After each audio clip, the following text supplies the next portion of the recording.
The elite insurance agent suddenly opened his eyes and found himself transformed into Ace from One Piece. And he was resurrected. Can you believe it? One second he was selling insurance and driving a BMW, and the next he was lying in an unfamiliar place, surrounded by none other than Marco and Crocus big names from One Piece. Marco, with his punk hairstyle, was so excited that his voice cracked, shouting he's back, as if he had just won the lottery. Crocus, wearing reading glasses, sauntered over holding a newspaper, saying that Roger left behind a devil fruit that could bring people back to life, which was how they got Ace. Back from Akainu. Looking down, he saw the tattoo, ASC, clearly on his left arm, with the cross on the S being particularly eye-catching. Think this was definitely Ace's body. Although his chest felt healed, the sensation of being pierced still lingered, sending chills down his spine. Give me something to eat. His stomach growled. After not eating for over a year, anyone would struggle. As Marco bustled around, he talked about the events after the Marineford War. Whitebeard was gone. He had suffered terribly at the hands of Blackbeard, and had been waiting for over a year in Whitebeard's hometown, just hoping Ace would wake up. Previously, he relied on his words and acting skills to sell insurance. But now as Ace, the son of Roger and the adopted son of Whitebeard, this identity was practically a walking bomb. If the world government knew he was still alive, wouldn't they chase him down? But do you think he would be scared? Wrong. This is the world of One Piece, filled with adventure and passion. He used to complain about the drawn-out plot in anime. But now that he was the main character, wasn't it time to do something big? Destroy Blackbeard, and avenge Ace, become the Pirate King, and unveil the secrets of 100 years of history. This new life restart was far too thrilling. The past me has already died once, so let me reboot my life now. Wu Jing looked at the stars and the sea with great interest. Reboot your life? Ace, stop messing around. Wu Jing's words gave Marco a headache. Now everyone in the pirate world knows you are Roger's son. If the world government finds out you're still alive, they definitely won't let you go. Crocus also scolded Wu Jing in annoyance. Do you think he would obediently hide? With Ace's identity in the brain of an insurance elite, he would surely stir the seas sooner or later. What was his first step? Would Blackbeard come knocking early? When would the world government's pursuit arrive? Then you guys help me change my appearance. And from now on, my name will be Wu Jing. Just resurrected and already daring to change his appearance? This move was too wild. Crocus shot him a glare. I'm a doctor, not a plastic surgeon. Go find Marco. It made sense. He was the former ship's doctor of the Pirate King. Why would he stoop to such work? Wu Jing turned around and clung to Marco, declaring, do it based on the portrait I gave you, and let the pirate world be stunned by me. Listen to this tone. He was ready to completely abandon Ace's identity and carve out his own path. Could Marco agree? After all, changing one's appearance was no small matter, and this kid just resurrected and was already causing a ruckus. Was he not going to create more trouble? What happened next? The three of them started drinking to celebrate, and Wu Jing's drinking capacity skyrocketed, knocking Marco down. This remodeled body was too powerful. After sobering up, Crocus took him into a secret room. The legacy of Roger was about to be revealed. A black box and a sinister black sword. When the box opened, there was just a torn piece of paper with two place names, Fishman Island and Shandora. What did this mean? A treasure map? Or was there some earth-shattering secret? Fishman Island was understandable, but Shandora was the lost city of gold. Who knew where it was? Looking at the sword, it was the original Ace's blade. The most sinister famous sword in legend, capable of draining the holder's strength. Wu Jing tried it, and his arm immediately shriveled, terrifying. Wu Jing tried to pull it out once, and the original Ace's blade acted like a vampire, continuously absorbing the power from his body, causing his arm to momentarily wither. With a changed appearance and a new name, holding Roger's legacy and a sinister sword that could drain his power. What exactly did Wu Jing intend to do? Could he master the original Ace's blade? What secrets were hidden in Fishman Island and Shandora? If Blackbeard found out Ace had returned in a new identity, would he go crazy? Fortunately, he had the revival fruit that could quickly restore his depleted strength. This fruit was too overpowered.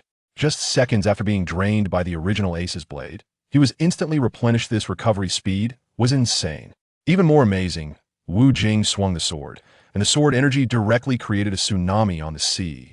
The key was he didn't feel any spirit of the sword, nor was he invaded by the evil power. Could it be that the sinister sword had recognized its master? He lay down on the operating table, asking Marco to give him a makeover. Guess what? Marco not only restored his original appearance, but also upgraded his looks to a level that could wreak havoc in the pirate world. Your makeover is done, and I upgraded your looks based on the portrait you gave me, Marco said confidently. Then teased Wu Jing, you've become so handsome. Are you trying to charm the women of the pirate world? All his tattoos were removed, and with the support of the revival fruit and the flames of the phoenix, his wounds healed instantly, leaving no trace. With his skill, wouldn't he be snatched up by rich women in reality? Just after the makeover, Wu Jing immediately showcased his skill. She was more proficient in the Navy's 6 powers, using Soru and Jeppo even better than Sanji, flying through the air at speeds rivaling Marco. The most impressive part was when he kicked the sea with raging wind, creating an ever-expanding crack on the surface of the water, parting the sea. Following that, he pulled out the original Ace's blade, and a wave of sword energy slashed toward Marco, nearly cleaving the ground and spraying seawater everywhere. "Bastard, you're aiming at me." The cold sword energy rushed toward Marco, who quickly dodged. With a new appearance and multiplied strength, was Wu Jing aiming for the skies? Could his strength support the Whitebeard pirates? If Blackbeard ran into him now, would he be defeated in an instant? Would he head to Fishman Island or search for Chandora next? At that moment, Wu Jing was walking over with the sword, panting heavily. The source of his imposing aura was simply his stamina. Just unleashed a big move and already feeling weak? This contrast was too real. However, Marco understood now the current Wu Jing was much stronger than the previous ace without the flame fruit. Swapping for the revival fruit made him even stronger, and he was even bold enough to unleash the Navy's 6 powers. Was he completely letting go of himself? Even more absurdly, he wanted to form a pirate crew and had already thought of a name: Dragon Slayer Pirates. Marco directly mocked. What a lame name, no creativity. Then Wu Jing coldly smiled and uttered 3 words: Celestial Dragons. Marco was left speechless, his face dark as a pot bottom. Are you crazy? This will get us hunted down by the world government. The name Dragon Slayer Pirates is too flashy with our current strength. Daring to challenge the world government is just seeking death, isn't it? But Wu Jing was clear in his heart right now. He was like a blank sheet of paper. How could he make a name for himself without doing something big? However, he didn't plan to directly confront Blackbeard. That guy was too cunning and had 2 devil fruit. A heathen clash would be pure suicide. His target was Doflamingo, that bastard who flaunted his celestial dragon lineage and bullied people in Dressrosa. You should know that Doflamingo had the flame fruit and wanted to use it to lure Luffy into his trap. Wu Jing boldly declared he would disrupt his plans in advance and eliminate this tumor. Was this move wild enough? Killing Doflamingo would not only make a name for him, but also allow him to take a small revenge. It was simply perfect. But the problem was, Doflamingo had the support of the world government behind him, and his strength was not to be underestimated. Could Wu Jing really deal with him? What was even more exciting was that he wanted to recruit Marco as the ship's doctor, but was met with a face full of rejection. Go to hell. Who wants to go crazy with you? Do you think Marco would eventually relent? If Wu Jing really faced Doflamingo, who would end up with the flame fruit? Would his dragon-slaying plan succeed in its first step? After chatting a bit longer, the two headed to Coloca's place. Coloca's was still as laid back as ever, lounging in a chair reading the newspaper. Wu Jing urged him to go to sea together, but the old man waved him off. "I'm too old to be running around, it's your generation now." How did this farewell scene turn out to be a bit tear-jerking? The two set sail on a pirate ship, and Marco was in complete despair, being both the ship's doctor and navigator, while having to steer the ship left him questioning life. Wu Jing, on the other hand, was relaxed, sipping wine with his legs crossed, even issuing empty promises. In the future, he'll give you money, beautiful women, and power. However, Marco only wished for one thing. Just like when Dad was here, everyone happily together. Who wouldn't be moved by those words? Wu Jing patted his chest on the spot. "I will definitely find all the old brothers back." And then, Wu Jing slept for 2 whole days and nights, and Marco almost threw him into the sea to feed the fish. Finally arriving at Sabeti Archipelago, Wu Jing dropped a line. "I'm going to find Rayleigh." Marco was dumbfounded. "Silver's Rayleigh? He's long since retired." "I'm looking for Silver's Rayleigh, the coding craftsman at the 58th tree in Sabeti Archipelago." Wu Jing didn't keep his secret and told his good partner without reservation, then added, "He was my dad's first mate, and I plan to ask him to provide combat power for our upcoming plan, which is to take down one of the 7 warlords, Don Quixote Doflamingo, and make him pay for his past crimes." Rayleigh was Roger's second-in-command with unfathomable strength. Would he help this imposter ace? And Wu Jing dared to confront Doflamingo right from the start. His guts were enormous. What's even more precarious was that the Sabeti Archipelago was filled with Navy forces, and Wu Jing was going alone to find Rayleigh. Was he not afraid of being targeted? Would Rayleigh just kick him out? The next plot was simply unimaginable. If you don't try, how will you know if there's hope? Whatever, I just want to find as many good helpers as possible, huh? Wu Jing's mindset was incredible. Knowing full well that it would be hard to invite Rayleigh, he still wanted to take a chance, strutting around with his sword like a badass, rivaling a death surgeon. However, he didn't go directly to find Rayleigh instead. He went on a shopping spree in the shopping street. Spending 1 billion berries was simply exhilarating. He bought 500 barrels of rum and even got a white t-shirt to wear, finally not going shirtless. The most outrageous part was that he immediately dashed into Shacky's bar, challenging the little lowly as soon as he entered. "Tell your boss to come and kick me out." Nearby pirates were dumbfounded. Was this kid tired of living? Then Shacky appeared, and her attitude changed instantly upon seeing Wu Jing's face as she smiled and said she would treat him to a meal. "Aunt Shacky, long time no see. You're getting more beautiful." Hee. Wu Jing's sweet talk could kill. What was even more outrageous was that as soon as they entered the private room, Wu Jing shouted, "Rayleigh, stop standing at the door and come in for a drink." When the door opened, it was indeed Silver's Rayleigh. He had clearly retracted all his presence. Yet Wu Jing's observation hockey had seen through it. "Young man, your observation hockey is quite mature. I had completely retracted my presence." Rayleigh generously praised. Wu Jing bang threw out a barrel of rum. Was this prepared in advance? What exactly did he want? Would Rayleigh be on board with this? As the two drank, would they come up with some grand plan? Shacky's gaze at Wu Jing was already different. This plot was too thrilling. "Speak up, what brings you here?" Rayleigh asked directly. He quite liked this young man. He was friendly enough and strong. "I will be going to Dressrosa soon to capture Don Quixote da Flamingo, and I need you to assist me when necessary. I have withdrawn from the conflicts of the pirate world, and besides, we do not know each other. I advise you not to provoke da Flamingo. He still has connections with the world government, and is a subordinate of the Yonko Kaido. If you go after him, it will bring a lot of trouble, and it could very well be a path to your own demise." Wu Jing remained non-committal to Rayleigh's words. He simply placed the original Kitetsu steadily on the table beside him. How could the original Kitetsu be in your hands? Seeing the sword, Rayleigh exhibited a trace of excitement. This was something Roger had kept privately. It was normal for others not to know, but he was very clear about it. Wu Jing did not respond immediately, but picked up the snail phone. Boruru. The phone in Wu Jing's hand reacted, and after connecting, it seemed that a circle of feathers appeared on the head of the snail phone. It was Kuroka's. "Rayleigh, it's me, Kuroka's. The young man in front of you is Roger's son, Ace. You also know that Roger left a paramecia devil fruit with me for emergencies, and it's just come in handy this time." After a pause, Kuroka's continued, "Don't be surprised by his appearance. The Phoenix Marco changed his looks. This kid wanted to be someone different after being revived, and I can't interfere too much. I've said what I needed to say, so you two can chat." Before Rayleigh could respond, the snail phone dropped its egg-like eyes, not giving Rayleigh a chance to speak. Rayleigh looked at the phone and smiled. Kuroka still had that bad temper after all these years, something he had long gotten used to. "So it's you, kid. You came and only remembered to bring Uncle Ray some wine and no gifts for me. Huh?" Xiaoqi pretended to be angry and shot a glance at Wu Jing. "How could I forget my Aunt Xia? This 500 cartons of Marlboro are specially bought for you." Wu Jing quickly took out a large pile of cigarettes from his big bag. In fact, he didn't buy them specifically for Xiaoqi. They were for backup. If there were no cigarettes on the ship later, they would be laughed at. In the pirate world, tobacco and alcohol are essentials. "Why didn't you ask the merchant to ship the 500 barrels of wine to the port?" Wu Jing wanted to attract some greedy pirates to indulge a bit. TSK. You really understand Aunt Xiao's preferences." Xiaoqi couldn't put down the pile of Marlboro. There are several women in one piece who can't be separated from their cigarettes, and she is one of them. Da Flamingo is a troublesome person. Why did you think of dealing with him? Rayleigh was puzzled by Wu Jing's plan, wondering why he would provoke Da Flamingo for no reason. "During the Marineford War, he brutally slaughtered a large number of my brothers. This blood feud must be avenged." Wu Jing's eyes were filled with bloodshot anger, displaying a momentum as if he wanted to rip Da Flamingo apart. Half of this was genuine. Da Flamingo was indeed an enemy that needed to be eliminated. More importantly, it was an opportunity for him to rewrite the plot. Since he came to this world, the story of One Piece was destined to be rewritten. In that case, Ace, remember to contact me later to make up for not arriving in time to save you during the Marineford War. I haven't gone to sea for a long time. I got lost on the way that time.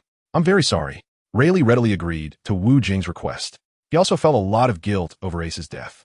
"Huh, rebirth through nirvana is not a bad thing, Uncle Ray. I won't be called Ace anymore. I'll be called Wu Jing from now on." For Wu Jing, this was indeed a great thing. Coming to the pirate world was a much more interesting experience in life. Chapter 7. Easy fighting. Wu Jing and Rayleigh had a good chat for a while and were ready to head back home. Wu Jing declined Xiaoqi's dinner invitation, fearing that Aunt Xia would talk too much about his childhood, which might reveal his true identity, as he wasn't too familiar with Ace's childhood either. Before leaving, Rayleigh took Wu Jing to a primitive forest to assess his current strength. Facing an admiral-level opponent in his first battle, Wu Jing held nothing back. Rayleigh also went all out, and they fought with a rhythm akin to a collision of meteors. The powerful collision of hockey created a barren wasteland for several kilometers, leaving the area in ruins. Neither side used their trump cards. Rayleigh was testing Wu Jing's abilities while Wu Jing was examining his own strength. As the sun set, they fought for over 2 hours. In the face of Wu Jing's relentless attacks, Rayleigh had to expend a lot of stamina to counter. He could already feel a hint of fatigue. After all, he was getting older. If it were an enemy, he would have ended the fight quickly and aimed to kill, rather than drag it out like this. In contrast, Wu Jing remained energetic and eager to continue. Having the opportunity to spar with such a top-tier powerhouse was rare. Let's call it a day. Your current strength is on par with a Navy admiral. Rayleigh had grasped Wu Jing's capabilities and saw no need to waste more stamina on a prolonged battle. Come on, I haven't had enough yet. Let's fight 300 more rounds so I can learn more of Uncle Rayleigh's combat techniques. Wu Jing was already addicted to the fight. As he said, his encounters with Rayleigh had allowed him to use the rebirth fruit more skillfully. His recovery speed after physical exertion had improved compared to before. The immense destructive power generated during their exchanges also caused some damage to his body. However, with the help of the rebirth fruit, that damage was quickly healed. This old bone of mine still wants to live a few more years, waiting to witness the arrival of the new pirate era. I wonder if the future pirate king will be you or Luffy. I'm very much looking forward to it. Rayleigh was filled with anticipation for the upcoming new pirate era, hoping they could fulfill Roger's unfinished dream. I think it should be me, right? Wu Jing unreservedly acknowledged his excellence. He aimed to be the savior of this world, a pirate king different from Roger. I hope I can wait for that day to come. Rayleigh squinted at the handsome young man before him, just as he did when he looked at Luffy back then. After bidding farewell to Rayleigh, Wu Jing did not choose to go straight home. The reason was that he had given all the cigarettes he just bought to Xiaoqi and needed to purchase another batch. This time, he bought 3,000 packs of Marlboro, just in case. Occasionally wanting to show off, he could also smoke a few to ease his worries. Wu Jing decided to transport it to the port himself since it was on his way back, and he could do it faster. He could easily carry this small amount of stuff with one hand. Wu Jing held a knife on his left shoulder and a large bag of cigarettes high in his right hand, which looked somewhat ostentatious. The pirates of the Shambodi Islands were not to be trifled with, and this made him an easy target. As night fell, Wu Jing had already left the bustling area. He quickly walked to a sparsely populated section of the road and suddenly stopped. You guys have been following me all this way. Are you planning to rob the cigarettes from me? Wu Jing asked without turning his head. You're somewhat perceptive. We won't make things difficult for you. Just leave that bag behind, and we'll be nice and let you go. Oh, and that knife in your hand is nice too. You should leave that as well. The speaker was a tall, muscular man with a Mediterranean hairstyle, carrying a large knife on his broad shoulders. You really are good people, huh? If you want to see tomorrow's sun, you'd better get as far away as you can, Wu Jing said, showing no interest in these weaklings. He wanted to kill a few stronger opponents to satisfy his appetite. Of course, he wouldn't be polite if someone came to seek their own death. You dare call me weak? My arms are 3 times thicker than your thighs. I'll smash you to pieces. Come on, boys. The muscular man was completely enraged by Wu Jing's words and charged forward with his knife. In an instant, Wu Jing disappeared from his spot, and then a blinding white light appeared around the necks of the pirates. Wherever the white light passed, a whooshing sound was heard, followed by the pirates suddenly bleeding profusely from their necks before collapsing to the ground dead. Sheathing his knife, Wu Jing had already appeared hundreds of meters away, walking forward with a blank expression. He finally experienced a massacre and knew it was something that had to be done sooner or later. In this world, showing mercy to others is cruelty to oneself. Life and death struggles were as common as eating, and there was no need to dwell on it. Xiao Ma, I'm back. Look at the good stuff I brought you. Wu Jing laid out a pile of fruits and various fragrant meat-like foods in front of him. As long as I have wine to drink, the rest is for you to eat, Marco said with a disinterested expression, showing little interest in food. It seemed he was uninterested in many things, including sex. By the way, did you persuade Rayleigh to join our plan? This was what Marco was very eager to know. Wu Jing did not respond, but instead looked sad, drooping his head as he gazed into the distance of the sea. Idiot, I told you, that old man has already washed his hands of it. He won't be swayed by just a few words from you. Marco showed no sympathy. After all, it was Wu Jing who didn't believe what he said. Huh, you're the idiot. Rayleigh has already agreed. I can call him over any time with the snail phone. Wu Jing laughed while pointing at Marco. This left Marco bewildered. He understood the value of these connections much better than Ace did. Hey, How have you become so unscrupulous, enjoying to tease people like this? Although it annoys me, I actually like it. You're getting smarter, Marco said what he truly felt. The pirate world is full of dangers, a place where one must be clever and brave. Ace had several reckless moments in the past, and no matter how much he tried, he couldn't be dissuaded. Little Marco is really good to me. Don't worry, I won't let you down again. Wu Jing had come to see Marco as a close friend in this world. He had to make Marco proud. Enough of the nonsense. What are our plans next? Didn't you say it's exhausting to wear so many hats? We need to find some strong companions quickly to strengthen our crew. Wu Jing longed to have crew members as powerful and good-natured as Marco. Unfortunately, he couldn't issue recruitment announcements like in the human world. After all, this was the pirate world, and communication wasn't that advanced yet. As night fell, they didn't set sail immediately but docked at the port of Sabeti Archipelago to rest well and wait for dawn to depart. Chapter 8. A sudden calamity, a warship was slowly moving forward, and a handsome man was leaning against the railing. The strong wind tousled his hair, but couldn't disturb his heart. He held a large barrel of wine in his left hand and 3 cigarettes pinched between his right fingers. He either drank deeply from the barrel or took long puffs from the cigarettes. The intoxicated expression on his face made Marco very angry. I'm here working my ass off while you're enjoying yourself. This isn't fair. Hey, didn't you say you wanted to learn navigation skills from me and share the hard work? Even if you're the captain, you can't toy with my feelings like this. Marco protested against Wu Jing's behavior. He used to be the first division captain of the White-Beard Pirates, and he never had to worry about such tasks. Little Marco, calm down. I need good wine and cigarettes to boost my inspiration. If I don't plan carefully, I won't be able to achieve great things, Wu Jing said seriously. In fact, he wasn't really thinking about those things. He was just making up an excuse to brush it off. This comfortable feeling was something he had never enjoyed before. Back in his days on Earth, he never had the money or strength to squander like this. He could only enjoy this kind of life for a short time. Once he gained fame, he would likely face stormy days ahead, so he had to cherish the good times now. Money, fine wine, and women are what many people spend their lives pursuing. Wu Jing also had some needs for these necessities of life. Women? Suddenly, Wu Jing thought of a woman, Boa Hancock, the world's most beautiful woman in the One Piece universe. Little Marco, my inspiration has come. Our next stop is Amazon Lily. Wu Jing's eyes sparkled with excitement. This expression made it seem like he was plotting something bad. Your inspiration is to go there to chase girls? Do you know that Amazon Lily has a man, S-band? Once a man enters, the outcome is annihilation. Marco looked at Wu Jing as if he were an idiot. He couldn't understand what Wu Jing wanted to do on Amazon Lily. Hancock was usually proud, willful, and extremely contemptuous of others.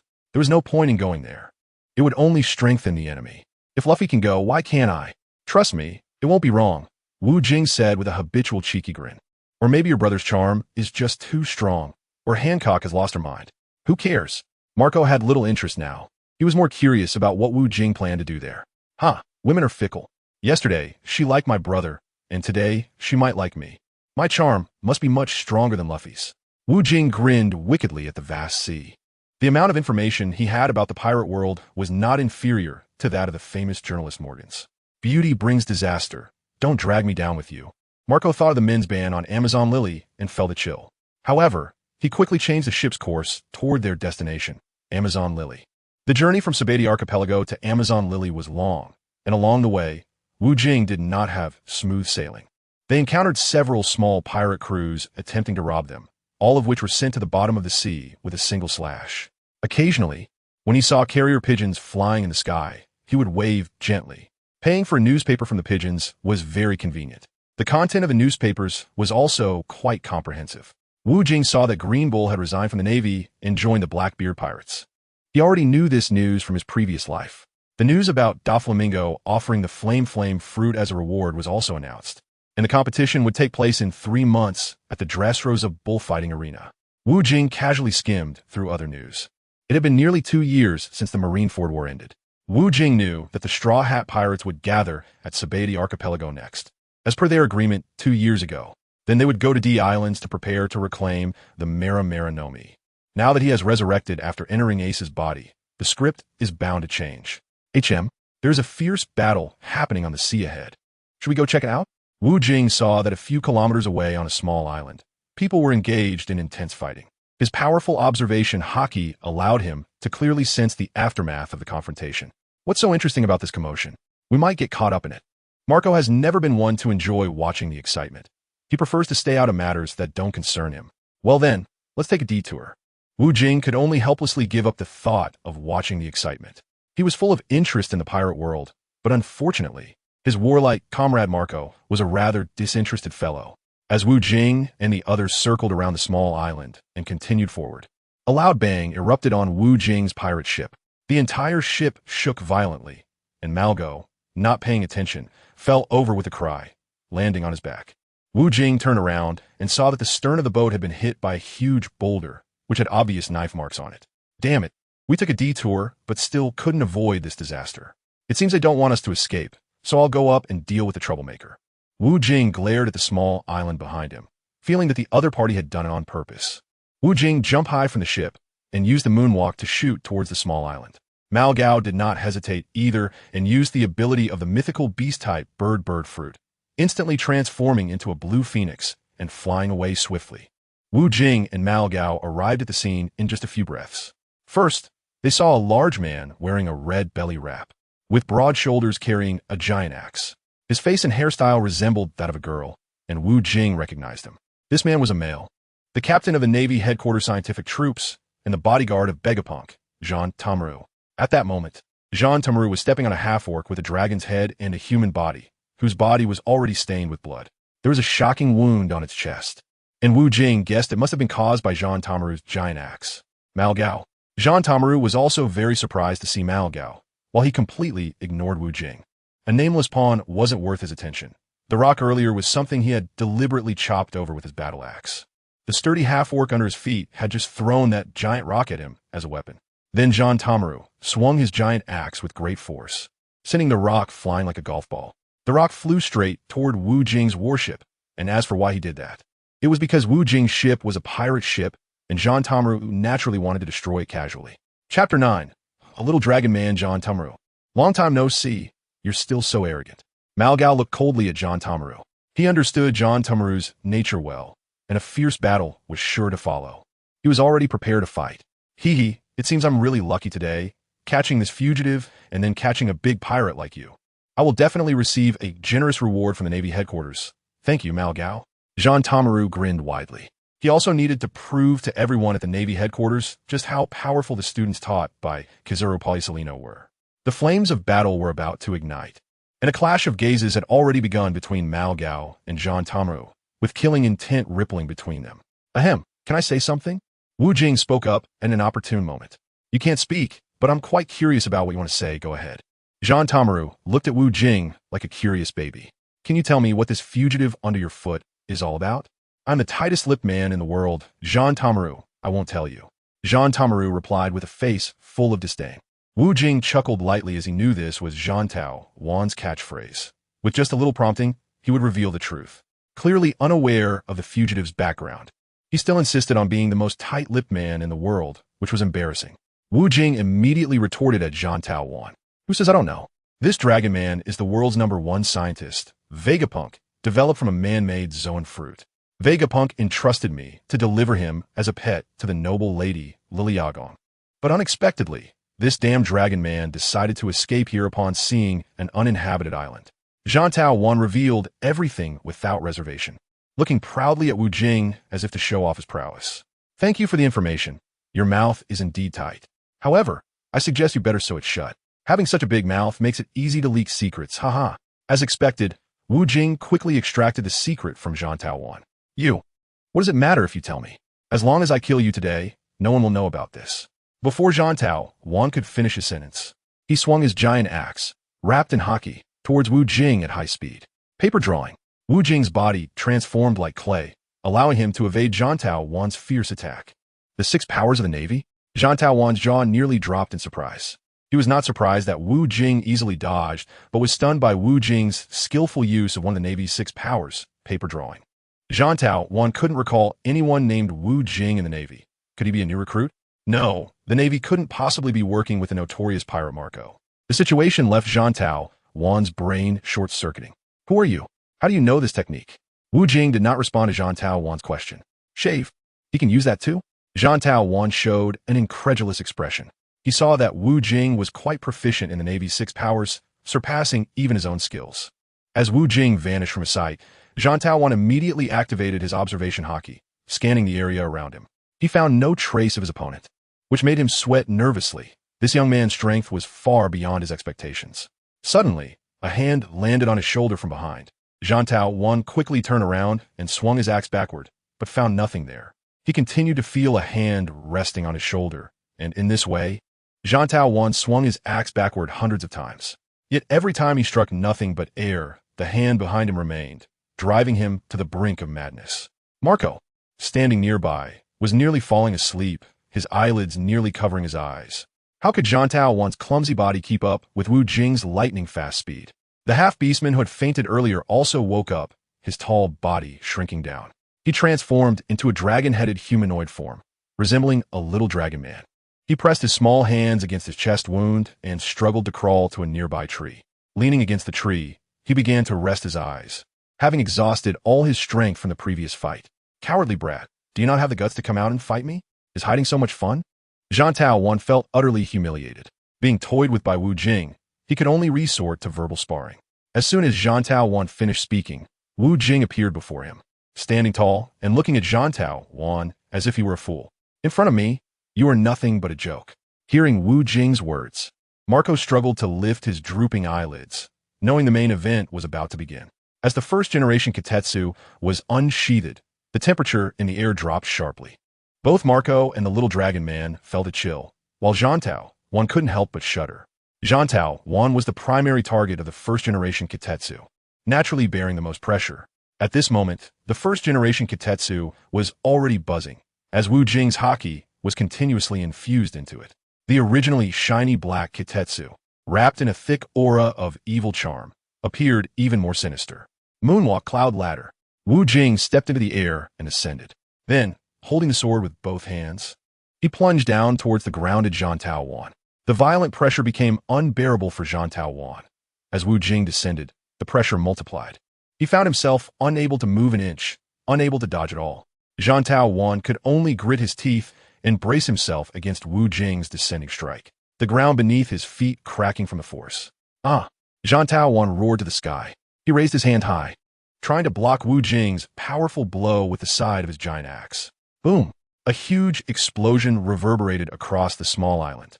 The entire island shook violently, and a mushroom cloud rose from where Zhang Taowan stood. Sheathing his sword, Wu Jing habitually brushed his hair back. Fighting aside, he couldn't let his hairstyle get messed up. In contrast, Zhang Taowan was now buried in the ground from Wu Jing's strike, his eyes rolled back in a state of shock. This was the strongest blow Wu Jing could deliver. Seeing Zhang Taowan in this state, the little dragon man, disregarding his injuries, hurriedly lunged at Zhang Taowan, ready to bite down on his neck. Hey, that's my trophy. Who gave you permission to touch it? Wu Jing shouted at the little dragon man, his gaze inadvertently revealing a hint of bloodthirst. The little dragon man shuddered in fear, instinctively shivering. He immediately dropped Zhang Taowan and turned to flee. Hey, who gave you permission to leave? Your life is mine to save. Do you think you can just walk away like that? Originally, Wu Jing wouldn't have stopped him from leaving, but now that he discovered this half-beast could understand human speech and would back off just from a little intimidation. He thought this half-beast was quite good. Wu Jing thought it would be nice to have a laborer by his side. Although the little dragon man was only as big as Neza, he had eaten a synthetic devil fruit. The appearance he saw before must have been after he used the devil fruit, making his body grow larger and stronger. The little dragon man turned around and looked at Wu Jing pitifully, not daring to resist in the slightest. He had already witnessed Wu Jing's immense power and knew that resistance would be futile. Chapter 10. The bounty notice is out. Wu Jing did not kill Zhang Taowan, as the value gained from doing so was too low. Instead, it would provoke a fierce pursuit from the Navy, adding unnecessary troubles, which would be of no benefit to him. Wu Jing would not engage in a losing deal. However, he did loot the Navy warship that Zhang Taowan had docked. This would at most only attract the Navy's attention, but would not cause a major uproar. After all, Zhang Taowan was thoroughly defeated and then robbed, which is quite disgraceful, and they would not report such embarrassing matters. Wu Jing left the deserted island with the little dragon person and continued towards Daughter Island, Amazon Lily. Under Margot's guidance, the little dragon person quickly became the helmsman. Standing on a stool and carefully operating the ship's helm looked quite adorable. Following the instructions of Margot, the navigator, the little dragon person operated the warship step by step, steadily advancing towards Daughter Island, Amazon Lily, which made Margot very happy as he no longer had to do such hard work. The warship of Wu Jing continued to sail at sea for 2 days. Is that Daughter Island? A tenor voice rang out. The little dragon person's slender finger pointed to a small black dot in the distance. Mao Gao and Wu Jing exchanged glances, shocked that this little dragon person could speak human language. Why had he been pretending to be dead before? Wu Jing and Mao Gao had been discussing their plan to go to Daughter Island, and this little dragon person had already listened to their conversation thoroughly. Little snake, that is indeed Daughter Island. I'll take you there for a blind date. There are beautiful women everywhere for you to choose from, as long as you like them. I can easily get them for you, Wu Jing shamelessly boasted, trying to test this half-beast who had eaten a man-made animal fruit. There were only 2 outcomes, keep him or kill him. Letting him go was definitely not an option. If he revealed all his plans, he could go home and farm. What sounded like warm words made the little dragon person shiver with fear. Lord Wu Jing, I'm a dragon, not a snake. Calling me that hurts my pride. My name is Long Kuei, and I am. The little dragon person took off his pants, his eyes glistening with tears, looking as if he had suffered a great injustice. Wu Jing and Marco were momentarily speechless. It turned out to be a girl. This wasn't their fault, after all. She was a dragon head and had a figure like Neza, so it was hard to tell if she was male or female. Looking at her pitiful appearance, Wu Jing felt a headache coming on. He had just felt a twinge of compassion. After all, he was a pirate now and couldn't afford such a benevolent mindset. All right, little Long Kuei, from now on, you're one of us. There's nothing wrong with you knowing my secret, but you must be loyal to me. Understand? Wu Jing squinted at the little dragon girl before him, wearing a half-smile. Rest assured, Lord Wu Jing, since you saved Long Kuei, my life now belongs to you. As long as you don't force me to do anything immoral, I will obey your every command, the little dragon girl said earnestly, biting her lip as she looked at Wu Jing. Wu Jing was quite pleased with her attitude. This little dragon girl was somewhat similar to Kiku from Wano. Kind and innocent. Ace had spent a good amount of time in Wano back in the day. Marco walked over and gently patted Long Kuei's frail shoulder, squatting down to look at her. We are not bad people, so don't be nervous. Trust us, we won't mistreat you. Upon hearing Marco's words, Long Kuei suddenly threw herself into Marco's arms, sobbing. She soaked Marco's back with her tears, feeling that Marco was much more reassuring than Wu Jing. Marco made her feel very warm and friendly. Wu Jing looked baffled, making it seem as if Long Kuei was being bullied by him. Wasn't it just that I looked a bit more imposing than Mao Gao? Was it really necessary to cry so miserably? Wu Jing did not know how miserable Long Kuei's previous life had been. Long Kuei was captured by the world government for experiments when she was very young. Vegapunk fed her a type of artificial fruit, but due to defects in the artificial fruit, she did not fully beastify and ended up in a form with a dragon's head and a human body. When celestial dragon Charlos visited Vegapunk's laboratory, he saw Long Kuei and wanted to present her as a gift to celestial dragon Liliagong to gain her favor, which filled Long Kuei with hatred towards the celestial dragons. At first, she did not dare to speak in front of Wu Jing, but later, upon hearing Wu Jing and Margot discussing battle plans, she learned that they also disliked the celestial dragons, so she mustered up the courage to speak boldly, wanting to join such a pirate crew. Inside the twin Cape Whale lab, Kuroka's was still the same, lying in a chair with his legs crossed, leisurely reading a newspaper. At that moment, he was focused on a corner of the newspaper where Wu Jing's handsome face was prominently printed. The Navy had issued a bounty of 50 million berries on Wu Jing for being a pirate. The name of the wanted criminal had a question mark next to it, as it did not know Wu Jing's name yet. Meanwhile, defeating Sabo only had a bounty of 50 million berries, which felt too dismissive. The world government determined this bounty based on the information provided by Sabo, stating that Wu Jing had fought him for a day and night before being defeated. And due to a mistake on Sabo's part, Wu Jing managed to escape. The world government assessed that Wu Jing was strong, but not enough to pose a significant threat to them. Long Kuei, you have also been wanted by the world government. Wu Jing saw Long Kuei's bounty notice in a smaller corner of the newspaper. How honored. If it weren't for following you, I would have been forgotten by the world. Thank you so much, Master Wu Jing. By the way, what is my bounty? Long Kuei appeared excited, eager to know her current worth. 20 million berries. 20 million berries? That's so high. I'm really so happy. Long Kuei was overjoyed and began to skip around. Hold on, I haven't finished yet. The bounty mentions that this 20 million berries is only for the devil fruit you possess. If you do not have the devil fruit, the person taking you back will not receive any reward. Wu Jing emphasized the last sentence loudly, wanting to sharpen this inexperienced chick. Woo woo woo. Long Kuei started to feel wronged again. Margot, standing beside them, had sweat beads forming on his forehead, thinking, does that damn Wu Jing have a child abuse fetish? Hey, hey, hey, don't ridicule the little girl. With us around, her worth will only increase. Margot could no longer stand it, and Long Kuei flew into Margot's arms, seeking warmth again. This time, it was Wu Jing's turn to sweat, realizing that Margot had already developed feelings for Long Kuei, which left him feeling like a lone commander. Chapter 11. Being handsome has its benefits. Amazon Lily, Daughter Island, is located in the calm belt next to the Grand Line and is an island inhabited only by women. There is a pirate crew on the island called the Kuja Pirates, composed entirely of fierce female pirates, and the leader is the world's most beautiful woman. The only female warlord of the sea, Boa Hancock. Please stop and leave immediately. Daughter Island refuses any visitors except for Lord Luffy, shouted the national warrior of Daughter Island. Daisy Margaret, at Wu Jing's warship. Wu Jing remembered that the last time Luffy accidentally stumbled onto Amazon Lily, he was caught by this national protector. This made her realize that a man's thing is not what they call a mushroom. Daisy, I have urgent business to visit Boa Hancock. Please open your city gates and let me in. Wu Jing slowly walked out of the cabin and stated his purpose without a doubt. I'm sorry. Lady Snake Princess won't meet other men, except for Lord Luffy. She has said she will not meet any other men, so please leave. Upon seeing the incredibly handsome Wu Jing, Daisy's tone instantly softened. Moreover, he even knew her nickname, causing her heart to race. I'm Luffy's brother. Hancock will meet me. Isn't Lord Luffy's brother Ace already dead? I won't believe what you say. I forgot to tell you, he has a cousin named Wu Jing. That's me. He entrusted me with an urgent matter to convey to Hancock as soon as possible. Daisy, you have to believe me. Wu Jing looked at the sexy Daisy with sincerity. His penetrating gaze left Daisy feeling flustered.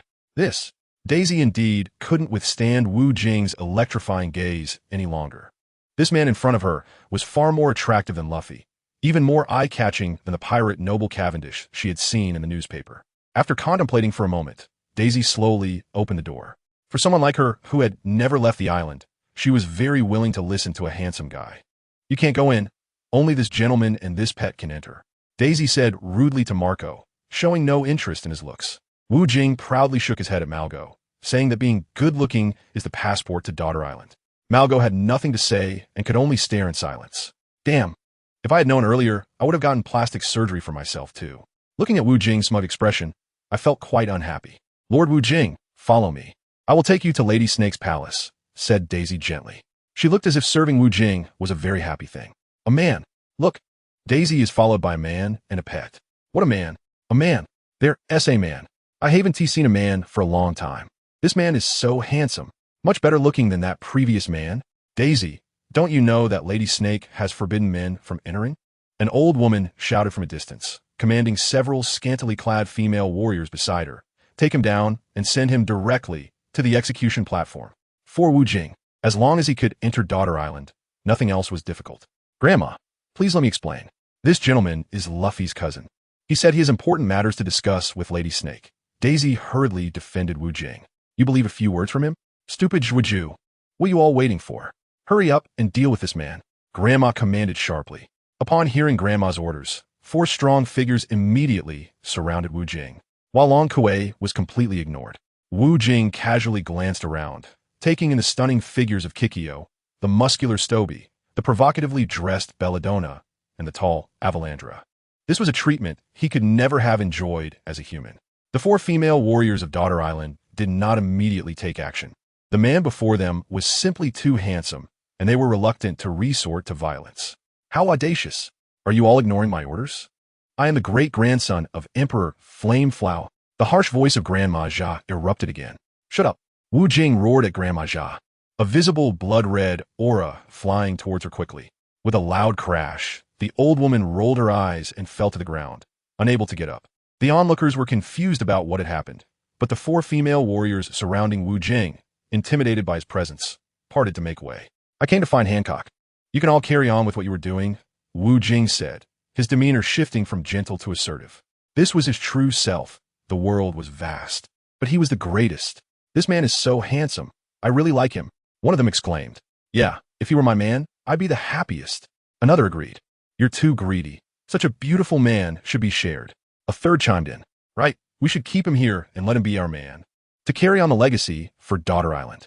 These women were now gazing at Wu Jing with hearts in their eyes, completely enamored by his every move. Long Kuei, you stay here. These big sisters aren't bad people. Just be good, Wu Jing advised Long Kuei. Long Kuei nodded in response to Wu Jing's instructions, soon finding herself surrounded by these naive women. They first checked Long Kuei's body and, upon discovering she was female, exhibited disappointment. However, they still found her cute. They swarmed around Long Kuei, asking her questions, which put her in a difficult position.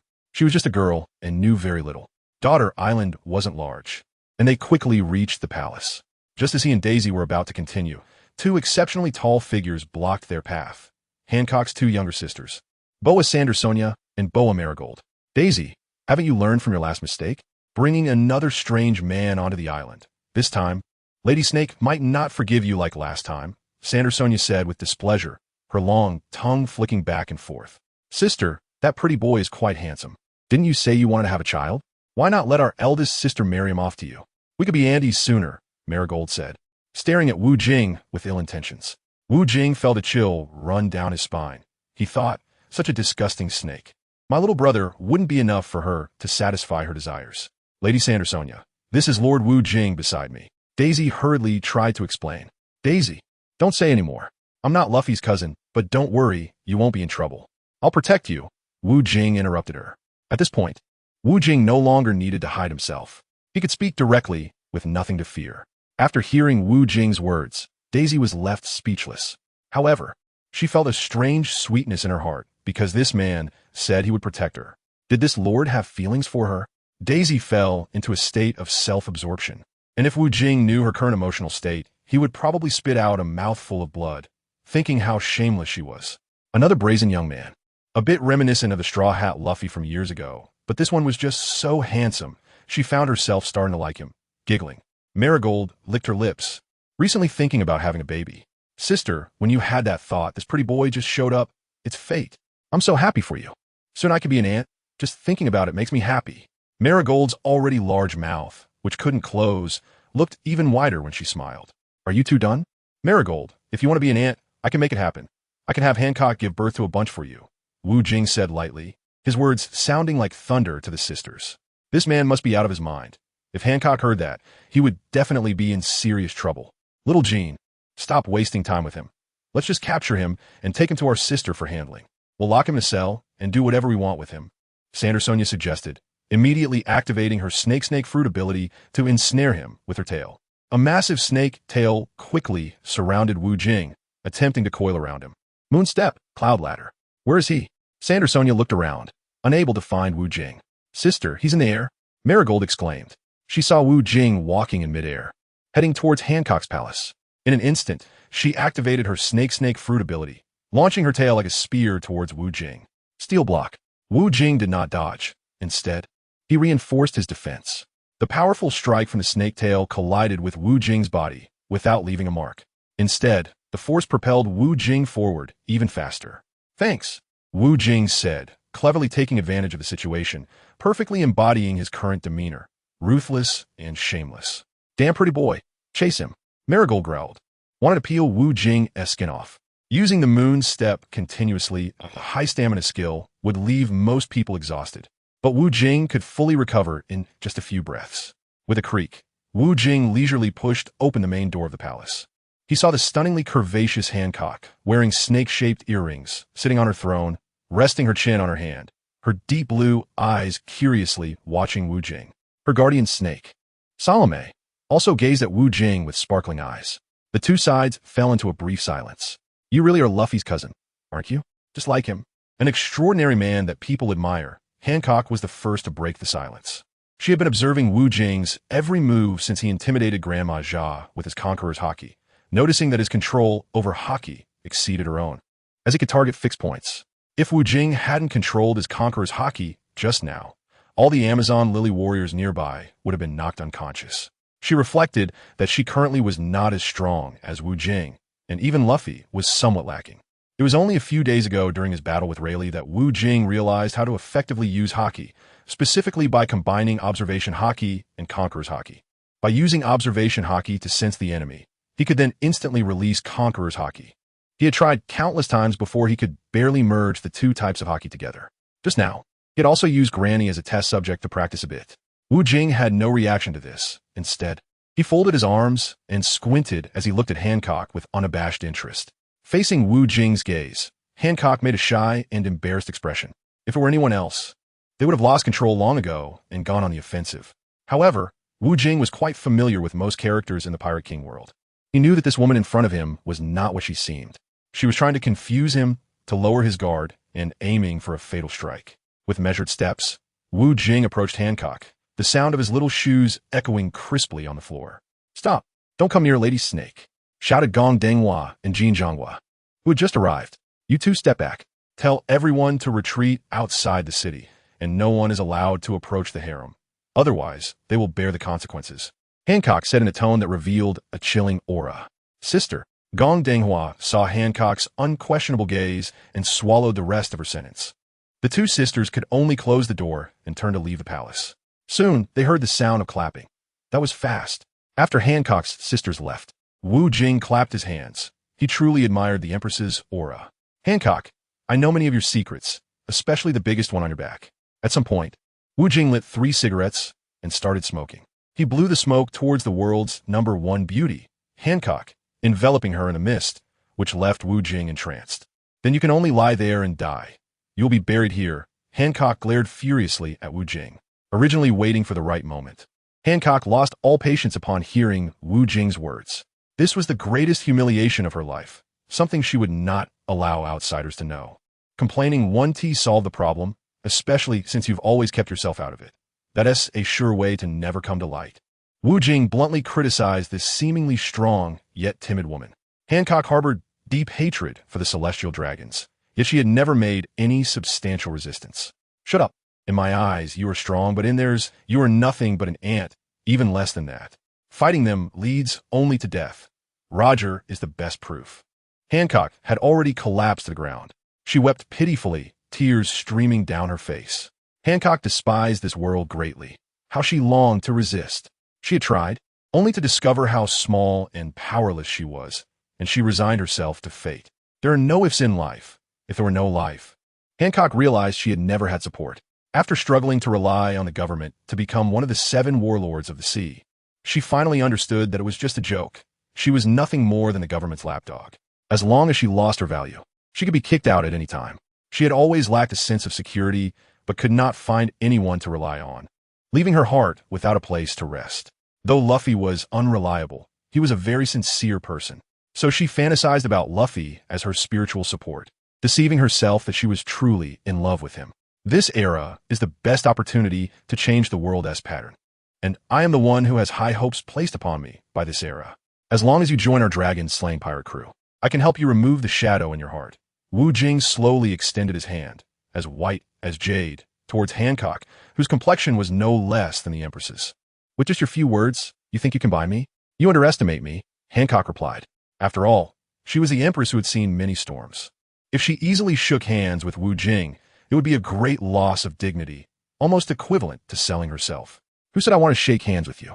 You're so narcissistic, but I have indeed been infatuated with you," Wu Jing said, but Hancock misunderstood, thinking he was going to shake her hand. Instead, he gently lifted her chin with his finger, gazing at Hancock from such a close distance, something he had always dreamed of. This face drove countless men in the pirate world crazy, and at this moment, it was in his hands. If he hadn't struck deep into Hancock's heart, making her fall into a state of heartbreak, it wouldn't have been so easy for him to take advantage of her. "Men are not good things. You're just a big bad wolf in human skin," Hancock directly rated Wu Jing's advances. However, she was quite surprised. Wu Jing looked at her unparalleled beauty and diamond-shaped figure with clear eyes. Chapter 13. Embracing the beauty home in Boa Hancock's palace. Wu Jing had already been inside for 3 days and nights, yet he and Hancock had not come out. During this time, the women of Amazon Lily were filled with anticipation and worry. They had learned from Gong Denghua and Jin Zhonghua that Lady Snake and Wu Jing had been making sounds, which was, of course, a misunderstanding. They were concerned that after so many days, would Wu Jing make a move? Would he overexert himself? They were worried about their idol. If Wu Jing knew about the thoughts of these brainless women, he would definitely scold them to death.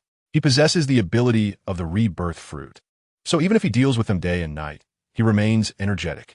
Meanwhile, Gong Denghua and Jin Zhonghua can no longer contain their worries. Hancock is not only their queen, but also their own sister.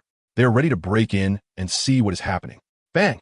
The bedroom door was quickly pushed open by the two sisters, and what they saw was an unbelievable scene. They saw Wu Jing and Hancock both neatly dressed, with Wu Jing sitting in the lower grand chair and Hancock sitting in the upper snake chair. You two really don't understand the rules, entering without knocking first. Seriously disrupting my conversation with Lord Wu Jing. Hancock scolded the two sisters unhappily, feeling embarrassed by their actions. It's nothing. It's just that we were worried you were being bullied by this bad guy, Wu Jing said in a nonsensical tone. Usually, he is relaxed, but at critical moments, he goes all out. We're not worried about our sister being bullied by you, but rather that your little body might get exhausted. The two sisters muttered in their hearts. If Wu Jing knew this thought, he wouldn't be speaking so kindly now. Aren't you going to thank Lord Wu Jing for his kindness? I feel so lucky to have someone like Lord Wu Jing to rely on. Hancock habitually fell into her own delusional world, believing that Wu Jing would definitely help her remove this obsession from her heart. Wu Jing knew that Hancock was foolishly dreaming that her future dreams would come true, but the mark of the dragon's hoof was the most taboo thing in her life. Those who didn't know thought she was the pirate empress, the most beautiful woman in the world, but in reality, she had always carried the mark of a celestial dragon slave. No matter how this mark was altered, it had always existed. As long as it had existed, she could never escape the identity of a slave. After several days of effort, Wu Jing finally made the woman in front of him full of expectations for his future plans. During this time, the two had a confrontation, and the result was obvious. Currently, Hancock's bounty is 80 million berries, but that was the bounty value from 10 years ago, and it must have multiplied several times by now. Later, when she became one of the Shichibukai, the world government no longer issued a bounty notice for Hancock. Wu Jing conservatively estimates that Hancock's current bounty is no less than 500 million berries. Hancock unleashed the full power of the sweet fruit on Wu Jing without reservation. First, she used sweet wind, creating heart-shaped beams of light by posing with her hands in a heart shape. As a result, just like with Luffy, Wu Jing was not petrified. A strong heart cannot be bound by a woman. Then she used captive arrow, shooting out a large number of pink arrows. Targets struck by the arrows would be petrified regardless of whether they were infatuated with the Empress. As long as they were hit, they would also be petrified. Of course, those stronger than Hancock might not necessarily be petrified. Wu Jing effortlessly performed shave, skillfully dodging the pink arrows. In the end, Hancock executed Perfume Femur, her long, fair legs swinging fiercely towards Wu Jing. Upon closer inspection, one would notice that the tips of Hancock's shoes were covered in powerful armament hockey. Why didn't she cover her entire beautiful leg with armament hockey? That would have been more lethal. This is because armament hockey is black, and covering her fair legs with it would make them look dark and unattractive, which was not her intention. She wanted to be the most beautiful woman in the world. However, Wu Jing didn't notice this detail because his attention was focused on Hancock's raised leg. He admitted to having a bit of a peeping habit, having done such things in the past. This time, Wu Jing did not evade. He covered his palm with armament hockey all the way to his arm and tightly embraced Hancock's long leg with brute force. As a result, Hancock's fair leg was held captive by the detestable Wu Jing's hands, making it impossible for her to retract it. Wu Jing took full advantage of the situation, leaving her both embarrassed and furious. This man in front of her was clearly a pervert, yet he was completely unaffected by her sweet fruit powers. What was going on? Luffy was unaffected by her beauty because he simply did not know how to appreciate it. Wu Jing's ability to appreciate without being influenced by her left her utterly perplexed. The world of pirates is truly full of oddities. Hancock didn't use her Conqueror's Haki to continue fighting Wu Jing, knowing that her Conqueror's Haki was quite limited, and using it against Wu Jing would only be humiliating. From the beginning to the end, Wu Jing easily deflected her attacks without making any proactive moves against her. Hancock understood that she was not Wu Jing's match, and his strength was on a completely different level. In the end, she unexpectedly fell into Wu Jing's embrace, allowing him to do as he pleased, wanting to see how he would treat her. Wu Jing gave her a wicked smile, then leaned down and kissed her passionately. After that, there was no further development, which surprised her. For Wu Jing, being able to kiss such a beauty was a wish he had fulfilled from his days as a human. Aside from kissing the Empress, Wu Jing did not engage in any other violent acts. He then explained to Hancock the purpose of his dragon-slaying pirate crew and the specific battle plans moving forward. He also told her why he thought to invite her to join. He understood Hancock's deep hatred for the celestial dragons, and his dragon-slaying pirate crew needed members like her. Hancock was curious about how Wu Jing knew the secret of the celestial dragon's hoofmark on her back. Wu Jing's had told her that it was a good friend who informed him, but he was not in a position to disclose the other person's name. Wu Jing could only respond to Hancock in this indirect way. He certainly couldn't say he was from another world. He left Hancock to figure out on her own. Hancock did think about it. Aside from her two sisters and Luffy, there was no one else who knew about this matter. Her sisters would definitely not tell anyone about this embarrassing incident. And after thinking it over, the only one who might accidentally let it slip was Luffy, the big mouth. She didn't blame him. Instead, she felt grateful to have met a man she could rely on. As for her identity, Wu Jing would certainly not tell Hancock. He originally didn't want to tell anyone, but he needed Ace's powerful connections. If he relied solely on his own hard work, how many years would it take to overcome those powerful forces? The pirate world does not advocate solo fighting. For example, the Four Emperors pirate crews, which are feared by the world government and the various scattered pirate crews. Of course, there are exceptions, like the world's greatest swordsman, Dracula Mihawk. Mihawk's strength is comparable to that of one of the Four Emperors, Shanks, but why has he only climbed to the position of a warlord of the sea? One reason is that Mihawk is not interested in power or wealth. He enjoys his current lifestyle. Another reason is that Mihawk is used to a quiet life and does not like forming cliques or engaging in violence. He even finds Perona's constant attention bothersome. If Mihawk were to form a pirate crew like Shanks and recruit some strong members, then the current pirate world would not be known as the Four Emperors, but the Five Emperors. Chapter 14. Betrothed to a woman Brillu. The transponder snail belonging to Marco suddenly rang. Based on the appearance displayed on the transponder snail, Marco recognized it was Wu Jing calling. Hello, Wu Jing, what's the situation? Do you need support? If you do, I can fly over immediately. Marco asked eagerly as soon as he connected the call. After so many days without news from Wu Jing, he was a bit worried. Don't worry, little Marco. I've got this under control. Just bring the warship to Amazon Lily, and I'll be waiting for you here, Wu Jing confidently replied. Feeling happy to have a good warrior like Marco as a friend. Just after Marco hung up the call, the entrance gate to Amazon Lily opened once again, and it was Daisy who came to greet him. Hey, you can come in. If it weren't for Lord Wu Jing's order to let you in, I wouldn't allow it. Daisy put on a dismissive attitude, which could only be blamed on Marco not being charming enough. Daisy's words annoyed Marco, as they implied he was eager to enter. He didn't want to lower himself to the level of this inexperienced girl to avoid being ridiculed by Wu Jing. Marco was led to the arena of Amazon Lily, where the stands were already filled with women dressed in revealing outfits, cheering enthusiastically at the long staircase above. At the top of the staircase, two luxurious armchairs were placed. Sitting in one was Wu Jing, and in the other was Hancock. Marco squinted in disbelief. What on earth had Wu Jing done? Here on Amazon Lily, the king should sit at the lower seat, while outsiders should sit at the upper seat.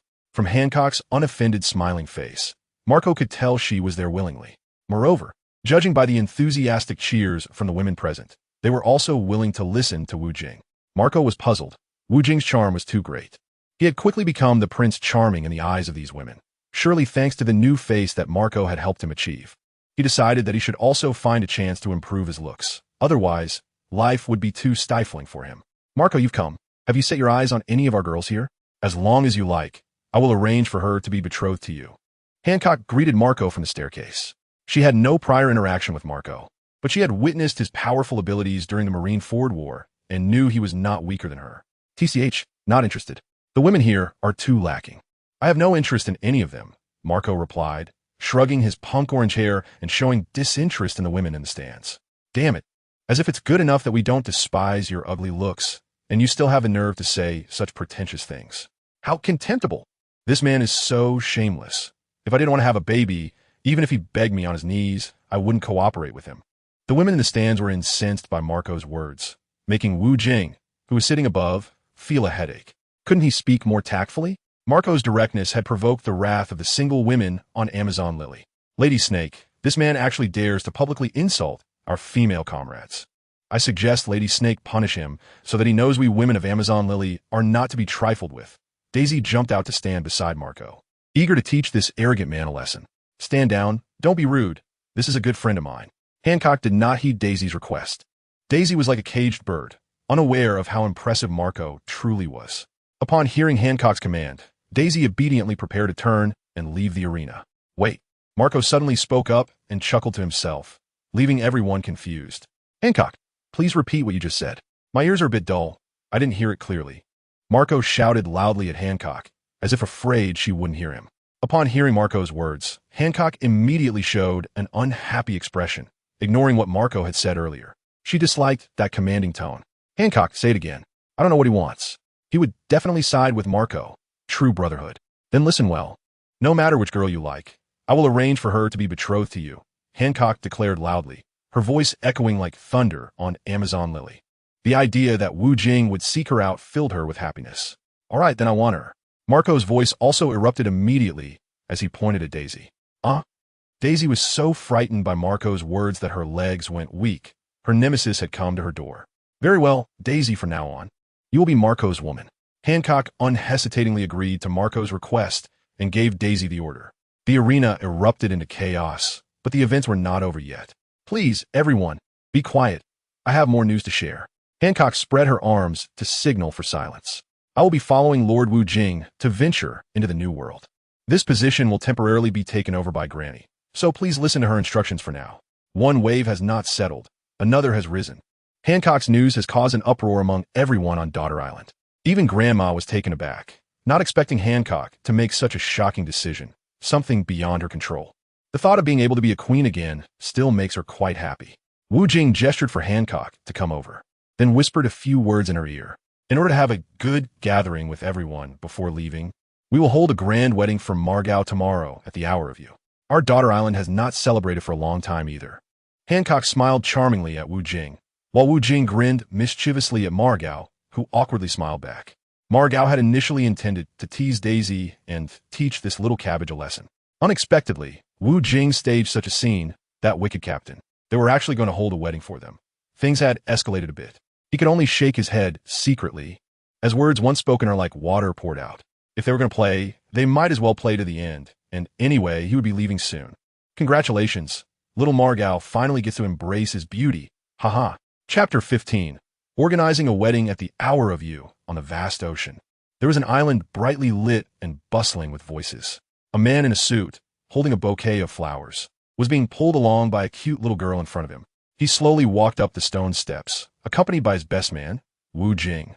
And that cute little girl was Long Kuei, who was the flower girl today. As expected of Lord Wu Jing, we witnessed what a wedding should be like. Margao looked quite handsome today. Daisy looked beautiful too, wearing white lingerie. I really like her outfit. I want to wear it too. If I could have a wedding with Wu Jing, I would be the happiest woman in the world. Stop dreaming. Lord Wu Jing and Snake Princess are the perfect match. Let's not think about it anymore. Wu Jing referenced human wedding customs from before his death and incorporated some of them to organize this wedding for Margot. Hancock's palace is the most luxurious residence on Daughter Island, so Wu Jing designed her palace as the wedding venue and the arena as the place for the wedding ceremony. The suit Margot wore was also carefully designed by him. Dressed in a suit, Margot indeed looked much more spirited, which made those on Daughter Island who previously disliked him develop a fondness for him. As he stepped onto the throne platform of the arena, Wu Jing saw the bride, Daisy, and the bridesmaid, Hancock. Hancock was as radiant as ever, wearing a sexy white wedding dress that perfectly showcased her diamond-shaped figure. Her bright red lips complemented her stunning face, and her brilliance overshadowed that of the bride, just as Wu Jing's brilliance had long overshadowed that of the groom, Margot. However, they were not the main characters tonight. Margot, will you truly love Daisy for a lifetime? Hancock asked, following the lines Wu Jing had taught her earlier, finding it quite amusing. Hancock's question left Margot momentarily speechless. He hadn't expected the wedding to be so complicated. Had he known, he wouldn't have teased Daisy, leading to such an awkward situation now.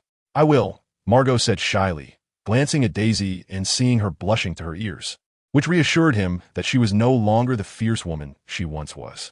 Hancock placed the bride Daisy's hand into Margot's and quickly walked over to Wu Jing, longing for such a ceremony where the main character was the esteemed Wu Jing beside her. Now I announce, the Dragon Slayer Pirates Margot and the Nine Snake Pirates Daisy are now husband and wife. Entering the bridal chamber, Wu Jing's loud voice echoed throughout every corner of Daughter Island. As soon as he finished speaking, flowers began to fall from the sky, creating a breathtaking scene. Seeing this, Margot wasted no time, wrapping one arm around Daisy's waist as the bird fruit activated instantly. Gorgeous blue fireworks erupted from his arms, quickly transforming into a pair of beautiful sky blue wings. Whoosh, Margot, with Daisy tucked under his arm, flew into the sky, surrounded by falling flowers, resembling a spirit gliding through a sea of blossoms. Daisy was moved to tears by Margot's powerful display. This man was truly handsome. The women in the audience screamed hoarsely. Margot's performance was too spectacular, and they envied Daisy. After performing a dazzling display in the air, Margot flew with Daisy toward Hancock's palace, officially entering the bridal chamber. Wu Jing and the others didn't finish. They had him take this group of women to a wedding feast, ready to drink heartily and have a good time. The next morning, as the sun rose in the east, Margot, stop dawdling, get on the boat. Wu Jing didn't know how many times he had shouted, but Margot was still holding hands with Daisy, chatting endlessly. Long Kuei, set sail, let him stay here for the rest of his life. He'll be worn out sooner or later. Wu Jing was furious. In just one night, Margot seemed like a different person. Captain, how about we wait a bit longer? Brother Margot will be on board soon. Long Kuei was reluctant to leave Margot behind, as the sibling bond was deep. You sail when I say you sail. Are you the captain, or am I? Wu Jing scolded irritably. The dragon-slaying pirate ship set sail, and the women on Amazon Lily waved goodbye to their empress, as well as to their ideal man, Wu Jing. Daisy shed reluctant tears as she bid farewell to her man, Margot. Not long after the ship left Daughter Island, Margot activated his bird fruit ability and flew towards the ship. Little Margot, if I don't set sail now, I'm afraid that in another month. You want to leave? Your feelings are really deep. You can even abandon your brothers. Heartless. In fact, Wu Jing felt a twinge of guilt. His brother hadn't even warmed his spot in bed before being dragged out to sea. Damn it, you are the heartless one, leaving me to abandon Daisy so quickly while you have women around you. Margot was genuinely upset, seeing Wu Jing with Hancock by his side, pouring him drinks and lighting his cigarettes, living it up too much. Come on, don't say that. You have a woman with you too. Wu Jing pointed at Long Kuei, who was steering the ship. What the hell? Margot's forehead twitched with anger, and he exploded in a fit of rage, showing his jagged teeth and cursing at Wu Jing. Women had changed Margot's temperament. After a ruckus, the ship returned to calm as they began their great adventure at sea. Wu Jing assigned Hancock a task, which was to take charge of the food on the ship. It seemed impossible for an empress to be a cook, and both Margot and Long Kuei thought so. What they didn't expect was that Hancock actually agreed happily. It seemed that Wu Jing had completely conquered Hancock's heart and mind. Captain, there's a large ship ahead. Long Kuei reported to Wu Jing. Go around it. We're in a truce for now. Wu Jing lay on the deck, leisurely soaking up the sun. He had made good supplies in the granary on Daughter Island, and now, even if they plundered, there would be no place to store it on the ship. Otherwise, he wouldn't be so polite. We can't go around it. They're coming after us. What should we do? A naval warship? What?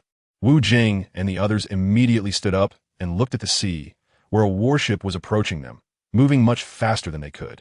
There was no chance of escape.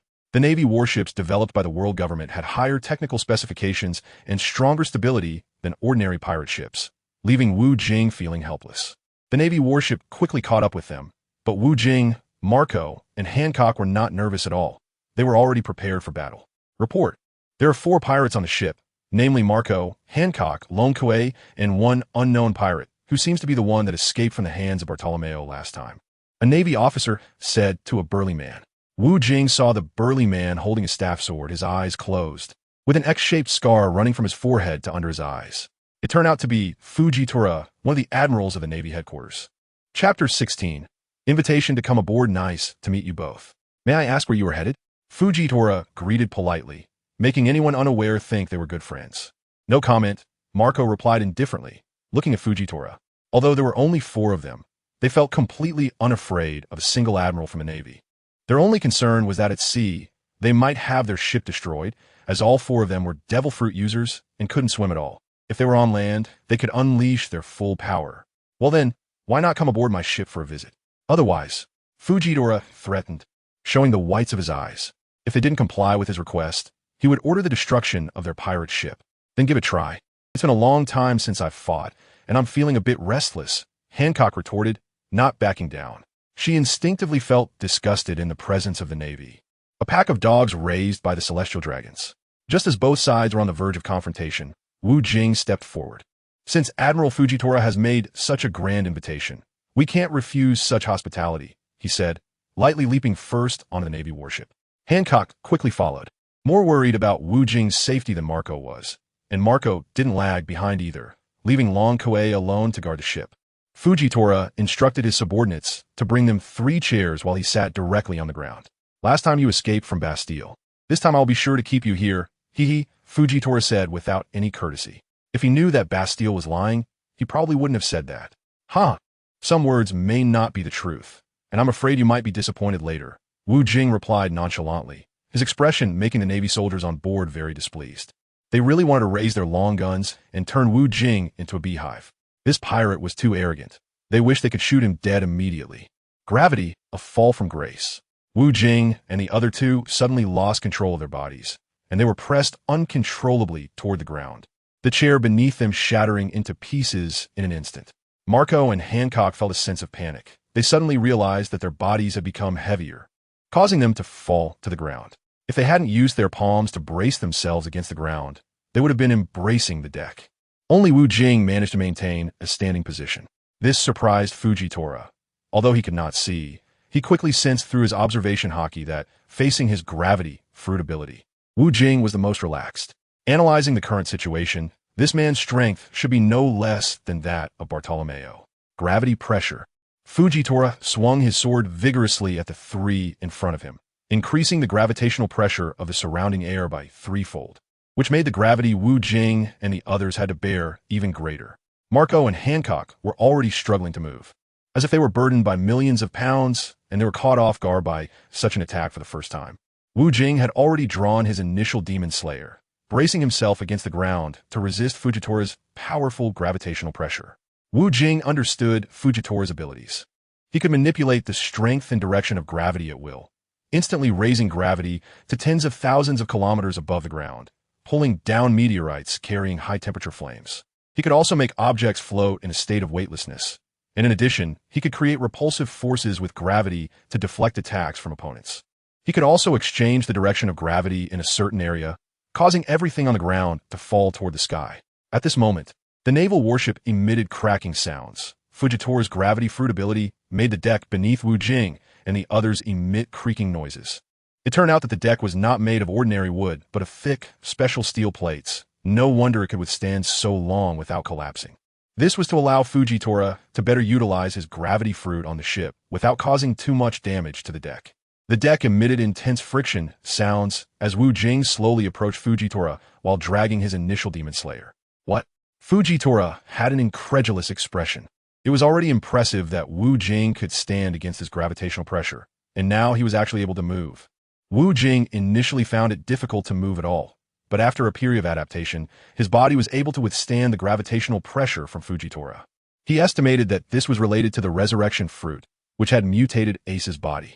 Wu Jing's performance stirred the Navy minions. Just now, they dared to openly invite several big pirates aboard because they were confident of victory.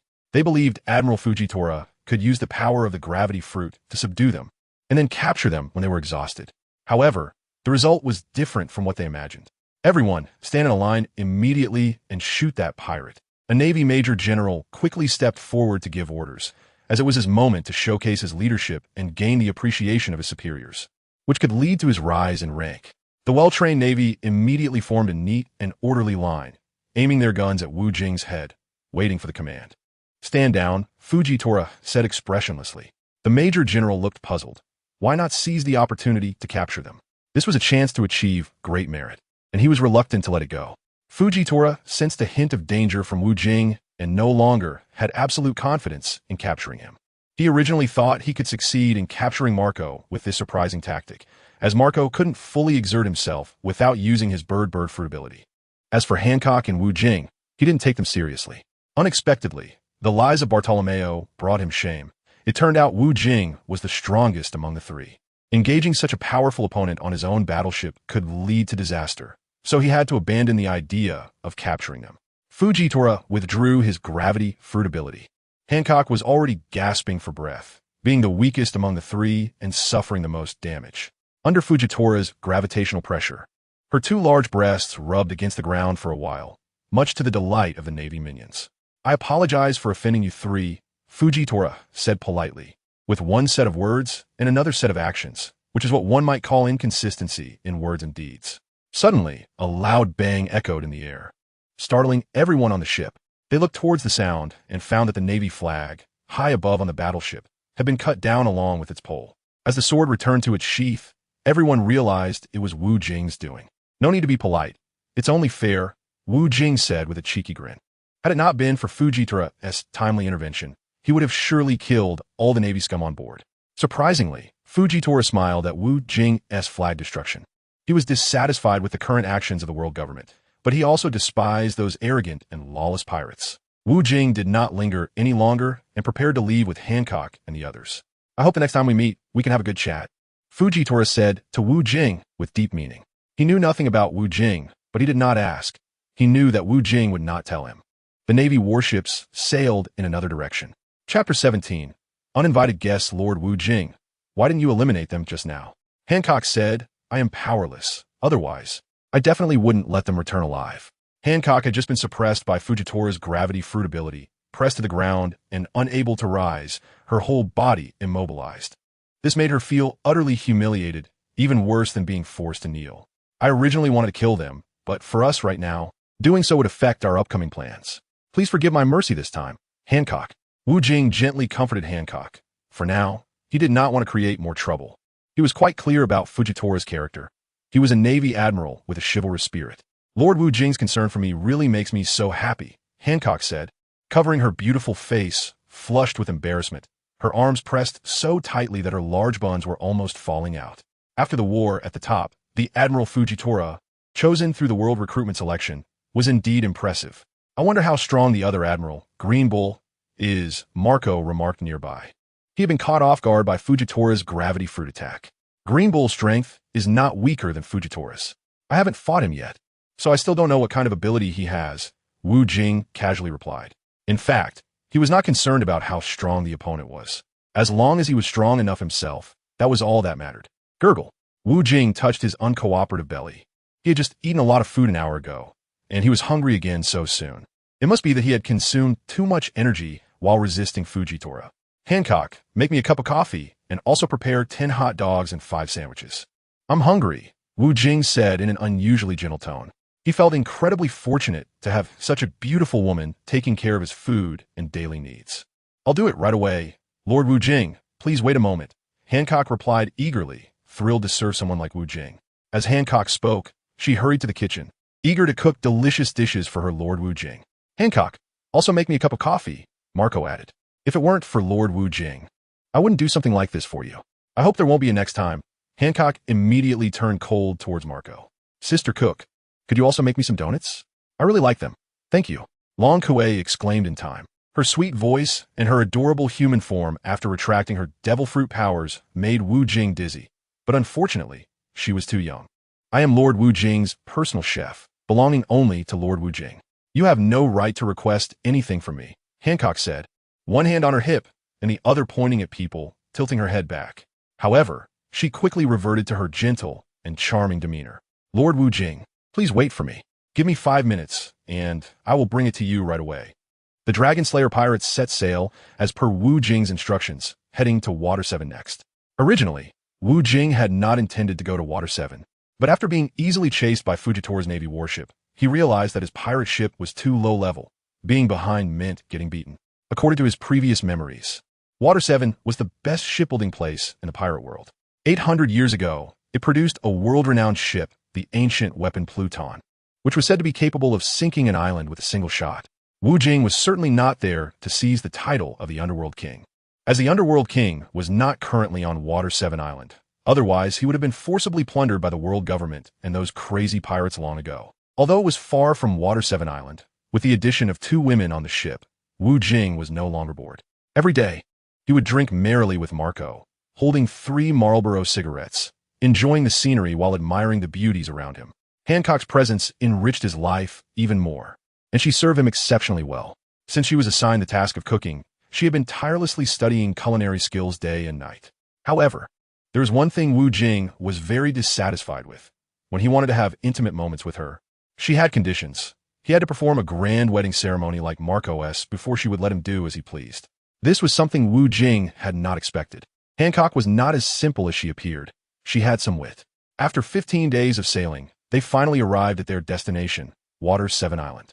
In the city center of Water 7, there was a building, the tallest in the city. Wu Jing saw two large wine glasses stacked on the city wall, with azure sea water continuously gushing from the center of the glasses, which could be considered a masterpiece of art in the pirate world. Next, I will assign the tasks to everyone. Wu Jing finally became serious. His usual leisure was just to prepare for the serious matters ahead. Wu Jing left Hancock and Long Kuei behind, while he and Margao went to handle business, aiming to find the mayor of Water 7, Iceberg, to discuss matters related to purchasing a warship. Why look for Mayor Iceberg to buy a warship instead of the largest shipbuilding company here, Carrera Shipyard? That's because Iceberg is not only the mayor of Water 7, but also the president of Carrera Shipyard. Upon entering Water 7, Wu Jing did not head to the public office, but directly went alone to Carrera Shipyard. Iceberg usually handles his affairs there, and his residence is also there, which is known as the safest and most secure place on the island. For Wu Jing, entering here was like stepping into a no-man's land. With his lightning-fast speed and the application of observation hockey, he had already thoroughly assessed the guards inside and the location of Iceberg. Knock, knock, knock. A soft knocking sound echoed. Come in. The knocker, upon hearing this, slowly pushed the door open and entered. Please take a seat. I'll handle a few documents first. Iceberg was not flustered at all. Anyone who could enter his office had to be vetted by his enchanting secretary, Khalifa. For every person entering his residence, Khalifa had to keep a record of their information, no matter how many times they had visited. The room fell into silence, with only the sound of Iceberg's pen quickly gliding across the notebook. Soon, he finished processing the last document, tossed it aside, and let out a long sigh, feeling exhausted. Carrera Shipyard had been incredibly busy with business lately. Clap, clap, clap. The sound of applause came from the newcomer, who was naturally Wu Jing. Who are you? I feel like I've never seen you before. Iceberg felt a sudden sense of panic upon seeing someone he didn't recognize at all. The current pirate world was in an unprecedented period of turmoil, so he was reluctant to meet outsiders easily, as too many pirates were eager for the warships produced by Water 7. Iceberg prepared to pick up the Din Din Mushi to call Khalifa and ask her about this stranger in front of him, so he could feel at ease continuing the conversation. Otherwise, he would have to chase the person away. However, with a snap, Wu Jing's pure white hand pressed down on the Din Din Mushi, preventing Iceberg from making the call. Chapter 18. Let's help each other. Wu Jing directly took out 3 cigarettes, snapped his fingers forcefully, lit a Marlboro in his hand, and then took a deep puff. Cool. Wu Jing slowly blew out several smoke rings, which gradually spread throughout the office. After Wu Jing hung up the phone, Iceberg did not make any other moves. Since the other party did not directly kill him upon entering, their purpose here should not be primarily to kill, but probably to discuss something with him. Let's see what this stranger wants to say. Angering a pirate can lead to a very unpleasant death. As expected of the mayor of Water 7, he remained calm in the face of danger. Wu Jing couldn't help but praise him a few times. He acknowledged that Iceberg was a meticulous person, having such strong security measures at his residence, and he did not show any panic in the current perilous situation. Sir, you flatter me. For a strong person, such security is almost non-existent. Iceberg was indeed a businessman. What's important is still being a statesman, and the conversation was filled with warmth. Well, I won't beat around the bush. I just want you to design a pirate ship for me. Sure, wait a moment. I will take you to our ship research room. Choose a design that you're most satisfied with. All you need to do is pay a 30 deposit, and when it's done, you can come back to pay the full amount. For our next business, I'll give you a 20 discount. Iceberg was full of tricks. As long as the price was set high, a discount basically meant no discount. He could be a good person while making a hefty profit. Truly, there is no business without cunning. Money is not an issue. The design is the problem. No problem. I guarantee it will be the fastest ship among pirate ships. What I want is the fastest of all ships. Wu Jing knew that the fastest pirate ship could never match a naval admiral's warship. Luffy's ship was so fast solely due to Frankie's modifications. To be honest, those designs are the Navy's patents, and we do not have the right to sell them to you. We can't dare to engage in such illegal activities. I beg you not to make things difficult for me. Iceberg pleaded with a bitter expression. Don't worry, I won't make things difficult for you. Wu Jing looked at Iceberg meaningfully, his gaze seeming to see through everything. Hearing Wu Jing say this, Iceberg finally breathed a sigh of relief. But he always felt that it was not that simple from Wu Jing's eyes. However, he couldn't pinpoint what was not simple, so he could only flatter. Thank you very much for your understanding. To express my gratitude, I, in the name of the president of Carrera Company, guarantee a 40 discount on this warship. Iceberg, you should understand what I mean. To repay your help to me, I naturally have to help you once as well. Please wait a moment. Wu Jing maintained that meaningful shallow smile. Soon, blurb blurb, Wu Jing took out the telephone bug from his pocket, which displayed Marco's image. It's done. Should I head over to you now? Unlike Wu Jing, who stealthily infiltrated Iceberg's office, Wu Jing had already let Iceberg notify the downstairs.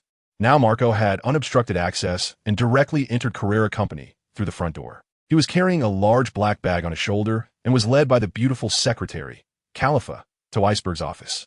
President, I have brought the person you wanted. Can I leave now? Khalifa, with a body that could make one bleed, was dressed in a black thigh-high sock dress, paired with a thorn whip in her hand, exuding wildness, along with her glasses and scholarly appearance, creating an overwhelming visual impact. You stay too. Let's see what gift this gentleman has brought me, Iceberg said with a gloomy expression, completely changing for his previous routine demeanor. Wu Jing gestured to Marge, who casually threw out the contents of the large black bag. A living person. Kaku? Khalifa exclaimed, completely taken aback. Everyone understood the situation. Now I'll ask you questions, and you'll answer them. If I think you're lying, I will chop off your limbs one by one. And if I finish with your limbs, I will go straight for your head. So you better think carefully, Wu Jing said slowly. He spoke as if it was easy. But those listening were already terrified. Where do you come from? The world government. Who sent you here? The CP9 Chief Spandam. Kaku's words made Iceberg uneasy. The world government actually sent someone here as an undercover agent. He considered Kaku a brother, someone he often drank and laughed with, and he particularly hated Spandam. What did they send you here to do? Wu Jing continued to question, as the next part was crucial. To steal the design of the ancient weapon, Pluton. Looking at the pitch-black and shiny first-generation sword in Wu Jing's hand, Kaku didn't think much and confessed honestly, hoping just to survive and return. I gave the Pluton design to my disciple Frankie back then, and you saw it with your own eyes. It was to ensure the safety of Water 7 Island. The World News reported this. At this moment, Iceberg truly resembled an iceberg, his stern face revealing two cold glints. Iceberg, I have reported this truthfully, but they still want to give up. They suspect you of hoarding the design, so they want me to continue staying here to gather intelligence. Kaku laid everything bare. He didn't want to end up disabled. Kaku's words made Iceberg grit his teeth in anger. The world government was being too aggressive. If things escalated, he could cut off the Navy's shipbuilding business. Kaku knew the world government wouldn't want a complete fallout. It would be extremely disadvantageous for them. Water 7's shipbuilding technology was the best in the world, and the Navy's warships depended on it to dominate the pirate world. Destroying this place would mean the Navy would lose its strong technological support. Others, don't interrupt. I haven't finished my interrogation yet, Wu Jing said, giving no regard to Iceberg. He even seemed to look down on Iceberg, saying, I'm interrogating a suspect. How can you casually interrupt? Iceberg obediently fell silent. Wu Jing was now his benefactor. Khalifa, the secretary beside him, brightened her eyes and pushed her glasses with her fingertips. The interrogator in front of her was the most handsome man she had ever seen, both in temperament and looks. If he were also capable, she would like him even more, including in that aspect. Last question, who else in the Kekela company is a spy like you? Wu Jing asked casually while smoking and leisurely crossing his legs. Sir, this, you should know, Kaku said with difficulty, looking as if he was struggling to speak. Suddenly, there was a slicing sound, and Kaku's pants were ripped open. Blood was gushing from his thigh, staining it red. However, Kaku didn't dare make a sound, his face pale. He was terrified by the earlier attack from Wu Jing. If it had been even slightly off, he would have lost his third leg. Meanwhile, Khalifa, Iceberg's secretary, also turned pale. It wasn't her being cut, so why was she scared? Was she really upset about Kaku's brother being harmed? Chapter 19. Everyone has a request. Wu Jing looked at the knife in his hand and smirked for a while. It wasn't that his knife skills were lacking, nor that he missed striking Kaku's third leg, but rather that he himself was a deterrent to his opponent. Wu Jing knew how important that leg was to a man, but Kaku didn't anger him. Otherwise, he would definitely get to the bottom of it. For now, he only gave a warning. Who else in Carrera Company is a spy? Wu Jing still asked in a calm manner. Wu Jing's calm demeanor made Kaku even more anxious inside. He was struggling immensely, biting his teeth tightly. Rob Lucci. Kaku finally revealed the name of the spy, and then pointed at someone, Khalifa. He hadn't wanted to say it, but his eyes were fixated on the knife in Wu Jing's hand. And when he saw Wu Jing make a move with the knife again, he immediately confessed everything. The name he was most reluctant to say was Khalifa, as she was his goddess in his heart, but there was no choice for him to save his life. In contrast, Khalifa's face had changed from red to white, and back to red several times. The iceberg's complexion was getting paler. There were so many spies around him. He had been so proud, but suddenly finding so many proud helpers around him made him realize he had been living in a den of wolves. Capture. Wu Jing signaled to Margot. Margot's fruit ability activated instantly as he rushed towards Khalifa, aiming to capture her barehanded. How could Khalifa submit easily? She swung her thorny whip at Margot, and if it struck, it would surely cause severe bleeding. However, Margot was undaunted, grabbing the thorny whip with one hand. And the revived blue flames continuously surged from his hand, quickly healing the wounds inflicted by the whip. Margot was a steady person. He knew the thorny whip was a lethal weapon, but with the help of his bird fruit, he could quickly recover from such injuries. Khalifa exerted all her strength, but couldn't pull back the thorny whip. It was firmly held in Margot's grasp. This made her anxious, and she instinctively shouted her catchphrase. "Let go! You're being disruptive." As soon as Khalifa finished speaking, she stumbled backward, as Margot had suddenly let go. This caused Khalifa, who had been pulling with all her might in a tug-of-war stance, to fall hard, exposing everything. Margot did not pursue the attack, as Wu Jing had already made his move. Wu Jing used the technique shave and was already in front of Khalifa. He unceremoniously stomped on her upper body, demonstrating impressive elasticity. How infuriating! This is harassment. Khalifa wanted to struggle to get up, but faced with Wu Jing's powerful kick, she couldn't move at all. Well, even if it is harassment, so what? Wu Jing looked down at Khalifa with an imposing presence, and a hint of blood-red conqueror's haki unconsciously flashed in his eyes. Suddenly, Khalifa stopped resisting. Facing Wu Jing's conqueror's haki, the defenses in her heart showed signs of collapse. First, detain the two of them, and also capture RebootLife for me. Awaiting this lord's orders, Ice Mountain commanded the approaching guard team. No need to go. He has already escaped by sea. Detain the two of them separately. I want to interrogate them one by one later, Wu Jing said, looking at Ice Mountain. Understood. I will quickly follow this lord's instructions. Ice Mountain ordered the guard team without hesitation.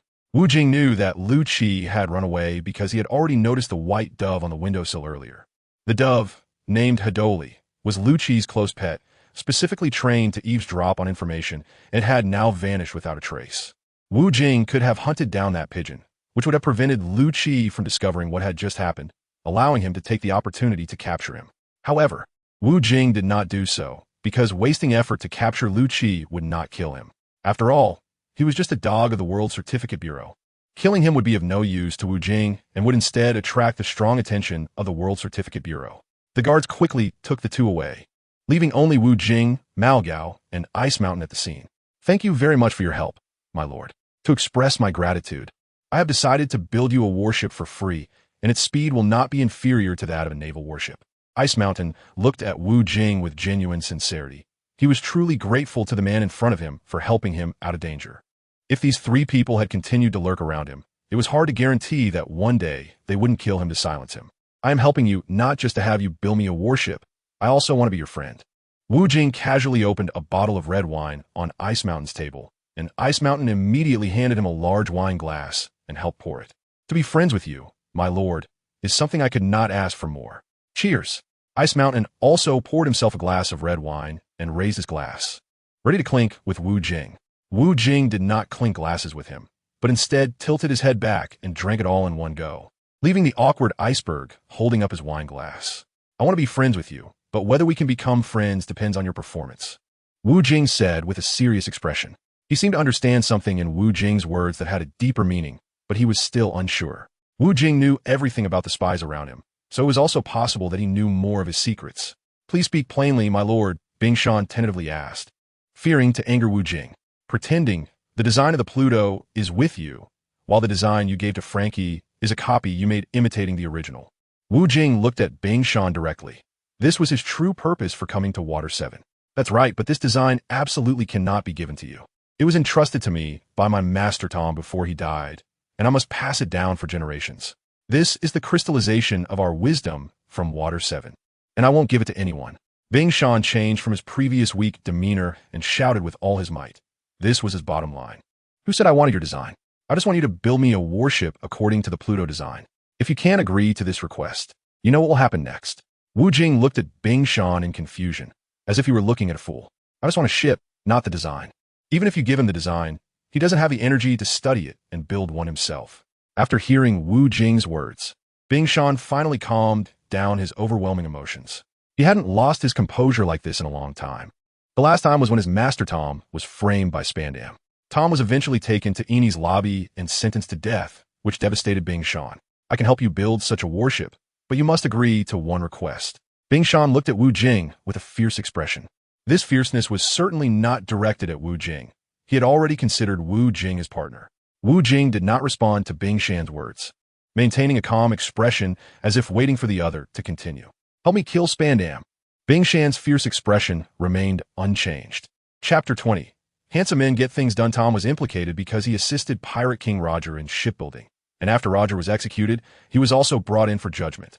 In the end, Tom tried to survive by building a sea train for the government, but he was ultimately framed by Spandam and executed. Bing Shan had come to see Tom as the closest person in the world to him. Without Tom, he would not have his current status, which earned him much admiration and respect from the citizens of Water 7. After receiving Wu Jing's promise, Bing Shan agreed without any hesitation. As long as Wu Jing did not take the Pluto design, other matters could still be negotiated. For Wu Jing, although he was not Roger's son, his body still belonged to Roger's son. Since Tom was implicated because of Roger, he was willing to do what he should for Ace. This must be what is called a bond. After happily clinking glasses and having a few drinks with Bing Shan, Wu Jing chose to interrogate the prisoners. In fact, he only wanted to interrogate the Secretary Khalifa, which was why he asked Bing Shan to separate the two prisoners. Having too many people around is not conducive to getting things done. Arriving at the holding area, Xiaoma, you go back first. I need to talk to her alone. What is there that I can't hear? Don't think I don't know what you're thinking, he said. Experience told him that sometimes having too many people around made the prisoners unwilling to divulge too much. She might just want you to be her sole listener. And with you here, she wouldn't be willing to share. Wu Jing said with a serious expression, as if he understood everything. Marco said nothing more, closed the door, and left alone. Khalifa was lazily lying on the bed, resembling Sleeping Beauty. If it could be streamed live to the public, Wu Jing could guarantee that the number of likes would definitely exceed 100 million. No one could imagine that this well-equipped room was a place for holding prisoners. The treatment was really too good. Wu Jing lifted Khalifa's chin with his index finger, seriously admiring the beautiful woman in front of him. However, his thoughts were not completely immersed in this top-tier figure. If you let me go, I'll give you my first time. How about that? Haha, sounds good. I also want you to be my girlfriend. You show me a little kindness, and you take it for granted. Marriage is so shameless. There's nothing I can do. Who told me I'm so handsome? Being so handsome, but thinking such dirty thoughts, you really are annoying. Khalifa murmured with her crimson lips. The man in front of her fascinated her. Haha, Khalifa, I'm really sorry for stepping on you earlier, but it's really your fault for being so beautiful. Wu Jing threw Khalifa a playful smile. As the saying goes, men are bad, women love them. Khalifa enjoyed Wu Jing's charmingly wicked demeanor. After working as a spy at Carrera for so many years, the biggest gain must be meeting a man who captivates her like this. If you were very honest, I might not be moved, but because you're so dishonest, I actually like you even more. Khalifa showcased her beautiful body. Wu Jing was still able to control his emotions. He was in the process of subduing others. If he couldn't even manage this, how could he expect others to submit to him? He must have a higher realm than others. I'm here to interrogate you. We'll discuss the rest later. Wu Jing was also on the verge of being captivated by this woman who had stirred up waves. His handsome looks had surely contributed to her infatuation. Then go ahead and interrogate me. As long as you enjoy it, I won't mind. At most, I might say you're being inappropriate. Khalifa crawled towards Wu Jing like a gentle little cat. I can't bear to treat you so cruelly. I just want to take you into my pirate crew. Are you willing? Wu Jing pinched Khalifa's delicate chin and gently caressed it. Her skin was incredibly smooth. Of course I'm willing. I'm tired of being an intelligence agent. Following you, I think life would be much more interesting. Khalifa thoroughly enjoyed Wu Jing's actions. She smiled flirtatiously at him. Truly enchanting. For now, I can't let you join me. If not with you, then where do you want me to go? Khalifa asked, confused. You should return to the world government. I need you to provide me with important intelligence. Once the time is right, you can join us. I believe that day won't be too far off, Khalifa. Wu Jing unceremoniously kissed her. Her lips were truly delightful. Khalifa was even bolder than him. Her movements even more unrestrained. In the end, Wu Jing and Khalifa's relationship deepened. He really needed such an assistant. What Wu Jing didn't expect was that Khalifa was actually a white-cut chicken. He couldn't understand the worldview of the pirate world. A few days later, Iceberg publicly announced the dismissal of Lucci Kaku, and Khalifa. Meanwhile, Wu Jing and his crew were also preparing to leave. Staying here any longer would attract the Navy's pursuit, especially since Lucci had already fled. To bid farewell to Wu Jing's pirate crew, Mayor Iceberg hosted a banquet for the dragon-slaying pirates at the most luxurious venue on Water 7. He certainly knew Hancock. No one in the pirate world didn't know her, except for those who hadn't been born yet. As for Long Kuei, Iceberg also knew her. He was quite attentive to world news and had a habit of reading the world news newspaper every day. You're leaving so soon? Can you stay a few more days? Iceberg said politely. In fact, he couldn't wait for Wu Jing and the others to leave. Every extra day they stayed on Water 7 meant more danger. There's still quite a few things to do.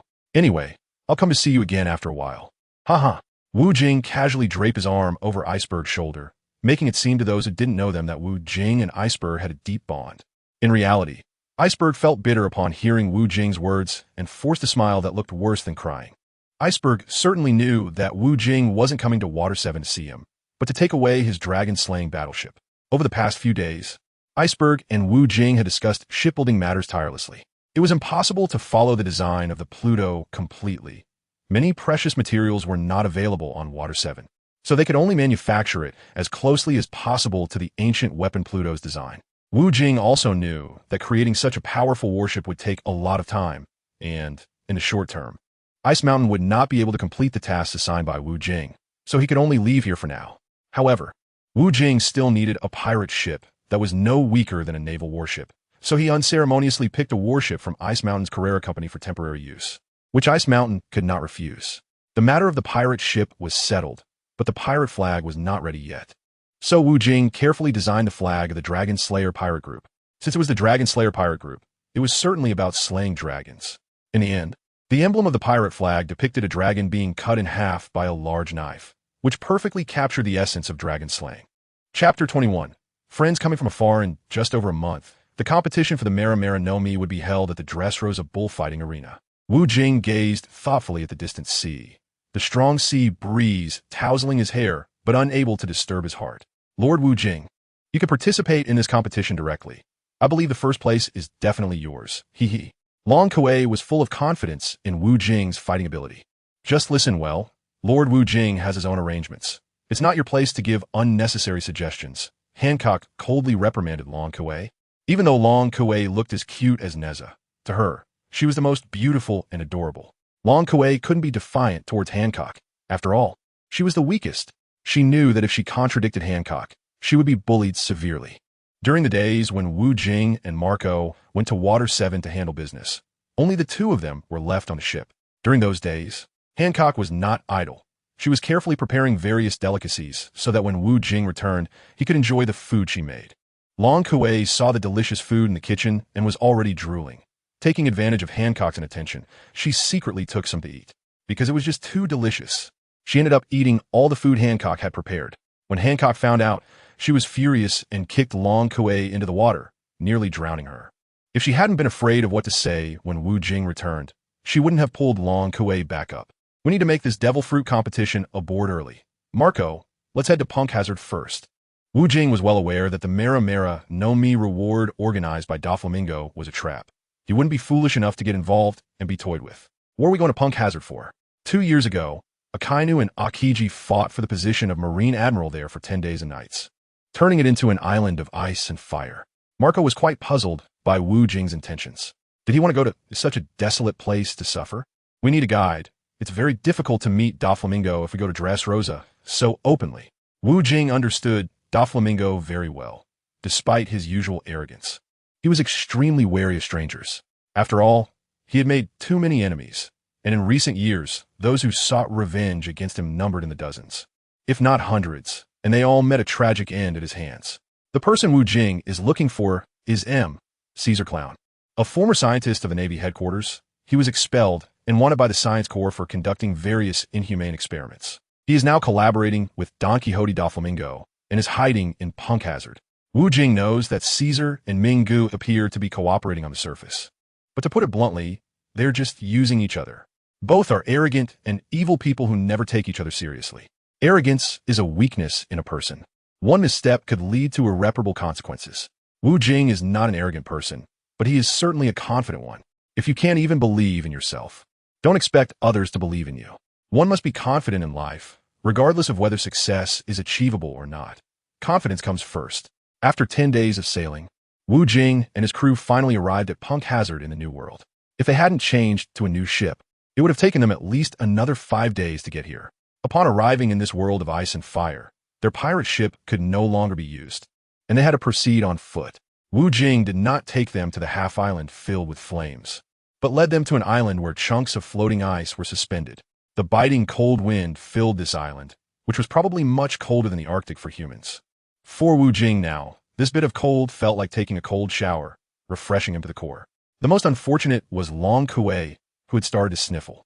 To keep warm, she clung to Marco's thigh, her bun bobbing around under Marco's waist, which could create friction. One could only say that she was young and naive. Hancock kept rubbing against Wu Jing. He knew that this environment posed no harm to her, but since she liked to take advantage, he let her indulge, knowing he would eventually get back what was owed.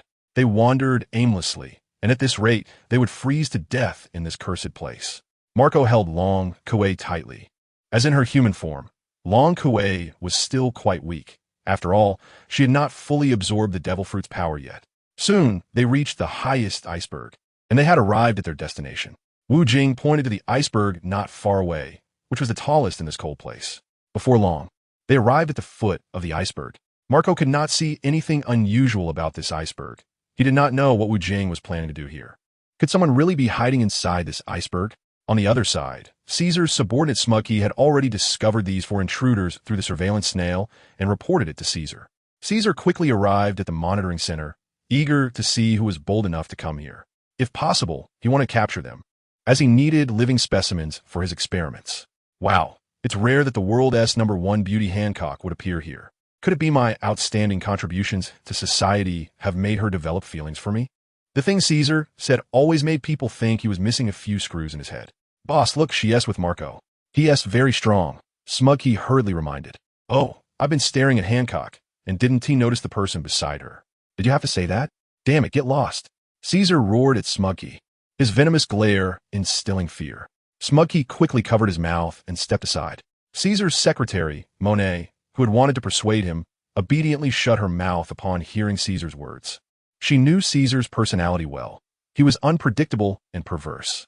Even with Marco around, I can't just let Hancock leave. I want to personally dissect her body. Hurry up and open the door. Caesar commanded ominously, not wanting to invite trouble. Since they had come knocking, he would catch them in a trap. A corner of the iceberg suddenly opened a small stone door. Welcome, esteemed Queen Hancock, to come from afar. Please enter through that stone door, Caesar said with a strange voice into the microphone, eagerly wanting to capture Hancock and dissect her perfect body. He was always curious about unique bodies. Upon hearing Caesar's voice, Wu Jing did not hesitate and led the way toward the stone door. Chapter 22. Wu Jing was poisoned. This passage is too dark, and there's a terrible stench. Ugh, ugh, ugh. Long Kuei complained, somewhat doubting this was the way in. The four of them lined up in a row, with Wu Jing naturally at the front. If even Long Kuei did not believe this was a passage, how could he? Before entering the stone door, Wu Jing knew this was a trap, but he still walked in. He could have drawn out the first-generation ghost cutter and chopped at the iceberg, eventually finding Caesar's hiding place. But Wu Jing did not do that. Once he caused panic, Caesar would definitely call for reinforcements. This would draw the attention of Don Quixote da Flamingo and one of the four emperors, Kaido.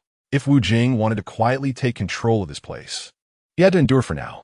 He had no need to bring Hancock and Long Kuei along for this risk. Everything was to pique Caesar's interest. He knew Kaido had a super sadistic tendency. The better the thing, the more he wanted to ruin it, whether it was people or objects. He once used his gas fruit ability to bomb a beautiful island, which made him very happy. If he had brought Hancock, Caesar might not have shown up to capture him and Marco. Caesar was also a coward, although he needed to capture more living people for experiments. Wu Jing did not worry too much about Caesar's strength, as he was someone who could not even defeat Luffy. I feel so sleepy, Long Kuei said, and her swaying body fell to the ground. Then Hancock collapsed, followed by Marco, and finally, Wu Jing also fell, landing directly on Hancock. Wow, what a bunch of foolish humans. Just like that, they walked into my trap. Quickly, take them to prison.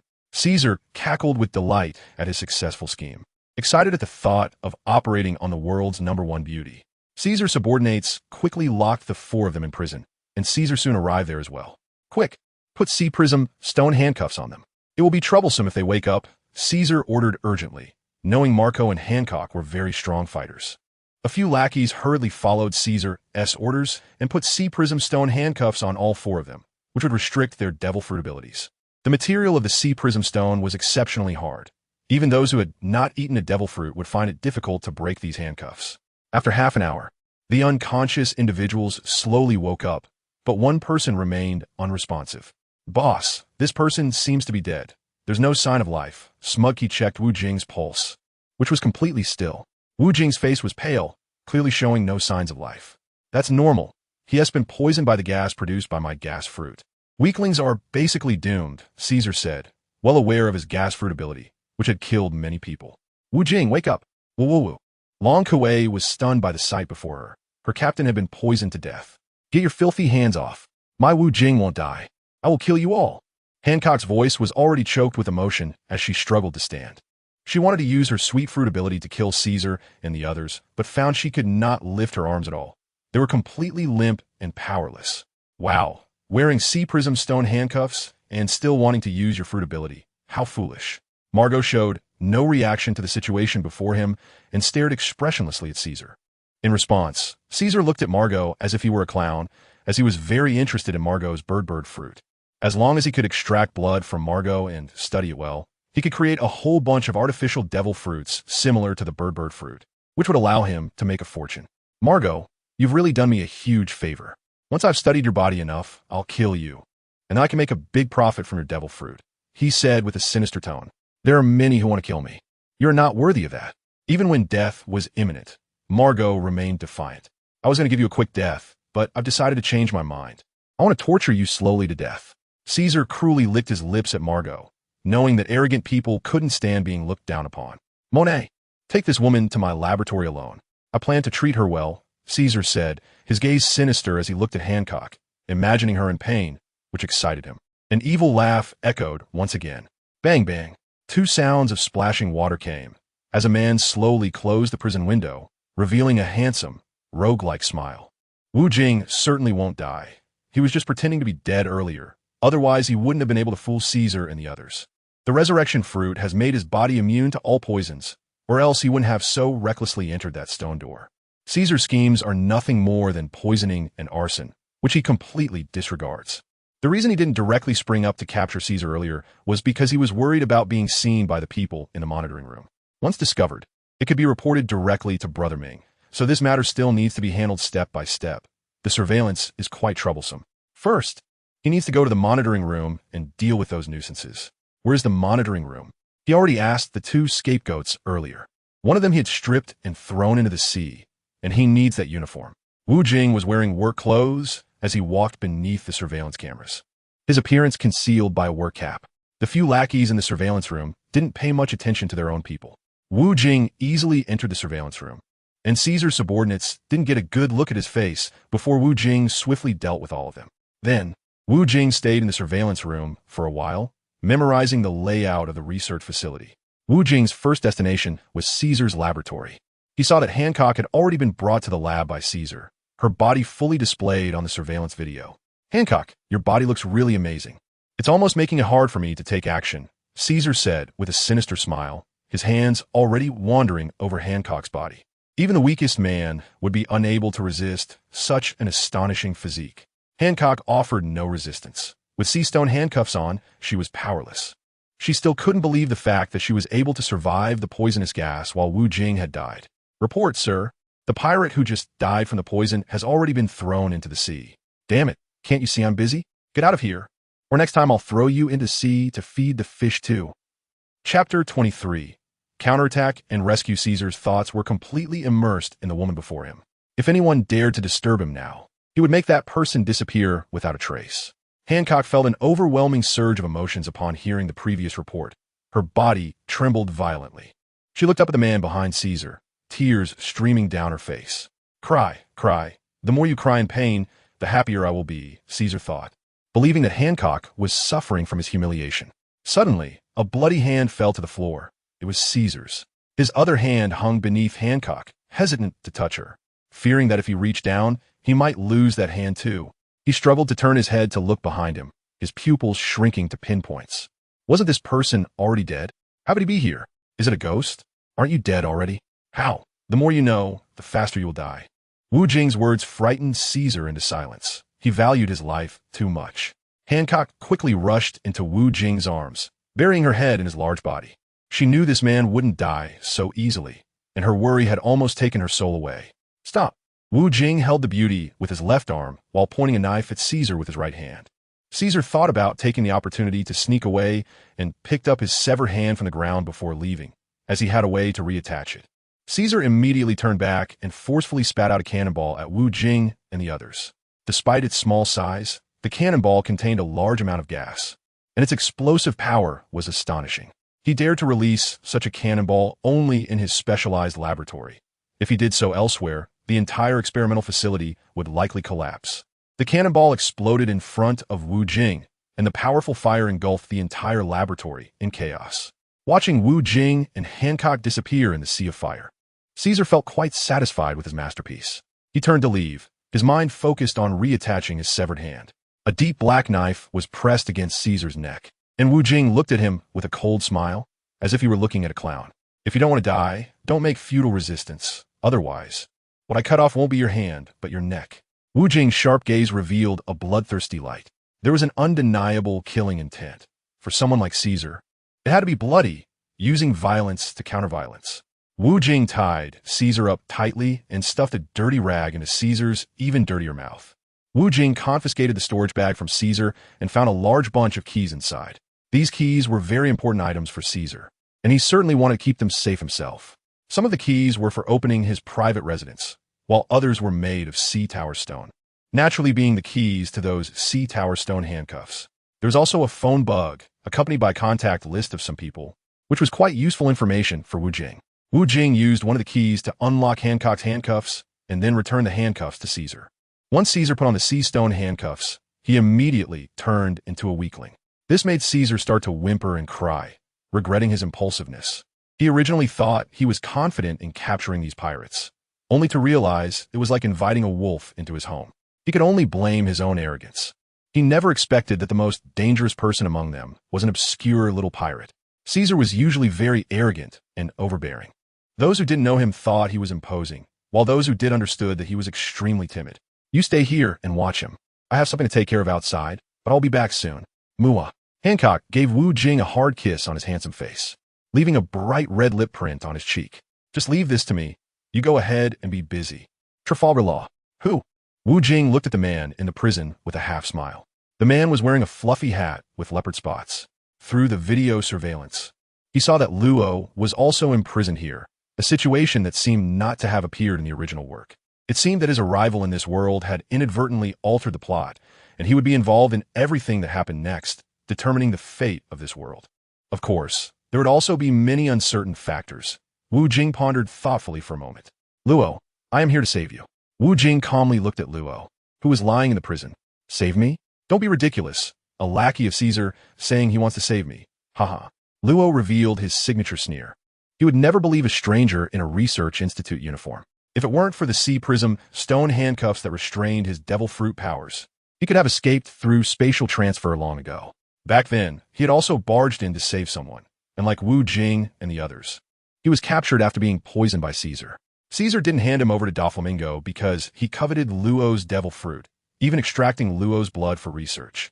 In response to Luo's doubts, Wu Jing didn't explain. He skillfully pulled out 3 Marlboros, snapped his fingers to light one, and casually started smoking. Seems like you have nothing to say now. Please leave and don't pollute the air here. Luo was not a smoker. He had been physically weak since childhood, and if it weren't for the surgery fruit he ate back then, he would have died of illness long ago. I just want to quietly smoke a few cigarettes. Once I'm done, I'll talk. Wu Jing replied indifferently, as he was really craving a smoke. Marlboros in the pirate world were incredibly good. After finishing his smoke, Wu Jing tidied up his clothes and took off the work uniform. He no longer needed to disguise himself. The world government destroyed your hometown, and Doflamingo killed his own brother Corazon, who was once your most trusted friend, and you came here to save that bear named Bartolomeo. Wu Jing focused on Luo, speaking slowly, his gaze as if he could see through Luo. You seem to know me very well. What exactly do you want? Luo gritted his teeth and asked sharply. Telling you what I want is pointless. What's important now is what you want and whether I can help you. Wu Jing appeared serious, looking like a good person. TCH, just say what you want me to do. You should know who I hate the most now. Luo, having experienced storms and rain, knew there was no free lunch in the world. This person in front of him wanting to help must have a motive. Right now, I don't know what I need your help with, but of course, I will help you kill Doflamingo. Wu Jing had many things he needed Luo's help with, but it was useless to say them now. It was better not to mention them. Deal, we form an alliance. Luo agreed readily. As long as Wu Jing helped him fulfill this request, everything else was not a problem. Now he was eager to get out and take a breath of fresh air. Chapter 24. Why do you always order me around? Wu Jing directly threw a bunch of keys to Luo. He didn't have the leisure to unlock the sea stone handcuffs for Luo. It wasn't like he was the one being handcuffed. Luo could just try them one by one. With a click, Luo's handcuffs were opened, which made him very excited. He was finally free. The room surgery fruit was immediately activated, and Luo quickly vanished into thin air, reappearing next to Wu Jing in no time. Wu Jing was not worried at all that Luo would run away. Luo really needed an ally like him. He knew that Luo was a scheming person, but still very principled. Bring the key and follow me. After Wu Jing finished speaking, he turned around and left, leaving Luo looking bewildered. Is this really an ally? The commanding tone made it seem like he was his superior, causing dark lines to appear on Luo's forehead. This is not how you play. Wu Jing walked towards the prison where Mao Gao and Long Kuei were held. Meanwhile, his observation haki was probing the surroundings. Since the moment he eliminated those two henchmen, he had been continuously activating his observation haki, always on guard against movements in the dark. After all, his stamina and haki were inexhaustible. As long as he was well-fed, well-hydrated, and rested, he was like a Superman. Who are you guys? How did that guy Luo escape? A beautiful woman with wavy green hair screamed. She was Monet, Caesar's secretary. She was a user of the snow fruit, capable of creating various forms of snow to attack her enemies. Wu Jing did not give her a chance to perform. He directly swung his knife and severed her head. Monet's head rolled on the ground, her face still wearing that expression of terror from before. Just moments ago, she had suddenly felt a chill around her neck. In that instant, it was an inexplicable rush, which was immediately followed by a piercing pain in her heart. Luo was also stunned by Wu Jing's lightning-fast movements and the stylish action of sheathing his knife. It was seamless, without any unnecessary movements. Wu Jing confiscated Monet's phone book, which he would need to use next. What are you standing there for? Keep up, Wu Jing said coldly, directly stepping over the headless female corpse, leaving Luo with a face full of resentment. Once again ordering me, he could only silently scream in his heart. Ah, Wu Jing arrived at the place where Mao Gao was held, ready to rescue them. Lord Wu Jing, you scare me to death. I thought you had been poisoned. Sobi. As soon as Long Kuei saw the handsome and imposing Wu Jing, she became emotional and cried, as she thought Wu Jing was already dead. Yes, I was poisoned. I missed you too much, so I came back to find you, Wu Jing's words scared Long Kuei so much that she couldn't cry. She wanted to go up and touch him, but she didn't dare. You idiot. How can you believe this? This guy won't die even if he's struck by lightning 100 times, let alone this little poison. Marco looked at Wu Jing with annoyance, knowing that Wu Jing was just pretending to be dead. So he remained calm, waiting for Wu Jing to come to the rescue. Wu, annoying captain. Long Kuei cried out loud this time, overwhelmed by the shock and fear. Marco, what are you doing here? Luo looked at Marco with curiosity, knowing that Marco was once the captain of the 1st Division of the White Beer Pirates. Isn't this Luo? What are you doing here? I asked you how you got here. Answer me first. Luo's temper flared up again. Hey, watch your tone. I've joined the pirate crew of this man beside you now. After Marco's words, Luo fell silent, realizing that he knew nothing about this man in front of him. The pirate world had never seen someone like Wu Jing before. The fact that Marco had joined this man's crew indicated that this man was not simple. The more he thought about it, the more he sweated. In the pirate world, people always feel fear towards unknown powerful figures. Stop staring blankly and hurry up and unlock their sea stone handcuffs. Wu Jing squinted at Luo, finding him quite adorable. Stop giving me orders. We're just allies, Luo said, resisting verbally. But he obediently tried the keys one by one until he finally unlocked Marco and Long Kuei's cuffs. Finally free. Oh no, we haven't rescued Hancock yet. She was taken away by that demon. We need to hurry and save her. Long Kuei slapped her forehead, remembering Hancock. Although Hancock was usually fierce toward her, she didn't hold grudges. In Long Kuei's heart, as long as one was a member of the Slaying Dragon Pirates, they would always be family. Don't worry. These aren't things we should be concerned about. This kid will definitely think of saving Hancock first, and then worry about saving us, Marco said, patting Long Kuei's bun. He understood Wu Jing's way of handling things very well. Little Marco knows me well, Wu Jing said, feeling a bit shy as he scratched his head. Luo stared at Wu Jing, who had just been arrogant with him but was now so amiable in front of Marco. Was he particularly kind to his own crew? If I join, he should be kind to me too, Luo thought seriously as he enjoyed studying human nature. Hey, is there something wrong with your ears? I've been calling you, and you haven't responded at all. Wu Jing continued to look blankly at Luo. Please mind your attitude. We're allies now. Luo showed his sharp teeth, expressing his dissatisfaction towards Wu Jing. The group left the prison, and under Wu Jing's lead, they soon reunited with Hancock. Hancock and Luo were old acquaintances. During the Marineford War, Hancock had helped Luo transport Luffy to Amazon Lily. Upon learning that Hancock had also joined Wu Jing's pirate crew, Luo became increasingly curious about Wu Jing. Even a woman like Hancock, the Empress, could be recruited, which was something even the world government found difficult to achieve. He knew that Hancock, while appearing to serve the world government as one of the 7 warlords of the sea, had always been unwilling to help them, having actually assisted Luffy and his crew during the Marineford War. As for Long Kuei, Luo didn't know her, but he observed Wu Jing's 3 crew members, finding none of them to be vicious. He thought both Hancock and Marco were pirates worth knowing, and he didn't dislike Long Kuei's silly and cute demeanor. It seemed that this man named Wu Jing wasn't a wicked person, which made him less wary of Wu Jing. MMM. A strange sound came from a dark corner. Luo glanced casually and exclaimed, "What the hell?" He saw a person tied up, mouth gagged with a cloth, struggling in pain. Upon closer inspection, he realized it was Caesar, a person he despised, filled with hatred for bloody individuals. Bring him over. I have something to say to him. What? Why do you keep ordering me around? We're allies. Chapter 25. Help me take out the heart you're so talkative, while I'm still calm. Just go and do it. Wu Jing glared at Luo, seizing the opportunity to manage this guy. He knew Luo was rebellious and hated being ordered around. TCH, I hope there's no next time. Luo shot a challenging look, having been pushed to his limits multiple times. If it weren't for Wu Jing's shocking performance, he would have already fought Wu Jing directly. Luo grabbed Caesar and slammed him hard onto the floor, wanting nothing more than to smash Caesar to death. He used so much force that the floor shook several times. Caesar wanted to open his mouth to scream in pain, but the cloth prevented him from expressing his suffering. At that moment, Caesar wished he could swallow the filthy rag so he could scream out his frustrations. But he couldn't shout, only shedding tears to express his current helplessness. Wu Jing and the others ignored Caesar's miserable state. They would have been even more ruthless, just like when Wu Jing had directly chopped off one of Caesar's hands before. Wu Jing drew the original ghost Che and aimed it at Caesar's head. Caesar, in a panic, shook his head vigorously to convey the meaning of "please spare me."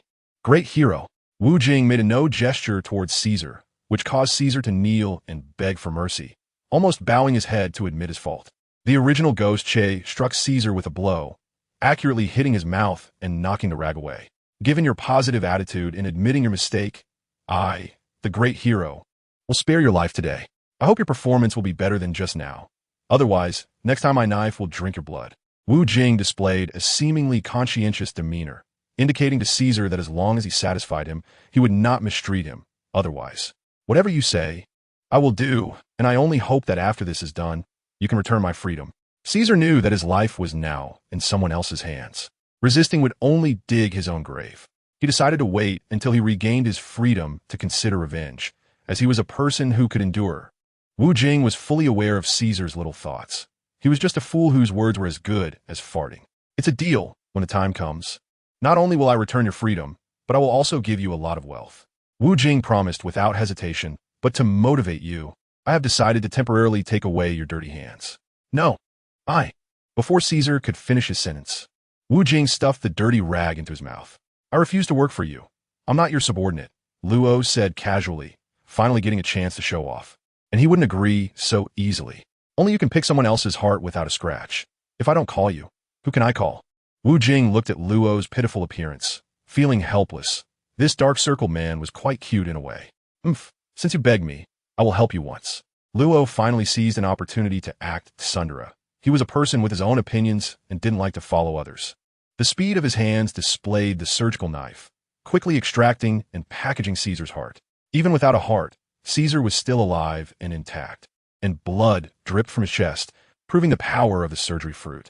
Now I'll talk to everyone about the next plan. Each of you has a task. Wu Jing said seriously, looking at everyone. Currently, he wanted to capture Don Quixote Doflamingo alive, which would require considerable effort.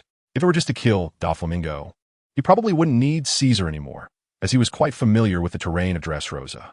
He could sneak in by himself and head straight to Doflamingo's palace, the Royal Hill, and shoot him dead. Capturing Doflamingo alive mainly relied on Wu Jing's efforts, with the others providing assistance. After all, Doflamingo's 3 high-ranking subordinates were not much weaker than him. In a one-on-one confrontation, it might not be possible to take them down in a short time, and if other main personnel were alerted, the battle would become difficult. Originally, Wu Jing wanted to call Rayleigh for support, but upon encountering Luo, he abandoned that idea, as Rayleigh's influence was far greater than Luo's at the moment. If people knew that Rayleigh had come to help, his Dragon Slayer pirates would surely attract significant attention in the pirate world. This still required some time to cool down. It wasn't that he was afraid, but he knew how to better protect his partners.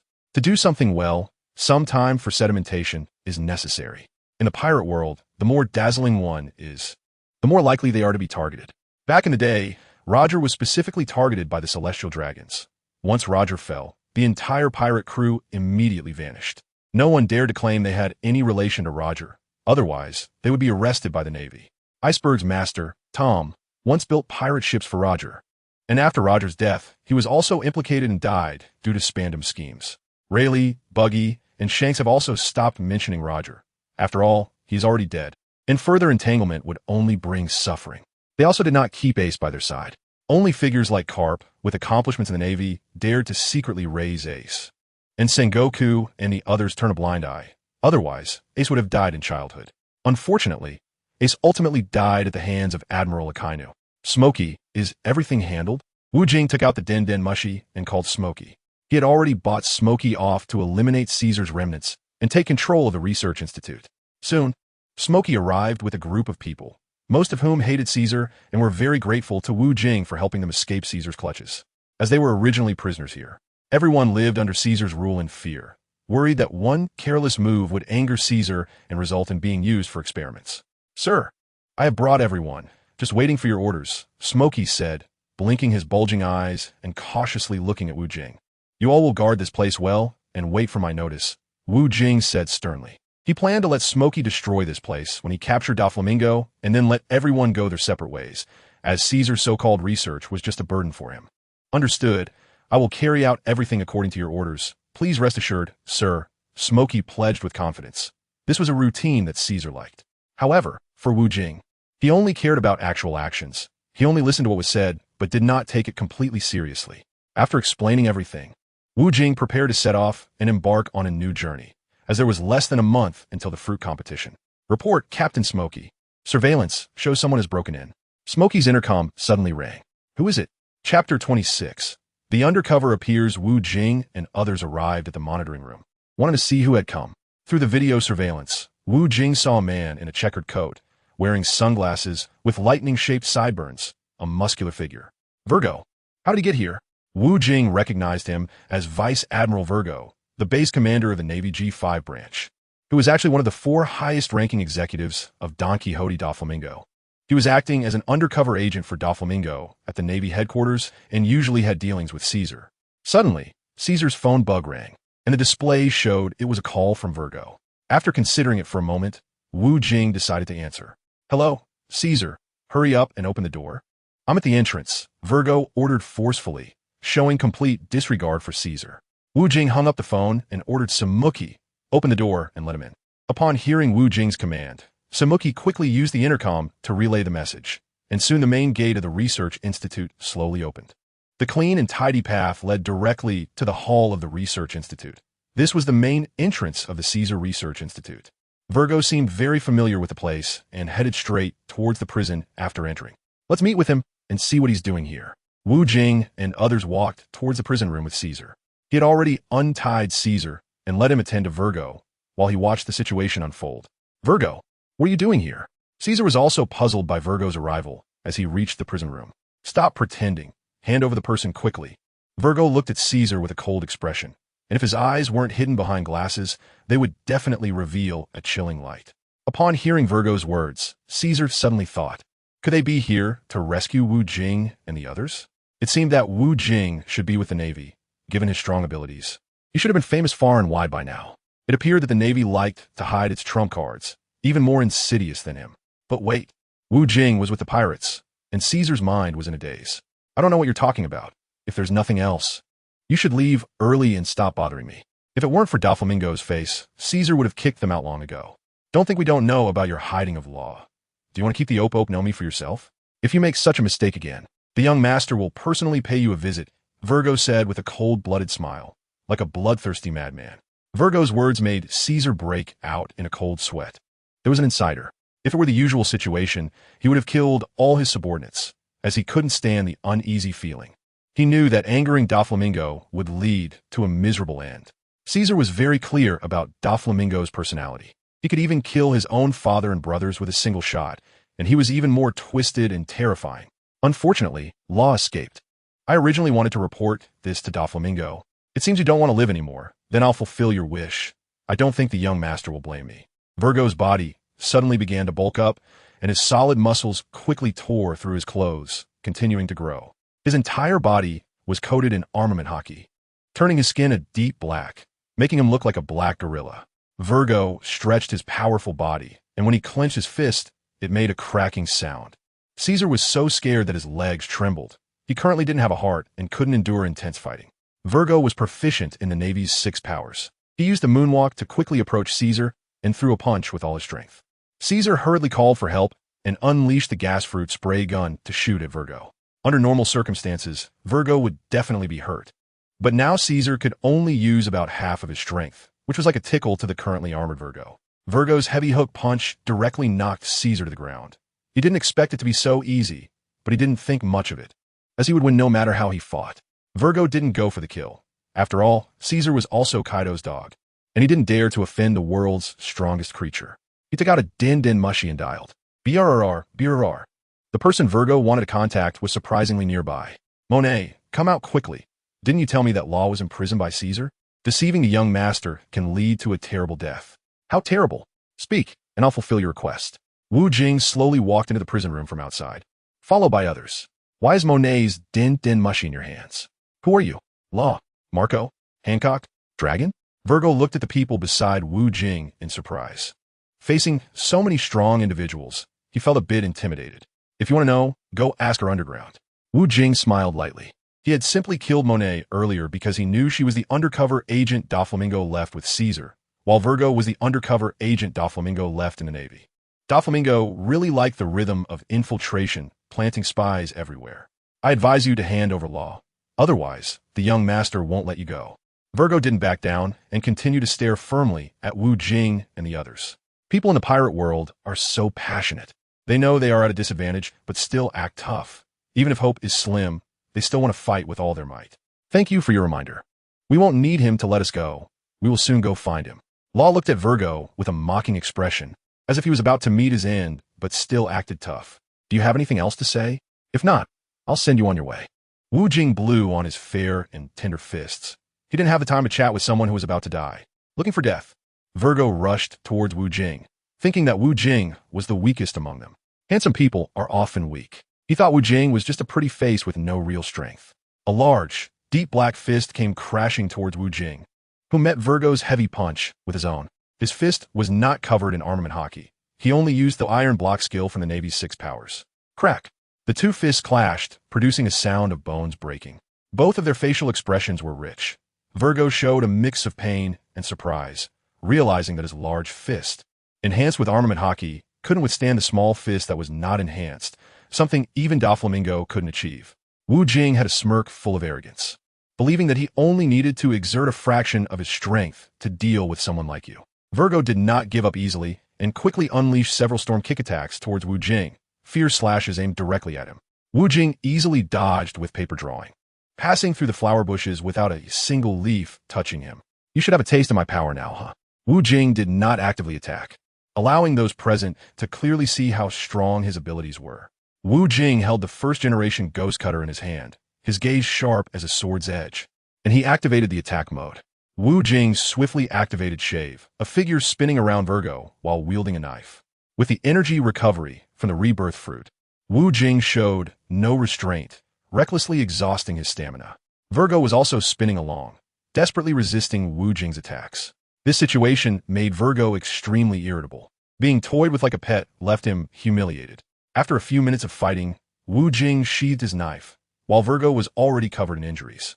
Virgo, panting heavily, fell to the ground, having given up on resistance, never expecting to be defeated by a nameless nobody. Killing me will provoke a mad hunt by the Navy headquarters, and the young master won't let you off either. Killing you is just like squashing an ant, and besides, I can't be bothered to kill someone like you, a fence-sitter. As for Doflamingo, I'll be looking for him soon, Wu Jing said disinterestedly, as he had no interest in killing such trash and dirtying his hands. Upon hearing Wu Jing's words, Virgo felt a sense of mockery. He clearly didn't dare to kill him, but was looking for reasons. Law, kill him, Wu Jing commanded with a ceremonial tone. What? Virgo, who had just been immersed in the joy of surviving, was taken aback when Wu Jing ordered someone else to kill him. This time, Law expressed no dissatisfaction. After all, Virgo was here to capture him to meet Doflamingo, making him his archenemy. High-frequency scalpel. Law's large knife, the demon cry, under the influence of the surgical fruit, had the blade's tip wrapped in high-frequency, high-voltage electricity. At the same time, he forcefully pushed off the ground with his toes and rapidly jumped in front of Virgo, stabbing the knife into his body. Under the effect of the high-frequency scalpel, Virgo's entire body was dismembered. Chapter 27.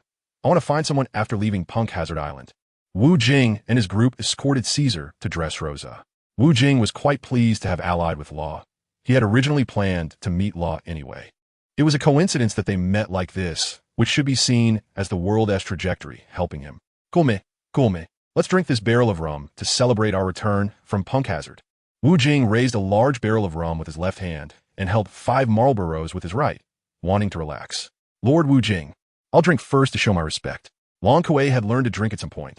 The barrel of alcohol was nearly as tall as she was, and she gulped it down in one go, her face flushed and quite charming. You little brat, don't drink so much, or you'll embarrass yourself by wetting the bed later. Hancock teased Long Kuei, but in her heart, she had already accepted this little sister as one of her own. Marco and Law sat nearby, leisurely drinking and occasionally clinking their glasses. Both were quiet individuals. The group cherished this brief moment of peace, wanting to enjoy this rare time, knowing they would soon face bloody and stormy moments.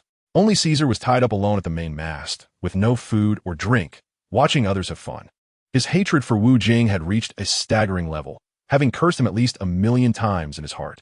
Before long, the deck was filled with barrels of alcohol. Long Kuei had drunk herself into a stupor and was sprawled on the deck, soundly asleep. Hancock had also drunk to the point of dizziness, her face rosy, her eyes hazy, constantly staring at Wu Jing, occasionally licking her lips in a seductive manner. If it were the past, Wu Jing would have pulled her to the railing and taken action, but now he was very mindful of his image. After all, he was the captain, so he could only show a hint of firmness to express respect. Cheers! At some point, Law had sat down beside Wu Jing, observing his drunken state and unsteady posture. Wu Jing estimated that he seemed to have drunk too much. Otherwise, he wouldn't be so lively to come over and clink glasses with him. Luo took a big gulp, drinking heartily. He hadn't drunk like this in a long time. When he was younger, his health was poor, so he couldn't drink. Now that he had grown up and his health had improved, he couldn't find anyone to drink with. Every time Luo and Wu Jing drank, they had to clink glasses, and the two of them went back and forth, each having drunk 3 large barrels. Ha ha! So enjoyable. Woo. When Luo was drinking happily, he burst into laughter, but soon he started crying. On the side, Mao Gao looked at Luo like a fool. Just moments ago he was laughing and shouting in joy, and now he was weeping profusely. Is this joy or suffering? Wu Jing patted Luo's back, knowing the pain in Luo's heart. He felt deep sympathy for Luo after seeing his experiences in the original work. The people who protected him always met tragic ends, leaving him alone and helpless. He became part of a pirate crew, only to be ruthlessly killed by others, which made Luo feel abandoned by the world, leaving him sad and desperate. Luffy's optimism about the pirate world rekindled hope in Luo, but Luffy's reckless behavior also made him feel exhausted. Alcohol is a good thing. It can bring people joy, but it can also stir up inner pain. And drowning sorrows in alcohol only deepens the sorrow. Wu Jing spoke as if he understood life as complexities. Marco listened to Wu Jing's words, nodding in a somewhat confused manner. The day before yesterday, A few members of the Dragon Slayer pirates drank themselves into oblivion. After a day of recovery, they returned to their usual selves.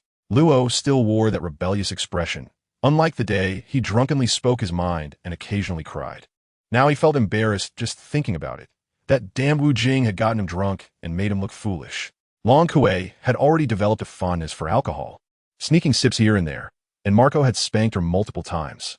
He forbade her from drinking. If she got drunk, she might crash the ship. Hancock had become increasingly ladylike, willing to cook for everyone, and she would prepare some unique dishes just for Wu Jing, which others could not enjoy.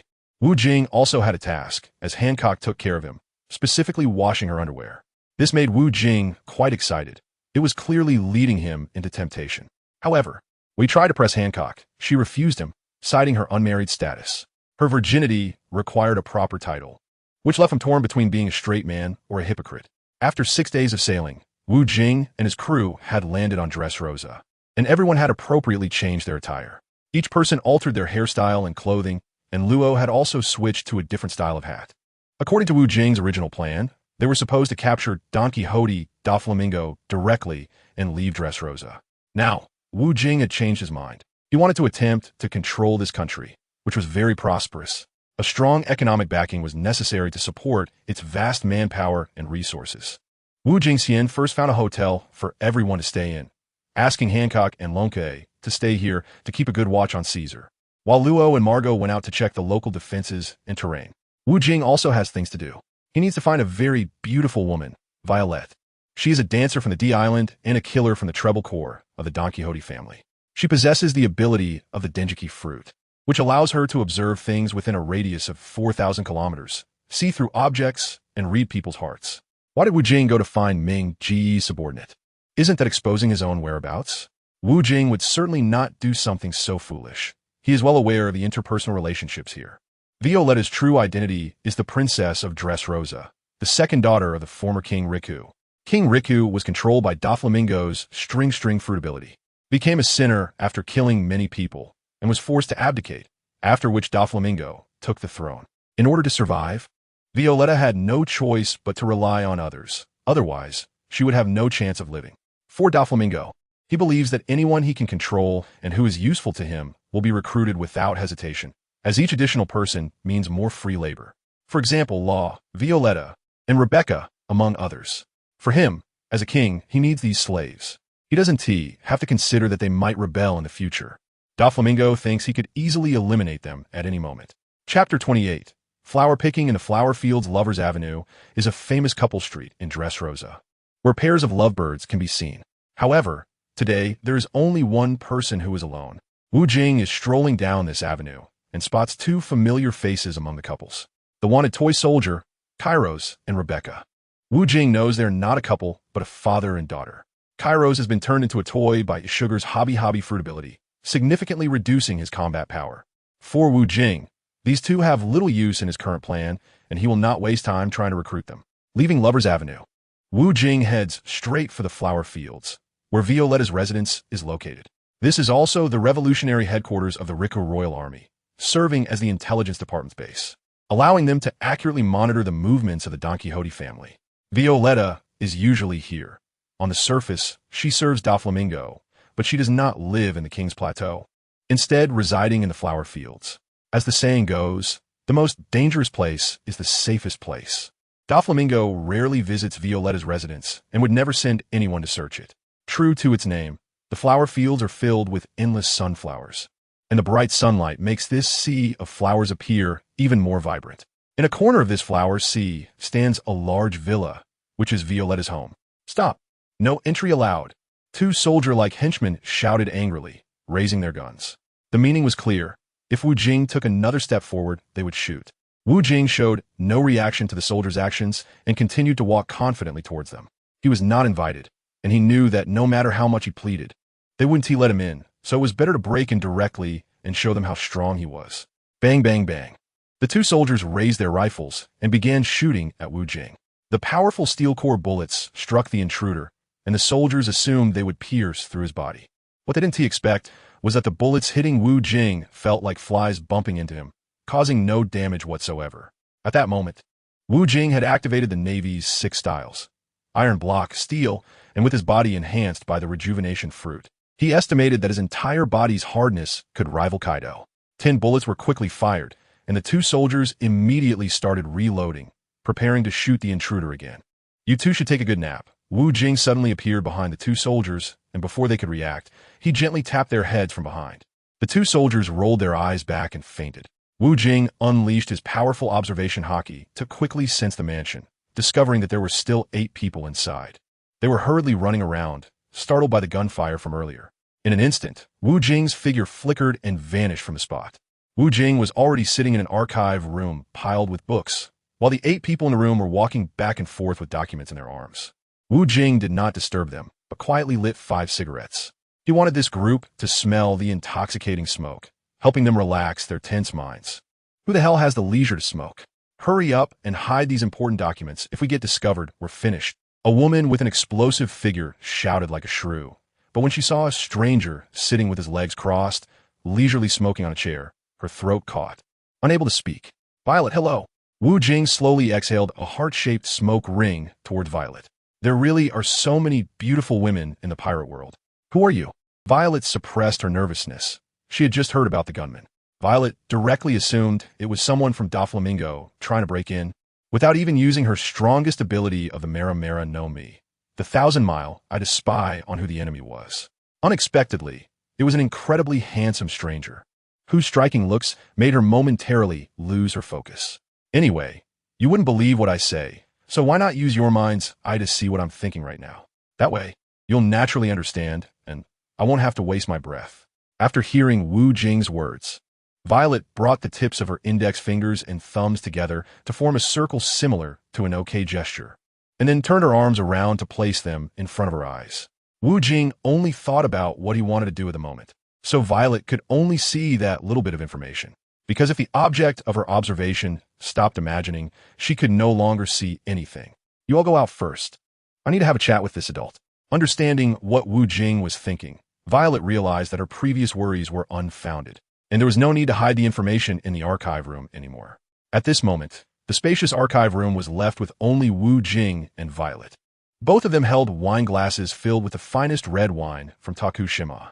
Wu Jing took a small sip and found it quite good, with a smooth texture and a perfect balance of sour, sweet, bitter, and salty flavors that lingered on the palate. However, Wu Jing still preferred rum. "You want to team up with me to take on Doflamingo, just the two of us?" Violet looked at the handsome young man in front of her. If it were anyone else thinking this way, she would say they were foolish. But the confident expression on this man's face made it hard for her to voice that thought. "If it's just the two of us, I would have run away long ago, haha."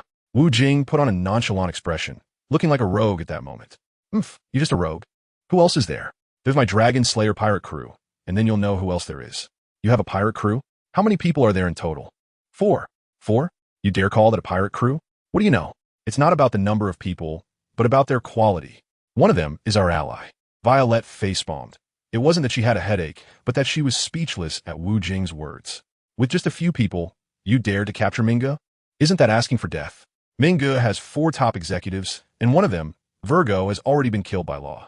There are still 3 left on Dressrosa, plus 11 main cadres, including Caesar's secretary, Monet. So what do you need me to do?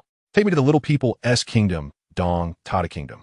Wu Jing knew that there was a secret passage from Flower Field to Dong-Tata Kingdom, which even a few of Violet's subordinates didn't know about. "How do you know so much?" Violet looked at Wu Jing in disbelief. This handsome guy was dangerous. The more you know, the more dangerous it gets. Wu Jing unceremoniously took a bite of Violet's bun. After all, this woman kept asking so many questions, and one mustn't be polite with women. Chapter 29. The leader's charisma. The secret passage was dug out by the little people of the Dong-Tata Kingdom. Although they are small in stature, they are incredibly strong and move very quickly. They had been the slaves of the Don Quixote family, which is Ming Ji's family, for 900 years. Originally, under the rule of King Riku, they had freed themselves from slavery. But 10 years ago, after Ming Gu regained control of Dressrosa, they fell back into slavery. The Little People's Kingdom had been preparing for a rebellion in secret, yearning for a life of freedom. The secret passage was not spacious, and it was even low. Wu Jing, who was 8 meters tall, had to duck his head. The two of them walked in the dark tunnel, panting heavily, until they finally reached the exit. Once they got to the entrance, they breathed in the fresh air, as it had been too stuffy inside. "Princess Violet, What are you doing here? Is this man your boyfriend? He's so handsome. I like him too. Princess Manxue of Dong-Tata Kingdom appeared before them, looking adorably innocent, accompanied by Gan Xiao, the king of Dong-Tata Kingdom. Don't say that. I brought him to find Uncle Gan Xiao. Violet involuntarily blushed. She had never thought about matters between men and women. What do you need me for? Gan Xiao squinted at Wu Jing through his reading glasses. I need you to help me open a secret passage for emergencies. For Violet's sake, I'll agree, but I wonder where the passage leads to? To the King's Heights. I didn't hear anything. Please leave. You're backing down from such an easy task. If you want to break free from the constraints of fate, you must take a gamble. Otherwise, it will never be possible. Wu Jing didn't give the old man any face. If it weren't for him wanting to ensure everything was perfect, he wouldn't waste time discussing this with him. Uncle Gan Xiao, he's right. If we don't take a gamble, we'll never have a chance to rise again. Violet looked at Gan Xiao eagerly. If they wanted to break free from Ming Ji's control, they needed a big helper like Wu Jing. If Wu Jing left, they didn't know how long they would have to wait. Taking a gamble is correct, but also depends on who you're gambling with. Let me hear how you plan to gamble. Gan Xiao, after hearing their words, seemed to have a realization. It wouldn't hurt to listen. Violet saw that Wu Jing was ignoring Gan Xiao, so she recounted the plan Wu Jing had told her in detail, then anxiously looked at Gan Xiao for his response. Wu Jing was very casual about it. This was just his backup plan. If something unexpected happened at the King's Heights, he believed he could handle it, but he was worried about his partners making mistakes. He was someone who cared a lot for his partners. So where do you want the passage to lead? The King's Heights is heavily guarded. Any slight movement will alert them. After listening to Violet's battle plan, Gan Xiao seemed a bit tempted. Opportunities are rare. Cooperation could lead to a turnaround. Ming Ji's palace. What? Gan Xiao was shocked by Wu Jing's words, his eyes popping out as he shattered his reading glasses. The King's Heights was not only heavily guarded on the surface, but they also had perverted preventive measures for Doflamingo's palace, with every square meter of the ground layered with dozens of meters of steel plates. It would be impossible for us to penetrate into his palace in a short time. Violet was very familiar with this information. The Don Quixote family regarded Ming Gu as the supreme ruler, not allowing him any mishaps. I know this, but what you don't know is that he is fond of planting pink trumpet trees. You also know how much Doflamingo cherishes his pink feather coat. Once, he got snot on it from one of his top subordinates, Tory Pole, and he said that if it happened again, he would kill Tory Pole, making Tory Pole never dare to get too close to him again. But that's beside the point. There are a few pink trumpet trees planted in the back garden of Doflamingo's palace, and this plant has a developed root system. If it's covered by steel plates, it will affect its healthy growth, so that part underground has not been piled with steel plates. Do you understand what I'm saying? After hearing Wu Jing's explanation, Violet was stunned. Even she didn't know this. Yet the man in front of her was so clear about it. To verify whether Wu Jing was lying, she used mind reading to see what he was currently thinking. And the result was that this man was not lying. Wait a moment. I'll check if there are any enhanced defenses in the back garden of Doflamingo's palace. Don't misunderstand. I believe you. Violet looked apologetically at Wu Jing. This disguised expression couldn't escape Wu Jing's notice, making him start to think of all sorts of things. If you're not at ease, just take a look and stop finding excuses. Sooner or later, I'll take you down. If Violet used mind reading at this moment to read what Wu Jing was thinking, she would find that he was a handsome face with an open disposition. Violet used the 1,000-mile eyes ability from the Paramecia type, Dengeki fruit, extending her vision quickly to Doflamingo's back garden. She then penetrated underground, checking it several times inside and out, and the result was just as Wu Jing had said. Let's act quickly after watching. I'm very busy. Sorry, I'll give instructions right away. Violet hurriedly responded, then instructed the king of the little people, Gan Xiao, to immediately gather the little people soldiers. Additionally, she mentioned Captain Leo, whose stitch fruit would be very helpful in securing the underground passage. Is there anything I can help you with? Asked the little people princess, Miraculously, timidly to Wu Jing. Pure and innocent, she was already smitten by Wu Jing's stunning looks. Looking at Miraculously, who was about the size of a fist, Wu Jing sighed softly. This princess was indeed beautiful, but she was too small. She probably wasn't even as big as his younger brother, Xiong Jiao, when he was feeling proud and mighty. Just stick with me. Come out when I need you. Okay. Wu Jing casually stuffed Miraculously into his pocket, thinking that when someone gets injured and needs emergency rescue, Miraculously's healing fruit ability would be quite useful. Gan Xiao, you need to complete this task within 5 days, working 24 hours a day without any breaks, or you'll lose this job, Wu Jing said coldly, narrowing his eyes. You have no right to command me. I only listen to Princess Violet, Gan Xiao said, his beard trembling with anger at Wu Jing's words. Uncle Gan Xiao, he is my leader now, so I hope you can follow his orders. Otherwise, I can't take responsibility for the consequences, Miraculously added. Wu Jing's demands were not harsh. They concerned the life and death of the Tokushima Revolutionary Army. The longer the delay, the more likely unexpected events would occur. He didn't need to explain much to Gan Xiao. As Violet had said, he was the leader of this plan. As a leader, it was enough to issue orders. There was no need to be polite to those who went against his will. This was the demeanor a leader should possess.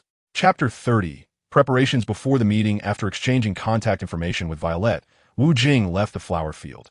Before he left, Violet and Wu Jing shared a heartfelt hug, and the deep emotions in her eyes stirred a ripple in Wu Jing's otherwise calm heart. Wu Jing originally wanted to give a heartfelt kiss, but was stopped by Violet with one hand, who said he could have enough kisses after the job was done. Wu Jing responded with a pure and innocent smile.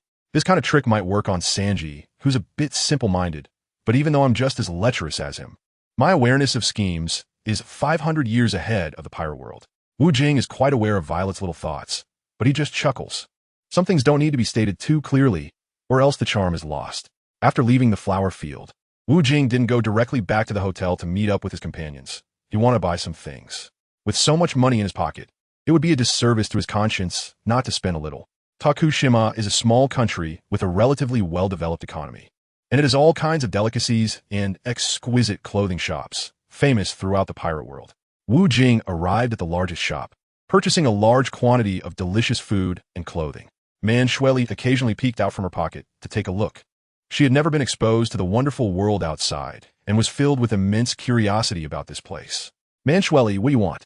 I'll buy it for you, Wu Jing said kindly, looking at the adorable little girl, showing a generous demeanor. You're really too good to me, adult. Shueli wants to eat that. Miraculously pointed at the beautiful ice cream, her little mouth watering.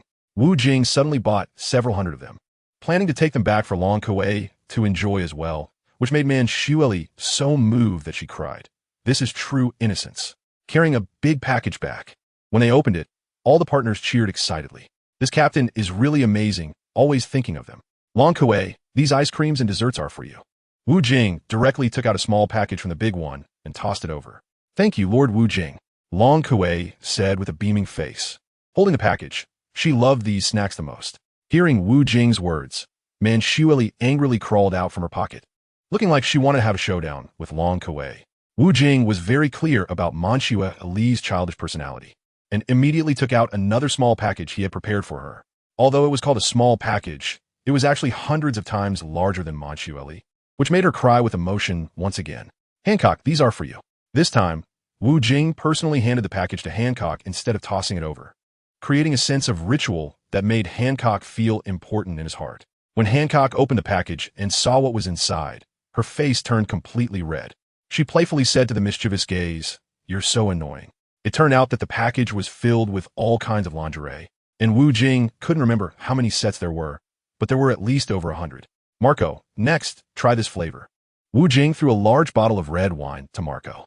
This is the kind of carefree attitude that brothers should have. It wasn't much related to the toss. The wine was something he had taken from Violet. The items in the package were quickly distributed, and Wu Jing suddenly slapped his forehead.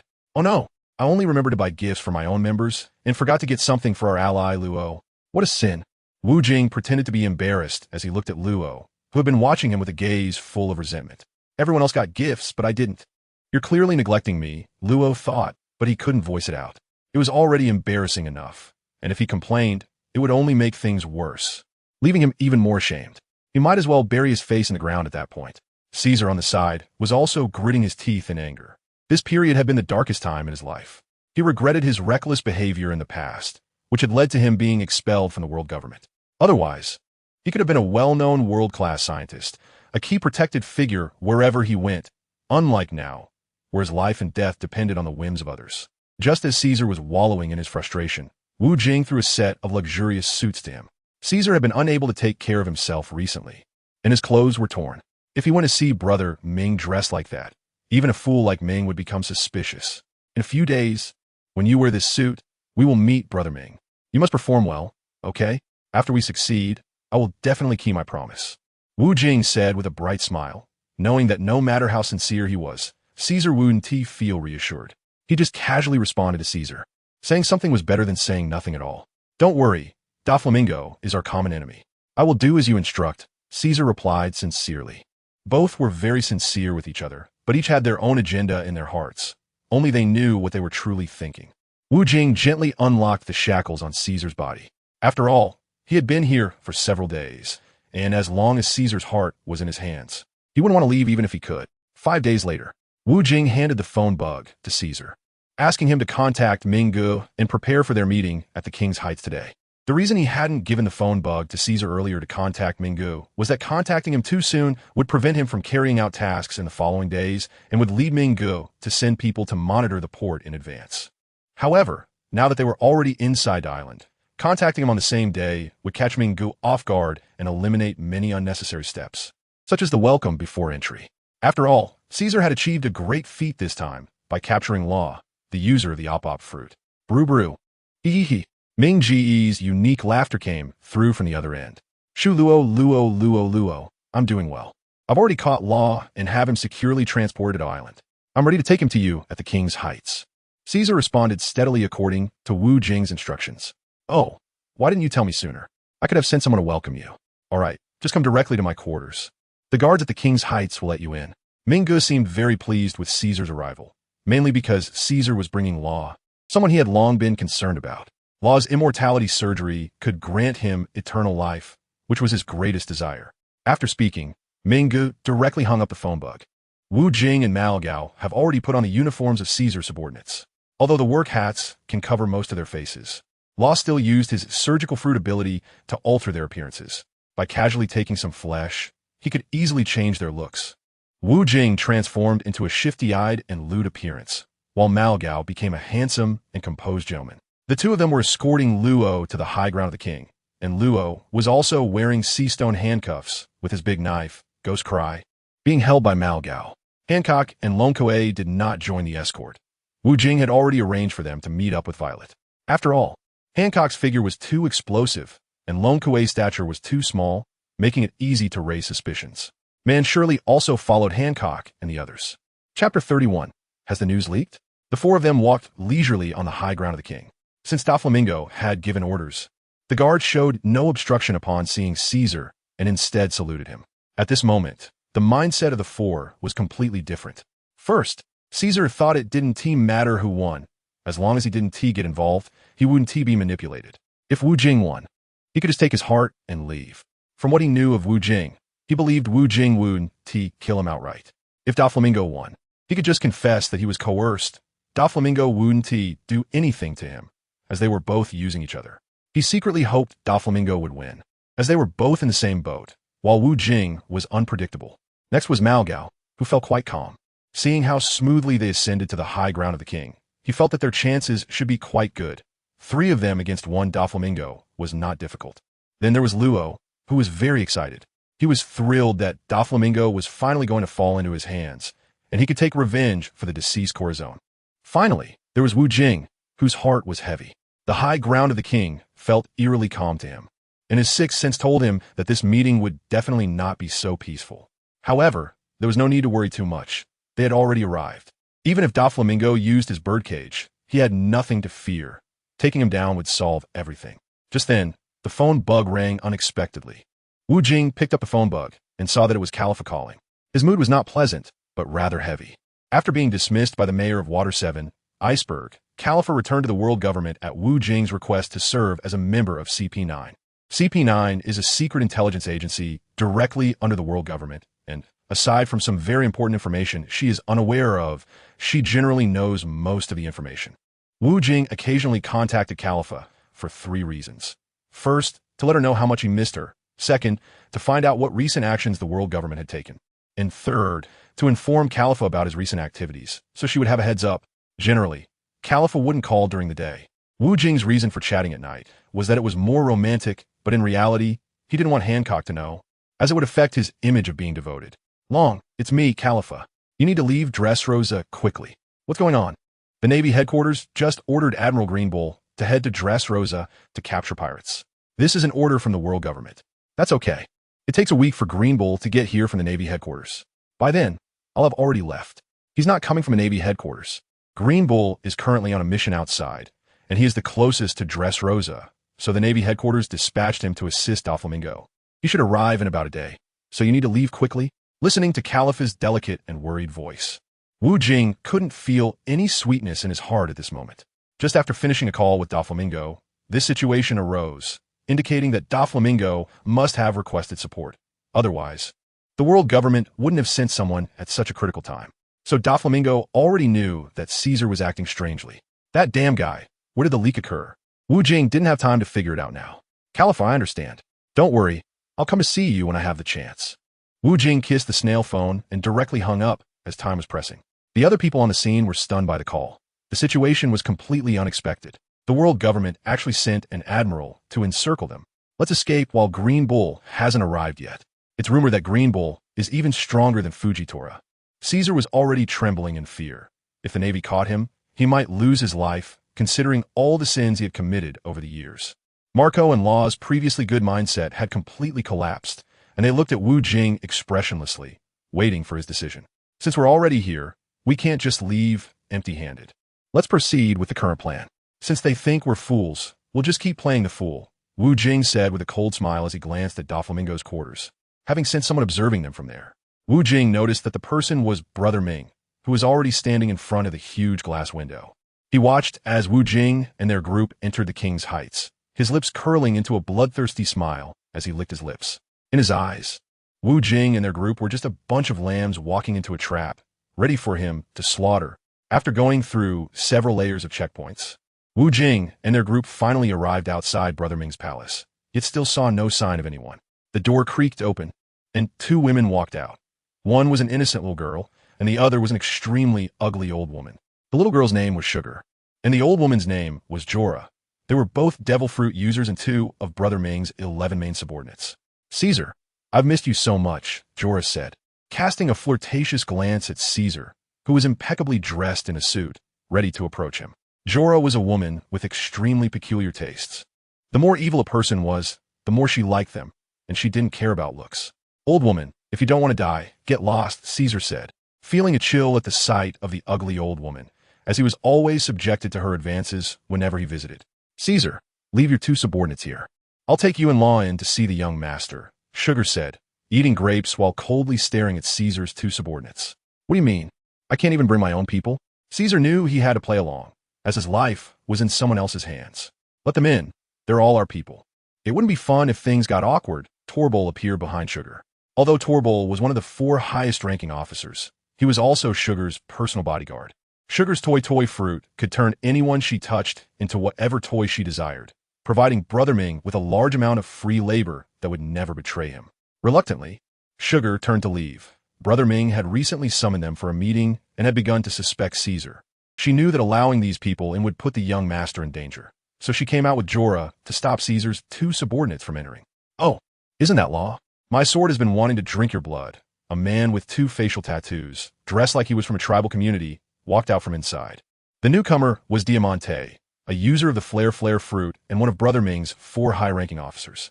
TCH, you're still living in the past, Law sneered, recalling how he had been bullied by Diamante when he was younger. Several times, he had been on the brink of death, only to be saved by Corazon. Hurry up and let them in. I have an appointment to keep. Baby 5, dressed as a maid and armed with a gun and a knife, walked over while holding a cigarette in her mouth. Abandoned by her mother at a young age and later adopted by the Don Quixote family, she had an intense desire to be needed. However, all her suitors had been eliminated by Brother Ming, filling her with murderous intent towards him. Soon, Brother Ming's subordinates emerged one by one from the shadows, eyeing the 4 of them like prey. Except for Wu Jing and Caesar, Marco and Law could already feel the pressure weighing down on them, beads of sweat forming on their foreheads. After enjoying the thrill of their prey's fear before death, the group politely made way for Wu Jing and the others to enter and meet their king. Chapter 32. Because of the life card accompanied by Brother Ming's subordinates, Wu Jing and the others arrived at a spacious arena located within Brother Ming's palace, used for martial arts competitions. Law, welcome home. I've been thinking about you, Brother Ming said, licking his lips habitually as he spoke. His fashionable attire would be considered top-notch even in today's world. I've heard that line since I was a child.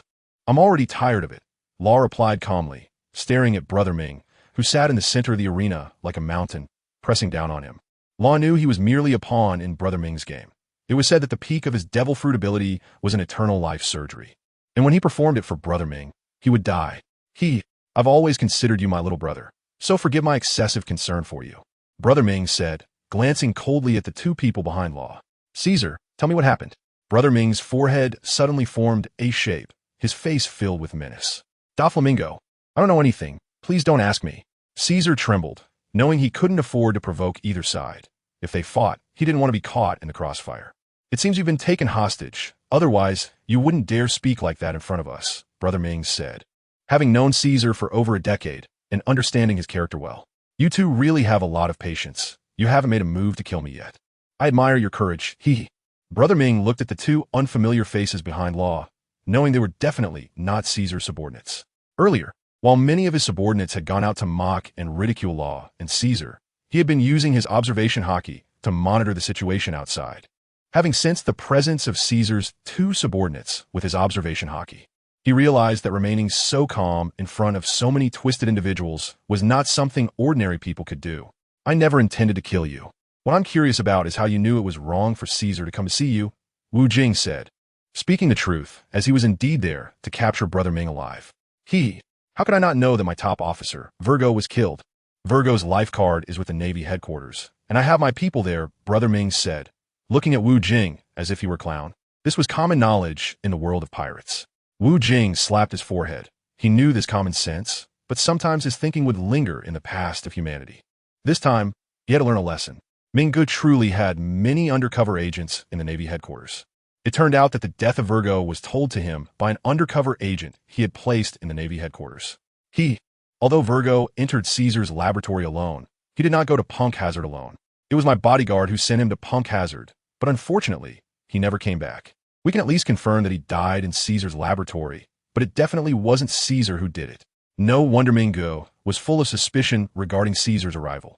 Because Virgo died in Caesar's research institute, anything is possible. Isn't it normal for Caesar to kill Virgo to monopolize Law's? Know me? Caesar wouldn't dare to kill Virgo. I know his character better than anyone. So why not use a din mushy to ask Caesar who exactly killed Virgo? After such an incident, Caesar hasn't called me. Do you think I would call and disturb the murderer? But I know his life is temporarily safe because I have his life card. I can only wait for Caesar to appear. Then I will know where the murderer is. I thought you guys had already taken him away, but unexpectedly, today, I received a call from Caesar, and he took the initiative to find me, which was beyond my expectation.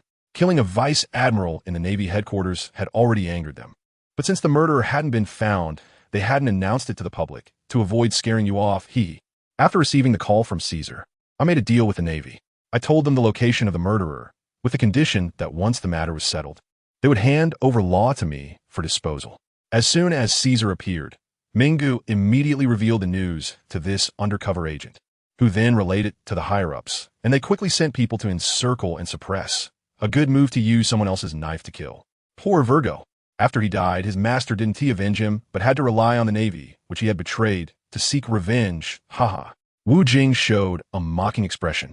As soon as Wu Jing finished speaking, the scene immediately fell into a dead silence. One could clearly hear a pin drop. Most of these subordinates were still loyal to Minggu, who in their hearts was the supreme king, not allowing anyone to show the slightest disrespect. Wu Jing's words clearly provoked their strong dissatisfaction, and these subordinates looked at him with eyes full of rage, wishing they could crush him to ashes. Wu Jing and Margot no longer hid themselves. They had removed their disguises and revealed their true appearances. Margot's appearance attracted the attention of the entire Don Quixote family, who believed Margot had come for revenge, especially since Minggu had killed many of their people during the War of the Summit. As for Wu Jing, the Don Quixote family regarded him merely as a burden, and no one even glanced at him. Most of the members of the Don Quixote family had already placed their hands on their weapons, and the air began to fill with the strong scent of gunpowder, signaling that a great battle was about to break out. On the other side, Hancock and Long Kuei had already joined Violet. Utilizing the secret passage dug by the little people, they had brought the rebel army to the back garden of Ming Ji's palace. Violet had been using her clairvoyance to observe Wu Jing and the other situation, and upon seeing them surrounded by enemies, her heart began to race. Follow me. Lord Wu Jing is in great danger. We must go assist them. Violet took the lead, deeply concerned for Wu Jing. However, someone quickly matched her pace, Hancock. If she could accurately locate Wu Jing, she would definitely have run faster than Violet. Among the rebels were also people from the Flower Country. The violent group Qingjiao family. Qingjiao and Old Kai, whose combat power was on par with Ming Ji's top executives. The Flower Country had long been bullied and oppressed by the Don Quixote family, and they had wanted to rise up in rebellion for a long time, but had always feared the enormous power of the Don Quixote family. Additionally, there was a large group of Little People soldiers, despite being only the size of fist. Their overwhelming charge was not to be underestimated. Lord Wu Jing, we're here. A group of people surged in through the side door of the palace, led by Hancock and Violet. The two beautiful women looked around anxiously, searching for the man they cherished. When they saw Wu Jing looking handsome while carrying a sword and gazing sweetly at them, their hearts swelled with joy. The feeling of being needed by the one they loved was something they longed for intensely. The entire Dressrosa was watching this performance live, and Ming Ge thought to himself that he would let them see how these rebels would meet their end, serving as a warning to those who were restless. A bloodthirsty smile curved his lips. Chapter 33. The officials start the arrival of the rebels instantly strengthened Wu Jing's team. You even knew how to burst in from my back garden. I underestimated you, Ming Ge remarked, somewhat surprised by the arrival of the rebel army. Looking at the group of Little People soldiers, he understood how they had entered. It seemed that he could no longer sit back and watch the performance. He needed to get up and stretch his muscles. Violet, do you also want a rebel? Ming Ge's face darkened. He realized this woman still sought to overthrow his rule. People of Dressrosa want to overthrow a dictator like you, Violet retorted sharply. Qingjiao, do you also want to oppose me? Should I just sit here and wait for death? If I don't fight you now, we might as well wait for our extinction. And you, Hancock? We have no grievances. Why wade into this muddy water? Ming Ge was most surprised by Hancock's appearance. He knew well that he had no conflict with the Empress, so why was she here? In response to Ming Ge's question, Hancock coldly looked at him. Do I need to tell you why I'm here to kill you? How ridiculous, Ming Ge. Powerful dragon claw. Suddenly, a youthful voice exploded throughout the venue. Everyone turned to see a half-beastman with a human body and a dragon head rushing towards Ming Ge. Wu Jing was stunned by Long Kuei's unexpected performance. At this moment, Long Kuei had already activated the artificial animal fruit, making her body almost 3 times the size of Wu Jing. While everyone was focused on the main characters, Long Kuei seized the opportunity to slowly approach Brother Ming, then suddenly attacked, intending to injure him. Wu Jing did not expect Long Kuei, who usually seemed foolish, to be so clever during battle. However, he did not support her actions. Ming Ge's strength was too formidable for her to contend with. At that moment, the person closest to Ming Ge was Long Kuei, and his subordinates looked on in horror as someone attempted to ambush the young master. They all showed expressions of fear, as he was a deity in their eyes. No one was allowed to harm him, but it was too late to intercept Long Kuei. Long Kuei extended her dragon claw and fiercely lunged at Ming Ge, intending to injure him first so she could capture him, which was the purpose of her captain's visit. Suddenly, a thick stone wall emerged from the ground, blocking Long Kuei's powerful strike. With the power of the devil fruit, Long Kuei's combat abilities were not to be underestimated. However, facing a powerful enemy, she found herself helpless. The person who had blocked Long Kuei's full-force attack immediately launched a counterattack. The stone wall transformed into a large mouth with sharp stone teeth, rushing towards Long Kuei. If caught by such a mouth, Long Kuei could very well be crushed to pieces. In this moment of danger, Wu Jing stood in front of Long Kuei, wielding the first-generation Ghost Slash to fiercely hack at the incoming stone-toothed mouth. The flowing supernatural blade energy tore through the stone teeth mouth. Though it sounds lengthy, the fight actually occurred in the blink of an eye. Step back. Upon hearing Wu Jing's command, Long Kuei obediently withdrew. Just as Long Kuei was slowly retreating, she was struck by a fatal sword. Wu Jing heard Long Kuei scream, and he saw a long sword piercing through Long Kuei's heart. The owner of the sword was Diamante, whose flap-flap fruit ability allowed the sword in his hand to extend. This is the consequence of ambushing the young master. Let you taste the flavor of being ambushed, ha ha ha. As Diamante retracted the long sword, he licked the fresh blood off the blade with his tongue, revealing a delightfully vicious expression.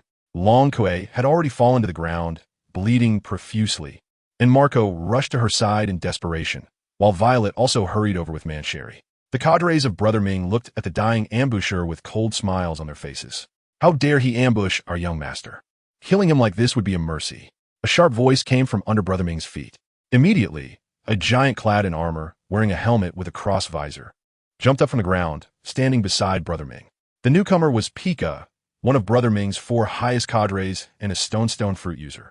Due to his high-pitched voice, which resembled a woman's, he often faced ridicule from others, but those who mocked him ended up being crushed to pieces. Brother Ming had been watching everything that had just happened, and he showed no surprise at the assassination of Long Kuei. Far too many people had tried to kill him, and he was used to it. What surprised him was Wu Jing's powerful attack wave from his sword swing, somewhat similar to my hawk strike during the Marineford War, which required strong hockey. Hancock then took action, her mind set on killing Diamante, since Long Kuei was her good partner. Her long, white legs swept towards Diamante, who used his fruit ability bullfighter's cloak to barely block Hancock's fierce kick, leading to a fierce struggle between the two. In terms of strength, Hancock was superior to Diamante, but with the addition of Qin to the fight, Hancock found herself outnumbered. Others were not idle either. The fuse had been lit and could not be stopped.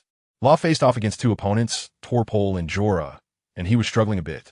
Although he could use his spatial transfer to evade deadly attacks time and again, it required a significant amount of stamina. After ensuring Long Kuei was taken care of, Marco also joined the fight, facing off against Lao Ji and Derringer, both formidable physical attackers, which left Marco quite exhausted.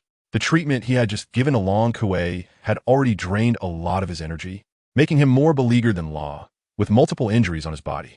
Fortunately, his bird fruit healing ability allowed him to withstand the punches and kicks from the two. In the Flower Country, Qingjiao and Old Kai were facing 3 opponents: Senior Peak, Gladiolus, and Mahabais. Qingjiao and Old Kai were stronger than the 3, but the trio worked extremely well together, and utilizing their devil fruit abilities to launch joint attacks put them at a disadvantage. Violet, along with the little people, was up against Baby 5 and Buffalo, and the situation was similarly dire. Baby 5, a weapon fruit user, and Buffalo, a spin fruit user, formed a golden partnership. Baby 5 had planted landmines all around, and as soon as the little people stepped on them, they would be blown to smithereens while Buffalo spit bombs like an artillery piece, bombarding the targets. Violet used her stare fruit ability to unleash the skill tiers of hot iron. I wail, sending 3 steel whales crashing towards the opponents, but under Buffalo's relentless bombardment, the steel whales quickly turned to dust. The intense battle among the crowd created a scene of flashing blades and swirling dust. Despite their disadvantage, Wu Jing remained calm, observing that Brother Ming's subordinates were strategically countering them, effectively utilizing the principle of devil fruit weaknesses to greatly limit Marco and the others. Truly, they were a competent group of cadres under Brother Ming. Watching others fight is quite boring. It's our turn to have some fun, allowing you to go to hell early to accompany Virgo. Brother Ming's aura suddenly surged, and his serious demeanor was indeed quite frightening. The people of Dressrosa outside were nervously watching the match, not cheering for their king, but shouting encouragement for these rebels. Chapter 34. Let me be a hero. Young master, just leave this trash to me. Pika's annoying voice rang out again, showing no regard for Wu Jing. As he finished speaking, Pika had already merged with the earth, preparing to ambush Wu Jing. Wu Jing smiled faintly. This feeling of being overlooked was about to change today. Rumbling, Pika rolled up mud and stones from all directions toward Wu Jing, trying to bury him underground. This could be considered a way to fulfill the young master's command to send Wu Jing to hell. Bored, Wu Jing swiftly slashed in one direction, and a blood red, eerie blade aura shot out from the tip of his knife, quickly drilling into the ground. A muffled grunt echoed from below, and the rolling dirt soon collapsed, indicating that Wu Jing's previous strike had injured Pika severely. Immediately, Pika's massive body crawled out from the ground, spitting blood as he climbed, heavily wounded and unable to remain underground any longer. Wu Jing completely ignored Pika's sneak attack. In such a small arena, daring to ambush him was foolish. His observation hockey was no less than that of an admiral, and he had already locked onto Pika's presence. On the side, Ming Ge frowned deeply. This was his usual expression when he was angry, but this time he was not upset. Instead, it was Wu Jing's overwhelming performance that gave him a headache, along with the terrifying aura emanating from the black knife in Wu Jing's hand, which was no less intimidating than Hawkeye's great black sword. Ming Ge could no longer maintain a spectator's mindset. If this continued, he would have no face left to stand in this world. Master Wu Jing, be careful, shouted Old Kai, the leader of the 8 Treasure Water Army, as he swung his guandao fiercely at Wu Jing. It was quite strange to remind someone while attacking them. Wu Jing raised his knife to block Lao Kai's strike, and he was not surprised at all. Brother Ming used the line fruit to control Lao Kai's body, just like he did 10 years ago when he manipulated the Power King to massacre the citizens. This ability can only control those with weaker strength. Brother Ming still cannot manipulate those who are strong.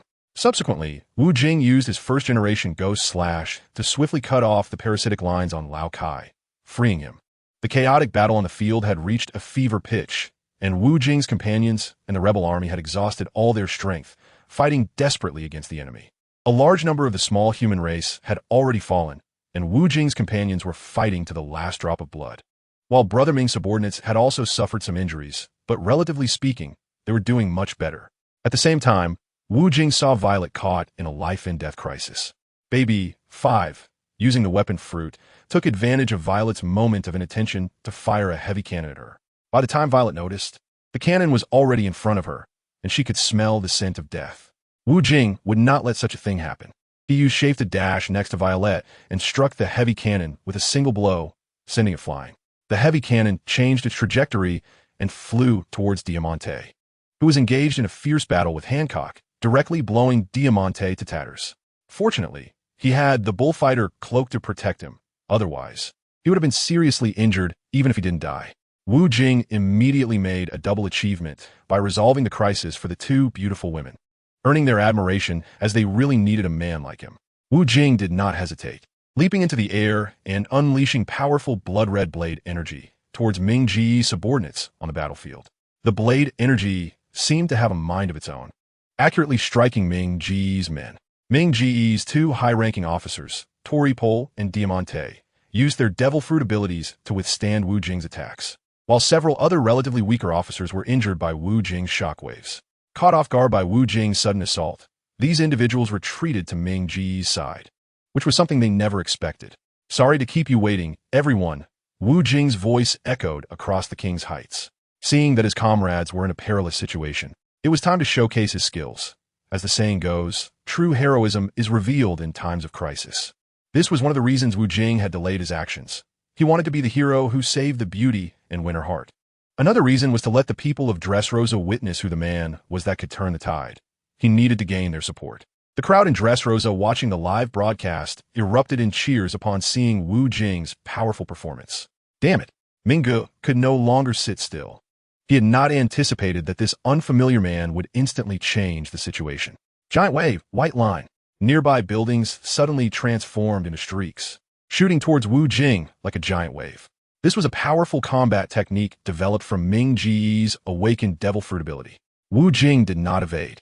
He braced himself against Ming Ji's attack, using his body covered in armament hockey to withstand the sharp, giant white wave, creating a dazzling spectacle of sparks and flashes. Lord Wu Jing, go for it. This kid just loves to show off. No wonder he's my Lord Wu Jing, so brilliant and mighty. Wu Jing's companions, along with the onlookers watching the fight, were all impressed by Wu Jing's powerful physique. 16 holy death bullets, divine execution. Minggu unleashed his ultimate move after awakening his fruit, as 16 massive waves of intertwined, high-density armed color purple lines surged from the ground, swiftly piercing towards Wu Jing. This time, Wu Jing did not use his body to resist. Instead, he sliced out 16 blades of condensed armed color domineering aura with lightning speed, countering Ming Ji's 16 holy death bullets. Bang, bang, bang. 16 consecutive violent collisions echoed through the sky, causing intense vibrations across the entire Dressrosa. The crowd in Dressrosa stared in awe at this breathtaking battle. At the beginning, they saw Wu Jing's side at an absolute disadvantage, and, at that moment, they saw no hope. However, Wu Jing's appearance reignited their hope. They were tired of living in constant fear. The two fought fiercely for over an hour. Wu Jing was adept in both close and long-range combat, while Minggu specialized in long-range, maintaining a suitable distance to better utilize his string fruit abilities. Minggu was also a rare wielder of Conqueror's Haki, and when attacking Wu Jing, he infused his lines with Conqueror's Haki to enhance his intimidation.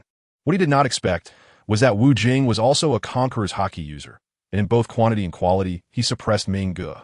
Frustrated by his inability to gain the upper hand, Minggu was infuriated. The strength of this nameless kid named Wu Jing far exceeded his expectations. With a ghostly black sword, an ironclad body, and unyielding stamina, he was no ordinary person in the pirate world, yet he had never heard of Wu Jing. No wonder the powerful Virgo died shortly after entering Caesar's research institute. He must have encountered this monster. If Mingge had known that someone so strong had followed Caesar inside, he would not have been so confident in letting them in. He would have certainly blocked them outside, waiting for Green Bull's arrival. Mingge made the same mistake as Caesar, being too arrogant, thinking it was easy pickings, only to realize he had invited a wolf into the henhouse. Look, how did those lines appear around the royal plateau? Violet was always paying attention to the surroundings. She was more familiar with the area than Wu Jing and the others. Birdcage. Upon seeing this scene, Law's face showed shock. This was Ming Ji's ultimate move. Anyone trapped inside the birdcage would be killed by the extremely sharp lines if they could not escape. This time, the birdcage was only implemented around the royal plateau. It seemed Mingge wanted to kill me quickly. Wu Jing squinted at Mingge in the distance. Let so many people accompany you to the grave. Seeing Wu Jing looking at him, Mingge finally revealed his signature, ferocious smile. Chapter 35. I can also be king. The birdcage was the most destructive move of Ming Ji's string fruit. These continuously converging sharp lines could injure someone of Violet's strength with just a light touch. Those trapped inside could hardly escape. The threads forming the birdcage could also block electromagnetic waves and wireless signals, preventing those inside from using the transponder snails to call for help. The royal plateau had a radius of about 10 kilometers, and the birdcage's retraction speed was about 50 yards per minute. In less than 6 minutes, the birdcage would retract to Ming Ji's side. By then, all who had not escaped the birdcage would die, and Ming Ji's subordinates had already stealthily run to the side of the lines upon seeing the birdcage. Then Mingge controlled the birdcage, widening the lines in that position to allow his own people to escape first. Meanwhile, Wu Jing and his group were like ants on a hot pan, anxiously turning around. In this dangerous moment, they were at a loss. In such a situation, others would be basically helpless, but Wu Jing knew that as long as he could defeat the operator, all crises could be resolved. "La, I need your help," Wu Jing said to the ragged Law behind him. "Just say it." Law responded without hesitation. Wu Jing whispered a few words softly into Luo's ear. After Luo finished listening, he drew his dagger, Ghost Cry, and quickly rushed towards the direction where Mingge was located. For minutes had already passed, and Mao Gao and the others looked at the birds in front of them, eagerly watching Wu Jing. Meanwhile, Wu Jing leisurely lit up 5 Marlboro cigarettes and started smoking, dazzling the onlookers with his rhythm. Was this a display of coolness before death? "Luo, do you still want to struggle before you die?" Hey. As Luo charged forward, Mingge didn't pay him any mind. To him, Luo was still a weakling. Room slaughterhouse. Luo looked at Mingge with a mocking expression.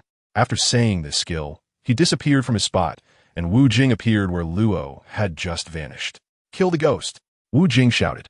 At that moment, the ghost slayer in Wu Jing's hand erupted with a dazzling and eerie light, and a powerful blade aura rushed towards Mingge like lightning. Mingge broke out in a cold sweat. He hadn't had time to react to Wu Jing's sudden appearance. The blade aura, carrying an eerie light, pierced through Ming Ji's organs. After holding on for a moment, he collapsed to the ground. With Ming Ji's fall, the birdcage instantly vanished, and Wu Jing's companions quickly arrived, directly putting C-prism stone handcuffs on Mingge. At this moment, Mingge was already on the brink of death. That one strike had nearly cost him his life. Earlier, Wu Jing had instructed Luo to use the hand-speed fruit to exploit the spatial transformation ability of the slaughterhouse, allowing him to deliver a surprise attack on Mingge. That strike was Wu Jing's continuous input of Conqueror's Haki into the original Ghost Slayer. This Haki could still be stored in the Ghost Slayer for a short time, and the resulting damage was also multiplied. The name Ghost Kill was something he thought of on the spot.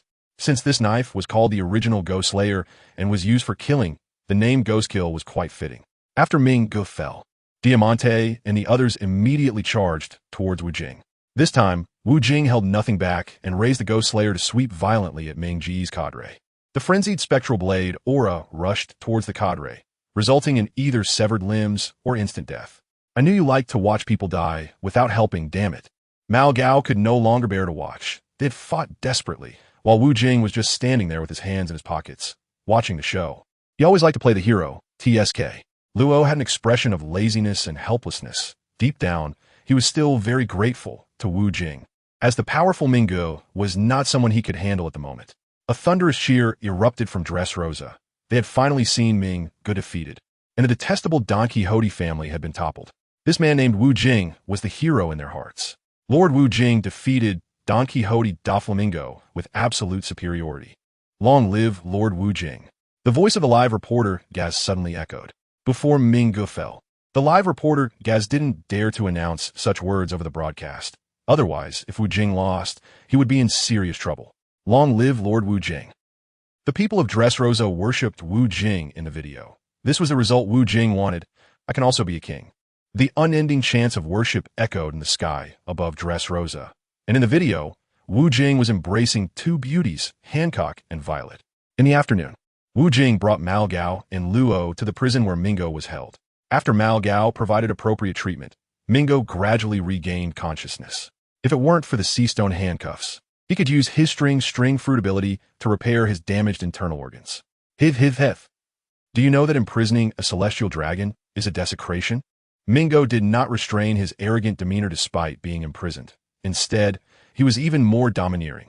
Although you were abandoned by the celestial dragons, you still consider yourself one of them at heart, looking down on lower beings and treating them as mere slaves, where life and death depend entirely on your whims.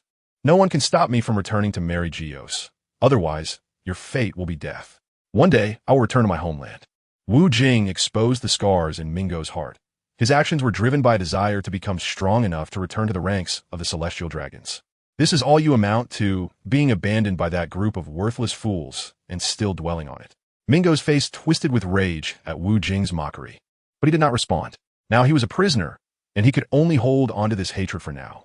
You understand very well the difference between justice and evil. Only the victor is just, but that has nothing to do with you. You will never be the victor. Your actions have destined you to be abandoned by this era. I am your Terminator. Wu Jing displayed his signature smirk. Kill me? Go ahead and do it now if you have the guts. Mingo dismissed Wu Jing's words. He was tired of hearing such things. To dare to kill him so brazenly was disrespectful to the celestial dragons. And the consequences were certainly not something an ordinary person could bear. Even his private partner, the Yonko Kaido, would never dare to say such things. Haha, my pirate crew is called the Dragon Slayer Pirates, and the dragons I want to slay are you celestial dragons. Wu Jing's calm words struck Mingo like thunder, causing his heart to momentarily stop beating. This was the first time he heard someone dare to say such things. No one dared to provoke the high and mighty celestial dragons. Blurp blurp. Wu Jing's transponder snail rang. Chapter 36. Is it a cow or a donkey report to you? Lord Wu Jing, Admiral Greenbull's warship has arrived at the coast of the island. What should we do? Violetta asked anxiously, her voice trembling as if she were about to cry. He was the only man she could rely on. Just let them in. I will send him away shortly. Wu Jing gently reassured her. For a weak woman like Violetta, experiencing so many maddening events in one day was an overwhelming pressure. Luo, go kill Sugar, Wu Jing said. You little brat, you don't dare to kill me, so you can only vent your anger on that little guy. Mingo mocked arrogantly. Although he wouldn't care too much about killing one of his subordinates, being so easily manipulated made him extremely displeased. While he was still alive, he would be as arrogant as he could, cherishing these fleeting days, haha. Wu Jing looked at Mingo with disdain. The celestial dragons had controlled the pirate world for over 800 years, and this blind sense of superiority had accumulated over time. Even on the day he died, Mingo would still think he was scaring Wu Jing. Before Wu Jing was alive as a human, he evaluated Ming Ge's life. A pitiful creature with a heart higher than the sky, but who could never climb high. Wu Jing considers himself a person with high aspirations and a strong desire to be the leader, but he would not be arrogant like Mingo, losing his social recognition. Just like Roger, although a small portion of people opposed him, most pirates supported him as the Pirate King. It is not enough to have only a small group of people recognize you. You still need the majority to acknowledge you. Moreover, Doflamingo inherently carries an aura of evil. After losing his celestial dragon status, he became hysterical and wanted to kill his family. He desperately wanted to dominate others from a high position. To regain his status as a celestial dragon, he did not hesitate to offer his father's head as a token. He has never shown any mercy towards civilians. The ignorant people of Dressrosa praised him, but he secretly used their families as toys and slaves for 10 years. Doflamingo's important family members? That's just a lie to deceive those fools. Even the life of his capable subordinate Virgo is insignificant compared to his business interests. He could kill his own brother Mingo, let alone these so-called family members with no blood ties. Mingo has always been recruiting powerful subordinates worldwide, but his inhumane actions make it impossible to attract strong pirates, except for those of average strength who covet wealth and glory. Mingo's ambition to become the pirate king is a delusion, and his subordinates believe he can achieve it. However, in Wu Jing's eyes, this is a rather unfunny joke. The first enemy one must face to become the pirate king is the four emperors. How can one become the pirate king without defeating the four emperors? Mingo has never thought about defeating any of the four emperors, let alone put it into practice.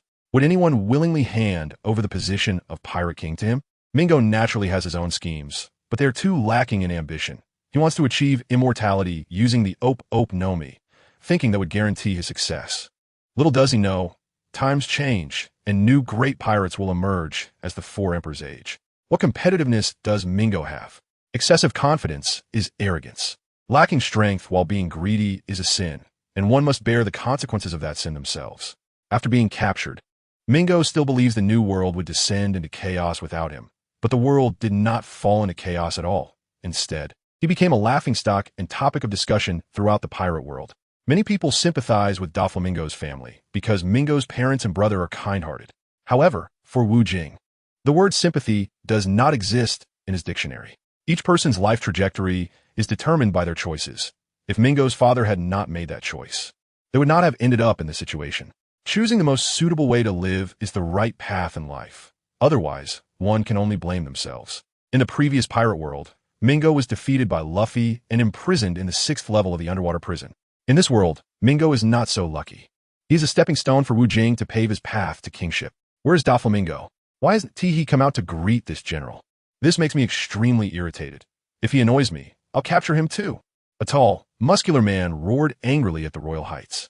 The man wore a navy white coat, underneath which was a green checkered shirt, and he wielded a weapon resembling a halberd. The newcomer is Admiral Greenbull. Doflamingo has already been captured by me. You should go back. A group of people appeared at the entrance of Royal Heights, and this group was Wu Jing and his companions. Wu Jing slowly walked towards Greenbull with his subordinates, casually smoking 5 Marlboros, exuding a captivating charm with every move.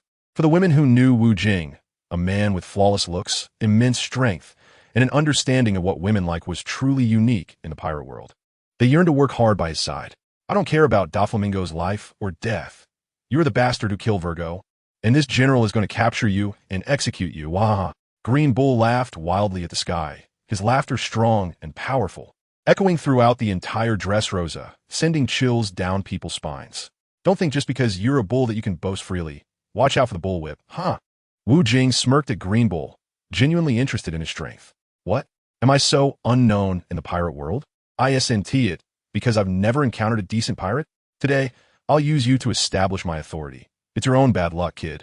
Green Bull was infuriated by Wu Jing's words, his pride flaring up.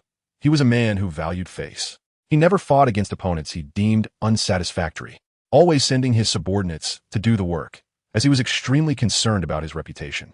Moreover, when Green Bull went out on missions, he treated it like a vacation, indulging in food, drink, and fun. He often changed into plain clothes to enjoy the vibrant life in the island nations, living quite freely, making people mistakenly think he was just a playboy, unaware that he was a marine admiral. No need for Lord Wu Jing to make a move. Let me subdue this disgusting, stinking bull. Hancock took the initiative to battle first, wanting to perform well in front of Wu Jing, probably fearing he would run off with another woman. I disdain to fight with a woman. You're too cowardly to have a woman step in, useless man. Green Bull looked at Wu Jing with a contemptuous expression. Wow, normally this is a woman's affection for him, but Green Bull's words made it quite embarrassing. A stupid donkey who doesn't understand a woman's care. Wu Jing shot Green Bull a disdainful glance in return. What? I am the bull here. Chapter 37. Bullfighting is quite dangerous. Wu Jing and Green Bull have already stood in the bullfighting arena of the island, surrounded by water that harbors a group of ferocious piranhas. Anyone who falls in will be devoured by those piranhas until not a bone remains. This venue was originally set to host a fruit competition for the Miraculously no Mi a month later, but Wu Jing's appearance has prematurely ended this competition. He has already obtained the Miraculously no Mi, but Green Bull's arrival has turned this place into a grand battle. The stands are already packed with people, most of whom are the residents of Do Island, here to cheer for Wu Jing, while a small portion are the Navy supporting Green Bull. Both sides have agreed to fight for 300 rounds, no more, no less. If either side can't hold on, it counts as a loss. If one is killed, that also counts as a loss. If they can hold on, it will depend on the performance of both. They have also agreed on the consequences of losing. If Wu Jing loses, he will immediately be taken to prison by the Navy. If Green Bull loses, Wu Jing's request is not too demanding. He just wants Green Bull to shout 3 phrases to the sky. These 3 phrases are, "I am a stupid donkey." Green Bull readily agreed without hesitation. Believing he would not lose, he could win even while lying down. Green Bull's arrogant expression made Hancock and others quite worried. If Wu Jing lost, he would be taken away by the Navy, and that departure might be a permanent goodbye. It seems that Green Bull is quite strong. Wu Jing thought to himself that he would have to fight with all his strength. The match was about to begin. The live announcer, Gaz, nervously reported, hoping that Wu Jing could win this match, as he is the hero of the island. Bang! As soon as Gaz finished speaking, someone immediately rang the bell, and the match officially began. The hearts of the audience began to race, as if they were about to compete themselves. In contrast, both fighters remained calm and composed, as if victory was already assured. After you, Wu Jing made a grand gesture towards Green Bull, trying to look cool. Those who didn't know the situation might think he was very polite. "You think I need you to let me? Kid, don't push me too hard. If you anger me, I'll kill you right now." Green Bull felt that today was the most embarrassing day of his life. He had to ruin this young man's pride with a cow whip. "Come on, stop throwing a tantrum. It's embarrassing." Wu Jing really wasn't afraid of provoking this bull. He was also eager to know how strong he was now. The Mera no Mi continuously enhanced his hockey and stamina, and his combat power skyrocketed. Even the ace of the past might not have been able to defeat Doflamingo. For him now, beating Doflamingo would just be a matter of moments. Bull Demon Transformation. Green Bull suddenly grew several times larger, with 2 sharp horns sprouting from his forehead. His muscles expanded, dense green fur grew on his skin, his hair stood up. His pupils turned green, and his aura became green. Damn, he looks just like the Bull Demon King. Wu Jing was stunned by Green Bull's transformation. This should be a Zoan-type devil fruit, and Green Bull must have entered a berserker mode. "Ha! Let you experience my Green Bull fruit ability." Green Bull laughed maniacally, stomping his foot hard, causing the ground to tremble as if it were afraid. Green Bull glared at Wu Jing with his bulging eyes, and before Wu Jing could react, Green Bull shot out hundreds of shockwaves from his eyes. Wherever Wu Jing dodged, Green Bull's eyes would shoot in that direction. Bang! Due to the close distance and the incredible speed of the shockwaves, one of them hit Wu Jing's body. Blood splattered everywhere mercilessly. If he hadn't dodged quickly, he would have been seriously injured. This was the first time Wu Jing had been hurt since arriving in the pirate world. Earlier, he had only sparred with Rayleigh, and the others he encountered were not significant opponents. Wu Jing's injury drew gas from the stands, along with a small cheer from the Navy, as his body sustained wounds. The regeneration fruit immediately activated, and bright, sparkling light covered the injuries. Before long, he was healed. Wu Jing paid no attention to his wound. He was now fully focused on the battle. The Green Bull was stunned by Wu Jing's extraordinary physique. No wonder this kid dared to be so arrogant. With a burst of energy, the Green Bull vanished and reappeared beside Wu Jing, thrusting its sharp horns fiercely towards Wu Jing's heart. Wu Jing did not dodge. If he dodged, it would mean he lost. In a battle of 300 rounds, the outcome of moves had to be accounted for. Wu Jing directly swung his knife to block the Green Bull's attack, then continuously infused his domineering energy into the first generation of Ghost Che. As expected, the Green Bull was full of vigor, with thick white steam constantly billowing from his nostrils. The two were locked in a fierce confrontation, neither giving way to the other, while the audience cheered tirelessly for their heroes. After a full 150 rounds, neither of them had unleashed any vicious killing moves. Instead, they were engaged in intense collisions, as if determined to outlast each other in a war of attrition. Damn, my consumed domineering energy can recover quickly. But what's up with this Green Bull? After such a long fight, not only had his strength not diminished, but seemed to be increasing. The Green Bull was also feeling astonished. This young man across from him was like an indestructible cockroach, which only fueled his excitement. It had been a long time since he encountered someone who excited him like this, igniting his stronger fighting spirit as his bull-like power surged forth. The two remained locked in a stalemate for half an hour, yet their intensity showed no signs of waning. The Green Bull decided to abandon this confrontation. After all, if he continued like this, his strength would be exhausted, while Wu Jing could rest and eat, fighting for a year if necessary. The situation fell into a standoff, which was unnecessary for Wu Jing, as the Green Bull could take this time to recover his stamina. And his recovery was dozens of times faster than that of a quick charge, fully replenishing as needed. Bull power, Demon King slash. The Green Bull raised his long spear, and at that moment, a stream of green energy coiled around his weapon, exuding a terrifying aura. The audience in the stands gasped once again. When they saw the Green Bull unleash this move, the heavens and earth seemed to change color, indicating just how powerful this attack was. This should be his ultimate killing move, Wu Jing pondered, feeling a strong sense of crisis that he had never experienced before. This level of strength probably did not belong to a Kainu. I'll also try out the power of my own move. 3-color domineering energy. Mix slash gather. The heavens and earth change color once more, this time caused by Wu Jing. Wu Jing's move is a combination of observation haki, armament haki, and conqueror's haki. His powerful regenerated body not only replenishes the supply of haki, but also has an inherent advantage in haki control.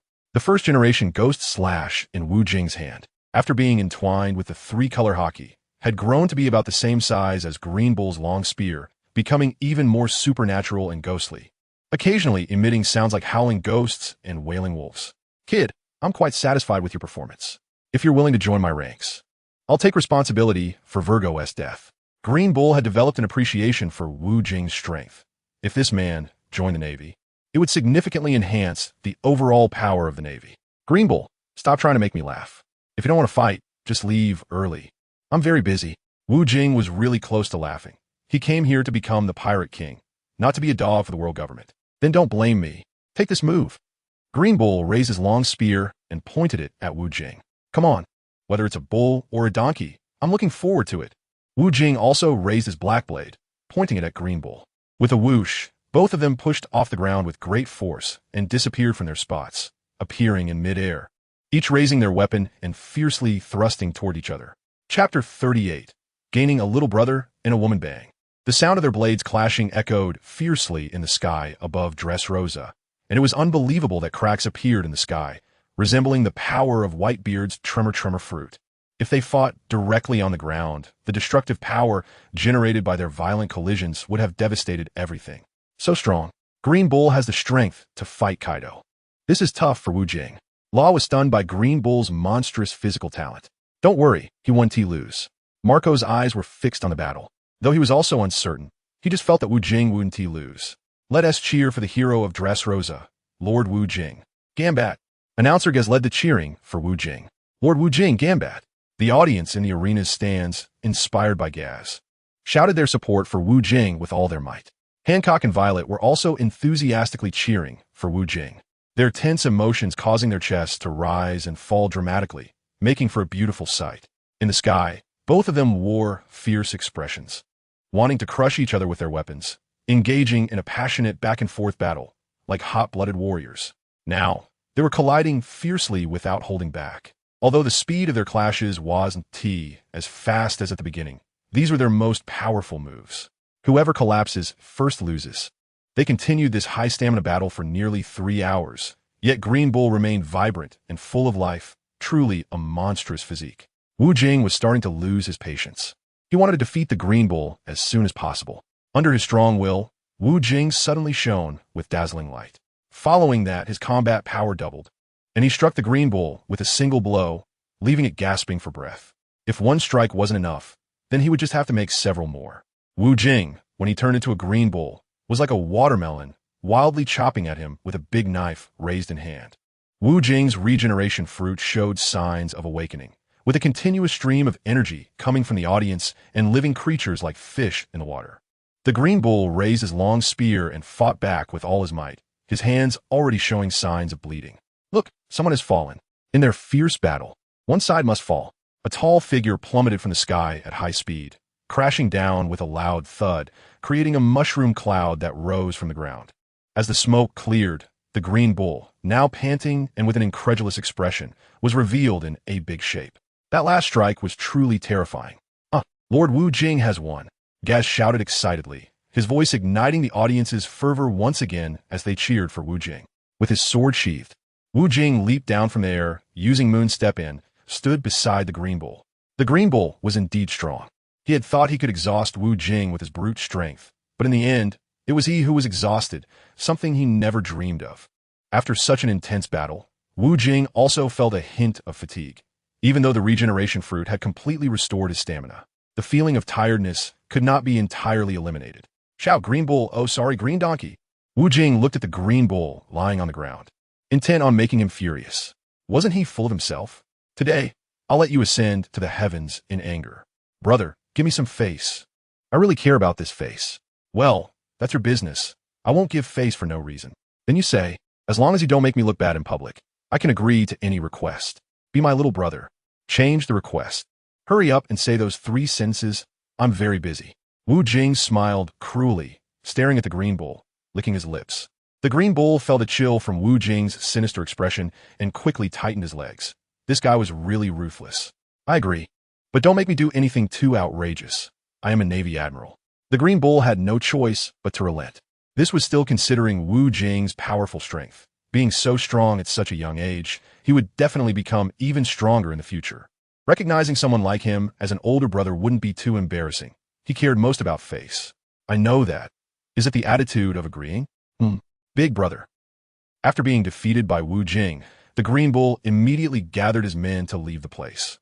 He couldn't bear to stay there any longer. He also issued a gag order to his subordinates, stating that the fact he had been defeated today must not be leaked out even a bit. If he found out who leaked it, they would be fed to the fish in the sea. Wu Jing also instructed not to leak this news to the outside world, as this little brother is quite important. The entire island resonated with music full of samba flavor, and the people of the island sang and danced. While on Wang's heights, they also danced gracefully. Wu Jing was pulling Violet into a Latin dance in a small room, his hands almost exploring her entire body. When he was still human, Wu Jing had practiced dancing diligently at the training academy, and he had an exceptional talent for it. Of course, his greatest love was acting. He believed that if not for the accident, winning a Golden Rooster and 100 Flowers award with his acting skills would have been a piece of cake. Lord Wu Jing, just stay here. The people here will crown you as the new king. Violet gazed affectionately at Wu Jing, feeling that this man was too perfect to let go. I still have many things to take care of. It's okay. I will miss you. Wu Jing looked seriously at the beautiful girl in front of him. Then I will go with you. I can take care of you, my lord. Violet lay in Wu Jing's arms with dreamy eyes, feeling a bit flushed all over. Help me stay here, and when I need your help, you can assist me. Okay? Help you? That would be such a happy thing. As long as you want, I can give you anything. You are the hero of this country and my only great hero in my heart. Conquering this little lady would be equivalent to conquering this country, so let me just work hard. The night slipped away quietly, and the night ended with the creaking sounds. The next morning, Wu Jing was already dressed and looked energetic as usual. However, Princess Violet was still snoring. She was too tired last night, but also very happy. Having lost her virginity to the one she loved, someone was already waiting outside the door. Luo, is there something wrong? Wu Jing was a bit surprised to see Luo outside the door. I've killed Sugar, and those toy people have returned to being human. Luo looked at Wu Jing with a blank expression. All right, you should have more to say. The matters here have concluded, and I am preparing to leave. What did you want me to help you with before? I wanted to help my body integrate another devil fruit. This was nearly impossible. It would require implanting a powerful heart inside your body, but your body can't bear it. Luo was stunned by Wu Jing's terrifying idea. This man's thoughts were truly extraordinary. He then reminded, a single person's body cannot support the consumption of 2 devil fruits. I advise you to give up on this idea. You're so annoying. When the time comes, I'll kill Doflamingo and use his heart. TCH, don't blame me if you end up dead. Luo showed a helpless expression. He never expected Wu Jing's request to be so bizarre. Chapter 39. Fame and Fortune. Lord Wu Jing, I really don't want you to leave, boo-hoo. Miraculously cried with tears streaming down her face. Don't cry, Princess Shueli. We will come to see you often when we have the time. Long Kuei, with the help of Miraculously's healing fruit, had escaped a disaster. I don't want you to come. I only want Lord Wu Jing to visit me. All right, I will come to see you. From now on, I will be your big brother. Whoever dares to bully you, I'll take care of them. Haha. Wu Jing looked at the adorable Miraculously in his palm and gave a charming grin. I don't want you to be my big brother. I want you to be my man. Oh my god. Miraculously's words left Wu Jing speechless. How could a person so small ask him to be her man? How on earth was he supposed to do that? Women in the pirate world were too terrifying. Miraculously, stop messing around. Lord Wu Jing is in a hurry to set sail. He is very busy. Hearing Miraculously say such things, Violet immediately stepped in to intervene. She didn't want to share this handsome guy with another woman. You all better stop dreaming. Lord Wu Jing is my fiancé. It's just that I am too beautiful. Hancock struck her iconic backward shooting pose. Damn it. The two women from the island were completely enraged by Hancock's words, showing signs of wanting to fight. Wu Jing couldn't help but hold his forehead, looking quite pained. Being too handsome comes with its own set of troubles. Hey. Stop arguing. I'm really busy here. If he didn't step in soon, they'd be waiting until the next lunar year to leave. Amidst the collective farewell from the people of the island, Wu Jing finally departed from the island, loading a ship full of goods before leaving. This time, his haul included capturing Brother Ming and taking the island, and he wouldn't miss out on the burning fruit either. Initially, he had intended to become king of the island, but he soon abandoned that unambitious thought. Being merely the king of the island couldn't satisfy his aspirations. He aimed to be the pirate king. Princess Violet was now the king here, and she was rightful in that role, so Wu Jing decided early on that he would woo her, as having her manage things here would suffice. As for the prisoners in the jail, apart from Brother Ming, who he took with him, Caesar remained incarcerated, while Wu Jing had Violet send the others to the Navy headquarters. This way, he could pocket a significant sum of money and win the hearts of the people of the island. The bounty for the Don Quixote family had long been posted. Of course, the world government didn't want to wipe out the Don Quixote family. They needed that power to maintain stability in the pirate world. It was all a show on the surface, while secretly, they treated the world's populace like fools. Bururu. Wu Jing's transponder snail rang, showing Calipha's sexy lips. Long, you really caused quite a stir. The entire Don Quixote family has been toppled by you. Calipha called as soon as she heard the news. The world government's control over information was indeed swift. It's nothing, you know how great I am. You annoying guy, you flirted with Violet thinking I wouldn't know. I will kill that bitch. Don't be ridiculous. Do you still want me to love you? I do. That's good. Your man won't be lost in the trivialities. His journey is among the stars and the sea. No matter in what aspect, you're so amazing, dear Long. The two exchanged sweet nothings for a while before Calipha reluctantly hung up. A day after leaving the island, Wu Jing's exploits there echoed throughout the pirate world. In the deepest part of Miraculously, a person was observing the newspaper on the table with great interest, prominently displaying Wu Jing's face. This person was the one who could make the 5 elders kneel, whose gender and age remained unknown. I wasn't focused on Wu Jing himself, but rather on the knife in his hand. Meanwhile, in a small lounge in the Holy Land, Miraculously, 5 old men sat on the sofa, leisurely drinking coffee, as if the affairs of the world had nothing to do with them. They were the 5 elders at the pinnacle of world power, represented by the elements of gold, wood, water, fire, and earth. The one who made the 5 elders kneel, Lordum, was absent. Jupiter, it seems your Don Quixote family is about to lose a branch. A man with golden hair and a golden beard took a sip of his coffee. He was the Venus among the 5 elders. Better dead than alive. To avoid tainting our family, the Don Quixote family has long since cut off this branch. A man with long white hair and a long beard responded. He was Jupiter. If it weren't for your face, I could have made him disappear long ago. An old man with a bald head and 2 flame-shaped mustaches, with a birthmark on his forehead, said fiercely, he was Mars. Doflamingo needs to be dealt with, but it shouldn't be anyone else handling it. Our own dog must be dealt with by our own hands. An old man resembling Mars grumbled. He was Mercury. Then it settled. Capture Doflamingo and throw him into the underwater prison to retire. The bald, bespectacled man said coldly. He was Saturn. The 5 elders didn't take Wu Jing's appearance seriously. They were more concerned about whether Brother Ming's fate would affect the celestial dragon's reputation. In the Navy headquarters conference hall, admirals and vice admirals gathered. Damn it. That scum Doflamingo was so easily defeated by a newcomer. Akainu slammed his fist onto Wu Jing's face in the newspaper, instantly turning the table to dust. Green Bull, didn't you go to the island to capture them? How did you let them escape?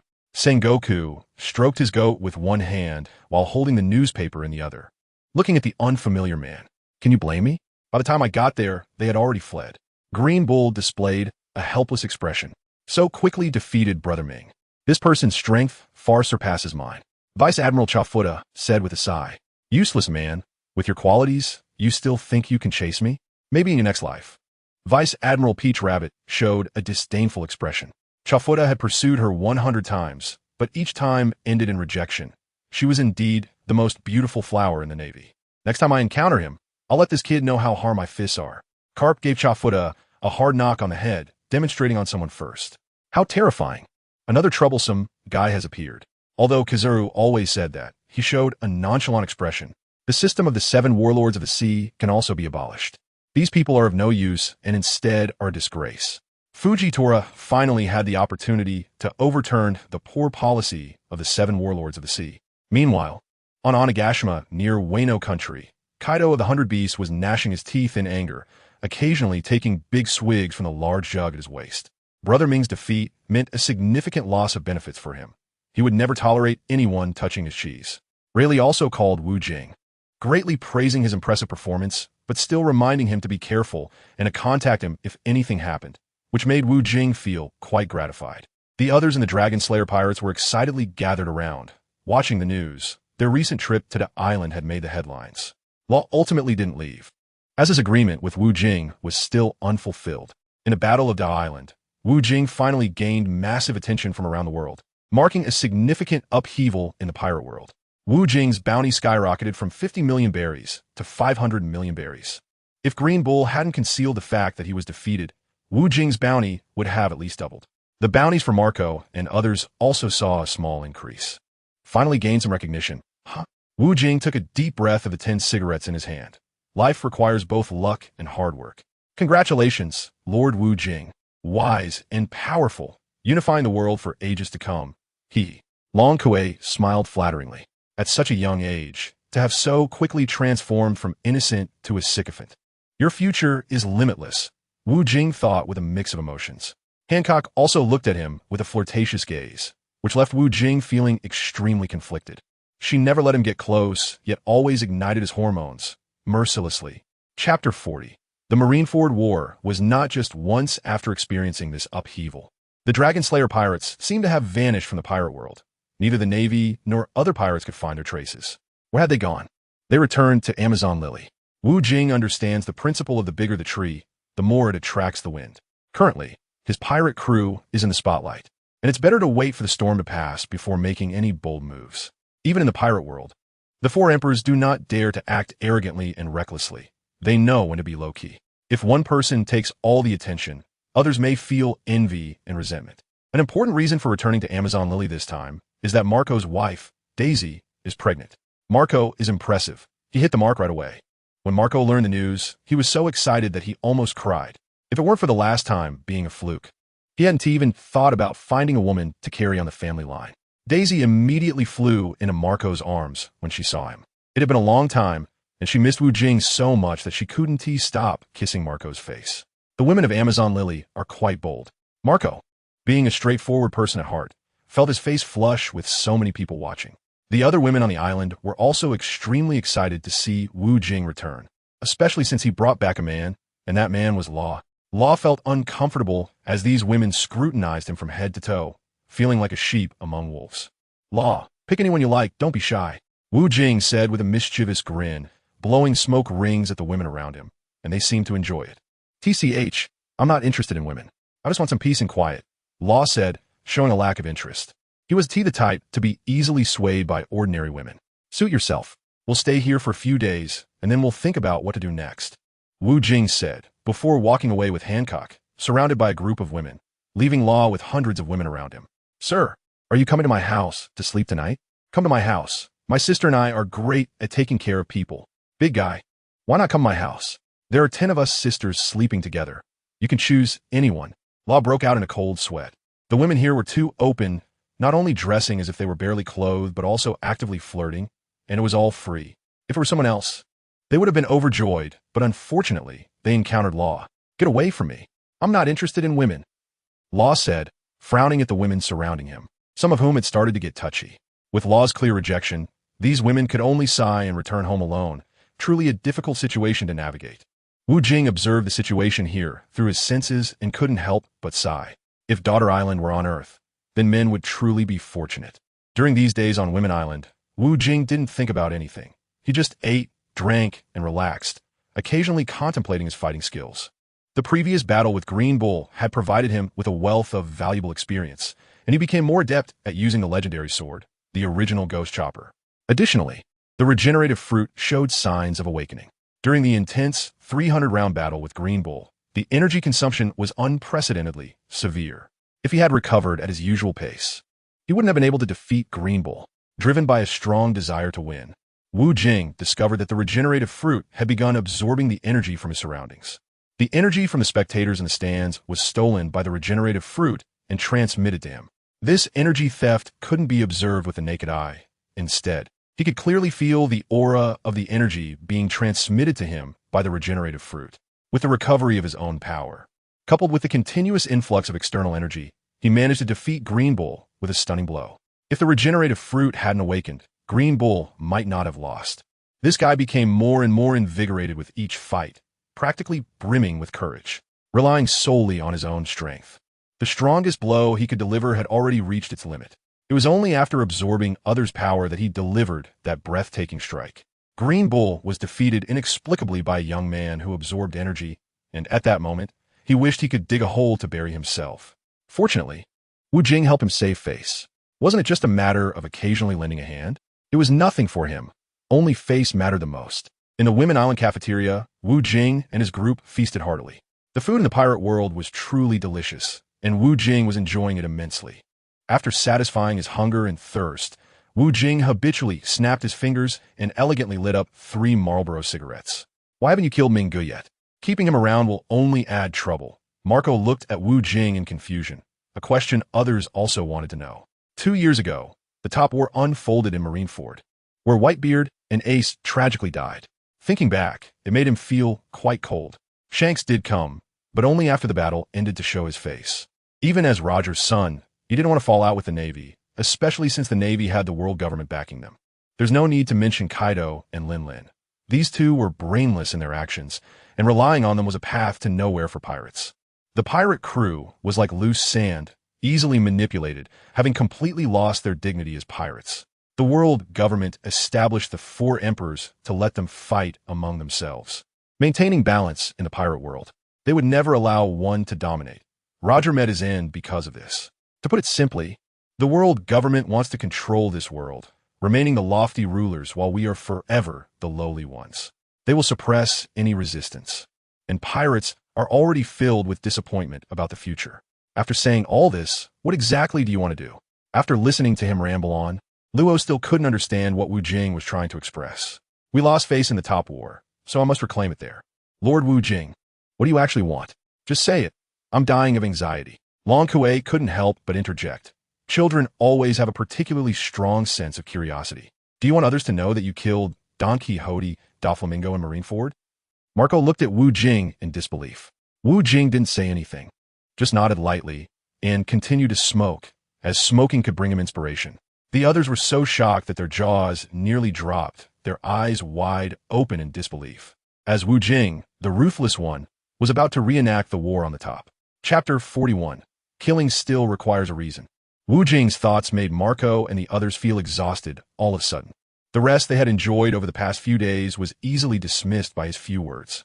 Killing Mingo in front of the whole world at Marineford was an act that would bring disgrace to the Celestial Dragons, and there would definitely be no good outcome. I won't do this. You figured out yourself. Marco was the first to refuse participation. His father had been killed by Ace before, and he didn't want to be killed by this Ace now. I won't participate either. I'm still young. Long Kuei had already curled up with Marco. Luo and Hancock didn't express their opinions. Hancock wasn't scared. She just didn't want to see Wu Jing get into trouble, but she didn't know how to persuade him, as that would only make him feel more isolated. Luo, what do you think? What do you want me to say? This has nothing to do with me. I definitely won't go. You bunch of cowards. I wasted my time treating you as brothers and sisters. You beasts. Wu Jing cursed at them, pointing and scolding, calling them a bunch of scaredy cats. The atmosphere was cold for a quarter of an hour, and then suddenly, Wu Jing burst out laughing, and he couldn't stop, laughing while also pounding the table. Everyone was stunned by his inexplicable silly laughter. How could this guy's mood change so quickly? They couldn't adapt to it all. Wu Jing knew that these few shallow-minded people couldn't keep up with his pace. After all, he was a top-notch actor. Moreover, he was currently acting, wanted to see their attitudes so he would know how to proceed next. All right, I understand that without sufficient confidence, you are unwilling to take such a big risk. Next, I will tell you how I plan to do it. Wu Jing calmly touched Hancock's perky, but the elasticity was really good. But it was frustrating that he couldn't have a taste. After hearing Wu Jing's words, the few people were still very interested and immediately gathered around, wanting to know how Wu Jing planned to tackle such a difficult task. After several hours of patient narration, Jing told them the entire plan in detail. Of course, plans are dead, and people are alive, so it's normal for there to be some changes later on. The others listened with great interest and praised Jing's imaginative plan. In their opinion, it was worth a try. As the saying goes, a forcibly twisted melon is not sweet. I won't force you, even if you don't help me. I still consider you all as close relatives. With a calm expression, he looked at them. His acting was truly impressive. We are family, the others said in unison. Except for Luo. Thank you for your support. Luo did not object, so that counts as supporting me, Jing said without hesitation, making a decision on Luo's behalf, which left Luo feeling helpless, thinking how could someone be so shameless. However, Luo didn't object. He was indeed very interested in the plan Jing mentioned and wanted to see Ming Ge's tragic end, to comfort Keelasong's spirit in heaven. Today, let's drink to our heart's content, and tomorrow I will set off for Fishman Island to prepare adequately for the Marineford War in a month, Jing said. As the saying goes, preparation leads to success, while lack of preparation leads to failure. Jing spoke knowledgeably, but the others only understood the first few sentences. They were completely baffled by the famous quote that followed. A month is already a sufficiently long time. The longer it drags on, the more likely unexpected events will occur. The idea of reenacting the Marineford War was not something Jing had just thought of recently. It had come to him when he met Rayleigh. He told Rayleigh that he wanted to go to Dressrosa to kill Ming, thereby establishing his own significance in the pirate world. Rayleigh told Jing that Ming Ge's significance in the pirate world was not high. At best, he was a second-rate character. Even if he killed Ming, he could only gain some attention and appreciation from a part of the pirates, but he wouldn't gain the enthusiastic pursuit and admiration of the majority of pirates. After hearing Rayleigh's words, Jing pondered deeply and found them reasonable, which is why he thought of creating a larger scheme to recreate the Marineford War. Choosing to behead Ming at the former Marine headquarters, Marineford, would be like slapping the celestial dragons in the face in front of the world's pirates, which is a very exhilarating thing. He wanted the pirate world to go crazy for him and let them see that there are still people daring enough to touch the tigers, but establishing his kingly image in their hearts. Ming is of celestial dragon blood, and his brutality and ruthlessness in Dressrosa are well known. So Jing didn't need to specifically point out that this was the killing of a celestial dragon. After all, everyone already knows. If he made it too clear, it would completely sour relations with the celestial dragons. Currently, there is no need to completely sour relations with the celestial dragons. Their power is so strong that it would be foolish to provoke them, and Jing wouldn't do that. So he decided to take a bold approach, claiming to kill Ming for the sake of righteousness. If the Navy can speak of justice, then he would speak of benevolence. Ming Ge's actions of shooting his father and brother, as well as his inhumane behavior in Dressrosa, are also looked down upon in the pirate world. What Jing is doing is completely reasonable. The Navy can't do anything to him openly, otherwise they would lose their claim to justice. This matter still needs to be sorted out and should be considered in conjunction with the various major powers in the pirate world, thinking from their perspectives about which side they would stand on. The Beast Pirates will definitely send someone, as Don Quixote da Flamingo provided them with huge benefits. The Big Mom Pirates will maintain a neutral stance. If Big Mom were beautiful, Jing might consider pursuing her, but since she is so ugly, he won't. Shanks won't get involved. This matter has nothing to do with him, but Jing will find a way to get him to come. As for Blackbeard, he remains an uncertain factor. If he cannot gain any benefits from this, he basically won't come to cause trouble. The Straw Hat Pirates will definitely come. Jing needs to become allies with this force, as he is aware of Luffy's potential. However, with his arrival, the pirate world is destined to be rewritten by him, and he will have the final say. There is also another force that Jing has always kept in mind, the remnants of Whitebeard's forces, which are also a formidable power that cannot be ignored. He has maintained communication with Marco and the captains. Jing rose to prominence on the island, and Margot also received significant media coverage, which resulted in his phone being bombarded with calls. Various captains complained to him about why he didn't form a team with them for activities, leaving Margot speechless, as if it were his fault. It wasn't his decision. Last time, when capturing Doflamingo, Jing didn't need them. Having too many people would complicate matters. This time, however, he needed more people for strength in numbers. No matter what, he had to send these teammates to Marineford first to make proper preparations, as the momentum from taking down Doflamingo was no less than that from taking down Ace. The news of Doflamingo's beheading naturally couldn't be announced too early. Otherwise, the world government and other evil forces would send people to sabotage it. That would be self-defeating, as he currently didn't have the solid foundation to deal with the world government. The Navy had announced Ace's beheading half a month ago to lure the Whitebeard pirates into a trap. However, Wu Jing's beheading of Doflamingo was solely to establish his kingly status and elevate himself into the ranks of major pirate powers. He intended to make a big deal out of it, while keeping the risks within a controllable range. Although fame brings great rewards, it also exponentially increases risks. In the pirate world, without building a reputation, one cannot achieve anything significant. Chapter 42, A Rough Welcome. On the shores of Amazon Lily, Hancock and the others gazed longingly at the departing pirate ship. Wu Jing did not bring Hancock along to Fishman Island this time. The preliminary work on the Marin Vondo side needs her to start preparing. He also didn't bring Marco, as it is rare for him to see his wife, and in a few months, she will give birth.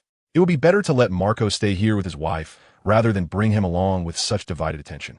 This shows that he is a good leader, and Marco is indeed very happy with Wu Jing's arrangement.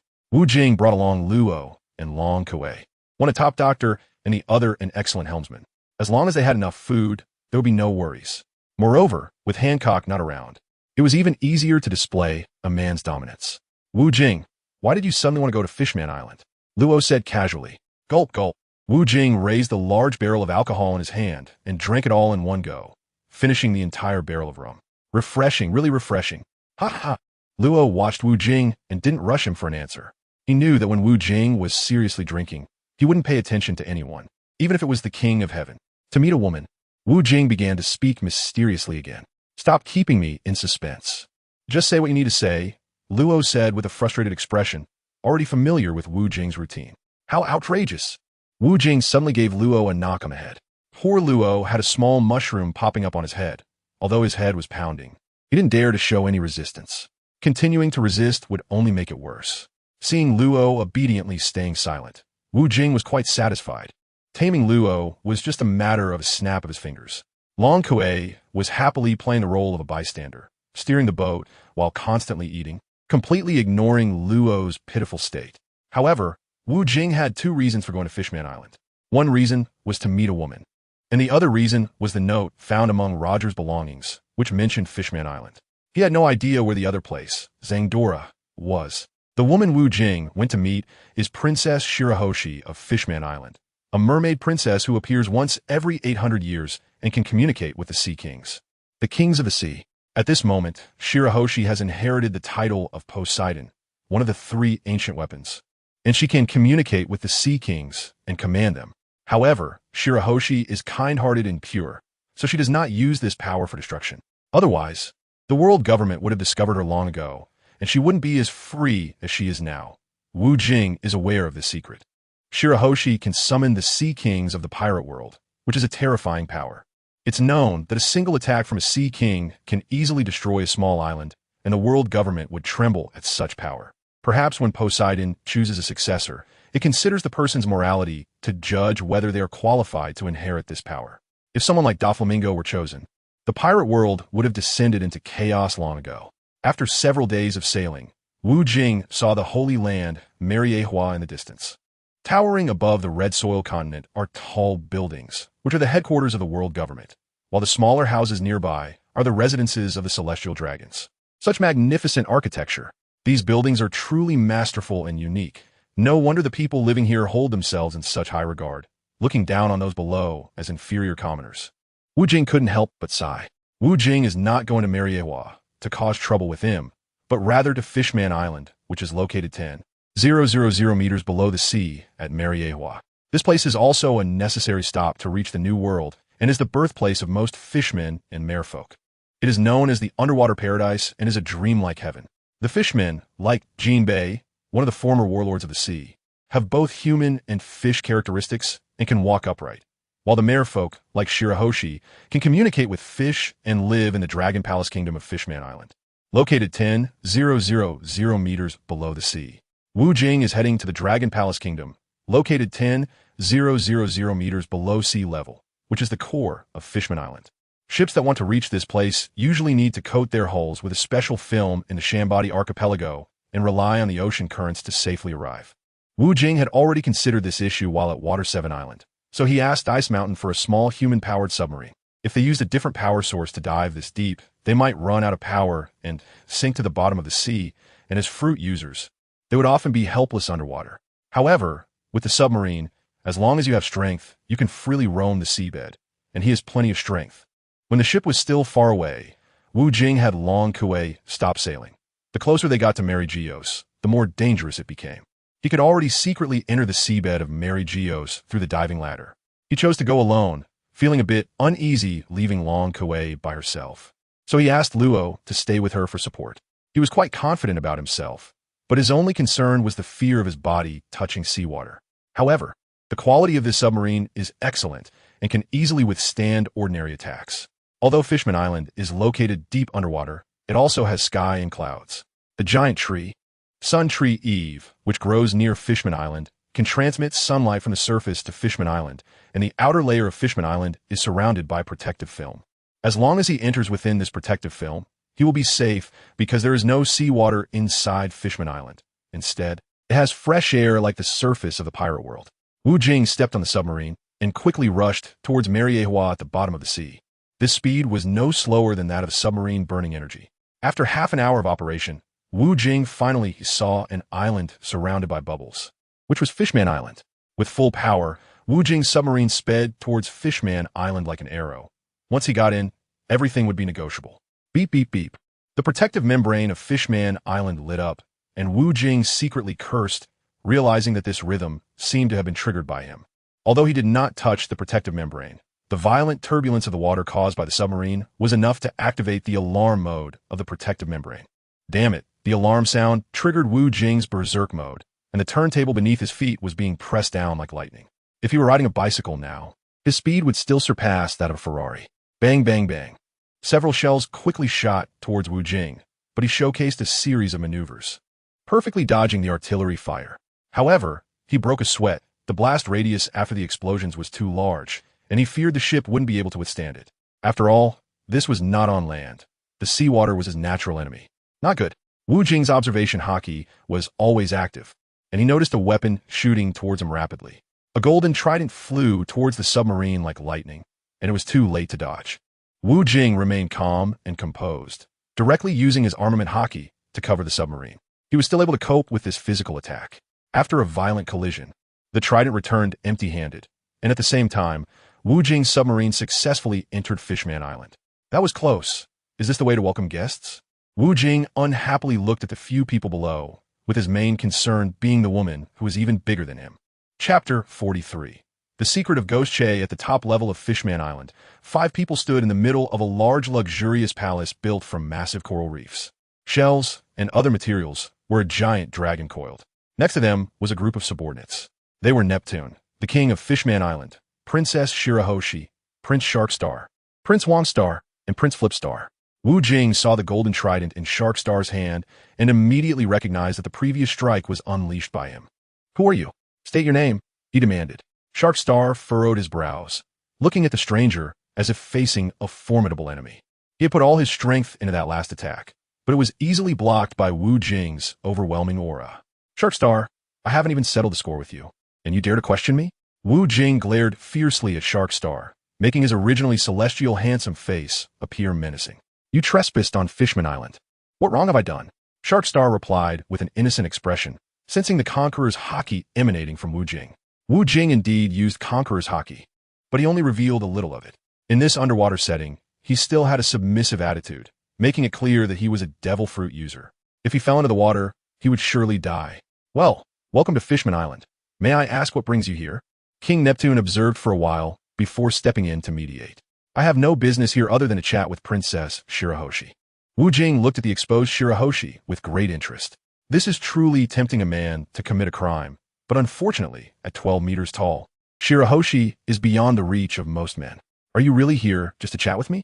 Shirahoshi had a curious look on her face, excited that someone would brave such dangers just to talk to her. Nonsense, Your Excellency. Do not change the subject, or we will have to escort you out. Second Prince Hiryu frowned.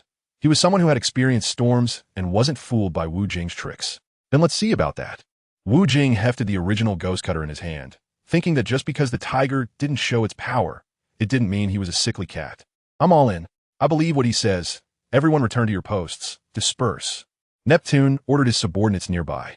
A group of various shaped fishmen hesitated for a moment before scattering, leaving only the royal family of the Dragon Palace. You three should go and busy yourselves. Only Princess Shirahoshi will stay here. Father, let us stay here to protect you.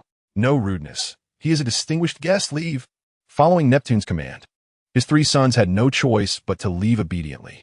Once everyone else had left, Neptune immediately knelt on one knee and saluted Wu Jing, and Shirahoshi followed suit obediently. Wu Jing did not show an expression of enjoyment, but rather a look of confusion. What was going on? He hadn't done anything at all. The first-generation ghost slash in your hand is the national treasure of Fishman Island, which disappeared during the blank 100 years, 800 years ago. I didn't expect to see in your hand today. Thank you for bringing the treasure to me, and I apologize for the offense earlier. Neptune's attitude took a sharp turn. It turned out he'd seen the ghost slash in Wu Jing's hand. Wait. I'm not here to deliver a sword. I am the owner of this sword now. Wu Jing didn't care whether this sword was the national treasure of Fishman Island. Just because it was your family's 800 years ago doesn't mean it still belongs to you now. Who knows if you stole it from someone else back then. If you can control this sword, then I have nothing to say. As the saying goes, a good sword is given to a hero. Ha. Neptune laughed heartily. You don't need to worry about that. Your information here is quite outdated. You don't even know that I used this sword to take down Doflamingo. Wu Jing stylishly ran his hand through his hair. Hearing Wu Jing's words, Neptune moved closer, squinting his old eyes to examine Wu Jing's face, almost reaching out to touch it. You are that great hero, Lord Wu Jing, aren't you? A benefactor to the people, a great person indeed, Neptune praised without reservation. Hearing Neptune's praise, Wu Jing felt quite satisfied. He was not pleased with the compliments, but rather the fact that after defeating Doflamingo, his name could be widely known even 10,000 meters under the sea at Fishman Island, showing that his choice to confront Doflamingo was indeed wise. Actually, this is not a complete sword, Neptune suddenly said. Upon hearing Neptune's words, Wu Jing immediately unsheathed the black sword. It looked very complete to him, with no chips or cracks. Father, isn't it complete? Shirahoshi carefully examined the ghost slash in her hand. Her jade-like hands were large enough to cover the sword. However, Wu Jing had no time to look at her hands. His gaze was completely drawn to Shirahoshi's ample bosom. If we were to differentiate cup sizes using the English alphabet, Shirahoshi would be the last letter, Z, cup. 3 ghost slashes are needed to form a complete sword, known as the Demon King. Are you saying that by gathering the first, second, and third generation ghost slashes, it will turn into the Demon King? You could say that, or not say that. Gathering the 3 ghost slashes does not necessarily mean the Demon King will be born. The Demon King recognizes its master, and only someone with extraordinary strength and can possibly wield it. Otherwise, they will only be backlashed and continue to split into 3 ghost slashes. Although this sword has always remained in the Dragon Palace, its origins are not recorded in the Dragon Palace's archives. I only know that Joy Boy once borrowed it, and then both Joy Boy and this sword disappeared during that blank 100 years. Hearing the name Joy Boy, Wu Jing remembered that he was a figure from the blank 100 years, a friend of the mermaid princess of that era, Poseidon. So, it seems that Joy Boy lost this sword, and then the Demon King split into 3 swords. Wu Jing pondered, stroking his chin. It should be like that. There are still 2 ghost slashes whose whereabouts I do not know. If you can find them, that would be even better. As long as this sword is in the hands of a righteous person, it is a good sword. In the hands of a bad person, it becomes a cursed sword. Don't worry, I will find the other 2 swords. This sword is safest in my hands. After all, I have saved the entire people of Dressrosa. Haha. Wu Jing unabashedly claimed the position of a virtuous person. You're really a great person, big brother. Shirahoshi likes you so much. Chapter 44. I am this outstanding Neptune hosted a grand feast for Wu Jing in the banquet hall, and he also sent someone to bring Law and Dragon K over. The extremely spacious and tall luxurious banquet hall had a shell-shaped stage in the center for singers and musicians to perform. Watching the splendid performances, enjoying the unique delicacies of Fishman Island, and drinking a century-old fine wine perfectly illustrated what it means to have a feast for the senses. In this place far from conflict, Wu Jing also truly experienced the feeling of a paradise. Wu Jing sat on by Xing, thoroughly enjoying the moment, occasionally rubbing his head against her adorable pair. This feeling was simply wonderful. Bai Xing was completely unconcerned about Wu Jing's disrespectful behavior, and she occasionally fed him delicious food. Little Bai Xing, I need you to do me a favor, Wu Jing said with a cheeky grin while drinking. You say it, and Bai Xing will definitely help you. She replied. I need you to lend me a Sea King for a while. I promise I'll return it once I'm done. The Sea Kings are my good partners and possess great destructive power. I'm worried that you might get too excited and use it for bad things. Little Bai Xing, I'm a steady person. What I want is for the people of the world to live good lives, Wu Jing vowed. Though it was Bai Xing who pressured him to say this. All right then, with what you said, Bai Xing can rest assured. Bai Xing displayed a sweet, youthful smile, causing Wu Jing to gaze at her in a daze. After all, she was one of the three great beauties of the pirate world, far surpassing any beauty on earth by 1,000 years. Seizing the moment, Wu Jing confidently picked up a large barrel of liquor and walked toward the royal family of the Dragon Palace, eager to build a good relationship with them. They held the real power over Fishman Island, and while Bai Xing was the heir to the Sea Kings, her naturally cute demeanor made her unsuitable as a manager. Once he won over this group, it would be equivalent to winning over Bai Xing. I'll drink first as a toast. You can drink as you please. Wu Jing gestured a toast to King Neptune, then lifted the heavy barrel of brandy and downed it in one go. The brandy in the pirate world could easily outshine Maodai by several streets. Neptune applauded Wu Jing's hearty drinking, finishing his own large cup. The fierce alcohol hit him hard, leaving him momentarily stunned, while Wu Jing appeared unaffected, as if he had just drank plain water. Wu Jing did not stop there and had Luo pour him another large bucket of brandy. This time, he toasted a Prince Sharkstar, downing it in one swift motion, earning applause from the crowd in the banquet hall. Long Kuei was also wolfing down food while enthusiastically applauding Wu Jing, while Luo remained expressionless. He realized that ever since he met Wu Jing, he had developed feelings of jealousy. He envied Wu Jing for always being so outstanding, strong in combat, handsome, articulate, and a heavy drinker. His advantages kept being showcased, and this was the first time he felt such an embarrassing sense of inferiority. In this way, Wu Jing continued to toast to 10 people, nearly finishing toasting everyone of influence on Fishman Island. Normally, he would have only toasted the king and the prince, but this time he wanted to show off his drinking capacity. After all, ISNT, it said that the greater the drinking capacity, the greater the generosity. Wu Jing drank over 1,000 Jin of baijiu in one breath, and no one could understand how his stomach could hold so much alcohol, not even Wu Jing himself. The banquet in the hall lasted until midnight, and many people had long since gotten so drunk they were carried away, while Wu Jing was only slightly tipsy. The only person who didn't drink was Bai Xing, as she got drunk after just one sip. Bai Xing took the initiative to lead Wu Jing to tour Fishman Island. Wu Jing lay directly on top of Bai Xing, admiring the scenery of Fishman Island while also enjoying the beautiful view before him. Little brother, you're really amazing. Just one sip and I'll be completely drunk, Bai Xing said, extending his fair and tender hand to curiously poke Wu Jing's belly. Wu Jing hurriedly pushed her hand away. Bai Xing's gentle touch had already elicited a reaction, and this naive girl had no idea how captivating she was.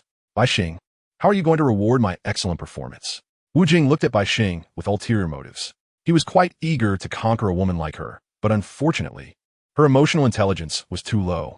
Even if he used all his flirting skills, Bai Xing probably wouldn't understand. Being straightforward would be more effective. I don't know how to reward you. What do you want as a reward?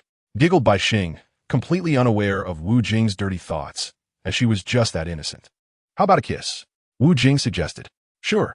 Bai Xing was very willing. She leaned in, and her fairy-like lips kissed Wu Jing, covering half of his body. At that moment, Wu Jing's restless mind began to wander again.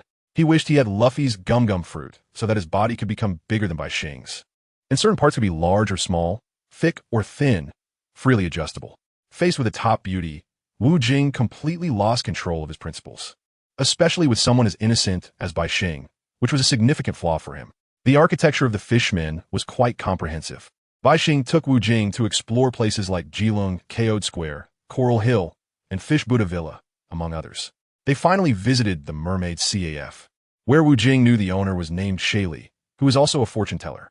However, because Shaylee only foresaw unfortunate events, she came to hate fortune-telling and smashed her crystal ball in half. The arrival of Wu Jing attracted the collective attention of the CAF. The last time a humanoid outsider appeared here was several years ago when Monkey D. Luffy came. Inside the CAF, there were many beautifully dressed women who were deeply captivated by Wu Jing's looks, frequently casting him appreciative glances. However, Wu Jing showed no reaction to these women. The women he currently had were all top tier from the pirate world, and none of them were ordinary. His standards were quite high. Princess, welcome to our shop, Shaylee said politely in a bland tone, then took a deep drag from her pipe. She was also someone who loved smoking having witnessed too much misfortune in the world. She needed the smoke to numb herself. "Sister Shaylee, please get me 2 cups of coffee, the kind I usually drink." Just a moment. Before long, Shaylee personally brought over 2 large cups of coffee. Wu Jing felt a rich aroma wafting towards him, while Shirahoshi had already eagerly taken a sip. Wu Jing also picked it up and took a careful sip. The aroma was pleasant and the texture was very smooth, making it the best coffee he had ever had. Chapter 45. Gift Me a Sea King. Fishman Island is like a paradise. Not only is the scenery beautiful, but the people here are also exceptionally kind-hearted. Living 10,000 meters beneath the sea, the fishmen are distanced from the wars on the surface and the mundane conflicts, making life here so peaceful for the soul. Wu Jing couldn't help but feel a surge of emotion. He really liked this kind of life. However, this thought only flashed through his mind. Wu Jing knew this was just a facade. Fishman Island was a piece of prime real estate. It was taken over by Whitebeard back in the day, which prevented both the Navy and pirates from continuing their invasions. However, after the Marineford War ended and Whitebeard died in the conflict, many immediately sought to seize this lucrative territory. In the end, Big Mom took over the island, and she seized the opportunity to make a deal with Fishman Island. She lent the flag of the Big Mom pirates to the island, which allowed her to maintain its security. However, as the price for helping to protect Fishman Island, the island was required to contribute 10 tons of sweets to Big Mom every month. It's important to note that making 10 tons of sweets would require hundreds of tons of raw materials, which was a form of disguised plunder. As a marginalized group, Fishman Island had no choice but to swallow their grievances and accept this arrangement. Wu Jing has already spoken with King Neptune, stating that he will make Fishman Island a free nation and that he will deal with Big Mom. Issuing empty promises is Wu Jing's specialty. After all, he can't deliver on them right now, but he will definitely fulfill them in the future. After spending a night on Fishman Island, Wu Jing prepared to leave. Before departing, he took a sea king with him. Sea kings are monstrous creatures, the strongest species in the ocean. They mostly live in the calm belts on either side of the Grand Line in the pirate world, where they like to attack ships, posing a major threat and obstacle for those crossing the calm belts. Those who dare to intrude into these areas are often directly devoured by them. In the pirate world, apart from the heir of Sea King Poseidon, Princess Shirahoshi, no one can communicate with these most powerful ocean species, although they can understand human language. Only Shirahoshi can command them. Others cannot tame them, and they would rather be killed than submit to anyone else. Shirahoshi summoned 10 sea kings, and in front of these gigantic creatures, she looked pitifully small, and Wu Jing was almost negligible. Shirahoshi introduced the characteristics of each sea king one by one, and in the end, Wu Jing chose a shark named Flying Spirit. This sea king, Flying Spirit, is a shark nearly 1,000 meters long, not considered an oversized specimen. It resembles a whale shark, with its body adorned with many white spots, looking quite beautiful. Its strength is also formidable. Shirahoshi told Wu Jing that Flying Spirit had helped them sink invading ships multiple times. Despite its fierce appearance, Flying Spirit behaves like a little obedient one in front of Shirahoshi, enjoying her caresses. Truly, as the heir of Sea King Poseidon, she can tame a ferocious beast in mere moments. Wu Jing saw Bai Yixing chattering away with Fei Ling, not knowing what they were talking about. However, Fei Ling obediently came to his side. "Little brother, I have already talked to Fei Ling. Now, it listens to you as well as me," Bai Yixing said, looking at Wu Jing with anticipation, feeling excited to be able to help him. "I'm really so happy. Thank you, little Bai Yixing. You've really helped me a lot," Wu Jing expressed, showing a face full of happiness, wanting Bai Yixing to know how important she was to him. Seeing Wu Jing's happy expression, Bai Yixing indeed smiled very happily. The feeling of being needed so much by Wu Jing made her feel a strong sense of existence. According to the note Roger gave him, Wu Jing already understood the significance of coming to Fishman Island, and the gains were quite substantial. First, he learned that gathering the 3 ghost blades would give him a chance to forge the Ghost King. Then, he discovered that his heroic deeds had quite an influence in the pirate world. Finally, he obtained a decent sea king. Wu Jing and Bai Yixing said their goodbyes and left Fishman Island with their group. Bai Yixing reluctantly bid farewell to Wu Jing, admiring his heroic deeds on the island and being quite fond of this interesting young man. Wu Jing chose not to use the submarine to return to the surface, but instead had Fei Ling swallow the submarine, allowing Fei Ling to bring them up directly. Fei Ling reached the surface in just 1 or 2 minutes, a speed unmatched by any submarine, truly astonishing. Following Wu Jing's instructions, Fei Ling surfaced slowly and discreetly. as they were only a few dozen kilometers away from the Holy Land, Miraculously. After delivering them to the ship, Fei Ling sank back into the sea, closely following Wu Jing's pirate ship. With such a highly practical sea king, they could navigate the sea with ease. Fei Ling's strong physique could easily handle enemies at the level of a marine vice-admiral. When faced with an opponent at the admiral level, Fei Ling would not engage head-on, ensuring that there would be no threat to its life. Wu Jing planned to ask Fei Ling how many sea kings he should get. One sea king might not give the four emperors too much trouble, but if there were several powerful sea kings, it could become a headache for them. Wu Jing wouldn't let the flying spirit of the Sea King appear easily. He would only use it occasionally as a means of transportation, and generally, it wouldn't be used. If it were discovered, the flying spirit would be in greater danger. Chapter 46. Looking for the Straw Hat crew on the Dragon Slayer pirate ship, a group of people was gathered together, feasting. Looking at the calm sea, Wu Jing's mind was not at peace. He was thinking about the upcoming plan. Meeting the Straw Hat crew next would be essential for enriching the Marineford War. Wu Jing smoked a cigarette, gazing at the blazing sun in the sky. The problem is we can't find Luffy and the others. Marco looked helpless. He believed Luffy would come to their aid. There's no one I can't find. They're in Lowtown. Wu Jing had a confident expression. With his lover, Khalifa, working at the world government, Wu Jing was indeed well informed. With undercover Navy personnel roaming the pirate world, the world government was quite clear about the movements of these pirates, so it was wise to avoid crowded places. Lowtown, known as the town of beginnings and endings, is located in the East Sea, near the entrance to the Grand Line. The previous pirate king, Roger, was born here and was also executed here. Lord Wu Jing, are there any good foods in Lowtown? The food-loving Long Kuei thought of food first upon arriving in an unfamiliar place. She had eaten so much on Fishman Island that Wu Jing's face turned red. With such a thick skin, it was clear how much Long Kuei loved to eat. Besides food, can you think of something else? If you irritate me, you know the consequences. Wu Jing leered at Long Kuei's perky backside, which was developing quite nicely. This made Long Kuei quickly cover her bottom. She had been pinched by Wu Jing several times, and despite her resistance, it was useless against that strong hand. According to reliable information, the Straw Hat crew landed there to meet Sabo. They are very interested in the Mera Nomi in my hands, believing it belongs to them. Wu Jing said this to Law, eager to hear his opinion. Wu Jing, as the captain, naturally wouldn't he agree. You want me to help you transplant this fruit to you, right? Law expressed his thoughts, feeling that Wu Jing wouldn't he kindly give them this fruit. Of course, this fruit belongs to me as long as I have it. Wu Jing was reluctant to hand over the Mera Nomi. Its practicality was still very strong. Then you go find them. Aren't you afraid they'll attack you? Law looked puzzled. Not giving them the devil fruit and still wanting their help is wishful thinking, right? I would love for them to attack me. Then I could negotiate terms with them. Wu Jing grinned as he looked at the starry sea. This is an eternal truth. The strong dictate the truth. You're too reckless. I hope it won't implicate me. Law's forehead broke into a cold sweat. He knew Luffy was also a crazy person. He was afraid of what kind of sparks would fly when these two met. It's been almost half a year since he entered the pirate world, and combined with his previous understanding of the pirate world, he felt that the dynamics of this world were more complex than he had imagined.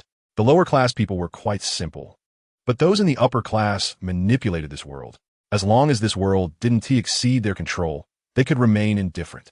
Just like the current Straw Hat pirates, they were a new generation force, yet the world government didn't impose too much suppression. Even if Luffy's grandfather is Garp and his father is the revolutionary leader dragon, once it threatens the world structure, the major powers wouldn't just let it go. His sixth sense told him that the top powers in the pirate world didn't take the Straw Hat crew seriously, willing to let them cause a ruckus in the pirate world for the onlookers to enjoy. By the time the Straw Hat crew showed some signs of strength, it would be too late to put out the flames, demonstrating the fate of those who dared to rebel. Currently, the pirate world was dominated by the world government, with the four emperors sharing some benefits. They were quite satisfied with the current situation, and any changes would inevitably cause discontent among various factions. Wu Jing had a clear understanding of how deep the waters were. They certainly didn't want another person to join the cake cutting. After he created the Marineford War, everything would no longer be simple, and he would have a place on the stage of the pirate world.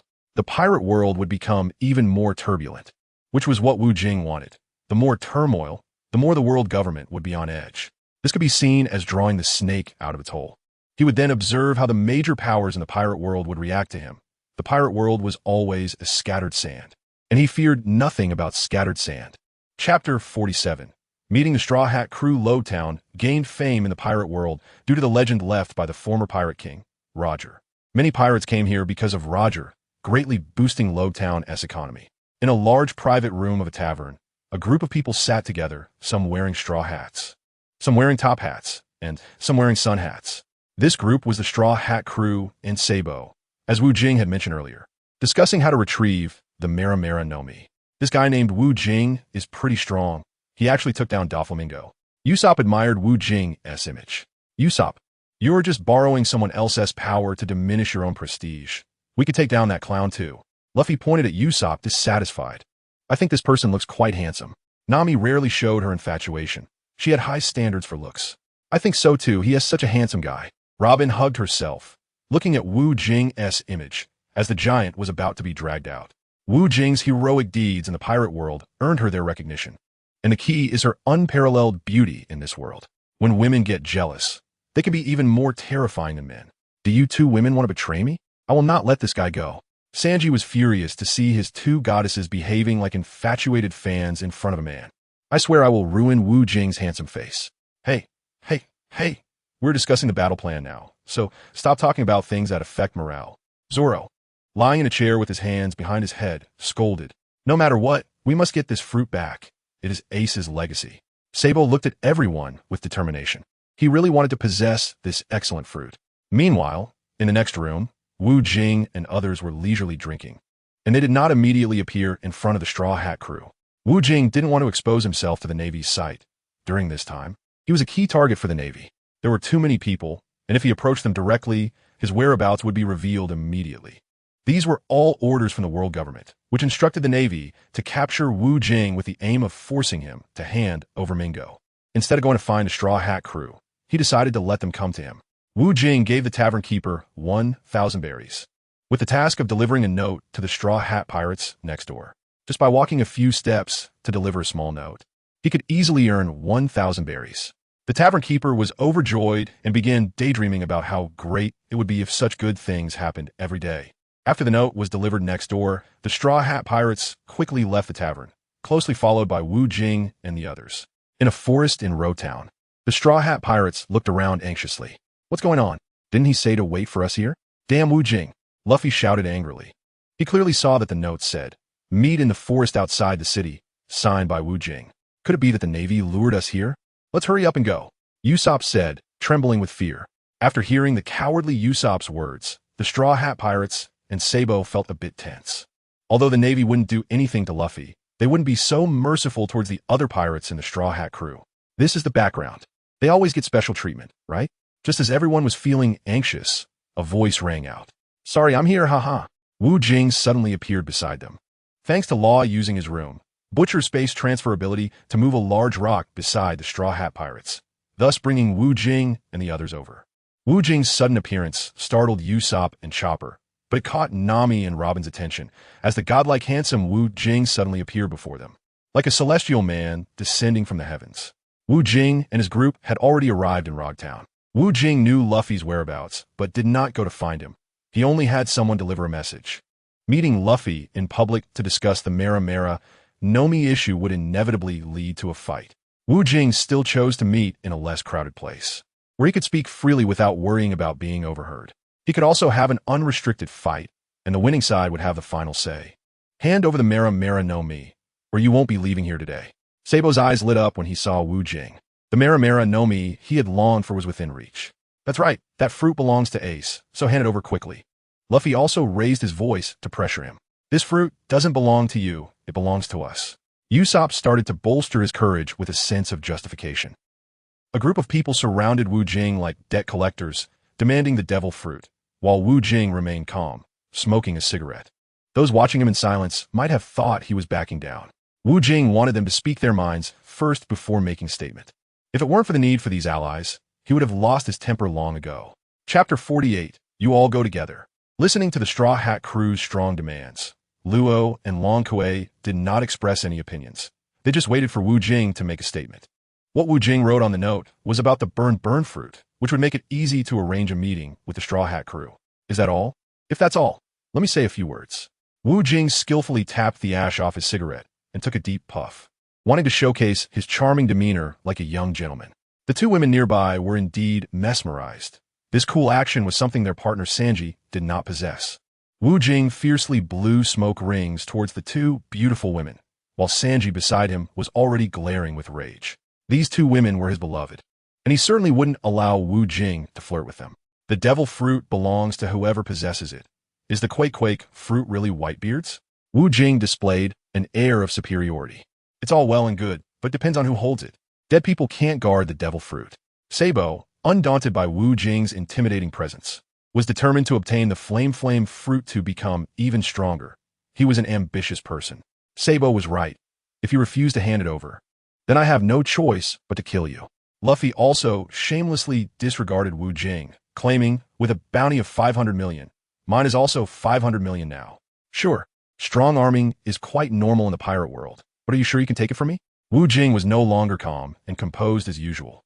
He now looked like a devil. That bloodthirsty smile, eyes emanating a blood-red aura, and the explosive sound of bones grinding together made it seem as if a powerful engine was starting up inside him. Wu Jing's explosive performance left the scene in a brief silence, as they were momentarily stunned. Then let's have a fair duel. Whoever is stronger gets this devil fruit. That should be fine, right? Robin hurriedly intervened, as she didn't want to see anyone from either side dying. All right, Wu Jing, do you dare to fight me? Luffy was already impatient. He would attack anyone he saw first, regardless of their strength. Luffy, let me handle this. I want that flame fruit for sure. Sabo was worried that if Luffy won, he would snatch the fruit away. I'll do it.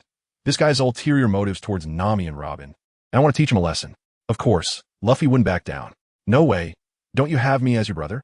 I'll help you win, right? Sabo was equally unwilling to yield. The two were arguing over who would defeat Wu Jing, completely ignoring the visibly displeased Wu Jing. You two can team up. If you win, this flame fruit in my hand will be yours. But I have demands if I lose. Wu Jing didn't want to be so high profile, but he couldn't stand being ignored like this. What I say cannot be taken back, so I declare the match begins. Sabo and Luffy versus Wu Jing. Usopp quickly interjected, shouting that there was no one quicker to seize such a big advantage than him. Sabo agreed with Usopp's cleverness, while Luffy was somewhat reluctant, as he always preferred fair duels. I can't wait to see what that guy will look like after being beaten, Zoro completely saw Wu Jing as a fool. Luffy and Sabo had the strength to battle against a Marine Admiral. Luffy, make sure to hit him in the face. I don't want to see him continue to harm women. George was fixated on ruining Wu Jing's looks. He hated this man who blew smoke rings in front of women. Nami and Robin could only watch from the sidelines, as they couldn't possibly help an outsider deal with their own. Luo and Long Kuei stood to the side as bystanders. After all, it was Wu Jing who made such a shocking decision. Though they didn't quite agree, there was nothing they could do. They couldn't interfere. It was enough to just stand by their own side, and worrying further was pointless. Even a Marine Admiral would find Wu Jing's choice laughable. Even an Admiral wouldn't want to make such a foolish decision, facing two powerful foes at the Quasi-Admiral level. However, for Wu Jing, this was certainly not a foolish decision. He was well aware of his body's condition. His physical talent was increasing day by day, and the more challenging the fight, the more fully he could develop the regeneration fruit. To become a top-tier powerhouse, he needed such difficult battles. Of course, battles were extremely treacherous, and Wu Jing would consider other factors. If he had to choose to fight two admirals at once, he wouldn't risk it recklessly. If the danger exceeded his expectations, Wu Jing would think carefully. He didn't want to experience a thankless struggle again. The lessons from Ace served as a good warning for Wu Jing to defeat an enemy. One must fully understand the enemy. Wu Jing has a wealth of information about the pirate world, and he understands the strong figures in this world better than Ace. Chapter 49. How can we fight like this? The great battle is about to begin, and both Luffy and Sabo are already itching to go. Wu Jing also has his eyes sharp and is in a ready-to-strike state. I announced the match. Before Usopp could finish, Luffy's gum fruit activated, and with his armament hockey, he threw a punch at Wu Jing's face. This elicited gasps from several people on the scene. It was a sneak attack while the opponent was unprepared, which isn't considered despicable in the pirate world, but rather a normal tactic. Moreover, Luffy loves to fight more than anyone, so everyone understands. Wu Jing did not dodge and directly responded to Luffy with his fist. The two fists collided, creating a powerful airflow that stirred up the nearby space, blowing up Robin's short skirt.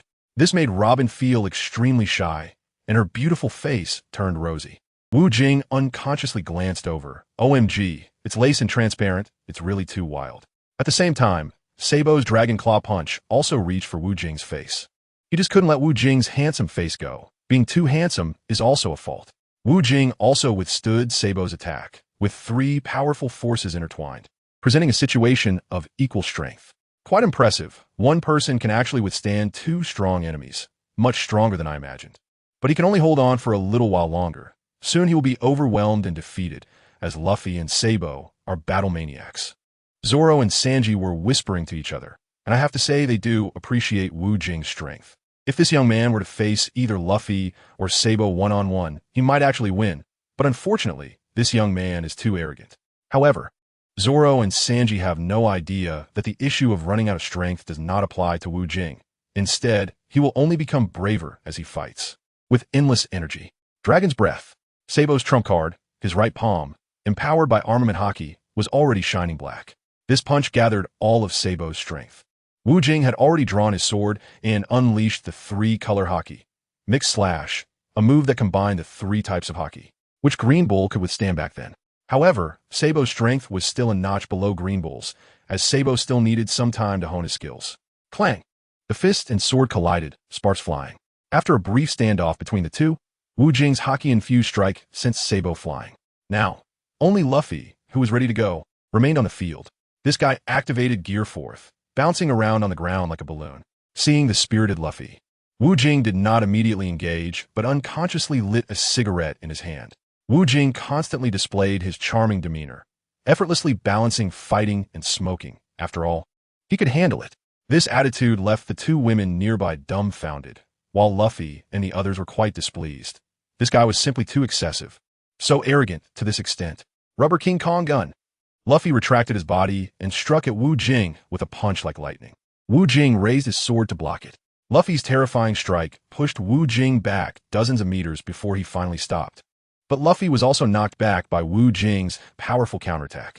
Luffy's punch indeed had considerable power, but it couldn't inflict damage on someone as perverse as Wu Jing. He merely wanted to feel the strength of Luffy's punch.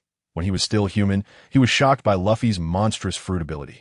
After feeling it now, it was just so, not as monstrous as he had imagined, perhaps because he himself had become even more monstrous. Rubber Rhino Bomb.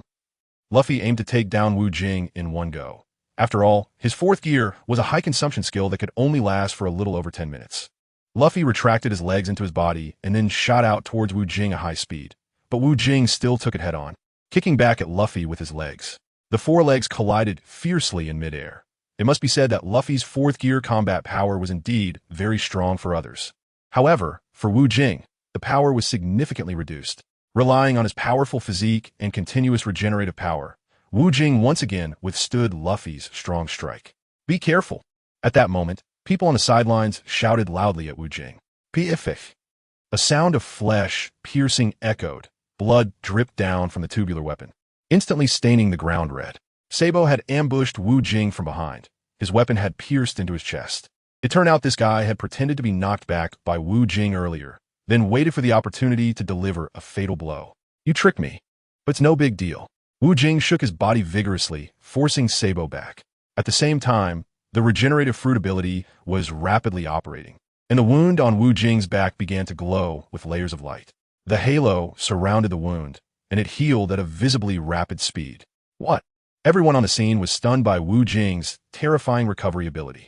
Even Law and Dragon Show were unaware that Wu Jing's body was this monstrous, let alone the others. If the wound could heal automatically, how could they fight? Chapter 50, once again elegant and dashing. Feel free to use any means necessary. Otherwise, I don't have much time to play with you. I'm very busy. Wu Jing resumed his calm demeanor. It wasn't arrogance, just too much confidence. Damn it. Luffy, let us show him some color. Sabo swung his weapon, and the armed color haki was frantically infused into it. Luffy understood. He was also quite shocked by Wu Jing in front of him. No wonder he dared to boast about taking on 2 opponents. It was all because he had such confidence. Rubber Cobra. Luffy's entire arm suddenly expanded hundreds of times after he blew on it. After continuously infusing armed color haki, that arm emitted a dangerous aura like a cobra. Meanwhile, Wu Jing was also preparing. He was going to teach the 2 of them a good lesson. Let me embrace everything.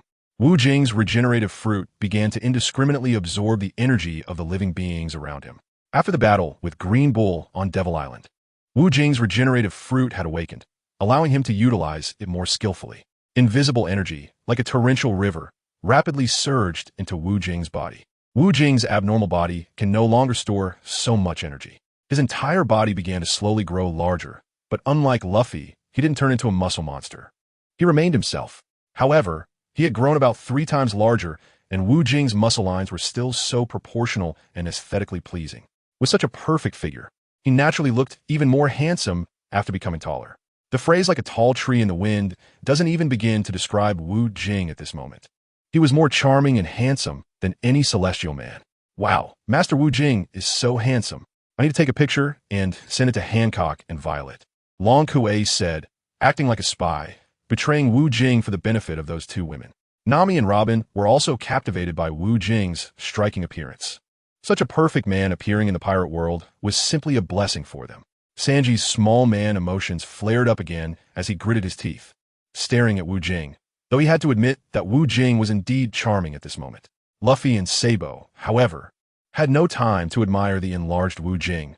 They had already teamed up to launch a fierce attack against him, trying to put him in a difficult position from both sides.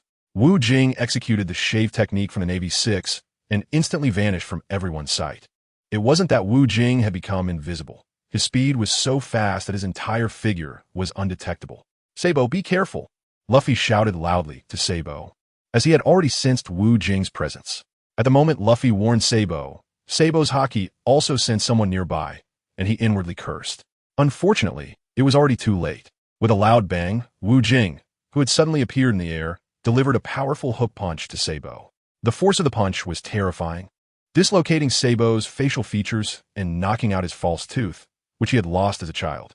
After taking care of one opponent, Wu Jing continued to disappear into the air. Luffy, with a serious expression, used his observation haki to track Wu Jing's movements, which were erratic, darting left and right. "Behind you!" Luffy hurriedly threw a punch, his arm twisting dramatically to attack behind him. Luffy's observation haki was indeed strong, and he had detected Wu Jing appearing behind him. "So what if you found me out?" Wu Jing smirked as he revealed himself. It wasn't that he was afraid of being discovered. He was taking this opportunity to develop his potential. After all, his battle experience was still somewhat lacking. Boom! The collision was like a meteor crashing into the earth, as Wu Jing unleashed all his power against Luffy, who also fought back with all his might. The result was that Luffy's Gear 4th technique was punctured by Wu Jing, leaving him incapacitated on the ground. In the blink of an eye, Wu Jing had taken down both Luffy and Sabo.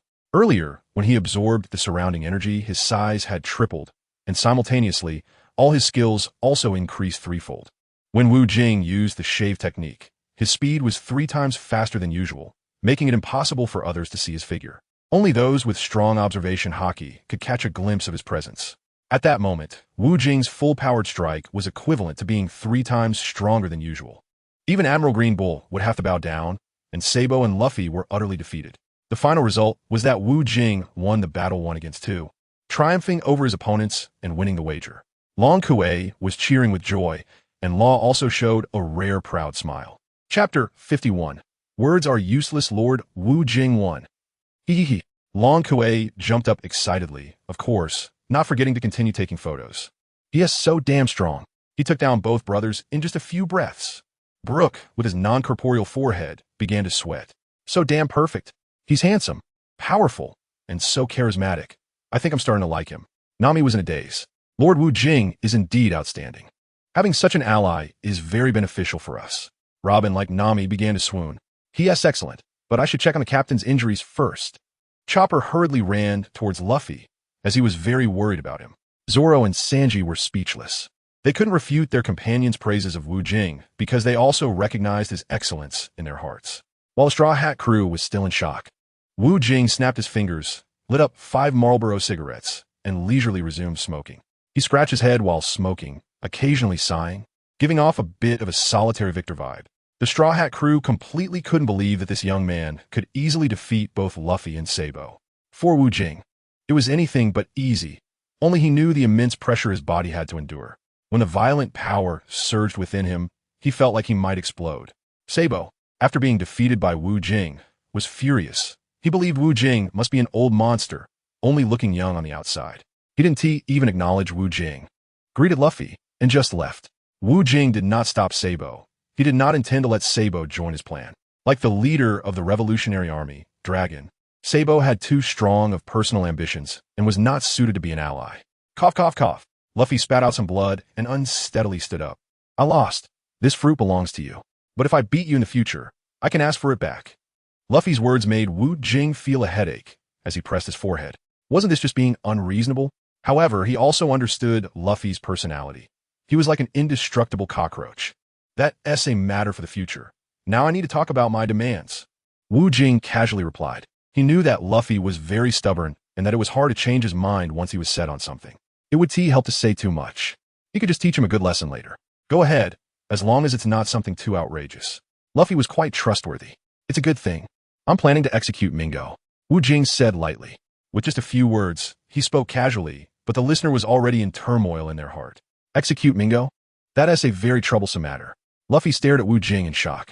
Although he was bold in his actions, he did not dare to do something like that. Aren't you always saying you want to be the Pirate King? Is just killing Mingo considered troublesome? Wu Jing teased. The more he struck Luffy, the more motivated Luffy would become. That's right. I'm the man who is going to become the Pirate King. Luffy shouted loudly. It's useless to just talk. You still have to take action. Wu Jing looked at Luffy with disdain. His arrival had already stolen Luffy's spotlight. The position of Pirate King was no longer related to Luffy. Fortunately, he had appeared. If Luffy, a person with low emotional intelligence, continued to be the center of attention, there would be no future for the pirate world. The appearance of Wu Jing has brought hope to this world. Of course, he also needs to deal with the pirates. There are many tumors in the pirate world, and a scattered group cannot fight against the world government. I don't need you to say it. Just tell me what you want me to do quickly. Luffy shouted angrily at Wu Jing, looking quite stubborn. Just come and create a distraction when the time comes. You don't need to worry about the killing part. First, leave me a number, and I will contact you soon. Wu Jing would not reveal his battle plan to the Straw Hat crew so quickly. As long as the Straw Hats help divert some firepower when the time comes, that will be enough. One cannot rely too much on them. The key still lies in oneself. Mr. Wu Jing, here is my phone number. Remember to contact me later. Robin, dressed in a revealing black outfit, politely handed over a little note with her phone number written on it. Thank you, Miss Robin. Wu Jing graciously bowed. Being polite to such an impressive woman, especially since he really needed someone like Robin. I'll give you my number too. Nami also handed a note to Wu Jing. Having Robin's number is enough, Miss Nami. Wu Jing did not show enthusiasm towards Nami. Although he also liked spicy girls like Nami, he didn't really need her.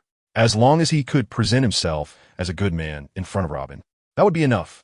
After all, Robin is someone who can understand the true history. Nami was rejected by Wu Jing, and her two big balloons were almost about to explode from anger. Chapter 52.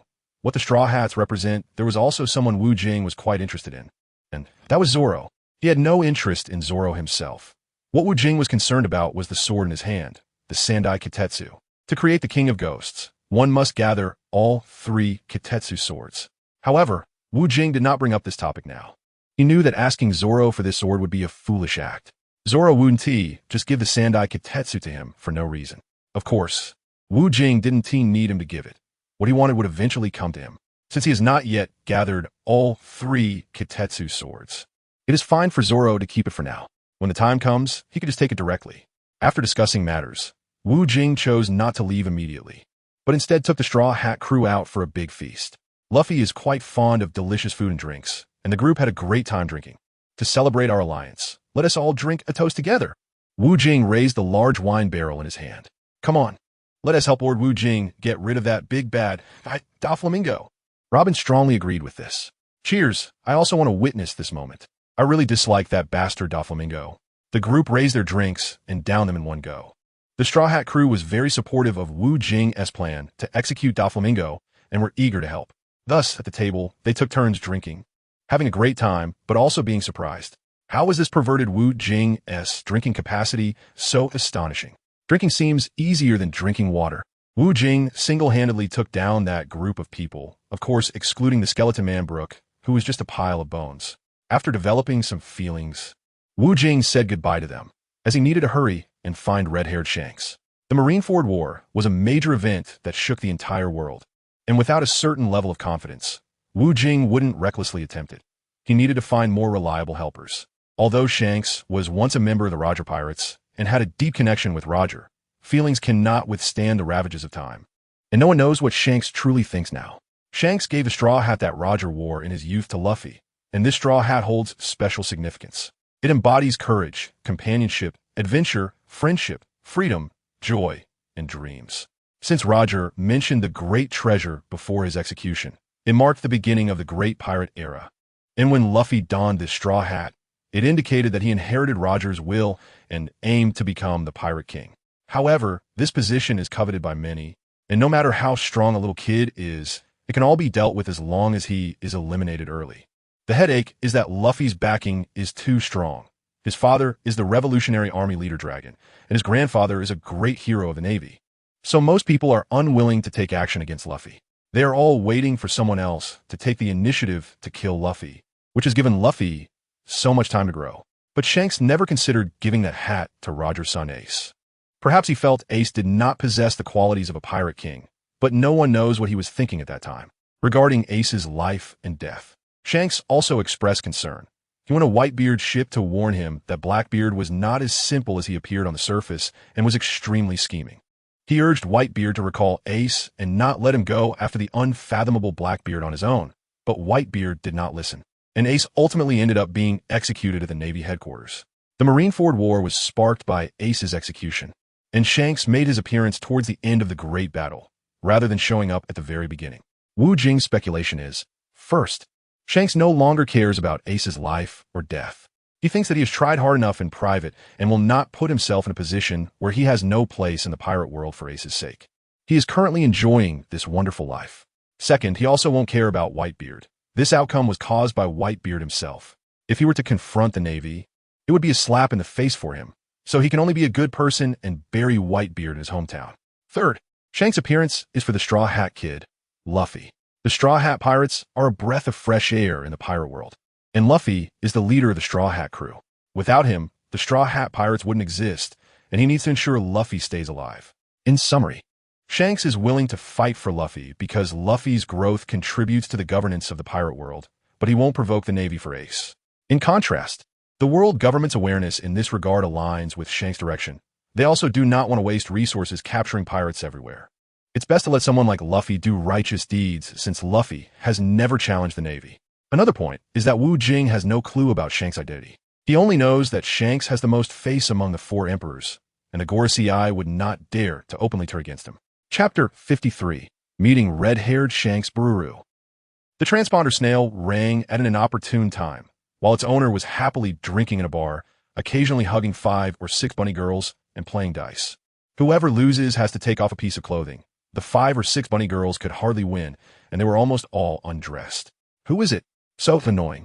I'm having a great time, the red-haired man complained loudly, shaking his punk-like hairstyle vigorously. This person is the 4 Emperor Shanks, the captain of the red-haired pirates, who enjoys living freely and easily. I'm Wu Jing. A lazy voice came from the other end of the transponder snail. Don't know you. If you're trying to sell me fine wine, please call back later. Shanks loves wine. So many wine vendors in the pirate world try to sell him good wine. Of course, they're all genuine good wines. No one dares to sell fake wine to a 4 Emperor unless they are tired of living. Haha, see you in 3 days at Vacation Island, Wu Jing said before hanging up, not bothering to see if Shanks had reacted. Shanks was left in a state of confusion. This was the first time he encountered such a wine seller who dared to hang up before he could respond. Wu Jing, is that the kid who caused trouble in D Island a while ago? Shanks, who had been engrossed in playing with the bunny girls, had no energy to think about Wu Jing's words. Now that he thought about it, he realized who had called him.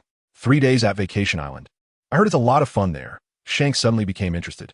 This kid is no weaker than the Straw Hat Kid. His appearance will make the already chaotic pirate world even more chaotic. The first mate, Ben Beckman, took a puff of his cigar. He is a dangerous person with superior intelligence and high combat power. Ha ha. That makes it even more interesting. Once we've had enough fun, we'll set off for there. Shanks laughed, his eyes squinting into crescent shapes. On the other side, Wu Jing was leisurely lying on the deck of the battleship, basking in the sun, waiting for Shanks to arrive at Vacation Island. Wu Jing is now also never without fine wine and cigarettes, but without a hank-up by his side. He feels that life is missing a seasoning, giving a somewhat dull feeling. Wu Jing has high standards for women.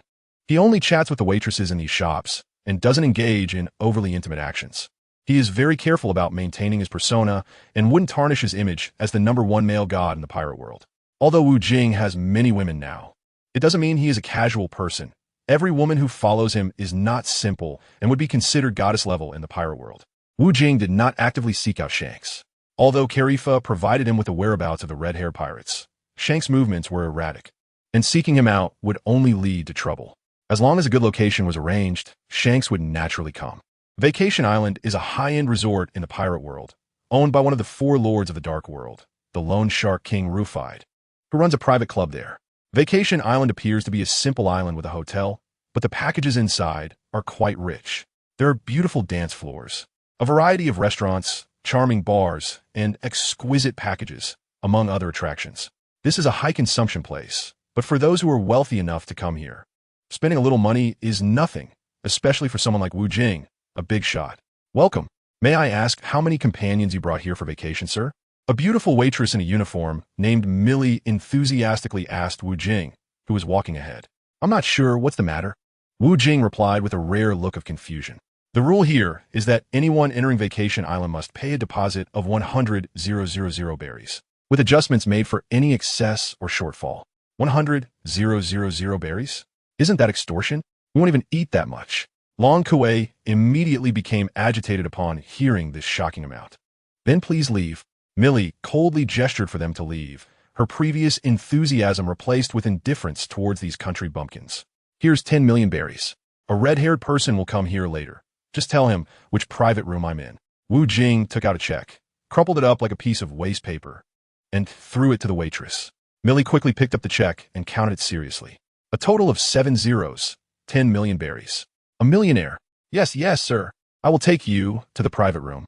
It's the most luxurious one on the island. You can choose any services you need, Millie guided him like a subservient dog. This is how money can make things happen. Wu Jing always had money to spare. In the pirate world, having money makes things much easier. Just like the Lone Shark King Rufide, who himself has no combat power, but has plenty of money. He can hire powerful people to kill others. That's the advantage of wealth. Chapter 54. Roger's Legacy. After waiting for 2 days, the person Wu Jing wanted to meet finally arrived. The red-haired pirates came to Vacation Island, and Shanks arrived with his crew, full of spirit. Sir, red-haired, are you here looking for someone? Millie cautiously asked Shanks, feeling weak in the knees at the sight of the fierce-looking men beside him. Yes. May I ask where he is? Shanks politely inquired, as he is one of the few gentlemen among pirates. Please follow me, sir. Millie quickly led the way, knowing that another gentleman was waiting impatiently. The most luxurious private room on Vacation Island is not on the top floor, but located in the basement, called Underwater Stroll. The entire room is submerged in water, surrounded by transparent special glass that ordinary bullets cannot penetrate. Inside, one can see colorful fish, bizarre corals, and beautifully dressed mermaids. Sorry for being late. Shanks expressed his apologies upon seeing Wu Jing, but his gaze was unapologetically scanning Wu Jing up and down. Wu Jing, you all can have fun here for the next few days. I've already covered all the expenses for you, haha. Wu Jing warmly welcomed Shanks, making it seem as if they were brothers to anyone who didn't know better. Oh, then I'll enjoy myself here for a few days. The large man Lucky Lu took a big bite of the meat in his hand. This is great. We can enjoy the top-notch service. Usopp's father, Yasopp, eagerly anticipated such days, as he loved the carefree lifestyle. If you need any help, just say so. Beckman, calmly smoking a cigar, asked. This steady and calm first mate has often saved the red-haired pirates from danger. Upon hearing Beckman's words, the previously excited red-haired pirates suddenly fell silent, realizing that there is no such thing as a free lunch. Indeed, I need your help with something, Wu Jing said without hiding his thoughts. Do you mean handing over Doflamingo to the Navy? That is no problem. Shanks responded dismissively, as he could freely enter the world government. Not that, Wu Jing replied casually. What is it then? Shanks asked, still unconcerned. Help me with the wind. I want to execute this criminal Doflamingo. Shanks did not expect Wu Jing to handle Doflamingo this way. It was a big taboo. The other members of the red-haired pirates were also speechless. Wasn't this putting them in a pit? They were not willing to take on such high-risk tasks. I'm afraid I can't help with that. Shanks refused Wu Jing's request without hesitation. Roger asked you for help? Wu Jing placed the original blade of the Demon Slayer in front of Shanks. This sword was obtained by Roger at the end of the Grand Line, Raftel, and Roger's close confidants all knew about it. How did this sword end up in your hands? Shank's eyes widened in shock, his pupils shrinking to pinpoints. Roger had left the sword as a legacy with the ship's doctor. Kuroka's, something Shanks was unaware of. He only knew that Roger was very excited when he obtained it. But before Roger could use it, he voluntarily surrendered to the Navy and was ultimately executed. Roger had told Shanks that this sword, if used correctly, could change the fate of pirates. If used incorrectly, it could be an evil sword of slaughter. I came to this world, and this sword is now in my hand. Wu Jing spoke the truth. Shortly after his resurrection, Kuroka's had given him Roger's legacy. Whether what you say is true or not, the matter of killing Doflamingo puts me in a difficult position. Doflamingo is not worth saving, but the forces behind him are too immense. I advise you not to do such foolish things. Haha, Roger's will is being ruined by you cowards. Regardless, I have inherited Roger's will. If you don't give Roger face, then I 1T make it difficult for you. Please do not insult my respect for Captain Roger. If you are not afraid of death, I will not stop you. As for what you mentioned, I can come to the scene to support you when the time comes. Consider it my final tribute to Captain Roger, Wu Jing. Shanks was not impulsively agreeing to this request because Wu Jing called him a coward, but rather because Wu Jing's latter words about Roger's will touched his heart. Since Wu Jing had obtained Roger's legacy, he had somewhat inherited Roger's kingly spirit. Therefore, out of respect for Roger, Shanks felt he should lend a hand in the end, depending on whether this young man was stronger than Luffy. Chapter 55. Destiny is in your own hands. You will not regret this decision. I need you to help me build momentum. I must let the pirate world know that I am not to be trifled with. Wu Jing politely shook hands with Shanks. Let me see the grand play you're leading. I'll do my best, but if things go south, I might just run away, waha. After shaking hands with Wu Jing, Shanks felt the strength in his grip. In the end, out of respect for the former Pirate King Roger, Shanks was willing to lend a hand in the Marineford War, which made Wu Jing feel more assured. The charisma of the Pirate King Roger truly was remarkable. Wu Jing couldn't help but feel emotional. With a powerful ally like Shanks, no one would dare to provoke him easily anymore. When it came time to deal with Doflamingo, he still needed to hold up the scene himself. He wanted to boost his popularity and become a figure like the four emperors in the pirate world. After discussing this matter, Wu Jing and the crew drank heartily, showcasing his prowess as the god of wine once again.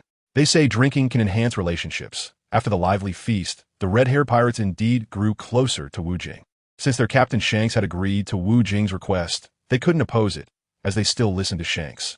Now that they had drunk a bit too much, they found Wu Jing quite likable and were willing to help him out. After all, they had been accustomed to the life of swordplay since childhood. An extra bout here, and there was no big deal, as long as they lived freely and happily. Brothers, meeting you today is the happiest thing in my life. If there is a chance in the future, let us drink to our heart's content. Wu Jing passionately addressed the red-haired pirates. It's a deal. Next time, I'll definitely take you down. Before he finished speaking, the usually mature and composed Beckman suddenly fell flat on his back, drunk. Everyone burst into laughter at Beckman's comical state, and the whole place was filled with joy and laughter. Wu Jing, are you trying to steal Luffy's thunder? Shanks, tipsy, put his arm around Wu Jing's shoulder and suddenly said this. Why would I steal it? Destiny is in our own hands. These are all things I deserve. Wu Jing, calm and composed, smoked his cigarette, completely sober. I never expected someone like you to appear in the pirate world. It's truly surprising, wahahaha. Shanks laughed heartily, as he was a person who loved to laugh. The current pirate world was already tumultuous enough. Wu Jing's appearance would only make the seas even more restless. You're already behind the times, Shanks. Stop being so cocky. You and Luffy are both so young and ignorant. The pirate world isn't as simple as you think. What is not simple? Tell me. Wu Jing knew that Shanks usually appeared to be living a carefree life, neither pursuing power nor coveting wealth. But that was just surface level. Shanks had always had connections with the world government behind the scenes. Everyone has their own privacy. Remember, I will only help you this once. The rest will depend on you. Shanks did not respond to Wu Jing's inquiries, but instead told him that he would not interfere in the future, just like Luffy. After eating and drinking, Wu Jing left the vacation island that night, as he was quite busy. As for Shanks and his crew, Wu Jing told them to enjoy themselves for a few more days, and he had covered all the expenses, as long as they liked it. Wu Jing encouraged them to enjoy themselves. The red-haired pirates were quite fond of Wu Jing's warm hospitality. After adventuring in the pirate world for so long, they also needed some time to settle down and enjoy life, which they were eager for. After all, they were men and needed time to relax. Constant fighting and killing could get tiresome, and a proper balance would bring more joy to life. As for the time and place for executing Doflamingo, Wu Jing told Shanks everything without reservation. Hiding things would be disrespectful to the Yonko. After all, they were not the Straw Hat Pirates and were quite reliable in their dealings. Shanks was somewhat surprised to hear that the execution of Doflamingo would take place in Marineford. The last time, the Marineford War had caused the pirate world to completely boil over, and now there would be more trouble there, drawing the attention of the entire pirate world once again. In less than half a month, Wu Jing was preparing to execute Doflamingo in Marineford. He couldn't afford to relax at this point. It wouldn't matter if he lost a few nights of sleep. However, this would exhaust Law and Dragon quite a bit, as they had been tirelessly traveling at sea day and night during this period. Chapter 56. Progress of the plan. A few more days passed, and after days of traveling, Wu Jing finally reached his destination. He did not return to Amazon Lily, but went directly to Marineford, where secret planning had already begun. "Hancock, you've worked hard." A familiar voice suddenly rang in Hancock's ear. When she turned to look and saw Wu Jing, she immediately leaped into his arms. She had been busy directing the scene and hadn't noticed that Wu Jing had come to her side. Looking at Hancock's faint dark circles and her slightly thinner figure, Wu Jing felt a pang of concern. Wu Jing knew how hard Hancock had been working during this time, but she remained as strong and towering as ever where it mattered. To show his appreciation, he didn't hesitate to give her a kiss, causing a blush to bloom on Hancock's beautiful face. "I missed you so much. Why did you take so long to come back?" Hancock displayed a touch of feminine charm. Only in front of Wu Jing did Hancock show such a soft side. In front of others, she always maintained her demeanor as the Empress. "I went out to buy you something," Wu Jing said, casually pulling out a large gift bag filled with various women's items that Hancock adored. To express her gratitude, Hancock left a lip print on Wu Jing's cheek. After finishing their nostalgic chat, Wu Jing began inspecting the construction site of Marineford. The Summit War, known as the largest conflict of the post-Roger era, with its intense cannon fire and battles, nearly caused the former Marine headquarters, Marineford, to sink into the sea. Therefore, Wu Jing planned to rebuild Marineford, with some artillery facilities and necessary areas to be reconstructed, while he wouldn't bother with building walls or fortifications. Marineford had never had significant walls. Would the Marine headquarters really fear a surprise attack? This only highlighted the Marines' grandeur. Moreover, these fortifications held little value in the world of pirates. As long as someone was patrolling, it was sufficient. Besides, who would be so bored as to attack the Marine headquarters? That would truly be seeking their own demise. Wu Jing saw Marco working hard with a group of people on construction. He recognized these people: Vista, Bremenke, Jingu Duo. They were all captains of the Whitebeard Pirates divisions, and Marco naturally had connections with them. Upon seeing Wu Jing arrive, they all nodded in acknowledgement. They had seen Wu Jing in the newspapers and wholeheartedly supported his actions this time. These sons of Whitebeard all hoped that Wu Jing would capture Blackbeard and publicly execute him in front of the world. Although this force may not seem strong individually, it was a loyal and reliable power, and when united, it was not to be underestimated. Wu Jing also saw that Violet had brought a large group of soldiers from Dado to help. Upon seeing Wu Jing, she also revealed an unusual light in her eyes. And Wu Jing returned her gaze with an extraordinary expression. The green pepper from the flower country, Old Kai, also came to support them, not forgetting Wu Jing's great kindness from before. If it weren't for Wu Jing overthrowing Doflamingo's rule in Dado, they wouldn't have the freedom they enjoy today. The flower country had also suffered greatly under Doflamingo's oppression and exploitation, but on their own, they couldn't defeat the monster that Doflamingo was. Wu Jing also inspected the surroundings of Marinvondo, and everything was arranged well as he expected. There were lookout towers built all around, constantly monitoring the movements in the area. The sea surface around Marinvondo was also under surveillance, as Wu Jing had to be cautious of strangers intruding here, and he assigned this task to Fei Ling. Fei Ling ensured that all ships within a 50-kilometer radius were kept out. Everyone avoided the Sea Kings. Additionally, Wu Jing would not overlook the underwater vulnerabilities in case the enemy took advantage of them. Last time, during the Top War, Whitebeard had launched a surprise attack on the Navy headquarters from beneath the sea, aided by the 8th Division Captain, Fisher Tiger. Fisher Tiger effectively helped the warships navigate underwater, catching the Navy off guard. Marco and the others did not set up underwater barriers, as establishing such barriers was not very effective. There are too many freaks in the pirate world, and breaking through these barriers is easy. Rather than wasting effort, it is better to take practical measures. Therefore, Marco only had Tiger set up a warning line underwater, If anything touched those warning lines, they would know that the enemy had intruded. Wu Jing strongly agreed with this, as long as they were not ambushed by their opponents. The construction of Miraculously was also nearing completion, and Wu Jing was not anxious. His mindset remained steady. He would proceed in an orderly manner and would not disappoint his partners. He handled all the external business, while the internal affairs were managed by his trusted confidants. Wu Jing's plan was progressing quite smoothly. The main event in Miraculously was to publicly execute Minggu in front of the whole world, thereby significantly enhancing his influence. The ultimate goal was to gain high recognition from the global public, although the world government would certainly have strong objections to him. Wu Jing was not afraid of those troublemakers. Since they dared to cause disruption, they would have to face the consequences. The more people that came, the bigger the scene would become, and the performance would be even more spectacular. Chapter 57. The news is finally announced with 5 days left before the new summit war begins. Miraculously was still undergoing tense and orderly renovations. As the leader, Wu Jing did not participate in the task on site. He was busy planning how to deploy his troops. In just 2 days, he would announce this shocking news to the world, and such significant news would soon spread throughout the entire pirate world. Wu Jing didn't know what kind of ruthless characters would be attracted, but he had already thought of the worst-case scenario. However, with the red-hair pirates and the straw hat crew backing him up, he estimated that he could handle whatever strong enemies came his way. A battle was inevitable, but he also had to think about an escape route, regardless of whether it was the people following him or these allies. He had to prioritize their safety and couldn't put them in danger just to achieve his own goals. In the pirate world, reputation is very important. Once you gain a bad name, it's hard to shake it off. Law, have you considered joining my pirate crew? Wu Jing squinted at Law beside him. I haven't considered it. I don't like being directed by others. Law hesitated before rejecting Wu Jing's invitation.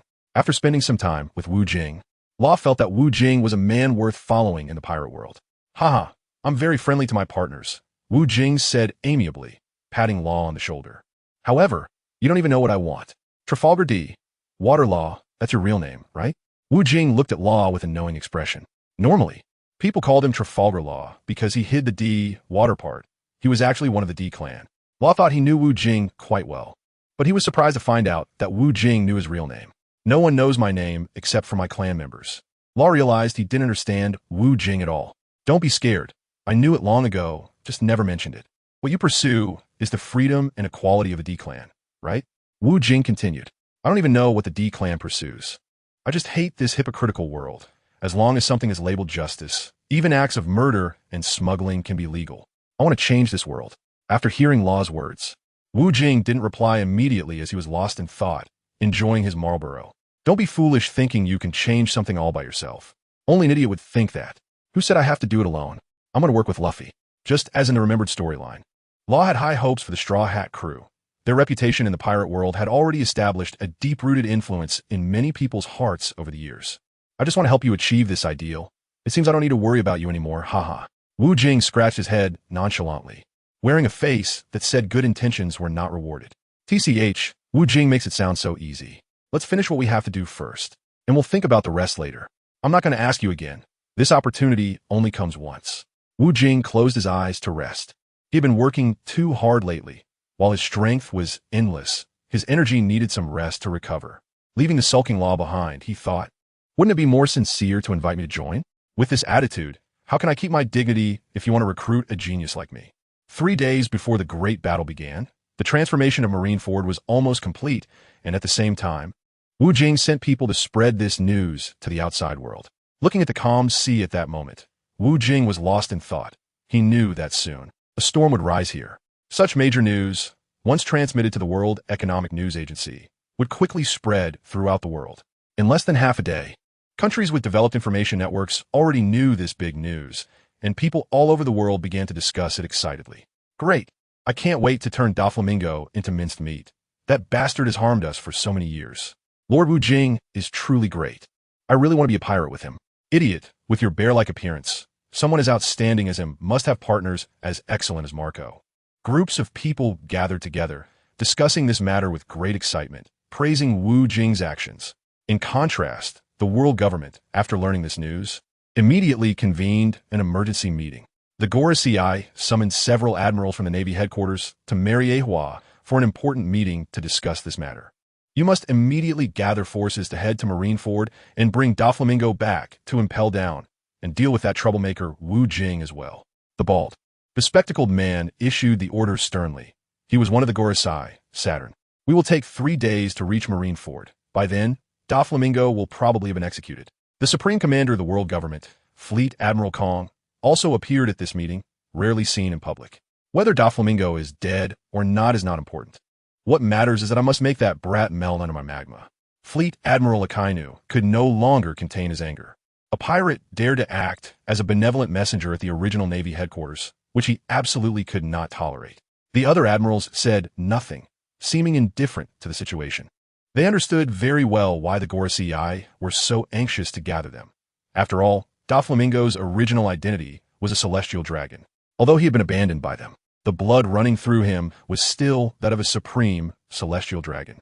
Admiral Fujitora and the others didn't care what kind of celestial dragon Doflamingo was. They were more than happy to see a soulless Doflamingo executed, which not only delighted the public, but also saved them the trouble of taking action themselves. Seeing the admirals of the Navy headquarters indifferent to Doflamingo's fate, the Gorosei couldn't express their anger directly. After all, Doflamingo's actions outside were indeed quite disgraceful. You all go to Marineford together and capture the pirate Wu Jing. One of the Gorosei, Venus, issued the final command. Sending all admirals to capture a small pirate would make people laugh to death. It was enough to send these 3 new admirals. Carp finally expressed his dissatisfaction. Although he was a vice admiral, his status in the Navy was no different from that of an admiral. Carp is right. I can't handle running this far at my age. Let these opportunities for achievements be left to Akainu and the others. Sengoku also expressed his opinion. You old go stay here to guard. Fujitora, Green Bull, Kizuru, come with me. After Akainu said this, he hurriedly stood up and left without greeting the Gorosei. Chapter 58. The shock brought by the news the world government invested heavily in sending people to Marineford to capture Wu Jing. And the major pirates in the pirate world also expressed their opinions. The Big Mom Pirates Intelligence Department quickly reported this news to Emperor Big Mom, but she didn't seem very interested. This Wu Jing kid really has guts. Let's just watch the live broadcast of this matter. Aunt Lingling was enjoying the delicious dessert in her hand. She had no interest in this matter that was unrelated to her, unless there were super tasty desserts in Marineford. After the Blackbeard pirates learned about this news, Blackbeard Teach immediately set off for Marineford, as he saw in the news that Marco was also an accomplice. For Blackbeard, such a shocking event was worth checking out. He could also meet his old acquaintance Marco, and if luck was on his side, he might even score big. Just like last time when he took away Whitebeard's Tremor fruit. When the 4 Emperor Kaido of the Beasts heard this news, he laughed loudly at the sky. It wasn't a laugh of anger or happiness, but rather an excited laugh. Interesting kid. I wonder if he can play a few rounds with me. It's been a long time since I've fought. Kaido raised the large jug in his hand and gulped it down, feeling that the wine was delicious. He probably found something interesting. Kaido had no interest in participating in the last Marineford War, although both he and Whitebeard were once members of the Rocks Pirates. They didn't have a deep bond, so he wouldn't help Whitebeard attack the Navy headquarters. Sir, should we head to Marineford now? Disaster Jack asked humbly, which was completely inconsistent with his rough image. Idiot, I meant that the execution of Doflamingo and Marineford is interesting. I have no interest in dealing with such small-time pirates. You're right, my lord. I'm foolish. Jack immediately self-reproached tactfully, as he had suffered from Kaido's unpredictable temperament. All right, don't bother me if there's nothing else. Kaido looked at Jack with disdain, and when he saw Jack preparing to leave, he added, You go bring that kid back. I want to stew him and eat him. Yes. Jack immediately slipped away. Kaido was a man of his word. There was nothing he didn't dare to do, only things he didn't want to do. In front of others, Jack always acted high and mighty, but in front of Kaido, he didn't dare to utter a sound, obediently playing along. Besides the 4 emperors, other pirate crews were also eagerly discussing this matter. Clown Buggy tilted his head as he looked at the newspaper in his hand, his eyes revealing an expression of utter disdain. Too ugly. Can't even compare to me, wahaha. Buggy didn't even intend to glance at Wu Jing, his demeanor quite arrogant. Captain Buggy, let's go to Marineford and have a fight too, so we can become stronger. First mate Machi rubbed his fists, looking eager to try. We shouldn't get involved in such trivial matters. It's better to go somewhere and make some money, Buggy said, displaying an air of confidence. Only Buggy himself knew how scared he was inside. When Machi suggested going to Marineford, he was almost scared out of his wits. Such a terrifying battle. He wouldn't go to his death. He could only find a dignified reason to refuse. It was easy to guess that the Navy would send people to Marineford. Since the world government abolished the warlord system some time ago, he was no longer a warlord and had returned to being a pirate. If he dared to go to Marineford, once discovered by the Navy, he would be in big trouble. Did he want to go there and risk his life? He certainly didn't. Captain Buggy is wise and powerful, a legendary existence that this rookie can't compare to. Captain Buggy is the coolest, the #1 male god in the pirate world. The praises from a group of sycophantic subordinates echoed loudly, even though they were low-tier pirates. Their lives were quite carefree because they understood what their captain liked to hear. Buggy was indeed shamelessly basking in the unlimited flattery from his subordinates, feeling that their words were absolutely correct and perfectly matched his temperament. Chapter 59. There is quite a bit of concern at this moment. A small conference room was already filled with people. Dragon sat in the center as the leader, with Sabo and Ivankov sitting beside him. The Revolutionary Army headquarters was currently located in the Kamabaka Kingdom, where the king was Dragon's subordinate and friend, known as the strongest Okama in history, Emporio Ivankov. Haha. Sabo was defeated by this newcomer. The pirate world really is full of hidden talents. The flamboyant Ivankov revealed a strange smile. His hormone fruit ability could change people's genders. Ivankov, shut up. I just made a mistake. Next time, I will definitely take him down, Sabo said, displaying a defiant expression. Don't make excuses for failure. Dragon said expressionlessly as he looked at the newspaper with the young man's face, suddenly grinning fiercely. I hope he makes a bigger scene. The pirate world has always been dominated by the celestial dragons, and there will never be a day of equality. Then let's go take a look. The scene is sure to be spectacular, the Revolutionary Army flower Keela said eagerly, rare for this young girl to be so excited. TCH, are you infatuated? When I turn him into a woman, you won't be infatuated anymore. Ivankov mercilessly exposed Keela's little womanly thoughts. I'm not. Keela's voice was barely louder than a mosquito. All right, we want to join on the fun. We could just watch the live broadcast later. Dragon ordered. While everyone was discussing this news outside, Wu Jing's phone was almost blown up. The first call came from his lover, Khalifa, as a member of the world government's intelligence agency, could quickly obtain the latest news for the pirate world. Khalifa informed Wu Jing that Admiral Akainu, along with the new Navy's 3 admirals, was heading to Marineford to capture him. It seemed that the world government was serious this time. Sending 4 admiral-level figures to capture him was quite a face-saving move. Khalifa also told Wu Jing that one of Kaido's 3 big subordinates, Disaster Jack, was also bringing a large number of men over. Regarding the current situation, Wu Jing thought it wasn't too bad. He wasn't someone to be trifled with either. However, in terms of weaponry and equipment, the Navy had an absolute advantage. Rayleigh also called Wu Jing to inform him that he was on his way. Wu Jing was a bit uneasy about Rayleigh's sailing skills. He worried that the old man might get lost again, and thought it would be better to send someone to pick him up directly. The Fishman Island side also called, wanting to send people for reinforcement, but Wu Jing did not allow them to come. The more people that came, the more deaths would likely occur, and he did not want to owe anyone big favors. He preferred to have others owe him instead. What surprised Wu Jing the most was that he received a call from an unfamiliar woman. On the other end of the phone, a smooth and melodious voice came through. With such a pleasant voice, she must be a beauty. The woman generously introduced herself as Vivi. It turned out she was Princess Vivi of the Alabasta Kingdom, and indeed a remarkable beauty. She informed Wu Jing that she was now the Queen of Alabasta and was leading the entire nation. To support Wu Jing in his astonishing actions in Marineford, Queen Vivi wanted to lead her army to share some of the pressure with him. Wu Jing expressed warm gratitude to Wei Wei and told her not to worry about him, assuring her that he would visit her when he had the time. Chapter 60. Visiting the dying person on the eve of the great battle, Marin Fando appeared unusually calm, while Wu Jing's group entered a dreamland with anticipation. After so many consecutive days of intense work, this group of people was quite exhausted. They needed to catch up on sleep to prepare for tomorrow's battle. Wu Jing was not sleeping yet, not because he was worried about the upcoming battle, but because he wanted to have a few words with Minggu. In a newly built prison in Malinfan, there lay a person, dressed in rags and covered in dirt, who was none other than Minggu, imprisoned by Wu Jing. The appearance of Wu Jing did not catch Ming Ji's attention. He kept saying he wanted to kill him, but never made a move. In Ming Ji's eyes, Wu Jing was just a coward who dared to talk, but not to act. At the prison gate, there was one person sitting and another standing. The one sitting was Wu Jing, and the one standing was Luo. Wu Jing's fingers rested on the table, tapping it rhythmically. Luo, help me take out his heart. Wu Jing stared expressionlessly at Minggu.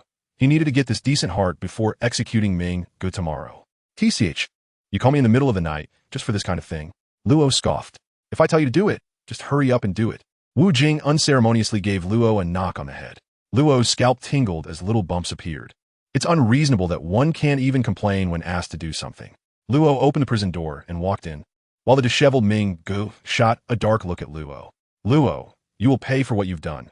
Those who betray me will die a miserable death. Even as a prisoner, Ming Gu remained defiant. To Ming Gu's self-righteous words, Luo simply gave him a mocking smile. Room scan. Luo first scanned Ming Ji's upper body, and once he located the exact position of his heart, he would be able to extract it intact. Moreover, it wouldn't lead to Ming Ji's immediate death.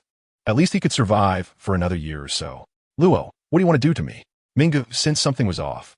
He was very familiar with Luo's fruit abilities. The only response he received was a cold glare. Did this kind of thing still require discussion? Silence was the best retort, leaving the enemy to stew in their own anxiety. Gamma knife. Luo's right hand emitted a dazzling gamma ray, slowly forming into a gamma short knife. You're actually helping outsiders to deal with me. You've forgotten who raised you. In your eyes, I'm just a tool to help you achieve immortality. With a swift motion, Luo extracted Ming Ji's heart intact. The heart extracted through the speed fruit was like encased in a cube, and there were no visible traces of blood. The heart continued to beat steadily. Ming Gu felt weak after having his heart removed, which is a common characteristic after such a procedure. Moreover, he was wearing sea stone handcuffs that restricted his abilities, rendering him no different from an ordinary person. What do you all want? In the pirate world, offending the celestial dragons has never ended well for anyone. Ming Gu roared fiercely. A thick stack of newspapers was tossed in front of Ming Gu. He picked up the large stack and began to read. The more he read, the more his hands trembled, as the papers were filled with that news. You're going to torture me tomorrow? Ming Gu asked incredulously, not expecting Wu Jing to really prepare to act against him. I just want you to die clearly. Don't think I'm joking when I cut off your head. Wu Jing replied calmly, as if he were doing a good deed. Bastard, you have no idea how terrifying my background is. It's a fearsome old monster. To survive, Ming Gu had to reveal who supported him. Oh, then tell me, and let us see if I'll spare you out of fear. Wu Jing said with interest. In the face of death, Ming Gu's words were quite credible. After all, he was someone who sought immortality. The highest ruler of this world is not the five elders, but Ming Gu's face turned pale, unable to finish his sentence. It's Emu, Wu Jing said expressionlessly. How do you know it's him? This is something even the celestial dragons don't know. Are the celestial dragons that great? They're just frogs in a well. Chapter 61, Struggling Before Death. As world nobles, the celestial dragons possess all privileges. This group of gluttonous idiots even look down on breathing the same air as the commoners. Always self-important, they think they're the most powerful race in the world. Wu Jing scoffed at this. Having lived a life of ease and laziness since childhood, his survival skills were even inferior to those of ordinary pirates. If the celestial dragons left Miraculously, they wouldn't know how they would die. Just like how Doflamingo's father thought he could live well after leaving Miraculously, only to realize in the lower society that he couldn't even make a living. Isn't the real world the same? The aristocrats are above the law, and what can we, the commoners, do? In the face of Wu Jing's mockery, Doflamingo could only feel angry in his heart. He couldn't show it on his face and could only continue speaking. In this world, besides the five elders, almost no one knows how long he has lived, and only a very few people are aware of his existence. His name is a taboo in Miraculously, and even those few who know he exists would absolutely not dare to leak it. Once leaked, they would be waiting for execution. In fact, Doflamingo didn't want to reveal this either, because he knew that if the secret got out and was discovered by him, he would undoubtedly die. However, what Doflamingo feared more now was this devil-like young man in front of him. Him controlled an extremely terrifying ancient weapon, Uranus, a weapon with the power to destroy the world. It is rumored that those who fought against him could not escape the fate of being eliminated by him. You should know by now what the consequences of offending the world government are. Doflamingo stared intently at Wu Jing, wanting to see what expression Wu Jing would show after knowing all this. Would it be one of sheer terror? Would he sweat profusely? Would he be at a loss? None of that. Wu Jing was still leisurely smoking the exquisite cigar that Violet had given him. Seeing Wu Jing so calm, Doflamingo's mindset became unstable, as if this kid was not excited about this big secret. Wu Jing indeed knows that the true ruler of the world government is not the five elders, but him, as mentioned by Doflamingo. However, he is unaware that him actually controls Uranus, the heavenly king. There are no specific legends about it in the pirate world. But Uranus is known to be one of the three ancient weapons, which indicates how terrifying it is. It is a supreme weapon that cannot be controlled by ordinary people. Although he appears calm and unperturbed in front of Doflamingo, anyone who hears the legend of him cannot help but feel a sense of dread. Fear is a sign of weakness in a person, and it can become a significant obstacle to one's progress. Wu Jing was not afraid in front of these terrifying giants. He was confident that he was the one sent by heaven to rectify the world order. "That's enough. I'm sorry, but no one can change the decision I've made," Wu Jing said with a faint smirk. In Ming Ji's eyes, he seemed like a bloodthirsty devil. "If you kill me, it won't be long before you come to see me, you despicable lowlife." Ming Gu could no longer control the struggle within him. Deep down, he was a superior dragon man, and dying at Wu Jing's hands felt like a great disgrace. "Haha, unfortunately for you, the dying man, you won't have the chance to witness my future glory. Go ahead and insult me. This is your last chance to struggle, and time is running out." Wu Jing naturally treated Ming Ji's ridiculous curse as nonsense and didn't pay much attention to it. Let Ming Gu talk as much as he wanted. The more senseless he babbled, the more pitiful he seemed. Wu Jing's commanding presence was enough to make Ming Ji's seemingly powerful words appear weak and pale. Chapter 62. Akainu has arrived on this special day. The weather began to turn bad, with storms raging over the sea and thunder rumbling in the sky. The day of Ming Ji's public execution had finally arrived, and he was being escorted to the gallows by two burly men. The wind and rain made Ming Gu look utterly disheveled.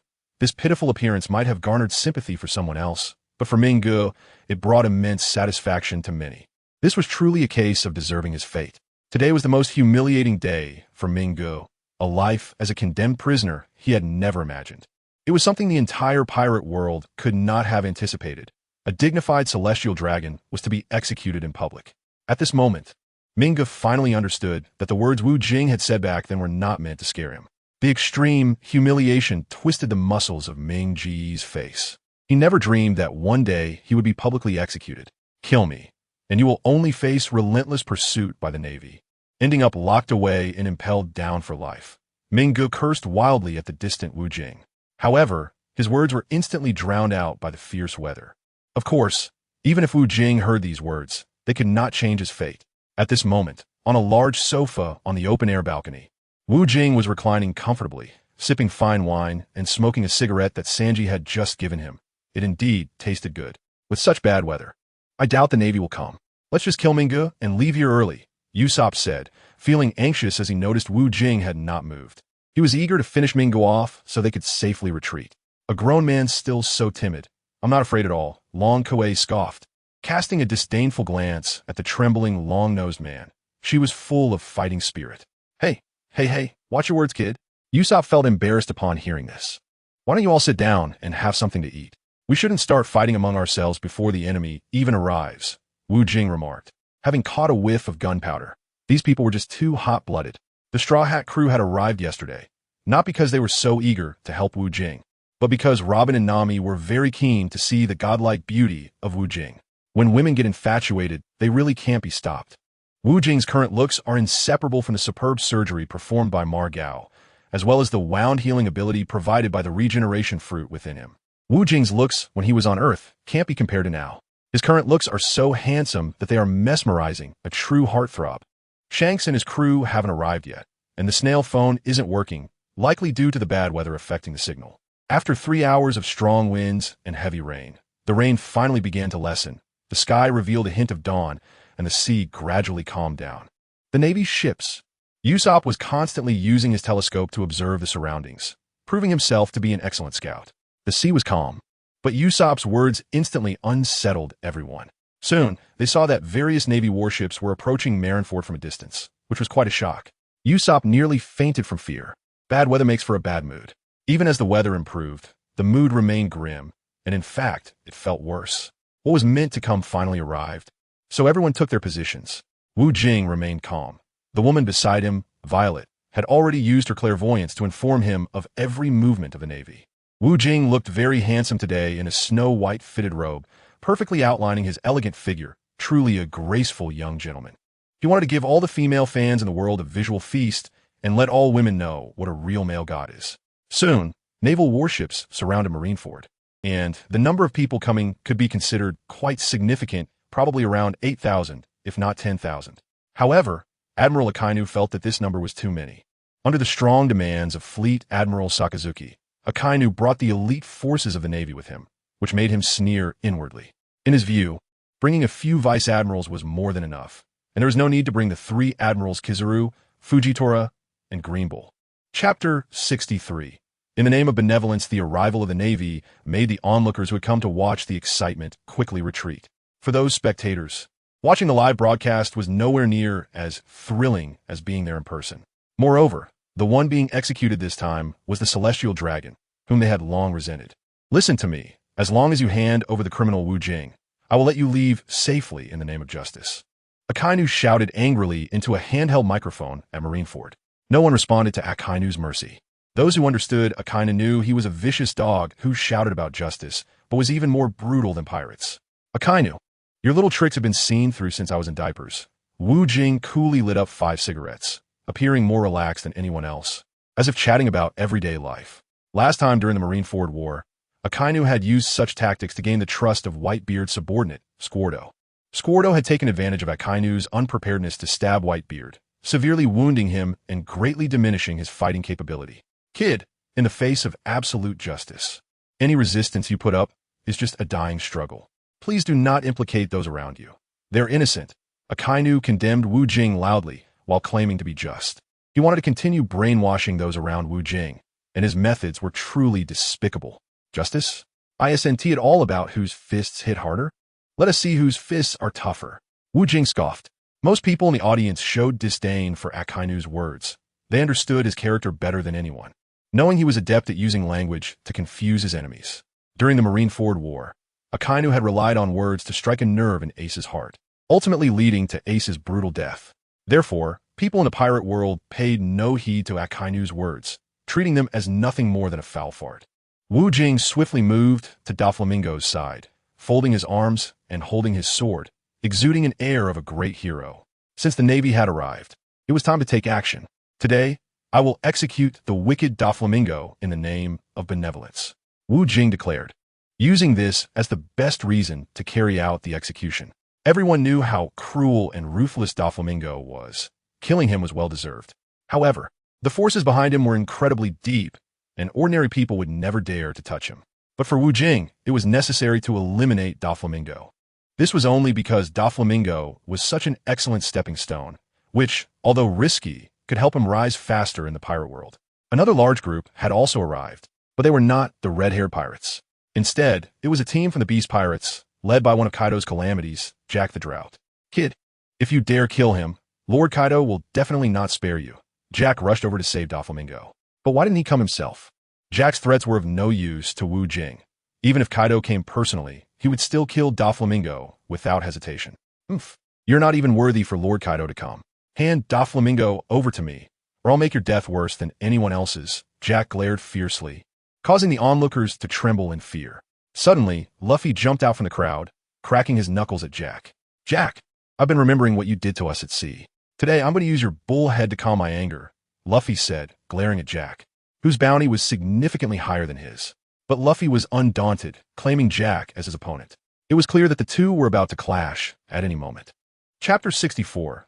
Blackbeard appears. Although the explosive scene had not yet begun, the onlookers and those watching the live broadcast were already boiling with excitement. With so many big shots gathered together, a massive brawl was inevitable. They were also anxious for Wu Jing. As there were too many people coming to save Doflamingo, 2 fists could hardly match 4 hands. Seeing so many people come to rescue him, Doflamingo on the execution platform finally began to smile with satisfaction, as he saw a glimmer of hope for survival. His life was valuable, and those people would not let him die so easily. Just as a fight was about to break out, another large warship appeared, and upon seeing the flag on that ship, Wu Jing's side felt a heavy gloom. Ha! Why are there so many daddy sons? It's quite lively. Blackbeard appeared at Marineford, surrounded by his crew. The newcomers were the Blackbeard pirates, and he loved to wade through such murky waters to seize opportunities. Blackbeard had been playing the role of a low-key character for a long time, but since stepping into the realm of the 4 emperors, he no longer restrained himself and began to rampage through the pirate world. The old Blackbeard had a friendly demeanor, but now his eyes constantly revealed a menacing aura. Blackbeard saw Marco Diamond Jozu, and Flower Sorbista. The elite sons of Whitebeard all showed expressions of gritted teeth upon seeing Blackbeard. This beast had killed his own comrades for the Yami Yami no Mi and even handed Ace over to the Navy for credit, ultimately leading to the tragic deaths of Ace and Whitebeard. They wished they could tear Blackbeard apart. They still vividly remembered the events of the Marineford War 2 years ago, where their exhausted father died in the chaotic gunfire of the Blackbeard pirates, and in the end, Blackbeard took the Gura Gura no Mi. When Admiral Akainu saw Blackbeard, he did not order the Navy to arrest him. They were currently on the same side. Damn it, is Shanks deceiving us? Law's forehead was covered in sweat, wondering how to fight in such a situation. The number of arrivals was indeed overwhelming, and things were not looking good for them. Marco felt the pressure as well. Calm down, they're fighting their own battles, while we're a collective. Just let me stand in front. Wu Jing remained calm and composed as usual. On paper, Wu Jing was clearly at a disadvantage. Apart from himself, there were no characters in his team capable of turning the tide. Compared to the Navy admirals, Luffy, Law, Marco, and Hancock could only resist for a short period before being overshadowed. Additionally, the Blackbeard pirates had no one to contend with, and Wu Jing's unfavorable situation began to worry the onlookers in the distance. This left them feeling helpless, making it unlikely for them to come forward to assist Wu Jing. They acknowledged their role as cannon fodder. The sun was high in the sky, and more ships appeared around Marineford. At that moment, a large number of newsbirds were flying in the sky, each carrying small imaging bugs, broadcasting the events of the pirate world live, showcasing the new Marineford War to the entire world.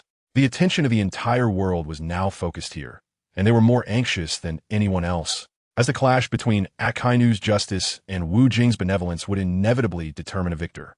Chapter 65. Shanks has arrived. The outskirts of Marineford were already bustling with people, and ships were densely packed beyond counting. At this moment, a large pirate ship slowly sailed in. I finally made it. Shanks' pirate ship approached leisurely. Who knows if he had arrived earlier? Perhaps he wanted to be the big boss, always preferring to make a grand entrance at the end. The most excited were the Blackbeard pirates upon Shanks' arrival, as the red-hair pirates were blocked outside Marineford by Blackbeard's crew. The four emperors had always been in a constant struggle over maritime interests, eager to eliminate each other to reap more benefits. Shanks, I felt quite embarrassed when you took Whitebeard's corpse last time. It's time we settle this score. Blackbeard, seeing his old rival Shanks, began to stir, dark smoke emanating from him as his dark fruit powers naturally activated. Teach, it's time for you to pay for this scar on my face. Shanks pointed to the 3 scars over his left eye. It's too late for you to say that. I'm not the same person I used to be. Teach's expression darkened. He was now one of the 4 emperors. It's the same for me.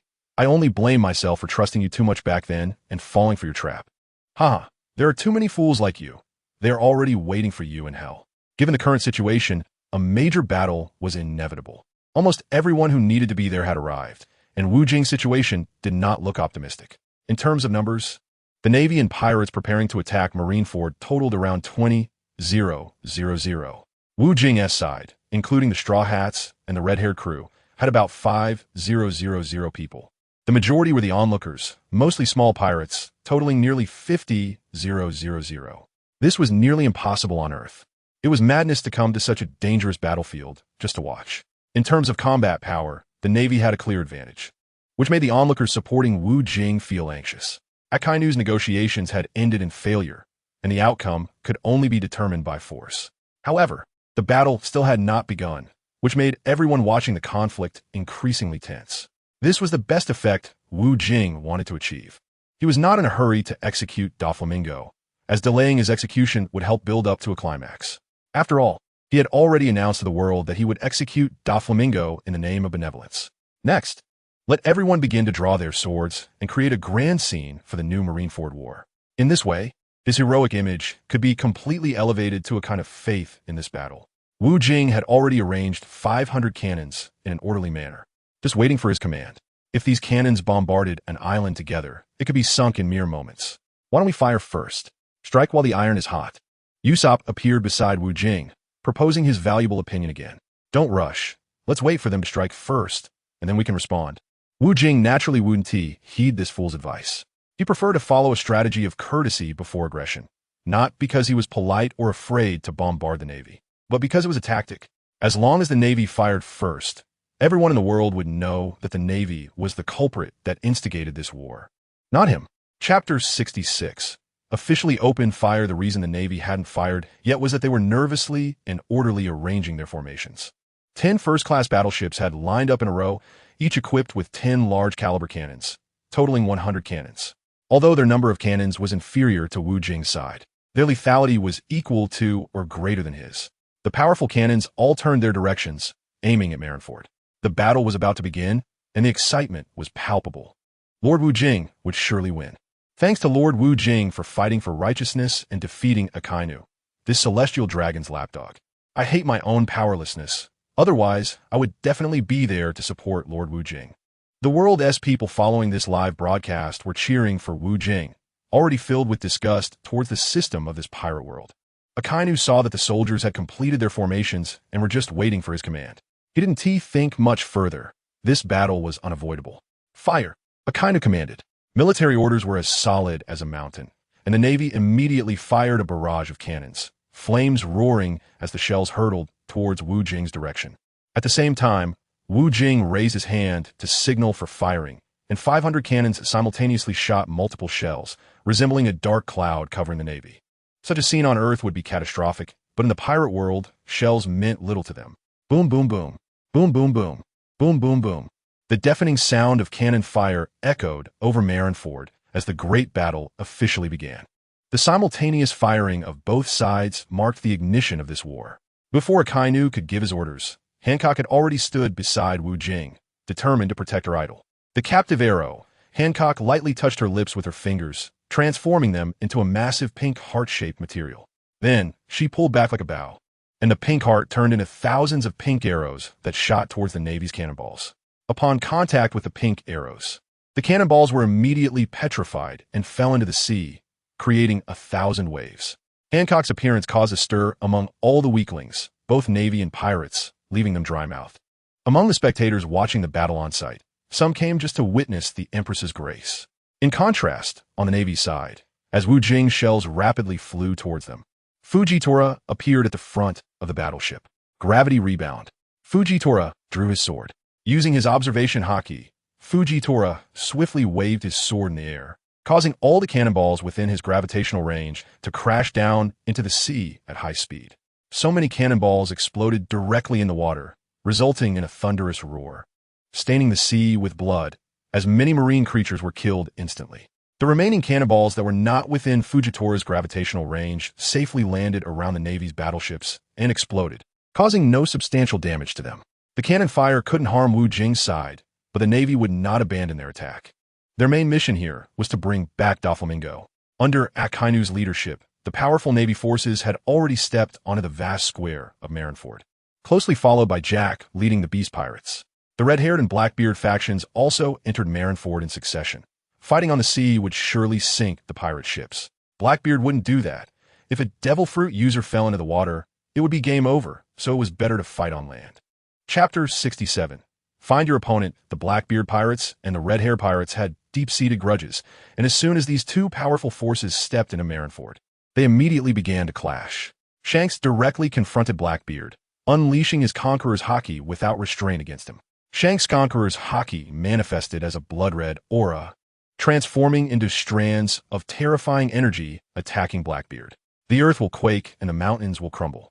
Blackbeard spread his arms wide, forcefully gripping with his hands, creating violent air tremors that formed a powerful pressure shield to block Shanks' Conqueror's haki attack. The collision of these two monstrous energies even split the sky. Ordinary people would not dare linger near them, as they could easily be killed by the residual force generated from their battle. Currently, it seemed that Shanks' Conqueror's haki was at the highest level in the pirate world, embodying a true ruler who possessed heart, skill, and body. Those below the admiral level could not withstand the intimidation of Shanks' Conqueror's haki, quickly becoming paralyzed and losing consciousness. It was a brutal mental destruction. However, no matter how strong the Conqueror's haki, it was still just a mental attack. Ultimately, one needed greater combat power to rise higher. Those possessing Conqueror's haki naturally exuded a kingly aura that commanded submission. For example, although Blackbeard did not possess Conqueror's haki, he wielded the powerful Tremor Fruit and Dark Fruit. And with his strength, he no longer feared Shanks' Conqueror's haki. After over 2 years of growth, Blackbeard's strength had become quite terrifying. However, when facing someone like Shanks, who was not a devil fruit user. The effectiveness of the Dark Fruit's powers was significantly reduced. Nonetheless, the powerful ability to absorb surrounding objects remained frightening. Just now, the bullets secretly fired by Jesus Burgess were directly absorbed and crushed by Blackbeard's Dark Fruit ability. Meanwhile, the crew from both sides engaged in fierce battles, with Beckman and Shiryu of the Rain fighting particularly intensely. This made the audience watching the great battle thoroughly satisfied. This was a fight between the four emperors of the pirate world, a clash of such strong forces that they would rarely get to see. For them, this was probably the most exciting fight of the day. On the other side of the battlefield, the Navy soldiers and pirates had already begun to engage in fierce combat, with the big shots also starting to look for their opponents.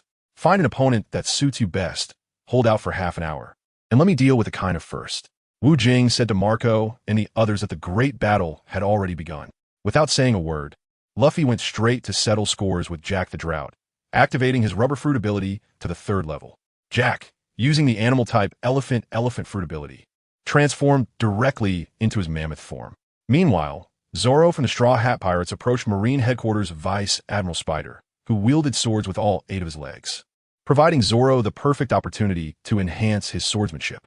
Sanji sought out Rear Admiral Peach Rabbit, as she was one of Sanji's favorite women, and he was determined to teach this shameless man a lesson for confessing to Peach Rabbit 100 times.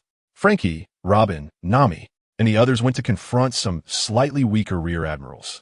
Wu Jing's crew faced much greater pressure, since it was Wu Jing's organized war. Only his own people could take on the dangerous figures. Law faced off against Wu Jing's subordinate Green Bull. Although Green Bull was nominally Wu Jing's subordinate, he didn't always obey Wu Jing. He didn't hold back against Law and transformed directly into the Bull Demon King. Green Bull's ferocious fruit ability instilled fear, and it was his first time showcasing his abilities on the grand stage of the pirate world. He also enjoyed showing off. Chapter 68. I'll beat you. You backward, dog. Marco faced his old rival, the natural type light fruit user, Kizaru, during the last Marineford War. Marco was distracted by his concern for Whitebeard's injuries and accidentally fell into Spider's sea stone handcuffs, which sealed his abilities, and was pierced through the chest by Kizaru's laser. Fortunately, the melting fruit user Mr. 3 used his abilities to create a key and free him. Hancock faced Rear Admiral Peach Rabbit, but Hancock had already consumed a lot of stamina petrifying the Marines' cannonballs, so dealing with Peach Rabbit was a bit overwhelming. However, the attention on the duel between the two top beauties was second only to that on the red-hair pirates.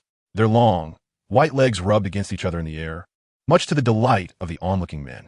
The two women's ample figures shook with each movement, accompanied by their delicate shouts, leaving onlookers wondering what was happening. Fujitora was suited for team battles, facing multiple suns left behind by Whitebeard. Against the bizarre gravity fruit ability, Jozu, Vista, and others felt immense pressure. 2 years ago, there was no Fujitora. As for the fighting below, due to the Marines' numerical advantage, they were temporarily holding the upper hand. A group of people fought fiercely in the square, the scene looking quite explosive. Swords, guns, clubs, water, fire, lightning, there was all kinds of fighting.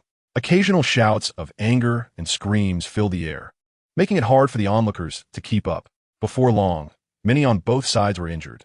After all, it was a bloody melee with real weapons, and bloodshed was inevitable. 2 people had yet to start fighting. Wu Jing was savoring a cigarette while Akainu glared at him furiously. The enemy stood right in front of him, and Wu Jing was smoking so brazenly, completely disregarding him, making Akainu's anger boil over. Akainu loved smoking, but in such a situation, he had no mood for it. You want to light incense for yourself before you die, huh? Akainu sneered repeatedly. Huh, all you can do is talk big. This is my home ground, and whether you can go back alive is uncertain. Wu Jing stretched his muscles. It was time to take down Akainu. He had already seen that Marco and the others were injured. You are the first to dare to speak to me like this. I will make sure you die a painful death. Akainu's body began to radiate bubbling magma, and the temperature in the vicinity rose dramatically, a scorching sensation rolling in like a heat wave. Akainu's right hand suddenly punched out, his arm extending rapidly, transforming into a fist of boiling magma aimed directly at Wu Jing's head. This move had knocked half of Whitebeard's face off back in the day, showcasing its incredible power. Boom! Wu Jing did not dodge and caught Akainu's hellhound attack with one hand, and flames ignited on Wu Jing's body as well. The onlookers gasped. This young man was instantly set ablaze by the Marine Admiral Akainu, proving to be no match. Wu Jing's companions also showed expressions of surprise. But seeing Wu Jing's calm demeanor, they wondered what was going on. The flames were certainly not caused by Akainu, but were instead ignited by Wu Jing himself using the Flame Fruit's ability. It turned out that Wu Jing had asked Law to remove Doflamingo's heart yesterday, so that Law could transplant it into him, enabling him to absorb the Flame Fruit. This was all to prepare for a grand display today, as the influence of the Flame Fruit in the pirate world was substantial. Akainu was momentarily stunned by the billowing flames erupting from Wu Jing. Heh, do you think eating the Flame Fruit makes you powerful? You don't know how the poor ace died, do you? Akainu mocked dismissively.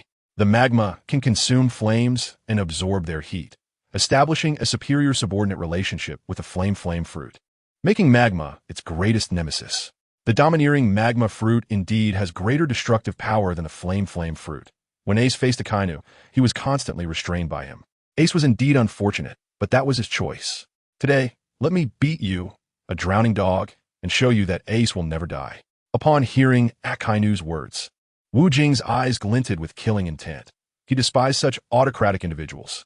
He had already been displeased when Akainu used underhanded tactics to kill Ace. Chapter 69, Flame versus Magma. Soon, Wu Jing was enveloped in dazzling flames, making him look even more striking. Ace has been revived, how exciting. Idiot, this is Lord Wu Jing. He just ate the Flame Fruit, as expected of Lord Wu Jing, but I'm worried he might end up like Ace, harmed by that dog Akainu. Back then, Whitebeard's tragic death in the Marineford War had extinguished their spirited determination to change their fate, and now, with Wu Jing using the Flame Fruit's abilities, he reignited the pirates' fighting spirit, which had been dormant for 2 years. Akainu noticed something bad. The onlookers were cheering for Wu Jing. Magma, great eruption. Akainu's fist erupted like a volcanic explosion, bombarding Wu Jing with overwhelming force. Heat haze. Wu Jing shot out a massive pillar of fire from his palm, blocking Akainu's powerful attack. If it were the old Ace, he wouldn't have been able to withstand such a dominating blow from Akainu. But now, Wu Jing's internal energy far exceeded that of the former Ace, and his physical recovery speed was astonishing. Fire gun. Wu Jing extended his index and middle fingers, unleashing a barrage of fire at Akainu. In response to Wu Jing's counterattack, Akainu transformed his body into scorching magma. The fire bullets shot by Wu Jing collided violently with Akainu, but the result was that they were absorbed by Akainu's magma. Attacks of your level aren't even enough to tickle me. Akainu scoffed disdainfully. Don't worry, I'm just warming up. Soon, I'll make you shed a layer of skin. Wu Jing teased Akainu. Akainu's strength was indeed formidable, surpassing that of Fujitora and Green Bull, whom he had faced before. I don't have time to play with you anymore. Dog bite, Red Lotus. Akainu's fist transformed into a boiling lava dog head, while his arm rapidly extended to bite at Wu Jing. Wu Jing did not take the hit directly. Instead, he used the Navy's 6 styles to perform Soru, making his figure disappear into the air. A mere trick. Akainu scoffed. The magma dog head formed by Akainu's fist did not stop. It rapidly changed positions in the air, as if chasing something. The Navy's 6 style seemed somewhat ineffective against an admiral of Akainu's caliber. Fire Fist. Wu Jing revealed himself, transforming his fist into a massive flame punch with extremely high temperature to withstand Akainu's attack, as his abnormal body could handle any heat without issue. When their fists collided, a large amount of scattered magma splashed out, causing some lackeys fighting in the square to suffer greatly. After just that one punch, the air was filled with smoke. The lackeys had lost their will to fight in the square, fearing they might be caught in the crossfire of the two fighters. Who the hell are you? Akainu exclaimed, his expression one of disbelief. His previous domineering attack had pierced through Whitebeard's chest, yet was now blocked by this unknown kid in front of him. I'm your father. Idiot, Wu Jing said, looking at Akainu as if he were looking at a grandson. Although Akainu's magma fruit ability could suppress Ace's flame fruit, Wu Jing possessed the regeneration fruit, which clearly allowed him to utilize the flame fruit ability at a higher level than Ace. The inadequacy of Akainu's fruit ability being countered was compensated by Wu Jing. Even though Akainu's magma was much hotter than Wu Jing's flames, his regenerated body could withstand it. Meteor Volcano. Akainu unleashed 20 consecutive magma punches into the sky, the massive magma fist shooting towards the horizon until they became difficult to see with the naked eye. That's ruthless. 20 volcanoes raining down. Wu Jing frowned when he heard Akainu call out this move. Chapter 70. I'm your father. Wu Jing was very familiar with Akainu's terrifying move, which could potentially destroy the island. Before long, the previously vanished magma punches fell from the sky like a meteor shower, with powerful heat waves pressing down on the ground. Just one punch could kill tens of thousands of ordinary soldiers. So one could imagine how terrifying it would be when 20 volcanic fists exploded simultaneously. Damn it, Kainu. Why is he doing this all at once? Kizaru looked up, and his already yellow face turned even more yellow. What should we do? Should we let Fujitora use gravity to bounce these damn punches away? Green Bull's face, which had already turned green, became even greener. There's no time, I can only bounce one at a time. Fujitora had also sensed the terror of these punches through his observation haki. Just when everyone was at a loss, Wu Jing had already begun to take action. It didn't matter if he couldn't block them, but he could provide a buffer so that even if they fell, they wouldn't cause catastrophic damage. Flame Frenzy Blade. Wu Jing looked up at the sky as 20 massive fists fell like meteors. In one breath, he swung his sword hundreds of times faster than lightning, then took a small breath and sheathed his sword. 100 fire pillars resembling large swords soared upward, rushing towards the descending meteor-like volcano. However, the fire pillars only lasted a short while before dissipating in the face of the falling magma fists. But it didn't matter. The subsequent fire pillars continued to block the falling magma fists, noticeably slowing their descent. No one knew how many of these fire pillars Wu Jing had unleashed, conservatively estimating. He had struck out no less than 100 times in just over 10 seconds. In the end, the descending meteor-like volcano landed. But like the meteorites that fall on Earth, it caused little damage to the ground. The onlookers were stunned, wondering how this guy managed to do such an incredible feat. How much stamina did it take to unleash so many powerful fire pillars in such a short time? The red-haired and black-bearded men had also stopped fighting, drawn in by the battle on this side. Everyone present was dumbfounded by Wu Jing's monstrous display, and those watching the live broadcast were equally stunned. Akainu was not just shocked, he was filled with rage. Faced with the power of the Magu Magu no Mi, he found himself at a disadvantage, losing all face. The other Marine admirals felt no sympathy for Akainu's anger, as he recklessly unleashed powerful moves on the enemy, without regard for the consequences. Just now, Akainu's monstrous move could have been safely avoided by Kizaru and the others using their devil fruit powers. However, Marine Ford was definitely destroyed, leaving no ordinary Marine soldiers unscathed. They disliked such excessively brutal actions. Your magma fruit ability is truly impressive. I admire it. Wu Jing showcased his sharp wit, not forgetting to tease the grim-faced Akainu. Damn bastard. Who the hell are you? Akainu could not believe that this young man was a newcomer. This overwhelming combat power was something he had never encountered before, even more monstrous than the aging Whitebeard. I am your father, dog. Wu Jing looked at Akainu, as if he were brainless, as if anyone would tell their enemy their secrets. Chapter 71. It's my turn to strike. Wu Jing's monstrous performance left the big shots on sight in shock. Among them, Green Bull was well aware of Wu Jing's strength, but he didn't expect that after more than a month of absence, this guy had become even more terrifying, now possessing the burning fruit. Shanks was also influenced by Wu Jing's outstanding performance. Realizing that this person seemed to possess a more kingly aura than Luffy and was more reliable in dealing with people. After witnessing Wu Jing's earlier display, Jack the Drought no longer felt the same impulsiveness he had before. Capturing Wu Jing to report back? Only if Kaido's 3 disasters were all present might he consider trying. Going solo would just be looking for trouble. Blackbeard was equally astonished by Wu Jing's monstrous physical prowess, which was as abnormal as his memories of Kaido. Kaido was immensely strong, with the world's top endurance. This young man before him not only had a solid foundation, but also had seemingly endless strength. A hint of greed involuntarily flickered in Blackbeard's eyes. He wondered what kind of devil fruit this was. Blackbeard revealed his evil smile, no longer interested in fighting Shanks. Damn Wu Jing, do you want to take away my title of the world's #1 male god? Buggy looked gloomily at Marineford Square, occasionally licking the delicious snot dripping from his red nose. How could Buggy miss such a grand stage?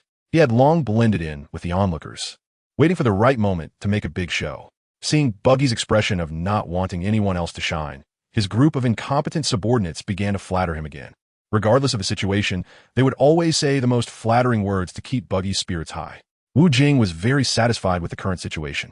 He almost felt grateful to Akainu for that bizarre meteor volcano move earlier.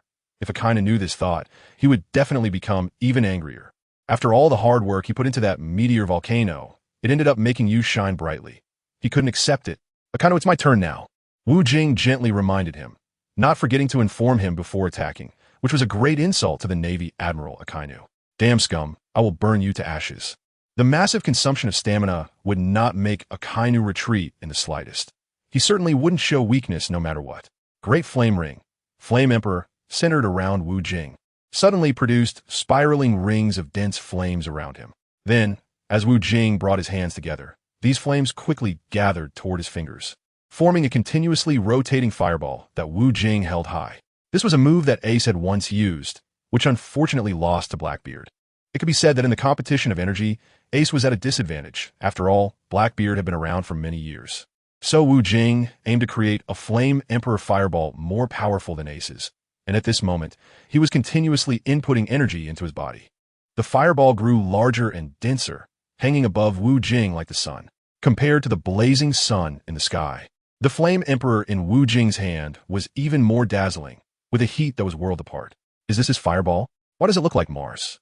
From a distance, Usopp could already feel a heat more intense than Akainu's magma. Scared, he quickly ran far away, almost ready to leave by ship. The fireball spun more fiercely, and Akainu, standing closest, felt the strongest intensity. He was even sweating, realizing that this damn fireball was even hotter than his magma. Chapter 72. Whose fruit is stronger? Great Fire Blast. Akainu wouldn't let Wu Jing continue to gather the fireball. He channeled all his strength and unleashed a cataclysmic fire blast, which came crashing toward Wu Jing like lightning. It wasn't that Wu Jing wanted to keep gathering the fireball. He had been waiting for Akainu to make a move. He felt that this scalding fireball was too intense and had long wanted to pass this hot potato to Akainu to see how it fared against the magma fruit. The collision between Wu Jing's Emperor Flame Ball and Akainu's Great Eruption released a massive amount of heat, causing the entire Marineford to boil. Most people were already drenched in sweat from the heat. This was the ultimate confrontation between two flame fruits. After a brief stalemate in the air, the Great Eruption was directly engulfed by the Emperor Flame Ball.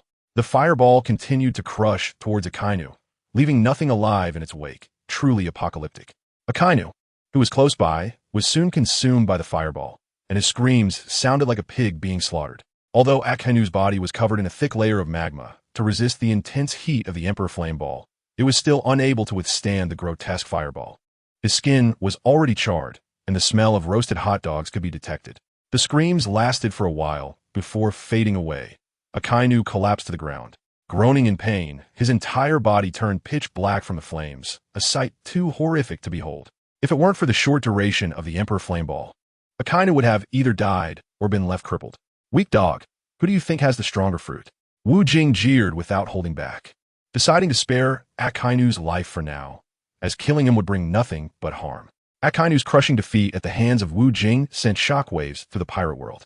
During the previous Marineford War, Akainu had used despicable means against Whitebeard and Ace multiple times, which made many people detest him. But now he was the fleet admiral of the Navy, and they could only harbor their anger in silence. Some Navy personnel, seeing Akainu in such a wretched state, felt a sense of satisfaction, almost euphoric. This was the animosity created under brutal management. If it were Wu Jing in such a miserable state, Hancock and the other women would surely be heartbroken. Lord Wu Jing is just too handsome. I really want to be his woman. At the bottom of Fishman Island, Shirahoshi gazed infatuated at the dashing Wu Jing. At this moment, there were not less than 1 million women with the same thoughts as Shirahoshi. This included the daughters of Big Mom, who were very enchanted by this young man in a white robe, far superior to their capable second brother, Charlotte Karakuri.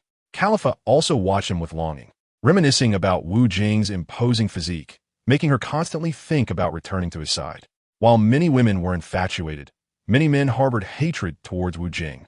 It was obvious that seeing their women gaze at another man with love was enough to stir jealousy. One of the most unique spectators of this battle was Don Quixote da Flamingo, who had been watching the fight between Wu Jing and Akainu. Although he acknowledged Wu Jing's immense strength, he believed Akainu, known for his combat prowess, would defeat Wu Jing without issue.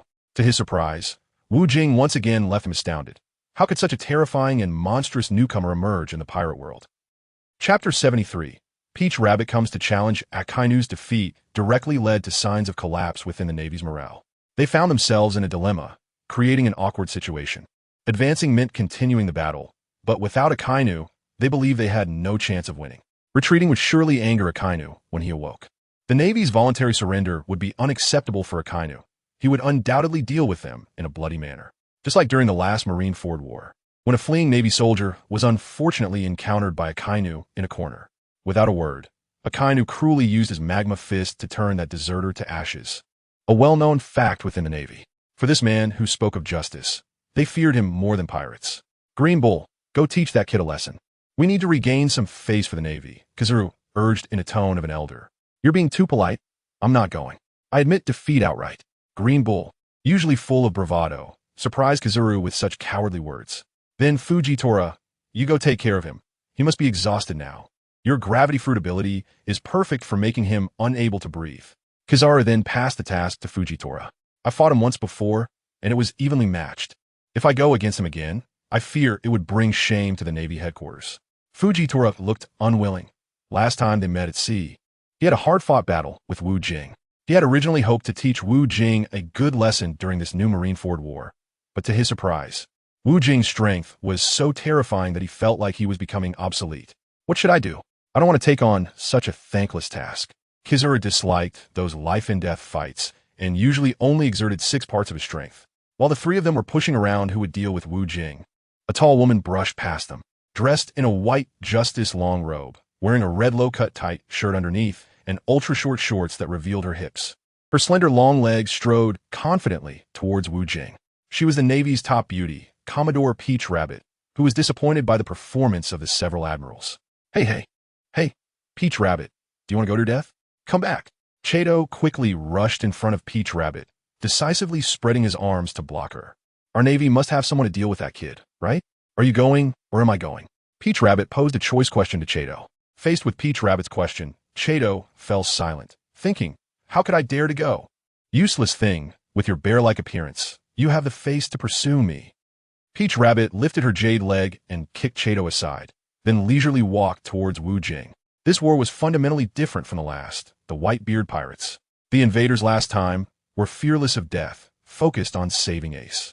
This time, however, the invaders were the Navy, aiming to save someone as inhumane as Doflamingo. And the Navy certainly wouldn't approach it with a mindset of certain death. They were just there to complete a mission. This greatly diminished their fighting spirit during team battles.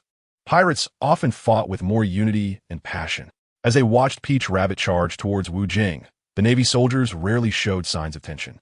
They didn't care if a Kainu was being bullied, but they would not tolerate anyone bullying their military flower.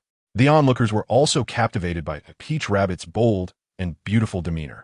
They had only heard of this beautiful woman before and were seeing her in person for the first time. Chapter 74, Blackbeard's Invitation Before Long. Peach Rabbit stood in front of Wu Jing, slowly drawing her famous sword, Kinpyra. Knowing you can't defeat me, you still want to act like a hero? Wu Jing was also surprised by Peach Rabbit's challenge. Was this woman out of her mind? Even if I lose to a pirate, I will lose with dignity. Peach Rabbit glared at Wu Jing with determination. Facing the imposing aura of this female hero, Wu Jing rubbed his forehead, feeling a headache. Peach Rabbit's posture made it seem like he had done something wrong. I don't kill women. Before Wu Jing could finish, Peach Rabbit lunged at him fiercely, and Wu Jing quickly swung his sword to block her full-force strike. Damn it, you discriminate against women. Peach Rabbit pouted her lips and shouted in indignation, while the golden kinara in her hand was not idle, continuously swinging the knife angrily at Wu Jing, with a helpless expression on his face. He thought to himself that just as there are desperate men, there are also desperate women. This woman acted as if she had a grudge against him. Facing someone with Peach Rabbit's level of strength, Wu Jing appeared to be at ease. Whatever way this woman wanted to fight, he would accompany her. Wu Jing played with Tao Tu for nearly an hour, while he only needed half an hour to defeat a Kainu. Isn't that a slap in the face for a Kainu? He intentionally went easy on the beautiful girl, and those scumbags looked at Wu Jing with complete disdain. If it weren't for Tao Tu already collapsed on the ground. Panting and out of breath, Wu Jing would have continued playing with her. Wu Jing ignored the collapsed Tao Rabbit and glanced around with an air of dominance, as if daring anyone to come at him. Indeed, someone approached. Blackbeard swaggered over to Wu Jing, laughing ominously as he walked. Brother Wu Jing, you're much stronger than Ace, Blackbeard said with a friendly expression. Blackbeard's arrival filled a group of people, the sons of Whitebeard, with intense hatred. After Whitebeard's tragic death in the Marineford War, Blackbeard ruthlessly hunted them down, and they had sworn eternal enmity against him. It was either him or them. Blackbeard was also the direct instigator of Ace's death. Back then, Ace was defeated by Blackbeard and handed over to the Navy, which led to the Marineford War. Haha, Blackbeard, do you want to capture me and hand me over to the Navy as well? Wu Jing lit a cigarette, showing no respect to the Yonko. Haha, you've misunderstood. I want you to join my Blackbeard pirates and conquer the world together, Blackbeard said with a sincere smile, completely dropping the airs of a Yonko and showcasing his acting skills. No wonder he was the master of acting in the pirate world, but with Wu Jing's arrival, Blackbeard's title as the master actor was about to be relinquished. Wu Jing admires Blackbeard's depth of character, and he himself is not without depth. The depth of a king is profound. Otherwise, how could they attract powerful allies? Without a certain level of depth, one cannot achieve dominance and reach the pinnacle. Among the current 4 emperors of the pirate world, Big Mom and Kaido have both reached the top through absolute strength, and their scheming is not particularly deep. The world government is relatively at ease with them, granting them enough freedom to coexist peacefully. As for Shanks, he is certainly not foolish, but he is not particularly cunning either. It's just that his network in the pirate world is rather inscrutable. Only Blackbeard is the smartest among the 4 emperors and harbors the greatest ambition. However, if Blackbeard wants to scheme against Wu Jing, he has chosen the wrong person. I have no interest in dominance. If you want to fight, then hurry up and fight. If not, get lost. Wu Jing is, of course, extremely interested in dominance, just like Jack Ma claims to be uninterested in money. Your arrogance is making me very angry. Seeing that Wu Jing was uninterested in his invitation, Blackbeard immediately put on a grim face, and his body began to emit thick black smoke. Chapter 75, The Powerful Blackbeard. Seeing Blackbeard using the powers of the dark fruit, Wu Jing seriously flicked a knife flower. He dealt with Akainu with his fists, and now he planned to deal with Blackbeard with a knife. Wu Jing wanted to take this rare opportunity to showcase his versatility, skillfully wielding all kinds of weapons. Facing the calm and composed Wu Jing, Blackbeard's eyes were darting around slyly. I am the only one in the pirate world, a wielder of 2 powerful devil fruits. Blackbeard laughed maniacally at Wu Jing, disregarding him completely. If an ordinary person heard Blackbeard's words, they would surely be frightened to the point of numbness. The idea of possessing 2 devil fruits is terrifying, and Blackbeard knew how to use his psychological attacks effectively. However, unfortunately for him, Wu Jing remained unfazed. After all, who wasn't a wielder of 2 devil fruits? Who was afraid of whom? Blackbeard's little tricks to affect Wu Jing's mindset were simply insufficient. Flame Frenzy Blade. Wu Jing didn't waste words with Blackbeard. He directly raised his initial sword, the Ghost Cutter, and began to slash wildly at Blackbeard. A massive flaming sword shot towards Blackbeard. But this attack did not make Blackbeard flinch. He merely raised his hand and waved it in the air, instantly summoning a gigantic black vortex right before him. As the intense fire pillars collided with the black vortex, it was as if a deflated balloon, with the once blazing sword ultimately devoured by the black vortex, disappearing without a trace. The fiery blade move that Wu Jing just used could even withstand the descending magma from a volcano, yet it was easily neutralized by Blackbeard. Blackbeard's display of power left everyone present sweating profusely. When did this evil man, who seeks to dominate the entire world, become so strong? Wu Jing's previous move was very effective against Akainu, but it wouldn't be much use against Blackbeard. Blackbeard's dark fruit ability can nullify the powers of other devil fruits. Especially the flame fruit, which is a Logia-type devil fruit, can be absorbed by it due to its elemental nature. However, the dark fruit still cannot completely absorb the powers of Paramecia and Zoan-type fruits. During the Marineford War, when faced with Whitebeard's powerful strike, Blackbeard was unable to fully absorb the power of the strongest Paramecia-type Tremor fruit.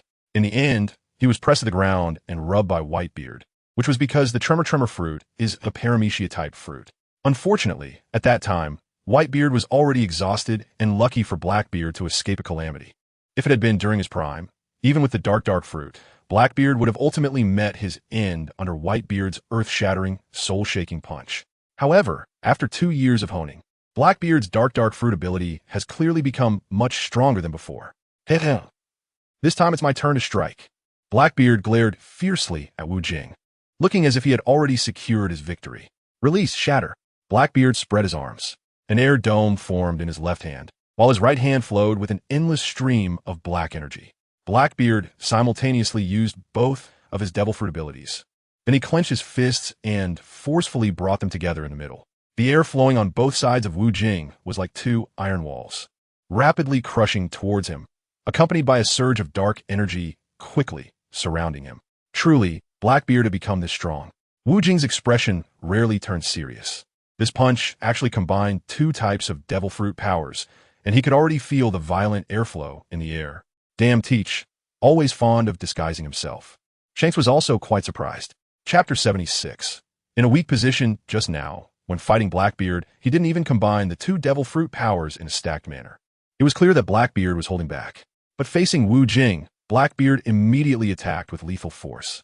The energy that had just been absorbed by Blackbeard was all unleashed at once to attack Wu Jing, coupled with the powerful lethality of the Quake fruit. Wu Jing sensed the impending danger. Iron Block. Steel Wu Jing immediately used one of the Navy's 6 styles, the Iron Block technique, as a way to hold on for now. Originally, the Navy's 6 styles were pretty useless against these big shots.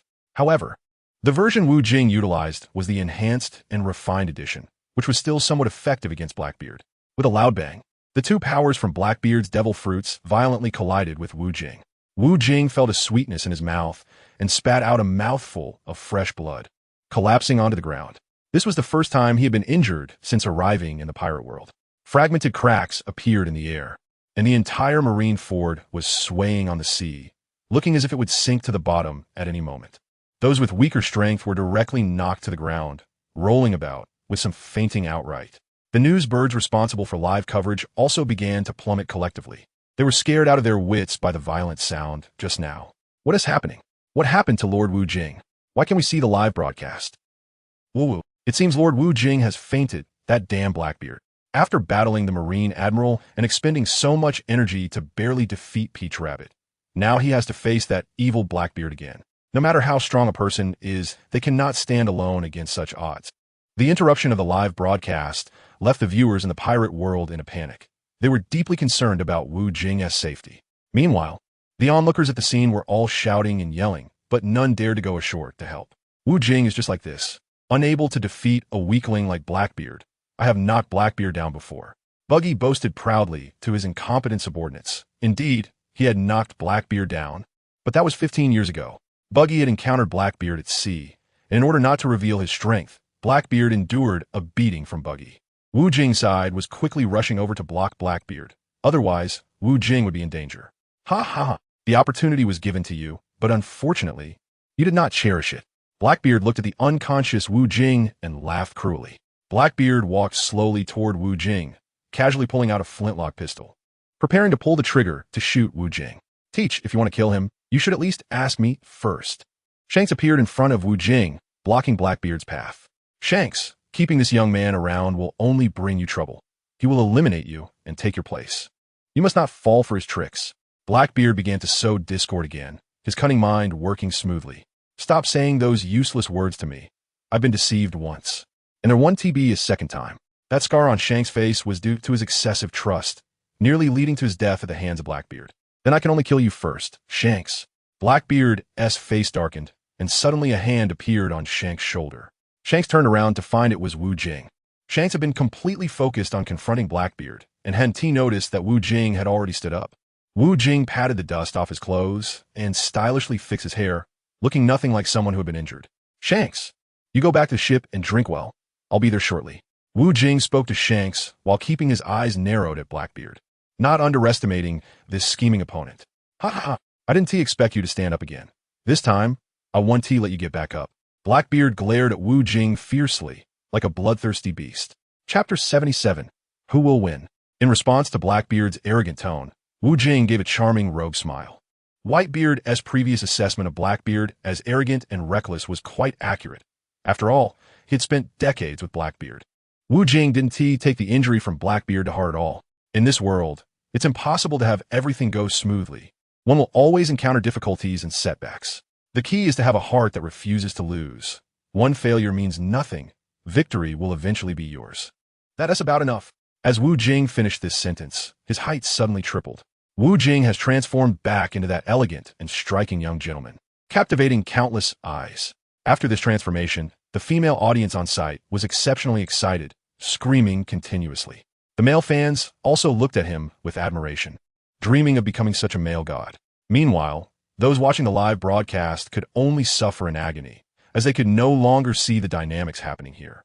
Compared to his previous battle with Luffy, Wu Jing's aura after this transformation was exceptionally fierce, and his eyes shone like a 1,000-volt electric bulb. Wu Jing's chest was rising and falling violently, as a frenzied energy flowed rapidly within him. He could no longer contain the two hearts that were pounding wildly. Since Wu Jing was knocked down by Blackbeard, he has been immersed in his vast power, a result accumulated over this period. The absorption of so much power has caused his powerful body to show signs of subtle pain. In contrast, Blackbeard felt the terrifying aura emanating from Wu Jing and immediately retracted his arrogant expression, releasing a cloud of black smoke. Soon, the burly Blackbeard was enveloped in thick black smoke, which grew larger and larger. Dark Emperor, Void Shatter, the surrounding black smoke quickly coalesced into a massive dark sphere. You force my hand. Dying by this move will be your honor. Blackbeard's eyes glinted with ferocity. It was embarrassing for him to struggle against a newcomer. With a sharp crackling sound, Blackbeard raised the gigantic dark sphere and attacked Wu Jing. Faced with Blackbeard's domineering strike, Wu Jing didn't retreat, but advanced instead. If they were going to fight, he wanted it to be decisive. The shattering of the air did not affect Wu Jing's speed. He continued to wield his knife with grace. The first-generation ghost slash in his hand resembled a pair of chopsticks, but this legendary blade should not be underestimated. With Wu Jing's furious power infused into it, Ghost Slash radiated a heart-stopping demonic light. The first-generation Ghost Slash collided violently with the dark sphere, causing destruction that made the already ravaged ground look even more tragic. Green Bull, who do you think will win? Kizaru asked Green Bull, who was watching intently. Wu Jing. Green Bull said without hesitation. If his brother didn't support him, who else would he support? Hey, you actually support the main culprit this time. But I support him too. I dislike that disgusting Blackbeard even more. Peach Rabbit had finally regained her strength and stood beside the three admirals, watching the graceful Wu Jing. Fujitora remained silent. He wasn't interested in such matters. Ha. Kid, you're still too green. It won't be long before you meet Ace, Blackbeard sneered at Wu Jing. Just as Blackbeard finished speaking, the dark sphere suddenly enveloped Wu Jing. Let my dark powers devour you into nothingness, ha. Blackbeard laughed maniacally. Having perfected the abilities of the dark fruit. Over the past 2 years, Blackbeard had occasionally found people to practice his dark fruit abilities, and many unfortunate souls had met a tragic end at his hands. You all have poor judgment. Just after supporting this kid, he ends up like this, so boring. Kizaru mockingly remarked. It's not over. Fujitora said coldly. Though blind, his ability to sense things was stronger than most. Look, Chapter 78, Killing a Hare. The people at the scene pointed at the dark sphere and shouted. They saw that the dark sphere was no longer dark. A beam of light emerged from within, then 2 beams, 3 beams for beams. Finally, the entire sphere exploded, revealing a dazzling man. Wasn't it the male god Wu Jing? The dark fruit was truly perverse, significantly weakening Wu Jing's combat power. However, his regeneration fruit was even more perverse, as it began to absorb the dark smoke. Could this be another awakening? Wu Jing was not concerned about this. In any case, this mysterious regeneration fruit must be stronger than Blackbeard's 2 fruits. Blackbeard was also stunned by Wu Jing's abnormal performance, as he was actually able to break free from his dark energy's restraint. Take this. After absorbing the dark smoke released by Blackbeard, Wu Jing's energy surged again. The ground cracked and the mountains trembled. Blackbeard faced the swiftly approaching Wu Jing with both fists, and the powerful air shock caused the air to crack once more, extending along Wu Jing's direction. Wu Jing did not dodge. He resolutely thrust toward Blackbeard, and the cracking air could not stop his advance. Tick-tock, tick-tock, tick-tock. The first-generation Ghost Slash pierced Blackbeard's shoulder. If it weren't for his quick evasion, it would have gone straight into his heart. In contrast, Wu Jing had blood seeping from the corner of his mouth after Blackbeard's devastating land-splitting attack. But he wasn't as badly off as Blackbeard. Kid, you really are quite strong. I'm becoming more and more interested in you. Blackbeard coughed laboriously, even coughing up blood. The person I'm going to kill today is not you, but next time might be a different story. Wu Jing smiled coldly. Ha. Killing me isn't that easy. This is where it ends today. Blackbeard was also unwilling to continue fighting, especially with Shanks present. This time, he wasn't as fortunate as in the last Marineford War. Blackbeard had obtained Whitebeard's Tremor fruit, and this time, he not only returned empty-handed, but also got stabbed. Wu Jing didn't want to continue fighting. If he kept going, killing Blackbeard shouldn't be a problem. But it was beyond Wu Jing's plan, and the situation had become too intense. However, Whitebeard's sons didn't think about that much. They were only focused on killing that insane dog thief, Blackbeard. They screamed at Wu Jing, demanding, "Kill him, kill him." Killing who? Do you think this is just killing a dog? This time, just killing Minggu had already stirred up a storm around the world, and killing Blackbeard wouldn't be that simple. For someone like him, who had the potential to disrupt the order of the pirate world, it would attract the attention of the world government and the four emperors, Big Mom and Kaido, who would want to eliminate him as they were enjoying their current good lives. Look at Blackbeard. Although he boasted arrogantly, he and T acted against the other four emperors, only plundering those weaker pirate crews, thinking much the same as Wu Jing. Facing Wu Jing's cold smile, Blackbeard didn't respond. He probably guessed what Wu Jing was thinking. Old man Kizaru, see? My Green Bull can read people very well, wah. Seeing Wu Jing clearly winning, Green Bull laughed excitedly. That's his brother. We could try bringing him into our navy and maybe make him a general later. Peach Rabbit looked at Wu Jing with complex feelings. She realized she was starting to like this pirate, but she wouldn't admit it. Liking a pirate was something she had never considered. The onlookers had also started to cheer. They were glad they came. If they were watching the live broadcast on TV, they would have seen that thrilling fight just now. Chapter 79. Dispersed morale. Wu Jing pulled out the first-generation Ghost Che from Blackbeard's body, then turned around and walked away leisurely, showing mercy under the blade. Wu Jing perfectly exhibited the demeanor of a hero, which made the onlookers worship him even more. Blood flowed from Blackbeard's body, but no one could see any sign of pain on his face. Instead, he stared at Wu Jing's back with a sinister grin, and no one knew what he was thinking. Wu Jing walked straight towards the execution platform. It was time to end this grand drama. Along the way, he brushed past the three admirals of the Navy, but the naval flower, Peach Rabbit, suddenly stepped out and blocked his path. If it had been a man, Wu Jing would have easily sent him flying thousands of miles away with a single palm strike. Faced with the beauty of the pirate world, he simply couldn't bring himself to act against her, and instead gazed with interest at Peach Rabbit's beautiful face. Wu Jing, if you give up being a pirate, I will recommend you to the Navy headquarters to become a senior officer, Peach Rabbit said with an unusually serious tone. Wow, she really is a woman with long hair and short insight. It would be better to live freely as a conscientious pirate than to be a Navy officer who goes against her conscience. At some point, Wu Jing pulled out 5 Marlboro cigarettes again. He blew smoke rings towards Peach Rabbit's face, causing her to cough incessantly while covering her mouth. Wu Jing's behavior provoked a roar of anger in Sha Tun's heart, but he dared not make a sound and could only swallow this resentment. Faced with a monster like Wu Jing, what could he do? After bypassing Tao Tu, Wu Jing strolled leisurely towards the execution platform. Wu Jing, hand over Minggu to us, and we will let you go. Looking at Wu Jing's departing figure, the lewd man Huang Yuan hesitated for a long time before finally speaking up. He didn't like being the one to take the lead, but both Green Bull and Tung, who remained silent. With Chi Inu already taken away from medical treatment, he was the most senior person present, so he had to speak. I can only tell you that whether you can live to go back is still an unknown. Wu Jing replied to Huang Yuan with his back turned, exuding an air that suggested he was not worthy of negotiating with him.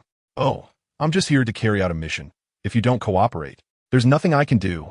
Huang Yuan was not willing to risk his life for a gentleman and quickly sought a reason to excuse himself. Wu Jing ignored Huang Yuan and walked forward on his own. He had already dispelled the foreign powers within him, returning to his original youthful appearance. Even though he wasn't as tall and slender as before, his look still caused female fans to scream. Soon, Wu Jing arrived next to Minggu, who was crying bitterly as he looked at Wu Jing. His good days were about to come to an end. Seeing so many strong figures fall at Wu Jing's feet, he couldn't see any chance of survival. With the celestial dragons backing him, he had enjoyed a life of luxury in the pirate world, but now he had been reduced to a tool for others to establish their authority. Who else want to stop me from killing Minggu? A thunderous voice echoed throughout Marineford. At that moment, Wu Jing, shouldering the first-generation sword, looked heroic as he surveyed the crowd below. Although the people in the pirate world couldn't watch Wu Jing's performance through a live broadcast, many news reporters were present, snapping countless photos of Wu Jing. These images were quite valuable. Chapter 80. End of Minggu. At Wu Jing's loud questioning, the scene fell into silence. At such a critical moment, no one was willing to stick their necks out. Angering Wu Jing could lead to their own demise. With a slow sound of a sword being drawn, Minggu had previously found this sound pleasant, but today it was extremely grating to his ears. Kill me, and you will not have a good ending either. Minggu did not give up. It was his final struggle before death. In return, he received Wu Jing's cold gaze, one that seemed to look at a dead person. Marineford and the onlookers remained silent. It wasn't that they weren't excited, but they were waiting for that eye-catching moment. Executing a celestial dragon was unprecedented in the pirate world, and they cherished this beautiful moment. Blood sprayed out. Gurgle, gurgle. Ming Ji's head rolled around on the ground. Ming Ji's body was already separated from his head, and the audience finally couldn't contain their emotions any longer. Their long-suppressed feelings erupted. Wow, so exciting, well done. Finally killed Ming Ge, this tumor. Wu Jing has eliminated the threat to the people. I will follow Wu Jing for life. He is the navigator of the new world. Right, I will follow him too. The crowd was filled with passionate excitement. They had finally fulfilled a major wish in their lives by witnessing a celestial dragon punished for his crimes. The people from the island were the most excited, having lived in Ming Ji's shadow for so long, harboring immense hatred toward him. One man was already in tears, and that was Luo. His most admired savior, Corazon, had tragically died at Ming Ji's hands. Now, he had finally avenged Corazon, and he felt a sense of relief. Regarding Ming Ji's tragic death, the Marine headquarters remained expressionless. Ming Ge had slaughtered Marines more than once, and they did not sympathize with someone like him. We can't bring the living back, but we can at least take the body back. Huang Yuan signaled to Tsuru to collect the corpse. Tsuru, reluctantly, went to do this dirty work. There was no choice since orders had been given. With the Marines obtaining Ming Ji's body, they had at least completed part of their mission, ensuring that the celestial dragons wouldn't leave a corpse to rot. Wu Jing didn't care about Ming Ji's body. After all, he already had Ming Ji's heart. Once the Marines had the body, they began to retreat one after another. Meanwhile, the drought-causing Jack was also preparing to leave. Just a few steps away, someone appeared in front of him. Since you're here, you might as well leave something behind. Wu Jing stood before Jack. The Marines were leaving, and Wu Jing naturally wouldn't stop them. But when it came to Kaido's subordinates leaving, he wouldn't let it slide. I want you to know that offending me is equivalent to offending Lord Kaido. You should know the serious consequences. Jack said defiantly. Although he knew he couldn't defeat Wu Jing, he couldn't lose face for the beast pirates either. Clang, the sound of a sword being drawn quickly rang out. Jack's right arm flashed, and in an instant, his entire arm fell to the ground, blood spraying from a wound. Jack let out a heart-wrenching scream, and his subordinates did not retaliate against Wu Jing. Jack didn't dare to speak again, fearing that if he said another word, he might lose both arms. Obediently bypassing Wu Jing, Jack lowered his head and left. He never wanted to reclaim the shame of losing an arm for the rest of his life. The square was mostly left with Wu Jing's side, as all the invaders boarded their ships to leave. The onlookers were also satisfied and prepared to head back. 2 years ago, during the Marineford War, the pirates had returned in defeat. This time, in the new Marineford War, the Marines returned in defeat. This was all thanks to Wu Jing's powerful performance, perfectly showcasing the kingly aura of one man standing against thousands. Chapter 81. Hawkeye has arrived. Just as everyone was preparing to leave, Hawkeye arrived alone in a small boat. His arrival instantly extinguished the crowd's desire to leave. Was there going to be another exciting event? The world's #1 swordsman. Hawkeye, what was he here for? Captain Buggy pondered with a puzzled expression, embodying the demeanor of scholar. Captain Buggy, I bet Hawkeye knows you're here. He wants a duel with you. Buggy Pirate's chief strategist Kabeji analyzed seriously. That makes sense. Everyone knows my swordsmanship is quite formidable, Buggy boasted. After hearing Buggy's words, the crew unanimously agreed. They recognized that their captain's swordsmanship was indeed impressive. My Hawk, long time no see. You're here to find me, right? But I'm very busy, Buggy shouted at Hawkeye, who was passing by. I don't know you. Hawkeye looked at Buggy for a moment. He had no impression of this red-nosed man, only that he looked familiar. Damn it, I'm Buggy. Buggy trembled with anger at Hawkeye's words. If it were someone else, he would definitely have them ground to dust. Oh, I remember now. You're subordinate of Whitebeard. Hawkeye, you can leave now. Buggy didn't want to continue the conversation with Hawkeye.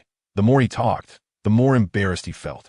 Not even knowing my name left Buggy with no face in front of his crew. Since he didn't dare to lash out at Hawkeye, he might as well get rid of him sooner. Captain Buggy, weren't you a subordinate of Roger? Idiot, I also spent some time under Whitebeard before going to Roger. Buggy desperately tried to cover up his lies for the sake of his reputation. He was sick of Hawkeye. Captain Buggy is really outstanding. Not only did he serve on the Pirate King's Roger's ship, but he also spent time on the ship of the strongest man in the pirate world. After hearing Buggy's words, his crew of incompetents showed expressions of admiration. Of course. Baki felt a strong sense of superiority, and he suddenly felt grateful to Eagle for letting him tell such a powerful lie. Wu Jing and the others also noticed Hawkeye, the man who has always liked to stand out, but no one dared to underestimate him. "Hey, Mihawk, what are you doing here?" Shanks, who is relatively familiar with Hawkeye, said. Before Shanks lost his arm, the two would often have sword matches. "I want to have a sword match with him." Hawkeye pointed at Wu Jing. "I don't have time."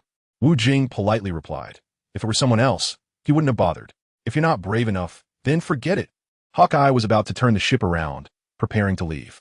Wow, Hawkeye really knows how to ignite someone's fighting spirit. How could Wu Jing allow Hawkeye to come in with such arrogance and leave the same way? That would undermine his own authority. Oomph, you really know how to insult others. If you want to fight, just do it quickly.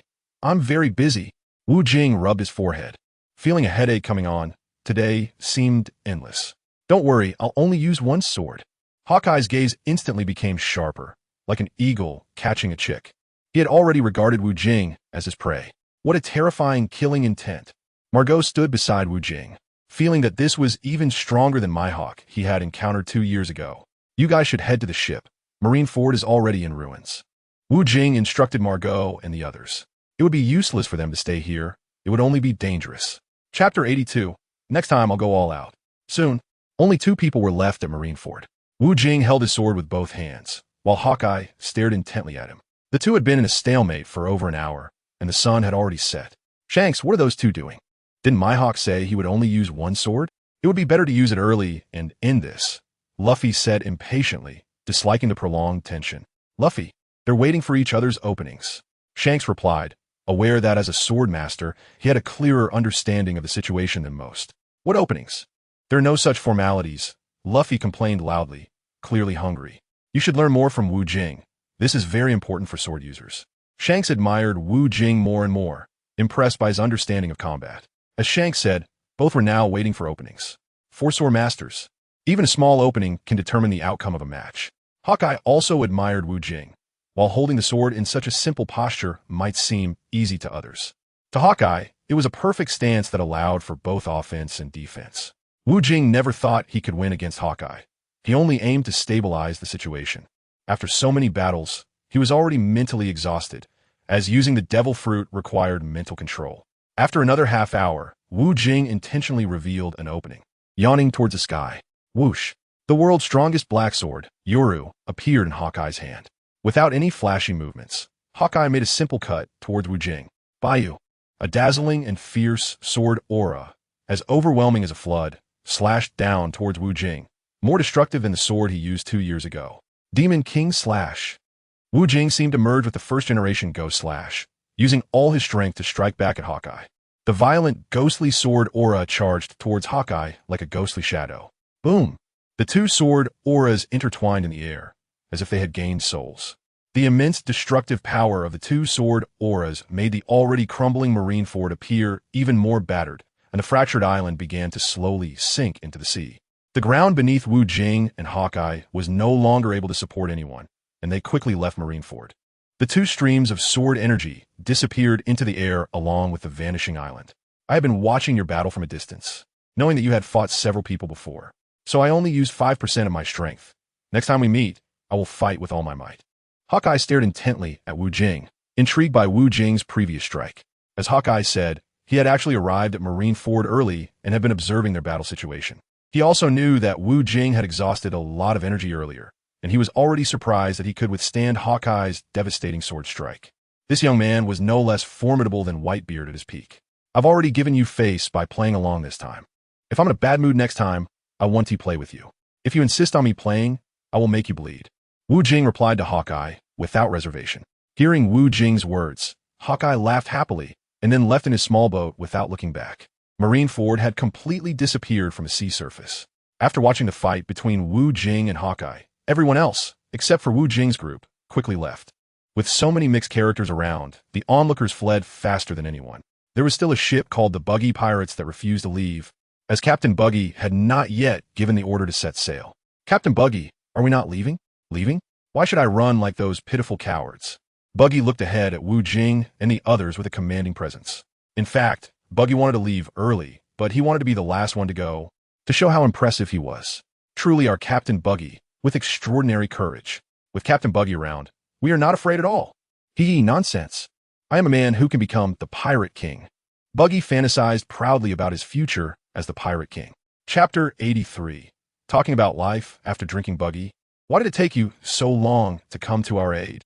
Shanks was very happy to see Buggy in the distance. Hearing someone call his name, Buggy was startled and immediately ordered the ship to leave. Seeing Buggy trying to escape, Shanks and his crew quickly intercepted them. It was rare to encounter Buggy, and Shanks would not let this old partner slip away so easily. He planned to take Buggy along for a big feast. Wu Jing had already stocked up on a large amount of delicious food and fine wine on the pirate ship. He was waiting for the battle to end so that he could host a feast for them right on the pirate ship. Wu Jingsheng warmly hosted the red-haired pirates and the straw hat pirates.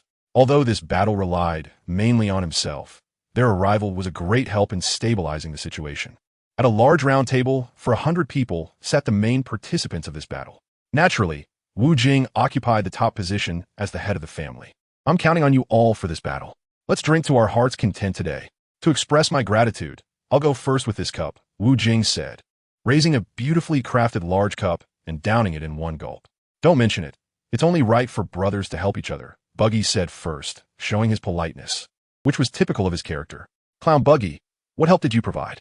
I didn't even see a shadow of you, Luffy said, looking confused at Buggy, who was known for speaking his mind.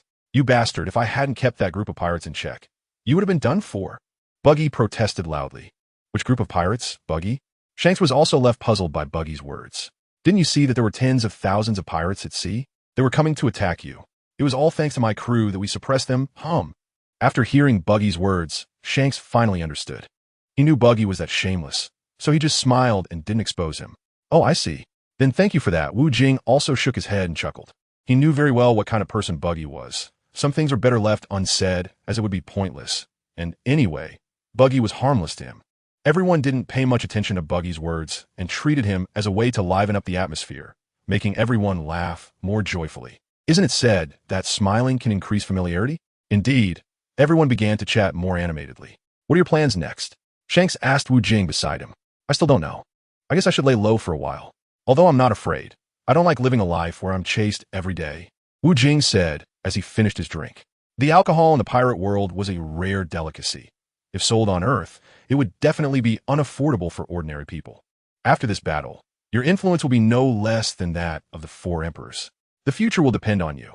I can only help you this once, Shanks said with a smile, looking at Wu Jing. No problem. My journey is the stars and the sea.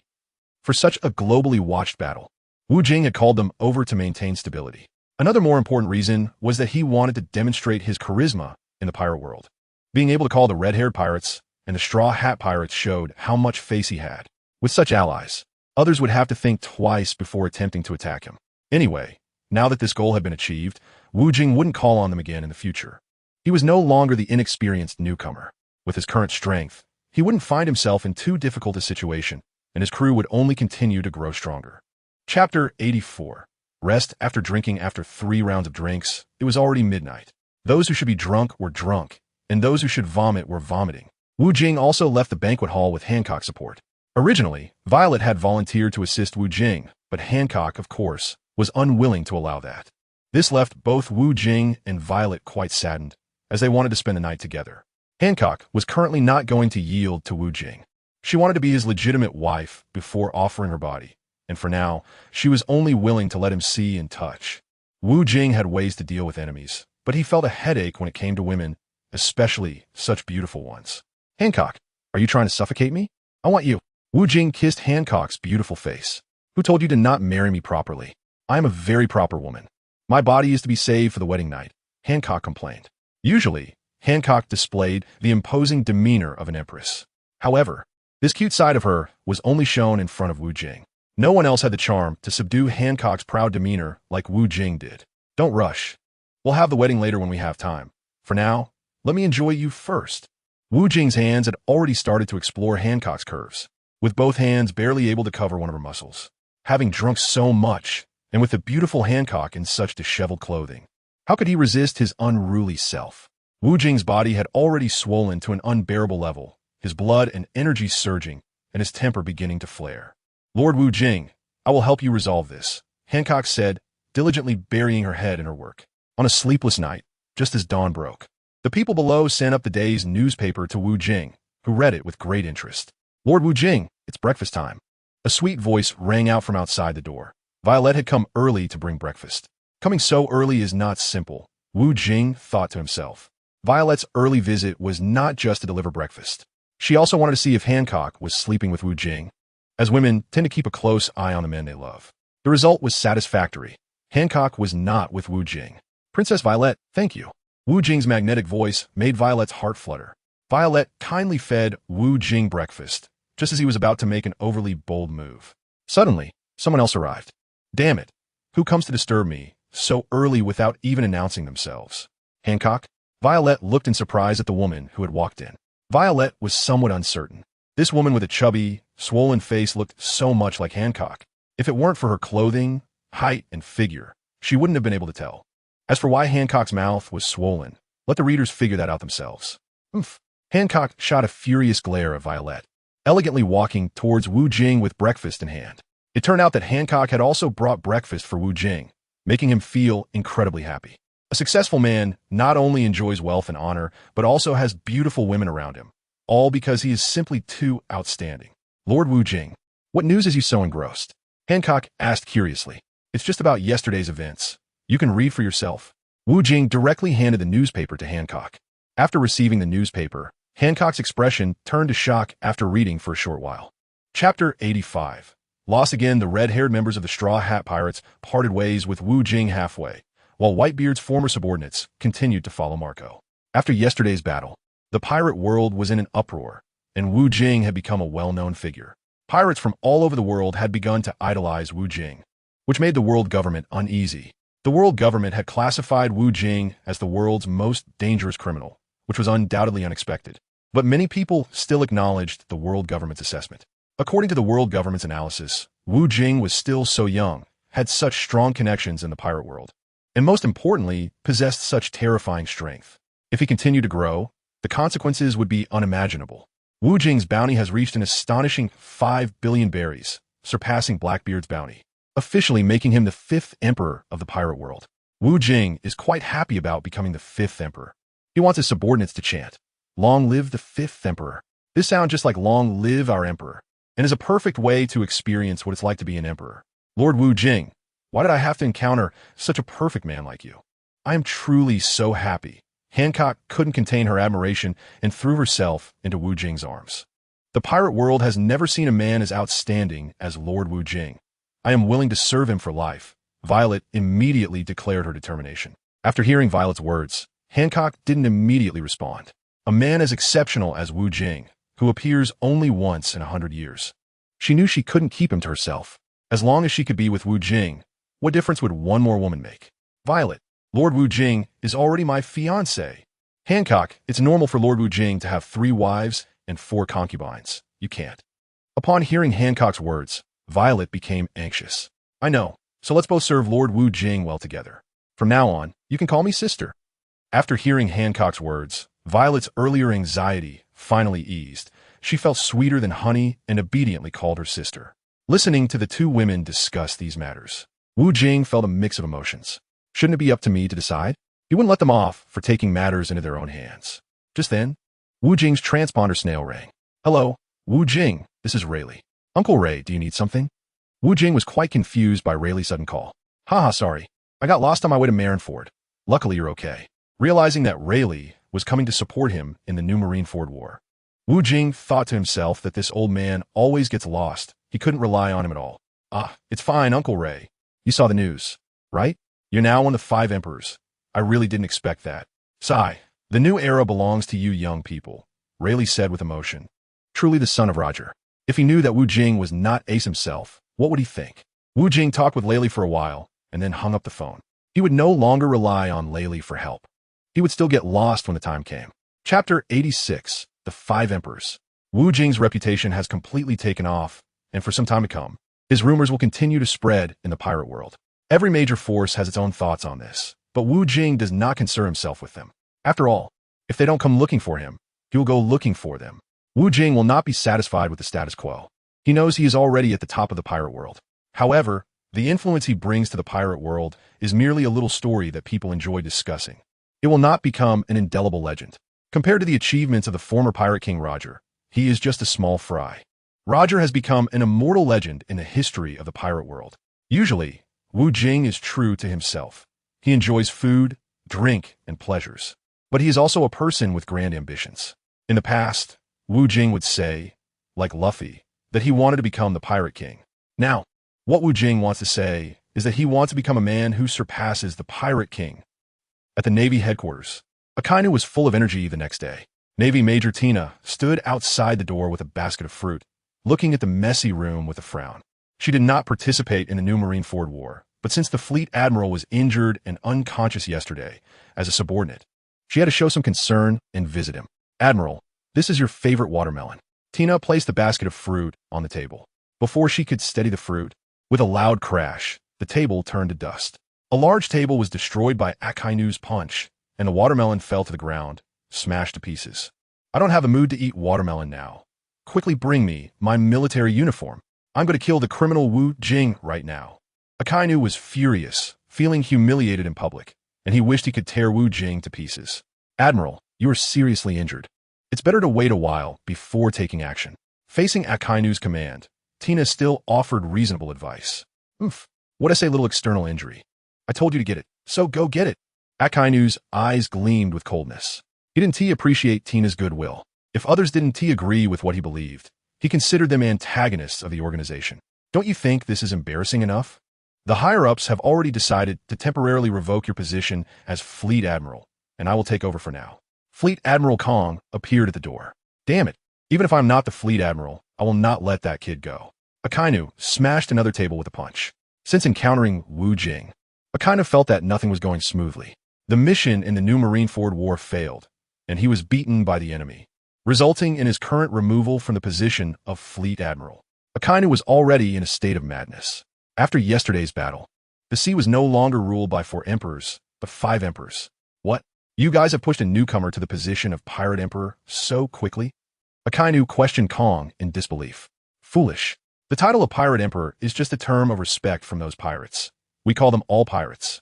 Kong reprimanded Akainu loudly. Under Kong's reprimand, Akainu remained silent. Only Kong could make Akainu restrain himself at the Navy headquarters. Even Sengoku couldn't do anything about Akainu's explosive temper. Therefore, when it came to mediating Akainu's issues, everyone unanimously agreed to let Kong handle it. So, what is the Navy's attitude towards Wu Jing? Akainu wanted to know the details regarding this matter. We will have to wait for the upcoming World Conference for the higher-ups to make a decision. Kong pondered while stroking his chin. He couldn't predict what decision the 5 Elder Stars would make. Although the live broadcast from Marineford was interrupted yesterday, people around the world were eagerly awaiting the next day's news report. Early in the morning, they read the newspaper with immense excitement and were quite satisfied with the outcome of the great battle, directly shouting, "Long live Wu Jing, the 5th Emperor." Chapter 87. Post-war influence. The news of the new Marineford War quickly spread throughout the pirate world. Wu Jing's brilliant performance received enthusiastic support from the pirate world. A young lad becoming a giant in the sea was extremely shocking. They were also filled with concern for Wu Jing. After all, he was still young. Although his strength was explosively powerful, he would receive special attention from the world government, which meant he was always in life-threatening danger. Thus, the pirate world officially entered the era of the 5 emperors. This news was hard for 2 of the 5 emperors, Kaido of the Beasts and Big Mom, Charlotte Linlin, to accept. They had gained their prestigious emperor status in the pirate world through decades of hard work. Yet a young man had become their equal in just over half a year. The key point was that Wu Jing joining the ranks of the 5 emperors meant there was one more person to share the pie, which they certainly did not want. Kaido and Big Mom were old acquaintances. Both were members of the Rocks Pirates when they were young and had contact information for each other. "Hey, Kaido. It's Charlotte Linlin calling. Don't bother me unless it's important. I'm very annoyed lately." "Gahaha. Is that kid Wu Jing making you unhappy?" "Linlin, I swear I'll rip your mouth apart." "All right, let us get down to business. You've seen that Wu Jing has been promoted to Pirate Emperor. Are you just going to let him continue to be so imposing? What I think in my heart is my business. I don't need to tell you." Kaido's personality has always been to play by his own rules. He does what he wants, and no one can restrain him. "Gaha. Your subordinate Jack has embarrassed you greatly, Kaido." Hearing Big Mom mention this, Kaido felt an uncontrollable rage. He was known as the strongest creature in land, sea, and air, and the people he sent out represented his face.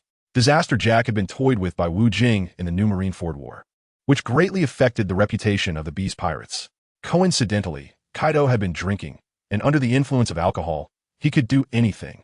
He was so angry that he broke 30 of Jack's bones. Even though Disaster Jack had a beast-like recovery ability, he wouldn't recover in less than half a year. Come visit me at Cake Island when you have time. We can discuss how to get rid of that kid together. No need. I'll handle it myself. Kaido directly refused Big Mom's suggestion and hung up the phone. Definitely wouldn't team up with anyone to deal with Wu Jing. He didn't want to lose his title as the strongest creature in land, sea, and air. Kaido enjoyed that title. Damn Kaido. I will definitely beat him into a cripple. Big Mom Linlin is very dissatisfied with Kaido's attitude. She wants to team up with Kaido to deal with Wu Jing. Not because she is afraid of Wu Jing, but because she is following the advice of her eldest son, Perispero. Perispero is the strategist of the Big Mom Pirates, managing everything inside and outside the crew in an orderly manner. According to the intelligence gathered by Perispero, Wu Jing has a wide network in the pirate world. He has good relations with the red-haired pirates and the straw hat pirates, as well as many capable subordinates, and even has a close relationship with the Dark King Rayleigh. If Big Mom Linlin acts alone to eliminate Wu Jing, it could provoke collective dissatisfaction from various forces, which would be extremely unfavorable for the Big Mom Pirates. The whole world knows that there is a significant conflict between Kaido and Wu Jing, so Perispero thought of teaming up with Kaido to eliminate Wu Jing. This way, they wouldn't have to worry too much about Wu Jing's connections, as no one wants to provoke two Emperor-level pirate crews at the same time. There's another reason that Perispero did not tell Big Mom Linlin. He knows that his mother is a very proud person who does not tolerate anyone questioning her strength. This reason is that Wu Jing's combat power is very strong, and his body is abnormal, allowing him to sustain high-intensity battles. Perispero is somewhat worried that Big Mom might exhaust too much stamina, and if her hunger pangs erupt, she could fall into madness. At that point, she might even kill her own son and daughter, which he does not want to see. Therefore, Perispero suggested that his mother team up with Kaido, but unfortunately, Kaido prefers to act alone, and his plan fell through. Chapter 88. Gold in the Sky. The five elders are also shocked by the final outcome of this new Marineford war. They are more anxious than anyone else and gathered that very night to discuss the matter. As the highest rulers of the pirate world under Imu, they must manage the pirate world well. Otherwise, they would not have climbed to such a high position. The five elders think deeper than Perispero, given Wu Jing's connections. They could spend some time to handle the situation. The key point is that in this Marineford war, Wu Jing broke through numerous obstacles in the name of righteousness and ultimately executed the evil Don Quixote Doflamingo. Wu Jing's brilliant performance has garnered unanimous support throughout the pirate world, creating an unprecedented social influence that complicates their decision-making. Although the world government has always oppressed and exploited the lower strata of society, it still loudly proclaims justice on the surface. What Wu Jing is doing now aligns with public sentiment, and under such circumstances, if the world government openly arrests Wu Jing, it will undoubtedly provoke collective dissatisfaction among the pirates. Even if they ultimately eliminate Wu Jing, the negative repercussions would be concerning. The credibility of the world government would plummet further, and the number of rebels in the pirate world would only increase sharply. While the world government might turn a blind eye to the illegal activities of pirates, they would have zero tolerance for those attempting to rebel, inevitably resorting to ruthless suppression. Just like Roger back in the day, the world government must eliminate anyone with rebellious ambitions. The leader of the Revolutionary Army, Monkey D. Dragon, has also been deemed the most notorious criminal by the government for advocating revolutionary ideas to overthrow it.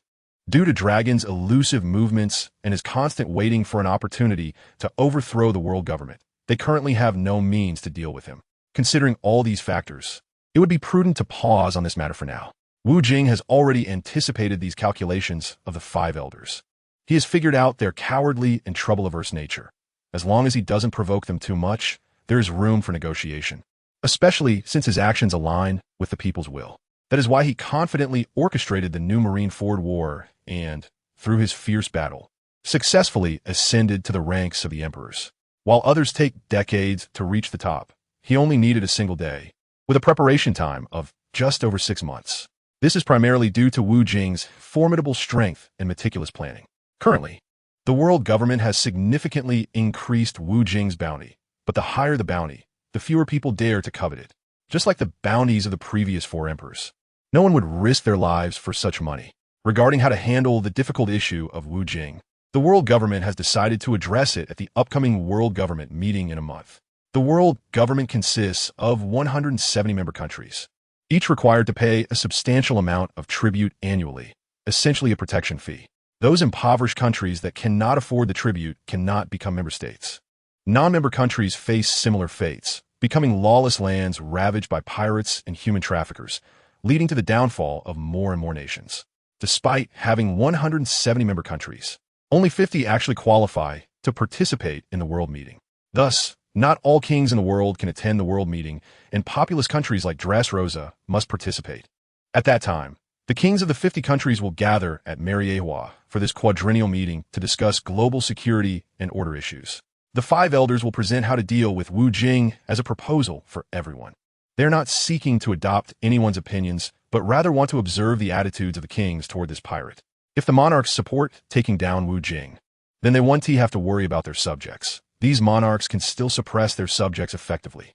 If they do not support it, the 5 elders will find ways to sway them, as political maneuvers are always diverse and unpredictable. Chapter 89. Time to solidify one's position. A grand procession led by Jing quickly arrived at Amazon Lily, while Violet reluctantly parted ways with him halfway. Jing told Violet that he would attend the World Conference with her at that time. For now, he asked Violet to return and continue to manage the island well. By then, the business of the island must be oriented towards the whole world, which is also one of the reasons Jing wants to attend the World Conference. He will seize this rare opportunity to help Violet establish trade relations with those mutually beneficial countries. Violet, of course, is very willing to work for Jing. However, she feels lonely being separated from him, and Jing's passionate kiss before she left made her even more reluctant. Jing is very concerned about the World Conference that will take place in a month, as the World Certification Bureau will definitely take significant actions towards him. A month is neither long nor short. Originally, Jing wanted to find a place to enjoy a vacation with a beautiful companion. How enjoyable that would have been. But then he changed his mind. If he just waits for the World Certification Bureau to decide his fate, then he wouldn't be called Jing. His destiny must ultimately be in his own hands. He will also get involved in the World Conference, and by then, he will just act as the king of the island. At this point, he no longer needs to hide. After all, everything he has done so far has been about chivalry and justice. However, these actions are extremely displeasing to the World Certification Bureau. The World Certification Bureau can tolerate evil people like Mingo, as such individuals will never gain the recognition of the world's people, and they have no concerns about whether to kill or spare them. But the World Certification Bureau dislikes the existence of someone like Jing, because such a person can easily gain the support of the masses and significantly impact the authority of the Bureau. Ironically, Jing is exactly the kind of man who wants to be a king. However, these thoughts can only be shared with himself and cannot be spoken to others. If some words are said too clearly, they lose their meaning of pursuit. For example, if Luffy constantly proclaims that he is the man who can become the Pirate King and treats this as a catchphrase, then if such a person existed on Earth, he would just be a petty thug for his entire life.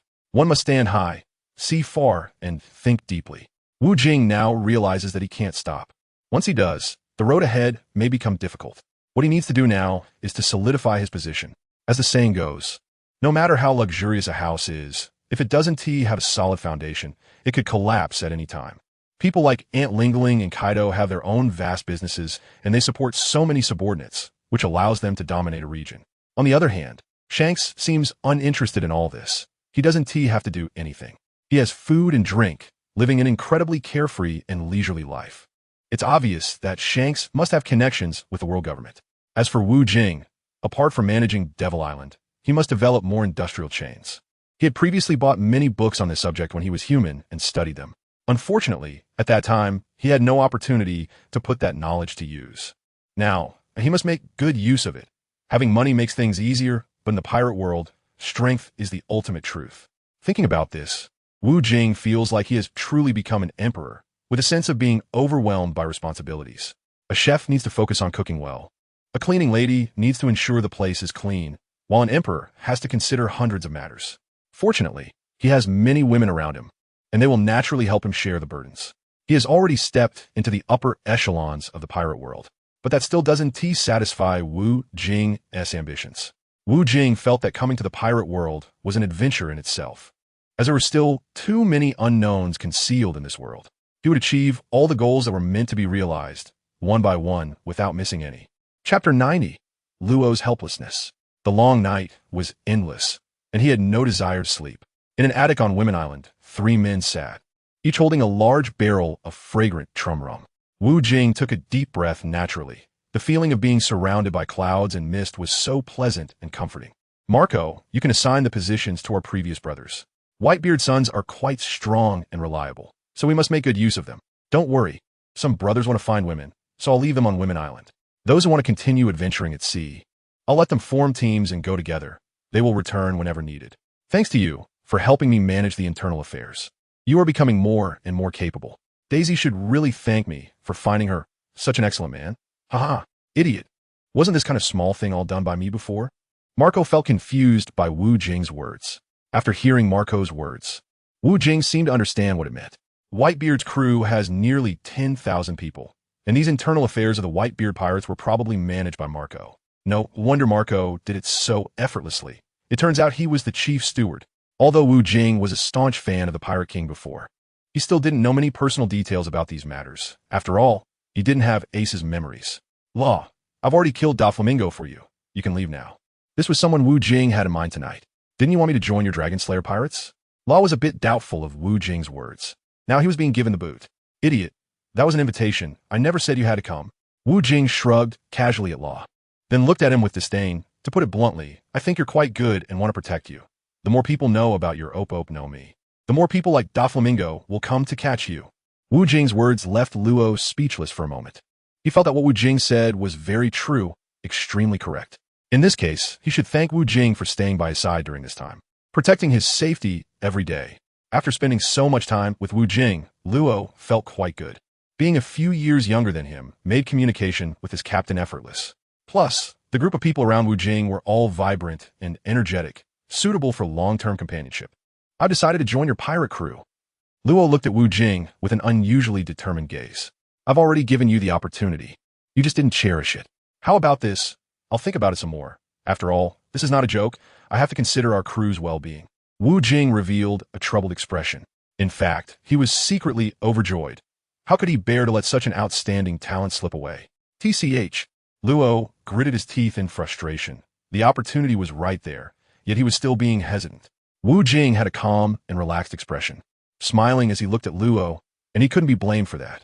When he initially asked you to join, you acted all shy and bashful like a girl. And now if I don't give you a hard time, I won't feel good about it. All right, let's drink. We're all on the same side.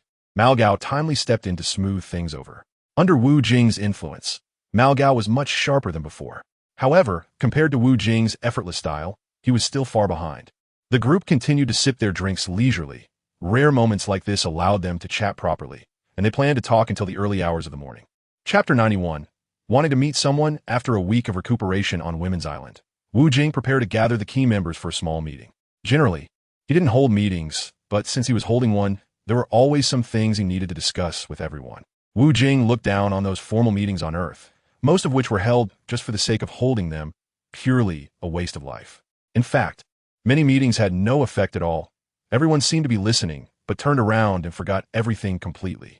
In the meeting room, there were only 5 people: Hancock, Marco, Law, Long Kuei, and Wu Jing himself. These people were the backbone of the dragon-slaying pirate crew, and Wu Jing had already regarded them as family, while those below were considered his subordinates. This time, they had achieved great victory, and it was all thanks to their hard work. Wu Jing took a serious drag from his cigarette and said lightly, "Not at all. It seems I haven't done anything." Long Kuei's shy face turned red as she said this. She had only resisted the Navy after transforming. Before long, everyone's attention was focused on the battle between Wu Jing and Akainu. If it weren't for Wu Jing's great display of power, I might have been injured by that despicable Peach Rabbit. Peach Rabbit had indeed been ruthless against Hancock. However, Hancock was not weaker than Peach Rabbit. It was just that she had used too much of her fruit ability against the cannonballs earlier, leading to a lack of stamina when facing Peach Rabbit later. This battle really relied on you. That bastard Kizuru beat me up pretty badly, Marco said, having been injured by Kizuru. If he had continued fighting, he feared he would still be lying in bed recovering.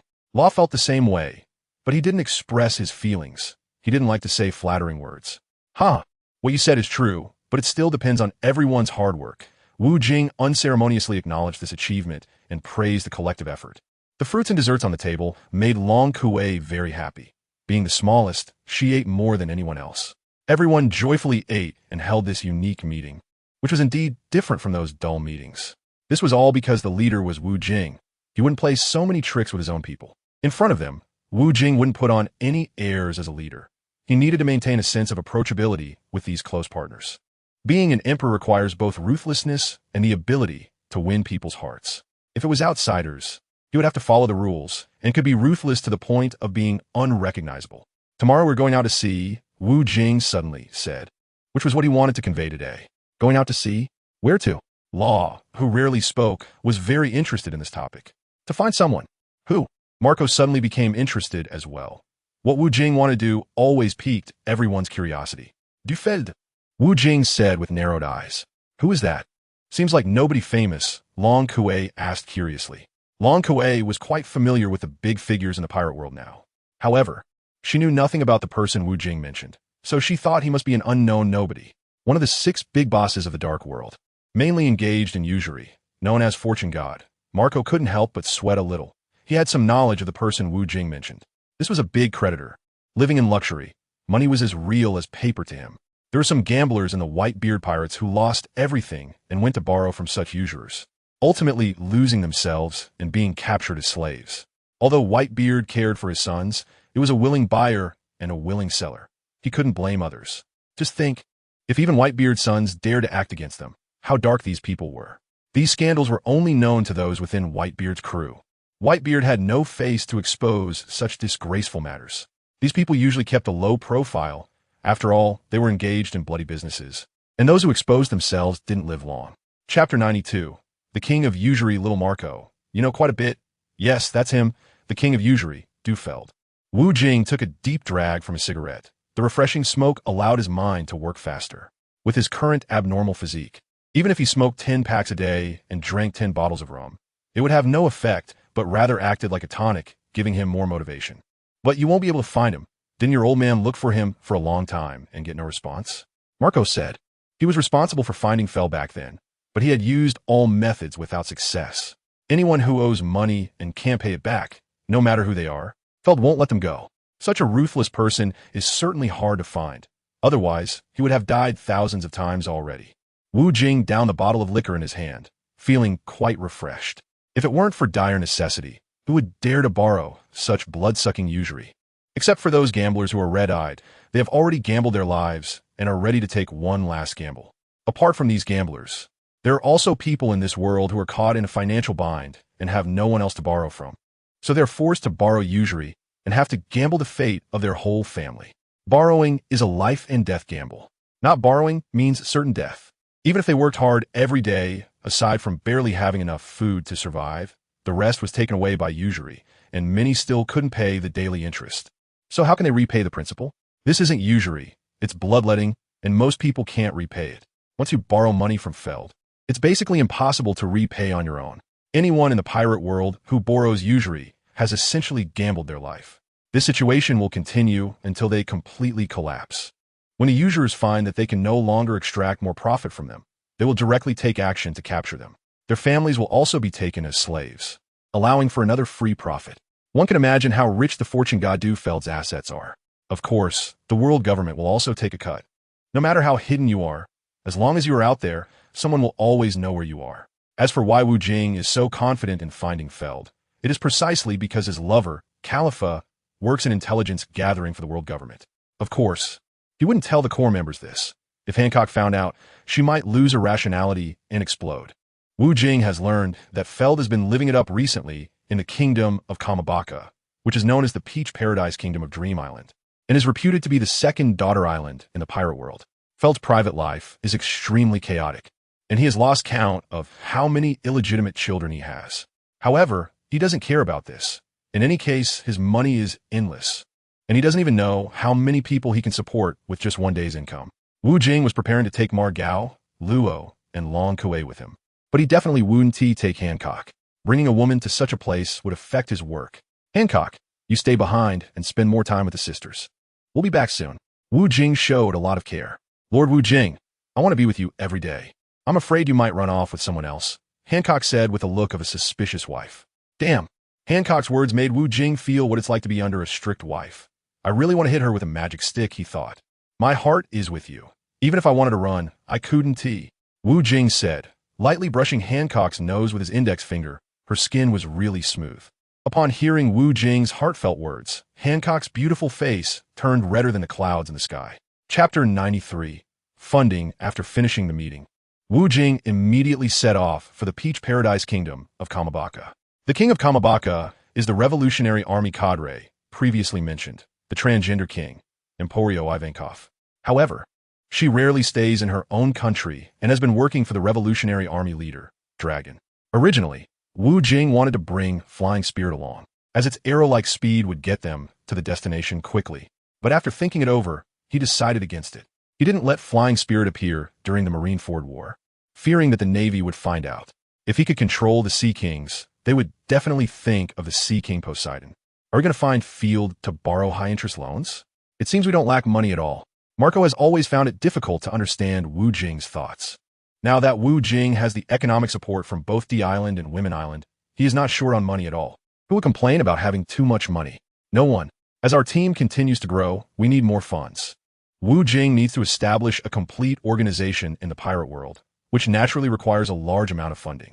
The world government has endless funds every year, with 170 member countries. They have to pay a portion of their wealth as tribute to the celestial dragons every year, which they call heavenly gold. This heavenly gold is the capital that celestial dragons squander, allowing them to live a high-quality life. Brother Ming once intercepted heavenly gold to threaten the Marine headquarters, forcing the world government to appoint him as a warlord. Pressured by the urgent need for money and Brother Ming's complex web of relationships, it was just a dog-like position. And in the end, the world government appointed Brother Ming as a warlord. After becoming a warlord, Brother Ming became even more arrogant and reckless in the pirate world, doing as he pleased. So what does Wu Jing plan to do next? Law also became interested and wanted to know what Wu Jing would do next. Wu Jing stretched out his fingers and patted his mouth, looking drowsy, saying, "Let's talk after I wake up. I need to take a nap."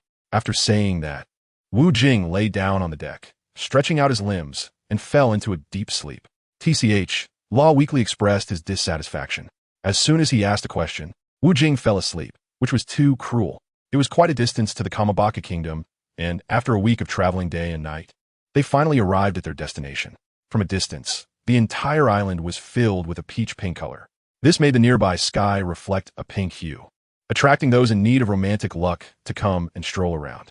On the way, Wu Jing encountered quite a few pirates trying to rob him. However, upon seeing him, those robbers were so frightened that they hurriedly bowed and knelt, continuously calling him emperor and offering him a lot of gold and silver treasures. Seeing their decent behavior, Wu Jing decided not to eliminate these scum.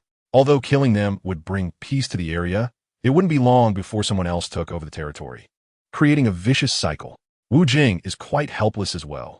He can only wait to change the order of the pirate world later. For now, let's just leave it as it is. It can be considered as leaving some reputation for himself in the pirate world. The better the reputation, the easier it is to attract capable pirates. Of course, the trusted subordinates Wu Jing wants to recruit must have good character. Their strength is not that important, as long as they are not below the level of a Navy major, which can be cultivated over time. People like Blackbeard, who were so sinister, initially wanted to recruit Ace because Ace had great potential.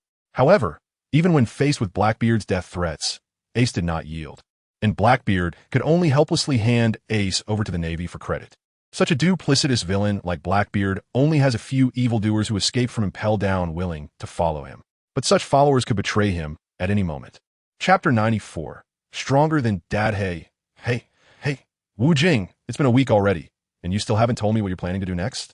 Luo raised his voice, and the more Wu Jing remained silent, the more curious he became. Luo, you didn't seem like this before. Mao Gao was exasperated by Luo's behavior. You'll know when the time comes.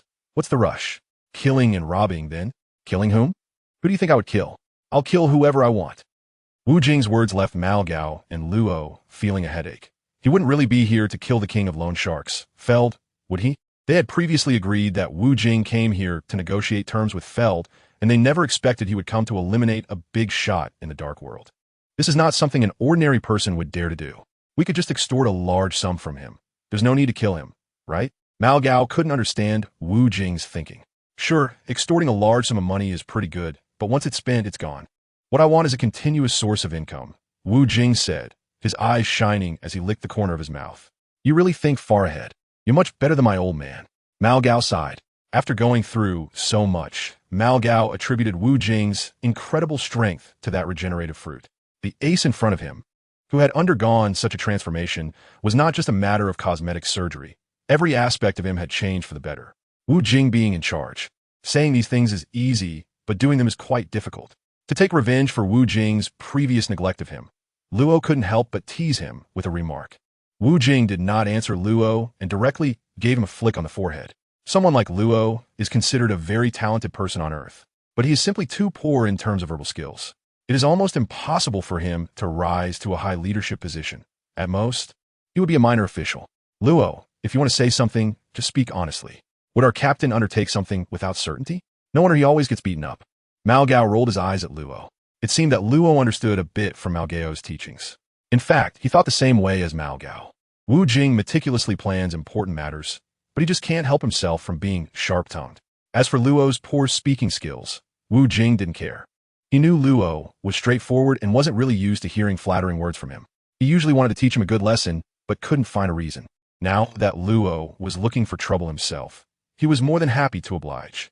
Luo, just be yourself. I like you like this, Wu Jing said with a mischievous smile at Luo.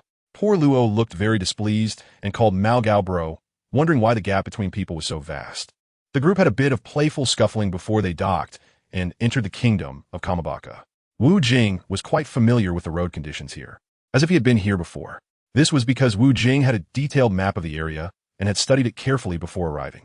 His goal was to head towards the busiest entertainment venue in the country, which offered a wide range of services. Especially the Golden Bathhouse, known as a paradise for men, provided top-notch services that could enchant any man with very well-equipped facilities. It featured various types of beauties from the pirate world, including those from the fishmen and the giants, and even some transgender individuals. You could say it had everything one could desire. Whatever type of beauty you liked, there would be someone of that type available to serve you. Of course, there were definitely no celestial dragon women. Chapter 95. The simplest service, truly. The Golden Bathhouse was magnificent, with the entire building shining like gold, resembling a giant cylinder. Gentlemen, what kind of service do you need? A flamboyantly dressed waitress approached Wu Jing and the other two as they walked in. With her ample bosom and beautiful features, anyone would instantly recognize her as a beauty. If it were somewhere else, Wu Jing would also consider her a beauty, but here it was hard to say, as transgender individuals were everywhere. Oh, just the simplest service will do, Wu Jing replied casually. Do you prefer same-sex or opposite-sex services? This question was too vulgar, and Wu Jing shot her a sideways glance. Opposite sex. Looking at how handsome, suave, and extraordinary he was, it was only natural to be attracted to the opposite sex. All right, the simplest service is 1,000 berries per person. Wu Jing casually paid the money. The cost of this service was really low. It seems that the simplest service here is just a foot soak. Please wait a moment. I'll call someone to guide you, said the server, who then turned around and shouted, Xiao Hong, take these 3 guests for a little health care. Got it, Wei Ge. A little girl ran over. Hearing this, Wu Jing felt a wave of dizziness. This beautiful server was indeed a transgender person, but fortunately, he managed to maintain his integrity and had no lustful thoughts. A girl dressed in transparent red lace approached Wu Jing. This was the Xiao Hong that the transgender person had called over to guide them. 3 adults, please follow Xiao Hong. Xiao Hong's sweet and clear voice was very appealing to Wu Jing. His intuition told him that she must be a girl, and a pure one at that. The bathhouse was filled with rooms, and this was just the first floor. As they passed by those rooms, sounds of alluring moans occasionally drifted out. This place was truly filthy. Luo expressed his dissatisfaction. He had no interest in any of this. Little brother, this is everyone's own choice. We are all volunteers. As long as you are happy, Xiao Hong replied, displeased with Luo's words. Haha, Xiao Hong is right, don't mind him, Wu Jing said as he put his arm around Xiao Hong's shoulder to calm her down. This girl was really fresh and tender, and he felt a bit interested in her age. Xiao Hong, how old are you this year? Wu Jing asked innocently, looking at the little beauty. Sir, I'm 13 years old. Hee, Xiao Hong said with a naive smile, looking nothing like someone working in a place of pleasure. Damn, 13 years old and already developed so well. Her little buns can be held perfectly. After walking around for a while, Xiao Hong brought them to a door with a sign that read Little Healthcare. Inside the room were white screens, designed for each customer to enjoy intimate services without being seen by others. The mist inside was thick, making it quite suggestive. 3 adults, please enjoy slowly, Xiao Hong said cutely before dashing away. Watching Xiao Hong's departing figure, Wu Jing felt a pang of reluctance. He realized that the longer he stayed in the pirate world, the more corrupt his thoughts became, feeling quite ashamed. Perhaps he was always like this. When he was human before, his lower status prevented certain thoughts from surfacing. Now that he was doing well, he had these unusual ideas. It seemed similar to those humans. When they thrived, they began to indulge in pleasures every night, rather than being humble like before. Of course, Wu Jing just had a fleeting wicked thought.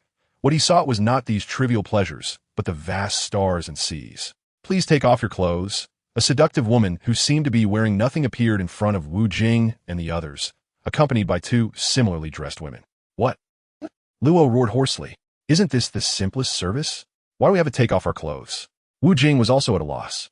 Chapter 96. Is it him who can't do it? The concept of bathhouse services in the pirate world is indeed more advanced than on Earth. Please calm down. This is the simplest service. As long as nothing unexpected happens, we will provide complete service, the seductive woman explained gently, already kneeling on the ground. Just give us a simple massage. Nothing else is needed. I don't like that. Luo made his final compromise, not wanting to be mocked by Wu Jing and Marco. If we don't serve you well, we will lose this job permanently. Please don't make it difficult for us. The seductive woman looked at Wu Jing and the others pitifully. All right, I'll be a good person this time. Wu Jing pulled up the kneeling woman and went behind a white screen. To be honest, Wu Jing had never been to a bathhouse before. He wouldn't have come here if it weren't for business. He considered it an experience. Luo, go and try it. If you don't even have this little courage, you don't deserve to be called a pirate. Marco casually pulled a woman to enjoy the service as well. Marco's provoking words made Luo's face turn red with anger. Saying I have no courage? Saying I don't deserve to be a pirate? I'll get my all. With the last woman pulling him along, Luo mustered the courage to go enjoy it. After nearly 2 hours, Wu Jing came out. He felt so relaxed. The devilish massage, the kneading, all kinds of pushes, and mouth techniques. He was planning to come back alone next time to avoid any gossip that could ruin his reputation. Wu Jing saw that Luoma Ergeo was already dressed and sitting there, while he was still in a bath towel. Let's go, thank you, ladies. This is a tip for you.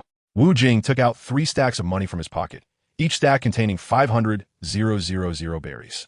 Thank you, sir. Upon seeing the thick stack of money, the 3 massage women were already moved to tears. They had never encountered such a generous customer, even if they provided the highest level of service. Especially the alluring woman who had served Wu Jing. She regretted not being more thorough in her service. Sir, let me continue to serve you. The alluring woman proactively reached out to take Wu Jing's hand, trying to seize the opportunity to perform well. Let us serve you too. The other 2 beautiful women also stepped forward to pull Wu Jing closer. Wu Jing touched his palm, which was covered in sweat. Being too generous could bring trouble. That's enough. You all can leave now. Wu Jing said decisively. Yes, the 3 women replied in unison. They quickly turned and left the large room, chatting as they walked. Do you know why that man in the hat is so shy? I don't know. What is up with him? His is even smaller than my pinky finger. No wonder he is so shy. Huh. That handsome boss who pays is really something. The 3 of them whispered, thinking Wu Jing and the others couldn't hear them. Little did they know, these 3 men were not ordinary people. With their keen observation, they heard everything clearly. Luo's face had turned as dark as night. He couldn't explode in anger and had to pretend not to hear. This time, Wu Jing didn't bring up Luo's shortcomings, wanting to give him a bit of dignity, while he laughed uncontrollably in his heart. Malga also felt quite embarrassed. It was his provoking method that gave Luo the courage to try. But it was better than those old men, right? Chapter 97. The money for lollipops. After enjoying the simplest service, Wu Jing and the others went to find their target.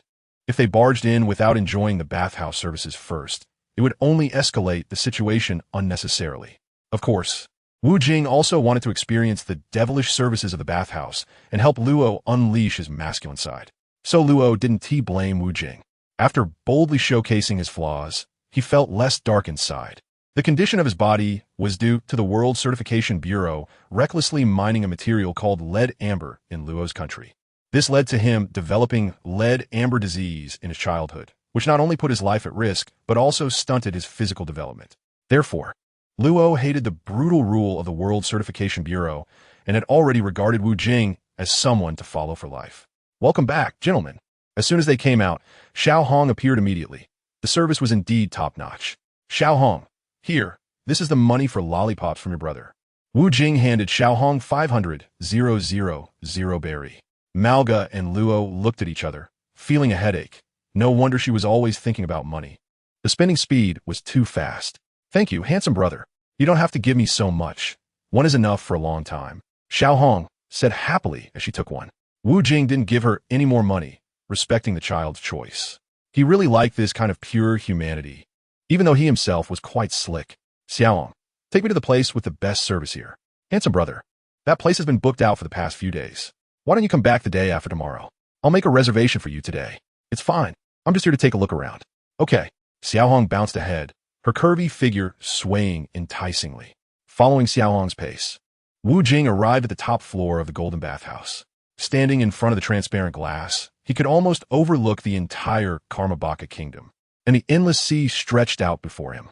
There was a bar, a stage, a pool, and numerous private bathing rooms, along with many other service offerings that Wu Jing had never heard of. He really needed to come to places like this more often. That's what it meant to be a big shot. Handsome brother, we've arrived. The top floor of the golden bathhouse is called Supreme Service, and the service here is the best.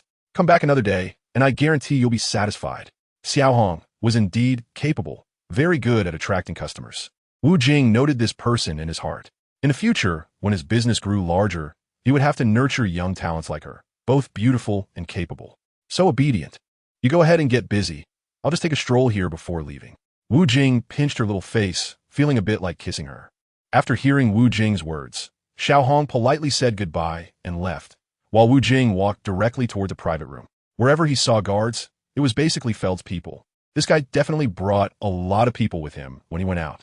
Stop. Outsiders are not allowed to enter here. 10 well-dressed, sunglass-wearing strongmen blocked Wu Jing and his group. A powerful and overwhelming presence radiated from Wu Jing, affecting even Luo and Margot behind him. A terrifying aura struck those strongmen, causing them to roll their eyes and collapse to the ground. Chapter 98, Gold Lion. Wu Jing stepped directly over these weaklings. He wouldn't be polite with these insignificant characters. Those who block my way will die, but of course he didn't actually kill them. Wu Jing charged forward, leading the way, while Mao Gao was responsible for opening the door. As soon as he pushed open the door to the room, a series of sounds that sparked the imagination filled the air. There was also a large group of women's voices and a man's heavy breathing. Do you all want to die? Dare to disturb the master? A blond man pointed at them with a fierce expression upon seeing someone break in. Behind him, on a large bed that could fit dozens of people, a group surrounded a man who looked like a fat pig, nearly touching the ground with his belly, was working diligently on all fours, cigar in mouth, completely unconcerned about the intrusion. This subordinate truly had strong willpower. The boss was there playing with a group of women, while he dutifully stood guard. Jing Li, do you really want to be a servant for the rest of your life? Wu Jing smiled faintly at the blond man before him. Naturally, he knew all about the people around the king of Loan Shark's field. His informant, Khalifa, had long prepared everything for him. She was such an excellent spy that she would tell Wu Jing all useful information without holding back. How do you know my real name? Jing Li's expression changed with shock. How did this stranger know his name? No one had called him by his real name in over a decade. Huh, that's not something you should know. Wu Jing looked at Jing Li as if he were an idiot, wondering how he could ask such a foolish question. Along. What are you doing? Haven't you taken care of these intruders yet? Field roared in dissatisfaction. He had already finished. I'm sorry, master. Jing Li's muscles bulged with rage. His eyes filled with killing intent. He propelled himself towards Wu Jing, his large fist aimed directly at Wu Jing's head. Bang! The clash of fists and palms. Jing Li's punch was bound to miss Wu Jing, who simply extended his palm to block the powerful strike, which was comparable to a vice admiral's attack. Not bad. At some point, Wu Jing had habitually pulled out 5 Marlboro cigarettes. He felt that smoking during a fight could give him more presence, perhaps. Wu Jing's praise did not make Jing Li smile, but instead left him looking grim. His full-force strike had been easily blocked by the opponent, and he had never encountered such a monstrous rival before. Even though you are strong, I would rather die than betray my master. He is my benefactor. Jing Li was already furious, as his life had been given to him by his master. He was poised to strike again, waiting for Wu Jing to show a flaw, so he could deliver another fatal blow. Huh, he is your father's killer. Wu Jing replied nonchalantly. Wu Jing, don't try to sow discord. Huang knows how good I am to him, Feld said with a serious expression. Feld had already realized that the 3 people in front of him were not simple. He was someone who read the newspaper every day and kept up with the dynamics of the pirate world. Feld, stop acting. Wu Jing said disdainfully as he looked at the portly man. Shut up. Wu Jing had no interest in listening to others' nonsensical explanations. 11 years ago, Jin Ji was also a wealthy tycoon. On the surface, you and Jin Ji were like brothers, but behind his back, you were always plotting to seize his wealth. Taking advantage of his drunkenness, you attacked and killed him, then immediately ordered to eradicate all traces and slaughter his family. His son Jin Li was quite capable and nearly wiped out your subordinates. At that moment, you suddenly appeared and killed your own men, making this fool believe you were his savior. I've said enough. Now it's your turn to explain. Wu Jing was quite sarcastic about the bloody plot directed by Feld. This man, who was fatter than a pig, was quite skilled at playing schemes. Such a vicious mindset had made him the king of loan sharks in the pirate world. Chapter 99, 15 billion berries. Regarding what Wu Jing said, Feld did not show any signs of panic, as if the matter had nothing to do with him, which was much more composed than those big shots on Earth. It was I who killed Jin Ji and took all his wealth. He was just too rich. I'll give you 10 billion berries if you help me kill this waste. How about it? Feld pointed at Jin Li and laughed wickedly, admitting to his actions. Since the other party had already made his past so clear, he knew that further explanation would just be slapping himself in the face. In response to Feld's request, Wu Jing raised his index finger and made an NO gesture. It seemed that 10 billion berries wasn't enough for him, so he added more. 15 billion berries. Feld continued to raise the stakes generously, as if this money was nothing. One wonders if he really had to take out that much money. Would his heart bleed? For someone like Feld, who loved money dearly, even 1 billion berries felt like digging his heart and drinking his blood. Today, he was surprisingly generous, probably for the sake of survival. Hearing Feld raise the bid by 5 billion, Wu Jing nodded slightly. Then I'll trouble Captain Wu Jing. Feld laughed even more happily upon seeing Wu Jing's expression. This smile carried a hint of arrogance, as if there was nothing he couldn't handle. And he had plenty of money. I'm going to kill you, Feld. Jin Li swung his fist towards Feld. After seeing Wu Jing nod, Jin Li could no longer suppress the overwhelming killing intent in his heart. Initially, he wanted to wait and see. After all, the other party had just helped him reveal the truth. He couldn't just rush in to kill someone for his personal vendetta. Stand down. Wu Jing's face darkened. Hearing Wu Jing's command, Jin Li hesitated for a moment but ultimately held back. Feld, I know exactly what little schemes you're thinking. Wu Jing's right index finger ignited with a bright flame, lighting up 5 Marlboro cigarettes in his left hand, and he took a deep drag. Killing Kaido is only 5 billion berries, but killing a mere Jin Li, you offer me 15 billion berries? Who are you kidding? Do you think endless money can know my thoughts? Childish. Once this money is in my hands, I guess I won't have the life to enjoy it. You'll send someone to take me out. After hearing Wu Jing's words, sweat began to bead on Feld's forehead, even if he had to produce 15 billion berries. He wasn't this nervous because he intended to get this money back anyway. Captain Wu Jing, I don't need you to help with the killing anymore. Just let me leave safely, and I'll give you 15 billion berries. I, Feld, swear to keep my word. Feld realized that if he continued to play tricks, he would be courting death, so it was better to say something practical. But 15 billion berries simply won't satisfy me. Then just say it, and I will definitely do it. I want your head. Wu Jing smiled coldly, taking a big drag of his smoke, feeling quite pleased. If you kill me, it's equivalent to offending the celestial dragons. I give them a large sum of money every year. Feld invoked the celestial dragons, which had always been his reliance. I even dared to kill Mingge. What is there to fear in killing trash like you? Wu Jing's words left Feld trembling, knowing that Wu Jing had publicly killed Mingge. Chapter 100. Take revenge well. Jin Li, are you willing to serve me? Wu Jing looked at Jin Li. I am willing to pledge my loyalty to you for life. Jin Li expressed his determination without hesitation. Then take your revenge well. I will step out for a moment. Wu Jing told Jin Li to properly entertain Feld, as he had no interest in watching, though he wouldn't forget the few female attendants on the bed. You women, listen up. Feld died in bed due to overexertion. This is your reward. Wu Jing directly threw out 10 bundles of money, each worth 1 million berry, as a hush money for them. Yes, my lord. Feld died in bed due to overexertion. The 10 women repeated Wu Jing's statement word for word. Then they bowed their heads and left, as the money was enough for them to last a lifetime. Wu Jing and the others finally closed the door to enjoy the view on the balcony. As for Wu Jing's plans, Malgu and Luo didn't ask much. They were content to watch quietly without worrying. About half an hour later, Jin Li emerged from the room, his body covered in blood. This blood was not his, but that of the lone shark king Feld, which showed how much Jin Li despised him. Thud! Jing Lilai knelt before Wu Jing, then bowed his head in worship. Get up. I'm not asking you to bow to me. This is all I can do. Please forgive me, my lord. How unambitious. You've been by Feld's side every day, so you should know his business well. Yes, I'm very familiar with Feld's business. That is fine. You are now the new loan shark king. Take good care of his underground bank for me. Any thugs who disobey you, just kill them. No one cares about the lives of these thugs. Additionally, you still need to pay a sum to the world government every year, and double the amount from before. Then they will surely prefer you. The new loan shark king, Jing Lilai. After hearing Wu Jing's words, Jing Lilai's body trembled with excitement. I will follow Lord Wu Jing's instructions. I won't let you down. Jing Lilai stood up, not expecting that today he would not only avenge his father, but also have the opportunity to become a powerful figure rather than being a lowly bodyguard for a despicable enemy. His gratitude towards Wu Jing was beyond words. He would go through fire and water for him. Jing Lilai was happy, and naturally, Wu Jing was pleased too. Having found such a good helper to collect money, he truly felt like Ma Yun, saying he was no longer interested in money. Let's go. Let's have a drink to celebrate, haha. Wu Jing was quite good at easing the atmosphere. Now, he was the main character in the Supreme Service, ready to drink to his heart's content. Bring me the best wine and call over the best girls. Jing Lilai loudly commanded the attendants. He was very experienced at giving orders. Soon, Wu Jing and the others were toasting and drinking heartily. Next to Wu Jing, there were several women dressed in revealing outfits, giving him shoulder massages and back rubs.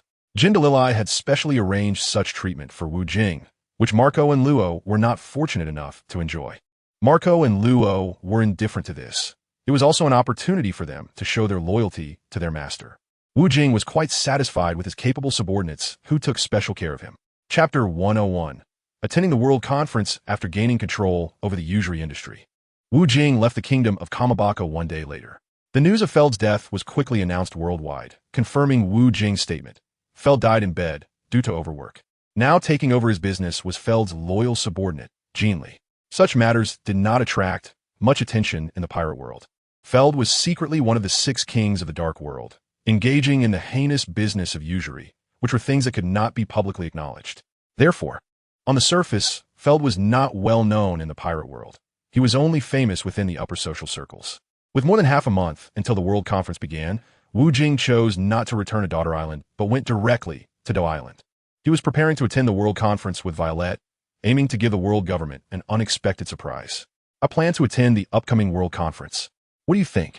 Wu Jing felt it was too dull to plan alone and thought it would be nice to hear others' opinions. You're going to attend the World Conference too? You are currently a wanted criminal by the Navy. Marco looked at Wu Jing in disbelief. Luo also couldn't understand why Wu Jing would participate in such a meeting. Wasn't it like a wolf entering a tiger's den? When Ace was wanted, he could still attend the World Conference because he was the king of the island, and I can also become the king of the island. Ace was eager to step onto the holy land of the celestial dragons, and Wu Jing wanted to see the ugly faces of the celestial dragons there. All right, you wouldn't do anything reckless. Being able to face the world government openly shows your integrity, right? Haha. Marco was not worried about Wu Jing at all. Marco was right. Anyway, Wu Jing was in charge, and we didn't need to worry about it. We just need to wait for your return, Luo said with a rare smile, indicating some progress. Indeed, what was there to be afraid of? I also want to say Mary Ahua. Haha. Wu Jing shrugged. He was confident that the world government wouldn't dare to act against him in person. The world government wouldn't let such an important meeting turn into chaos. They had no reason to take action against Wu Jing, both emotionally and logically. Wu Jing also thanked the world government for hosting this world conference, which allowed him to meet with the monarchs of various pirate nations so easily. The journey to Dita Island was not long, and the Dragon Slayer pirate crew arrived in just 3 days. As they caught sight of Wu Jing's pirate flag from a distance, the island's guards quickly opened the harbor gate to welcome their hero back. Welcome back, Lord Wu Jing. The savior, Lord Wu Jing, has arrived. Long live Emperor Wu Jing. Upon seeing Wu Jing's figure, the soldiers of Dita Island bowed to him in unison. Wu Jing scratched his head, feeling a bit embarrassed. But he got used to it, and it was fine. The more obedient the person, the easier they were to manage. The ship quickly docked, and the trivial matters of mooring had already been taken over by the soldiers of the island, so there was no need for Long Kuei to worry. Lord Wu Jing, I didn't know you were coming. I'm at fault, said the Self-Defense Force Commander Taiga Lapani, quickly bowing and welcoming him with a team of people. You didn't know I was coming, so what fault is that? Take me to see Violet, Wu Jing said, his kind-hearted words deeply moving Lepandy. Yes, Lepandy stood beside Wu Jing, ready to lead the way. Chapter 102. Taking over the island at this moment, a large group of people was quickly approaching, and Wu Jing saw that it was Violet, probably informed by someone just now. Lord Wu Jing, please let me know before you come next time, so I can prepare for your arrival. Violet ran towards Wu Jing, her two adorable and mischievous tails wagging, which brought Wu Jing great comfort. We're all on the same side. There's no need to be so formal, Wu Jing said with a hearty laugh. Lord Wu Jing, after your long journey, I feel so sorry for you. I've already had a grand feast prepared to welcome you, Violet exclaimed. With just that one sentence from you, I feel invigorated. Let's have a good meal, Wu Jing replied, taking Violet's smooth and delicate hand as they walked towards the royal dining hall. In the brightly lit dining room, there was an extra-long Western-style dining table, with Wu Jing seated at the main position. To his left sat Violet, and to his right was Mao Gao, with others seated in order of their status. Dozens of maids stood beside them, pouring wine and serving delicacies. Once one plate was finished, another would quickly be brought out. Wu Jing ate the unique steak from Tokushima, which was tough yet tender, and had a rich, dry flavor. After finishing one plate, he was still not satisfied and ordered 2 more plates. Then he had a large grilled yellow croaker. He didn't know the name of the fish, but he knew it tasted incredibly good. Next, Wu Jing indulged in various delicious foods. As long as they tasted good, he didn't care what they were called. Wu Jing had also drunk several barrels of fine wine. The food in the pirate world was truly delicious. After satisfying his hunger and thirst, Wu Jing began to float in the clouds, taking a deep breath. With such a virtuous woman by his side, he felt incredibly happy and warm, and his wandering heart on the sea began to feel a sense of home. Dear, I have something to tell you. Wu Jing looked at Violet with sparkling eyes, his handsome demeanor quite dazzling. Just say it, my lord. I've come this time to prepare to take over the position of the king of Der Island. I'll need to attend the World Conference soon. That's great. They really hope that Lord Wu Jing will take charge of Der Island. That way, no one will dare to plunder it anymore. Violet's face was full of joy, as she had no desire for the position of king herself. It was very difficult for a woman to control such a rich country, especially since she didn't have the formidable strength of Big Mom. Violet only wanted to be Wu Jing's woman. When he became king, she would be queen, and that was enough for her. Haha, Der Island will be peaceful in the future. No one will dare to touch a single hair here. For now, just help me manage it. After all, you're going to be my wife. The righteous gaze had already swept over the half-exposed bun that Violet had, and Wu Jing thought that was the most delicious thing. I will take good care of Der Island for you, my lord. Please rest assured, I just want to be your wife now. Violet couldn't wait to gain a title. Wu Jing's looks, talent, personality, and character are impeccable. At such a young age, he is already one of the 5 emperors. It's hard to find such a perfect man in the world. I already consider you my wife, even though we are not married yet. Wu Jing's sweet words made Violet fall into a beautiful fantasy. She imagined herself walking in a white wedding dress with Wu Jing at the venue of the king's high ground, accepting the cheers of thousands of people. Chapter 103. Officially ascending to the throne in the palace of the king's high ground, 2 people were embraced together. The intense feeling of being deeply in love was always so unforgettable. When Violet saw Wu Jing preparing to get out of bed and dress, she immediately hugged him from behind. She didn't want to lose such a rare opportunity so soon. All right, there will be plenty of opportunities in the future. Wu Jing pinched Violet's little face, and only then did she reluctantly release her hands. Lord Wu Jing, I have already informed my subordinates. We will hold your coronation ceremony at the bullfighting arena later. Okay, that sounds quite grand.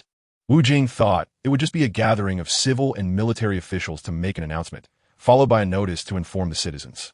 Of course. It's a matter of national celebration that Lord Wu Jing is becoming the king of the island. The people of the island are eager to witness your grandeur. After hearing Violet's words, Wu Jing felt quite excited. He was a little thrilled about becoming the king of the island. This was a form of recognition for his efforts. Wu Jing and his entourage mounted their steeds, with the escort team clearing the way ahead as they slowly made their way toward the bullfighting arena. The crowds had already gathered on both sides of the road, cheering loudly for Wu Jing. They already knew that today, Der Island would welcome a new king. This exceptionally handsome young man before them, who was the savior of Der Island. The bullfighting arena was already packed with people, and the atmosphere, which was already lively, became completely electrified with Wu Jing's appearance. The female fans of Der Island screamed incessantly, prompting Wu Jing to respond with a gentlemanly and friendly greeting. Look, that is our new king of Der Island, our savior, the most handsome man in the pirate world, Lord Wu Jing, the live announcer Gaz passionately reported.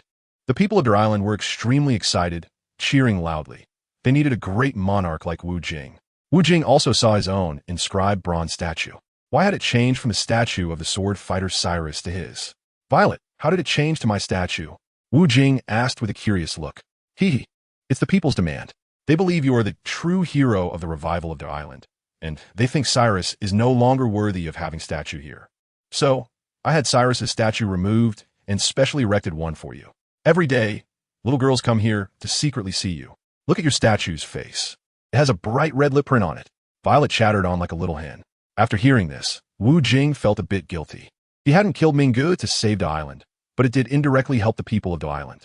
Anyway, in the eyes of the people, he was a true great hero, capable of executing Minggu in front of the whole world. Wu Jing and others are already standing in the center of the bullfighting arena, waiting for the crowning of the crown.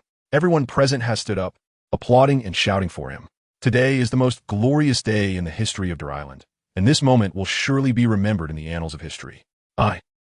Gaz has delivered a long and ornate praise, making Wu Jing's ears feel like they have calluses. Finally, I announce the new king of Der Island is our savior, His Majesty, Zheng Long. Gaz has successfully completed what an excellent announcer should do, and he will not say another word from now on. Chapter 104. Keeping promises now, it is the moment for the protagonist Wu Jing. The crown has been personally placed on him by Violet, and countless flashes have recorded this beautiful moment. Perfect God Wu Jing, who will drive countless fans in the pirate world to scream in excitement. Long live His Majesty. Everyone in the audience shouted in unison, and even Long Kuei beside Wu Jing was cheering hoarsely. This huge shout also stirred the islanders outside the bullfighting arena. They were also shouting loudly in unison, and the entire sky above Der Island was almost filled with this chant. Your Majesty, do you have anything to say to us? Violet has changed her address. Well, it seems I don't have much to say, but since you asked, I'll say a few words. Wu Jing smiled shyly, a smile that made Luo unable to bear it, pretending to be innocent. Soon Violet had someone bring the microphone, but she did not immediately hand it to Wu Jing. Everyone quiet down. His Majesty has a few words to say to everyone. Violet first calmed the excited emotions of the audience. Then she handed the microphone to Wu Jing. Truly very considerate. Actually, I don't have much to say, mainly to lead your island towards prosperity and stability. I have decided to take over this throne position, and if I were to be conservative, within a year, your lives will be better than they are now. Of course, Violet will continue to help me manage your island. Let's all give her a round of applause. Wu Jing casually hugged Violet, and he didn't express any gratitude to the public. The key was just to express it to the beauty beside him. The people of Der Island are truly fortunate to have a king like him, and the islanders should express their deep gratitude to him. He also didn't need to speak empty words to these people. As long as he could make his woman happy, that was enough. Violet was taken aback by Wu Jing's warm words and was already moved to tears. The people of Der Island cooperated enthusiastically, giving warm applause, thanking Violet for her efforts for the country, and even more grateful that His Majesty said he could bring them a better life. After finishing these few words, Wu Jing directly took Violet away. However, the crowd inside and outside would not disperse so quickly. They must send off their king, as today is the happiest day of their lives. Your Majesty, did you just say that within a year, the people of Der Island will have a better life? Violet asked uncertainly, as she did not have the ability to achieve this. Yes, since I have said so, it can be done. Wu Jing said lightly, as if this matter were very simple for him. As a ruler, it is merely about gaining the high recognition of the people. That is what is called the will of the people. Whatever your Majesty says, I will do. Violet's gaze was firm. No matter what, she would do her best. It's very simple. I will open up maritime trade for Der Island. Der Island has such rich resources, and business will flourish. Now, with such strength, doing a bit of small business at sea is easy for Wu Jing. The better the economy of Der Island, the better it is for him. He will have more funds to allocate and utilize, and having more money makes things easier. Chapter 105. Let him participate. Wu Jing's ascension to the throne of Der Island quickly spread throughout the pirate world. However, most people didn't think it was a big deal that Wu Jing became the king of Der Island. The key issue was the upcoming World Conference, which would invite the monarchs of various countries to attend. Wasn't Wu Jing clearly indicating his intention to participate in the World Conference? Ever since Wu Jing's emergence, the onlookers felt like they had struck gold, as he repeatedly challenged their worldviews. Wasn't Wu Jing being a bit unwise? Couldn't he keep his kingship a secret? He definitely had to attend the World Conference. Otherwise, it would be embarrassing. Do they need to worry about it? Lord Wu Jing wouldn't do something so unpredictable, right? Foolish people. Indeed, in the hearts of the people of the island, Wu Jing was already regarded as their king. Without him, the island would never see the light of day again. Most of these onlookers still supported Wu Jing. They wouldn't question his decisions, as they had already seen him as the future pirate king. With 10 days left until the World Conference, the world government was preparing to send warships to escort the kings of the 50 allied nations. Meanwhile, the 5 elders were worried about this matter. They hadn't expected Wu Jing to make this move. What exactly did Wu Jing want? Knowing that we wouldn't let him off easily, he still dared to declare himself king on the island? He wants to attend the World Conference, but I won't agree to let him come. Mars was quite surprised by Wu Jing's actions. Let him go there and not come back. The Holy Land isn't a place he can just come and go as he pleases. I'll make sure he dies a quick death. I agree to let him come. Jupiter, filled with murderous intent, clenched his fists, making a cracking sound. Killing him in front of so many people would make me lose face. I also disagree with letting him come. Mars didn't support killing Wu Jing on the spot. After all, what crime had he committed? He believed the world government's reputation was more important. In this world, we can kill whoever we want. Who dares to question us? We will kill anyway. I agree to let him come. Mercury strongly supported taking action against Wu Jing at the World Conference, not allowing anyone to question the authority of the world government. This kid played his cards well, making it difficult for me. Killing him would have significant negative effects on us, directly impacting our prestige. Not killing him would leave us unable to report to the higher-ups. Let's let him come first. Saturn's eyes glinted coldly, his knife buzzing in his grip. The 5 elders ultimately decided to let Wu Jing attend the World Conference. Since he expressed his intention to participate, would they really refuse to let him join? The world government welcomes all the monarchs of the 50 allied nations to the World Conference. They wouldn't foolishly prevent Wu Jing from attending because of the matter concerning Brother Ming. Doing so would only make them a laughingstock in the pirate world. The specific plan to welcome Wu Jing would be discussed further by the 5 elders, and, of course, they would report this matter to him.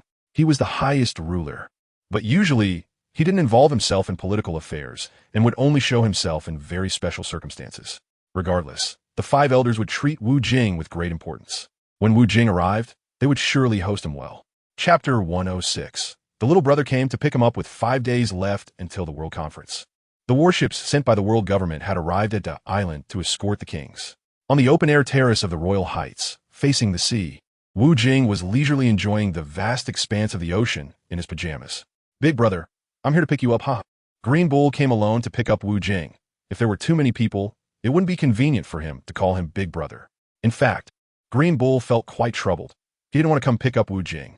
Upon seeing Wu Jing, he had to act like a little brother. While he was usually quite authoritative in the Navy, nobody in the Navy headquarters wanted to send someone to pick up Wu Jing, a Yonka-level figure, as only an admiral could handle such a task. In the end, the Navy headquarters held a lottery, and, unfortunately for Green Bull, he drew the short straw and had to comfort himself by thinking it was fate. Wow, little brother Green Bull, you can't pick me up to Miraculously. Wu Jing lazily lay on the big sofa, basking in the sunlight, and tossed a barrel of alcohol to Green Bull. The barrel was caught steadily by Green Bull, but he didn't drink it immediately. What's wrong? You don't drink when I give you alcohol? Thanks, big brother, but I haven't eaten anything for 3 years, and it feels too troublesome. Green Bull replied with a helpless expression, feeling wrong despite receiving good wine. Wu Jing wasn't surprised by Green Bull's explanation. The pirate world had all sorts of oddities. You came from far away. As your brother, I feel bad not treating you, Wu Jing said, narrowing his eyes at Green Bull. Green Bull understood Wu Jing's meaning. Although he usually appeared rough and brash, he was quite clever, not inferior to Kizaru. Then I must thank Big Brother for your generous hospitality, Green Bull said, respectfully accepting the offer. He lifted the wine over his head and gulped it down in one go. He knew that picking up Wu Jing was quite a grievance, breaking the eating fast he had maintained for 3 years. Let us have another barrel. It's rare for brothers to meet. Wu Jing tossed another barrel to Green Bull. This time, Green Bull wasted no time and drank heartily. After drinking 1 barrel, he felt the wine was too good and couldn't stop. After sharing wine, Wu Jing naturally didn't forget about smoking. The two started smoking leisurely, a great way to bond. Green Bull, it's not that I'm scolding you, but if you have any good news, you should occasionally share it with me. Since Wu Jing had never had the chance to interact with this little brother, he wanted to take this opportunity to engage him. Big brother, since you mention it, I actually have some news to share with you.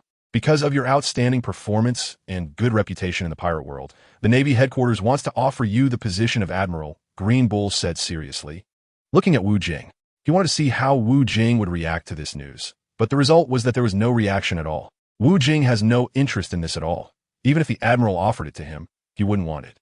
No matter how high the position, he cannot escape the lowly identity of a celestial dragon's bodyguard. I know my brother's status. How could he possibly join the Navy headquarters? However, it seems that the world government is also paying close attention to you. We at the Navy headquarters are unaware of their specific actions. Is that so? This information is of little value. Wu Jing already knows that the world government will take action against him. Chapter 107. The group sets off. While Wu Jing and the Green Bull were enjoying drinks together, those preparing to attend the World Conference also gradually arrived. This time, there were a total of 6 people from the island attending the World Conference. In addition to Wu Jing, there were Violet, Cyrus, the princess of the Dondada Little People Kingdom, Miraculously, as well as Leo, and finally, the new leader of the 8 Treasure Army from the Flower Kingdom, Old Kai. Mao Gao and Luo could not join them, so Wu Jing asked them to stay in the island and wait for his return. With everyone gathered, it was time to set off. Wu Jing, displaying the demeanor of a big brother, took the lead and headed towards the port. Wu Jing wore a deep blue long robe, making him appear even more handsome and extraordinary. The others followed closely behind him, and the crowd on the island sent him off in a grand manner, creating a powerful atmosphere. As Wu Jing and the others boarded the naval warship, the people of the island collectively worshipped and shouted "Long live!"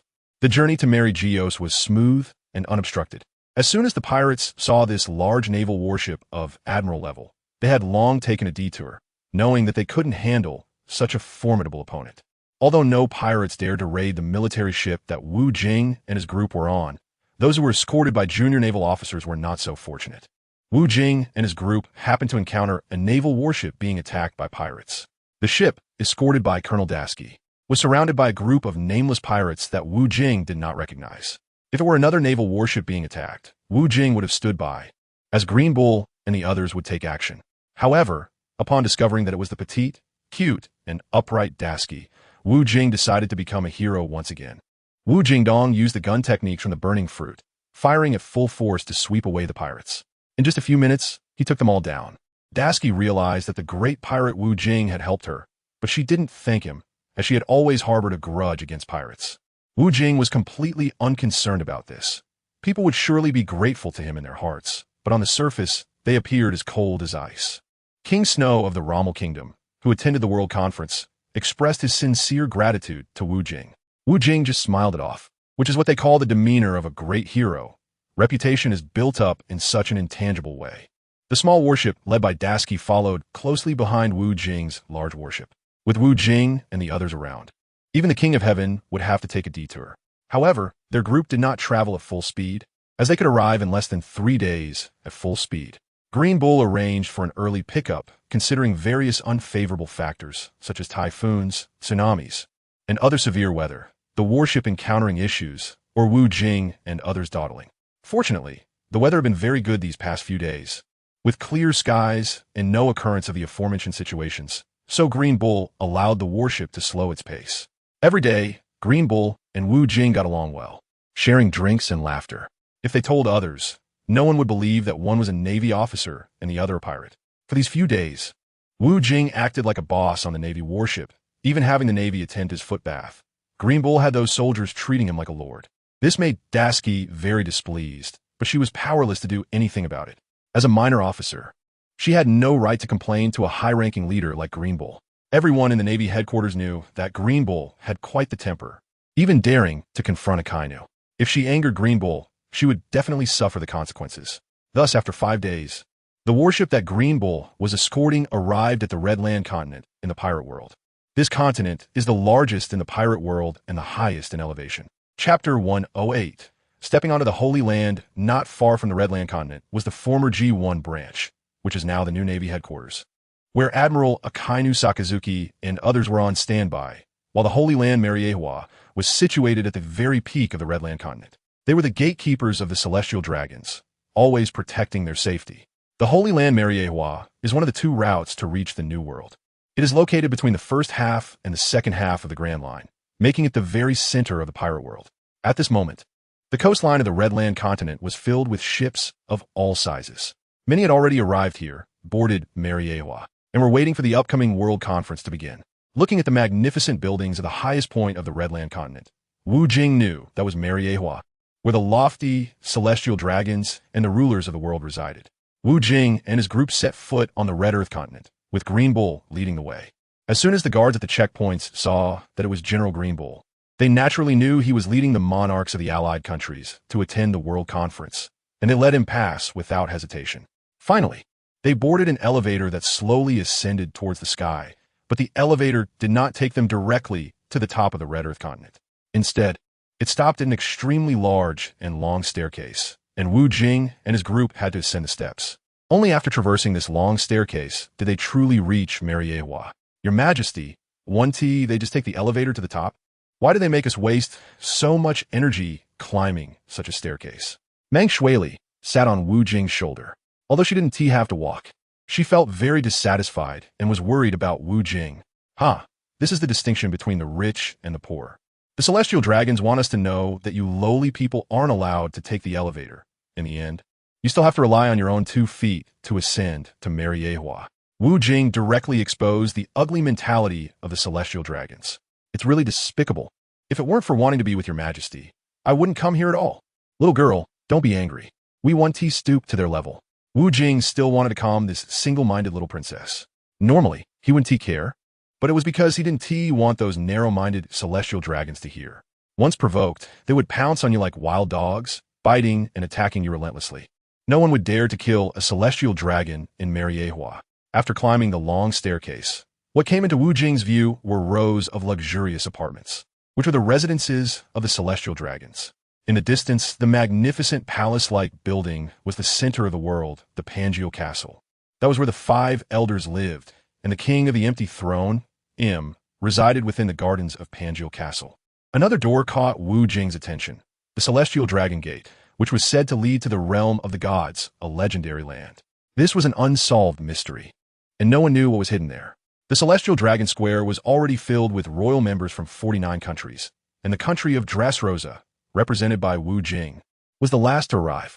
Upon seeing Jing and his group, they immediately drew enthusiastic attention. Wow, Green Bull, your people have finally arrived. I've been waiting for a long time. A sharp female voice came from the crowd. A woman wearing sunglasses and covering her face with a scarf was holding a pug dog in her arms, and she had been waiting for quite some time. The woman looked down on Green Bull with an air of superiority, completely disregarding the Navy headquarters general. Shalilia Palace? Green Bull's face showed disdain. He felt disgusted upon seeing this woman. He greeted Jing briefly and then walked away. Jing has some understanding of the woman in front of him, the eldest daughter of the Roswell family. In the original work, this woman once went to a human auction house to buy slaves. You can leave, as long as this man stays, Shalilia Palace said, pointing at Jing. No way. The 2 women immediately protested. Jing raised his hand to signal Violet and Meng Shuili to stop speaking. Their protests against the celestial dragons were futile. Why do you want me to stay? Jing was ready to deal with this woman himself. She was simply too arrogant. I want you to be my slave. Shalilia looked at Jing unconditionally. She had liked this handsome man the moment she saw him in the newspaper. Now that he was presented to her, how could she let him go? If you become my slave, I might consider it. Haha. Jing shrugged indifferently. Shaliolia's brainless words did not make Jing furious. Instead, he found it amusing. The celestial dragons had become blindly arrogant to an irredeemable extent. Humph. Have you forgotten the mistake you made against me? You stole my pet from that fool, Bartolomeo, and I've always remembered it. If you hadn't mentioned it, I might have forgotten, but I've never missed what I wanted. Anyway, I've already killed one Mingge. Killing another celestial dragon is nothing to me. The cold words reached Shaliolia's ears, making her so scared that she almost dropped her pet. But she couldn't believe Jing would dare to act recklessly here. You are too presumptuous. This is Miraculously, and I can have you killed at any time. Before Shaliolia could finish, Jing had already grabbed her throat, and the pressure was increasing. All eyes in the room were drawn to this scene, and they all showed disbelief that someone dared to attack a celestial dragon. No, please, I was wrong. Faced with death, Shalilia immediately softened. Ever since she saw Jing in the newspaper, she had been paying attention to this incredibly handsome man. She liked him too much. She also knew that Jing was a man who dared to do anything, and she felt both infatuated and afraid of such a man. Violet had been tugging at Wu Jing's hand from behind. She was very afraid that Wu Jing would go too far, which would definitely lead to huge trouble. Wu Jing certainly wouldn't kill her. He just had to act very forceful. He directly threw Shalalia Palace onto the ground. From now on, watch your words. If I accidentally break your neck, don't blame me. Wu Jing wiped his hands with a tissue, as this hand had just grabbed Shalalia Palace's neck, and he found it dirty. Wu Jing's strong performance did not leave Shalalia Palace feeling resentful. Instead, she looked at the man before her with admiration. Chapter 110, Becoming a Celestial Dragon. She had already been captivated by this unparalleled perfect man, wondering why there were such high-quality men in the pirate world. She desired to possess him so much. Lord Wu Jing, I apologize for my earlier miscommunication. What I meant to say is, as long as you become my man, I will make you a celestial dragon. Shalalia Palace surprisingly lowered her stance and proposed such a crazy condition. Her words sparked whispers among the crowd. It was unprecedented for a celestial dragon to bring someone from below to marry Geos. Oh my, Wu Jing is too lucky. It's too generous to make him a celestial dragon. The celestial dragons represent the supreme status in the pirate world, something that many kings dream of. Don Quixote da Flamingo was willing to kill his own father just to return to marry Geos. Yet in the end, the celestial dragons still refused to restore his status. For those at the bottom, becoming a celestial dragon means becoming a genuine local emperor. To be a high and mighty celestial dragon is something that people in the pirate world wouldn't even dare to dream of. It's completely impossible. The celestial dragons can treat the kings below them as their slaves. In the original story, during the World Conference, Shalalia Palace's brother, Saint Charlos, wanted to treat the mermaid princess Shirahoshi as a slave, and even her father Neptune did not dare to stop him. Fortunately, she was saved by the celestial dragon Don Quixote Musered Saint, but such a situation has not occurred in this world. The arrival of Wu Jing has caused a deviation in the operational trajectory of the pirate world. Stop embarrassing yourself. A man like me is not someone you can fantasize about. Wu Jing directly crossed over the body of Shalalia Gong, trying to bind him with the identity of a celestial dragon. Wu Jing really wanted to beat this brainless woman to a pulp. Even if you offered me the identity of a celestial dragon for free, I wouldn't want it. Meanwhile, in the distance at the World Government Center, the Pongur Castle, 5 men were watching this scene. They had already installed listening devices on Shalalia Gong. The 5 elders heard everything they just said loud and clear. It seems our plan has fallen through. That kid doesn't seem interested in the identity of a celestial dragon. This is truly unexpected. There are actually people in this world who are not interested in such a noble identity as a celestial dragon. The 5 elders had previously discussed turning Wu Jing into a celestial dragon, considering it a talent introduction. As long as Wu Jing became one of their own, it would eliminate a significant hidden danger in the pirate world. Otherwise, the 5 elders would be restless. They had never taken the Straw Hat Pirate seriously, letting Carp's grandson play around. It also added some vitality to the pirate world, further highlighting the importance of their world government. Where there is chaos, they go to suppress it. However, Wu Jing's way of handling things made it difficult for the 5 elders to gauge him. They least liked the appearance of such unpredictable people, as it undoubtedly unsettled them. At the same time, Wu Jing strolled leisurely towards the World Government Center, Pongur Castle. Reflecting on Shalalia Gong's words, Wu Jing pondered that he didn't think she could easily say such things. Even if Shalalia Gong liked him a lot, she wouldn't be able to easily make him a celestial dragon. There must be a hidden hand behind this. The scenery here is so beautiful, Manchueli said happily, recalling Wu Jing's charming performance, which made her unable to resist kissing him on the face. Beautiful scenery? The scenery in Mariehua looks quite beautiful, definitely a paradise. But behind it lies darkness. All these beautiful sights are artificially created. And who creates these beautiful scenes? It's those poor slaves who risk their lives to accomplish them. Just like the automatic walkway not far from where Wu Jing saw, which is completed by those slaves working themselves to death. All this so-called beauty is built upon the suffering of others. Chapter 111, Princess Vivi. Lord Wu Jing, please wait. Another female voice rang out, and this voice was quite melodious. Soon, a beautiful woman with long aquamarine hair rode a duck and came to Wu Jing's side.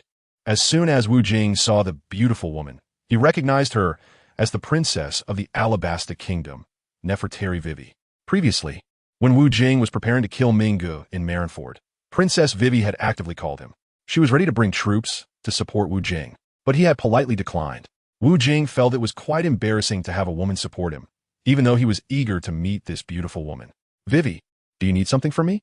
Wu Jing asked with a casual expression, as if Princess Vivi and he were old friends. Let's walk together. The new Marineford War was so thrilling.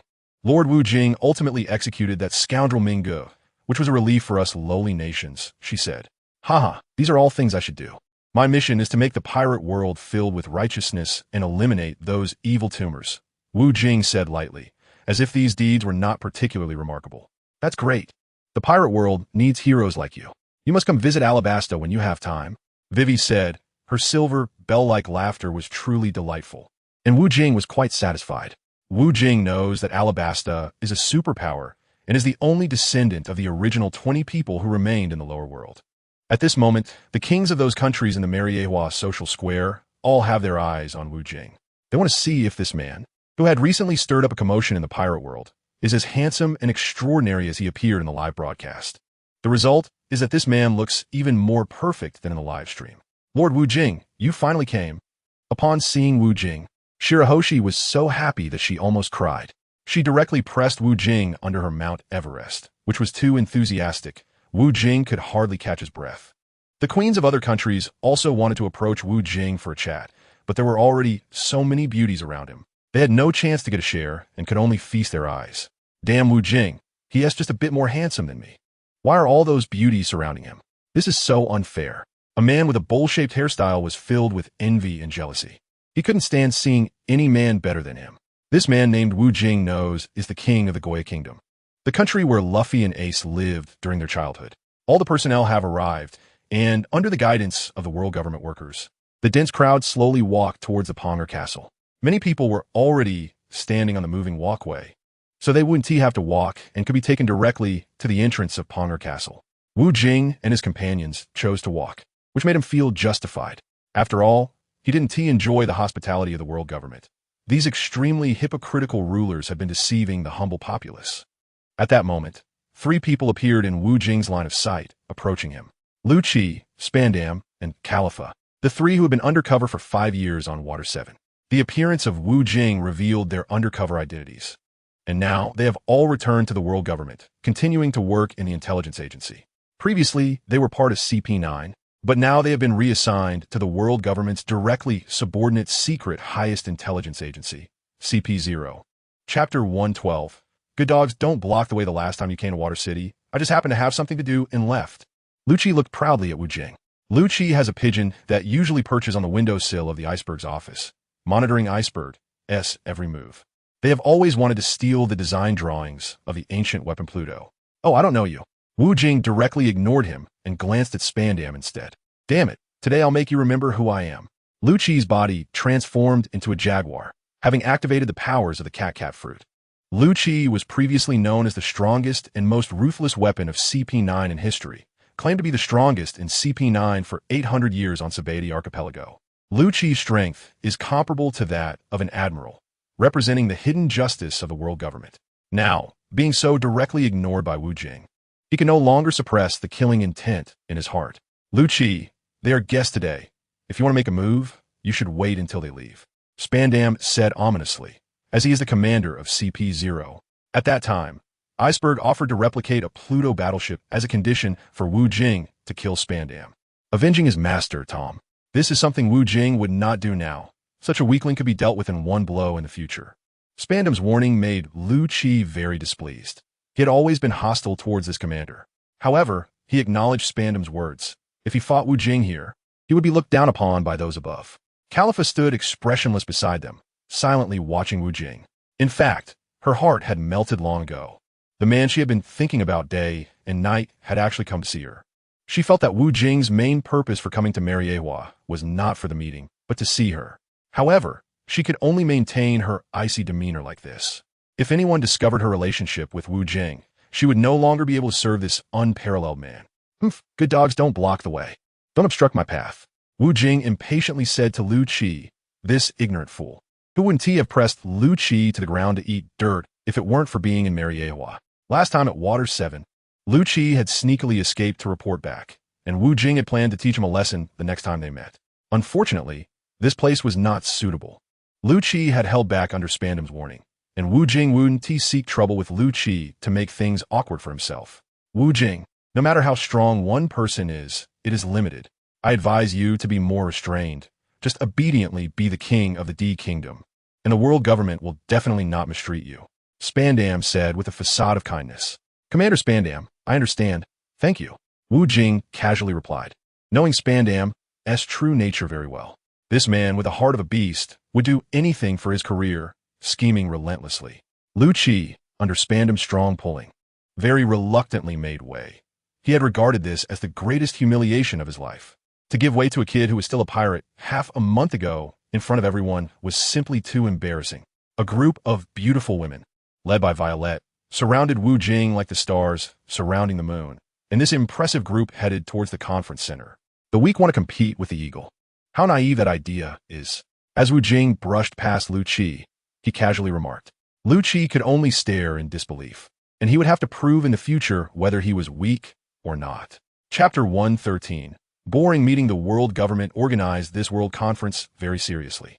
Wu Jing saw a large banner hanging on the door of the conference room with the slogans, fairness, justice, freedom. He scoffed at such slogans. Indeed, it seems that no matter what world it is, they all brandish lofty slogans while engaging in underhanded dealings. The large group had already entered the main conference room in an orderly manner, and their seats had long been arranged. The chairperson of the World Conference was not someone from the World Certification Office, but rather rotated among 50 countries. This time, it was the turn of King Zywindaluka of the Kingdom of Iruxia to preside over the meeting. Representatives from the 50 countries were already seated in an orderly fashion around a super-large circular conference table. When everyone was settled and waiting for the meeting to begin, Zywindaluka stood up. I will be the chairperson this time. Please give me your guidance. As usual, this meeting will last for 7 days. So please feel free to express your opinions. Fellow kings, let us delve into discussions about this beautiful world together. As soon as Zywindaluka finished speaking, everyone began to chatter and discuss. It was truly a boring meeting, with the main parties absent. These kings from lower-tier countries could talk as they wished. In the end, whatever results came out would still be decided by the World Certification Office. What a grand meeting aimed at making the world a better place. Wu Jing watched like he was watching a play. He had nothing much to talk about with these people. These countries that have succumbed to the intimidation of the world powers are all vulnerable groups. Wu Jing doesn't need to get too close to them. As long as he doesn't oppress them, that's enough. Wu Jing just chatted with Princess Weiwei and Princess Baixing beside her. These two are the important allies, not just because of their beauty. Normally, the 5 Elder Stars would not pay attention to this meeting. However, this time, they focused on it from the very beginning. The video surveillance was always aimed at Wu Jing's position, as she was their key focus. To their disappointment, Wu Jing appeared quite ordinary and did not try to get close to those kings. Instead, she was just casually chatting with a few beautiful women around her, completely unlike her previous proud demeanor, as if she had become a different person. Wu Jing was well aware of the 5 Elder Stars' intentions. The entire conference room was naturally under the monitoring of the World Jinfu. If it were him, he would also monitor others. This World Conference held every 4 years allows everyone to express their views, which essentially lets the World Jinfu know what these people are thinking. These so-called kings are like fish on a chopping board, at the mercy of others. How tragic they are. Wu Jing has already achieved his purpose for coming here, which is to let the whole world know that there is no place he dares not go. I am strong enough, and I have a clear conscience. After watching everyone chat lively for a while, Shio and Aluka signaled everyone to quiet down. I think everyone has talked for a while, and what everyone is most concerned about should be world peace. King Shio and Aluka is right. A peaceful world is what we want. All our countries should stop all riots and create a peaceful and stable environment for the world. This Wu Jing has caused multiple riots on the island, and we should strongly condemn him. Before Shio and Aluka could finish speaking, the envious Sturley actively spoke up. After a lot of nonsense, he finally got to what he wanted to say. He wanted to use the collective power to suppress Wu Jing. Chapter 114. Barking like a dog, don't spread rumors. Since His Majesty Wu Jing eliminated Minggu, the island has entered the most stable and prosperous period in history. How can there be such absurd claims of riots? Violet immediately stood up to accuse Sturley. Ha! You are his woman, of course. You will speak for him. Sturley had a punchable expression. Suppressing violence and maintaining good is also called a riot. Sturley, your act of murdering your father-in-law to usurp the throne is the real riot. Princess Vivi could no longer hold back. Vivi, don't slander me. Sturley's expression became a bit flustered when someone pointed out his flaws. I agree with King Sturley. Wu Jing has already caused riots in the pirate world, and we should let the world government give him certain punishments. All the kings present expressed their views, either in support or in opposition. Only Wu Jing remained silent, seemingly indifferent to the matter, as if he were an outsider. After some debate, everyone awaited the statement from the presiding officer, Shio Indaluka. Although the world government hinted that Shio Indaluka should suppress Wu Jing at the meeting, he found it difficult to act. After all, the number of people supporting Wu Jing was considerable, and they surely hoped that the pirate world would have more heroes like Wu Jing who eliminate evil. Those who caused trouble were mostly incompetent kings or cruel tyrants, and they disliked Wu Jing, who had a strong heroic aura. Watching Shio Indaluka struggle with this issue, Wu Jing felt some sympathy for him, being an easily manipulated pawn. How about this? Everyone who is dissatisfied with me, please raise your hand. I want to see which countries are unhappy with me so that I can have a clear idea. Wu Jing casually looked at everyone, as if this matter were quite ordinary. This is not Wu Jing showing off. He truly did not take those instigators seriously. In front of these weaklings, he couldn't be bothered to display his kingly demeanor that looks down upon the world. Wu Jing's proposal did not elicit a response from those instigators. They all knew that Wu Jing was not just a simple German king, but also one of the 5 emperors of the pirate world. Even if they expressed dissatisfaction with Wu Jing verbally, it was merely talk. If they were to raise their hands to oppose him, they might as well prepare for the destruction of their nations. Seeing that no one dared to raise their hands to show their discontent, Wu Jing felt annoyed, lacking any enthusiasm. Just moments ago, they were barking like dogs, but now they were as timid as turtles.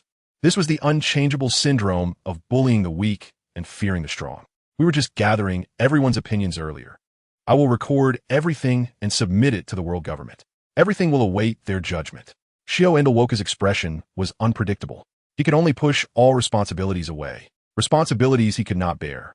Haha, welcome you all to find fault with me. It will make my day less dull. And let me make it clear today.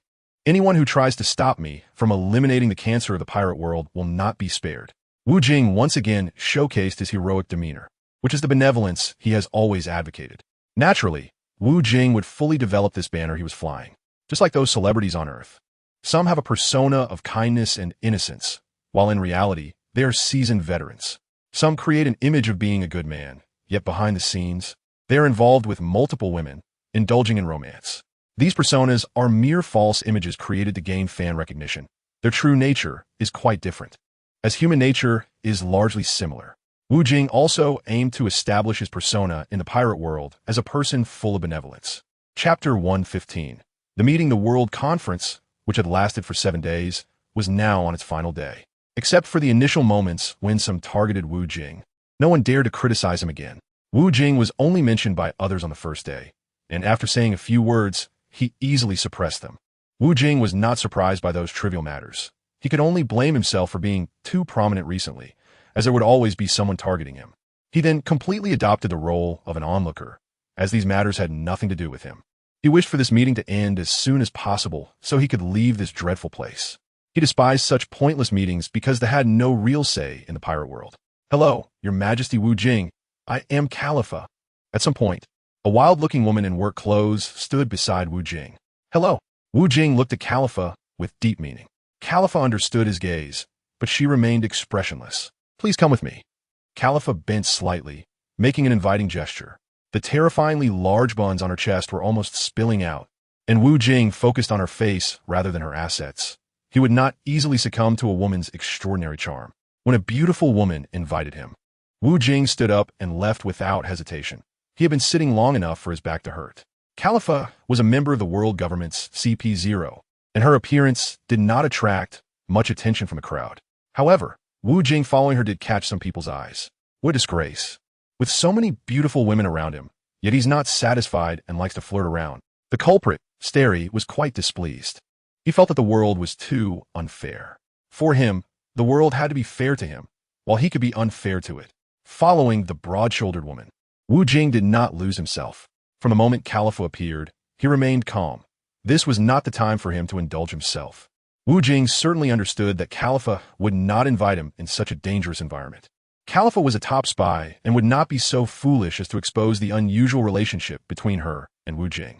In Wu Jing's view, Khalifa's invitation was likely for official business, and it seemed that someone wanted to have a chat with him. "Your Majesty Wu Jing, please come in." Khalifa had already brought him to the door of a room. Wu Jing did not think too much. Since he could come in, he could also leave. He calmly entered the room, while Khalifa stayed outside, as she could not participate. Wu Jing saw that this was a delicate and elegant small living room, where 5 people were already sitting on the sofa, watching him intently. It turned out that the 5 old stars wanted to meet with him. Wu Jing had thought it was him.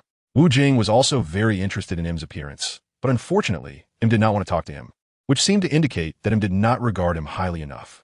"Welcome, please have a seat," the bald, glasses-wearing man from Saturn said politely. The other 5 elders looked at Wu Jing with expressionless faces, which had always been their style. It was rare for anything in this world to stir their emotions. "I wonder what brings you all to see me." As soon as Wu Jing sat down, he casually crossed his legs. "For world peace." The man with 2 flame-shaped mustaches, Mars, answered Wu Jing's question. Chapter 116, Agreement. After hearing Mars's grandiose words, Wu Jing did not pay them any mind. Coincidentally, I'm also here for world peace. It seems we share the same goal." A man with long white hair and a long white beard, Jupiter, retorted Wu Jing, saying, "Someone like you, who goes against the will of the world government, cannot bring peace to the world. May I ask what the will of the world government is? Please enlighten me," Wu Jing said as he took a sip of the rum from his pocket. Talking to these old men was quite tedious, and he needed to moisten his throat. "It is absolute obedience. Anyone who defies the will of the world government will be classified as a criminal," Venus interjected. "Absolute obedience? Saying things so plainly takes away the fun. Creating a deadlock benefits no one." Hearing such bullying words, Wu Jing felt a wave of disgust. "There's always room for negotiation. We invited you here to reach the best agreement. As long as we both adhere to this agreement, we can coexist peacefully." The man who resembled Marx was Mercury, and he expressed the ultimate purpose of this meeting. The 5 elders took turns debating with Wu Jing. It was 1 person against 5. These 5 old ghosts had been meticulously planning how to deal with him even before Wu Jing arrived at Miraculously. From the moment he stepped onto Miraculously, they had made arrangements for Shirulia to subdue him as a celestial dragon. Ultimately, this plan failed, as Wu Jing had no interest in becoming a celestial dragon. Then, the elders instructed the current speaker, Shuenduruka, to take the opportunity to make things difficult for Wu Jing at the World Conference. The result was that in the face of absolute fame, those kings who intended to slander Wu Jing backed down. No one wanted to provoke Wu Jing, who held the status of a 5 emperor. Once provoked, the disaster of nation destruction was inevitable. Ultimately, this plan also came to naught, and the elders had no choice but to meet Wu Jing in person. If this plan ultimately failed, they would have to disregard the pressure from the pirate world and kill Wu Jing at Miraculously. Agreement? Let's hear it. I hope it's not some so-called unfair terms. Wu Jing made his stance clear.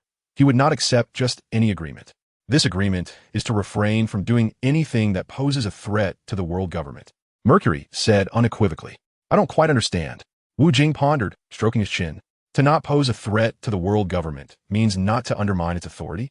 This agreement was one that the previous 4 emperors had promised, and Whitebeard had violated it by raising Roger's illegitimate son, Ace. It is self-evident that Whitebeard intended to rebel, so we eliminated him. Saturn's expression turned fierce, which also showed Wu Jing what the consequences of opposing the world government would be. So, the elders had orchestrated the war on the top 2 years ago. Wu Jing had thought it was planned by the Navy headquarters itself. However, for such a significant war, it was only normal that the elders, as the masterminds, would not remain indifferent. "I fully support the justice upheld by the world government. Our goals are the same. Don't we all want the pirate world to become more orderly?" Wu Jing openly expressed his stance and stated that he would naturally abide by this agreement, but he hoped they would not interfere in his conflicts with those pirates. The elders ultimately adopted a soft approach towards Wu Jing and did not suppress him completely. Wu Jing also expressed his willingness to cooperate and was satisfied with the current outcome. To go against the world government right now would be quite foolish. These matters could be discussed later. Wu Jing will play this hand well. He is an emperor-level actor. I hope what you said is true. As for the conflicts in the pirate world, we will not intervene. The law of the jungle determines the outcome, and it all depends on you. Saturn responded to Wu Jing with a blank expression. The 5 elders did not show their feelings on their faces just because Wu Jing reached this agreement with them. They have experienced too many storms, and their emotions are no longer visible on their faces. Chapter 117. Multilateral trade. The World Conference has ended, and Wu Jing is now on his way back at sea. enjoying a beautiful and pleasant afternoon. He is drinking wine, smoking, and being pampered by a beautiful woman giving him a back massage. Big brother, come on, let's finish this barrel of wine. Green Bull cheerfully finished a large barrel of fruit wine in one go.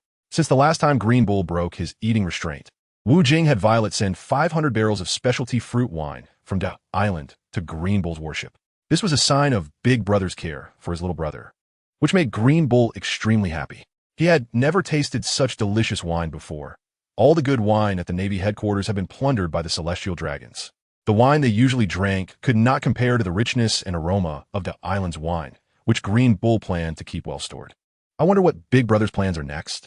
Green Bull asked, munching on a delicious chicken leg while still showing concern for Wu Jing. Haha, not much of a plan. Isn't it nice to just live freely like this? Wu Jing had a carefree expression, as if he was already very satisfied with this lifestyle.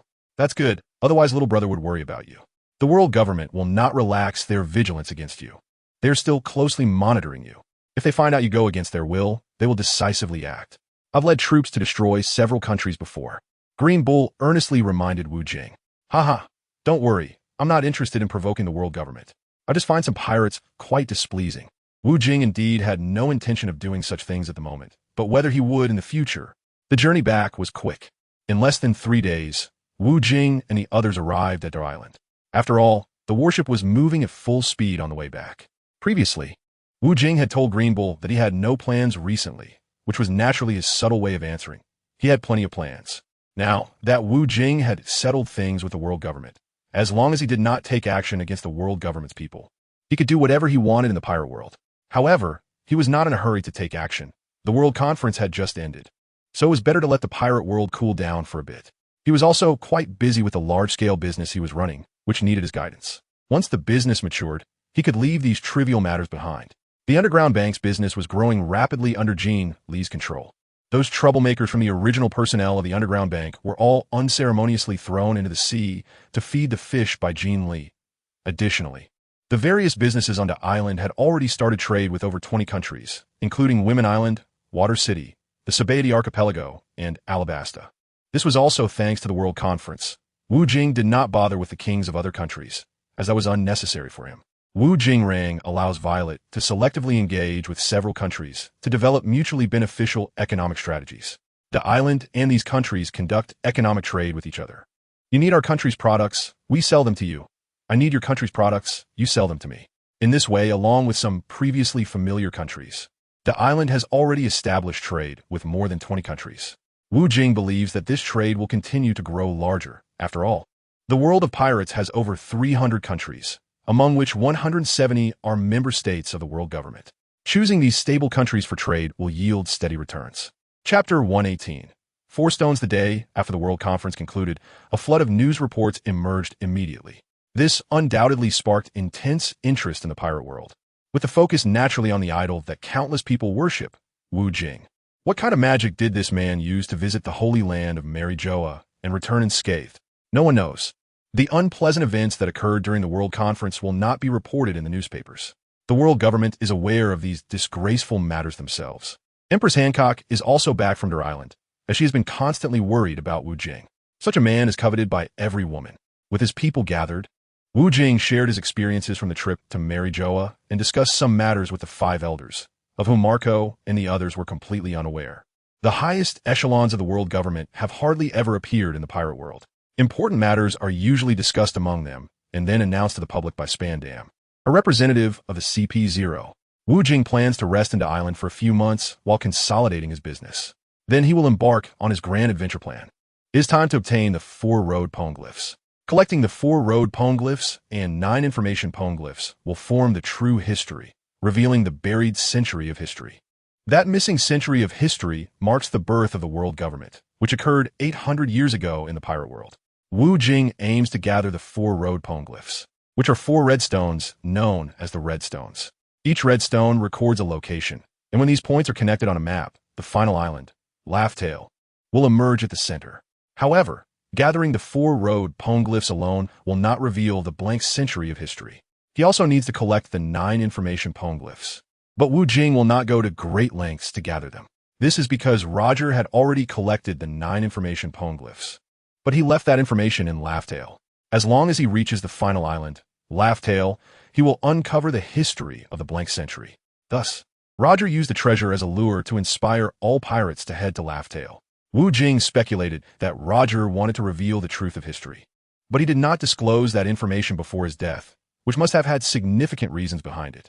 According to the information Wu Jing currently possesses, one of the poneglyphs is managed by the Kazuki clan in Zhou, while another one remains missing. The remaining two are held by Charlotte Linlin and Kaido respectively. It is nearly impossible to directly take the poneglyphs from Big Mom and Kaido. One reason is that it would be too troublesome, and the other reason is that if the world government became aware of his intentions, it would sever his peaceful relationship with them. For an ordinary person, taking a poneglyph from one of the emperors is almost impossible, and it is also extremely difficult for Wu Jing. Fortunately, all Wu Jing wants is a copy of the poneglyph, so he just needs to transcribe the inscriptions on the stone. Taking the stone itself would only lead to a lot of trouble. During Wu Jing's recovery period, someone suddenly came to visit, and it was a beautiful woman. Chapter 119. Surmi the Visitor was a stunning and charming young woman, wearing earmuffs and a blue scarf, with a slender figure and long legs. Her pink battle outfit, paired with a butterfly-shaped cloak, featured tattoos of the number 6 on her legs. Wu Jing was very familiar with this woman. She was Vinsmoke Reiju, the eldest daughter of the Vinsmoke family. The Vinsmoke family established the Germa 66 army, and each member bears the mark of 2 number of success. Lord Wu Jing, I have come to seek your help. Your ally, Monkey D. Luffy, has been captured by Big Mom Linlin. Reiju immediately stated her purpose upon seeing Wu Jing. Oh, so Luffy has been captured, and you've come to inform me. I assume you're seeking my help for your family. Wu Jing seemed to understand something after hearing Lu Jio's words. You are right, Lord Wu Jing. I'm also seeking help for my family. My father and younger brother have also been captured by Big Mom's pirate crew and are in constant danger. Lu Jio didn't expect Wu Jing to know this news. He truly was the strongest among the new generation. Why should I save your family? Wu Jing looked at Lu Jio meaningfully. The woman was wearing a pink, form-fitting battle suit that perfectly outlined her alluring curves. This battle suit was extraordinary. It allowed Lu Jio to release a large amount of toxins, while also enabling her to absorb poisonous gas. Although Lu Jio was skilled in using poison, she had a kind heart and was very understanding. She cared deeply for Sanji, the brother abandoned by his family. Now that her family had been captured by Big Mom, she risked her life to come to Wu Jing for help. In the entire pirate world, she couldn't find anyone else to help her, and only this young man, who had recently risen rapidly, gave her a glimmer of hope. No matter what conditions Lord Wu Jing proposes, I will agree. Lu Jio only wished for her family's safety, and she no longer considered her own safety. Serve me. Wu Jing locked eyes with Lu Jio. He quite liked this conscientious woman, as she could be very useful to him. Wu Jing's request left Lei Jio in a difficult position. She still loved her family, even though her brothers and father were cruel and ruthless beings. But in front of Wu Jing, she had no right to choose. I am willing to serve Lord Wu Jing for a lifetime. Lei Jio managed to say this with great difficulty. Wu Jing asked Lei Jio to give a detailed account of the events that took place in the world. He wanted to have an understanding. You can go down now. After listening to Lei Jio's narration, Wu Jing was done. Wu Jing did not set off for the 10,000 nations immediately. He was not as impulsive as Luffy. Faced with Wu Jing's orders, Lei Jio obediently retreated without any objections. Wu Jing is now her superior, and as a subordinate, one must obediently comply. After Lei Jio left, Wu Jing unconsciously lit a cigarette. This cigarette was a specialty from the Alabasta Kingdom, given to him by Princess Vivi in Mariehua. Wu Jing didn't know the names of the cigarettes, nor did he care about them. As long as he found them enjoyable to smoke, that was enough. Smoking was a way for him to enhance his inspiration, allowing him to think more comprehensively about problems. This was Wu Jing's reason for smoking, while drinking was meant to cultivate better relationships. He was quite surprised by Lei Jio's earlier narration. Chapter 120. I'll go to you in a few days, although his arrival had already changed the plot of the pirate world. Some places still bore traces of the original work. The leader of the Vinsmoke family, Vinsmoke Judge, wanted to use his son Sanji as a pawn to hold a wedding banquet with Big Mom's 35th daughter, Pudding. This way, he could successfully borrow the power of Big Mom's pirate crew to help them regain dominance in the North Sea. What he didn't expect was that this was a grand conspiracy. Big Mom, Charlotte Linlin, intended to annihilate the Vinsmoke family at this wedding banquet and annex the Germa 66 army for herself. According to Lei Jio's account, Luffy also teamed up with Big Mom's son-in-law Beach. Beej had been enduring under Big Mom's command, constantly thinking about rebellion. He was also an ambitious man. However, the outcome differed from the original work. Beej escaped, but the Straw Hat Pirates were ultimately captured by Big Mom's crew. Another member of the Vinsmoke family also did not escape. Indeed, plans could not keep up with changes. Wu Jing's next plan was not to go to Whole Cake Island to ask Big Mom for the road poneglyph. His original plan was to first go to Water 7, as Frankie had already called him to inform him that the replica of the Pluton battleship had been completed and was ready for him to pick up. Then he planned to go meet Princess Vivi in Alabasta, as it was one of the 20 nations from 800 years ago and always had many historical relics. Now he could only set those matters aside for the time being and resolve the current situation first. Wu Jing just promised Reiju to save their family, so he will naturally find a way to bring the Vinsmoke family's army, Germa 66, under his command. Also, Luffy still needs to be saved, after all. He is considered an ally. There's also someone on the Straw Hat Pirates who is very useful, and that is Nico Robin, as she is the only one who can understand the poneglyphs. Wu Jing picked up the phone bug. He wanted to make a call first. Beep beep. Hello. Quite handsome. A woman's voice came from the other end. She was excited to see a handsome face displayed on the image bug. I am Wu Jing. I'll be coming to your place in a few days, so save those people for me. Wu Jing made the call to Big Mom, Charlotte Linlin. Otherwise, if he waited until others arrived and those people were gone, it would be a wasted trip. It's you, kid. I really don't like your tone, but I still welcome you on behalf of the Big Mom Pirates. Big Mom, Charlotte Linlin, said fiercely into the phone bug, expressing her displeasure that Wu Jing dared to ask her to do something. After hearing her words, Wu Jing simply hung up the phone. Wu Jing plans to go to Wangwa Island in a few days anyway, as he's already made arrangements. Wu Jing is not worried about Luffy's life or death, but rather about that person from the Vinsmoke family. He knows that Big Mom, Charlotte Linlin, would not kill Luffy. After all, the forces backing Luffy are too troublesome. If someone wanted to kill Luffy, he would have died dozens of times already. With the protagonist's halo and a solid background, Luffy has avoided crisis after crisis. Luffy's grandfather is the Navy's great hero, Garp, and his father is the leader of the Revolutionary Army, along with Shanks, who has high hopes for him. For a tyrant like Big Mom, who has already established dominance, the most she could do is teach Luffy a lesson. Killing him would be more harmful than beneficial. Chapter 121. There aren't many people. Is it too dangerous for just a few of us to go to the land of Wano? Reiju looked at the few people on the deck.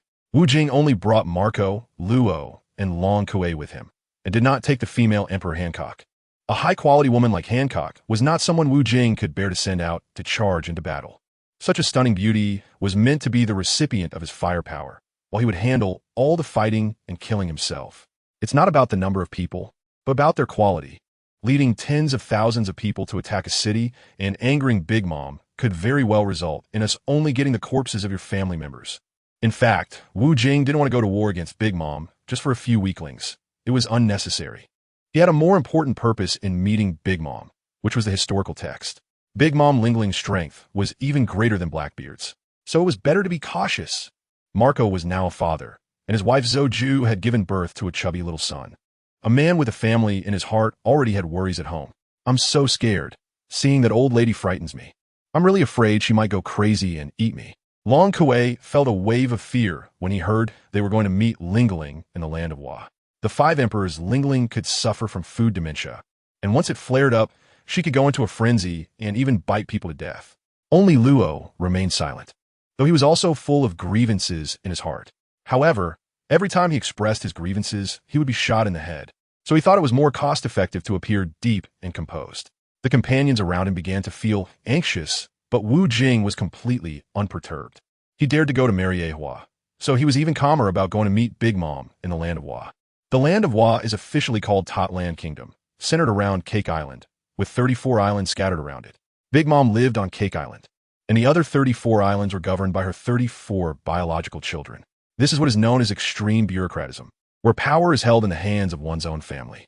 Even so, the people of Totland have no intention of resisting, because they have no power to do so. Honestly, accepting exploitation is the only way to live longer. Otherwise, they might even lose their lives. Wu Jing and his group have arrived at International Cake Island, and a few people are already standing at the port waiting for them. Wu Jing saw a tall, muscular man with short red hair staring at him with a proud and cold expression. It was clearly a challenging gaze, but Wu Jing merely glanced at him lazily. This handsome and tall man was Charlotte Katakuri, the strongest son of Big Mom. Those who didn't know might think Katakuri was perfect. But Wu Jing knew very well why Katakuri covered the lower half of his face with a scarf. Because he was a hideous man with sharp fangs. Katakuri was also a person with a strong warrior spirit. He had always crafted a perfect image of himself in front of his siblings. However, in front of Wu Jing, that was just self-deception. Lord Wu Jing, I welcome your arrival on behalf of my mother. A sweet and cute little beauty waved her hand and called out to Wu Jing, hoping to catch his attention. Wu Jing recognized her as Charlotte Bryn, with a third eye hidden beneath the bangs on her forehead. He had to admit that Bryn was indeed quite beautiful, looking so cute and endearing. Wu Jing was not lost in Bryn's lovely and charming appearance. He was not as innocent as Sanji, and any tricks were ineffective against him. Chapter 122, Katakuri. Wu Jing and his companions had already arrived at the port when Bryn quickly ran to his side, looking like a good girl. Take me to see the old lady. I'm very busy, Wu Jing instructed Bryn. Please follow me. Before Bryn could finish, a fist the size of a water tank shot towards Wu Jing. Bang! With a loud collision, the temperature in the air rose instantly.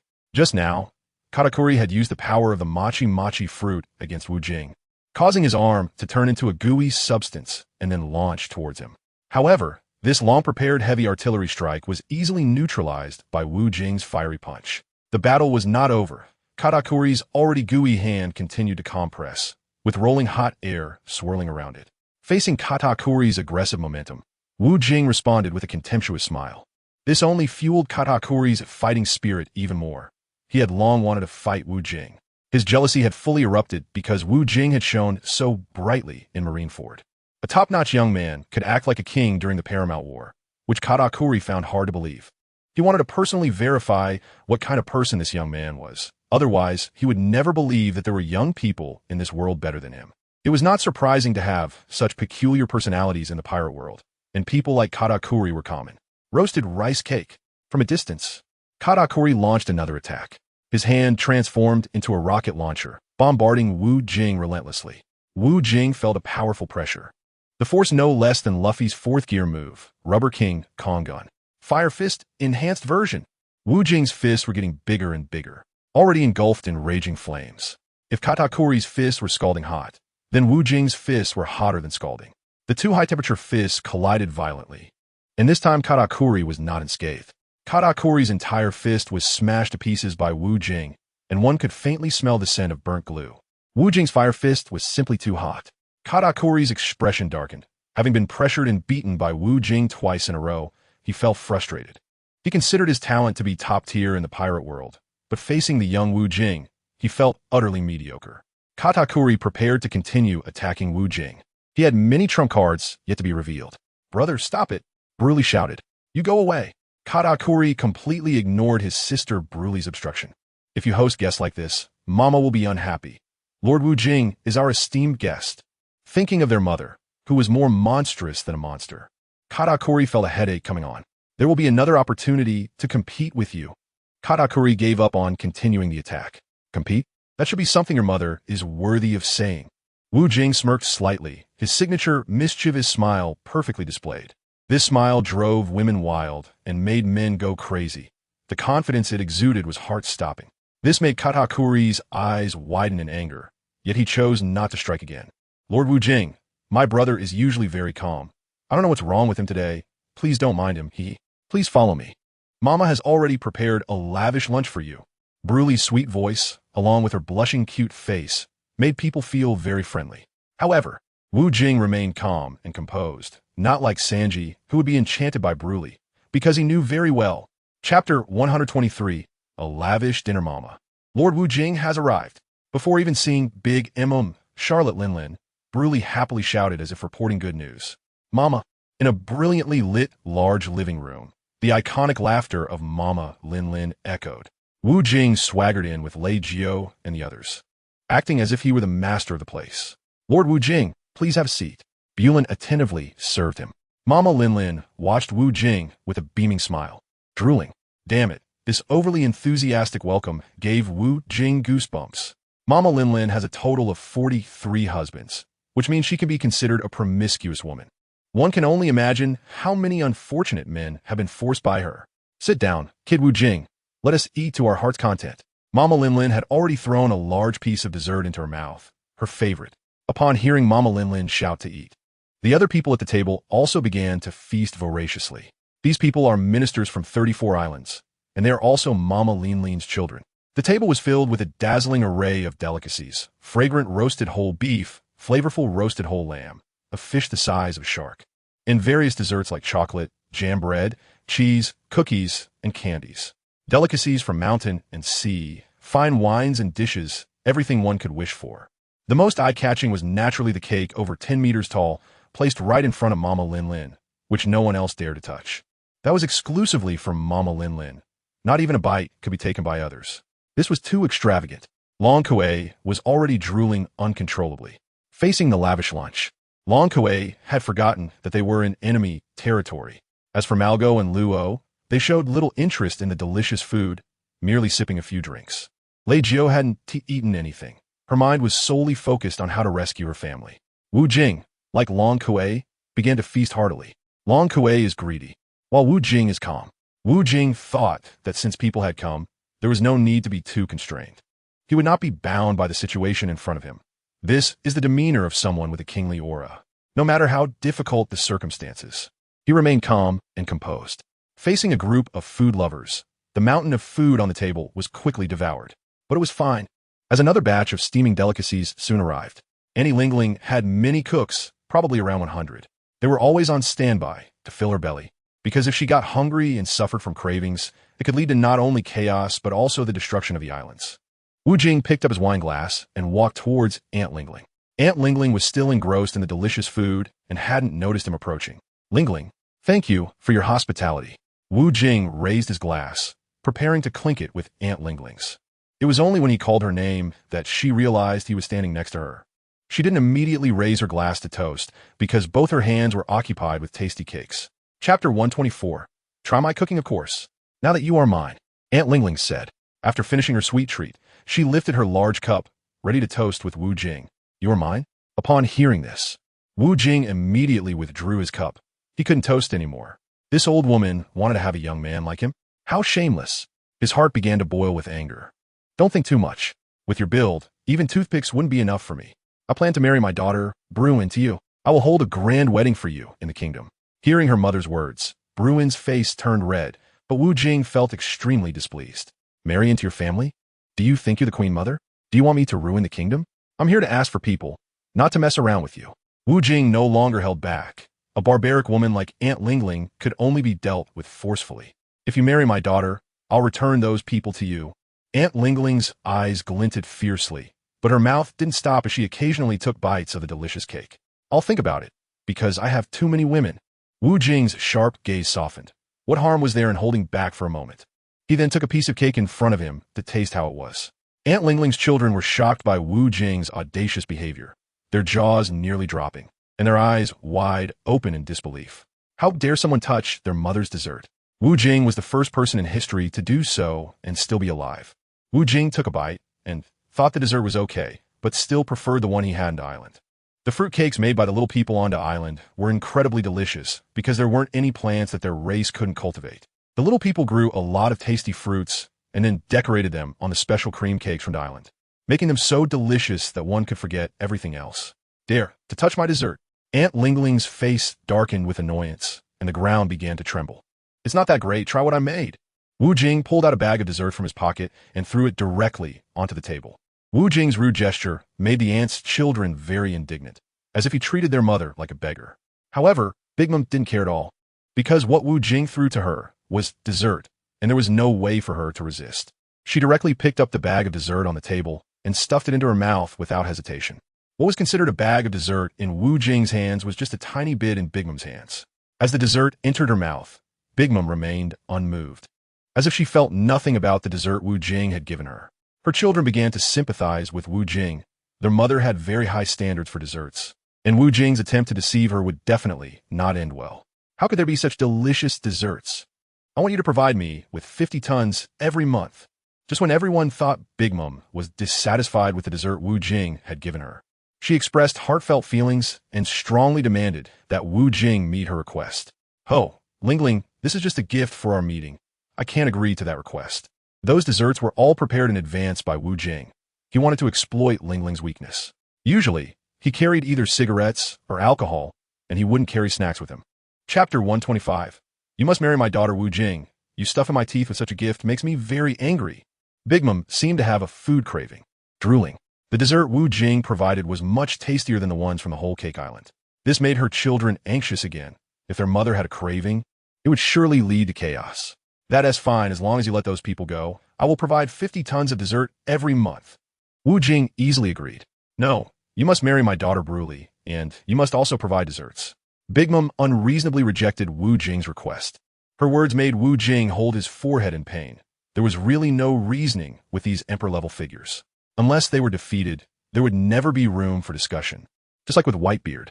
If it weren't for the many matters to attend to, Wu Jing wouldn't have negotiated with Big Mom. Not everything can be solved by force. Sometimes, wisdom is required. The world government's strength is certainly enough, but maintaining the balance in the pirate world still relies on various pirate forces to share this piece of cake. Of course, the world government would take the largest share, followed by the 4 emperors. Let me stay in the whole cake island for a few days. As for other matters, we could talk about them in a few days. Wu Jing had already lit a cigarette, as it could give him inspiration. Ma. Bruli, play well with him. Big Mom licked her fingers. The piece of dessert Wu Jing had just given was truly exquisite. After eating and drinking to their fill, the children managing the 34 islands scattered. Wu Jing stayed at the headquarters of Whole Cake Island, where the buildings looked like cakes, designed to delight Big Mom's eyes. Wu Jing's companions were taken away to rest, while Wu Jing was led to rest by Bryn. Lord Wu Jing, please follow me, Bryn said, linking her arm with Wu Jing like a neighborly little sister. They arrived in front of a cake-shaped building, and the door opened naturally. Wu Jing was not surprised that no one opened the door because Aunt Ling Ling was a soul fruit user, and these buildings had long been infused with souls by her. These lively buildings seemed to have a life of their own, and the people living inside were monitored in every move. Wu Jing had no concerns about this. He could just use his conqueror's hockey later to shock these souls to death. It would be a piece of cake. Upon entering the cake building, Wu Jing saw that the decorations inside were all in shades of pink. This must be Bryn's bedroom. As soon as he entered the room, Wu Jing unleashed his aura and eliminated the souls of the building. Bryn, can I smoke here? Wu Jing spoke while lighting a cigarette, and his tone was not one of inquiry. It was clear that he intended to smoke. Lord Wu Jing, come into my boudoir. What could be inappropriate about that? You are the master here. Bryn often had a blush on her face due to her old habits. According to the original storyline, Bryn was inherently kind. However, possessing a third eye led many to mock her during her childhood, which fostered feelings of inferiority. She used her exceptional acting skills to bully others. Nevertheless, Sanji always thought Bryn was beautiful, even with 3 eyes, and eventually made her fall in love with him. Wu Jing, however, was indifferent to this. The current storyline had already begun to undergo tremendous changes. Regardless of Bryn's acting skills, he would not be ensnared, as no one could accomplish that. Wu Jing lay on Bryn's fragrant bed, and it felt really comfortable. Wu Jing stretched lazily. Bryn also obediently lay beside Wu Jing, looking at him with a look of admiration. Wu Jing's handsome and elegant appearance has already captivated her. Bryn's acting skills are impressive. Wu Jing closed his eyes and pretended to rest, but his mind was racing. Big Mom treated Bryn like a trading tool. The previous betrothal to Sanji was just a facade. She had already imprisoned the Vinsmoke family and controlled the Germa 66 army, making the Vinsmoke family useless to her now. Chapter 126. It wasn't just an act. With Wu Jing's arrival, Big Mom again betrothed Bryn to him. As long as he married her daughter, he would become her son-in-law. This would mean an addition of a Yonko level to Big Mom's faction, who would dare to challenge Big Mom in the pirate world.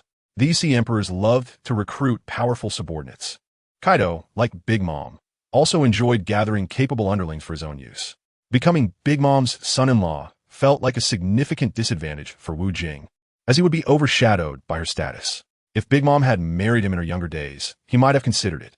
However, being forced into marriage on Big Mom's territory was not something Wu Jing would accept. The idea of recruiting someone like Wu Jing as a son-in-law, while not particularly brilliant, was something Big Mom, as a foodie, could not conceive. This clever idea originated from her eldest son, Charlotte Perispero, the master of schemes. But they were dealing with Wu Jing, the king of tricks. Trying to deceive him was as difficult as climbing to the sky. Unbeknownst to him, a pair of warm hands had already embraced him from behind. Additionally, that adorable little one had pressed herself against him. her small face rubbing against his body like a little kitten. Damn it, Bryn actually had the audacity to initiate contact with him. Wu Jing has always been wary of her. If Khalifa were by his side now, he wouldn't be so reserved and subtle. He would have already jumped through the dragon gate like a carp, splashing water everywhere. Master Wu Jing, I really like you a lot. The engagement with Sanji before was forced by my mom. Wu Jing has already felt his back becoming damp. He turned his head to take a look, and Bruin was already crying with a sense of grievance. Wow, Bruin, your acting skills are really impressive. Wu Jing directly pointed out that Bruin was acting. However, Wu Jing gently took out a tissue and wiped Bruin's tears, but it seemed like the tears were only increasing. Wow. Bruin actually started to cry loudly. Wu Jing felt a headache, estimating that Bryn had been exposed, feeling quite wronged, and probably crying even harder. Looking at her pitiful state, Wu Jing truly felt a bit heartbroken. I wasn't acting in front of Lord Wu Jing. Ever since the new Marineford War, I have completely fallen for you. Hee. Wu Jing did not respond to Bryn's explanation. I heard you were coming to find Mom, and Perispero plotted this scheme for her. Mom has always been quite wary of Lord Wu Jing. She wants you to become her son-in-law. That way, you would belong to her faction, just like Becky married my sister, Chiefeng, and then there's Aladdin, the captain of the Sun Pirates, who married my sister, Charlotte Pudding. Mom has always been keen on absorbing maritime powers and doesn't care what her daughters think at all. This is just a transaction. I won't let Lord Wu Jing be subservient to my mother out of my own selfishness. Although I dream of becoming Lord Wu Jing's woman, I would never do that. Now that I've told Lord Wu Jing all these secrets, I feel much lighter in my heart. After saying all this in one breath, Bryn felt a sense of relief. Meanwhile, Wu Jing kept squinting and observing Bryn, convinced that she was not lying. It must be because he was too charming. He began to believe Bryn's words. Chapter 127, Sent to the Navy. Wu Jing held Bruin tightly and gently caressed her as he had come to believe what she said. In the original story, Bruin was inherently kind, but her third eye, which made her different as a child, led her to develop biases about human nature. Wu Jing needed a reliable woman like Bruin. He would not miss any woman who could be well cultivated. The path of a strong person always requires making full use of one's strengths. Because of Bruin's memory fruit ability, she could read, extract, replace, and modify the memories of specified targets. Bruin, don't say that. I actually like you quite a bit. Wu Jing whispered in Bruin's ear. His magnetic voice rippled in her ear, causing her cute little face to blush. Hearing Wu Jing say he liked her made Bruin extremely happy, smiling sweeter than anyone else. However, after a while, Bruin's expression turned gloomy, as if something was bothering her. Lord Wu Jing, someone like me doesn't deserve your affection. Boo-hoo. Bruin cried pitifully like a neighbor girl, making her appear endearing. I like you even with your third eye. No one will ever say you're ugly again. Because you are my woman, haha. Wu Jing decided to take this woman. He didn't care about minor flaws in beautiful women who were useful to him and sincere, as long as they were worth pursuing. How did Lord Wu Jing know I have a third eye? Bruin looked at the handsome man before her in disbelief. Only a very small number of people in the world knew this secret. Outsiders could never know. Wu Jing lifted the fringe off Bryn's forehead and saw her beautiful third eye, which sparkled with a lively brilliance. Wu Jing's appreciative gaze made Bruin cry again. Now was the third eye that was moved to tears. I have X-ray vision. I've seen right through you, he said. The charming smirk was perfectly displayed in front of Bruin, causing her to cover her face with her hands, too shy to handle it. The two of them chatted back and forth, thoroughly enjoying their time in their little world. With Bruin's help, Wu Jing found things much easier to handle. Bruin informed Wu Jing that Aunt Lingling had placed the historical text of the signposts in the vault. It was heavily guarded, and the vault's key was personally kept by Aunt Lingling. Even if they went to the vault, they wouldn't be able to get in. However, Bruin would find a way to get that key, and then they could take the opportunity to make a copy of the historical text. To acknowledge Bruin's efforts, Wu Jing unceremoniously took Bruin's first kiss, and Bruin was more than happy to give him plenty of kisses. Wu Jing told Bryn that he would marry her in the near future, but not right now. He wouldn't let Aunt Lingling decide her life. He would let Bryn choose her own path. These heartfelt words made Bryn nod repeatedly, wishing she could sell herself to Wu Jing, fearing that he might reject her. Bryn also informed Wu Jing that the Straw Hat crew and the Vinsmoke family were not imprisoned at the Whole Cake Island, but were actually held at Snacktown on the Baking Island, where the minister was Charlotte Oven, a Paramecia-type user of the Heat fruit. An important member of the Straw Hat Pirates had already been given to the Navy headquarters by Big Mom to gain more recognition from the world government. That person was Luffy, but Wu Jing was not worried about Luffy facing any life-threatening danger. With the great Navy hero carp around, Luffy would be fine. At worst, he would be locked up in the world's #1 pirate prison, impelled down, enduring hardships for a few years. Carp would definitely ensure that the guards would suppress Luffy's spirit. There was no need for Wu Jing to worry about Luffy. As long as he was safe for now, that was enough. There was one person in the Straw Hat Pirates that Wu Jing intended to take in, and that was Nico Robin from the archaeological island of O'Hara, the only beauty in the world who could decipher the poneglyphs. This woman was essential for reaching Raftel, as Robin's dream was to find the true history. They shared the same aspirations, making it easier to work together. And Wu Jing knew that Robin had always had feelings for him. From the various signs during this period, Wu Jing felt that the trajectory of the pirate world was gradually aligning with him. He had no interest in considering the mysterious reasons behind this. Even if he racked his brain, he wouldn't understand why the world was so wonderful. The sunlight had already shone on the head of the bed, and Wu Jing lay on the bed with his hands behind his head, enjoying Brin's excellent service. Brin was feeding him breakfast with delicious juice and tasty pastries, all made by her own hands. He was growing increasingly fond of this woman. Everyone would like a woman who truly loves you, especially one as beautiful as her. Knock, knock, knock. At that moment, someone was knocking on the door. Wu Jing felt a wave of disgust. Who the hell would come to disturb his leisurely morning? Katakuri, his brother? What do you want with me? Brulee's tone was also not very pleasant. I'm looking for Wu Jing. Let him come out and fight me. Katakuri ordered Brulee with an undeniable command. Wu Jing has already heard what Katakuri said, and he feels a bit like he wants to spit blood. This turtle grandson will never know what kind of bear he is unless he knocks him down. Lord Wu Jing is still having breakfast. He should be too busy. Brulee is rejecting for Wu Jing. It won't be too late after he finishes eating.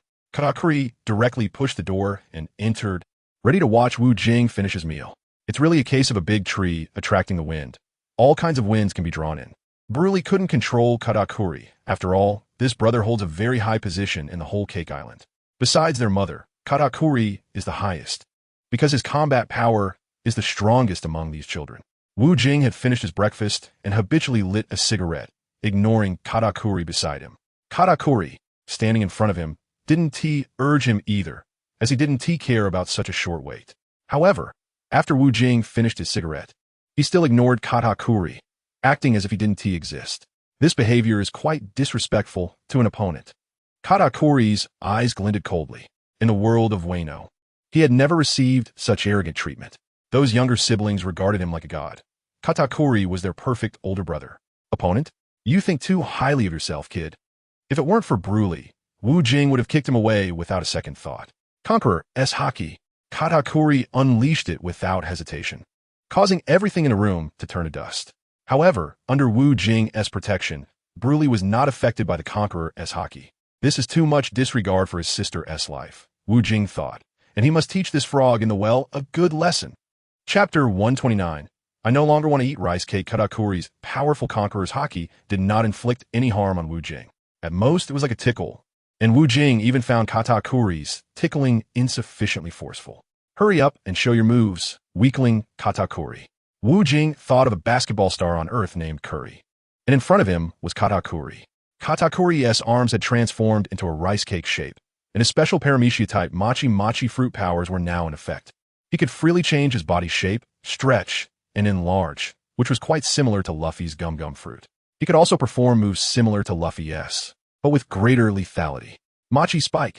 Katakuri split his legs into 8 and quickly launched them to kick at Wu Jing. After hardening the 8 legs with armament haki, the originally white long legs turned jet black. Facing the 8 incoming legs, Wu Jing made no excessive movements. He simply swung his fist to meet them, and the legs were instantly obliterated like balloons. Machi Thrust. Katakuri transformed his arm into Machi, wrapping around the trident weapon, and then spun his arm forward to thrust. This surprise attack was extremely threatening to others, but it was non-existent for Wu Jing. He again simply swung his fist to counter, directly neutralizing Katakuri's sudden thrust. Bird Machi. A long and thick Machi-like whip rapidly coiled toward Wu Jing. Wu Jing did not dodge, and allowed the whip to wrap around him directly. This highly adhesive whip cannot be broken by brute force alone. Katakuri did not let his guard down and continued to watch Wu Jing with a serious expression. He did not think Wu Jing would be so easily defeated. His intuition was not wrong. With Wu Jing's speed, he could easily evade his attacks. Wu Jing's body ignited with flames. If it were ordinary flames, They would not be able to cause any damage to the mochi fruit abilities.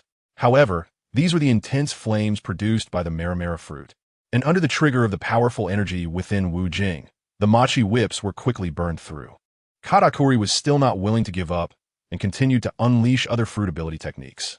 Mochi horn, blade, bullet mochi, unmatched blade, bullet mochi, roasted mochi, named chestnut mochi, slicing mochi, flowing mochi, mirror mochi, monster strength mochi, nine-headed mochi, clapping mochi, sweet chestnut mochi. Damn it, it's all mochi. Wu Jing never wants to eat mochi again in his life. He is already tired of it today. Just like that, Katakuri had used all his mochi fruit abilities, but none of them caused any harm to Wu Jing. In contrast, he was drenched in sweat, squatting there panting heavily. The forceful breath blew away the scarf that covered his ugly mouth, revealing that shocking and hideous large mouth. This startled Bruli as well. She had never seen Katakuri's true appearance before. A person as good-looking as Wu Jing naturally had high standards for appearance. But he quickly let it go. Chapter 130, Defeated and Convinced. This can only be blamed on his mother. Big Mom Charlotte Linlin must have had all kinds of men. Who knows if Katakuri's father is a beast? Aside from Bruli having a third eye, just look at their siblings. Which one doesn't he look like a freak?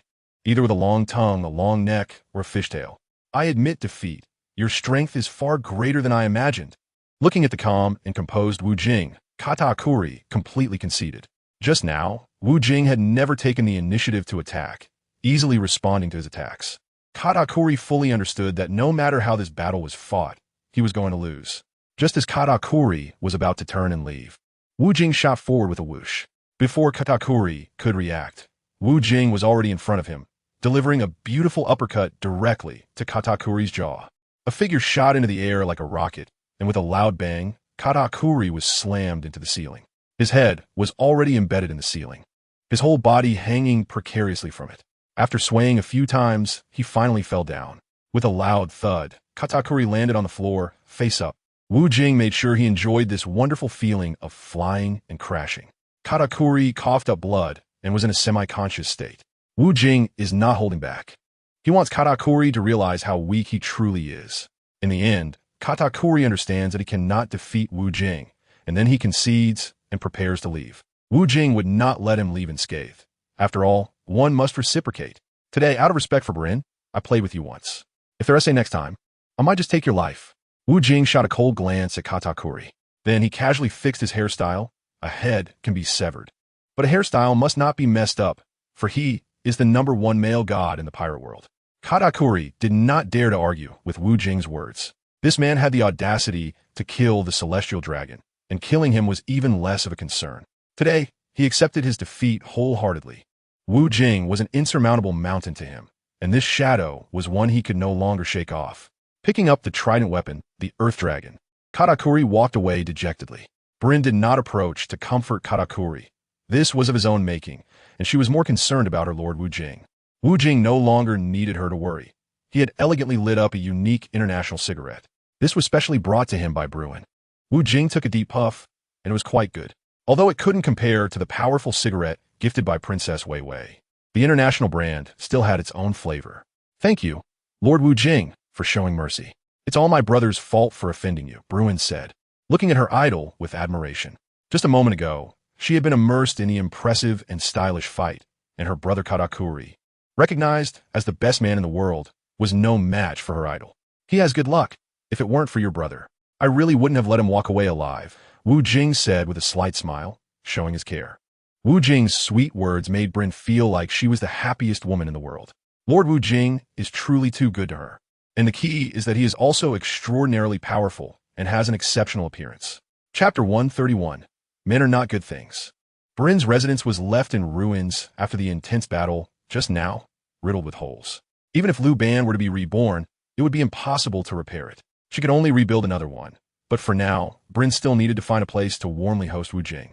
Brin went directly to find her mother and truthfully told her about the reason for the destruction of the house, asking her to arrange another luxurious residence for her.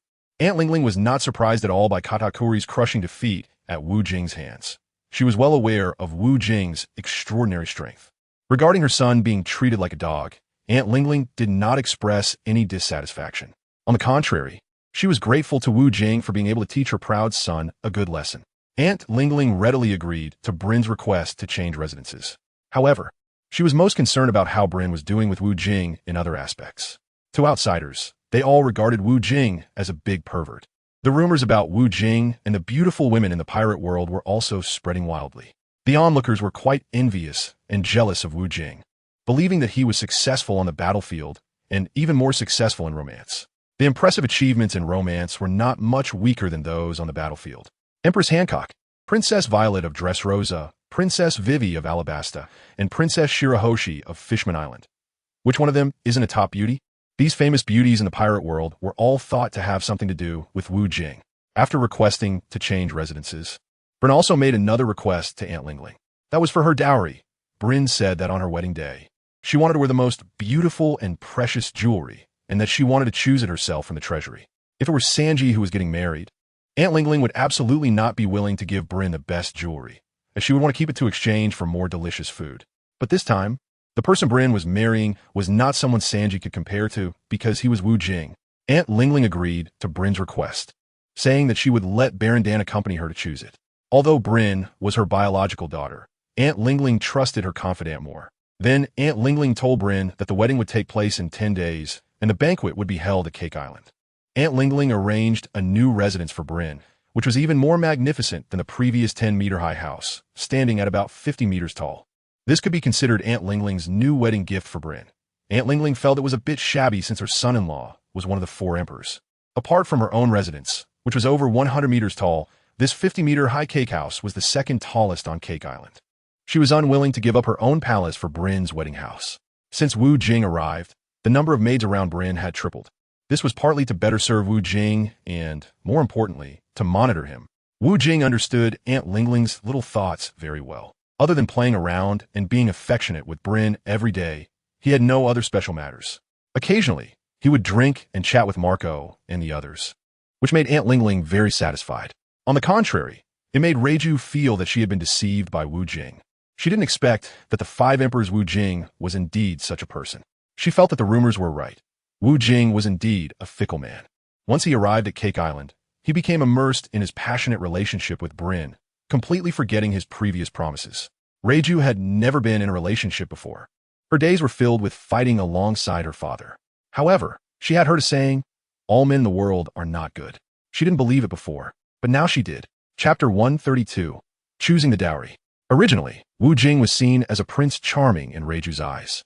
Now in her eyes, Wu Jing was just a bad man disguised in a divine exterior. With 3 days left until the wedding, Wu Jing still hadn't accomplished what he needed to do. During this time, no one had come to take Brin to the treasury to choose jewelry. It was as if Aunt Lingling had forgotten about it. Brin wanted to remind her mother about this matter, but was stopped by Wu Jing. The more anxious one is, the worse things tend to go, which would instead raise other suspicions. Wu Jing was willing to wait until the last moment. After all, he first needed to obtain the road poneglyphs. If he missed this excellent opportunity, he would have to rely on force. If he didn't get the road poneglyphs this time, it would be too difficult to forcibly take them. It wasn't that it was difficult to snatch them from Aunt Lingling, but it would be difficult if the world government found out. Researching the poneglyphs was against the will of the world government, and this action was defined as a crime by them. Wu Jing had just signed a verbal agreement with the world government not to do anything against their will. Although Wu Jing did not take this matter seriously, he still did not want to tear his face with the world government so soon. To overthrow the world government, one must have deep foundations. It cannot be rushed. As for those whom he wanted to save, they could only be dealt with last. Now Brin was more anxious than Wu Jing. She really wanted to show her best side in front of him. She wanted Wu Jing to know how much she, the lovely and charming little Brin, loved him. On the second day before the wedding, someone finally came to take Brin to choose jewelry.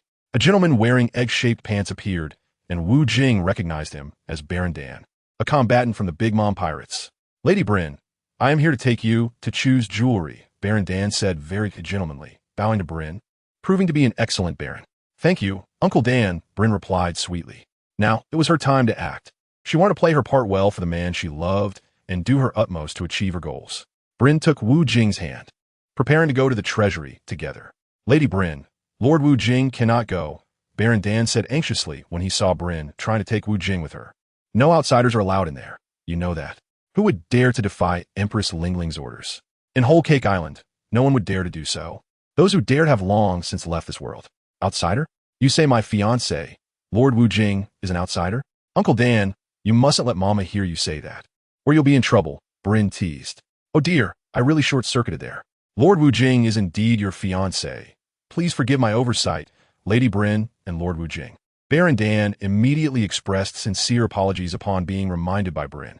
If he truly angered the Empress, he couldn't guarantee that Aunt Lingling would let him live. This was why he always maintained his gentlemanly demeanor, wanting to live longer. Given how good you usually are to me, I'll keep this a secret for you, Bryn said playfully. After hearing Bryn's heartfelt words, Baron Dan vowed to treat Bryn even better in the future. Wu Jing stood quietly by, watching Bryn's wonderful performance. If this woman were on Earth, she would be an Oscar-winning actress. Chapter 133. The search for the treasure vault. The treasure vault of the world government has always been located underground, right beneath the building where Big Mom resides. With so many rare treasures, it is safest to keep them right under her feet. In case of any unexpected situation, she can respond immediately. Wu Jing would do the same. Usually, these gold, silver, and jewels are managed by Big Mom's capable assistant, Baron Dan, but the key has always been kept by her. Whenever the world government needs funding, Big Mom is very comfortable handing the key to Baron Dan. This is not because she doesn't trust her wealth, but because there are very important items inside the vault. Big Mom never worries about the money in the underground vault. No one in the world government dares to target the underground vault unless they are tired of living. Compared to money, Big Mom loves desserts the most. Ever since Fishman Island came under Big Mom's control, the monthly protection fee is 10 tons of desserts, not money.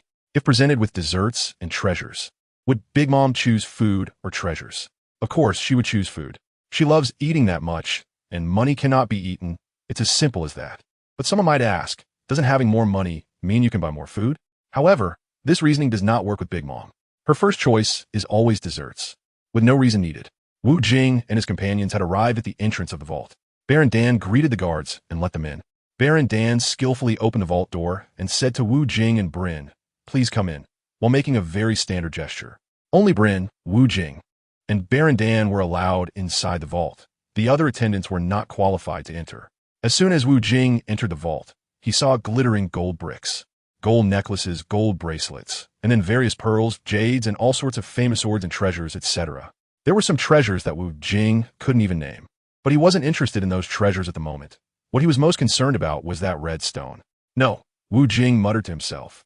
That stone was quite large, about the size of an elephant. If it were in the vault, it would be visible at a glance. Wu Jing stroked his chin in contemplation, his mindset always so steady. Meanwhile, Bryn was in front of a mountain of jewelry, continuously selecting accessories. While asking Baron Dan how he felt, Bryn was distracting Baron Dan so that Wu Jing could focus on searching for the historical text of the signpost without any distractions. Wu Jing occasionally tapped the ground with his foot or knocked on the wall tiles with his fingers. This treasure-hunting posture was eventually noticed by Baron Dan. Before Baron Dan could voice his doubts, Wu Jing directly used his conqueror's hockey to knock him out. Bryn also joined in the treasure hunt. She had no interest in the jewelry and was just cooperating with Wu Jing's act. The vault was quite large, so searching for something like finding a needle in a haystack was quite time-consuming. Wu Jing stopped, realizing he needed to find a better way. Firefly Huatamo. Wu Jing thought of trying this move. Wu Jing Shuang spread his palms open, and countless glowing orbs, similar to fireflies, floated up. Then, under Wu Jing's conscious control, they dispersed in all directions. In this way, the entire structure of the vault was enveloped by these fireflies. Chapter 134. Finally appearing after endless calls. Wu Jing had already closed his eyes, searching for that place. He slowly opened his eyes and calmly looked towards the corner. After saying this, Wu Jing walked straight towards that direction. Bruin immediately followed, closely behind him. Everything was focused on Wu Jing. Then, Wu Jing extended his pure white hand and gently pushed a brick. With a series of clicks, a wall slid open like a sliding door, revealing a massive red stone in front of Wu Jing. This was the historical marker that Wu Jing had been looking for. Wu Jing took out the tools he had prepared from his storage bag and began to carefully make rubbings. With his nimble hands and feet, he completed the rubbing of the special stone in just 2 minutes, moving up and down, left and right. Bruin glanced at the rubbed text, which was identical to that on the stone, but she did not recognize a single word. Lord Wu Jing, what do these words mean? Bruin asked, looking curious. Not many people know what these words mean. I'll tell you later. There's no time to explain now. We need to go out first. Wu Jing casually brushed off Bruin, not willing to admit that he couldn't understand the text either. Okay, then I'll remove Baron Dan's memory now, Bruin said, pointing at the fainted Baron Dan lying on the ground. All right, and then make some changes, Wu Jing replied. Bruin's skill was really helping him a lot, allowing Wu Jing to unobtrusively make rubbings of historical texts. As Bruin used her memory fruit ability to read, extract, replace, and alter Baron Dan's memories. By the time Baron Dan woke up, he had completely lost the memory of discovering Wu Jing's abnormality and being knocked out by him. Baron Dan's current memory was that Wu Jing had been with Bruin from the start, helping her choose jewelry without any unusual actions. I think this necklace suits you very well, Lin Lin, Wu Jing said, picking up a necklace. Isn't this too ordinary? How could Lady Bruin like such a shabby piece of jewelry? Baron Dan questioned Wu Jing's taste. Based on his understanding of Bruin, she had always preferred flashy jewelry in the past. However, Bruin's next words made him start to doubt his judgment. I really like it. I want this necklace, Bruin said as she took the unremarkable necklace from Wu Jing's hands. Perhaps this was love for Bruin. As long as Wu Jing thought it was good, she would also consider it perfect. This is why Baron Dan felt that Bruin wasn't like this before. It was because she hadn't met her idol, Wu Jing. Wu Jing picked a very ordinary pair of earrings for Bruin, but she still loved them just the same. This result made Baron Dan feel a wave of self-doubt again. After choosing 2 pieces of jewelry, Wu Jing stopped selecting more. With these 2 pieces chosen by her idol, Bryn felt it was already enough, and she lost interest in other jewelry. Well then, let's go. I wish you both a happy wedding in advance. Baron Dan politely blessed them. Thank you, Dan, Wu Jing replied cheerfully. Chapter 135. Wedding night, Wu Jing held the beautiful Bryn Mai and took a nap. He was growing fonder of this woman, who was even cuter than an inflatable doll. One thing had finally been settled, and next was to take away the group of people from the prison and make their escape. Wu Jingtian was reluctant to part with Bryn, but he could only leave it like this for now and come back to take her away later. If he took Bryn away directly, Annie would definitely not swallow this anger. Taking away a prisoner was one thing, but even her daughter had to be snatched away. It wasn't that she cared for her daughter, but rather that her old face had nowhere to hide. As one of the 5 emperors, what mattered most was prestige. Otherwise, how could she maintain her authority as the Empress of the Sea? Bryn, thank you for your help during this time. I will come to pick you up soon. I'm sorry to inconvenience you for now. Wu Jingtian kissed her. Her body fragrance was truly delightful. Wu Jingtian, I'm so happy to work for you. I can't wait for you. Bryn started to cry, her tears representing both joy and reluctance at Wu Jingtian's departure. All right, it's a promise. Wu Jingtian extended his pinky. Bryn happily extended her pinky as well, and the two made a lifelong vow. Soon, Bryn was taken away by Katakuri as they were going to start planning the wedding. Wu Jingtian would go to Annie Lingling's palace to pick up Bryn and then hold a grand wedding in the banquet square. This wedding was something Annie was very eager to see, as it would give her a son-in-law from the 5 emperors. In contrast, Sanji's wedding was purely a scam. Annie truly looked down on a son-in-law like Sanji. Instead, she found it embarrassing. Wu Jing's best man is Mao Gao, and Long Kuei is still doing her old job as a flower girl. Lei Jiu is the hostess, staying by Wu Jing's side. She is specifically tasked with pouring drinks for the groom, as Wu Jing is going to drink a lot. On this day of national celebration, the happiest one is Big Mom. During this time, she has captured the Straw Hat Pirates and annexed the Germa 66 army. Today, she also has a powerful son-in-law, making her the most formidable in the pirate world. Big Mom has been expanding her power simply because Whole Cake Island is incredibly rich. Whole Cake Island is located in the prime area of the New World for pirates, and after more than 30 years of plundering by the Big Mom pirates, they have become the richest pirate crew. The world government is very envious of this huge piece of cake, but the power of the Big Mom pirates is far too terrifying. To fight over this piece of meat would lead to mutual destruction, which is not a wise move. Moreover, Big Mom and Kaido have a deep connection, having been members of the Rocks Pirates together 38 years ago. The world government considers everything comprehensively and never engages in battles they are not confident about. Now, with a son-in-law of royal caliber like Wu Jing, Big Mom can truly rest easy. No one dares to covet her rich Whole Cake Island, not even the world government. All the objects on Cake Island began to sing joyfully. The houses, trees, flowers, stones, and grass. They were all infused with souls by Big Mom and began to sing joyfully. Congratulations to Lady Bruley for marrying her dream man. I like the groom too. Let us bless them, bless them, bless them. Chapter 136. Mom is angry. These objects with human souls and intelligence are starting to warm up for the wedding. The night has begun to fall, and the grand wedding is about to start, capturing everyone's attention. Lord Wu Jing, we are here to pick you up. Baron Dan has been dispatched to escort Wu Jing. Originally, Wu Jing said he would come by himself, but after waiting a long time without seeing him, Big Mom sent Baron Dan to pick him up. She couldn't wait any longer to witness her strongest son-in-law. After calling out several times at the door without a response, Baron Dan felt something was amiss. He broke the door open, only to find it empty. Report to Mom. Lord Wu Jing is missing. Baron Dan immediately reported the situation to Big Mom. His sweat had soaked through his pants, as he sensed that something was wrong.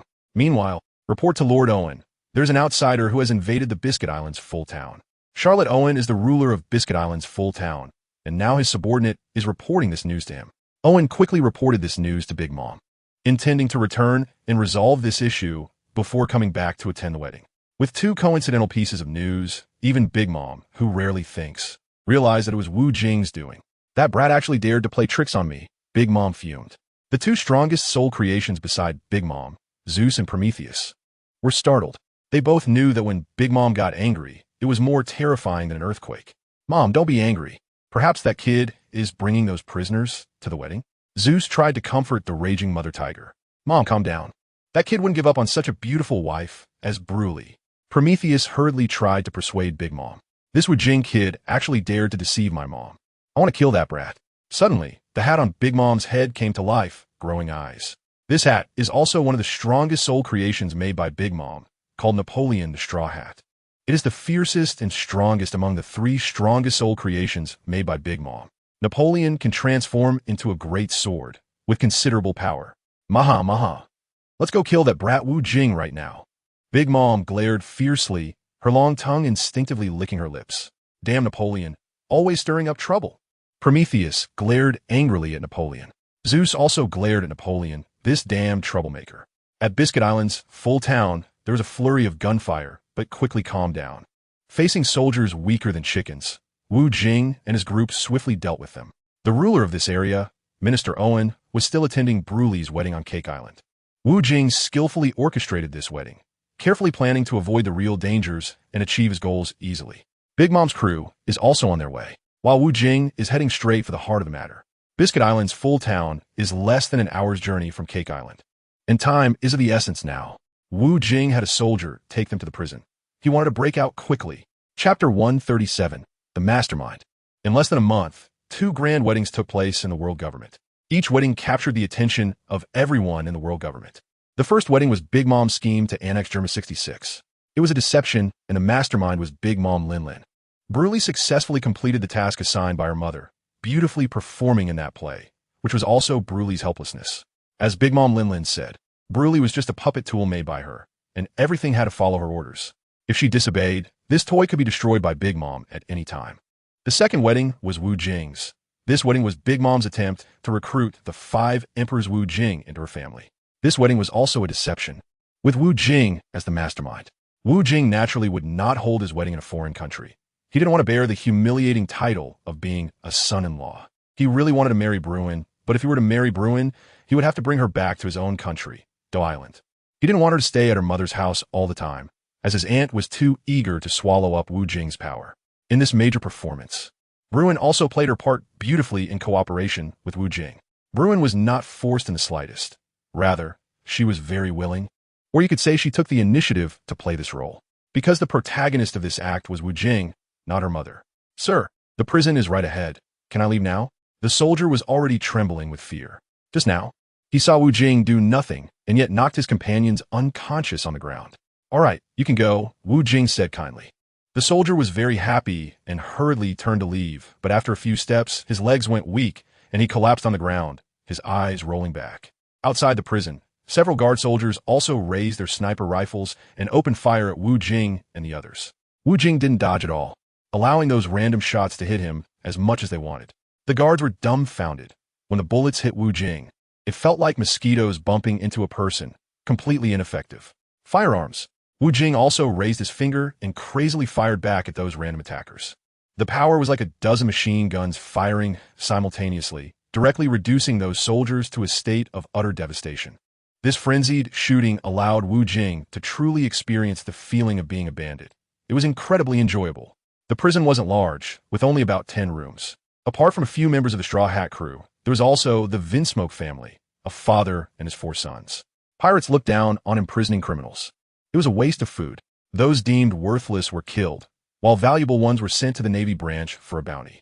These few individuals were specifically taken care of by Big Mom at Wu Jing's request. Otherwise, they would have faced one of the 2 aforementioned fates. Lord Wu Jing. The Straw Hat crew was so excited to see Wu Jing that they were on the verge of tears. Reiju, come save me. Vinsmoke Judge was also very excited to see his daughter. Judge felt like he had hit rock bottom. Once a formidable leader, he was now completely at the mercy of Big Mom. All his past ambitions and grand dreams of unifying the North Sea had fallen apart. His ambition was simply too great, but his strength did not allow him to entertain such delusions. The few of them were tied up tightly on a rack, unable to do anything despite their usual prowess. Faced with these thick chains harder than diamonds, they were utterly helpless. The person Wu Jing wants to save the most is Nico Robin, so he unceremoniously saves Robin first. Chapter 138. She's one of the 4 emperors. This made Nami so furious that she was about to explode, especially since Wu Jing was standing right in front of her. Moreover, her throat was already hoarse from shouting. Yet Wu Jing completely ignored her, and he actually went to save Robin first, which Nami thought was simply outrageous. How am I worse than Robin? I can summon the wind and the rain. But how could Nami possibly understand the thoughts of her idol Wu Jing? His thoughts are beyond her comprehension. Wu Jing easily removed Robin's shackles, which moved her to directly throw herself into his arms. Thank you, Lord Wu Jing, for saving me. I'm really so touched. The great maternal love weighed on Wu Jing, filled with a strong sense of nurturing. It was a dangerous moment, yet Wu Jing managed to control his emotions. Now that the person was saved, it was time to flee. This was the famous Lord Wu Jing. I am Vinsmoke Judge once. I don't know you. Before Judge could finish his sentence, Wu Jing interrupted him. After Wu Jing finished speaking, he turned to leave. What time is it now? Who still has the time to deal with a prisoner like you? You know Germa 66, I'm the leader. But Katakuri was still not giving up. Shut up, Wu Jing said, lightly without looking back. Although his tone was not strong, it made the listener's legs go weak. This tone revealed a king's aura. Father, stop talking. Big Mom is coming over now. We should hurry and leave. If we delay any longer, Lord Wu Jing won't care about us anymore. Reiju reminded from the side, unable to watch any longer. Normally, Katakuri would have already scolded his daughter for daring to lecture him. Reiju's thoughts were also shared by Katakuri's sons. They had long been dissatisfied with their father. In someone else's prison, there was still time to chat about family matters. That person is one of the emperors, and even if you were the Katakuri of the past, they might not even pay you any mind. This father blindly pursues strength, completely disregarding his children's feelings. One must ask, if even his own children do not recognize him, who else would? Katakuri's reputation in the pirate world is quite poor, as he has killed many allies and seized their resources. People like him will not have anyone to come to their aid in times of trouble, while Ace, when in trouble, had the entire Whitebeard pirates risking their lives to rescue him. That is the difference. Fortunately, Katakuri still has a dutiful daughter like Reiju to ask Wu Jing for support. Wu Jing's pirate ship docked next to the harbor, and it wasn't long before they boarded the warship. Finally, they could leave safely. Long Kuei let out a sigh of relief. Earlier at the dining table, she had been calmer than anyone else, enjoying her meal. But now, as the great escape began, Long Kuei was more nervous than anyone. It's still uncertain. Wu Jing's face was serious as he stared into the darkness, as if he had discovered something. What's wrong? Mao Gao looked at Wu Jing and sensed that something was off. Normally, Wu Jing was very composed. He only acted like this when faced with particularly troublesome situations. The warship sailed quickly across the calm sea, rounding the 2 islands ahead. Once they passed those, Wu Jing and the others would have completely escaped from the Kingdom of Nations and wouldn't have to worry anymore. Ma. That terrifying sound rang out at an opportune moment. All the people on Wu Jing's pirate ship had faces full of black lines. Soon, a dense swarm of pirate ships surrounded them from all directions. Chapter 139. Big Mom's attack. The 2 islands ahead received orders, and in just a short while, the path ahead was already blocked. Whoa, big brothers ahead, please be kind and let us pass. We are good friends of Sister Bryn. I don't know when it started, but Long Kuei has completely lost her shame, probably because she's growing up. Her shameless words drew a flood of disdainful glances from those blocking the way. Mama. Wu Jing, you dare to mess with me. Big Mom Linlin quickly arrived, riding a sea monster. I'll mess with your mother. Just seeing you makes me sick. Wu Jing was very dissatisfied with what Big Mom said. If those with shallow minds misunderstood, his image as a pure man would be ruined. Soon, Big Mom's children also arrived one after another. Bryn came to, looking at Wu Jing with a worried expression. But she couldn't help. You should go back and marry my daughter now. Maybe I can spare your life. Big Mom said with a warm expression. Big Mom's children were amazed. Wu Jing's influence was truly immense. Such an unpleasant incident of a runaway bride, and Mom could still negotiate with him. This would be completely impossible with anyone else. They would definitely be torn to shreds by Big Mom. Ha, I will marry your daughter, but not right now. Wu Jing looked affectionately at Bryn. This made Bryn blush again. She was already satisfied with Wu Jing's words. Mom, let me kill this guy for daring to come my island and steal people. I think he is tired of living. Owen, disregarding Katakuri's obstruction, could no longer swallow this anger. Katakuri couldn't stop him. He had already told Owen that Wu Jing was not someone they could provoke. However, Owen's hot temper couldn't be persuaded by just a few words from Katakuri. If Katakuri told Owen that he had been completely defeated by Wu Jing a few days ago, Owen probably wouldn't be so arrogant now. But Katakuri wouldn't reveal this embarrassing matter. Since his brother wouldn't listen to his advice, let him fall flat on his own. Ma. Then go ahead. Big Mom did not stop her son Owen, although she knew Owen would definitely be beaten badly by Wu Jing. She also wanted Wu Jing to teach her hot-tempered son a good lesson. High heat punch. Owen shot towards Wu Jing. Under the effect of the heat fruit's ability, Owen's fist had become scorching hot, just like cast iron heated red. The air was also heated by Owen's fruit ability, causing a stir at the scene.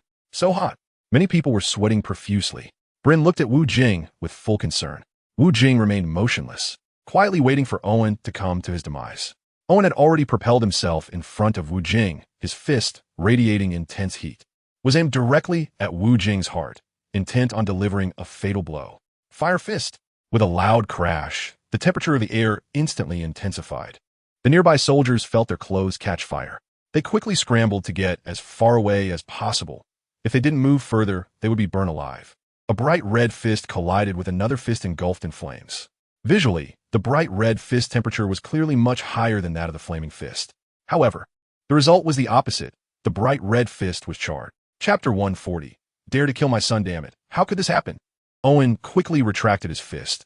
He could already smell the burning odor coming from it. Even if we swap devil fruits, the result would still be the same. Wu Jing mocked. There is indeed a distinction between good and bad devil fruits, but the key is still the user's ability. Moreover, Owen had no understanding of the capabilities of the flame fruit. His heat fruit was far from matching the upper limits of Wu Jing's flame fruit. Damn it. I will kill you. Owen roared with a twisted face. Heat sea 10,000 waves. Dozens of crimson, high-temperature water columns shot towards Wu Jing, all highly heated by Owen. If they pierced the body, it would directly melt it. Shut up. Faced with Owen's attack, Wu Jing couldn't even be bothered to look. His palm simultaneously shot out dozens of fire columns, which instantly became thicker than barrels after leaving his hands. The two forces of high temperature collided in the air. The result was that Owen's dozens of high-temperature water columns were useless, directly devoured by Wu Jing's scorching fire columns. And the fire columns continued to surge towards Owen. The fire columns had already begun to boil the nearby sea violently. If Owen was hit, he would undoubtedly die. At this critical moment, a massive figure blocked the path of the fire columns. It was Big Mom, Charlotte Linlin. Boom, boom, boom. These powerful fire columns struck Big Mom. She didn't even furrow her brow, as if the fire columns were nothing more than fireflies. Dare to kill my son. I won't let you leave alive today. Big Mom, Charlotte Linlin, also dropped her facade. Wu Jing had completely angered her. Linlin, if you provoke me, I will destroy your nations. A proud gleam ignited in Wu Jing's eyes, who was afraid of whom. It had been a long time since he encountered someone who could ignite his fighting spirit, and Wu Jing loved this feeling of battle. It was simply exhilarating. Lord Wu Jing, why don't you marry Sister Bryn, and we can escape safely? Long Kuei, seeing the murderous look on Big Mom's face, was terrified out of her wits. Get lost. Wu Jing vowed to teach Long Kuei a good lesson when he returned. If worst came to worst, he would let her grow up early. She was too spineless. Great Flame, Ring Flame Emperor. Wu Jing took the initiative to attack, which was quite rare. Generally, he would let his opponent hit him enough before he would end them. He had a bit of a sadistic tendency. However, his opponent this time was 5 Emperor Lingling, who had been a ruler for decades and was much stronger than Blackbeard, especially with Big Mom's monstrous body, which was not much weaker than Kaido's. Soon, a gigantic fireball appeared above Wu Jing, the blazing flames illuminating the area for dozens of miles around. The world now looked much brighter than it did during the day. Prometheus, go devour this fireball. Big Mom commanded the soul-like flame beside her. The son Prometheus was indeed a powerful being capable of consuming flames. Yes, Mama. Prometheus could only obediently follow Mama's orders. If it didn't comply, Mama would destroy it and create a new Prometheus. Kill. With Wu Jing's loud shout, the roaring fireball shot towards Mama in anger. I'm eating. The searing fireball was intercepted halfway by the son Prometheus. Its control over the flames was indeed full of spirit. Meanwhile, the others had long since run several kilometers away. Standing too close could be fatal. Watching from a distance was the wisest choice. The outcome of the battle had nothing to do with them, and the result was not something they could influence. Chapter 141. Intense confrontation in the blink of an eye. The son Prometheus had nearly devoured the massive fireball thrown by Wu Jing. It was desperately consuming the flames, as this was the most delicious fire it had ever tasted. However, its belly was about to burst, but fortunately it was almost finished. It felt immense pride, knowing that it had gained Mama's favor. Wu Jing was also quite embarrassed. He ended up eating dirt as soon as he made a move. He didn't expect this high-risk skill to be consumed like a supplement by someone else. However, he had plenty of strength, and his regeneration fruit was already operating at full speed. He quickly channeled the power absorbed from the surroundings into the abilities of the burning fruit. Great Flame, Ring Flame Emperor. Another fireball, even larger than the previous one, appeared above Wu Jing's head. The bright flames made Wu Jing's stunningly handsome face look even more charming. With overwhelming energy, Wu Jing poured everything into it. He was ready to treat Prometheus generously. However, Prometheus had already noticed Wu Jing's crazy actions. Doesn't using such a high-consumption skill require stamina? This is simply insane. But Prometheus couldn't take another bite. It already felt cracks in its stomach. If it ate more, it would explode. Prometheus chose to escape instead. It didn't want to block this fierce fireball for its mother anymore. It didn't want to die from being eaten right now. If its mother didn't forgive it later, it would be in trouble. Zeus, block it for me. The Big Mom ordered. Yes, Mom. Thundercloud Zeus also wanted to show off. Prometheus had performed quite well just now. It couldn't let itself be outdone. Kill. Wu Jing pointed at the Big Mom. This enormous fireball, powerful enough to destroy a city, shot towards Big Mom, lingering in anger. To unleash such a shocking killing move so quickly, it was no wonder she had chosen him as the best son-in-law. Facing the furious fireball shooting towards her, Zeus was also prepared. Great lightning strike. Zeus put in all its effort. The sky was already filled with thick thunderclouds, and then a large lightning pillar descended from the sky, striking directly at the fireball, accompanied by flashes of lightning and thunder. The two monstrous energies collided, followed by an incredibly intense explosion. The destructive power of a single fireball was already astonishing, and with the large lightning pillar created by Zeus, the combined destructive power after the collision was incredible. The sea was shattered, directly submerging nearby pirate ships. Those shrimp soldiers and crab generals either sank into the sea or floated on the water waiting for rescue. Meanwhile, Wu Jing's battleship was floating in the air. Thanks to Law's surgery fruit ability, Rune Command Stick skill, their pirate ships were directly floating in the air due to Law's surgery fruit ability. Now the enemy troops were in a state of panic. It was a good opportunity to escape. You guys go first. Bang! Wu Jing used all his strength to strike his own battleship, leaving it battered and bruised. The battleship shot off like an arrow, zooming towards a distance. Lord Wu Jing. Wu Jing. Your Excellency Wu Jing. The people on the battleship hadn't finished speaking before they jumped over the crowd below and disappeared into the darkness. The Big Mom pirates could only watch the ship in despair, and Wu Jing was currently in a threefold size state. Flames were burning fiercely beneath him, allowing him to float in the air. After all, he had an inexhaustible supply. Chapter 142. Don't want to fight anymore. Wu Jing needs to stay behind to hold off for a while. Otherwise, his battleship will never be able to break through the layers of encirclement of Big Mom's pirate crew. Ma, you brat. You should stay here today. I'll just bury you here. Big Mom Charlotte Linlin is now determined to kill Wu Jing. With such a major hidden danger left alive, she can't even sleep well. Linlin, this is something I should be saying, isn't it? Wu Jing stood atop the blazing flames, like a reborn god of war. His entire body was enveloped in bright flames, pulsating with intensity. Coupled with his now 3 times taller stature, he resembled a majestic king. Striking and graceful, Wu Jing's eyes revealed a hint of a sinister charm. He raised the original demon slash, which also exuded a strong sense of wickedness. It seemed that he had reached a state of unity between man and sword. Now, Wu Jing had grown to be about the same height as Big Mom Lingling. Big Mom looked at the strikingly handsome man in front of her and felt a bit hungry. She had never tasted the beauty of such a top-tier young man before. Why not keep him for herself? Suddenly, Big Mom's mind short-circuited. It's your turn, Napoleon. Despite the mental short-circuit, a fight was still necessary. Only by winning could one do as they pleased. Yes, Mama. The bicorn hat Napoleon loved to fight the most. It instantly leaped off Big Mom's head and transformed into a large sword. This sword had eyes and a mouth, as if it were alive. In fact, it truly was alive, possessing a human soul and intelligence. Wu Jing kid die. After Big Mom uttered these words, she emitted a strange sound. The once calm sea began to stir again. The sound was so loud it could shatter eardrums, and the space itself seemed to crack. Moreover, it extended towards Wu Jing, threatening to break through the void. However, this shattering trend abruptly stopped right before Wu Jing. Wu Jing's conqueror's haki surged forth, causing all living beings within a few kilometers to roll their eyes back.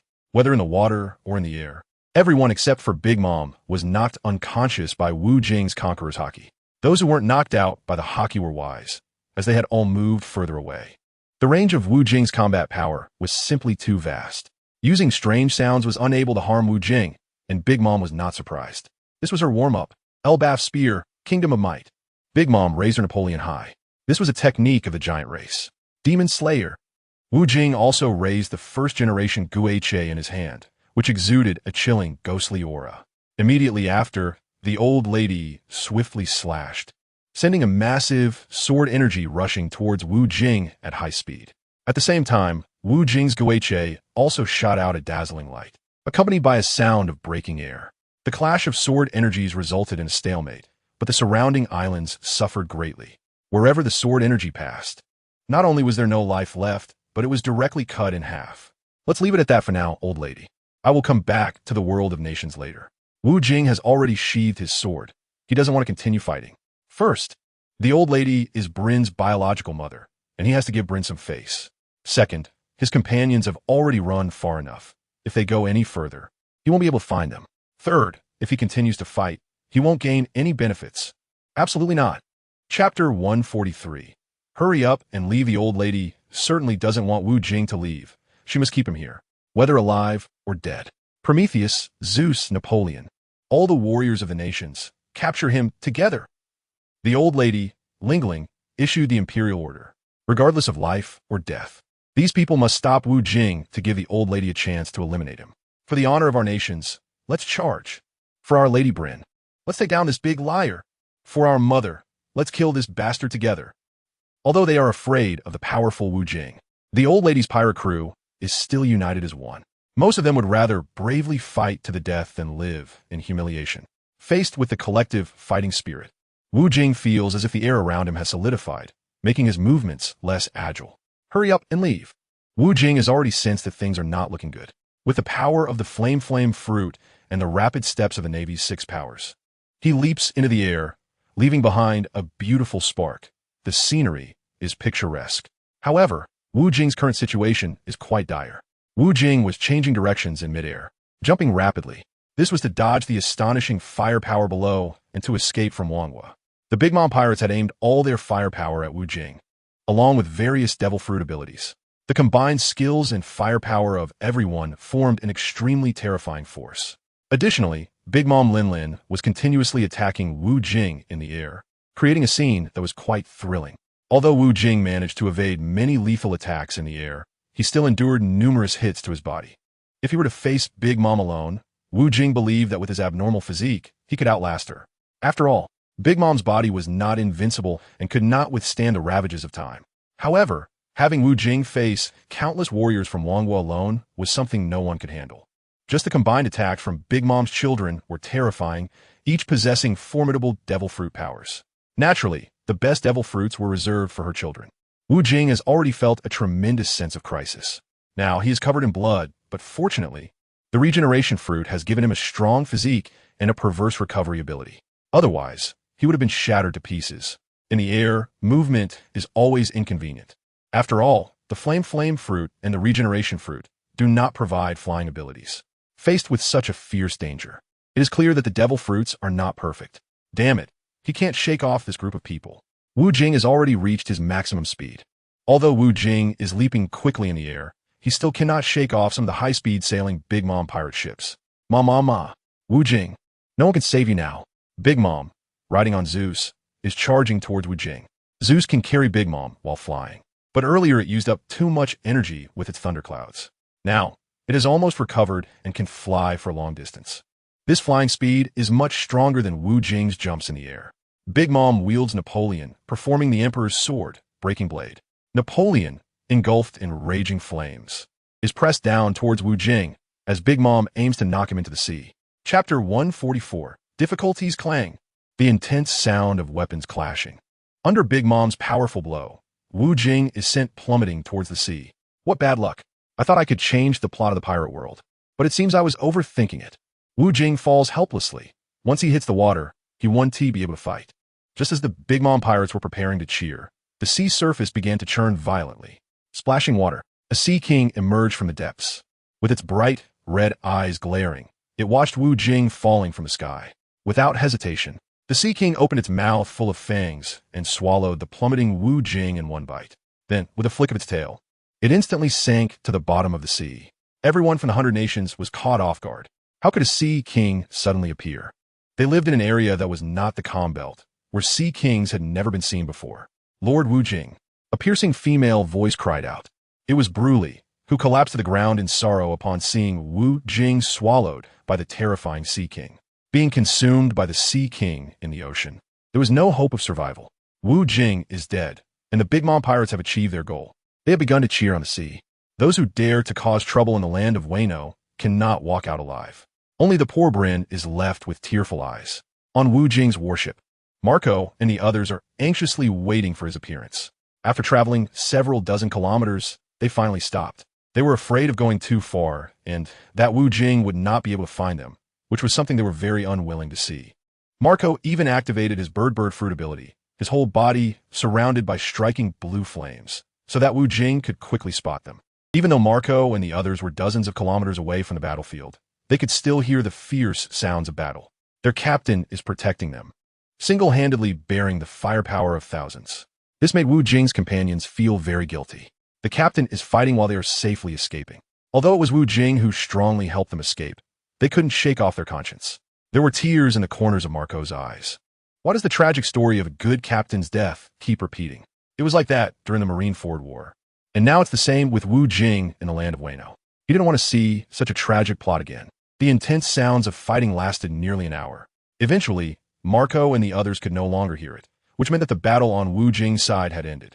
They waited anxiously for Wu Jing's appearance. However, after nearly an hour had passed, Wu Jing still had not shown up. This caused their previously stable mindset to begin to collapse. Would Master Wu Jing meet with misfortune? Boo-hoo. Long Kuei couldn't hold on any longer and began to cry. It's all my fault. I caused Master Wu Jing harm. If it weren't for me asking him for help, this wouldn't have happened today. Lei Jiao felt extremely sad, believing herself to be the culprit. After all, Wu Jing's visit to the land of Wano was caused by her. The Straw Hat crew was also very upset, and Chopper and the others joined in the morning. The warship was filled with an atmosphere of sadness. Their hopes for Wu Jing's escape had dropped to their lowest point. Do you all want me dead? Chapter 145. Flying Spirit Escort. A magnetic and charming voice rang out in the darkness. This familiar voice made the previously sorrowful hearts of these people begin to beat wildly again. Master Wu Jing. Great, I knew it. Our Wu Jing would definitely break through the encirclement. Master Wu Jing will win. Long Kuei immediately began to boost morale, only to be met with collective disdain. Thank heaven, Master Wu Jing has finally returned safely. Lei Jiao also jumped up in excitement. Marco, Law, and the Straw Hat crew were all smiling with joy. This was the result they most wanted to see. Wu Jing stood on the surface of the sea, watching as they moved quickly towards him. This intrigued Mao Gao and the others, as Wu Jing had never had such abilities before. In fact, Wu Jing didn't possess such abilities now either. He was entirely relying on the Sea King class Flying Spirit for support. The Sea King that had suddenly appeared earlier was the Flying Spirit. Without the Flying Spirit's protection during the crisis, Wu Jing would have been finished today. This was not a rescue plan by Wu Jing. He also didn't know why the Flying Spirit had suddenly appeared there, and the timing was just so perfect. He couldn't explain it, nor was he interested in researching it. In short, the trajectory of the world's operation is remarkably mysterious, beyond what one can understand through mere imagination. The result is that he is still alive and well. Wu Jing stood on top of Failing, calmly smoking 10 Marlboro cigarettes. This commanding and stylish appearance was simply stunning. After Failing sent Wu Jing onto the ship, it disappeared into the surface of the sea. Wu Jing didn't care about it. They had lived for hundreds of years, so their understanding of the rules of survival would only be stronger than that of humans. Malga brought 2 large barrels of rum, giving one to Wu Jing and keeping the other for himself. With you here, I admire you the most. Cheers. Seeing Wu Jing return safely, Malga was naturally very happy. Wu Jing is his family, a true brother who can sacrifice his life and shed blood for him. Of course, that's obvious. Who told me I look so handsome? With a charming smirk, he drinks it all in one go. Lord Wu Jing is the most handsome. Long Kuei continues to take the lead. The Vinsmoke family also unanimously applauds Wu Jing. Their survival and ability to leave Whole Cake Island this time are entirely thanks to Wu Jing's efforts. Senya's brothers, Nigi, and Yanji, look at Wu Jing with admiration on their faces. A man as handsome as Wu Jing, excelling in every aspect, has always been their idol. Everyone has gathered, and the battleship quickly sets sail. The farther they get from Whole Cake Island, the safer they feel. Meanwhile, the battleship has already begun to celebrate with drinks. Wu Jing didn't care about his disheveled clothes. He drank to his heart's content first, and would let Reijiu take care of his body later. One should enjoy life to the fullest when things are going well. Seize the pleasures of the moment. Some people drink happily, while others are troubled. Lord Wu Jing, please save our Captain Luffy. Chopper knelt before Wu Jing. Wu Jing ignored Chopper's plea. Hey, we've helped you before, so you should help our captain this time.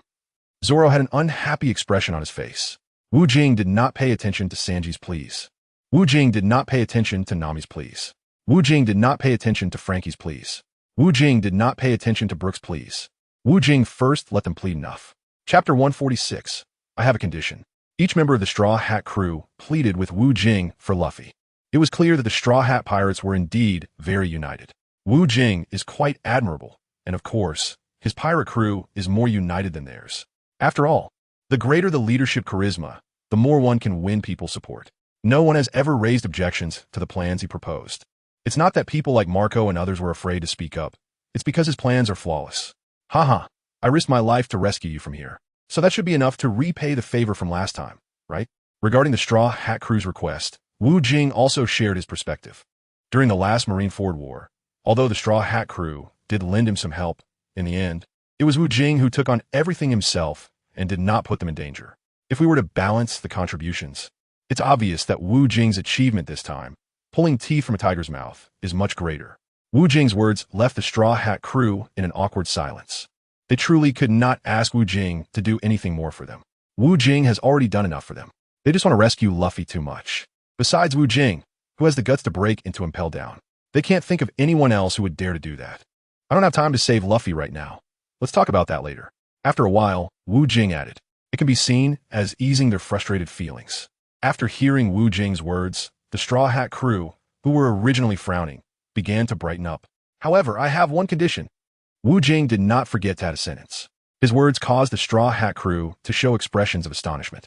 They knew it wouldn't be that simple. How could someone risk their life to be a good person and rush into the world's #1 prison, Impel Down, to save Luffy? What conditions? Nami asked curiously. I want Robin to be my person. Wu Jing looked at Robin with shining eyes.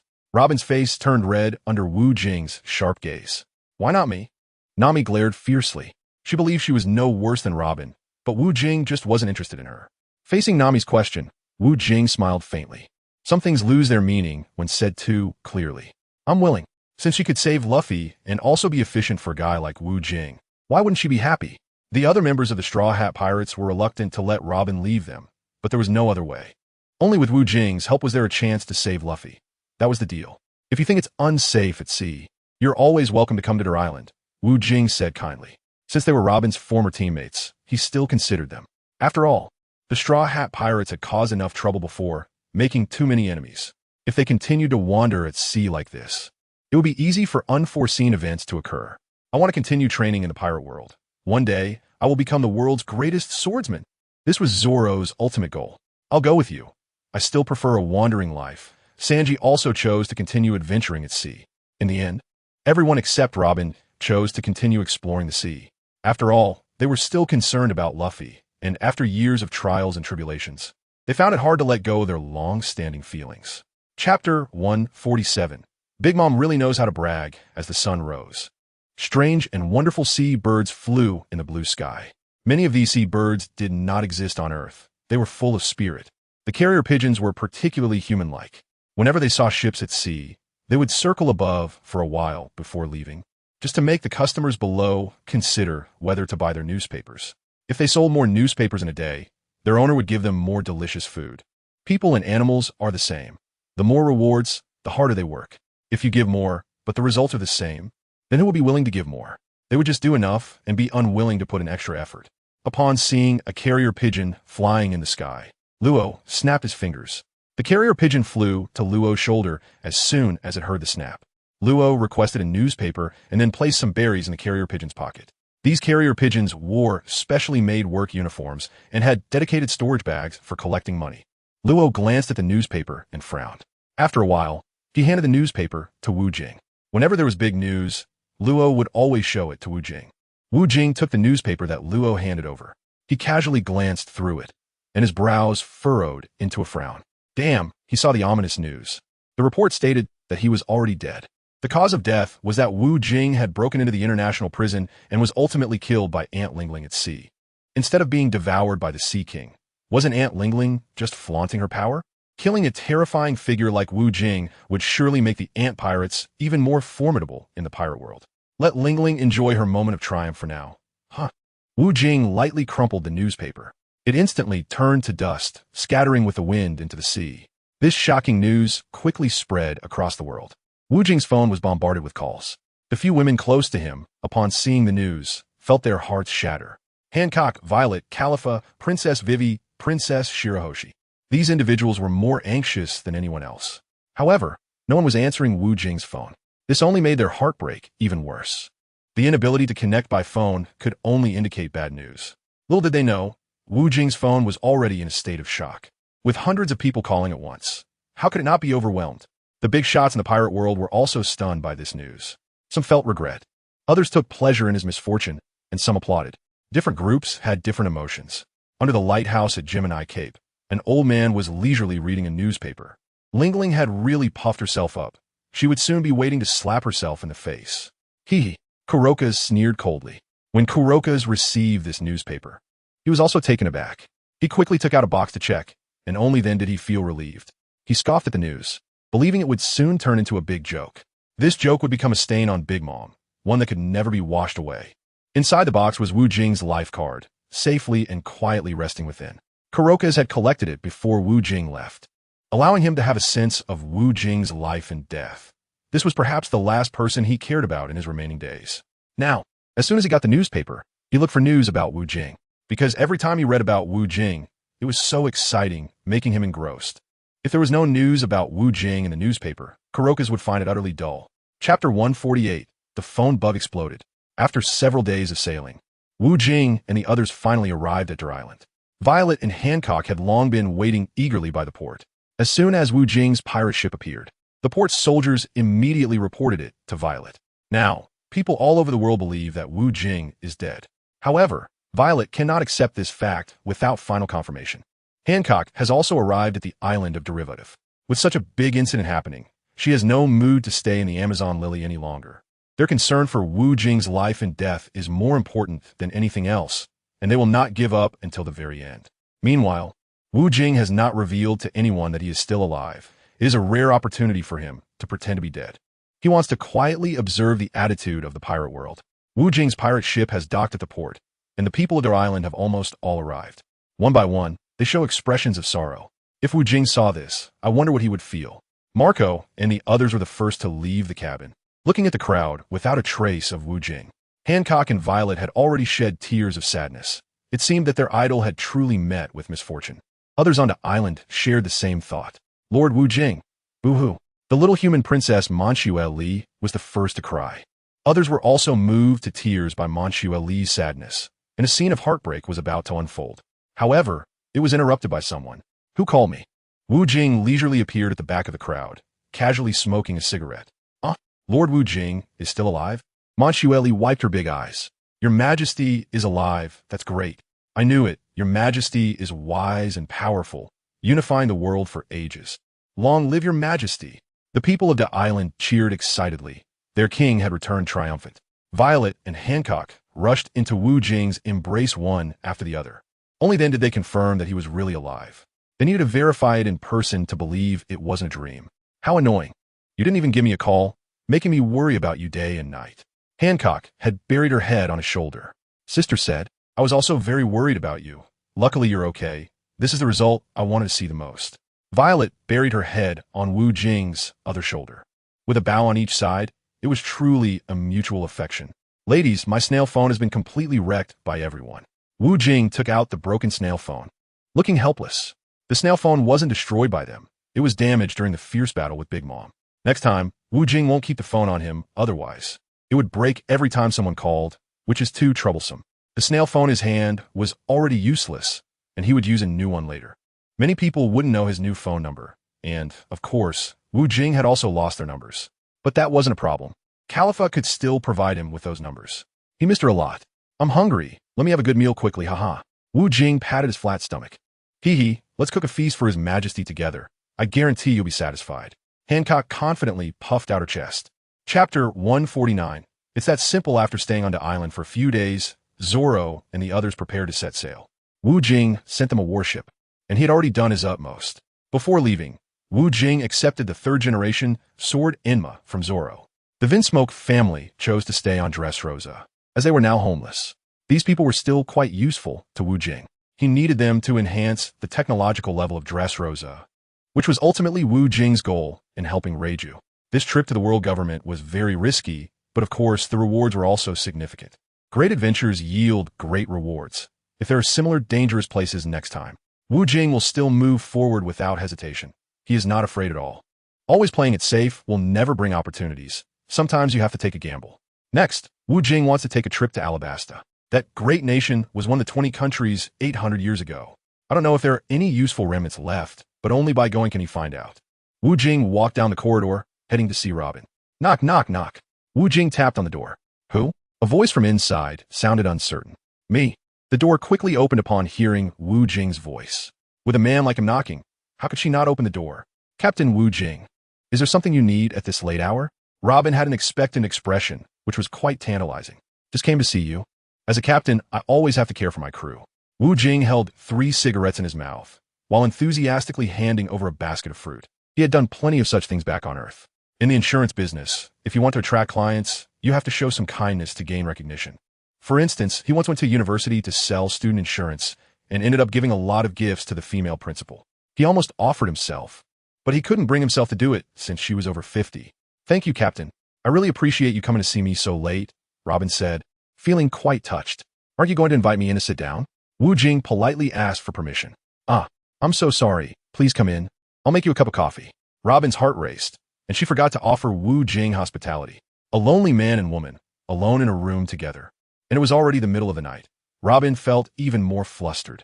How could she not be nervous in such a situation with a man she had feelings for?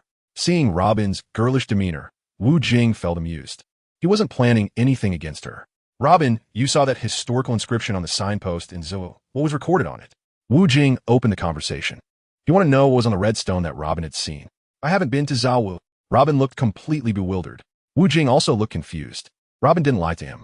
According to the previous plot, the Straw Hat crew went to Zhou before entering Wano. The storyline is no longer following the old pattern. It seems he can only go to Zhou himself. First, he needs to make a rubbing of that historical text. I'll take you to have fun later. So get some rest, ho-ho. Now that he knows the situation, Wu Jing is ready to leave. Captain, it's because I can read historical text that you let me join, right? Robin wanted to know Wu Jing's original intention. Yes, I like outstanding women like you. It's that simple. Wu Jing honestly replied. Chapter 150, Ancient Weapon, Pluton. Since the question has been asked, why not just tell the truth? I'm very happy to be appreciated by Captain Wu Jing, and I like the captain as well. Robin expressed her understanding of Wu Jing's words. Such an excellent man like Wu Jing is indeed very captivating to her, isn't he? I will collect all 4 historical road signs. Together we will reach the end of the pirate world, Raftel. This is also Robin's dream, to uncover the truth of history together. After leaving Robin's residence, Wu Jing went straight to Violet's boudoir. A sleepless night, and Wu Jing was ready to set off again. Although he misses this romantic life, A man's career is the most important thing. Only when a man is excellent will more women throw themselves at him. And Wu Jing is such a man now. Your Majesty, I want to go with you. Your Majesty, please take me with you. Even Shirley wants to follow the Majesty. Too many women want to go with Wu Jing to Zhou, making it seem like he won't come back. You all must obediently follow my arrangements. I do like obedient women. Wu Jing wants to make them retreat. The effect of this statement is indeed very effective. They all nodded obediently, indicating their compliance. Wu Jing did not choose to go directly to Zhou, but instead opted to first visit Water 7. Iceberg had already informed him that the warship was ready, and Wu Jing needed a top-notch warship to match his current status. The previous one could only be considered mediocre. After a few days of sailing, Water 7 was finally in sight. Iceberg had come with people to welcome Wu Jing's arrival. The last time Wu Jing came, he was still an unknown. Now, he held the titles of one of the 5 emperors of the sea and the king of the Germanic kingdom. There was another identity that Iceberg was unaware of. Wu Jing was also the master of an underground bank, not just a member of the Golden Lily. Lord Wu Jing, welcome back. Iceberg expressed his sincere greetings upon seeing Wu Jing approach. No need for formalities. Let's put the matter of dealing with Spandam on hold for now. Is that all right? Iceberg offered Wu Jing an ancient weapon, the Pluto textile, on the condition that Wu Jing would take out Spandam. It's fine. Everything can be arranged by Lord Wu Jing himself. Even if Iceberg secretly wanted Spandam to meet his end sooner, he couldn't demand it. Wu Jing is not someone he can demand from. He can only let Wu Jing make his own plans. There are many people in this world who can kill Spandam, but very few would actually go and do it. After all, he is the commander of the World Government Organization CP0, and most people wouldn't want to seek trouble. The fact that Wu Jing is willing to agree to kill Spandam is already something he could only wish for. He can finally take revenge for his master Tom. Haha, then I will take the ship first. Within 3 years, I will definitely kill Spandam. Wu Jing also wants to let him know that he won't be overly arrogant. Thank you, Lord Wu Jing. I have prepared a feast. Let's go drink to our heart's content. Next time, I've been a bit busy lately. If you need any help, remember to contact me. Wu Jing really wants to drink freely. However, time waits for no one. He has too many things to do, so he can skip these small social gatherings. Chapter 151. Zhou, here I come. Zhou is the mysterious country of the Dream Island in the New World. It rests on the back of a giant elephant, which has been moving across the sea. The Fur tribe lives on the back of the elephant, a race that has survived for many years. Zheng Long is currently searching for that giant elephant at sea. According to the analysis of maritime intelligence, the giant elephant has recently been spotted in this area of the sea, although there is reliable information. Finding that giant elephant in this vast ocean is almost like searching for a needle in a haystack. Wu Jing is currently aboard a simulation version of the Pluto, and its speed has far surpassed that of naval warships. This simulated Pluto is several tiers faster than speedboats on Earth. However, no matter how fast the ship is, finding the kingdom of Zhou in a short time is still quite difficult. It's really hard to search like this. Mao Gao looked at the endless sea, feeling at a loss. There are 5 people accompanying Wu Jing this time. Besides Mao Gao, there are Luo, Long Kui, Robin, and Rei Jiu. 3 men and 3 women. Theoretically, a male-female pairing should make work easier. However, working together now is still tiring. It is indeed quite challenging, but it's better than waiting idly for opportunities. Wu Jing also felt helpless. If White Star were here, it would be much easier. She could summon sea creatures to help her find the elephant. Wu Jing also rarely had a daydream. It was really hard to find. If he had known earlier, he would have brought Fei Ling along. With that guy's speed, it would have been much faster to explore this nearby sea area than this man-made imitation of the Underworld King. What is that? Long Kui pointed in terror at the distance. Wu Jing focused his gaze and realized that it was the giant elephant they had been searching for. After searching high and low, they found it without much effort.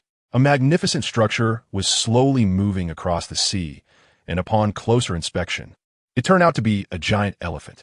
Its height could be described as reaching the clouds, and Zhou Wu was on the back of this giant elephant. Long Kui, move forward. Wait for us to get on. You and Lei Jiu stay here and follow this giant elephant. Wu Jing immediately commanded. Received. The 2 responded promptly. How we get up there? It's so high, Robin said with a troubled expression. I'll carry you up, Wu Jing replied without any worries. This height is nothing. I'll just carry Robin and shoot up. His inexhaustible stamina was the best guarantee. Wu Jing's body was like a perpetual motion machine. Moreover, Marco's phoenix form could fly, so he had no problem. Then how do I get up? Law also looked troubled. Have Marco carry you up. Wu Jing casually replied. What? Both Law and Marco were stunned by Wu Jing's words. Asking two big men to embrace each other like that was quite absurd. We're all so familiar now. What's there to be shy about? I'm going first. You guys hurry up. Whoosh! Wu Jing shot up into the air with Robin in his arms. The wind ruthlessly blew up Robin's short skirt, revealing everything. Below, Law and Marco swallowed hard. It really wasn't bad. Let's go too. Jump up, Marco said, raising his hands with little enthusiasm. Wu Jing is holding a beautiful person, but he can only hold a male loser. After all, he is the captain. In the blink of an eye, the four of them arrived at Xiang Bay. Chapter 152, Pedro. Here, the clouds and mist swirl, with forests, rivers, and towns, a thriving island. Wu Jing also appreciates the scenery here, but he is not in the mood to enjoy it right now. There are still many things to take care of. It is daytime now, and the ruler here is the King of Daylight, the Duke of Inazuma. Wu Jing led the way directly towards the tallest building on Zhuowu Island, as it was the easiest way to find someone with a building as a guide. After walking for a while, Wu Jing stopped. Long Kuei and the others were puzzled as to why he suddenly halted. Come out, you sneaky one. Wu Jing's sharp eyes focused on a corner. You're the sneaky one. Trespassing on our Zhuowu Island. A girl dressed as a rabbit jumped down from the bushes. She was actually a female rabbit, as the Furkin tribe had humanoid animal forms. Gallet, take me to see Du Quanlan. Wu Jing recognized the rabbit. How do you know me? I must be quite famous. Gallet was overjoyed that this handsome young man knew her. Yes, you're quite famous. Take me to see Du Quanlan. We're his friends. Wu Jing found this little white rabbit amusing. All right, I'll lead the way. The little rabbit cheerfully hopped along, acting as a guide for Wu Jing. Looking at Gallet's nice figure, Wu Jing started to like this little rabbit. With Gallet leading the way, things became much easier. The guards on Zhuowu Island would not stop Wu Jing and his group. Gallet, who are those behind you? A humanoid jaguar blocked Gallet's path, his cold gaze fixed on Wu Jing and the others. Brother Pedro, this young man says he's a friend of Duke Quanlan, so of course, I have to guide him. The jaguar, Pedro, was the strongest guard on Zhuowu Island, with exceptional combat power. Idiot, you believe that? Strangers trespassing on Zhuowu Island must be reported to me immediately. Pedro felt helpless. Gallet was strong, but her mind was too naive. You all leave. Zhuowu does not welcome humans. Pedro glared at Wu Jing, clearly recognizing him as the leader among the strangers. Since you're here, let's see if you can ask us to leave. Wu Jing's fingers ignited with flames as he began to enjoy smoking 5 cigarettes. This had become his habit. Smoking not only inspired him, but also helped him get into a better combat state. After all, he had no interest in small fry like Pedro. Looking for death, Pedro had already drawn the sword from his back, and his entire body was crackling with static electricity. This was a unique skill of the Furkin tribe. They could generate powerful static electricity through their fur. Don't move. Before Pedro could react, a black blade was pressed against his neck. Sweat began to bead on Pedro's forehead. This was way too fast. Wu Jing had been over 10 meters away, and now he was right behind him. If it were anyone else, Wu Jing would have decapitated them instantly. But this time, he wasn't here to make enemies. Moreover, he understood that Pedro was just concerned that he might be an enemy and was trying to keep him out. Seeing that Pedro was relatively honest, Wu Jing sheathed his knife. If Pedro tried to attack him, he would make sure Pedro would bear some scars. Gallet continued to lead the way. Seeing that Wu Jing had not harmed Pedro, Gallet felt relieved. She believed Wu Jing was a good person and continued to obediently lead the way. Pedro stood there in a daze, watching Wu Jing's youthful back, and he lit a cigarette. Chapter 153. Looking at something different aside from being blocked by the strongest guard. Pedro, no one else came to stop Wu Jing and his group. Under Gallet's guidance, they quickly arrived at the castle gate. Upon the arrival of Wu Jing and the strangers, the castle guards did not question them. The guards merely exchanged a few brief words with Gallet and then allowed them to enter the castle. Gallet usually handled this area, so the guards only needed to communicate with her to determine whether or not to let them through. Once inside the castle, there were many small apartments, and Gallet led them through the winding corridors. They stopped in front of a uniquely styled small apartment. Big brother, this is Duke Quanlan's residence, hee. Gallet smiled brightly at Wu Jing. She thought this young man was really handsome. After all, everyone on Zhuowu Island was a half-beast. Thank you, Gallet. Wu Jing patted the cute rabbit girl. Then he took out a large bag of delicacies and handed it to the adorable Gallet. For the people of Zhuowu Island, money was useless. They were self-sufficient and didn't buy goods from elsewhere. Seeing the large bag of food, Gallet was overjoyed and quickly nodded in thanks. As soon as she got it, she began to munch on it. Wu Jing boldly entered the apartment first, as if it were his own home. It's great to have friends come from afar. A burly man sat on a large sofa, savoring fine wine, with a dog-headed human body and wearing sunglasses. He was the Duke Quanlan that Wu Jing was looking for. His words were quite flattering, but such hospitality was rather unfriendly. Wu Jing lay back on the large sofa in a relaxed manner. Seeing Duke Quanlan so calm, he must have already been informed by Pedro. "Ha, Gallet, pour wine for this gentleman." Duke Quanlan immediately commanded. "Sir, please enjoy. Our wine is very good." Gallet had already filled a cup with wine and kindly handed it to Wu Jing. It was indeed quite good. Wu Jing could already smell the rich aroma of the wine. The wine produced in this isolated place could only be tasted on Zhuowu Island. Wu Jing took a sip, savoring the quite pleasant aroma of the wine. It was indeed delicious. He had to bring a few tons back with him before he left. "My lord, what brings you to me?" Inu Ram looked at Wu Jing with a fierce gaze. He had already fulfilled the courtesy of hosting, but he would not entertain any negotiation with outsiders. His thoughts were not on his own safety, but on the safety of the entire fur tribe of Zhou Island. Inu Ran, don't be so tense. I'm just here to take a look at something. Wu Jing finished his drink, and soon Galat poured him another cup. Take a look at something? What is it? The historical text of the signpost. I don't know what you're talking about, sorry. A flicker of surprise flashed in Inu Ran's eyes. This young man was not only remarkably mature, but also knowledgeable. The land of Wano is currently in turmoil. Don't you want my help? Wu Jing smiled playfully, then squinted to observe Inu Ran's expression. At that moment, Inu Ran's face showed a complex array of emotions. Chapter 154, T. No Suk. I have long admired your esteemed name, Wu Jing. However, the historical text of the signpost is a task I must protect. It absolutely cannot be taken away by outsiders. I'm sorry. Inu Ran's expression was grave. It seemed Wu Jing was quite aware of his background, and continuing to pretend was not a solution. I only need to make a copy. That stone is of no use if taken. As a direct vassal of the Kazuki family, I know you bear great pressure. However, relying solely on you all to plot a rebellion is tantamount to self-destruction. If you wish to restore the Kazuki clan, I can consider whether to help you. Wu Jing no longer held back and said everything directly. He was quite annoyed at having to explain things to the weak. He just wanted to leave a good impression as a man for the bunny girl, Carrot. How did you know about this secret? Inu Erishur was very puzzled by this. If others in the pirate world knew about this secret, the Ming tribe would have been in chaos long ago, or even annihilated. Come on, take us to see it already. Wu Jing lazily replied to such a foolish question. All right, then how do you plan to help us revive the Kazuki clan? Since he couldn't stop the 5th Emperor Wu Jing, Inu Erishur wanted to make good use of this incredibly powerful deity. That's not something you should be concerned about. Stop asking me so many questions, Inu Erishur. Wu Jing rubbed his forehead in pain. Being questioned like this by a dog made him feel embarrassed. Please follow me. Inu Erishur led Wu Jing and the others to a dense forest on the back mountain, known as the Whale Forest of Zhou Island. After navigating through the thick forest, they arrived in front of a massive rock. Inu Erishur pressed the entrance switch, and the stone door slowly rose, revealing a secret passage.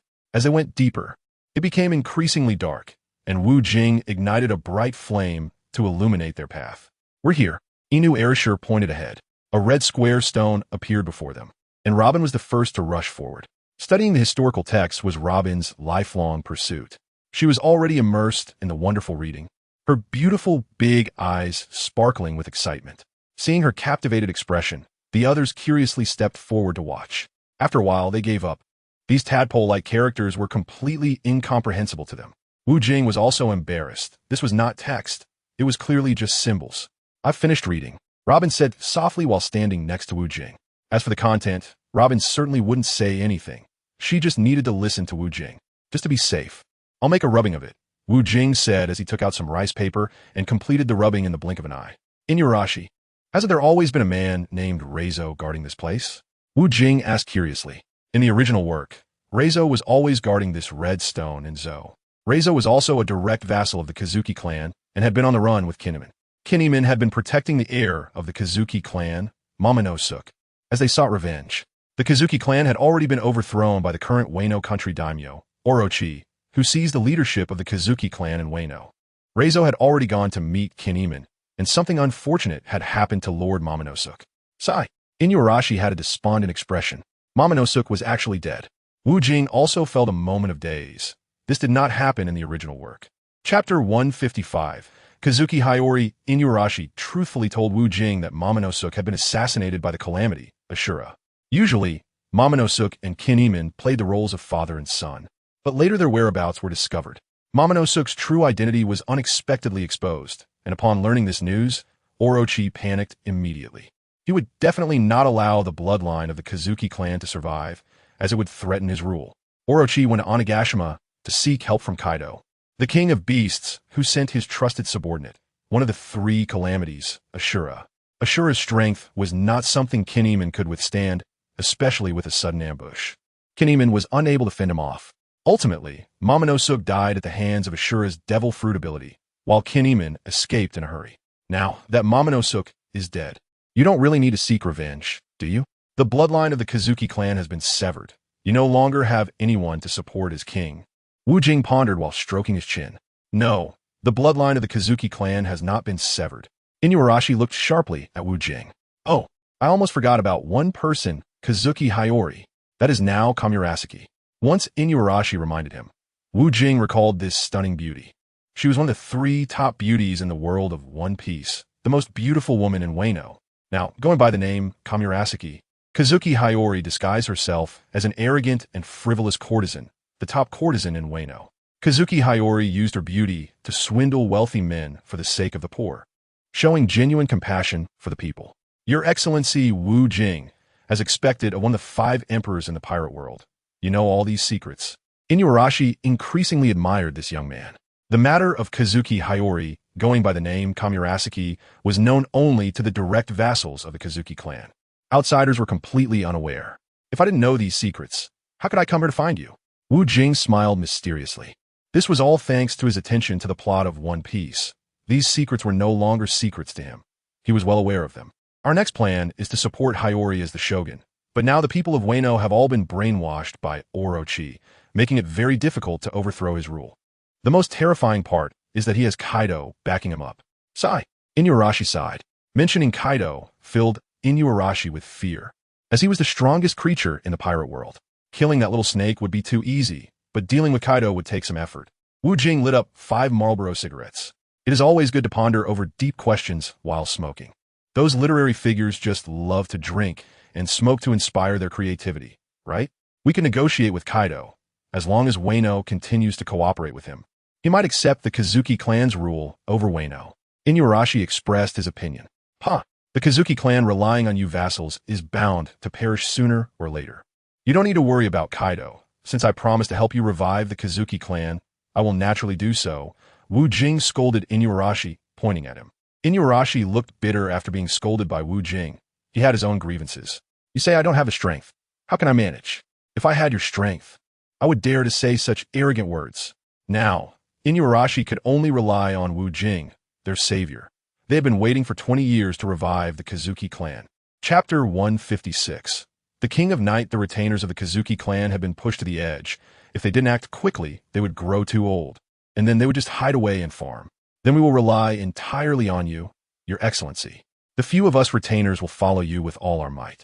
Willing to face any danger without hesitation, Inuarashi said respectfully with a bow. Regarding Inuarashi's attitude, Wu Jing was quite satisfied.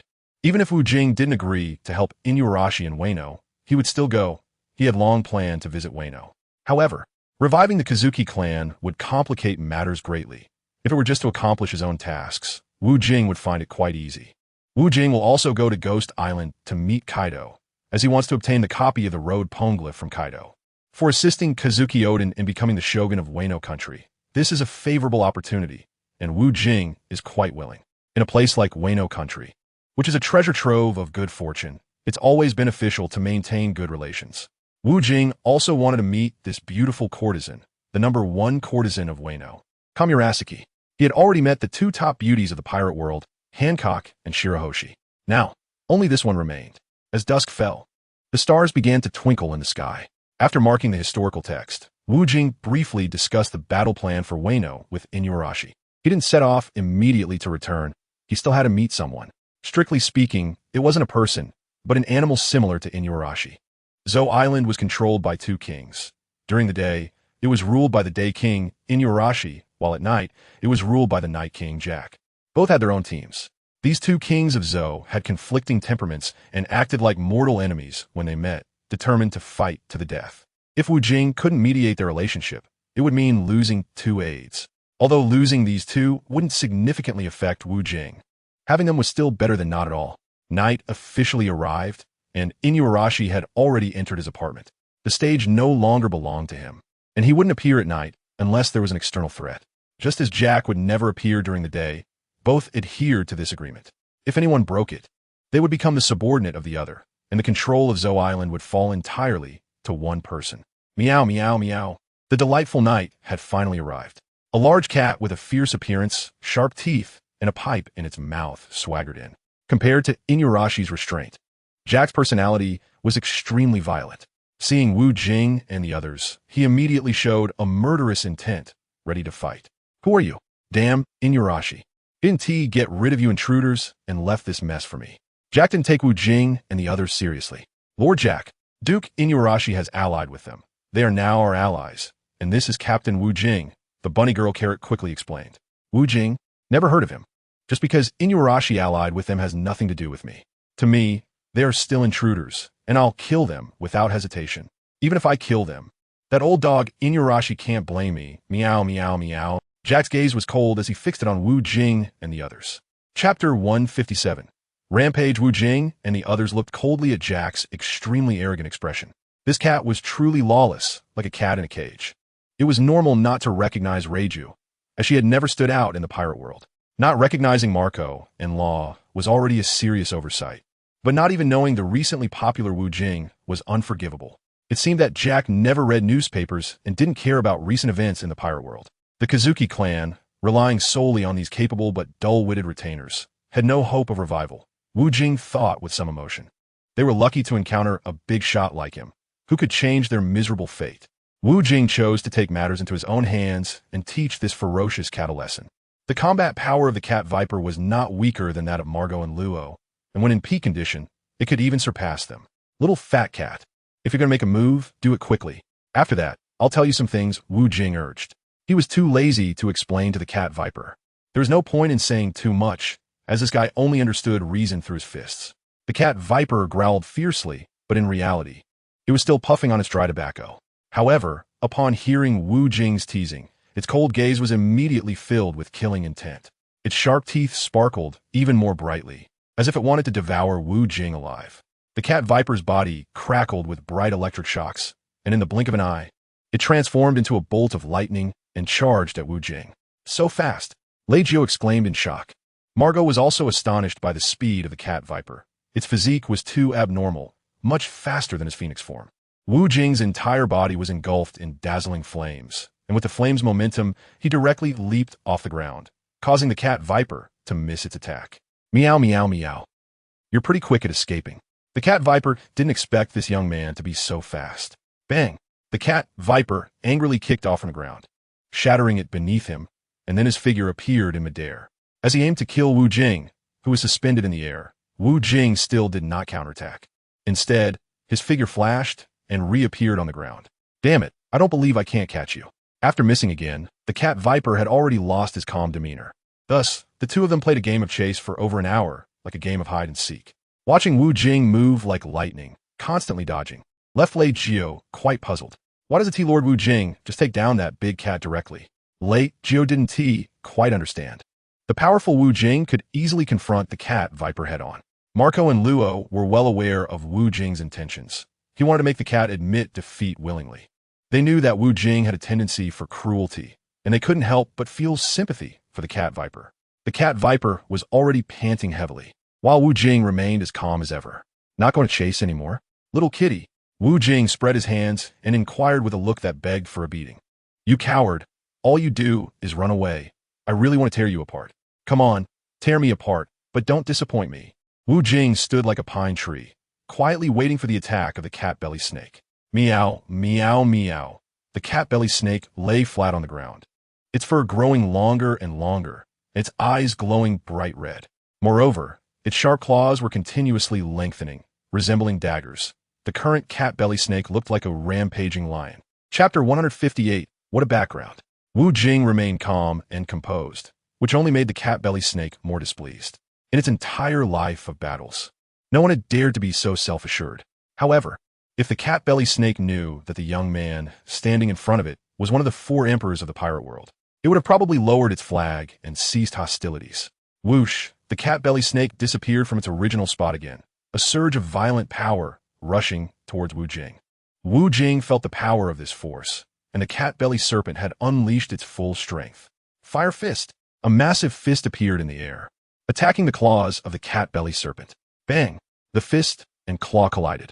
The terrifying shockwave generated blew down a large tree nearby, and the two continued to exchange blows for several more punches. Wu Jing's punches became stronger with each hit, while the cat viper shifted from active attacks to defense. Feeling increasingly strained, here is some ham for you. Wu Jing delivered a sweeping kick at the cat viper. This kick, engulfed in roaring flames, struck the cat viper directly. The plump cat viper was sent flying like a soccer ball by Wu Jing's kick. When it landed, the cat viper rolled several times on the ground before coming to a stop. Lord Cat Viper! Gallet jumped over and crouched down nervously to check on his injuries. I'm fine, but who is this guy? How can he be so strong? The cat viper struggled to sit up. Fortunately, with its tough skin and flesh, it only sustained some surface injuries from rolling on the ground, though it felt a dull pain where Wu Jing had kicked it. Lord Cat Viper, that Lord Wu Jing, one of the 5 emperors at sea. Gallet's eyes sparkled with admiration. 5 emperors? Hearing Gallet's words, the cat viper's heart raced exponentially. It never expected that this young man was one of the 5 emperors and would appear on Zhou Island. What was he doing here? Or he and Inu Lan talking about? The cat viper was filled with curiosity about Wu Jing. I didn't hear clearly what they talked about, so you should ask Lord Wu Jing yourself. Little fat cat, are we still fighting? I'm really itching for a fight. Wu Jing flashed a charming smile at the distant cat viper, his observation hockey allowing him to overhear the conversation between the cat viper and Gallet. Meow meow meow. If you had said earlier that you were one of the 5 emperors, I would have surrendered right away. How infuriating. The cat viper wore an innocent expression, as if feeling wronged by Wu Jing. Being toyed with by Wu Jing made the cat viper feel extremely frustrated, but could only accept that it couldn't provoke him. The cat viper's annoying expression genuinely made Wu Jing itch for a fight. You don't recognize the famous me, and that is my fault? You didn't ask my identity. Should I have told you voluntarily? Is it also my fault? Unfortunately, I'm a big shot. And Wu Jing was quite proud of his status, choosing not to stoop to this little fat cat's level. Otherwise, he would lower his own status and leave a bad impression on the bunny girl Gallet, and Wu Jing was very mindful of his image. Luckily, you knew to back off early. If you had waited any longer, I would have really turned you into a delicious roasted cat. Wu Jing brushed the dust off his clothes. After the fight with the cat viper, he felt like he had gotten a bit of a foul smell on him. Meow, meow, meow. Thank you for showing mercy, Lord Wu Jing. I truly appreciate it. The cat viper bore no grudge against Wu Jing's mockery. Chapter 159. Attitude. Turn around. The cat viper's attitude underwent a complete 360-degree transformation. Moments ago, it had been baring its teeth like a mortal enemy. Now, it was smiling so wide that its eyes squinted into slits, looking cuter than Garfield. Wu Jing was quite impressed by this emotional shift. This cat truly had a peculiar personality. All right, let me explain some things about the alliance. I already detailed it to Inu Lan during the day. Wu Jing shared everything that needed to be said with the cat viper. I was too impulsive earlier, treating you like an intruder. I apologize for the offense. After hearing Wu Jing's explanation, the cat viper immediately held him in high regard. Wu Jing is their hope for restoring the country, relying on themselves. Mao Fushi feels that the hope is slim. There is another thing I need to tell you. From now on, Zhuowu Island will no longer be managed separately during the day and night. You and Quan Lan should make amends and manage Zhuowu together. Wu Jing looked at Mao Fushi with a slightly focused gaze, wanting to see his reaction. Upon hearing Wu Jing's words, Mao Fushi did not show any displeasure. Instead, he smiled happily and said, I will follow Master Wu Jing in everything. As long as it is what Master Wu Jing says, I am willing to obey. For the great cause of restoring the country, I now forgive that bastard Quan Lan. Truly a good cat, Wu Jing sighed. He really wanted to raise a cat like this that was obedient. However, Galot had significant objections to what Mao Fushi said. If Quan Lan heard it, there would surely be a fierce fight. Zhuowu Island holds a collective meeting every year, and during each meeting, the two kings always spark intense friction, which is a headache for the fur tribe people. It will be dawn soon, so you don't need to hide anymore. Let us go see Quan Lan together. All right, whatever Master Wu Jing arranges, I will do, Mao Fushi replied. Now, he has completely become obedient to Wu Jing. From having a fierce and vicious expression, he has transformed into a well-behaved and understanding cat. All of this is thanks to Wu Jing. Galot occasionally looked at Wu Jing with starry eyes, thinking that this young man was truly handsome and exceptional. At 6 in the morning, the first rays of sunlight arrived on Zuowu Island.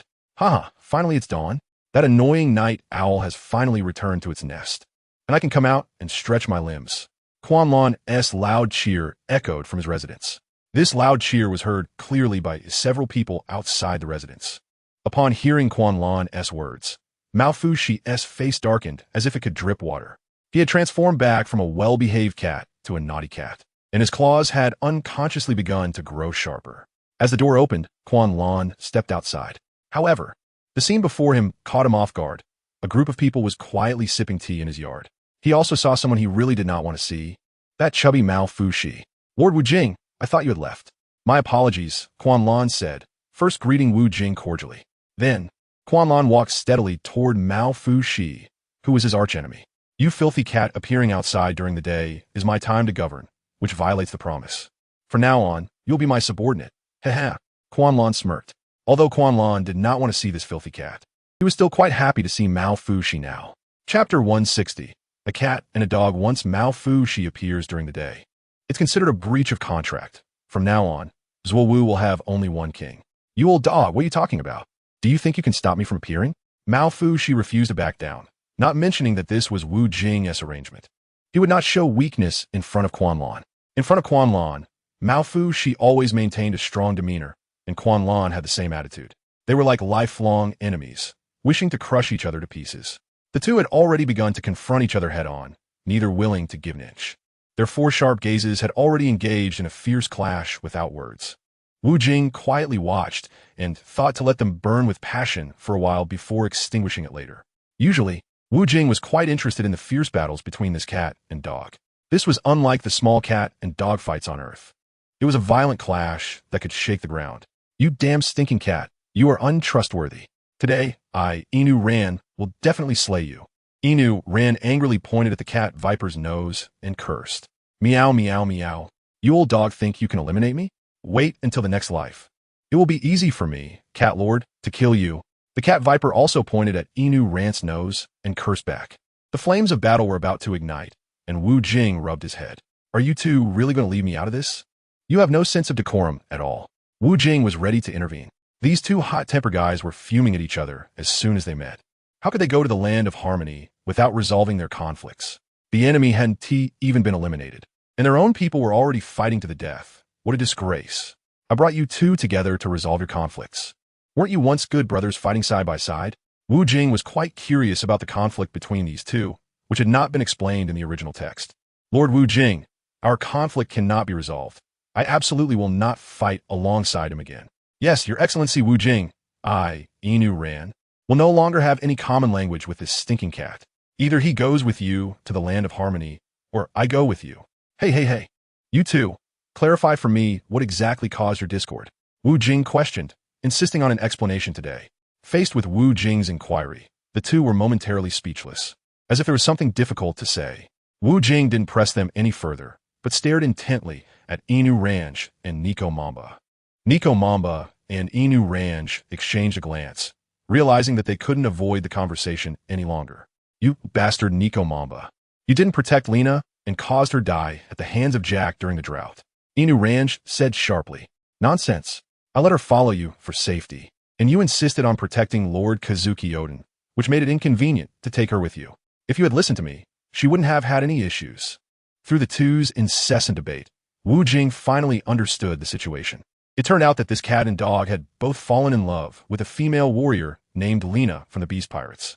This female warrior was a half-beast with a bull's head and a human body, and during an operation by the Kazuki clan, Lena chose to follow Nico Mamba, who actually wanted her to follow Inu Ranj, as Inu Ranj's team was stronger. However, Lena still chose to follow Nico Mamba, which indicated that she particularly liked him. Later, Nico Mamba's group encountered several powerful subordinates of Kaido, and Lena betrayed the Beast Pirates. Naturally, they wouldn't let her go, and in the end, Jack brutally killed Lena. Okay, I understand now. Lena is already dead. Do you think she would want to see you two fighting amongst yourselves? You two idiots, your beloved has been killed, and you should be seeking revenge on the true culprit. That's what Lena would want to see. You two should stop this and wait for my notification. When the time comes, we will head to Wano country together. Is there any problem? Neither the cat nor the dog spoke in response to Wu Jing's words. It wasn't that they didn't want to speak. They were waiting for the other to express their stance. If I count to 3 and you still don't respond, then we will end this alliance. Wu Jing was already growing impatient and continued. After all, breaking a contract is a trivial matter for me. And since you have no leverage over me, if it gets out that Zhou Island is hiding the great secret of the historical text of the road poneglyph, you could just wait to be exterminated. 3, 2. I will comply with Lord Wu Jing's request and prepare to reconcile temporarily. Nico Mamba was the first to express his stance. He was much more obedient than Inu Ranch. I also intend to reconcile temporarily, to kill that bastard Jack and avenge Lena. Inu Ranch also stated his position. Old dog, this revenge isn't for you to take. I am the one qualified to avenge Lena. You stinking cat, shut up. You are not worthy of having a gentle and beautiful girl like Lena. Wu Jingfu rubbed his forehead in pain. These two beasts were simply never-ending. They had just spoken harmoniously, and then they were back at each other. The perfect pair of nitpickers. I will say this one last time. Stop whining like a bunch of women. Everyone should behave themselves for now. Once the revenge is settled, you can do whatever you want. If we hear any more of your infighting, I will declare the contract completely void, and then you can go restore your country on your own. Wu Jing was overwhelmed by the noise from the cat and dog, while the members of the fur tribe dared not voice their opinions. These two kings had quite the presence, and everyone could only rely on Wu Jing to settle the matter. In the end, the cat and dog stood quietly on either side of Wu Jing. The thought of avenging their deceased beloved stirred their blood, which is the true love between animals. The cat Viper and the dog Storm had been good brothers growing up together, but they had been at odds for over 20 years because of this woman.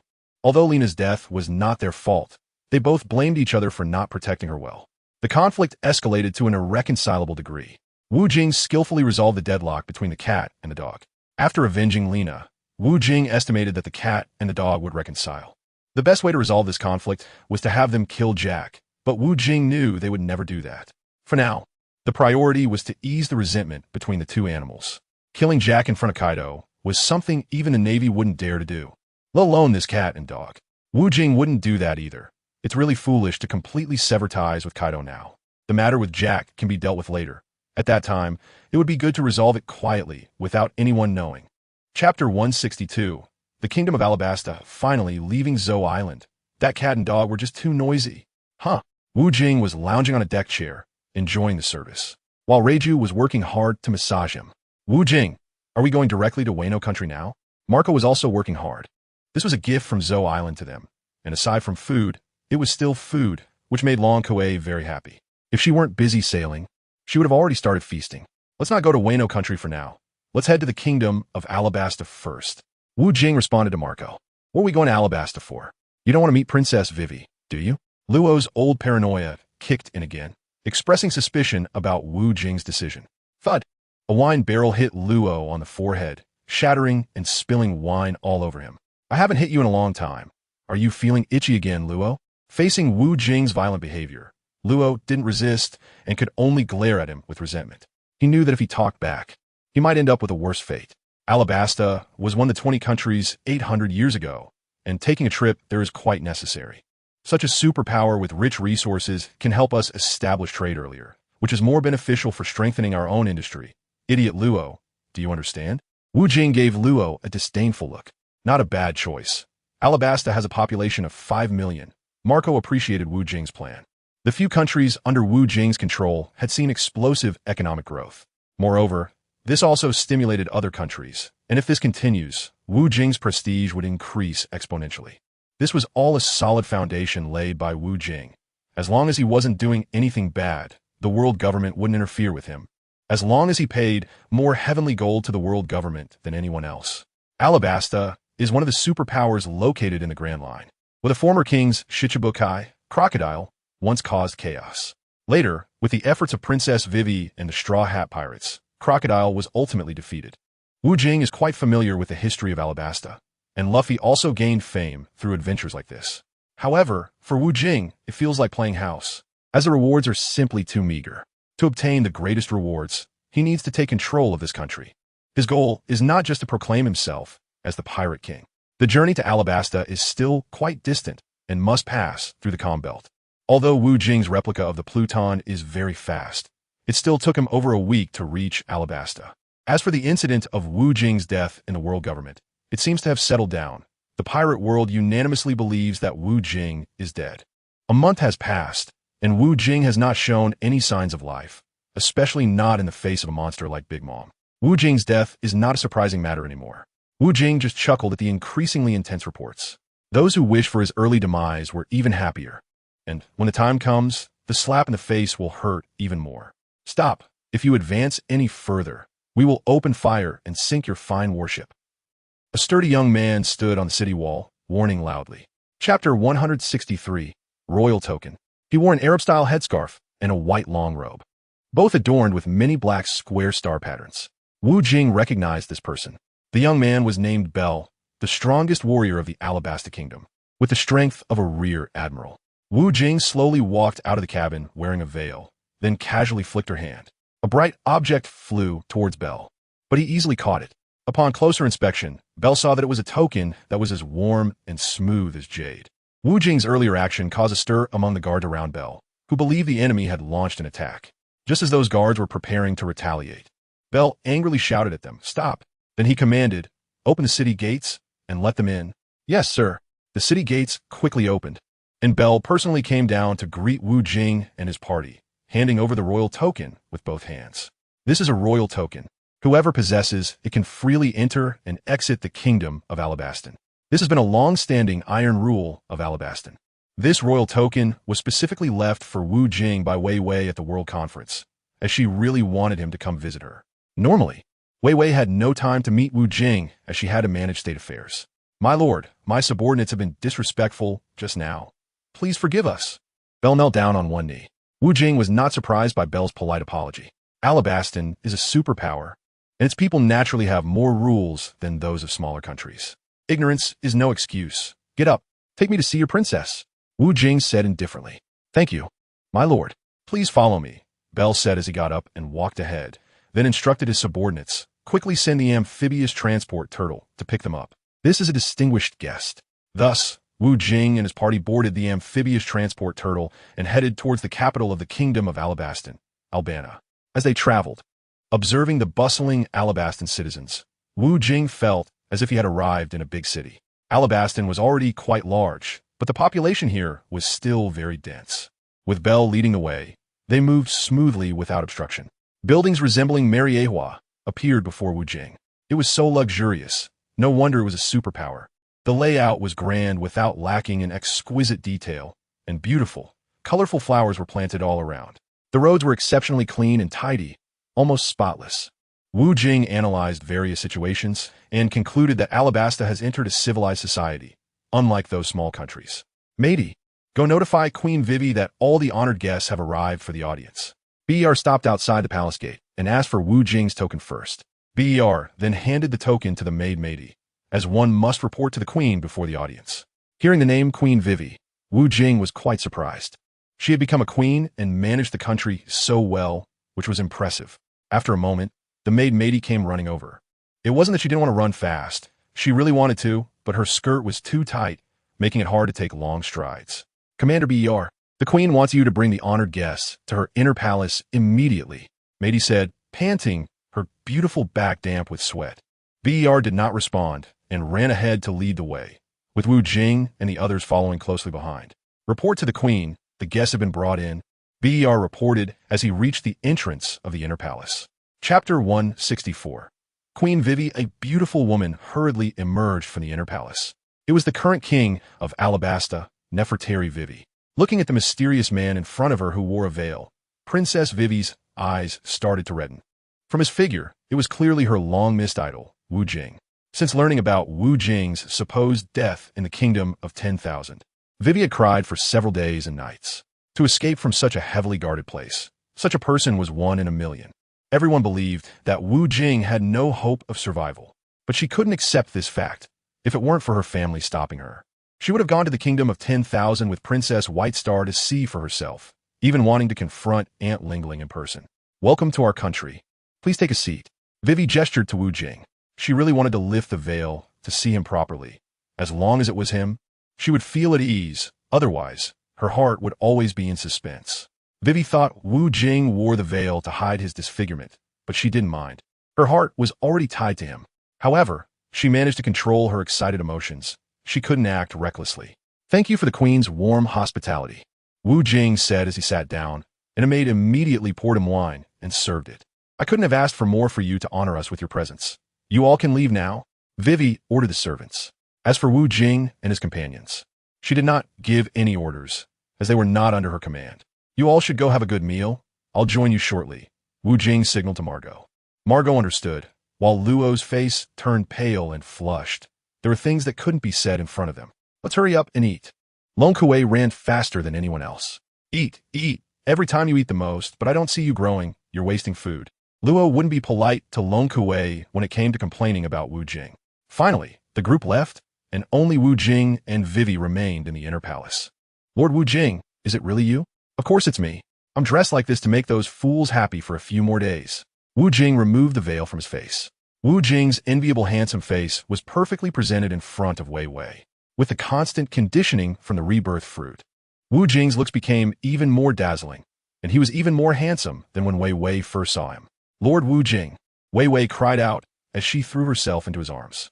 Seeing Wu Jing in person, Wei Wei could no longer contain her overwhelming joy, even though she was already crying like a mess. "What could happen to me? I just don't want outsiders to know that I'm still alive for now, so I can have some peace and come to see you when I have the time." Wu Jing began his usual routine. After hearing Wu Jing's words, Wei Wei was indeed moved and hugged him even tighter. How happy it was to receive Lord Wu Jing's care. She would be willing to abandon the entire Alabasta Kingdom to fly away with Wu Jing. "I knew Lord Wu Jing wouldn't be in any trouble. No one could do anything to you. Hee hee." Wei Wei lay in Wu Jing's arms and playfully smiled, blinking her big eyes at him, making Wu Jing's heart race. Wu Jing's eyes revealed a certain thought, causing Wei Wei's tender little face to blush all the way to her ears. Wu Jing didn't hold back and gave her a kiss. The unique fragrance of a young girl made Wei Wei's palms sweat with nervousness. Although she enjoyed the feeling, she couldn't hide her anxious heart. Chapter 165. Drink to heart's content. The two hugged and chatted for several hours, which left both sides imagining endlessly. Mao Gao was in complete admiration of Wu Jing. He no longer regarded Wu Jing as ace, but as Wu Jing himself. The previous ace did not have such charm and intelligence, while Wu Jing was outstanding in every aspect. As for Wei Wei's subordinates, they were very worried, fearing that the king had encountered bad people. Just as they anxiously waited, the door to the harem finally opened, and the two walked out gracefully. Wu Jing still wore a veil, as he didn't want outsiders to know that he was still alive. Meanwhile, Wei Wei smiled more brightly than anyone else, instructing those below to prepare a banquet to host Wu Jing and the others. Wu Jing has already told Wei Wei about some matters related to national trade, and Wei Wei naturally agrees wholeheartedly. She has long heard that places like the island and Nine Snake Island have become increasingly prosperous and strong under Wu Jing's management. Wei Wei believes that as long as they follow in Wu Jing's footsteps, the Alabasta Kingdom will also grow stronger. Wu Jing and her discussed some matters, which she would later address at the national conference. Wei Wei felt very fortunate to be able to assist Wu Jing. The banquet was held in the National Banquet Hall, which could accommodate at least 1,000 large round tables, enough for 20,000 people to dine. However, there were only 5 or 6 tables set up now, all for important figures from Alabaston. Although they didn't know who the veiled man sitting next to Wei Wei was, he must be a distinguished guest. To have a banquet in such a setting meant either he was a prominent figure in maritime affairs or a leader of a great maritime nation. For Wu Jing, even 5 or 6 tables felt too crowded. Anyway, he wouldn't go up to toast, but he had to deal with those who came to toast him. Thus, 60 or 70 people came to toast Wu Jing, making him drink quite a bit. However, this small amount of alcohol was nothing to him. He felt no intoxication at all. This made the ministers of Alabaston admire Wu Jing greatly. No wonder King Wei Wei treated him with such hospitality. "Lord Wu Jing, I toast you." Wei Wei raised a small wine glass. "Wow, you're drinking now too? Thank you." Wu Jing also raised a glass half his height. Bang! The large glass clinked with the small one. Wei Wei downed it in one go, and her face immediately turned red, her eyes becoming hazy. This little bit of alcohol was enough to make her tipsy, nearly falling into Wu Jing's arms.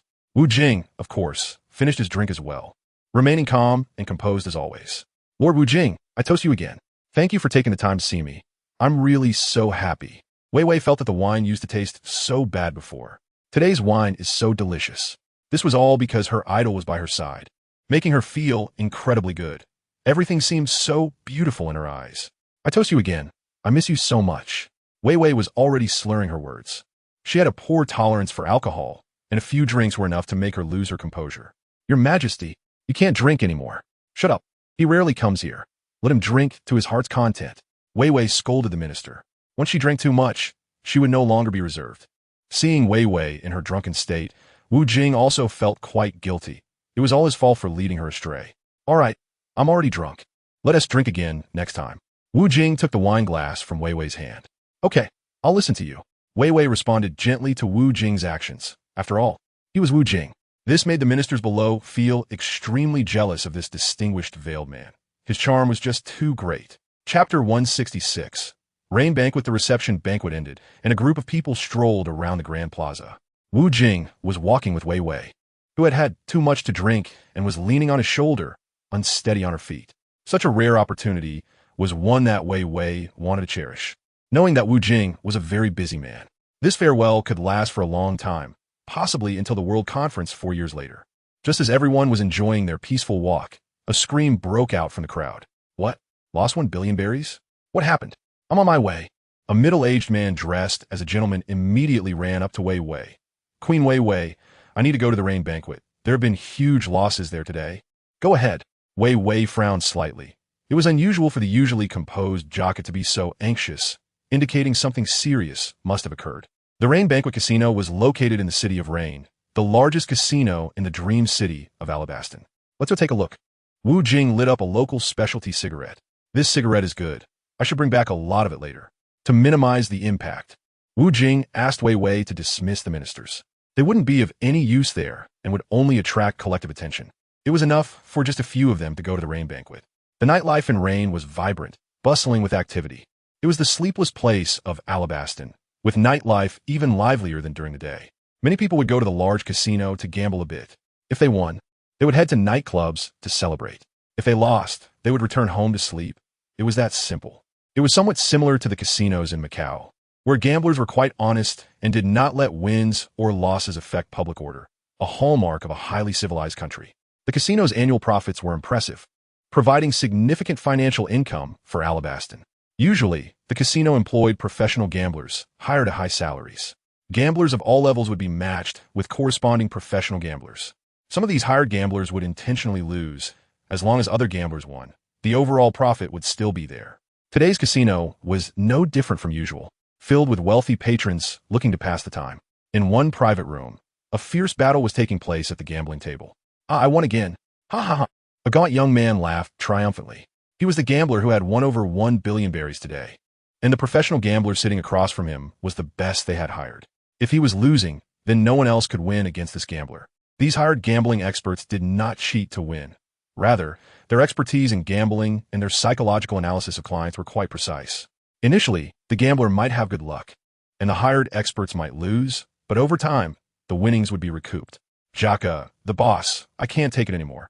I've lost almost 100 million berries. This guy seems to know exactly how to play against me. The gambler's face turned ashen. He was usually calm and composed, and it had been 20 years since he had been in such a state. Chapter 167. If you have the ability, go earn it. I really want to kill him. Damn it, he has here to suck blood. Jaka was in charge of the Rain Banquet, the so-called banker.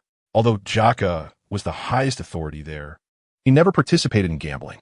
He focused entirely on managing the place, and Wei Wei recognized his capabilities. However, after today's incident, Jaka didn't know where to put his face. People might say the gambling expert he hired wasn't skilled enough or that he was a poor manager.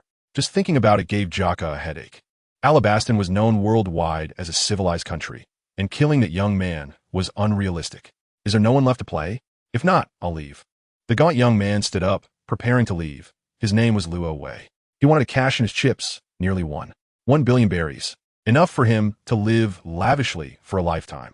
However, he wouldn't be satisfied. He planned to gamble for the rest of his life, as he had come to see it as a form of entertainment. I'll play a few hand with you, haha. Wu Jing casually sat down across from Luo Wei. Ha! You think you can gamble with me, you little brat? What do you have to bet? I play for big stakes. Luo Wei spoke mockingly. He indeed had the right to be proud. In Luo Wei's eyes, this veiled man was just a weakling. Jaka, give my esteemed guest 1 billion chips. Wei Wei ordered without hesitation. Standing next to Wu Jing, she was infuriated by Luo Wei's words. Even if her idol couldn't beat him, he could still afford to play. After all, Alabastan was a great nation with trillions of berries in its treasury. Upon hearing the queen's command, Jaka also unhesitatingly complied. No need for that much. Just give me 50 million berries to start. Wu Jing blew smoke rings into the air while chatting casually with Wei Wei, which hardly resembled a professional gambler's demeanor. A professional gambler would at least take the time to observe their opponent seriously, just like Luo Wei, who had carefully observed Wu Jing earlier. But he failed to see anything special about him. When his gaze landed on Wu Jing's face, he was somewhat surprised. The mysterious veil clearly indicated he didn't want to be seen. He probably looked like an ugly monster, too ashamed to show himself, Luo Wei mocked inwardly. If Luo Wei had seen Wu Jing's true face, he would have known what it felt like to be slapped in the face. Just 5,000 berries? It won't take long to wash that out. Luo Wei grinned ominously. Luo Wei was quite supportive of Wei Wei giving Wu Jing 1 billion berries and chips, as it meant he could make more money. If you have the ability, then earn it. I just hope you can back it up. Haha. Wu Jing didn't take Luo Wei's provocation seriously. Humph, don't cry later if you lose. I won't go easy on you. Luo Wei could not stand Wu Jing's calmness. The gambling experts from the Rain Banquet had been thoroughly beaten by him, each one looking soulless, some even crying. Seeing this godlike figure made them stiff with fear, struck by his overwhelming power. But Luo Wei had no idea that the person sitting across from him was one of the 7 warlords of the sea, with assets and underground banks exceeding trillions of berries, along with several wealthy nations.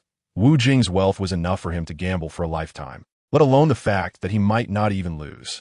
Chapter 168. Let us go. Gentlemen, what type of card game do you choose? A beautiful dealer asked Wu Jing and Luo Wei. I'll just play whatever. Ro spoke first, shaking his head with a smug expression as if victory was assured. Wu Jing, naturally unfazed by Ro's irritating demeanor, understood that Ro was trying to provoke him. Skilled gamblers often use psychological tactics to influence their opponent's emotions through words, actions, and expressions. In high-stakes confrontations, it's often such tactics that allow one to narrowly defeat an opponent. Although Ro looked down on Wu Jing once the gambling began, he adjusted his mindset accordingly. This guy had quite the aura of a gambling god. However, someone with Wu Jing's commanding presence wouldn't be swayed by such a petty individual. I'm fine with anything. I've gotten tired of playing show hand with cards. How about we play Nyo instead? Wu Jing pretended to be quite professional. In fact, he had only played Nyo back on Earth, where the game involves any 3 cards that sum up to 10 points or multiples of 10 to be considered cow. For example, the numbers 2, 3, 5, 10, and 10 sum to 30, which is a cow. But if the last 10 is changed to 7, that would be cow 7. Of course, he understood the rules of show hand, which often appears in gambling movies. But he had never played it regularly, since it is mostly popular in large casinos and rarely played otherwise due to its complexity. The distinction between high and low cards has 9 variations, whereas Nyo is much simpler and can be played by a group of people. It's up to you. The outcome will be the same anyway. You'll lose everything, haha, Ro said with a sinister smile, unwilling to miss any opportunity to undermine Wu Jing. Deal the cards. I want to lose money sooner rather than later, Wu Jing replied nonchalantly. Winning or losing didn't matter to him. He just wanted to see what Ro's gambling skills were truly like. The Nyo in the pirate world was still different from that on Earth. The dealer would first deal 4 face-up cards. The last card would be face down and placed in a small box, moved in front of the gamblers to ensure no one else could see it. Just like that, a single card would determine the outcome, depending on whether you wanted to continue betting. Nyo 2 starts with a double, Nyo 3 starts with a triple, and so forth. The highest hand is 5 flower cards, which pays out 11 times, for example, 4 kings and 1 queen. If the points are the same, it's a draw. The dealer first shuffled the cards using a shuffling machine, and then showed the cards to both players. Wu Jing signaled that he didn't need to look. The casino in Yuyin strictly prohibited cheating. Anyone caught would face severe penalties, including dismemberment or even death, which is why so many people came here to enjoy a few rounds of gambling. After verifying the cards, the dealer began to deal. She first dealt 1 card to Ro using a wooden spatula, then 1 to Wu Jing, following this order until 4 cards were dealt to each. Ro's 4 face-up cards were K, 6, 3, and A.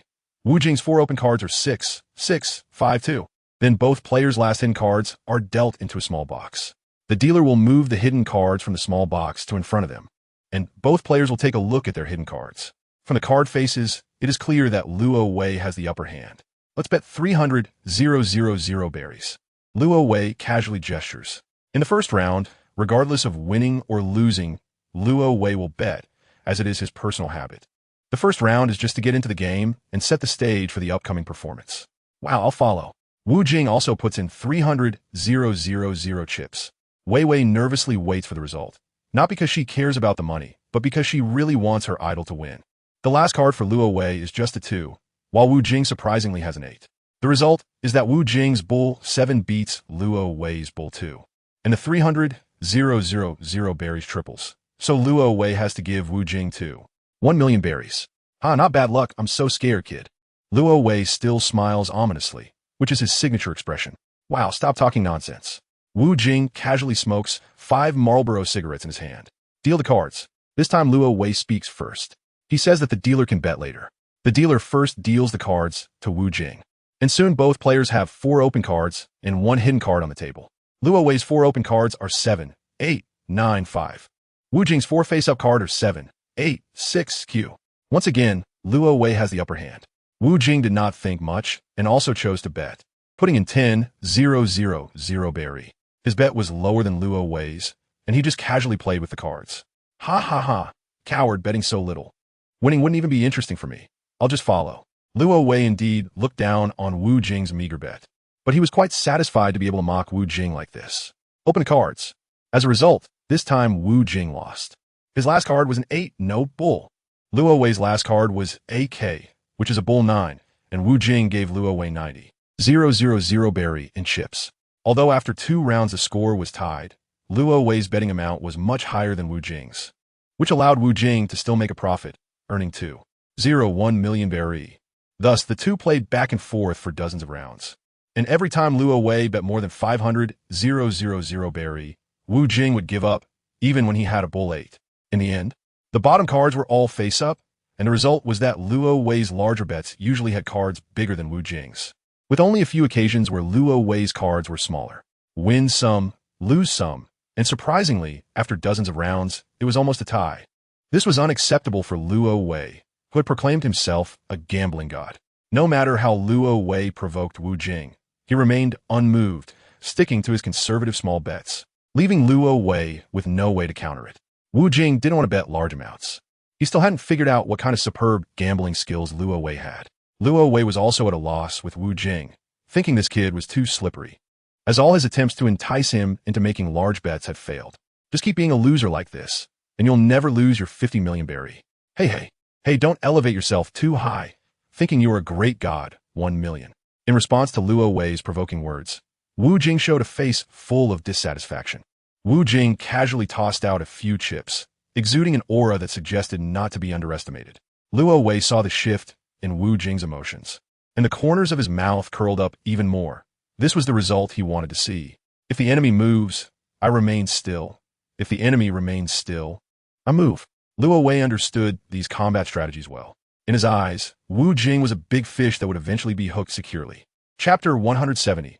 Already overdrawn, this bet wasn't considered large for Luo Wei, but Wu Jing suddenly started increasing the amount, which surprised him. He casually glanced at Wu Jing's whole cards. He followed suit, tossing in 1 million chips as well. Wu Jing is awesome, and Luo Wei is also awesome, but Luo Wei is still greater. Wu Jing's 5 cards are Q, 8, 3, 8, 9. Luo Wei's 5 cards are 7, 7, 6, 8 K. Luo Wei's K, which forms a cow 8, is bigger than Wu Jing's Q cow 8, multiplying by 8 times. Wu Jing gave Luo Wei 8 million berries. Sorry, I can only blame my luck for being so good. Haha. Luo Wei said politely, but everyone knew he was mocking Wu Jing. Damn it. I will definitely win it back. Wu Jing's face turned red, as if he was anxious about losing. It's okay, it's just this much. Vivi saw her idol's flustered demeanor and became anxious too. Don't affect me. I will definitely win it back. Wu Jing said unhappily, his expression quite fierce. Luo Wei smiled coldly in response, as if he was finally ready to collect. Deal the cards. Wu Jing shouted first. The dealer immediately started dealing the cards. Others may not recognize Vivi, But she knew Vivi was the queen, and this stranger dared to treat Queen Vivi with such an attitude. Seeing Wu Jing's anxious look, the beautiful dealer felt quite sympathetic. Previously, this veiled man was quite composed, but now that he had lost too much, his mindset had collapsed. After all, he was still too young. The cards were quickly dealt, and now it was Luo Wei's turn to bet. Luo Wei's 4 visible cards are 9, 6, 7, 10. Wu Jing's 4 cards are 10, J 10, 2. Wu Jing slowly took out the hidden card from the small box and glanced at it casually, while Luo Wei also happened to look at the bottom card in Wu Jing's hand. 5 million. Luo Wei tossed out a pile of chips and then waited quietly for Wu Jing's response. The hidden card in Wu Jing's hand is a 6, which means he has an 8, Neo 8. If Luo Wei's hidden card is a 7, then Luo Wei would have a 9, Neo 9, which would give him a chance to beat Wu Jing's 8. All other cards would be less than his 8. I call. Wu Jing calmly threw in 5 million chips. The onlookers around this gambling table had all been cleared out, as arranged by the organizers. After all, the queen is here, and safety is the priority. However, there were still many people standing around, many of whom were professional gamblers hired for the occasion. They shook their heads at Wu Jing's bet. Experience told them that when Luo Wei makes a large bet, he is always 100 confident. The cards are revealed. Oh, a sigh echoed through the venue. Wu Jing indeed lost again, and Luo Wei turned out to be really amazing. That hidden card was a 7. 5 million multiplied by 9 equals 45 million, and Wu Jing has already overdrawn. Just a few 100,000 short, it's fine. I'm not that stingy of a person. Finally, Wu Jing has cleared his name, and Luo Wei is overjoyed. Wu Jing still made him rack his brains quite a bit, and Luo Wei appreciated that. However, this kid was still too young. After playing for a while, he couldn't control his excited emotions. But what if he could control himself? He knew he was guaranteed to win. As long as the other party dared to continue playing, he could definitely drain them dry. Although Luo Wei looked like he was under 30, he was actually in his 40s, and his temperament was quite mature. Little brother, next time when you have money, let us play a few more rounds. Maybe next time you'll win it back. Luo Wei teased Wu Jing, knowing that the more he provoked him, the more likely he would come back for more. No need to wait for next time. Let us play a few more rounds now. I'm going to win it back today. Wu Jing pointed at Luo Wei with a fierce momentum, then turned to Vivi and said, "Give me 200 million berries." Vivi exchanged a glance with Gaka, who quickly brought Wu Jing 200 million in chips. Seeing this young man remain fired up and with 200 million berries to win, Luo Wei smiled even brighter than before. However, he was surprised at how this young man had so much money. Even if he were a rich second generation, he shouldn't spend money so freely. In Luo Wei's eyes, it was impossible for someone as young as Wu Jing to be a boss, but he didn't care. As long as he could collect the money, it was fine. It wasn't stealing or robbing, so he felt justified taking it. Since little brother, you still want to play a few rounds? I'll accompany you, but if I lose, I'll feel bad about it. I would want to see you lose money and then get spanked when you go home. Ahaha. Luo Wei thought about such an ending and felt delighted. I hope I win this time. Otherwise, I really will get spanked. Wu Jing said while intentionally glancing at Vivi, who turned red. Wu Jing wouldn't care about losing such a small amount of money. As long as her idol was having fun, it was fine. She wouldn't lose her temper like she did earlier. Chapter 171. Hook. The gambling game started anew, with Luo Wei calling for the cards to be revealed first. Both sides had seen their 4 face-up cards, and Wu Jing was the first to bet. Looking at her hidden cards, Wu Jing hesitated and did not place a bet. Hey, are you gonna do it or not? I really don't like indecisive opponents. Luo Wei urged impatiently, as if he were desperate. Hurry up and take this 200 million berry. Wash your hands clean and retreat from the world for a few years. Too much money in the pirate world can lead to losing your life at any moment. I don't want it. Wu Jing directly folded her cards. This made Luo Wei shake his head repeatedly. To throw away such a good hand was simply nonsensical. The dealer continued to deal the cards again. Do you want it? No. For 5 consecutive hands, Wu Jing uniformly declined. This left Luo Wei completely baffled. The opponent's cards couldn't be that bad. Anyone would at least place a bet on a few hands, yet the result was always a refusal. He could only treat Wu Jing as a fool. Previously, he thought this young person had limitless potential, but it turned out he was overthinking it. Deal the cards. Luo Wei continued to call out weakly. He swore that if he won this 300 million, he would prepare to step back for 10 years and then come back to make a big score. But this fool in front of him wasn't even playing along. The whole place remained quiet, with no one whispering. Wei wouldn't allow anyone to influence Wu Jing's game. For her, this wasn't gambling. It was about supporting a way to relax and unwind. Losing money didn't matter to her. But for Wu Jing, this was undoubtedly gambling. He came here to solve Wei Wei's troubles, not just to kill time out of boredom. This only showed that Wei Wei cared too much about Wu Jing. And Wu Jing also wanted to present his perfect self in front of Wei Wei. However, this Luo Wei was indeed quite tricky. He felt that Luo Wei was quite sharp. The 4 face-up cards were soon dealt again, and it was still Wu Jing's turn to bet. Wu Jing's 4 visible cards are 9, 8, 2, 2. Luo Wei's 4 visible cards are 9, K, 10, 10. This time, Wu Jing did not take any hidden cards from the small box, and he is shaking his head in distress. On the surface, Luo Wei has a significant advantage. If Wu Jing's hidden card is a 9, then Wu Jing would have a Nyo hand. And Luo Wei's hidden card would need to be an A to beat Wu Jing. If Wu Jing's hidden card is a 6, then he would have a Nyo 7 hand, and Luo Wei's hidden cards could be 8, 9, or 10, which would all beat Wu Jing.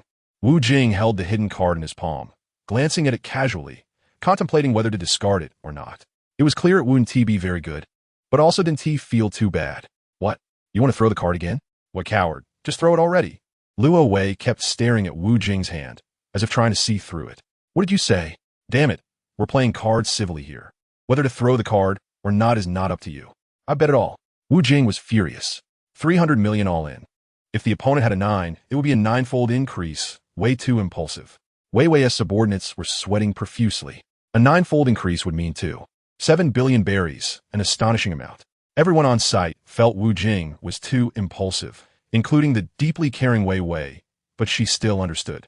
Although Wu Jing's status was top-notch in the pirate world, he was still very young and lacked life experience. She hoped that, after this lesson, Wu Jing would become more mature. After all, if someone insulted her like that, she would also be very angry. Didn't you say you weren't afraid? Why are you backing down now, weakling? Wu Jing sneered, his eyes wide open, as if he could crush the hidden card in his hand. Luo Wei indeed had not expressed his stance for a long time, merely staring coldly at Wu Jing's cards. Luo Wei's hidden card was a 9, making his hand 8. Wu Jing could only have a hidden card of 9 to beat Luo Wei's 8. There were only 4 9s in a deck, and 3 had already appeared. So the probability of Wu Jing having a 9 was extremely low. Although the probability was low, Luo Wei wouldn't take that risk, nor dare to. If the opponent's hidden card was 9, that would be equivalent to a 300 million bet multiplied by 10, turning into 3 billion. That would mean he would go bankrupt and wouldn't have enough to pay it back. Luo Wei had to wait a little longer. Damn, holding onto that card without letting go. Luo Wei muttered in his heart. Slap. Just as Luo Wei was complaining in his mind, Wu Jing finally placed the card on the table. However, he still pressed down on it, revealing only a little. At the same time, Luo Wei finally expressed his stance. I call. Luo Wei also threw out a huge pile of chips, exactly 300 million. Ha ha, I'm 8, multiplied by 8, which means you owe me 2 for billion berries, but I'm quite generous. You can just give me 16 billion berries. Wu Jing's card hadn't been revealed yet, and Luo Wei was already talking to himself, as if he knew the result. There was no way, winning so much money at once. Who could keep their excitement under control? Chapter 172. Little Tricks watching Wu Jing sit there without a word, as if he had lost his soul. Everyone in the room had pale faces, too. 16 billion berries could build a palace. They couldn't understand why Queen Wei Wei supported this reckless young man so much. He was simply a foolish donkey. From being calm at the beginning to now erupting in anger, he was still too young. Thank you, but I still have 2 for billion berries. No need for your discount. Wu Jing looked at Luo Wei with a cold gaze. Well then, since that's the case, I want to be polite. Hurry up and give me a check for 2 for billion berries. I'm also planning to relax at the bathhouse. You're being excessive. I haven't even revealed my card yet, and you're already saying I lost. What if you lose? You want to have that much money to pay me. Wu Jing lit up 5 Marlboros. He also needed to relax. My intuition tells me you've already lost. If I lost, I would indeed still owe over 1 billion berries, but I just want to lose. Luo Wei was very confident. He didn't do things without assurance. If you lose, then the part that isn't enough will be compensated by your service fee. How about you work for free here for 30 years? Wu Jing replied lightly, his demeanor completely different from before. This handsome stance captivated Queen Wei Wei beside him. No problem, even if I have to work to death. I agree. Hurry up and reveal the cards. Luo Wei was also flustered by Wu Jing's sudden change in demeanor, but he firmly believed he had misjudged. Sorry, Wu Jing revealed his hidden card, which was a 9. However, the number on the other side of the card looked like a 6. If it was a 6, then Wu Jing would be 7. If it was a 9, it would be. This card is clearly a 6. And the 4 cards in front are 9, 8, 2, 2. This is clearly 7. Luo Wei looked at the card Wu Jing had revealed. You must be mistaken. Each card has 2 numbers, and I turned one of the numbers on this card, the 9, around, so what you see is a 6. You can check it yourself. Wu Jing shot the card at Luo Wei like a dart. Luo Wei hurriedly caught the flying card and examined it closely. His hands were already trembling. Luo Wei gently scraped the number 6 on the playing card with his index finger. With a slight slip, the number 6 fell off the card. The other number 9 felt very smooth to the touch, without any scratches. I want to verify the card. Luo Wei took the deck of cards. It turned out there were still 4 success in the deck, but number 9s. This was enough to prove that Wu Jing's hidden card was either a 6 or a 9. Sorry, but luck finally helped me once, making you lose 3 billion to me. I really appreciate it. Haha. Wu Jing also taunted him without holding back, shedding his previous reckless image. Bastard, you tricked me. You changed a number on the card. That S cheating. You should have your hands and feet broken. Luo Wei realized he had been played. This young man was acting too well. I can only consider this a little trick. I didn't change the card, and besides, you could see through my hidden card. How did you know? Luo Wei was dumbfounded. This secret was known by no one. Every time you looked so seriously at my hidden card, besides being able to see through it, I couldn't think of any other possibility. Wu Jing squinted his eyes at Luo Wei, and he was right. Luo Wei possessed the ability of the insight fruit. Just now, Wu Jing had blocked half of the dark card and changed the exposed number 9 to a 6. After so many rounds of opening cards, Wu Jing was already very sure that Luo Wei had the fruit ability. This was something he confirmed through repeated observations, from initial doubts to final certainty, and he began to play the role of someone whose emotions were out of control. Luo Wei could only blame himself for being too sharp-tongued. His mocking words allowed Wu Jing to vividly display his rage. His acting confused everyone present. They all believed Wu Jing had lost control of his emotions due to Luo Wei's repeated cold jabs, and Luo Wei thought so too. Wu Jing seized this rare opportunity and easily changed a 9 to a 6, causing Luo Wei to lose so badly that he had to sell himself. However, it couldn't be said that everyone thought Wu Jing was out of control. His partners remained quite calm. Malgo and Luo, who had been standing quietly by, hadn't panicked at all. They understood Wu Jing too well. The flustered appearance he had just shown was all part of his masterful performance. They wouldn't believe that such a small matter could make Wu Jing lose composure. The result was that the poor Luo Wei got trapped. Faced with such a disastrous outcome, veins were bulging on Luo Wei's forehead. He never expected that Wu Jing had guessed his fruit ability and had used such tactics to trick him so tragically. Chapter 173. Let us sign the contract. Don't even think about escaping. Gaka! A furious shout rang out. Luo Wei actually tried to flee the casino. His bony figure was indeed quick, moving as nimbly as a monkey. The guards of the rain banquet couldn't stop the speedily escaping Luo Wei, and Gaka personally went in to catch him.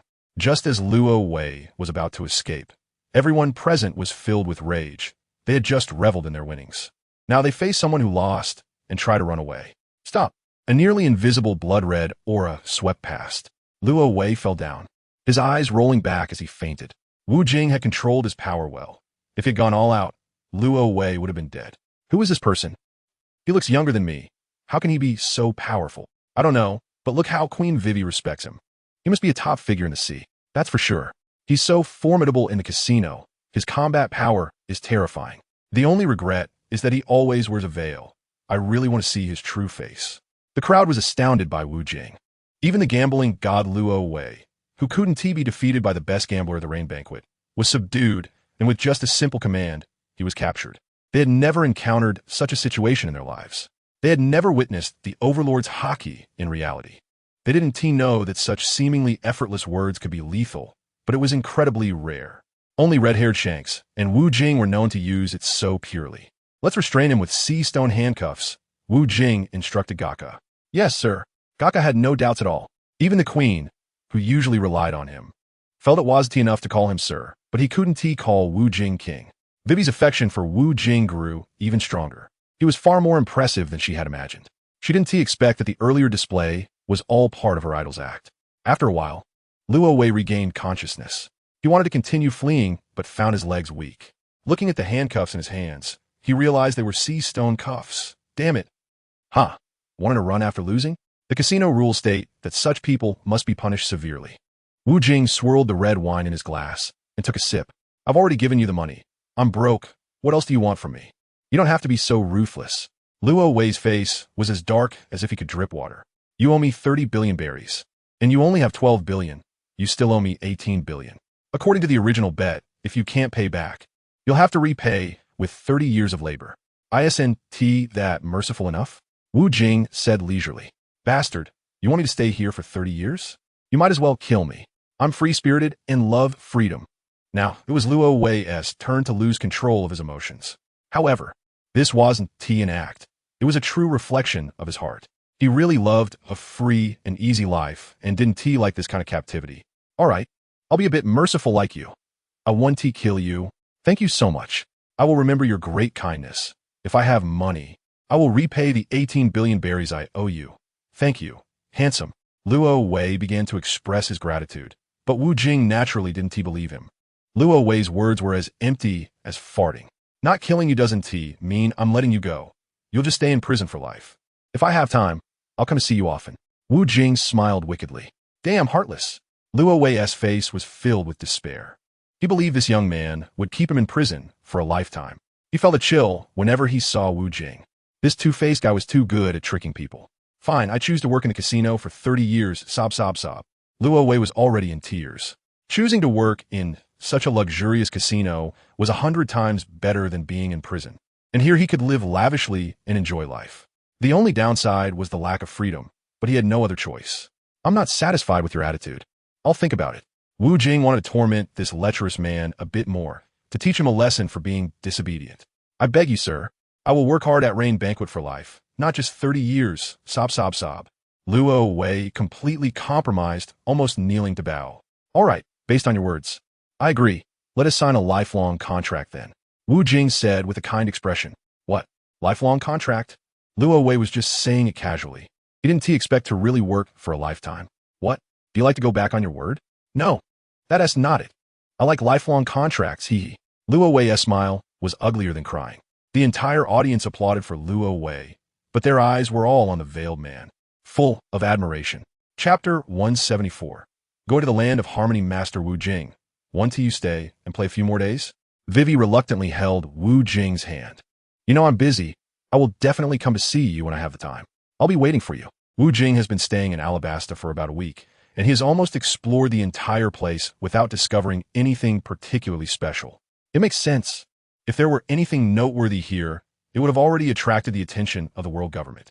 Wu Jing also asked Vivi if there were any hidden secrets about Alabasta, and Vivi told him everything. Some of it was quite useful, such as why the first king of Alabasta was unwilling to go to Miraculously. According to Vivi, the first king had a romantic entanglement with a queen from one of the 20 kingdoms and chose to establish his nation abroad. Wu Jing can only think that the king is too sentimental, but everyone has their own choices.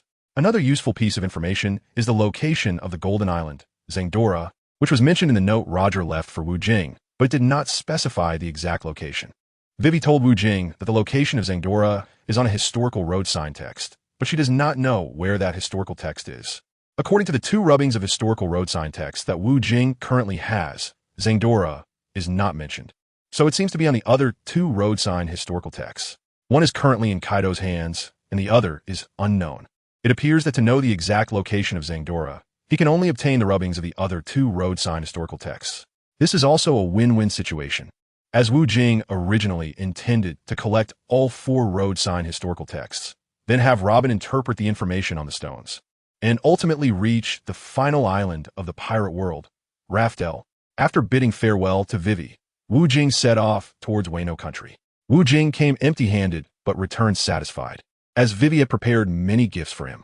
Additionally, due to Wu Jing's stunning performance at the Grand Casino's Rain Banquet, the citizens of Alabasta were very grateful to such a powerful person, resulting in even more gifts. So many gifts nearly sank the replica of Hades, which delighted Long Kuei. There were many delicious foods that she had never tasted before. Following Master Wu Jing truly meant enjoying good food and drink. With enemies, she didn't have to worry. Her Master Wu Jing would handle everything. The only thing she needed to worry about was steering her ship well. Robin was also quite infatuated with such an excellent captain. She felt much happier now than before. When she was with Captain Luffy, she was always worried sick. This time, Wu Jing brought along the Sea King Shark, Flying Spirit. Last time on the journey to the country of Wa. Fortunately, Flying Spirit saved his life. Wu Jing also needs to prepare a backup plan. After all, Wano Country is a dangerous place. He has to eliminate Orochi, revive the Kazuki clan, and delve into Onigashima to imprint the historical text, which means directly confronting Kaido. When facing a creature like Kaido, who is unreasonable, it seems there is no better method than to see whose fists are harder. Are we still going with just a few of us to Wano this time? Marco said with a worried expression. Of course not. Besides the retainers of the Kazuki clan, I've also brought Violet along. Wu Jing, however, looked carefree, thinking there was nothing to worry about. If worse comes to worst, they could just have another big fight. What use is just one Violet? I could see you really miss her. Huh? The sharp-tongued Law spoke up, resulting in him receiving Wu Jing's head blow reward. Violet is indeed very useful, not just for her gentleness. Wu Jing also needs her keen eyesight. We will first quietly revive the Kazuki clan, and then go find Kaido. The specific strategy will have to change based on the circumstances. Wu Jing mused while stroking his charming chin. All right, I will follow Lord Wu Jing's arrangements. Hee. Long Kuei said while enjoying the delicious food. Idiot Law, look at how well the young lady speaks. You're already this big and still annoying people. You should take some time to learn from Long Kuei, Sai. Wu Jing rolled his eyes at Law. Faced with Wu Jing's scolding, Law was certainly very angry, but he didn't dare to say anything more. He felt that he could only endure Wu Jing's rewards once a day at most. If he received another one of those brutal rewards, his head would probably explode. In short, we will let the retainers of the Kazuki clan take the lead while we hold back. I want to make my appearance later and deal with Orochi and his gang in one fell swoop. Wu Jing chose the most reasonable tactic to assist in the revival of the Kazuki clan. It won't be long before the world government learns that he is still alive. By then, even the people in the pirate world will know Wu Jing is still alive, and it will definitely be explosive news. Wu Jing is now the #1 figure in the pirate world, with popularity that appeals to both men and women. This is not just due to Wu Jing's outstanding looks, but more so because of his incredible charisma. Chapter 175, Reunion. Wano Country is a fully closed nation, and entering through the water flow like Luffy feels too constricting to Wu Jing. Wu Jing wouldn't go looking for the entrance himself, had a better option. That was to let the Dog Wolf and the Cat Viper lead the way, which would make things much easier. On the way to Wano Country, Wu Jing informed Inuarashi and Nekomamushi that they could also head to Wano. Then, the other retainers of the Kazuki clan were summoned to wait for his arrival. On the journey, Wu Jing saw a big news story in a newspaper reporting on Nami and the others. They had encountered the Blackbeard pirates at sea, and a life-and-death battle had begun. Faced with the powerful Blackbeard pirates, Nami and her crew were at an absolute disadvantage. Ultimately, Brook, Chopper, and Frankie were killed, while Nami, although not killed, was captured by Blackbeard. Only Sanji and Zoro managed to escape, but they were also gravely injured. This news caused a strong reaction in the pirate world. The Straw Hat Pirates had once thrived in the pirate world, and pirates believed they were the future of it. Unexpectedly, Wu Jing's emergence replaced their position, leaving the Straw Hat Pirates in a dire situation. However, the current outcome is that Wu Jing also died at the hands of Big Mom. It seems that the pirate world is about to fall into a great dark age again. When Robin saw this news, she cried like a tearful person, as they had once been the closest of partners. She felt lucky. Had she not followed Wu Jing, she might very well have died at the hands of Blackbeard. Wu Jing sighed at the news, wondering why they couldn't just stay into island and instead chose to venture out. Buzz buzz. Wu Jing's phone bug rang. Meow meow meow. Lord Wu Jing, it's the Cat Viper. We have already arrived at the border of Wano Country, just waiting for you. All right, little cat. I'll be there soon. Don't act recklessly. Follow my plan when the time comes. Understood. We will wait for you to arrive before taking action. The Cat Viper is obedient. After Wu Jing listened to what the Cat Viper said, he directly hung up the phone. Flying Spirit, take us for a ride. Although this battleship is very fast, it is still less than 1/10 the speed of the Flying Spirit. The Sea King's Flying Spirit suddenly appeared, swallowing the simulated version of Hades in one bite, and as it sank to the bottom of the sea, it shot straight and like a torpedo. Wu Jing initially didn't let Fei Ling lead because he wanted to navigate the sea as much as possible to become more familiar with the routes in the pirate world. He couldn't rely on Fei Ling to guide him for a lifetime. Once he got accustomed to the routes, he would enjoy the aircraft carrier that Fei Ling was. Fei Ling was also unclear about many routes in the pirate world, but as a Sea King, it was revered by lower marine creatures. Fei Ling could communicate with those marine creatures, who would inform it about the routes, making it easy for Fei Ling to go to Wano country. However, Fei Ling didn't go directly to Wano. Wu Jing wanted it to pick up Violet and the others. Violet and the others were already on their way. But Wu Jing wanted to take them along to Wano to regroup and act together. In less than an hour, Fei Ling found Violet's warship and swallowed it whole. This way, Wu Jing and Violet gathered first, and then Fei Ling sped towards Wano. Originally a day's journey, Wu Jing arrived in less than 2 hours. The three groups finally converged, and Violet also brought along the leader of the 8 Treasure Navy, Old Kai. Chapter 176. Arrival at Wano Country. Old Kai leads the 8 Treasure Navy, which belongs to the violent pirate crew, a group of battle-loving lunatics.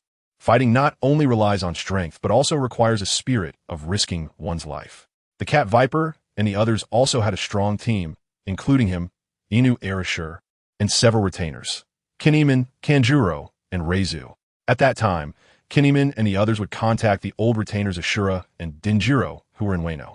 Additionally, there was a group of fierce warriors from the Mink tribe, all eager to fight and loyal to the cause. The bunny girl Carrot also arrived, and as soon as she saw Wu Jing, she almost pounced on him. She enthusiastically cheered for Wu Jing, but fortunately, Inu Arashur blocked her mouth with his paw. In a place like this, how could one speak so loudly?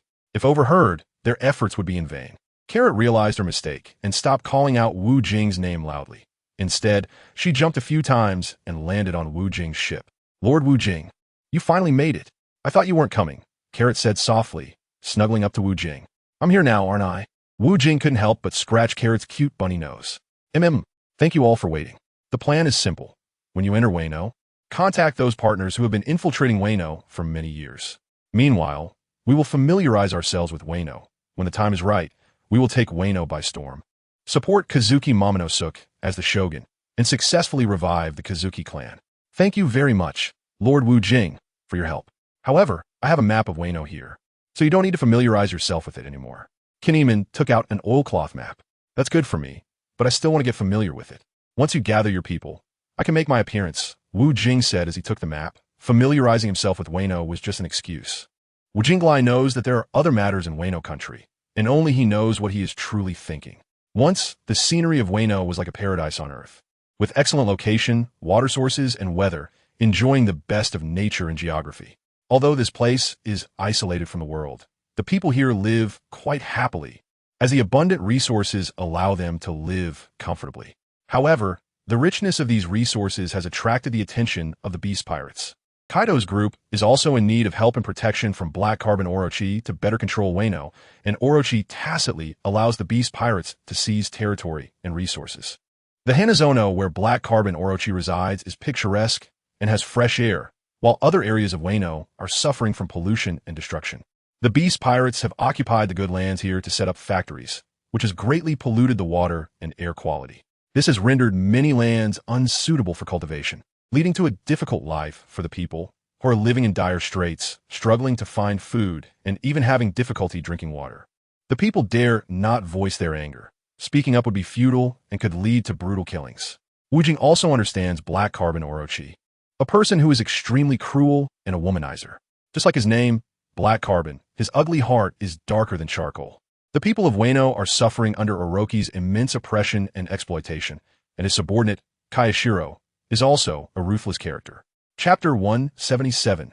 Tengu Mountain, Fei Che.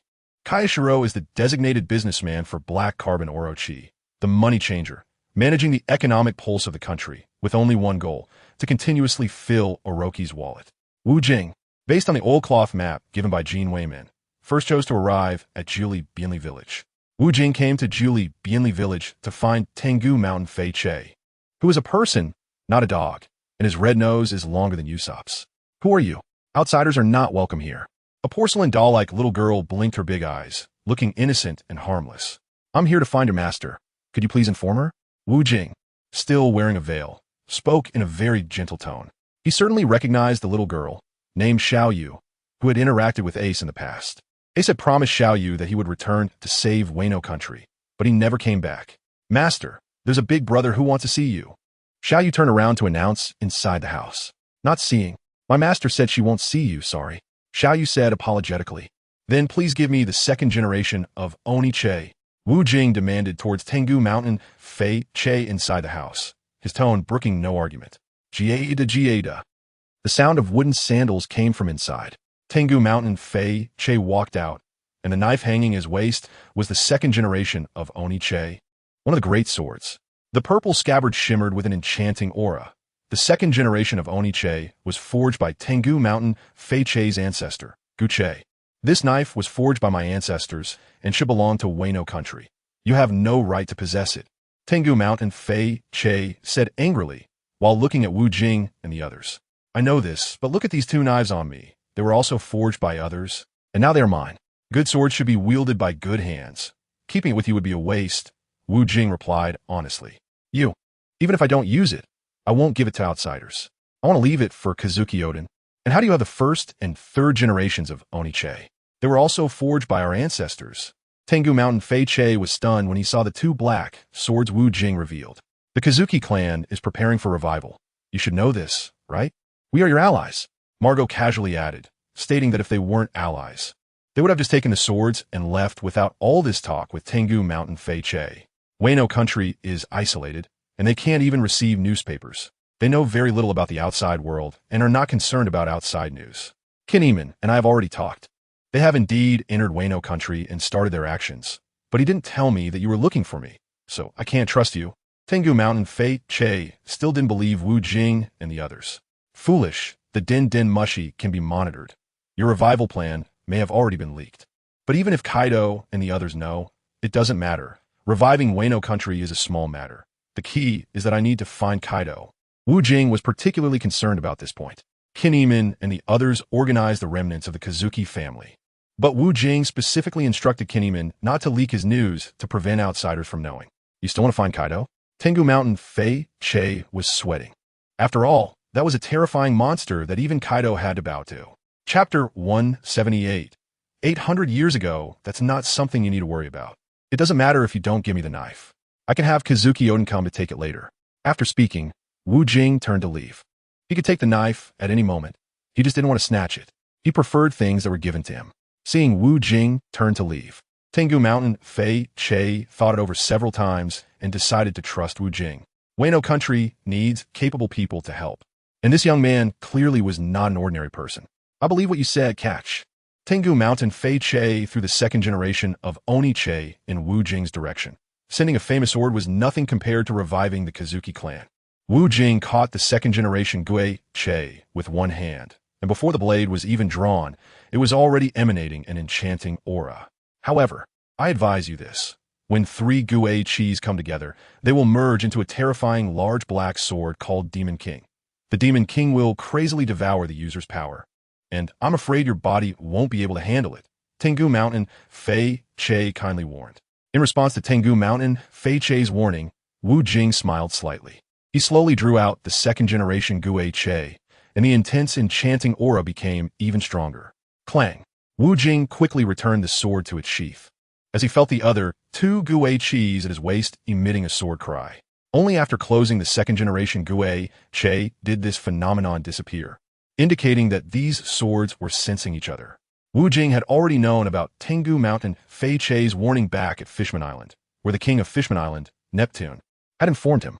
Wu Jing does not want to merge the three swords into the King of Ghosts just yet, as that terrifying blade is meant for killing, not for display. Just thinking about how frightening that sword would be is enough. 800 years ago, Joy Boy had once wielded the King of Ghosts, but eventually, the three swords scattered across the pirate world. The buried century can only be understood upon reaching Laugh Tale. Regarding the great treasure Roger spoke of, Wu Jing believes it is a clever tactic. That coveted immense wealth is enough to incite fierce competition among people in the pirate world. And those who emerge victorious must be exceptionally talented. Only such individuals have the potential to reach Laugh Tale. And only those outstanding individuals could possibly confront the powerful world government and change the fate of the pirate world. Roger also desired to do this, but unfortunately, he was nearing the end of his life. His terminal illness compelled him to create the next pirate king. Wu Jing arrived at these speculations after a long adventure. Only by reaching Laugh Tale can one uncover more secrets of this world. Currently, most people in the pirate world are unaware of what the three ancient weapons are, who the D family is, or what the blank century entails. This information has been whitewashed by the world government. And the reason they seek to bury such information is likely due to matters they wish to keep hidden, as it would affect their control over the pirate world. Wu Jing and his group left Bianli village and headed to the city of Hana no Kuni, where the black charcoal giant serpent resides. The living environment in Hana no Kuni is quite good. After all, it is the residence of the giant serpent, and Kaido's subordinates would not set up factories here. The residents of Hana no Kuni are all upper-class people from Wano country, while lower-class individuals can only live in those factory-dense areas. This is somewhat similar to the lofty, celestial dragons, who reside in Miraculously, while others can only live in the lower echelons of society. Chapter 179, Sumo. Wu Jing has already blended into the crowd, and he and his group of companions have dressed up a bit. In Wano country, they're all used to wearing kimonos and wooden sandals. If there were just a few of them dressed strangely, it would attract others' attention. Looking at himself in a kimono and wooden sandals, Wu Jing feels quite awkward. In the distance, the sound of people is bustling, and shouts can be heard from time to time. Wu Jing saw a group of sumo wrestlers on the platform, passionately performing a sumo match. The wrestlers only wore a loincloth, grappling fiercely with each other. Sumo is the national sport of the Land of Harmony, but in Wu Jing's eyes, it was a weak and impractical activity, merely a form of entertainment and spectacle. However, the ignorant crowd did not share his views. Their mindset needed to be reformed. Every move of the sumo wrestlers in the ring earned continuous cheers from the audience below. Wu Jing saw a 10-foot-tall sumo wrestler who was taking on 5 opponents without losing ground, and instead was growing more and more vigorous. Lord Yokozuna is truly invincible. If I had his abilities, I would also rise to prominence. With such physical talent, Lord Yokozuna is the best sumo wrestler in Wano country in a century. If I had a man like him, I would be the happiest woman in the world. Lord Yokozuna will surely win. Lord Yokozuna is invincible. Lord Yokozuna is #1 in the world. Listening to a group of fools shaking their heads, Wu Jing and her group all wore cold smiles. In this closed-off country, even Yokozuna's bear-like appearance is revered as that of a hero, which shows how ignorant and foolish the people of Flower Capital are. Is there anyone else who wants to challenge my Yokozuna? I will accept all challenges, but don't blame me if I beat you to death, ha ha ha. Yokozuna looked down on everyone, not receiving boos from the audience, but rather cheers. They believed this was the demeanor of a strong man, and Yokozuna was their idol. Lord Wu Jing, can I go up and crush that Yokozuna? Long Kuei was eager to try. Usually there are big scenes, and Long Kuei had no chance to show herself. But now there was a rare opportunity that she didn't want to miss. Go ahead, just remember not to kill him.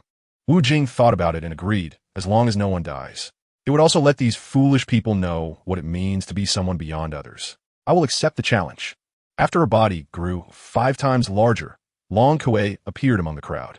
Long Kuei leaped effortlessly onto the stage, facing Yokozuna's aggressive hostility without showing weakness, equally filled with fighting spirit and radiating heat. Your outfit is not suitable. As a sumo wrestler, you wear so many clothes. Yokozuna seriously looked at Long Kuei's body and found it quite well proportioned. What is wrong with how I dress? Are you too scared to fight me? Pighead? Long Kuei started to get angry. Am I not allowed to dress differently as a woman? But she couldn't express her gender. Ha ha ha. Scared? I'll beat you into a pulp. Yokozuna's pig-like face darkened. The flames of battle were about to ignite, and the audience was excited, anticipating Yokozuna to beat this dragon person into a pulp. Meanwhile, Wu Jing was leisurely whistling, completely uninterested in the outcome of the match, because he already knew it. Chapter 180, Long Kuei appears boom. The bodies of the two collided. The ring shook violently, and, in the first round, neither side managed to take down the other. But this result left the audience below in disbelief. They thought Yokozuna would easily throw Long Kuei off the stage in 1 round. Yokozuna was also dissatisfied with this result, as he was going all out. Normally, even if 10 sumo wrestlers teamed up against him, he would knock them all off the stage. From the earlier exchange, Long Kuei had gained some understanding of Yokozuna's strength. His brute force was great, but his technique was lacking, and he couldn't inflict any substantial damage on her.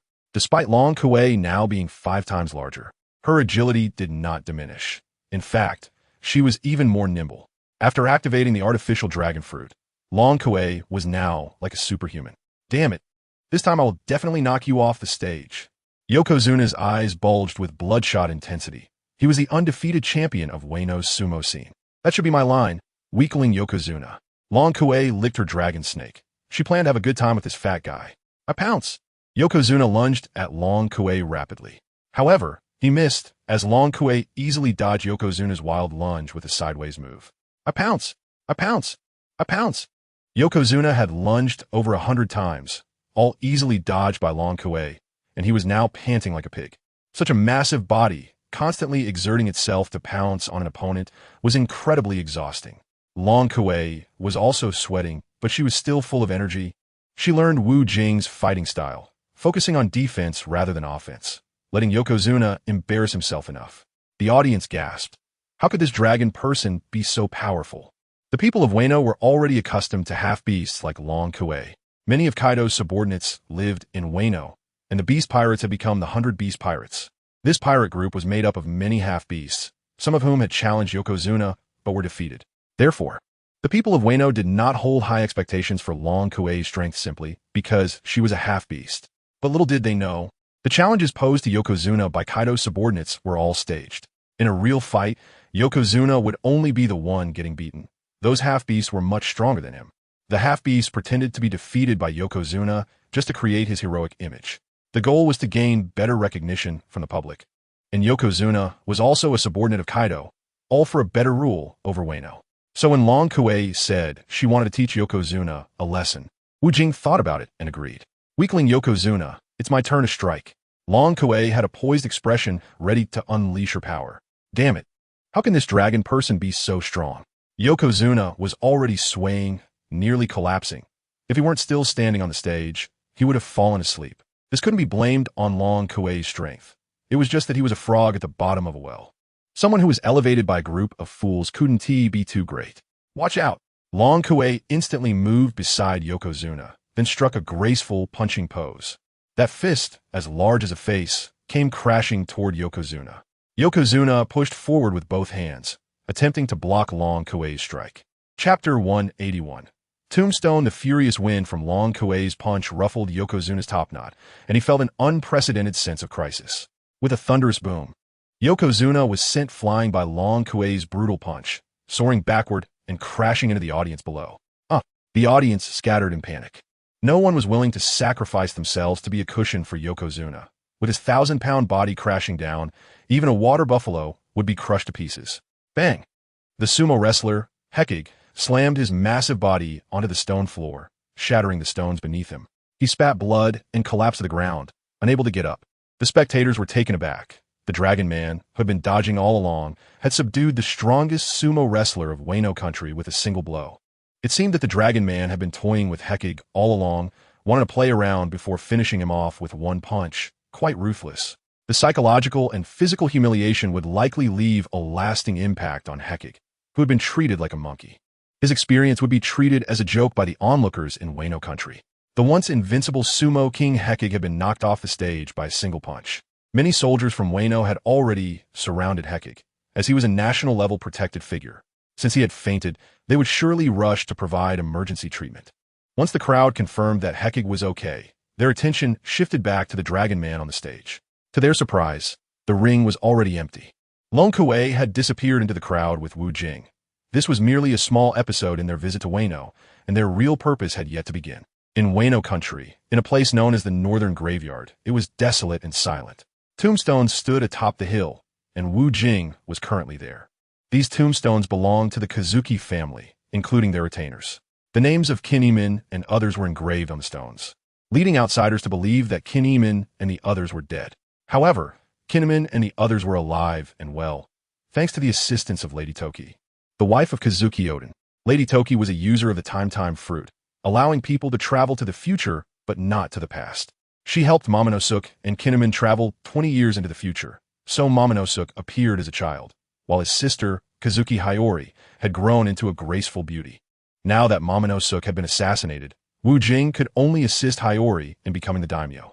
The tombstone of Kazuki Oden stood at the front of the graves, and beside it was the grave of his wife, Lady Toki. Wu Jing casually glanced around. These tombstones were all so ordinary. He originally came here hoping to gain something, but he ended up feeling quite disappointed. Since there was nothing to gain, he decided to explore other places. You must be here to save the land of He, right? A calm voice rang in Wu Jing's ear. Wu Jing turned around and saw a phantom figure hovering over the tombstone of Tianyue. The graceful silhouette of a woman was faintly visible, and it was this figure that had just spoken. I am indeed here to revive the Getsu clan. You must be Tianyue. Wu Jing told her truthfully. Chapter 182. The appearance of the mother-in-law. Thank you for your help. I am indeed Tianyue. From 800 years ago, who has come to the future pirate world, where I encountered the man who moved my heart, Getsuyadu. Tianyue did not seem surprised when Wu Jing revealed his name. From 800 years ago, then you must be very aware of that buried century, right? Wu Jing felt delighted that someone knew those secrets, saving him a lot of trouble. I know a little, but much is still unclear. They have been burying and altering history. Once you reach Laugh Tale, everything will be revealed, Tianyue's ethereal voice echoed. Wu Jing felt a bit disappointed by Tianyue's words. It seemed he still had to explore Laugh Tale himself. He did not fully believe Tianyue's claim of being unclear about the buried century of history, but since she said she didn't know, it was pointless for him to question further. He wouldn't easily dismiss what others said. This did not mean he was suspicious, but rather that he was meticulous and cautious. Are you alive now, or have you passed away? What do you need from me? Wu Jing looked curious, displaying a range of expressions, though he usually appeared lazy. I've already passed away. This is just my lingering soul. I have been waiting for your arrival.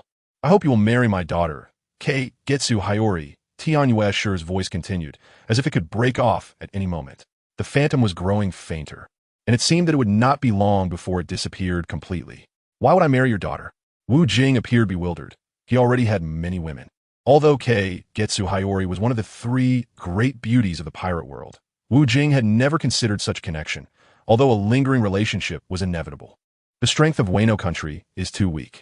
Without your protection, it will once again face the crisis of national destruction.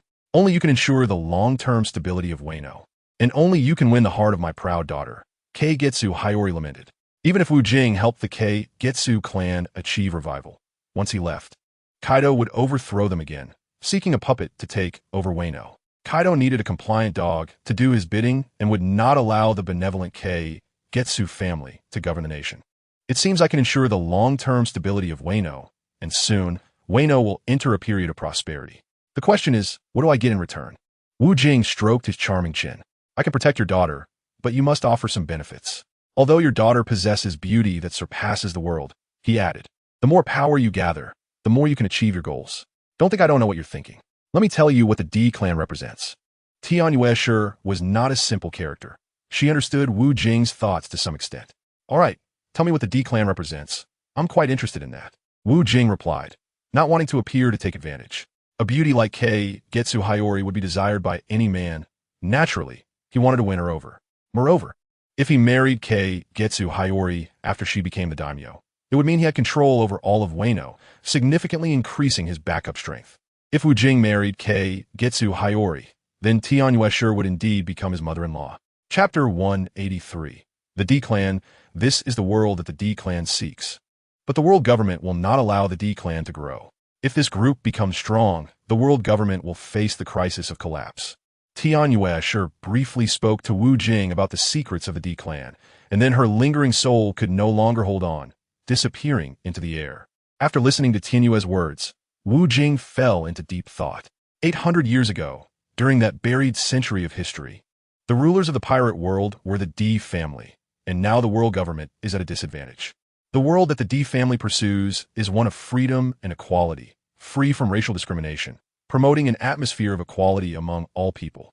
In contrast, the world government seeks a lofty and marvelous feeling, leading to open and covert conflicts between the two forces, ultimately resulting in the defeat of the D family. In the end, the world government controlled this world, and although that century of history was recorded, it was erased from the long river of history by the world government. The secrets that Tianyue revealed to Wu Jing were also quite vague, and Wu Jing couldn't make much sense of them. After all, Tianyue's survival likely stemmed from escaping that era. Staying would have meant death. All existences that oppose the will of the world government cannot escape the fate of being erased.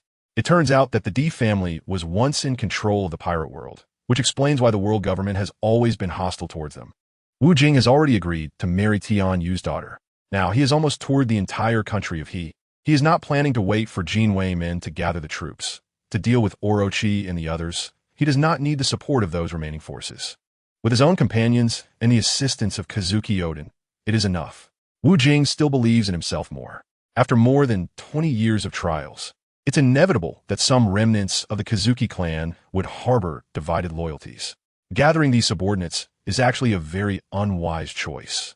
Relying on these people to revive the Kazuki clan is quite unreliable. However, the Kazuki clan has no other options. If they don't rely on the strength of numbers, who else can they depend on? No wonder that as soon as he appeared in the northern graveyard, Tin Moon immediately showed up. As she was counting on him to revive the Kazuki clan, Wu Jing returned to the Flower City, and he appeared with a group of people under a loft. This loft was the gathering place for geishas in the Flower City, called the Flower Building. The services at the Flower Building were diverse and could be said to have everything, making it a paradise for men. Welcome. What services do you require? A flamboyantly dressed, beautiful woman approached Wu Jing. Wu Jing looked at the stunning woman in a kimono, finding her quite pleasing to the eye. The tight-fitting kimono perfectly accentuated her figure, leaving much to the imagination. This woman was named Reba. I'm looking for someone, Wu Jing said. May I ask who you're looking for, sir? Reba replied. I'm looking for the courtesan Xiao Zi, Wu Jing said, taking a drag on his 6 Marlboros and blowing smoke towards Reba. This caused her to cough repeatedly, but she didn't show any displeasure, still maintaining a friendly demeanor. Clearly accustomed to being flirted with. Sir, Lady Xiao Zi is the top courtesan of the Flower Building. Many people are lining up to meet her. But ordinary folks usually don't get the chance to see her alone, Reba remarked, surprised that this veiled young man was seeking the courtesan Xiao Zi. Many people also wanted to meet her, but were deterred. Ordinary folks can't meet her? What qualifies as not being ordinary? Wu Jing knew he was certainly not an ordinary person, but there was no need to reveal his identity here. To meet Lady Xiao Zi, you need to pay a hefty fee, which many people simply can't afford. Reba assessed Wu Jing from head to toe, noting that his attire was quite ordinary, not resembling that of a wealthy person. What's the fee? Wu Jing asked casually. Talking about money was the simplest thing for him. He thought meeting Xiao Zi would be difficult, but it turned out to just require a bit of money. It costs 500,000 berries. Reba reported with a hint of emotion. Xiao Zi could earn such an income just for a simple meeting, while it would take her years to earn as much. Being beautiful was a huge advantage. Although Reba was also beautiful, Xiao Zi was exceptionally so. I'll give you 500,000 berries right now. Help me arrange the meeting. I want to see her. All right, please follow me, sir. I'll take you to make the payment first, Reba said, already leading the way, while Wu Jing followed at a leisurely pace. Of course, Wu Jing's companions wouldn't follow along. Too many people would interfere with his business. They just needed to sit in the private room, drinking tea and chatting without worrying about other matters. Dealing with women was Wu Jing's forte. Chapter 184. You'll be happy to see me. After Wu Jing paid the fee, Reba led him to the highest point of the flower house. That top floor belonged solely to the courtesan Xiao Zi. Here she was the queen, the signature figure of the entire flower house, and the most prominent geisha of the land of Wano. Even a single cough from Xiao Zi could stir the hearts of all the men in the land of Wano. Kaido was infatuated with Xiao Zi. In the original story, Xiao Zi ultimately resisted Kaido and was killed, which broke Kaido's heart. Of course, Xiao Zi faked her death because her real identity was Kazuki Hiyori. She naturally intended to fight Kaido to the end, reclaiming the Kazuki clan's rule over the land of Wano and bringing a bright future back to its people. Oh dear, I forgot to remind you that your meeting with Lady Xiao Zi is only 20 minutes long, during which she will chat with you. However, if you exceed 20 minutes, you will have to leave her room, or you will be charged 20,000 berries for every extra minute. Reba was indeed very enthusiastic. She only informed Wu Jing of this customer gouging rule after he had paid the 500,000 berries. For the wealthy in the land of Wano, this was a staggering amount. It's surprising that just meeting someone would incur such a cost. One can only say that Xiao Zi's charm was simply too great, and those fat sheep were willing to jump into this pit. However, this amount of money was nothing to Wu Jing, even at 2 million berries per minute. It was merely a drop in the bucket. Reba, you take the distinguished guest to sit over there for a while. At the entrance of the palace-like, luxurious room, a maid instructed Reba. What's wrong, Xiaoli? Reba asked, puzzled. Lady Xiao Zi is currently bathing and changing clothes. Just do as you're told and ask less. The maid named Xiao Li had a fierce expression. As a courtesan's maid, her status here was certainly not low. Reba reluctantly walked to the side, while Wu Jing remained at the door. Seeing Wu Jing standing there without moving, Reba kept signaling him with her eyes, but Wu Jing stayed still. Did he not hear what I just said? Standing here is very bothersome. If you irritate me, I will have you kicked out. Lady Xiao Zi has many people coming to see her. She doesn't need you as a client. The maid Xiao Li said rudely. She maintained a very noble demeanor, relying on her status as Xiao Zi's personal maid, which gave her a high position in the flower house. Reba hurriedly ran over to pull Wu Jing away, worried that he might anger the wicked Xiao Li, which could also implicate her and jeopardize her job. My lord, please wait for me over there. Lady Xiao Zi bathes 3 times a day, and each time takes quite a while. We cannot disturb her during this time. If Lady Xiao Zi gets unhappy, she will have Xiao Li send you away. Reba explained anxiously. She hadn't expected Wu Jing to be such a reckless person and regretted taking on such a client. Xiao Zi will be happy to see me. Let's go in and meet her. Wu Jing prepared to step inside directly. My lord, please don't make it difficult for me. Lady Xiao Zi will definitely be unhappy if she sees someone barging in uninvited. Why don't you just leave? I can have the front desk refund all your money. How about that? Reba quickly blocked Wu Jing's path. Wu Jing barged in like this. She couldn't even mix in Wano country anymore. Huh, get away. As soon as Wu Jing finished speaking, Reba collapsed on the ground. Then Xiao Li hurriedly stepped forward to stop Wu Jing, but was directly dealt with by a glare from Wu Jing. The conqueror's haki made Xiao Li give in, and she collapsed on the ground, fainting. Wu Jing wanted to see the courtesan Xiao Zi, which was not something the maid Xiao Li could decide. If Xiao Li had been a bit more tactful, Wu Jing might have considered waiting outside for a while. After no one stopped him, Wu Jing directly entered the large room. The room was naturally lavishly decorated, but Wu Jing had no interest in looking at it. He had already heard the sound of running water, and by discerning the sound, he arrived outside a small room. A wave of enchanting fragrance wafted towards him, and he saw Xiao Zi was bathing. Her skin was as smooth as fine jade, and her slender, proportionate figure was fully exposed to Wu Jing's eyes. Since she was facing away from him, he couldn't see Xiao Zi's perfectly exquisite face. I'm not done yet. What are you doing here, Xiao Li?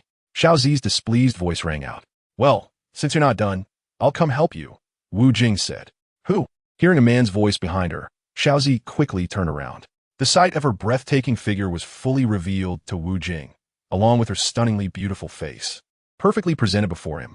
Seeing a stranger suddenly appear in front of her, Xiao Zi did not show any panic. After all, she was someone who had experienced many storms. Of course, her body had not yet been through any storms, as the Great Serpent would not allow others to defile Xiao Zi. The Great Serpent was certainly intent on obtaining Xiao Zi, but she could only buy time by saying she would serve him after turning 18. It wouldn't be long before Xiao Zi turned 18. Chapter 185. Xiao Zi is K. Gitso Highway, your guest is here. Want to chat about life with you. Wu Jing said, looking appreciatively at the beauty before him. Impudent. Do you know that intruding into my boudoir is a death sentence? Xiao Zi's tone was icy. She was quite impressed by this suddenly appearing young man. If she reported to the Great Serpent that someone had barged into her room while she was bathing and had peeped at her private parts, this young man would not be able to survive in Wano. Wu Jing shrugged off Xiao Zi's questioning with a light injury and then sat on the sofa, leisurely smoking. You dare to directly ignore what I said, and you aren't even a bit nervous. I see you really are impatient with life. Looking at this handsome young man in front of her, Xiao Zi suddenly became quite interested. Wow, you're completely unbothered even when naked. So why should I be nervous? Wu Jing wore a playful smile, having already taken off his mask. To meet such a beautiful woman, Wu Jing naturally wouldn't hide his godlike good looks. You're the first client to enjoy such special treatment, able to chat with me and see so much. Xiao Zi had already put on a kimono, which was carefully made for her and perfectly complemented her figure. Wu Jing did not respond to Xiao Zi. He continued to smoke by himself. Wu Jing had quite a bit of understanding about Xiao Zi. Despite her being underage, her cunning was quite mature. In this perilous Wano country, Xiao Zi concealed her true name, Kazuki Hayori. Relying on her rare beauty, she continuously deceived wealthy individuals, using the gains to aid the oppressed and impoverished people. While others saw Xiao Zi as glamorous every day, who could know that she often cried alone at midnight, watching the declining Kazuki clan. The burden of revival now rested on her fragile shoulders, leaving Xiao Zi feeling helpless. Her ultimate plan was to assassinate Orochi when she turned 18 during their illicit encounter, seeking mutual destruction. Seeing that Wu Jing was not responding to her, Xiaozi stopped speaking and quietly awaited the passage of time. When the 20-minute mark arrived, she said, "You can leave now. You're the first to spend so much money and just sit here without chatting." Xiaozi began to usher him out. Although she was quite interested in this special guest, she didn't have the energy to explore further. Time was up. They could sort out the billing later. Wu Jing stood up, stretched lazily, and strolled over to Xiaozi. He extended his jade-like finger and, as per old habit, lifted her chin. Faced with such a handsome man, not many women would push his hand away. For women, this wasn't harassment, but rather an affirmation. Being appreciated by such a man made them happy. Xiaozi was no exception. She showed no reaction to Wu Jing's gesture, finding acceptable. The two locked eyes, each wanting to glean something from the other. Xiaozi naturally couldn't read Wu Jing. She knew nothing about him. However, Wu Jing understood Xiaozi's situation very well. He could see the faint sadness and confusion in her eyes. The sadness was due to her concern for the Kazuki clan, while the confusion stemmed from her bewilderment at this sudden man before her. Chapter 186. Trust you, Kazuki Hayori. I'm here to discuss matters with you, Wu Jing said directly, revealing Xiaozi's true name. This left Xiaozi in shock. She had hidden her true name since childhood, a secret known only to a few loyal warriors of the Kazuki clan. She firmly believed those warriors would never betray her. So how did this young man know her name? How do you know my name? And what do you want to discuss? Kazuki Hayori calmed down from her earlier shock. She reasoned that since he had come to see her instead of leaking information, there was room for negotiation. Don't ask so much. I've already spoken with Kinemon and the others about helping you revive the Kazuki clan. Wu Jing replied casually. You're our ally then. I apologize for the earlier offense, but reviving the Kazuki clan is no easy task. Kazuki Hayori's tone became much friendlier, shedding her previous noble demeanor. Facing an ally, she knew she had to lower her stance. She desperately needed allies to have hope in overthrowing Kaido's rule. However, she still felt that this young man lacked weight as an ally, worrying that he might not be strong enough. Also, I've been to the northern graveyard and met your mother's lingering soul. She asked me to marry you. What do you think? Huh? How could my mother make such a request? Kazuki Hayori was taken aback by Wu Jing's words, finding it hard to believe. To better solidify the Kazuki clan's ruling position in Wano, your mother's plan is quite sound, Wu Jing remarked, inhaling the pure fragrance of Kazuki Hayori, confirming her innocence. Kazuki Hayori held a half-believing attitude towards Wu Jing's words. Regardless, without confirming whether Wu Jing was truly an ally, she couldn't fully trust him. Yet she wouldn't dare to question him either. If Wu Jing were indeed an ally, openly doubting him might lead to discontent. Kazuki Hayori's thoughts were quite meticulous. But even if she questioned Wu Jing, he wouldn't mind. He understood her difficulties. With her background, who would easily trust someone else's words? Yet, Kazuki Hayori still felt a slight belief in what Wu Jing said. It was her intuition as a woman guiding her. Wu Jing is the most stunning man she has ever seen since birth. Whether it's his looks, temperament, or eloquence, he is definitely not an ordinary person. Hayori and I are willing to follow you, waiting for us to eliminate the toxic tumor that is Orochi, and that will be the time when we are united. Kazuki Hayori also expressed her stance. The meaning is obvious. Once the Kazuki clan is restored, they will be together. If it cannot be restored, then they cannot be together. Regarding Hayori's words, Wu Jing simply smiled it off. Eliminating Orochi is not difficult for him. His thoughts have always been on Kaido on Onigashima. Hayori, my being with you is a transaction. Your mother told me some secrets, which is why I promised to take care of you, to ensure that your Kazuki clan thrives in Wano. I see. Since my mother trusts you, then I will definitely trust you too. The revival of the Kazuki clan relies on you. Kazuki Hayori expressed her trust in Wu Jing's words. Chapter 187. Dressing up 20 years ago, her mother, Taimatsu, indeed said that 20 years later, an outsider gang would save the Kazuki clan. It seems this is the gang led by the person in front of her. Her mother is Taimatsu, so the person she chose must be exceptional. Now I will tell you about my plan. I intend to quickly resolve the internal chaos in Wano. Wu Jing stared intently at Kazuki Hayori's face, making her feel a bit shy. After hearing Wu Jing's plan, Kazuki Hayori approved with both hands. Anyway, if it doesn't succeed, it will be a noble death. It's impossible to succeed without taking risks. If Kazuki Hayori knew that the handsome young man sitting in front of her was an existence like Kaido, she would know this plan was foolproof. At that time, I will first wound Orochi, and you can take the opportunity to kill him. Orochi's strength is quite formidable. Kazuki Hayori also proposed her suggestion. You don't need to worry about that. I just need to see Orochi. As for Kineman and the others, let them fend for themselves. Wu Jing does not need anyone's assistance to kill Orochi. Well then, everything relies on you. I also look forward to becoming your woman soon. Kazuki Hayori licked her lips. This action was too provocative. Hayori displayed acting skills that were completely inconsistent with her age. She had deceived quite a few rich men, making them willing to go to great lengths to send money. This is quite similar to Wu Jing, but these acting skills are ineffective in front of Wu Jing, whose skills are certainly stronger than hers. Nearly 2 hours had passed, and Wu Jing still had not come out of Kazuki Hayori's room. The maid, Xiaoli, had already woken up and angrily walked to the room. Upon seeing her little master, Xiaoji, politely pouring wine for Wu Jing, she couldn't help but rub her eyes, realizing she wasn't mistaken. Xiaoli's anger immediately dissipated. If even Xiaoji was serving the guest this way, how could she dare to act wild? Xiaoli had never seen Xiaoji treat a client this way. Usually, Xiaoji was always aloof. Even when facing General Orochi, she would only smile slightly to show politeness. It was basically impossible for her to pour wine like this. My lord, I apologize for the offense earlier. Xiaoli timidly walked to Xiaoji's side. No worries. Just help Xiaoji dress up a bit. Wu Jing was focused on drinking the glass of wine that Kazuki Hayori had poured earlier, without paying any attention to Xiaoli. For these servants, there was no need to fuss too much. They just needed to know what kind of person he was. Next time I see you, you will surely be looking up to me.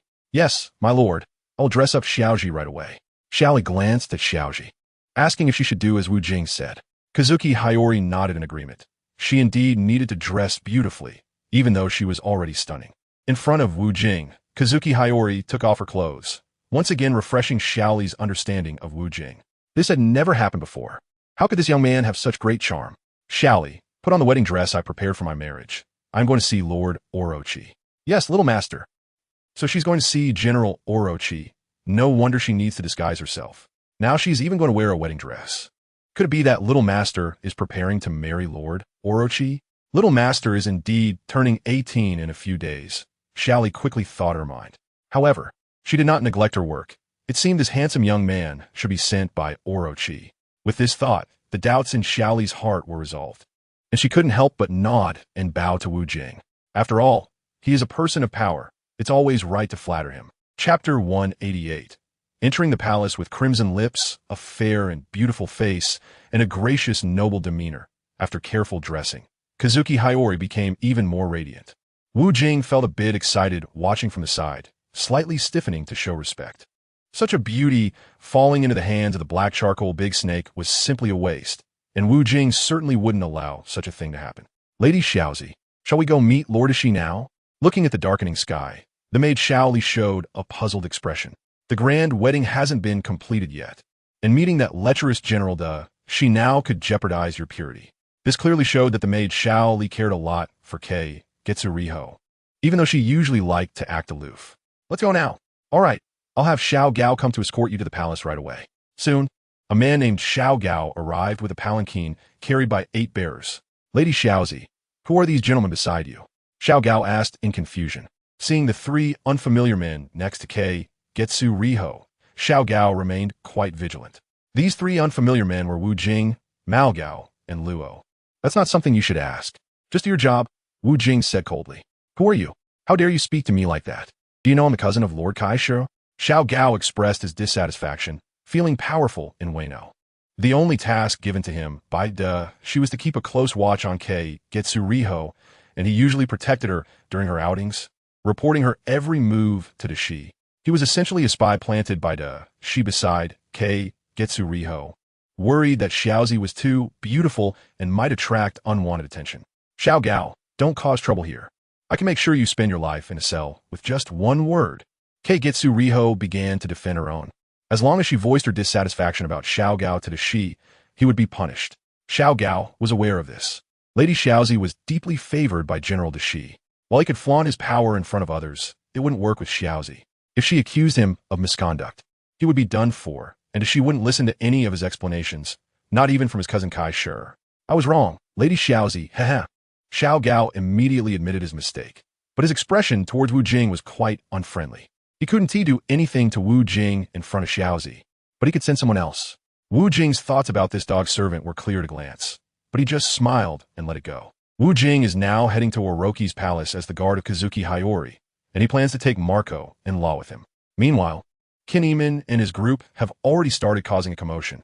Wu Jing instructs Qin Yimin to adopt guerrilla tactics, creating distractions and causing destruction, leaving the streets in a state of panic. This is a way to divert attention, as Orochi will send many men to suppress and capture Qin Yimin and his group. Inside the palace where Orochi resides, the guards have weakened significantly, and Orochi is quite confident, as he is one of the strongest in Wano country. Orochi's ancestral snake fruit is quite overpowered.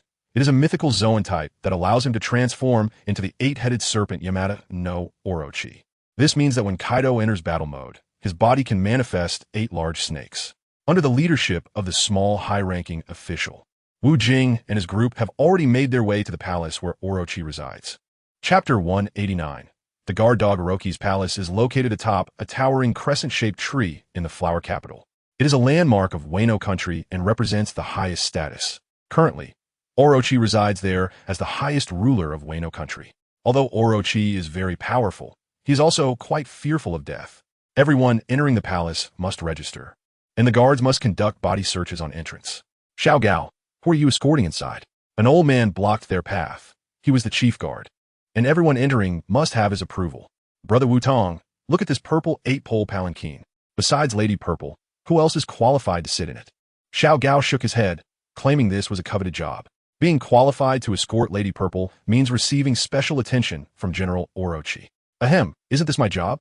Everyone entering the palace must be questioned, Wu Tong said seriously, but then he noticed Wu Jing and the others beside the palanquin and frowned slightly. Those few cannot enter. Besides the bearers and Lady Purple, no one else is allowed in, Wu Tong said with an expression that left no room for negotiation. Brother Wu, those are Lady Purple's confidants. I can't make that decision. You know, if we anger Lady Purple, we won't have it easy, Xiao Gao said, not wanting Lady Purple to bring Wu Jing and the others. However, Lady Purple was adamant, and he had no choice. This wasn't the first time Xiao Gao encountered such a situation. He always tried to prevent Lady Purple from doing something out of line. His intention was to show loyalty to Orochi and protect Lady Purple, but in the end, it was always Lady Purple who reported to Orochi. Naturally, Orochi would support Lady Purple without reason because she was too beautiful. Even if she was wrong, it was still right. I can't help with that. You can't let them in like this. Please don't make it difficult for me. Bryant maintained a serious demeanor, proving to be a good guard dog. Seeing Bryant's expression made Xiao Gao feel a pang of sympathy. Before Lady Purple arrived, she had instructed Xiao Gao to find a way to let Wu Jing and the others enter the palace, promising she would personally explain to Orochi later. As these were her trusted guards, this left Xiao Gao in a bind. The task of protecting Lady Purple was not so easy, and he had no way to express his frustration. This situation left Xiao Gao in a dilemma. If it didn't handle Lady Purple's matters well, he would face complaints. However, many of the things he did for Lady Purple were criticized. If Orochi found out, he would inevitably face a scolding, and it could even lead to a loss of his position. Brother Wu, this is your drinking money. I know you love to drink. Xiao Gao stuffed a large stack of bills into Bryant's hands, who accepted them without hesitation. That's what my brother is for. Knowing I'm short on cash and can't afford to buy drinks, Bryant's eyes lit up at the sight of the bills, and he said to Xiao Gao with satisfaction, "You can go in. Lord Orochi knows you're coming and has been eagerly waiting, already preparing a banquet to welcome you." Hearing Bryant's words, Xiao Gao expressed his gratitude, but he mentally noted this debt. This was a matter of inconsistency. Xiao Gao vowed that when he climbed higher in the future, he would make Bryant pay for taking his money. After passing the checkpoint, the group proceeded smoothly. Chapter 190. I miss you so much. Look, that's the purple 8-pole palanquin for Lady Purple. General Orochi must be thrilled. Lady Purple is personally coming to visit. Yes, Lady Purple hasn't visited in a long time. It's always General Orochi making time to see her. You all don't understand. Lady Purple will be turning 18 in a few days, and there will be a grand wedding with General Orochi. Even the 4 emperors, Kaido, will come to celebrate. I'm really looking forward to it. A group of servants in the palace discussed excitedly upon seeing the shining purple palanquin. Meanwhile, some maidservants' eyes were focused on a young man, Wu Jing. They had never seen such a handsome man before and speculated that he might be Lady Purple's favored man. In a narrow-minded country, thoughts also became narrow. With someone leading the way, they arrived at the palace's main gate in no time. Kazuki Hiyori had stepped down from the palanquin, while Wu Jing and the others stood guard beside her. Not far away, a group of people was already standing there. Wu Jing casually scanned the crowd and saw several of Orochi's trusted subordinates. One of them, an old man wearing glasses, was named Fukurokuju, the captain of the Anawabanshu, Wano's ninja force, known for its various abilities. However, these seemingly terrifying figures did not intimidate Wu Jing. Another man, who looked rather effeminate, was Kayashiro, Xiao Gao's cousin, managing Wano's finances for Kaido. Soon, Wu Jing noticed someone in the crowd who received polite treatment from Fukurokuju and the others. The man wore a crown, had a handlebar mustache, and a square face. He was the current ruler of Wano, General Kaido. "Xiao Purple, you've come. I missed you so much." Orochi greeted as soon as he saw Xiao Purple step down from the palanquin. "Greetings, Your Majesty Orochi. Lady Purple hasn't visited you in a long time. I came specially to see you today," Xiao Purple said with a soft and affectionate expression that almost melted Orochi's ugly heart. However, Orochi indeed had a fondness for Xiao Purple. She was simply too beautiful. Lady Purple is becoming more and more understanding, haha. Orochi, with his colored eyes, carefully looked up and down at Xiao Purple. He couldn't help but feel a wicked itch as he admired her increasingly attractive figure. "Thank you for your compliment. Your Majesty Orochi. Lady Purple will be turning 18 in 5 days, so naturally, I have to be more understanding. Otherwise, how can I take care of Your Majesty Orochi?" Haha. With Lady Purple saying that, I am very pleased. Recently, Wano has been quite unstable. The remnants of Kazuki Oden's forces have started causing trouble. But it will be settled soon, and when it is, we can hold a grand wedding. The big snake has already taken Xiaoji's jade hand, and Xiaoji did not struggle to break free from the big snake's ugly black hand. This surprised the big snake in the past. Xiaoji had always kept him at a distance. Perhaps she is becoming his woman, and Xiaoji has become more docile. The big snake held Xiaoji's hand as they entered the palace, and those around them parted to make way, allowing their general, the big snake, to lead his beauty into the palace. Wu Jing and his group followed behind, and those guards did not stop them. After all, Brian had checked in front, so they were relieved about outsiders. Chapter 191. No chance to drink. The most prosperous place in Wano country is naturally the flower capital. This is the central area of Wano, where the highest rulers of Wano reside. Now, the palace of Kaido is bustling with people, and a group is joyfully drinking and chatting. Naturally, the one sitting at the head is Kaido, who is currently drinking to his heart's content.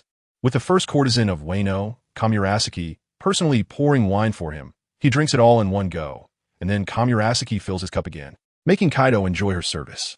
With cup after cup of fine wine downed, Kaido's ugly dark face started to slowly blush.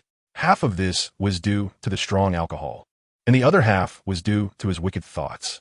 Kamurasaki had never been this accommodating before. It seemed she was about to come of age and was starting to become more virtuous. It seemed that becoming Kaido's woman made Kamurasaki feel very proud, making her eager to take care of him, and Kaido felt quite good about himself. At this moment, Kaido was gazing dreamily at Kamurasaki, completely unaware that she was actually the daughter of Kazuki Oden. "Your Majesty Kaido, I toast you a drink." Kazuki Hiyori raised her wine cup. She was sitting closest to Kaido, almost in skin-to-skin contact. Kaido immediately raised his cup and clinked it with Kazuki Hiyori's, then drank it all down. "Ha ha ha, Kamurasaki. You are really becoming more obedient. But I've drunk too much today.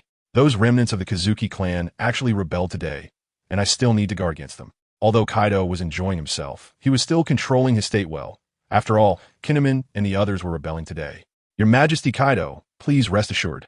I have just received secret reports that Kinemon and the others have already been arrested. The strength of the shogunate's guards is quite terrifying. More than enough to deal with Kinemon and the others." Fukurokuju, as the chief minister of Wano, was also sitting very close to Kaido. He was listening intently to the conversation between Kaido and Kamurasaki. Although he and Kyushiru did not take action to suppress Kinemon and the others, the shogunate's guards were no less formidable than Kinemon and his group. Moreover, with so many forces in Wano, Kinemon and the others' movements had already been exposed under their eyes. "Fukurokuju is indeed my lucky star. First, we imprison them, and then we will publicly execute this group later. Kamurasaki, let's drink to our heart's content today. Ha ha!" Without any worries, Kaido's mood was completely lifted. "Your Majesty Kaido is right. If we don't drink to our heart's content now, we won't have the chance to drink later," Kazuki Hiyori said, looking at Kaido with a deep gaze, then downing the wine in her cup in one go. "No chance to drink?" Kaido looked confused at what Kazuki Hiyori just said. "Yes, right. There's no chance to drink, Kaido." A faint voice suddenly rang out across the room. Everyone present, over 30 people, clearly heard this sentence, following the direction of the voice. They saw a young man walking out from behind Kamurasaki. "Who are you? Kamurasaki, what crime have you committed to bring such a rebellious person among you?" Kyushiru was the first to erupt, protecting Kaido in front. Chapter 192, The Terminator. Although Kaido was stronger than him, generally, he didn't need to protect him.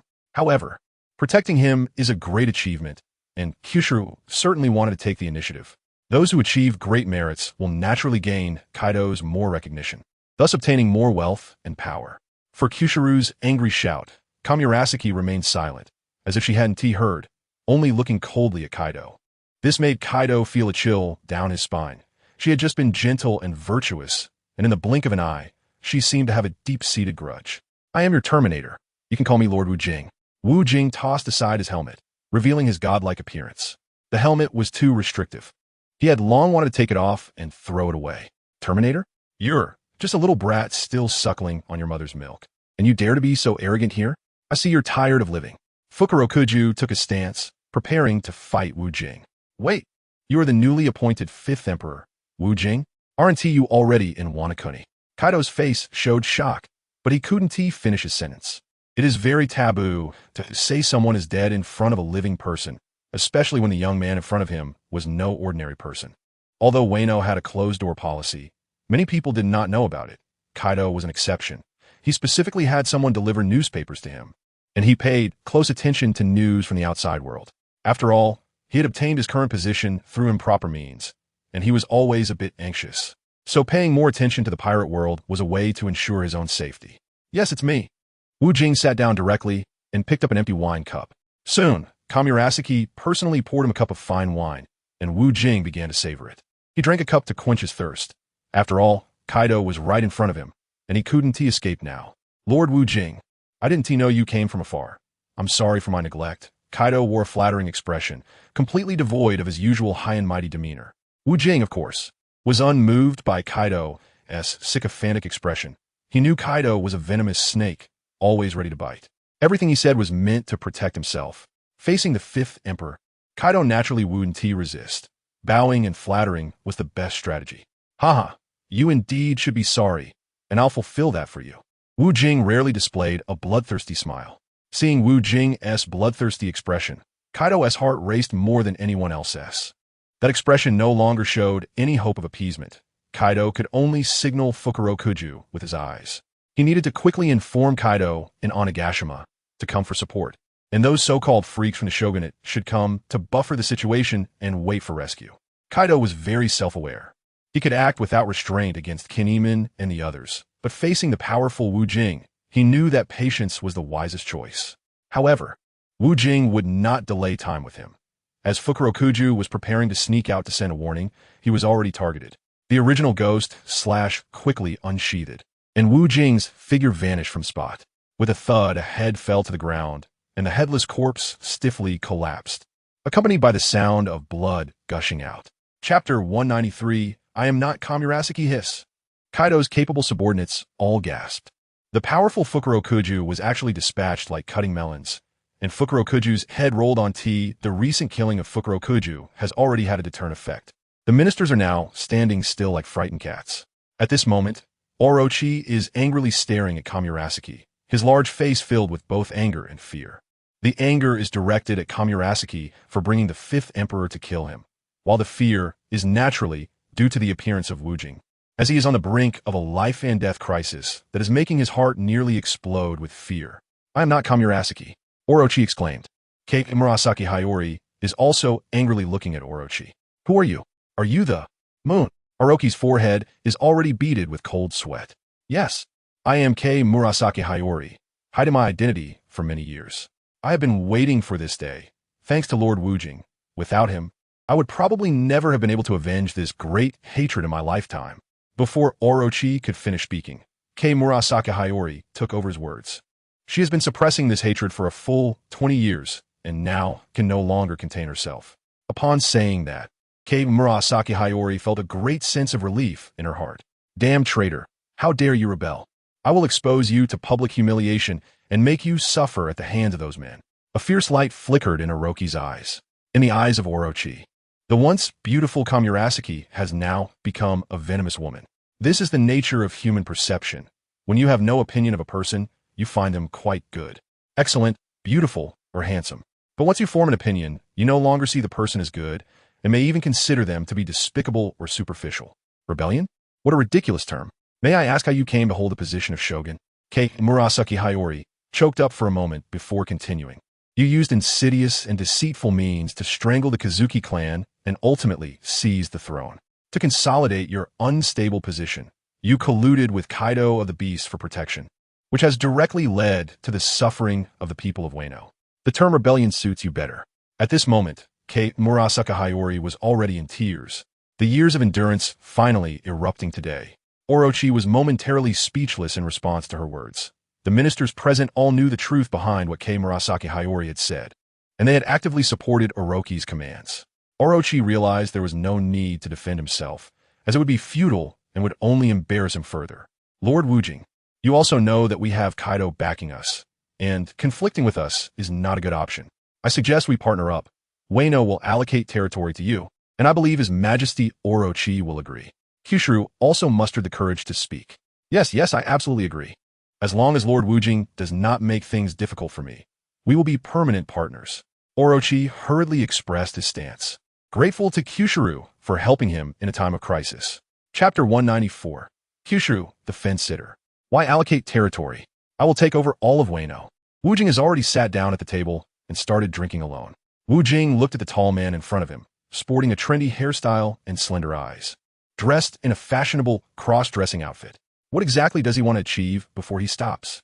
Kwang Sila continued to speak on behalf of Orochi, as he hoped Orochi would continue to govern Wano country.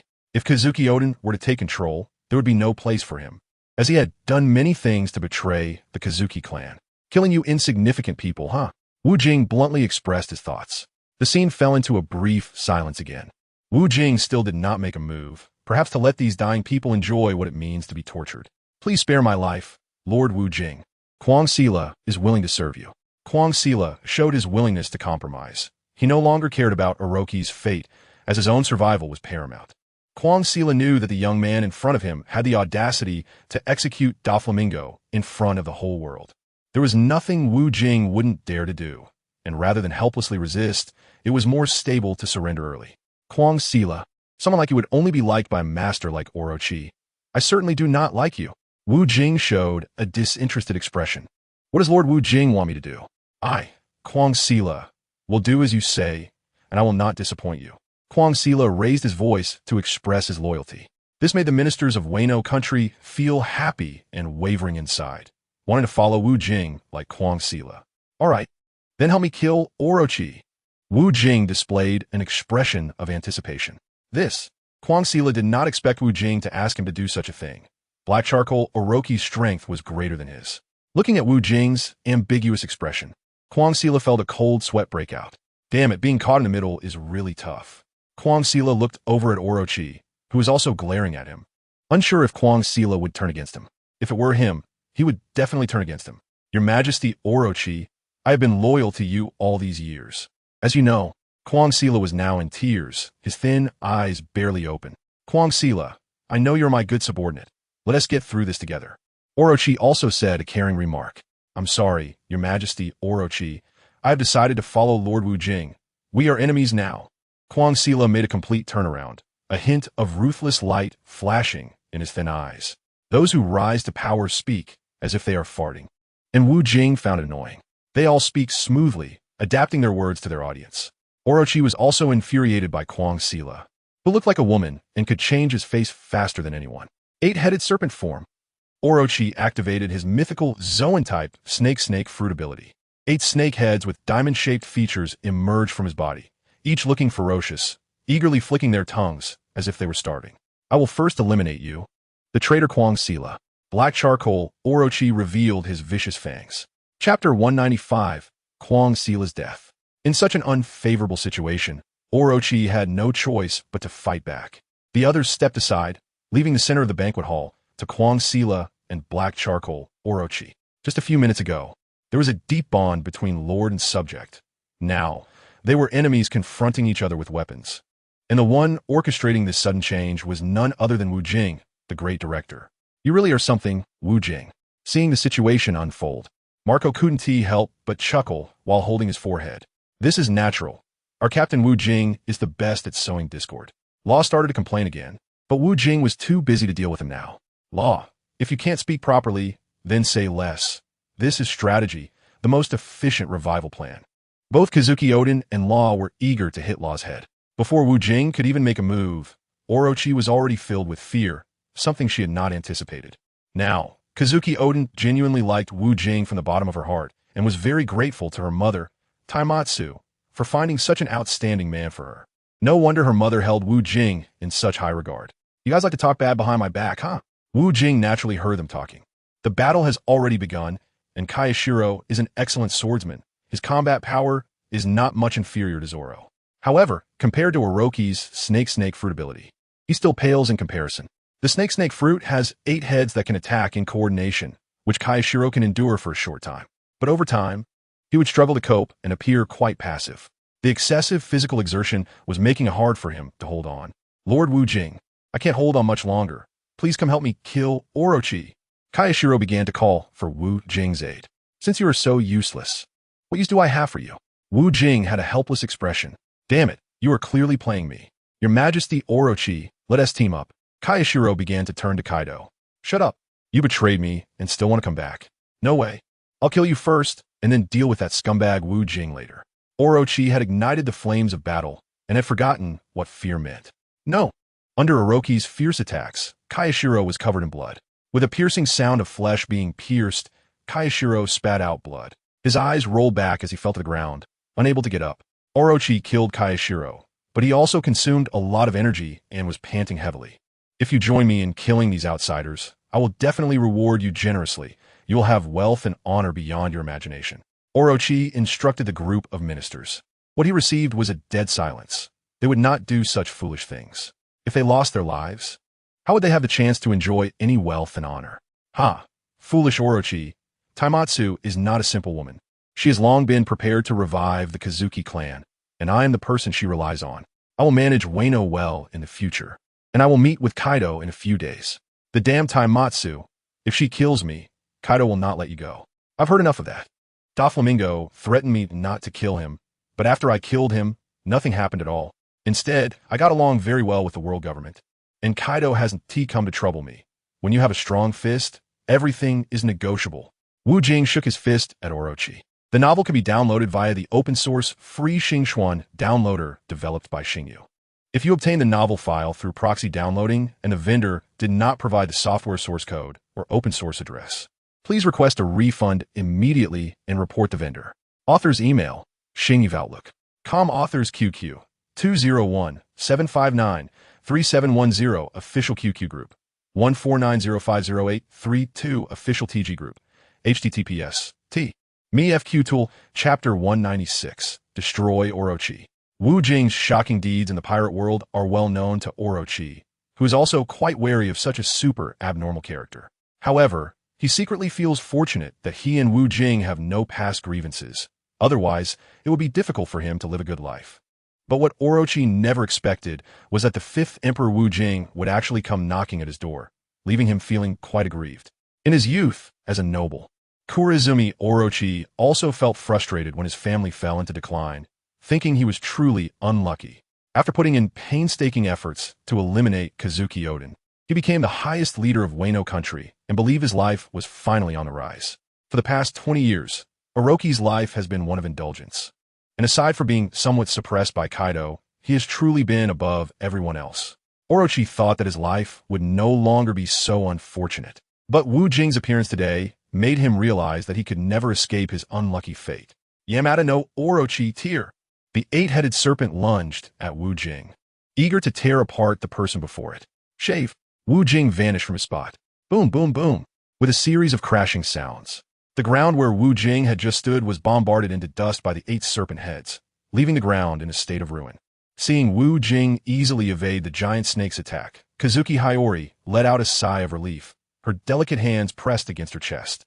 If Wu Jing knew about Kazuki Odin's urgent situation, he wouldn't be able to focus on dealing with Orochi. After all, Orochi was just a little snake in his eyes, not a big dragon like Kaido. Eight-headed serpent, encirclement. Seeing Wu Jing easily evade his attack, Kaido Orochi prepared to split into 8 snake heads and then surround Wu Jing from all directions. Mirror fire flame. Wu Jing chose not to continue dodging Orochi's attacks. He was ready to teach Orochi a lesson. He wanted those watching to see just how strong his true abilities were. Wu Jing's arm suddenly erupted with a large burst of flames, instantly creating massive walls of fire that blocked the fierce attacks of the giant snake. The 8 ferocious snake heads crashed directly into the walls of fire, unable to advance even an inch. The scorching heat of the flames made the giant snake feel as if it were being burned alive, causing it to quickly retract its 8 heads. After several failed attempts to attack, the giant snake's originally furious mood began to calm down. This Wu Jing in front of him hadn't even launched an attack yet, and he was already feeling this uncomfortable. If he were to actually attack, how would he fight back? However, the other party refused to accept a peaceful resolution, making the giant snake feel as if life was worse than death. Lord Wu Jing, I choose to leave the land of harmony and will never set foot here again. Let us reconcile. The giant snake chose unconditional compromise, only seeking to survive. No way. As soon as Wu Jing finished speaking, a large sword appeared in his hand. The original ghost slash. Damn you, Kazuki Oden. The giant snake could only vent its anger on the side, directed at Kazuki Oden, knowing that unleashing its fury on Wu Jing would only lead to a more miserable death. Drawing the sword from its sheath, Wu Jing felt the sound of the blade unsheathing was so wonderful, while the giant snake felt a chill run down its back. Enough chatter, giant snake. No matter how you struggle, resist, or plot, you cannot escape death before me. It's that simple. Wu Jing performed a flourish with his sword, narrowing his eyes as he glanced at the giant snake. Chapter 197. Supporting you to be a general. Fireblade. The original ghost slash lit up with rolling flames. Wu Jing shot towards the giant snake, and soon his figure disappeared into the air. Only a brilliant firelight remained in the sky, rushing towards the direction of the snake. Whoosh, whoosh, whoosh. 8 consecutive sounds rang out around the snake, and before it could react, it felt a chill in its head as its snake head exploded. The giant snake was fatally struck by Wu Jing, with no power to resist. The 8 snake heads burst open like balloons, and brain matter splattered everywhere, causing the onlookers to scream in shock. They thought Wu Jing was too bloody and too violent, a terrifying demon lord.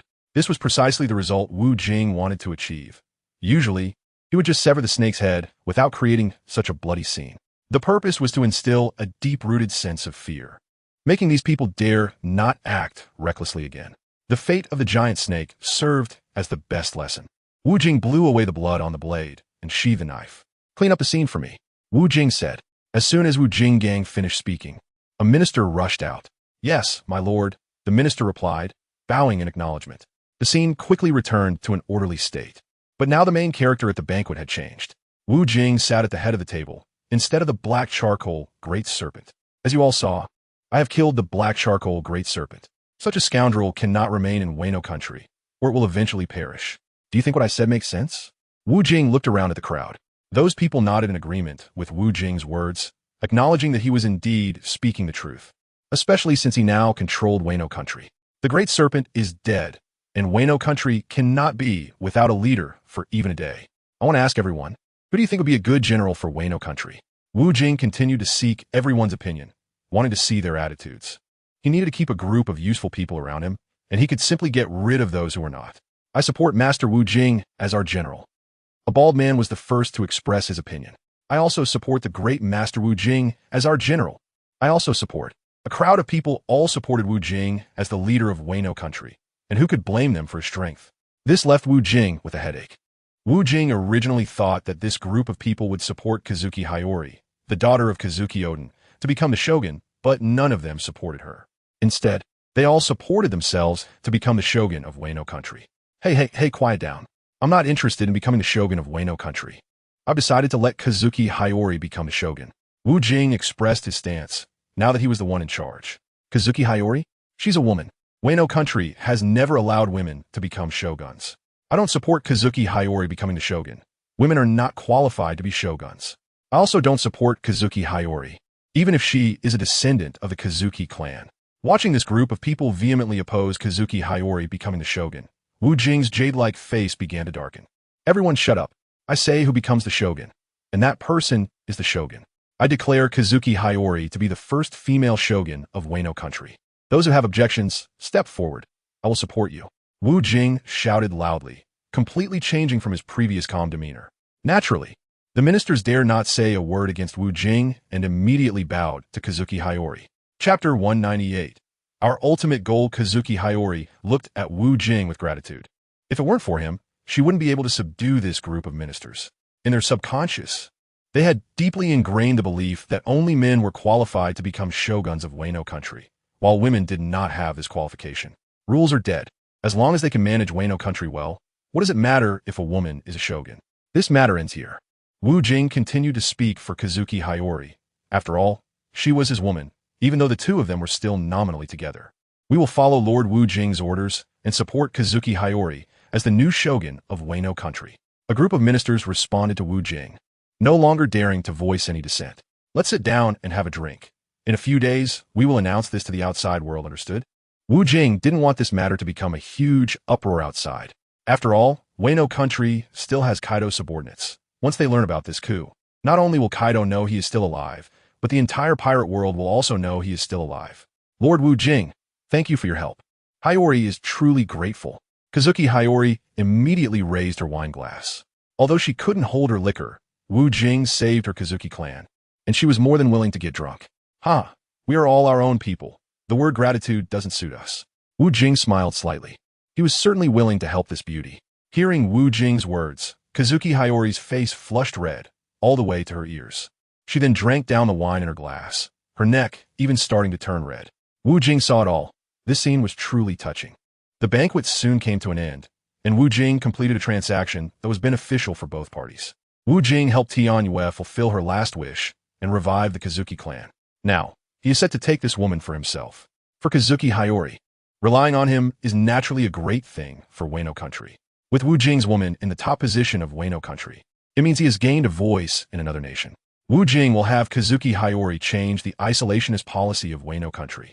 How can one grow stronger by clinging to self-imposed limitations?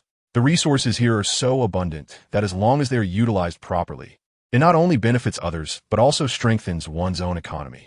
Wu Jing and his companions were leisurely drinking tea in a tea house, and the new female general of Wano, Kazuki Hayori, was also present.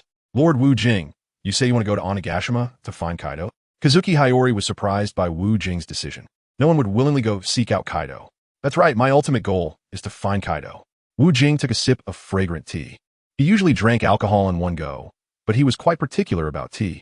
Lord Wu Jing, it's really too dangerous to go see Kaido so openly. Kazuki Hayori knew that Wu Jing was very strong, a member of the Yonko. However, Kaido was known as the strongest creature on land, sea, and air. Everyone knew that Kaido was not just an indestructible cockroach, but an invincible existence. Don't worry, our Captain Wu Jing is exceptionally wise. He is very reliable. Long Kuei was the first to support Wu Jing. This was her job. Chapter 199. Continue being Little Purple. Thank you so much, Lord Wu Jing. I thought you had disappeared. Kinemon stood up excitedly upon seeing Wu Jing. Kinemon was currently locked up in a prison in Wano. Previously, when they were planning their operations, they were overwhelmed by the heavy forces sent by Orochi and fell into the enemy's hands. Your role is to distract the enemy's attention so that I can easily enter the palace and eliminate Orochi. Lord Wu Jing is truly brilliant. I can't thank you enough for helping us eliminate the great enemy, Orochi. My gratitude towards you is simply beyond words. Kinemon began to choke up. Wu Jing understands this guy pretty well. He's just a dull and annoying person. He didn't respond further. Wu Jing accompanied Kazuki Hayori to stroll around the prison, where the old retainers of the Kazuki clan had been released. Inuarashi and Nekomamushi had also been captured. Orochi's Anawabanshu is a very strong organization, well-trained and capable of working together, making their lethality quite impressive. Upon seeing Wu Jing and Kazuki Hayori, they were both moved to tears, finally seeing hope for the revival of the Kazuki clan, and they sincerely thanked Wu Jing from the bottom of their hearts. Kazuki Hayori also fulfilled her duty as a loyal subject, all thanks to Wu Jing's guidance. As the highest leader of Wano, her personally coming to the filthy prison to rescue them would undoubtedly strengthen their loyalty. After rescuing the old retainers of the Kazuki clan, Wu Jing did not immediately head to Onigashima. He did not intend to meet Kaido like that, as it would expose his identity. He instructed Kazuki Hayori to continue meeting someone in the identity of Kamurasaki, as the identity of the courtesan Kamurasaki was well known among the people of Wano. Similarly, many people in Kaido's beast pirates on Onigashima were also aware of this. Among them, one of Kaido's 3 calamities, the Plague Queen, was particularly obsessed with Kamurasaki. He often came to Wano to watch her performances. Queen even intervened to prevent Orochi from marrying Kazuki Hayori, as he didn't want a beautiful flower to be planted in cow dung. Orochi took advantage of Kaido's heavy drinking habits, sending a large quantity of fine wine to Kaido, intending to have Kaido warn his subordinate Queen not to lay a hand on Kamurasaki. Under Kaido's warning, Queen found it impossible to stop Orochi from marrying Kamurasaki. Otherwise, he would definitely have beaten Orochi to a pulp. In a brightly lit boudoir, a pair of golden boys and jade maidens were sitting at that moment. Wu Jing and Kazuki Hayori were chatting enthusiastically, even though it was already deep into the night. It would be easy to meet Quinn. If it weren't for Lord Wu Jing reminding me, I might have forgotten to make this good move. Kazuki Hayori wholeheartedly supported Wu Jing's plan, as she also wanted to contribute to him. After all, he was her man. Now, with the assistance of Kamurasaki, Wu Jing could easily enter Onigashima. All these matters were closely intertwined, and Wu Jing effectively utilized these advantageous factors to achieve what he wanted in the most reasonable way. Let's rest for the night, and then we will set off for Onigashima tomorrow. After Wu Jing finished this sentence, he prepared to go back to sleep. Just as he turned around, he felt a pair of large lanterns pressed against his back. Kazuki Hayori had already hugged him tightly, and any man would be tempted by this figure. Lord Wu Jing, you've had a tiring day. Why not rest here with Hayori for the night? Kazuki Hayori's delicate voice rang in Wu Jing's ears. If you wanted to rest here for the night, I won't feel tired, but I'm worried you might wear yourself out. Chapter 200. Journey to Onigashima. Good rain knows the right season. It falls when spring arrives. It sneaks into the night with the wind, moistening things silently. Wu Jing couldn't help but start reciting poetry. He learned this poem when he was on Earth, and he didn't even remember who wrote it. He just felt it had a deep meaning. Sir, I seem to not understand what you were saying. Guang Yu and the little bunny-like figure were lying on Wu Jing. You don't need to understand it too well because I don't really understand it either. I just saw it in a book once. Wu Jing touched Guang Yu's smooth, jade-like face. The texture was truly delightful. After enjoying the warmth for a while, the two got up to wash up. While warmth should be enjoyed, things also needed to be done. Wu Jing wouldn't get lost in momentary joy. He just found it hard to refuse Guang Yu's invitation from last night. After all, they would be on the same side sooner or later. So why not confer it earlier? Wu Jing's thoughts are more focused on the things he needs to do next. Facing the 5 Emperor Kaido is not a simple matter. The strength of the Beast Pirates is not something Orochi can compare to. Just Kaido alone can destroy cities and take down fortresses. Although Kaido's personality is similar to Big Mom's, their way of thinking is rather superficial. This is because they are extremely powerful figures in the pirate world and generally do not need to consider too much. However, the governance of their 2 pirate crews is far from chaotic. Instead, it is well organized, rivaling that of those nations on the sea. This is because they are surrounded by exceptionally intelligent subordinates. Big Mom has her eldest son, Charlotte Perispero, while Kaido has one of the calamities, King the Wildfire. With their subordinates providing strategies and valuable advice, both the Big Mom pirates and the Beast Pirates are thriving in the pirate world and continue to grow stronger. Wu Jing and his companions have already begun their journey to Ghost Island, while Kazuki Hayori continues to play the role of the courtesan Kamurasaki. Sitting in the purple palanquin is none other than Kazuki Hayori, with Wu Jing and others acting as her guards. Ghost Island is very close to Wano Country, so close that it can be described as adjacent. Wano Country and Ghost Island are separated by the sea, and a luxurious warship has been docked at the port for quite some time. This warship is usually reserved for Orochi's visits to Kaido, making it a royal vessel that others are not qualified to use. Welcome, Lord Wu Jing. Welcome, General Hayori. A group of subordinates greeted Wu Jing and the others in unison. Everyone, please rise. A spirited female voice came from within the palanquin. Kazuki Hayori did not get off the purple palanquin. Instead, she and the palanquin were directly lifted onto the luxurious warship. Kinemon, Nico Mamushi, you stay behind in Wano Country. There are still some remnants of Orochi's forces here, so you need to clean them up quickly and wait for our return. Wu Jing instructed Kinemon beside him. Understood. Lord Wu Jing, we will leave no remnants of Orochi's forces. Kinemon responded on behalf of the group. Lord, were we supposed to go kill Jack the Drought? Originally in Zo Island, Wu Jing had promised Nico Mamushi and Inu Erasure that they could go kill Jack. Now, with Wu Jing not taking them along, they wouldn't be able to seek revenge for their beloved woman. Let's put Jack's matter on hold. I have more important things to do, Wu Jing replied. This trip to Ghost Island is not for openly confronting the beast pirates, so he didn't need to bring so many people. If he took Nico Mamushi and Inu Erasure along, their actions against Jack would escalate the situation. Although Nico Mamushi and Inu Erasure felt quite displeased with Wu Jing's words, they had to obey. Even their general, Kazuki Hayori, had to lower her status in front of Wu Jing, let alone them, his vassals. A group of loyal subordinates from Wano country stood by the seaside, waving goodbye to Wu Jing and the others. Chapter 201.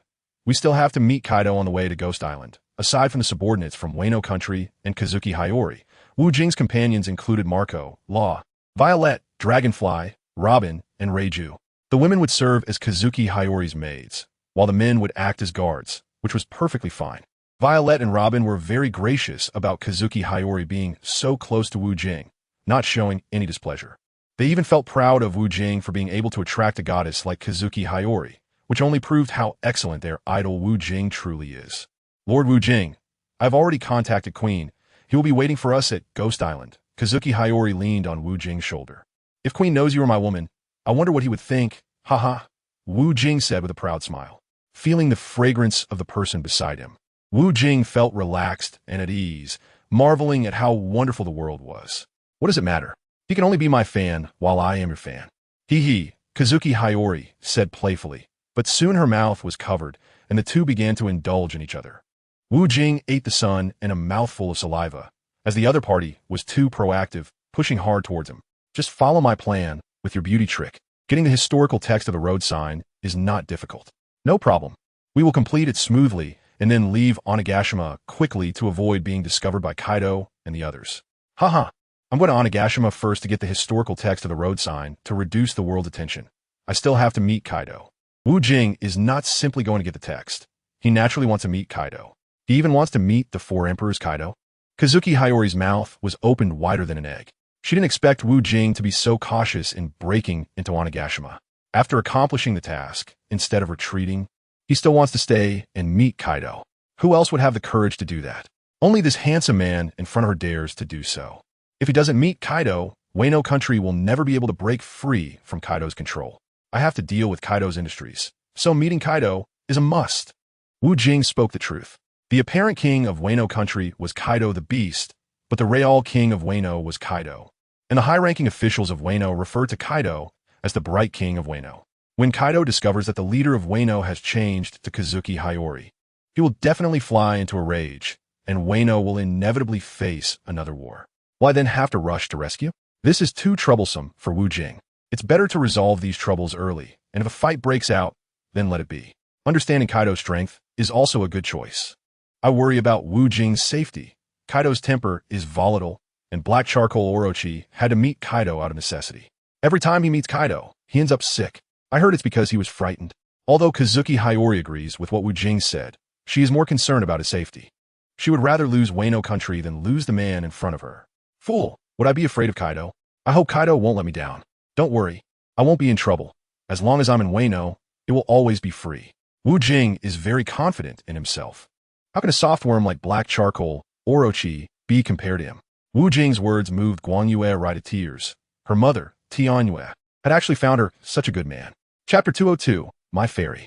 Little Purple, my fairy, you finally came to see me.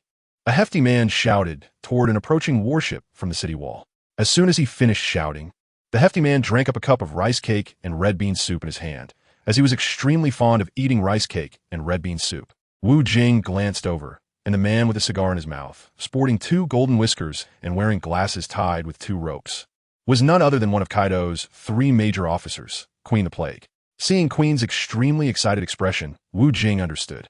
Kazuki Oden had not only an outstanding appearance, but also lived a life of luxury, comparable to that of the Empress Hancock.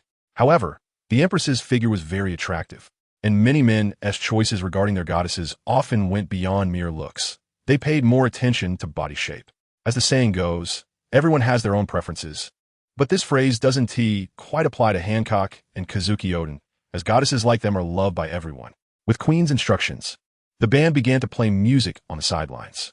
In Wano country, which values singing and dancing, Queen specially called someone to perform dance music to welcome Kazuki Oden's arrival. That big guy, Queen, with a cigar in his mouth, also started to sing and dance. His round figure did not hinder his dancing at all. He moved perfectly in sync with the melody of the song, a result of his frequent practice. All this was to be able to dance hand in hand with the fairy in his heart, Little Purple. Wu Jing also watched the performance of this fat man seriously, which can be seen as a bit of acknowledgement for this eccentric character. The purple 8-bear sedan chair had already been lifted down from the ship, and as the curtain gently opened, Kazuki Hayori's little feet stepped out from the sedan. The music at the scene became even more enthusiastic, and Quinn's subordinates began to dance, shaking their heads and arms. Meanwhile, Kazuki Hayori started her own performance, her graceful figure twirling among the crowd, who made way for her, not daring to make any physical contact. Even if they accidentally brushed against her, they didn't want such a thing to happen. If they accidentally touched this beautiful little purple lady, they would be waiting to be thrown into a pot of oil, as Quinn would not tolerate such occurrences. A woman that even Quinn wouldn't dare to touch, they wouldn't even think about it. Accompanied by the melodious dance music, Kazuki Hayori perfectly showcased the stunning charm of a courtesan from Wano country. Applause erupted in the air, and the crowd was drooling. This woman was truly remarkable. Many people were seeing Kazuki Hayori for the first time. They usually had no opportunity to witness her grace in Wano country. "Thank you for the reception, Brother Quinn.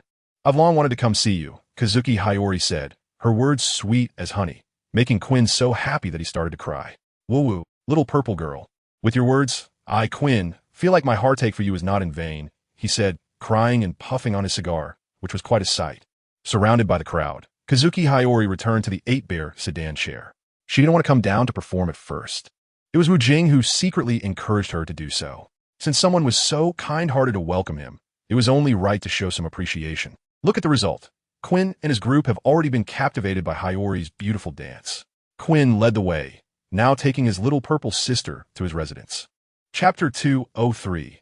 The dramatic actress Quinn's residence wasn't luxurious. After all, he wasn't the boss on Onigashima, but it was decent enough, consisting of several large villas, surrounded by dozens of houses. Those houses were where Quinn's subordinates lived, and all the men he commanded lived in a neighboring area.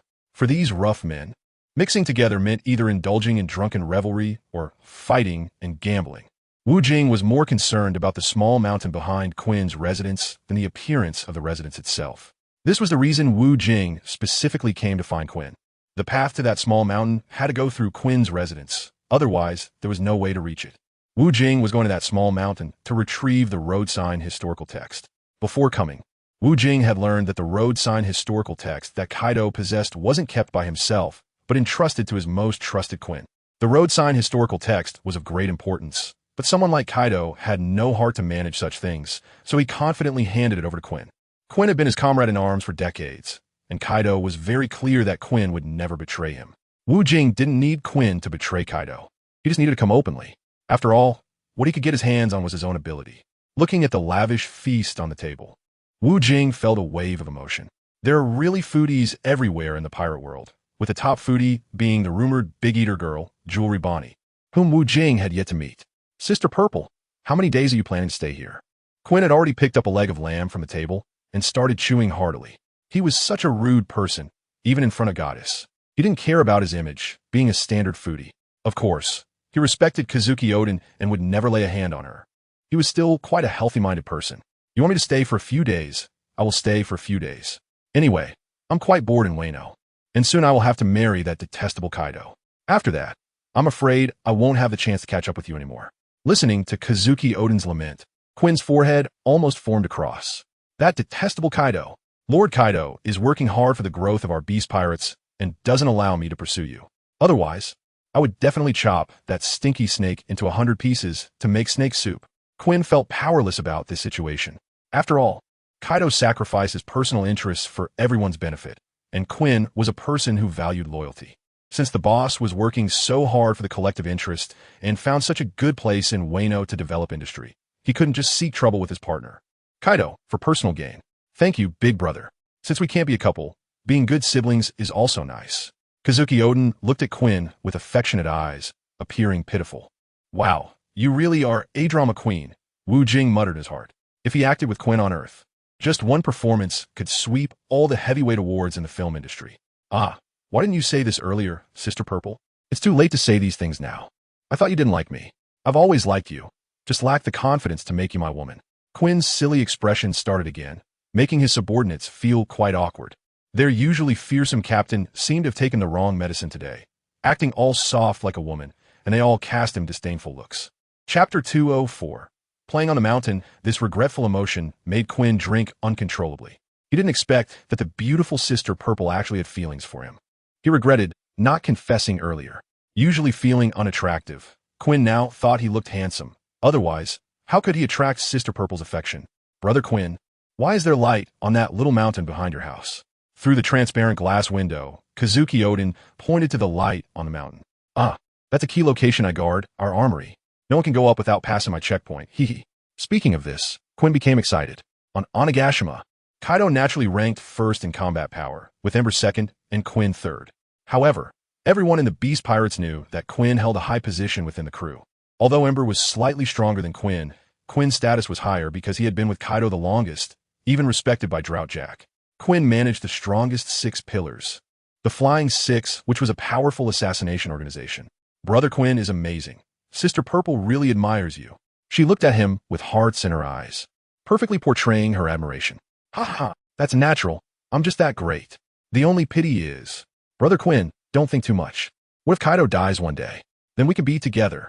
Kaido might be dead, but they still wouldn't be together. I'm really moved. Sister Purple, let's toast to this. Quinn had already confirmed that Sister Purple truly loved him, feeling quite pleased. Brother Quinn, can we go play on that mountain? I'm really bored. No problem. As long as you like it, I'll accompany you. Even if we go to Big Brother Kaido, I'll lead the way. With the alcohol kicking in, he didn't care about anything else and just wanted to do what he liked. Usually, Quinn was quite cautious around Kaido. Although Kaido was his best buddy when drunk, he was like a dragon that couldn't be pulled back. When his temper flared, he could cause rampant destruction. The group continued to eat and drink heartily at the table, while Wu Jing and his companions, as Kazuki Odin's guards, could only sit in a corner and feast, ignored by everyone. However, this was better for Wu Jing. Having someone take care of these small matters suited him just fine, allowing him to relax without worrying about trivialities. Today is really too happy.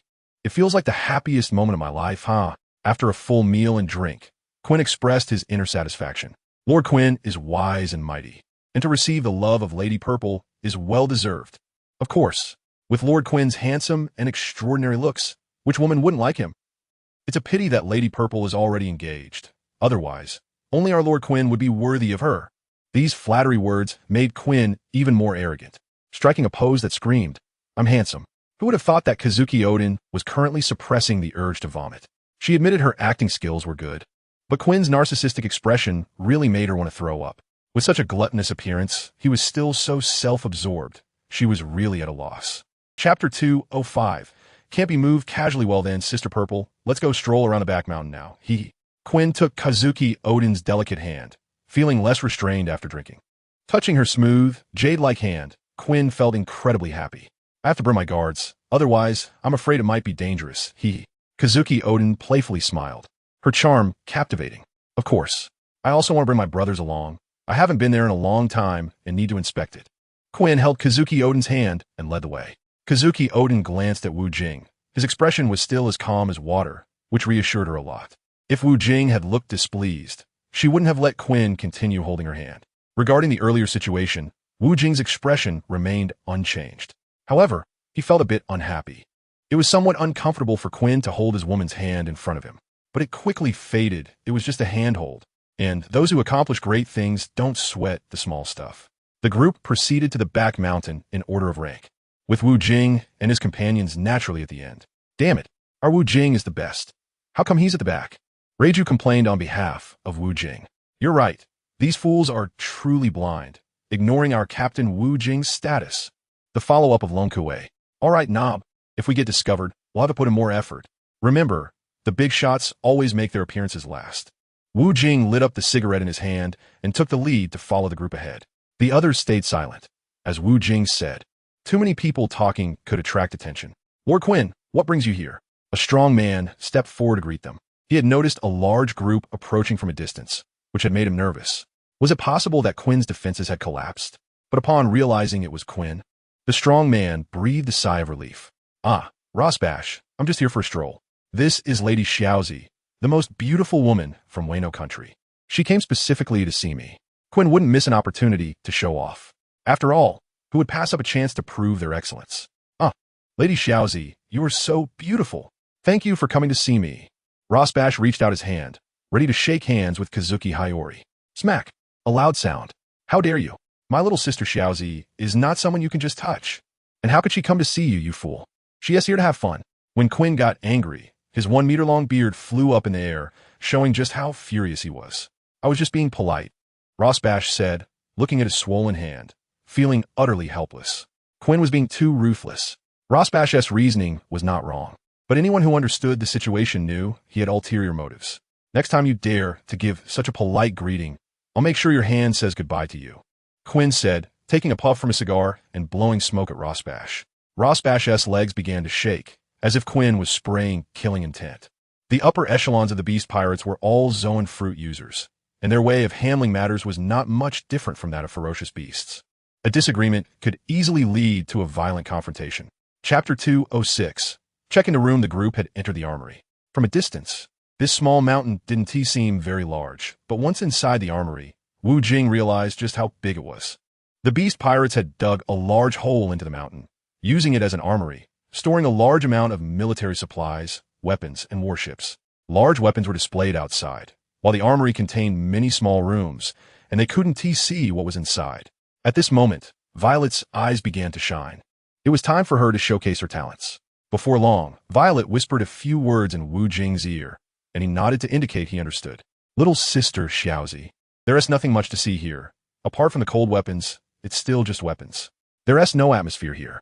But if you like any weapons, just say it. I'll give them to you. Brother Quinn, what are those rooms for? Can I take a look inside? There is nothing special in those rooms. Some things Lord Kaido doesn't allow people to see. Let us head back, Quinn said. His drunkenness had worn off. He could take Kazuki Hayori around, but it wasn't a place to wander freely. This was the Beast Pirates Armory, filled with secrets. Quinn wouldn't be foolish enough to take everyone through it. If Kaido found out, Quinn believed he would definitely be bedridden for years.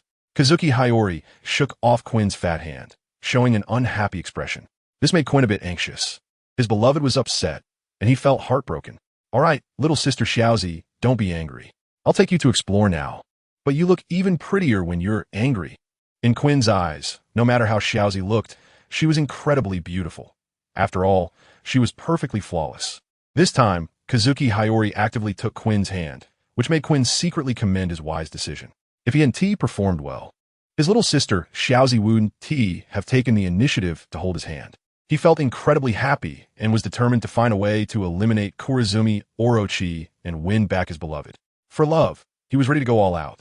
Quinn took Kazuki Hayori to a large room filled with fruits. Looking at the dazzling array of fruits, Wu Jing had no appetite to eat. These fruits were all artificial devil fruits made by Caesar, and many were stored here for backup. There are so many fruits. Can we eat these? Kazuki Hayori genuinely didn't know what these fruits were, looking like a curious child. Her enchanting appearance made Quinn fall for her again. And his subordinates were also watching intently, but they dared not show it too obviously. After all, Quinn could get jealous. These are all artificial devil fruits made by Caesar. And it's frustrating that they were all ruined by that bastard Wu Jing. Caesar has also gone missing. Thinking of this made Quinn angry. Usually, as a manager of the Beast Pirates, he was responsible for coordinating these devil fruits with Caesar. They purchased these devil fruits at a low price. And Caesar dared not say much, as the trading party was the then Emperor Kaido. It was already good enough that they were willing to spend money to buy from him.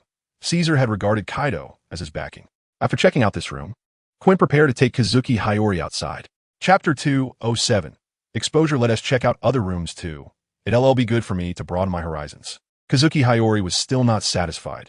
She and completed the task Wu Jing had assigned to her. Wu Jing urged her to find a way to locate the place where the historical document of the milestone is stored. The place was found, but its exact location was still unknown. The other rooms are all similar. Xiaozi, please don't make it difficult for me. Quinn was indeed in a difficult position. Baby is so sad that you won't agree to such a simple request. Guang Yue re-showed a look of grievance. All right, I'll take you to see everything. Quinn had already been conquered. It was just a matter of looking. Nothing would be lost. Captain Quinn, that's not right. I think this woman has ulterior motives. An old man with a handlebar mustache squinted his eyes and looked at Guan Yue. Kimura, what nonsense are you talking about? My little sister Xiao Zi is such a pure and kind person, yet you say such things about her. Quinn's chubby face was already covered in dark lines. I only said this after observing for a long time. Wanted to see everything in the armory, so deliberately is just want to see what you want to see, right? Kimura still stared deeply at Guan Yue. Having been in the world for many years, he certainly had some skills in reading people's expressions. At first, Kimura did not suspect anything, thinking that Guan Yue was merely curious and bored, so she came to the back mountain for a stroll. However, after seeing so many things and still being unsatisfied, insisting that Quinn let her see everything in the armory was just too suspicious. Regarding Kimura's doubts, Guan Yue showed no emotional change and still wore an innocent expression. Little sister Xiao Zi, is what Kimura said true? Quinn had been with Kimura for many years and knew that Kimura wouldn't speak carelessly. He must have discovered something to say that earlier. That depends on how you think. Guan Yue had already stood beside Wu Jing. Plan A had failed, so they could only start Plan B. Wu Jing smiled gently at Guan Yue beside him. Originally, Plan A was to have Guan Yue take action to directly find the historical document of the milestone and then make a copy. However, Guan Yue had already been found suspicious, so this plan could not continue. Plan B was for Wu Jing to take action himself to make a copy, which would inevitably lead to a fight. Fighting wasn't a big deal, it was just a bit troublesome. Wu Jing was reluctant to take action, but now he had to deal with these small fries first. Captain Quinn, did you see? That woman was just deceiving us. She has a conspiracy for coming here. She is not really here to see you. Kimura shouted loudly, wanting to wake up his side and not let the woman in front of them confuse them anymore. Under Kimura's reminder, Quinn and the others felt as if they had awakened from a dream. It turned out that the beautiful scene earlier was all acted out by Guan Yue. The most unfortunate person was Quinn, as he was the one directly involved. Little sister Xiao Zi, this isn't true, right? Without Guan Yue's acknowledgement, Quinn could never believe it. This is true, brother Quinn, but I do respect you a lot. Guan Yue was not a dark woman, but the situation required it. After all, what she did wasn't a bad thing. Dealing with pirates can't be described as lacking morals. She listened to Wu Jing and acted for righteousness. Chapter 208, Total Annihilation. Wu, I want to kill everyone around you and keep you on Ghost Island forever as my woman. Quinn's body mutated. His neck grew longer than a giraffe's. He was a user of the dragon fruit, ancient type, Brachiosaurus form, and his combat power was at the level of a general. Quinn, aren't you being a bit too arrogant? Wu Jing appeared in front of Guan Yue, holding her slender waist. You bastard, dare to touch my woman. Quinn had already regarded Guan Yue as his woman. Damn, she is my woman. Wu Jing also became agitated. Such an excellent woman could only be accepted by Wu Jing. Someone like Quinn really didn't have that ability. Brachiosaurus bomb. Quinn started to take action, having already regarded Wu Jing as a rival. Facing Quinn's downward attack, Wu Jing chose not to dodge. Holding his woman's hand, had the right to do so. Guan Yue had become his woman last night. Wu Jing has transformed her from a girl into a true woman. Enhanced Fire Fist. A gigantic fist shot towards the fiercely charging Kuei Nu. Wu Jing's fire punch now is nearly 3 times larger than usual, almost the size of 2 elephants. The intense flames have already raised the indoor temperature to over 100 degrees. The fire punch slammed into Queen's dragon head in its armored form, causing its neck, longer than a giraffe's, to cave in. With a single punch KO, Queen has been directly sent crashing into the ceiling, with his whole body sinking into it. Everyone, let's go. We'll take down this kid together, and then we'll deal with that woman Xiaoji. I'll go send a message. Even after being beaten to a pulp, Queen did not instill fear in this group of pirates. They all surged forward, collectively attacking Wu Jing. Enhanced Fire Gun. Previously, Ace would point his index and middle fingers like a gun at his opponent and use his Mera Nomi flame ability to continuously shoot flames at his opponent, just like a flame gun. Wu Jing, on the other hand, spread his 10 fingers wide and began to unleash a frenzied barrage in all directions, like a mad dance. Tat, tat, tat. The sound of shooting was unending. Bang, bang, bang. The sound of bodies getting hit echoed. Pa, pa, pa. The sound of people falling to the ground was constant, accompanied by the painful cries of Queen's subordinates as they were injured. A group of people lay in a pool of blood, all shot down by Wu Jing. Of course, Wu Jing did not go for the kill. Otherwise, those lying on the ground would not be groaning in pain, but would have already lost their breath. Wu Jing wiped away his sweat. The crazy gunfire was quite exhilarating. but it also took a lot of effort from him. After all, he had just been besieged by hundreds of people, all of whom were knocked to the ground by his powerful firepower, though they quickly recovered. There was also a Kimura who did not join the attack on Wu Jing. He chose to go and report the situation. Stop. If you take another step forward, I'll make your head roll. Facing Wu Jing's warning, Kimura obediently stood still, not daring to move another step. Kimura certainly believed Wu Jing's words. If he took another step forward, he would definitely be killed on the spot. This could be considered a wise self-preservation tactic. Chapter 209. The rubbing is in hand, Lord Wu Jing. I'm sorry, I failed. In the end, I was still discovered by that old man. Kate Gitsahaya said, pointing at Kimura, feeling dejected. Hey, without your efforts, we wouldn't be able to stand here now. I should thank you. You did great. Wu Jing comforted, acknowledging that without Kate Gitsuhaya's help, it wouldn't have been so easy to get here. Wu Jing's words made Guanyu Riha quite relieved. At least it was a form of affirmation. Kimura, take us to that room. Wu Jing pointed to a room. The door of that room was blood red, marked with a large red cross, indicating it was a forbidden area. That room was indeed forbidden. I had never been there, and typically only Captain Quinn had the qualifications to enter. Kimura expressed his refusal. If I tell you go, you go. If you keep talking back, I'll kill you. Long Kue shouted angrily, sounding quite like a shrew. All right, I'll take you there, Sai. Kimura chose to comply. This kid was just too fierce. The door was already open, and in the center of the room stood a huge, shiny red stone, exactly what Wu Jing was looking for. The red stone, a historical document of the road sign. Robin was already standing next to the stone, completely engrossed, entering a state of oblivion. Wu Jing and the others did not disturb her. After nearly an hour, Robin finally came back to her senses, exhausted and sitting on the ground. Violet, Long Kue, and Lei Jiu were also busy.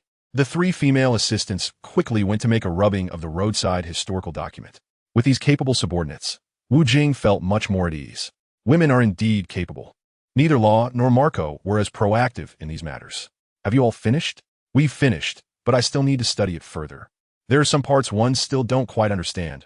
Robin responded to Wu Jing's question. Now Wu Jing had 3 rubbings of the roadside historical document. One more rubbing was still missing. There was no rush for that. First, they needed to gather the 3 pieces. Once they found the last one, they could locate the final island, Raftel. Captain Wu Jing, we're done too. Long Kue had securely placed the rubbings in her backpack. You all worked hard. When we get back, I will reward you well. As a leader, Wu Jing had to show care for his subordinates. That's great. I just need good food. Anyway, following Captain Wu Jing, everything else is just fluff. Enjoying food is the most important thing, giggled the glutton Long Kue, whose only focus was on food. It's what we should do. Violet was selfless, very willing to work hard for Wu Jing. As long as I can gain Lord Wu Jing's recognition, I will be completely satisfied. Lei Jiu also expressed her willingness to work hard for Wu Jing. Wu Jing was very satisfied with their attitude and thought it might be a good idea to recruit a few more female assistants. Mikuri, give Kaido a call. I want to meet him. The matters here have been taken care of, and the most important thing now is to meet Kaido. Really? When Lord Kaido arrives, he definitely won't let you off. Mikuri found it hard to believe that Wu Jing's words were true. Who would dare to breach enemy lines and expose their own whereabouts? Just do as I say, Wu Jing said. After hearing Wu Jing's words, Mikuri confirmed that this was indeed true. He was originally going to report to Kaido that someone had intruded into the armory and let Kaido handle this tricky situation himself. Unexpectedly, this young man took the initiative to seek out Kaido, which Mikuri truly desired. Chapter 210. Little brother for Wu Jing, it was unnecessary to actively seek out Kaido. It would be better to simply wait for Kaido to arrive at the Queen's mansion. It was less effort than going to him. Mikuri quickly got through to Kaido on the phone and informed him that someone was waiting for him at Queen's side and urged him to come quickly. Otherwise, this person would kill everyone here. Upon hearing Mikuri's report, Kaido hung up the phone without saying a word. Wu Jing and his companions left the cave and are now heading to Queen's mansion to wait for Kaido's arrival. On the way back, the weather over Onigashima changed dramatically, with thunder and lightning. Wu Jing squinted at the sky, feeling an inexplicable pressure. Is Kaido angry? Kimura was also looking at the sky, his expression heavy. Right after finishing a call, this kind of weather appeared. Kimura knew that the unusual weather above Onigashima was a sign of Kaido's anger. Kaido's violent temper made the beast pirates tremble in fear. Their boss Kaido often went on drunken rampages, causing the heavens to change and the earth to shake every few days. Just as everyone wore a serious expression, Wu Jing and the others saw a giant black dragon appear in the sky. Only Wu Jing could remain calm in the face of this oppressive aura, while those around him felt their legs grow heavy, almost unable to move. Wu Jing, you're not dead yet. It seems that old lady Lingling really is getting old.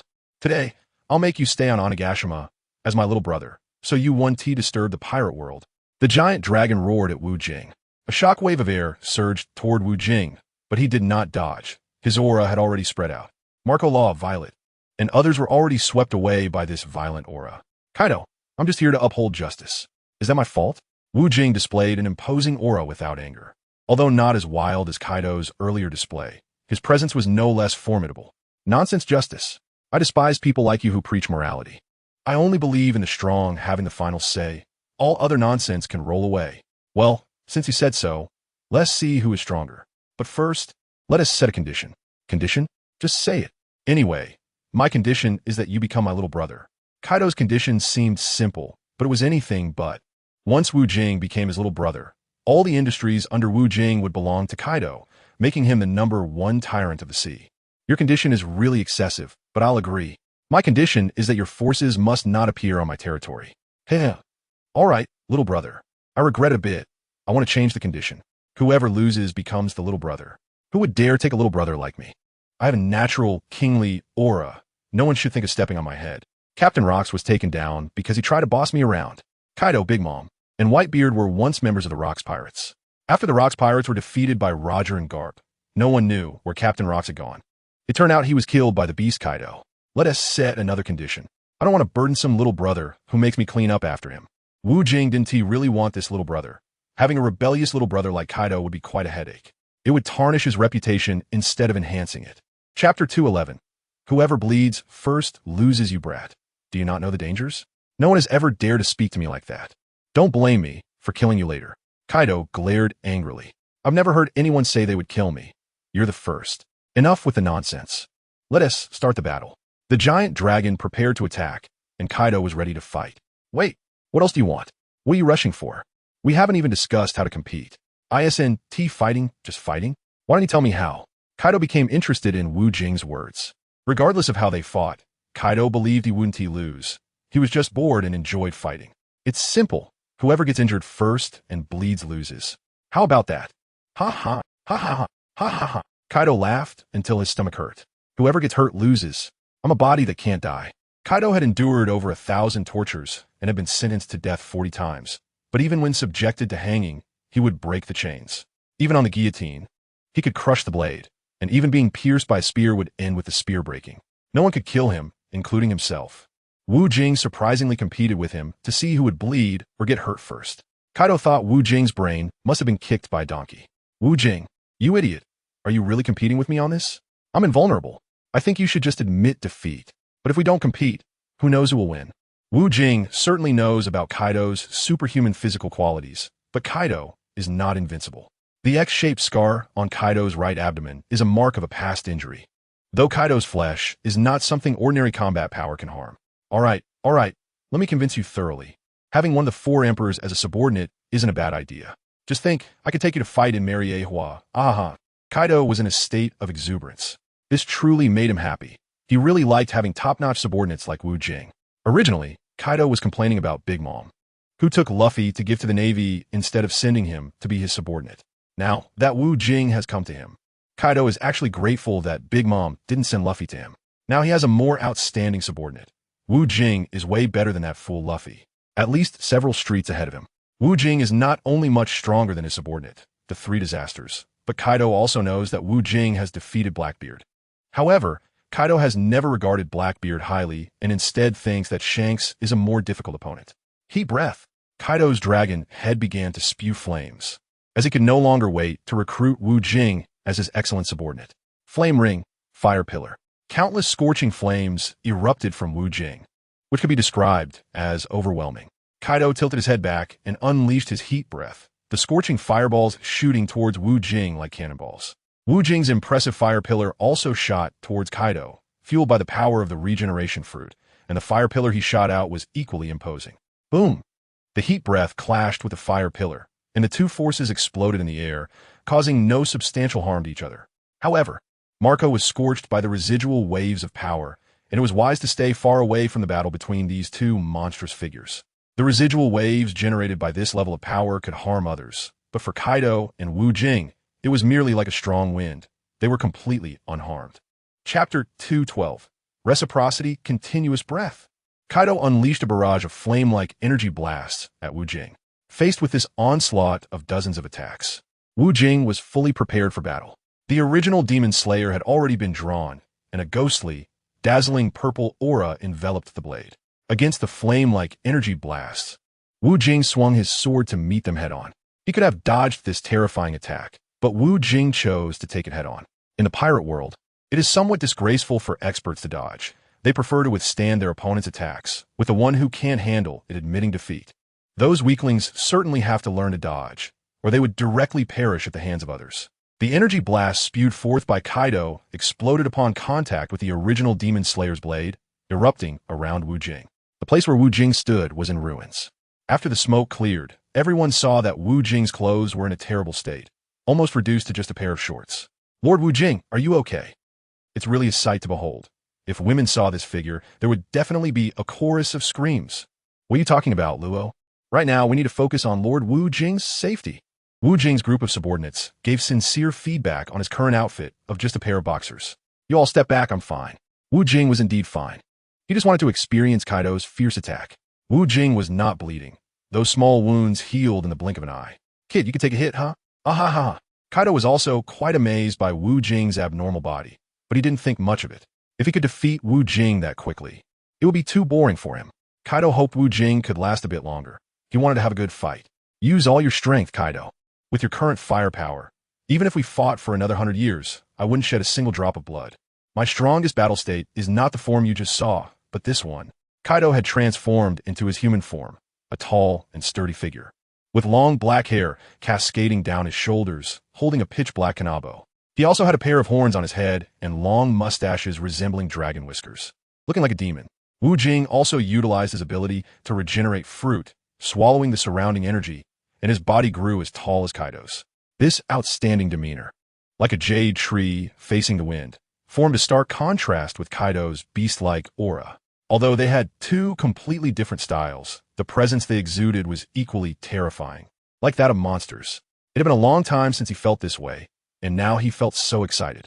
Kaido's perception was the most pronounced. He sensed Wu Jing's extraordinary aura. Great Flame Ring, Flame Emperor.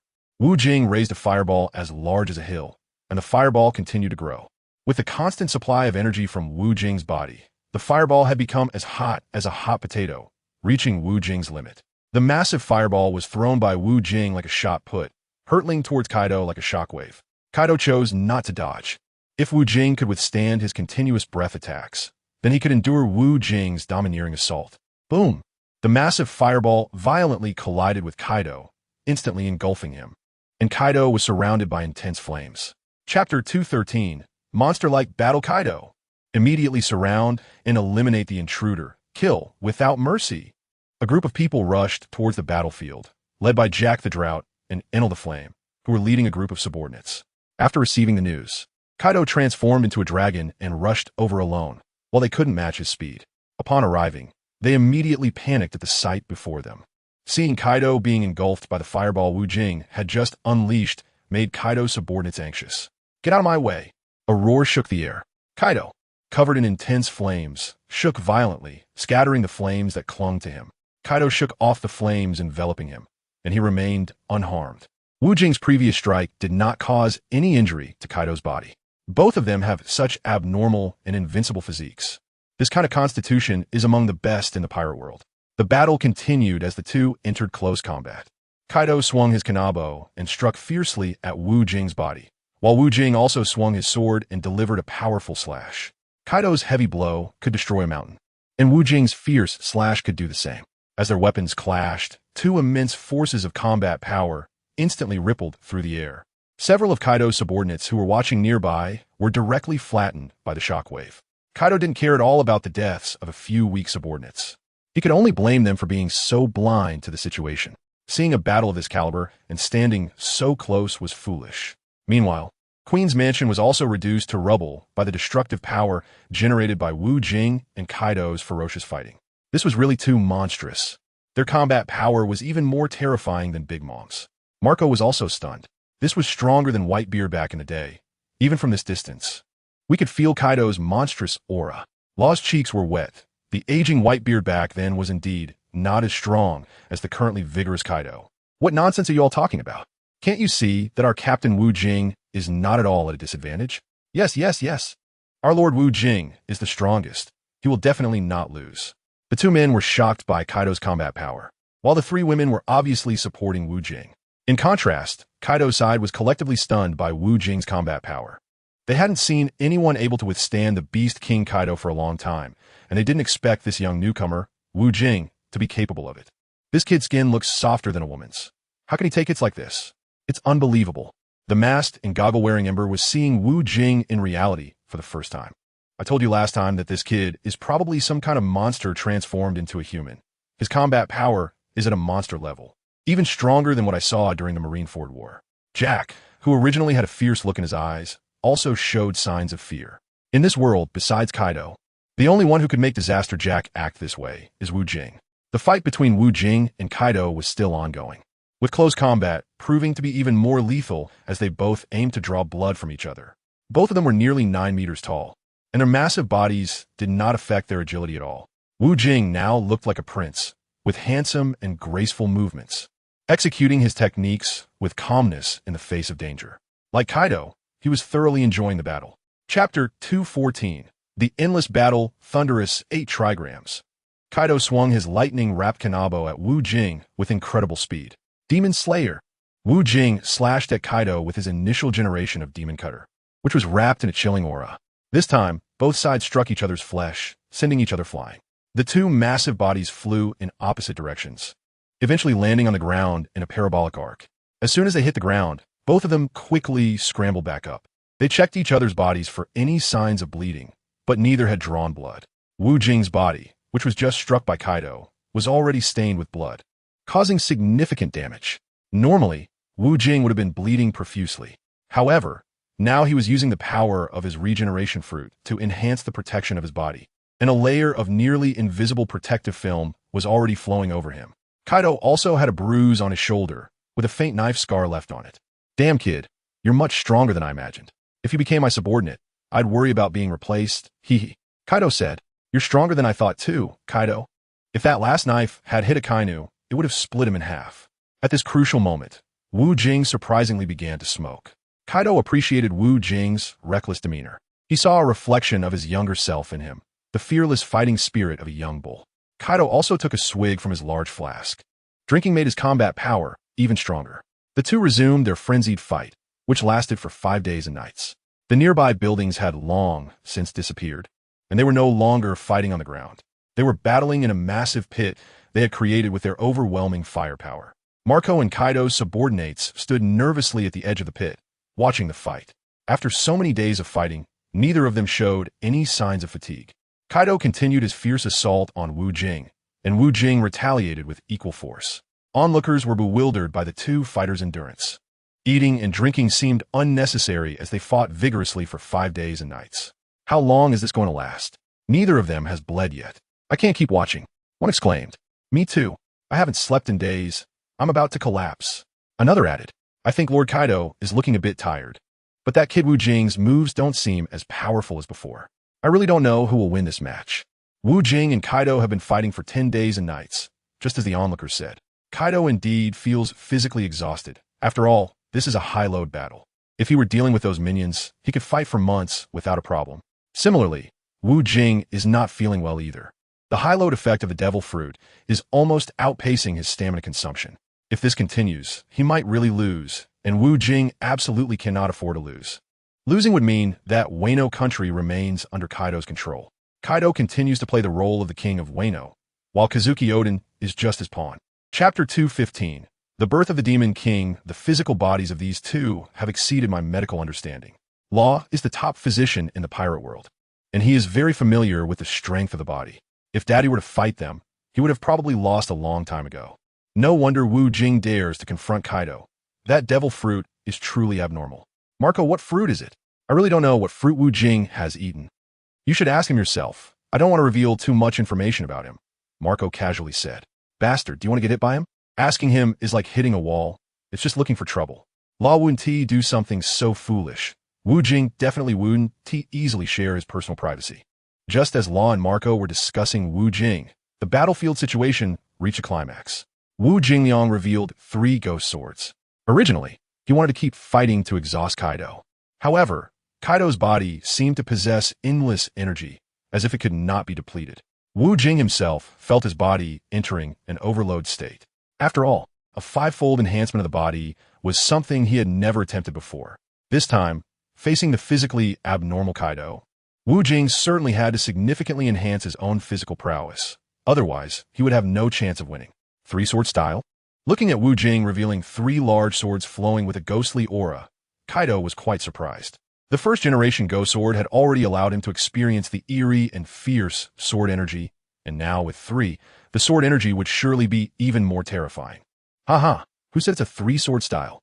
You'll see soon enough. Wu Jing prepared to merge the 3 ghost swords. As a single first-generation ghost sword couldn't injure Kaido's body. Hiss.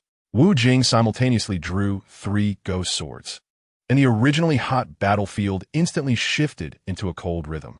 Why is it so cold? The people on site felt the chilling air. They experienced a deep-seated fear, as if the terror before death had surged into their hearts. The one who felt it most acutely was Wu Jing. He sensed that his arms were numb, as if they were not his own. What is happening? Wu Jing was also a bit panicked. His body was supposed to be immune to all poisons. As Wu Jing revealed the 3 ghost blades, the blades were not idle. The ghostly aura flowing from the blades was more intense than usual, and the ghostly energy from the 3 blades began to intertwine with each other. The malevolent energy grew stronger, accompanied by a lightning-like brilliant glow. Suddenly, a piercing sound echoed as the 3 ghost blades merged into one, forming a 6-meter-long black great sword above Wu Jing's head, which was the legendary Ghost King. The spectators began to discuss among themselves, as they had never heard of this sword in Wu Jing's hand. Even Kaido himself had never known that there was such a terrifying great sword formed by the merging of 3 blades in the pirate world.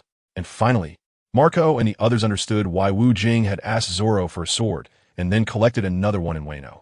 It turned out that after merging 3 swords, a more terrifying black great sword would be produced. They wondered who was stronger between this great sword and Mihawk's. Looking at the massive black sword before him, Wu Jing felt his own power being crazily devoured.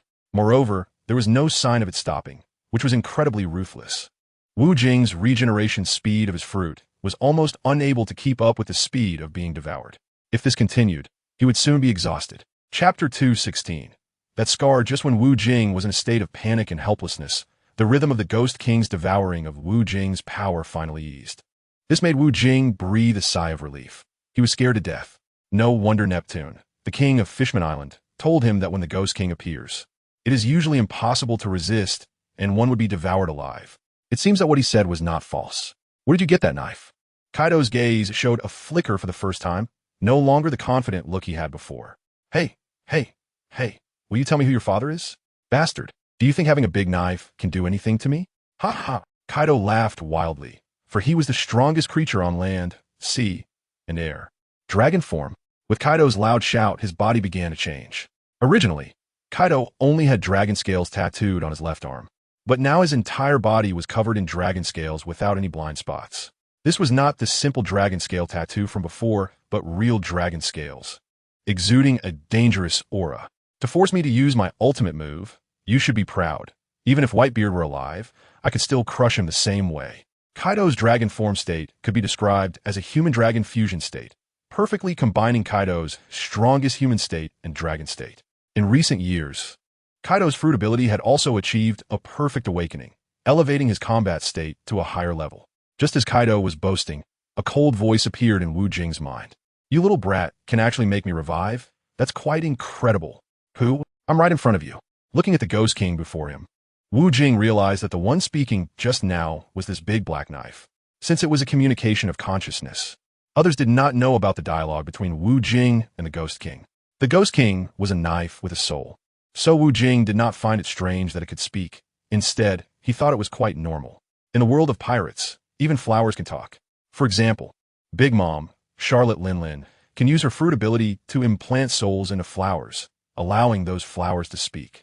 Little ghost, I'm going to use you to break someone open. Wu Jing pointed at Kaido in the distance. Calling me little ghost. I'm an old monster over 1,000 years old. You should call me ancestor. The Ghost King roared at Wu Jing with all its might. If you keep this up, I'll make you sleep for a few thousand more years. That monster has tough skin and flesh, with dragon scales protecting him. Under normal circumstances, it's really hard to break his body. Unless he has scars. Injured places are always the most vulnerable.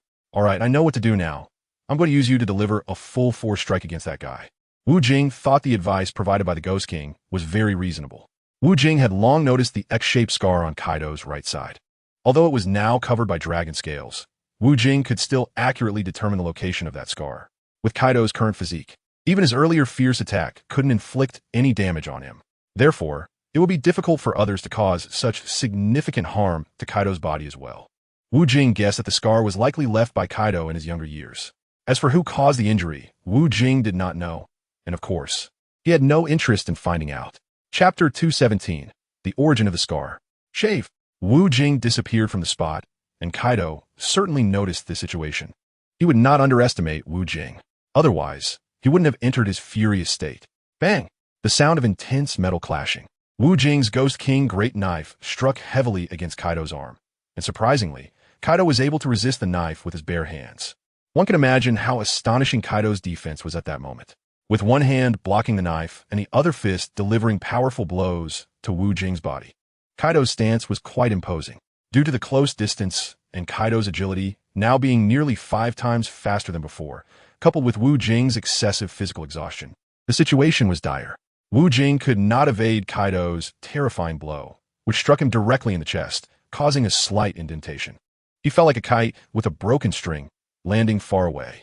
While Kaido's defense was astonishing, his attack power was equally impressive. Onlookers gasped in shock, with one side rejoicing and the other in despair. Wu Jing had almost vomited blood earlier, but managed to force it down. Otherwise, he would have lost. He checked his body, and, fortunately, there was no bleeding. Damn Kaido. He truly is the strongest creature in land, sea, and air. Kaido had just used his arm to block Wu Jing's full force attack, and Wu Jing's speed was incredibly fast. Moreover, the strange knife in his hand had tremendous lethality, which startled Kaido. Luckily, his own speed was not slow either. Now, Kaido felt a numbing pain in his arm. Such deep-seated pain was not easy to bear. But like Wu Jing, he was also not bleeding. The two continued to face each other. Both want to take a moment to regroup before delivering a fatal blow to the other. I've never seen my brother in such a state. That kid is doomed. Jing crossed his arms and watched everything with unusual calmness. He was no longer as shocked as he was at the beginning. Perhaps he had become accustomed to Wu Jing's strength. Damn, that little purple guy, he actually had ulterior motives. I want to kill them. This battle had lasted for 10 days and nights, and Queen had woken up a few days ago. After medical recovery, and thanks to his strong physique, he can now barely walk. My brother is now in his strongest state. Soon I will see that kid bleeding profusely. Just thinking about it is exciting. Jack was already eager for this fight to end. As an observer, he was utterly exhausted. Their subordinates shared the same sentiment as Jack. They were also so tired they could barely keep their eyes open after fighting day and night. They unanimously believed that Kaido and Wu Jing were not fueled by chicken blood, but rather by phoenix blood. On the other hand, Wu Jing's side was in danger. Kaido's physical strength was beyond description. Law was the first to express his views.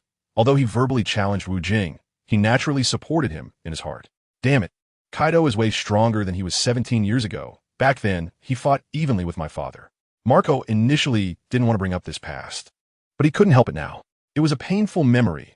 Blackbeard was on 4 drips in his later years, not because he loved alcohol to death, but because of the battles he fought with Kaido in his youth.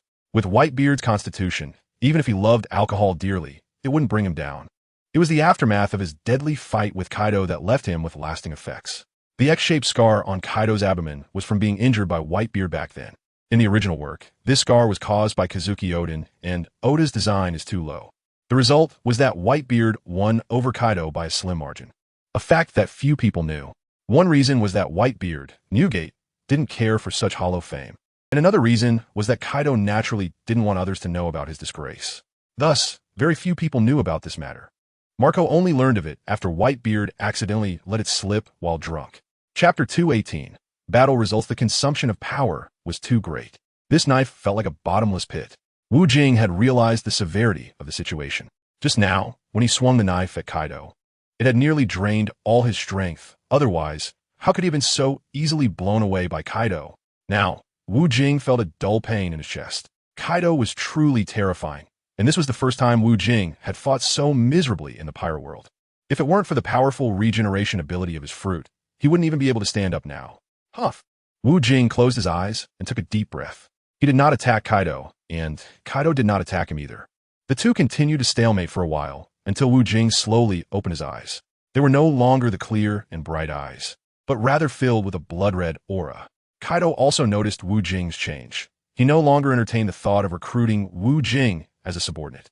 He just wanted to make Wu Jing bleed as soon as possible and then go back to get some sleep. He was already exhausted. The sea embraces all rivers. A force like the surging river once again flowed into Wu Jing's body, a force that was invisible to the naked eye. Wu Jing frantically input his battle power to the Ghost King, while at the same time, he was also accumulating his own strength. Little Ghost, let's merge our powers. Wu Jing commanded the Ghost King. The Ghost King responded with a cold snort. Although he was dissatisfied, Wu Jing was currently his master, and this person could control him well. Soon, Wu Jing's body was surrounded by the sword energy emanating from the Ghost King's blade, reaching a state of unity between man and sword. Kaido's body moved. He had adjusted himself to the optimal state and sensed that something was off with Wu Jing. Kaido prepared to deliver his most powerful strike, having maximized the capabilities of the mythical Zoan Dragon King fruit within him. Kaido charged at Wu Jing like a sharp and domineering spear, using his head as a spear tip. Many believed that if Kaido struck Wu Jing again, he would surely lose. Lord Kaido will definitely win. The deafening cheers of support rang out. Wu Jing's side also cheered, but facing so many of Kaido's subordinates, their voices were easily drowned out. Wu Jing did not mind this. He was determined to be invincible, and even without the cheers of his companions, his heart remained steadfast as a rock. Wu Jing also moved, charging towards Kaido with a furious stab. This was a terrifying strike that shocked everyone present. As Wu Jing thrust forward, he emitted the murderous aura of the Ghost King. With a loud pong, the shockwaves from the two intense collisions spread out like an atomic bomb, causing those far away to hurriedly retreat. However, they were still too late to escape the speed of the shockwaves.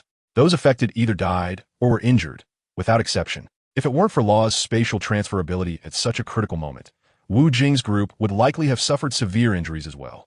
The fierce collision did not determine a victor, and the two began to engage in close combat once again. This was the opportunity, Wu Jing thought to himself. Wu Jing seized an opening in Kaido's right abdomen and elegantly swung his sword. With both hands pushing forward, he fiercely stabbed at the scar on Kaido's right abdomen. Kaido sensed something was wrong and hurriedly dodged back, but it was too late. The King of Beasts had also painfully pierced Kaido's flesh, and blood began to drip onto the ground. Chapter 219. Within a month, Kaido let out a long cry to the sky. The king is heavily injured. Go check on the king's condition. Why don't you go yourself? Kaido's subordinates panicked, thinking Wu Jing had harmed their king Kaido's life. But none dared to approach Kaido, fearing they would be crushed by him. In fact, Kaido's life was not in danger. Kaido's roar was not from pain, but from the fact that he was bleeding, having been defeated by Wu Jing. This scar had once been a pain for Kaido. He challenged Whitebeard to become the strongest in the world. The result was that he was injured in that right abdomen and lost, leaving him with that hated X-shaped scar. Now he was hit again in the same spot by Wu Jing, and he had lost once more. Kaido shed tears, gritting his teeth. This wound posed no threat to his life, but he felt it was worse than death. He could not accept this outcome. Meanwhile, Wu Jing's young companions were all excited, but Wu Jing signaled them to be quiet. The King of Beasts, Kaido, was currently in a state of sorrow and pain, and it was better to let him be for a while. Wu Jing did not want any superficial celebrations to occur. After a few minutes of Kaido closing his eyes and shedding tears, he opened his domineering, cold eyes. Bang, bang, bang. Kaido walked towards Wu Jing with heavy steps, his nostrils flaring in anger. Kaido was furious. For him, dying in battle was not terrible. What was terrible was losing to this young kid in front of him, something he truly could not accept. Seeing Kaido approach with such momentum, Wu Jing's companions were all as anxious as ants on a hot pan. Hadn't a victor been determined? Was Kaido really going to fight Wu Jing to the bitter end? Just as everyone was in a state of panic, Kaido stood in front of Wu Jing. Despite Kaido's aggressive approach, Wu Jing felt no panic. He held 10 Marlboro cigarettes, slowly puffing away. He was simply too tired and needed a smoke to refresh himself. Kaido roared at the heavens once more. The heavens changed color. His Dragon King fruit could control the weather. In response to Kaido's earth-shattering roar that could move even the gods. Even the old man was moved to tears, and it indeed began to drizzle from the sky. I swear, are you not going to let me smoke? Someone snuffed out your cigarette, and you complain that that's fine. Wu Jing, I admit defeat. Kaido struggled to say this. I know this. I'll limit you to withdrawing all your factories from Wano country within a month. Is that okay? No problem. Then I'm off. Seeing Kaido's sincere attitude, Wu Jing was quite satisfied. He couldn't wait to leave. Who knew who would win if they continued fighting? His body had already been overloaded for too long. And after this devilish battle, Wu Jing's combat power would rise to a new level. Don't leave just yet. Just as Wu Jing turned to leave, Kaido suddenly blurted out, leaving everyone on site with black lines on their faces. Didn't he just say he admitted defeat? What more was there to do? If they continued, those watching would fall into a deep sleep. Chapter 220. Drinking and making merry. Hey, say everything at once. I don't like this dragging things out. Wu Jing gave Kaido face and turned back to say, since you're here, I have to treat you with hospitality. Kaido laughed heartily. The group fell into a state of speechlessness. Even Wu Jing seemed dazed, no longer just confused. It was evident how bewildered he was. Kaido's ability to switch from a bitter smile to laughter was not acting. It was his natural personality, with emotions that were unpredictable. He was very brotherly when he was in a good mood, but when he was angry, he would become indifferent. The Beast Pirates had long gotten used to it, but newcomers were still terrified. Well, it's getting late, and I'm a bit thirsty. Wu Jing rested his chin on one hand and thought Kaido's suggestion was quite good. After all, there was no deep hatred between him and Kaido. They just had a fierce fight and gambled on it, and one must accept the outcome. Just when everyone thought the matter was settled, Queen approached Kaido. Hey, big brother, this kid has stolen my woman, and he even entered the armory. We should capture him. Queen had been waiting to report this after the truce. Upon hearing Queen's words, Kaido's face darkened. Queen felt a thrill of joy. It seemed his big brother was about to erupt, making Wu Jing's group sweat nervously. Damn Queen, with his ridiculous demeanor, was saying the captain stole his woman. If Kaido got angry again, they would be in trouble. Standing next to Wu Jing, Long Kuei expressed her anger. If she didn't feel so weak, she would have pressed Queen to the ground and rubbed him into jerky. It wasn't anyone's fault for being unable to keep a woman. Did anything go missing from the armory? Kaido said irritably. Nothing is missing from the armory. Hearing Kaido's unfriendly tone, Queen didn't dare to say more. As Kaido said, being weak meant he had no reason to criticize others. Kimura also didn't tell Queen that Wu Jing had stamped the road poneglyph. Kimura wanted to live well, and saying too much would only lead to an early death. Nothing is missing from the armory, so what are you complaining about? You can only blame yourself for not being good enough. Kaido kicked Queen away. Wu Jing was his good buddy now, and he could no longer tolerate Queen speaking ill of him. Let us go. Let us drink to our heart's content. Kaido seemed to have forgotten his earlier sadness and just wanted to drink with Wu Jing. Soon, Wu Jing and the others arrived at Kaido's mansion, which indeed lived up to the title of the King of Beasts. The architectural design could be described as grand and magnificent, with a gigantic black dragon coiled around the towering roof. The interior was also very grand and solemn. Since Kaido was tall, everything was several sizes larger than what a normal person would use. The wine goblets were almost as tall as Wu Jing himself. Looking at the fine wine in the goblet, Wu Jing was very pleased. This wine looked like a top-quality product. Its color was bright red, and its fragrance was overflowing. He had never tasted or even seen anything like it before. Wu Jing knew that Kaido was extremely fond of drinking, as Kaido found daily life to be very boring. He needed to drink a lot to numb himself, so he wouldn't feel that life was so dull. Chapter 221. Serpent wine. This wine is snake wine. How about you take a sip? Kaido said enthusiastically. Gulp, gulp. Wu Jing tilted his head and took a big drink. After finishing a large gulp, Wu Jing let out a sigh. The wine was indeed delicious, but also quite strong. According to the analysis of alcohol content on Earth, this wine had an alcohol percentage of 99. The highest alcohol content wine on Earth is Polish rectified vodka, which has an alcohol content of 96. Kaido, this wine is great. Can you give me some take with me? Wu Jing is also a person who loves alcohol, so he wouldn't miss such an opportunity. No way, you can drink as much as you like, but I won't let you take away a drop of the wine. Kaido is also a person who cherishes wine dearly. It's already a big favor for him to let Wu Jing drink such good wine. His subordinates and Wu Jing's companions are all drinking rum. ISNT, that snake wine. You're being too stingy. Wu Jing had a look of disdain on his face. Lord Wu Jing, this snake is not an ordinary snake. It's a Sea King-class giant serpent. Basil Hawkins explained. Hawkins is one of the supernovas of the worst generation and later allied with Kaido. Upon hearing Hawkins say that the wine was made from a Sea King-class giant serpent, Wu Jing understood why Kaido was so stingy. If it were him, he wouldn't want to share such top-quality wine with others either. Wu Jing also admired Kaido for capturing a Sea King to make wine, something almost no one dares to do in the pirate world. Killing a Sea King might be something only someone with the strength of an admiral could achieve. However, to capture a Sea King alive and then use it to make wine, even an admiral wouldn't have the stamina for that, and they might even get swallowed by the Sea King. But Kaido said Wu Jing could drink as much as he wanted. After thinking about it, Wu Jing decided it was a good idea, so he would drink until he was completely drunk. Thank you, brother Kaido. Here, I toast to you. Wu Jing raised a large wine cup over a meter high. Bang! Kaido and Wu Jing clinked their cups and then both downed their drinks in one go. Wu Jing's alcohol tolerance has dazzled the 100 Beast pirate crew. The alcohol content is quite high. Even a person with a decent alcohol tolerance would become completely drunk after smelling it for half an hour, getting directly intoxicated. Brother Wu Jing, I raise a glass to you as well. As soon as he finished one glass, Kaido began to reciprocate. Having narrowly lost to Wu Jing on the battlefield, Kaido aimed to take him down at the drinking table. So, one major reason for his enthusiastic invitation to Wu Jing was to defeat him in drinking. Brother Kaido, you are too polite. It is better to obey than to show respect. Wu Jing raised his big wine glass with one hand and clinked it with Kaido's. The two of them downed their drinks in one go. Wu Jing's alcohol tolerance was astonishing. I remember the last time red-haired Shanks visited Kaido, he got dizzy after just one cup of this kind of wine. Indeed, this Wu Jing kid seemed completely unaffected, which was truly incredible. I was sure he would soon be dead drunk. We were just waiting to see the show. Just as Kaido's subordinates were preparing to watch Wu Jing make a move, Wu Jing and Kaido continued to drink another large cup. That was nearly a ton of alcohol. They really didn't know how Wu Jing's small stomach could hold so much, but he just kept drinking it all down. Chapter 222. Heart's flesh watching Wu Jing act as if nothing was wrong while he had already downed 10 cups with him. Kaido rubbed his forehead in pain. It wasn't just a headache for Kaido. His heart ached even more. His high-concentration Sea King snake wine was like plain water in front of Wu Jing, failing to make him drunk, while he himself was already tipsy. Brother Wu Jing, you've had enough.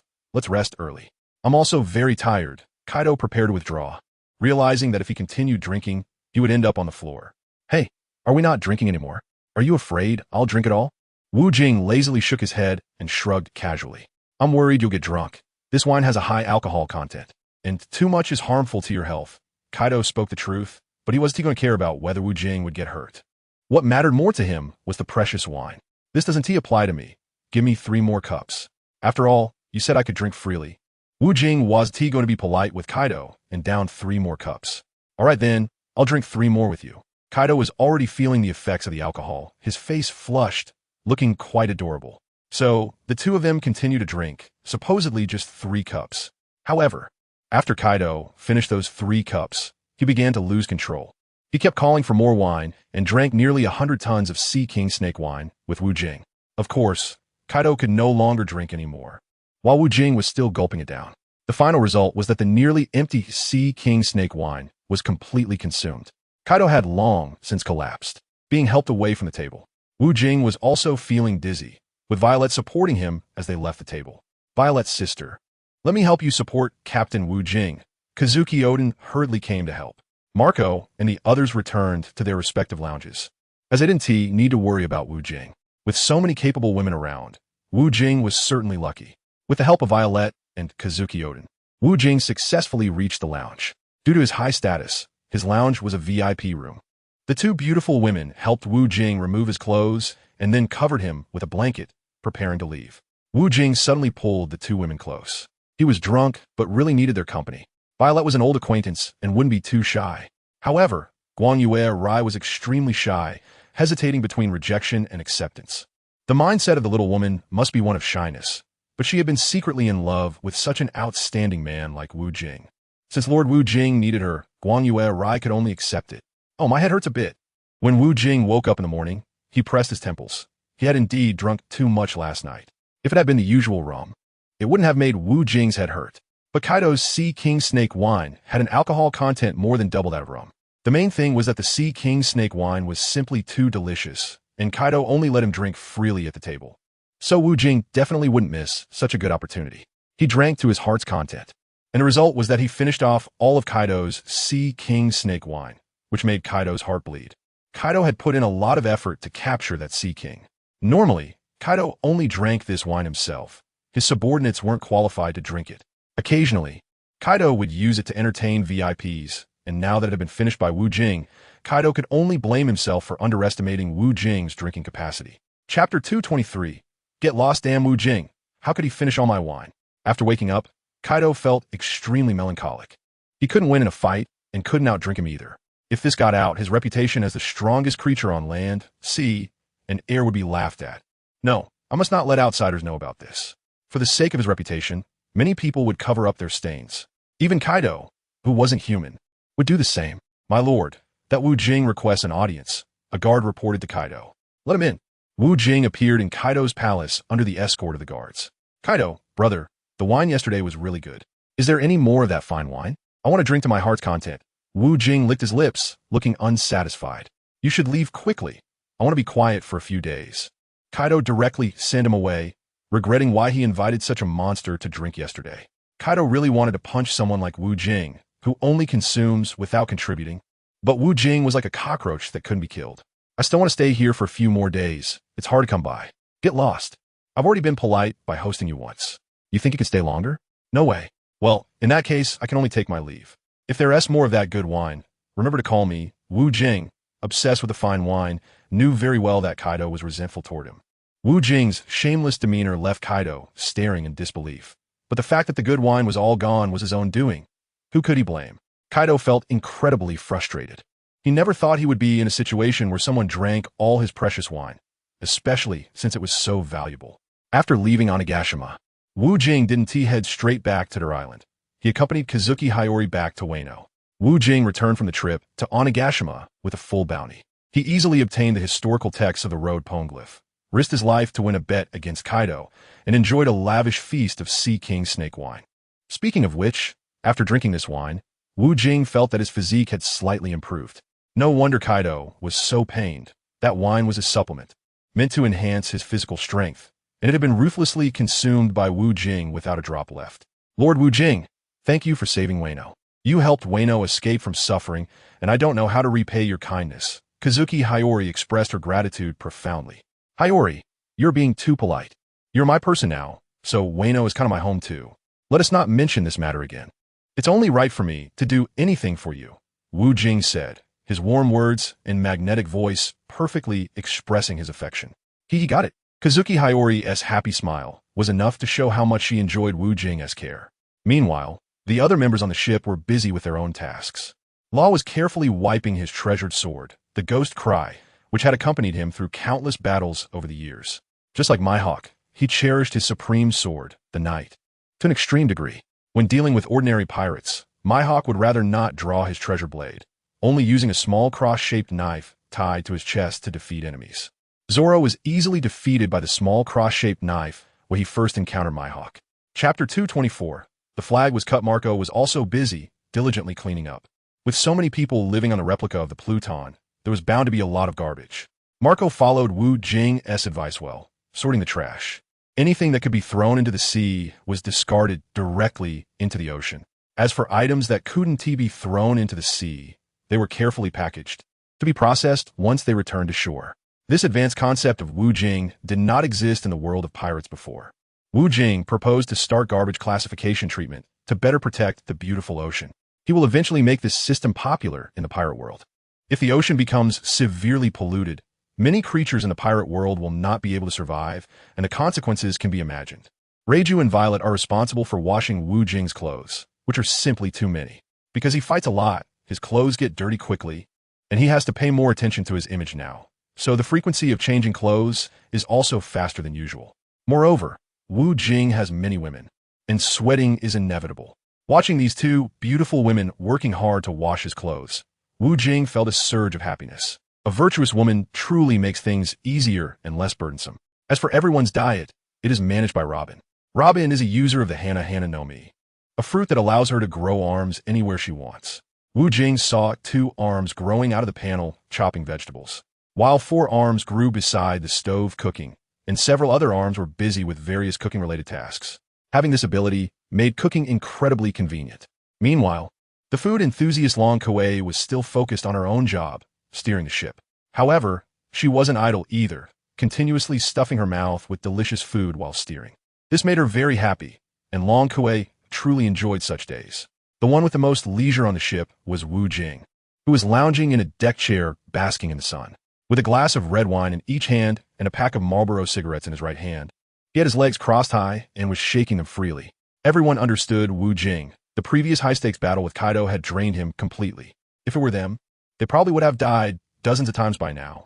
Wu Jing had indeed been exhausted after that fight, but after sleeping for a whole night, he had recovered about 80 to 90. The energy consumption from the woman was negligible. His fruit ability was just too powerful. Captain Wu Jing, there's a ship ahead blocking our way. Long Kuei reported urgently upon noticing the situation. Just go around it. Ignore these trash, Wu Jing said, glancing at it and then giving up.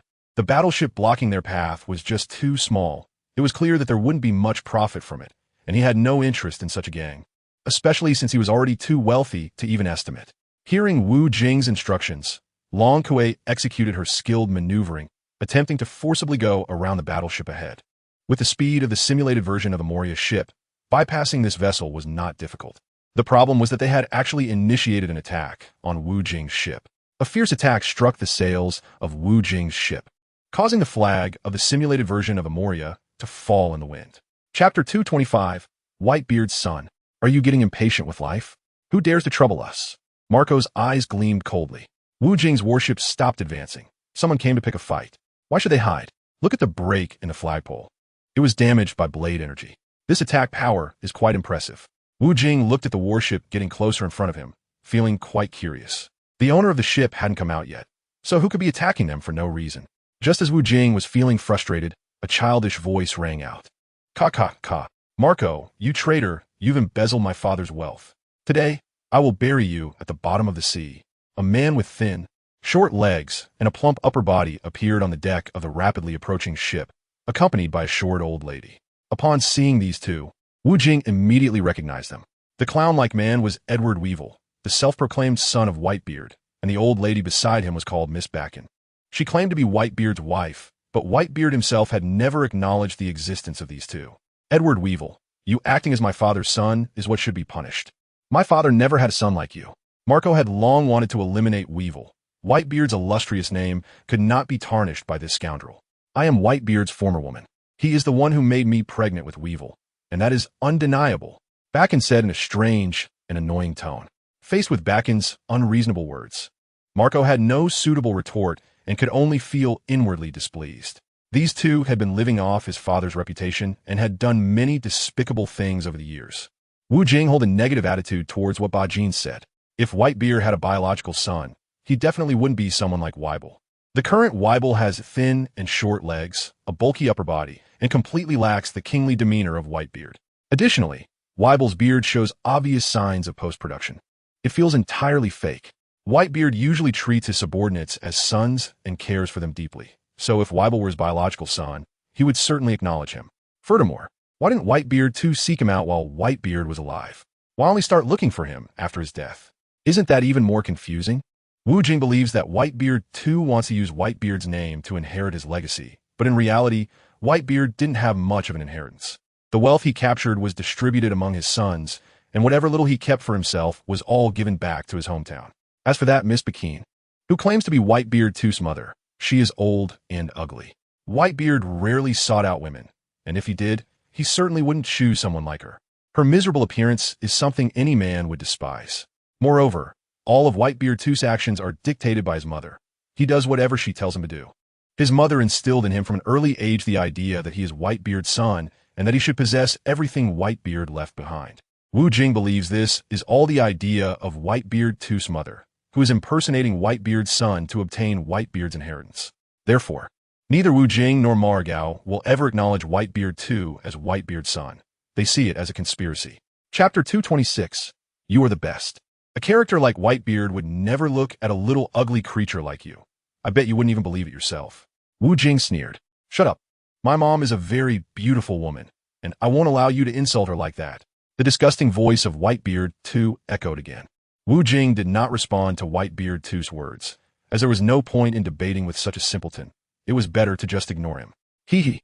But back then, Whitebeard did have his eyes on me. Whether you believe it or not is not up to you. I want to take back Whitebeard's inheritance. The ugly woman Bakine smiled sinisterly. Her wrinkled skin was truly disgusting. Dad has no inheritance. Even if he did, it wouldn't be given to you. Marco said unhappily. Then I will kill you all.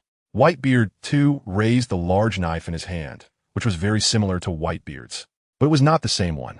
Wu Jing and a group of people were amused by the foolish words of this idiot, and one person wanted to kill them. Indeed, it was the brainless Weevil. Weevil's eyes widened in anger, and the large knife in his hand buzzed, instantly turning pitch black. Wu Jing still recognized Weevil's combat power, believing it to be on par with a Marine Admiral. In the original work, Whitebeard 2 Weevil later became one of the 7 warlords of the sea, but the world government abolished the warlord system later on. Now, Whitebeard 2 Weevil is no longer a warlord and usually roams the seas with that old hag, Bakine, engaging in bloody acts of piracy. Wu Jing had never paid attention to them because these small tumors would not have much impact on his development. Ma Gao and Weibel had already started fighting. In the face of Weibel's monstrous strength, Ma Gao appeared inadequate. After all, the ability of the mythical Zoan bird fruit was not an attack-type fruit, which caused Ma Gao to sustain injuries in less than half an hour. Seeing his partner injured, Wu Jing naturally felt distressed, especially since Ma Gao was his closest buddy. Clang! The first-generation Ghost Slash was drawn. Bang! Weibel's large knife collided with Wu Jing's first-generation Ghost Slash, and Wu Jing blocked Weibel's powerful strike. Ma Gao happened to be right under the blade, and if Wu Jing had been a moment later, Ma Gao could have been seriously injured by Weibel's large knife. Little Ma, you go rest for now. Leave this to me, Wu Jing said coldly to Weibel while showing concern for Ma Gao. Sorry to trouble you, this guy is still quite strong. Ha, to me, there's no difference from a weak chicken. Ma Gao knew that Wu Jing's words were not boasting. He truly had the confidence to say so. Looking for death. How dare you call me a weak chicken? Mom, he called me a weak chicken. How despicable. Weibel was sulking inside, angry that Wu Jing had called him a weak chicken. My dear son, you are the son of the world's strongest man, Edward Newgate. You are the best. Hurry up and kill him. The ugly Backend did not forget to flatter the foolish Weibel. She had taken advantage of the foolish Weibel to gain quite a bit. I am the best. I am Whitebeard's son. Weibel was instantly invigorated, as if he had been injected with adrenaline. Wu Jing has already thrown the blow he just received out of his mind. Chapter 227. The 5 Emperors are fake. Ding, ding, ding. Wu Jing and Weibel fought for over 100 rounds, and it was quite exhilarating. Weibel's combat strength is indeed impressive, but unfortunately, he is brainless. Otherwise, Wu Jing would have wanted to recruit him to enhance his team's combat power. Having a mindless subordinate feels too embarrassing. Although Weibel lacks intelligence, he is still a person who can speak, and he has basic instinctive reactions. After fighting with Wu Jing, he has gone from feeling confident at the beginning to feeling overwhelmed now, shocked by Wu Jing's superhuman physique. Mom, this guy is too strong. I can't beat him. Weibel is also injured, while Wu Jing remains unscathed and strikingly handsome. This is still due to Wu Jing's mercy. If he had been ruthless, Weibel would have lost an arm or a leg. Let's go. It's better not to provoke them. Bakken can't bear to see her foolish son get killed, or else she would lose a thug to make money. Moreover, she has recognized who that handsome young man is. At first, she thought he was a newcomer brought by Ma Gao. Wasn't it rumored that Wu Jing was dead? How is he still alive? If she had known Wu Jing was alive, Bakken would never have let her foolish son attack this battleship, thinking there were only Ma Gao and others on it. And with Weibel's strength, it could have been a fair fight. Today, they provoked someone they shouldn't have, and retreating unscathed is the wisest choice. Want to leave? You might as well wait for your next life. Wu Jing had a mocking expression. We are the wife and children of Whitebeard. Treating us this way will provoke revenge from his sons. Bakken shrieked sharply. This unpleasant sound made Wu Jing frown in disgust. Wow, a big shot like Newgate would notice an ugly creature like you. Then he wouldn't be Whitebeard. Wu Jing gave a shallow, mocking smile. Old hag, you guys are going around causing trouble under your father's name. I was originally going to kill you, and now you've come right to my door. Don't you know that the great figure standing before you is one of the Yonko? Yonko. My mom said Wu Jing is a liar. A facade created by the world government to scare pirates. This liar's strength is actually very poor, Weibel said, sounding foolish, with disgusting snot occasionally dripping from his nostrils. Don't talk nonsense, I never said that. Lord Wu Jing is a true Yonko. Bakken didn't expect her brainless son to expose everything she had said. This is harmful. Wu Jing lowered his head with a dark expression. That damned woman, Ba Jin, actually spread rumors. The heart of a woman is indeed the most poisonous. To deceive that fool Weiber into spinning around, she tells him every day that he is the strongest at sea, that he is Whitebeard's son. She spread some fabricated stories to Weiber, brainwashing him daily to gain his unshakable trust. This mother and son, after Whitebeard's death, used his immense influence in the pirate world to create the image of the Whitebeard mother and son. However, this so-called mother and son were not engaging in righteous deeds in the pirate world, but were involved in burning, killing, and looting, which greatly tarnished Whitebeard's noble image. Marco had previously told Wu Jing that he needed to kill Ba Jin and Weiber, as he couldn't let their dog-like mother and son duo ruin his father's illustrious reputation. Today is the day of death for you two dog-like mother and son. Ha. Wu Jing's eyes gleamed with fierce light. If he didn't kill them for ruining his noble image, he would be sorry to those fans who loved him. Chapter 228. Breaking Free, Lord Wu Jing. You shouldn't listen to my foolish son. He doesn't think straight and often says things I can't understand, the ugly woman Ba Jin said with an innocent expression. Mom, didn't you always say I was the smartest and the best son? Why are you calling me a fool now? Boo-hoo. Weiber's emotions spiraled out of control, and he began to cry. Shut up. Adults are talking. Kids shouldn't interrupt. Ba Jin angrily scolded, saliva flying everywhere. In front of Weiber, she completely abandoned her previous caring mother image. In this critical moment, she didn't care about Weiber's feelings at all. The handsome young man before them was someone who dared to kill even Ming Ge. Killing them would be even less of concern. Faced with an unusually harsh mother, Weiber felt wronged. He thought his mother Ba Jin no longer loved him because he couldn't defeat the young man in front of him. Ba Jin was beginning to look down on him. Mom, Weiber is great. I'm going to kill this enemy. Weiber regained his spirit. He wanted to fight Wu Jing to prove that he was still amazing in his mother's eyes. Then go ahead. Mom supports you. Ba Jin also expressed her support. With a powerful strike, Weiber's large knife shone brilliantly, and a massive energy wave appeared at the tip of the blade. Pretty strong, but unfortunately too brainless. Keeping him around is a disaster. Standing nearby, Wu Jing could already feel Weiber's strength. He indeed had the power to turn the tide like Whitebeard. Rumor had it that Weiber's strength was no less than that of Whitebeard in his youth, and it seemed to be true. Embrace the ocean, triple. Wu Jing's body instantly grew 3 times larger than his original form, and the first-generation sword, Kichiku, was continuously infused with Conqueror's Haki, becoming blacker than ever. The violent clash of their weapons created a tremendous shockwave, causing the surroundings to turn upside down, with marine creatures lying dead everywhere. Meanwhile, Ba Jin took this opportunity to turn the battleship around, preparing to sneak away alone. If she didn't leave now, she wouldn't have a life to enjoy the treasure she had obtained. Wu Jing and his group were completely focused on the fight, and they were very concerned about Wu Jing's safety. Wu Jing just finished an epic battle with Kaido that lasted more than 10 days yesterday, and today he has to face a formidable opponent like Weibel. They were worried that Wu Jing would experience fatigue. Fortunately, they did not see such a situation occur. Wu Jing is still as crazy as usual, getting more and more intense in the battle, easily overpowering Weibel. Faced with Wu Jing in full battle mode, an all-out Weibel can't hold on for more than a few rounds. Help! Mom! Hurry and save me! Weibel can't even muster his strength anymore. Wu Jing just dealt a fatal blow to Weibel, and Weibel quickly lost all signs of life. Meanwhile, Weibel's beloved old mother, Bakin, had already fled in her warship, and Wu Jing could only see a black dot in the distance. But that didn't matter. No matter how fast the warship Bakin was piloting, it couldn't possibly match the speed of his simulated version of Pluto.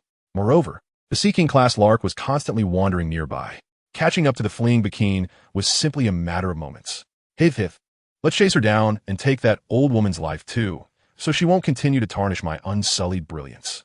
Wu Jing chuckled coldly. Chapter 229. Fake news under Long Kuei's control. The simulated version of Pluto caught up with the fleeing ugly woman Bakin in just over 10 minutes. Seeing Lord Wu Jing catch up, Bakin was panic-stricken. She never expected Wu Jing's ship would be so astonishingly fast.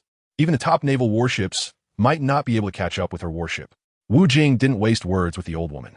Hearing Ba Jin's disgusting voice made him feel uncomfortable all over. He directly struck with his knife, and a terrifying blade aura slammed into Ba Jin. The ugly woman Ba Jin exploded and died, leaving no bones behind. "Let's go," Wu Jing said. "We can't leave." Long Kuei hurriedly said. "Why not? We need to take the stuff from her ship. What if there's something delicious?" Facing the foodie Long Kuei's words, Wu Jing showed a look of disdain. "You're craving when an old hag eats? You really are possessed by a starving ghost." However, Long Kuei's suggestion wasn't bad. Although Ba Jin was disgusting, they couldn't forget to take the spoils. After Long Kuei's rummaging, the spoils were quite abundant. Wu Jing's companions were quite happy, but Wu Jing remained unmoved. Hundreds of billions of berries were inconsequential to him, and those rare treasures weren't enough to attract him, but it was good that his little friends were happy. After the search was completed, there was indeed a lot of food. No wonder that Weiber was as fat as a pig. Just seeing him was nauseating. Long Kuei said while eating the delicacies, "With your love for food, you'll probably end up like that too, turning into a big fat lady." Luo's sharp tongue fired back. "You, and I won't turn into that. Look at me eating so much, I'm still quite slim.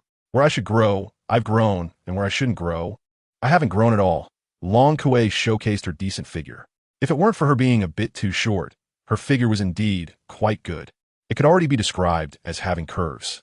Wu Jing was already engrossed in it, and in a few years, he would surely grow into a very handsome figure. On the way back, besides unexpectedly encountering Ba Jin and Weibel, who claimed to be family of Whitebeard, Wu Jing did not meet anyone else. However, a significant piece of news exploded in the pirate world, and Wu Jing also saw this news.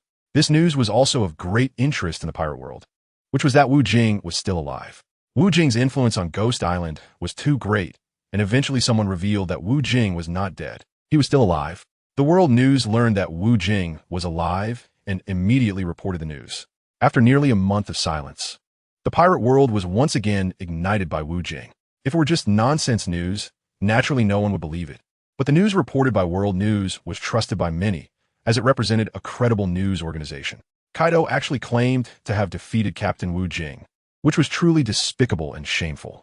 Reiju, usually gentle and refined, lost her patience upon seeing such hateful news. That despicable Kaido. Who would have thought he was such a petty person? Violet was also indignant. How could the current 4 emperors be as shameless as Blackbeard? Long Kuei spat angrily in defense of Wu Jing.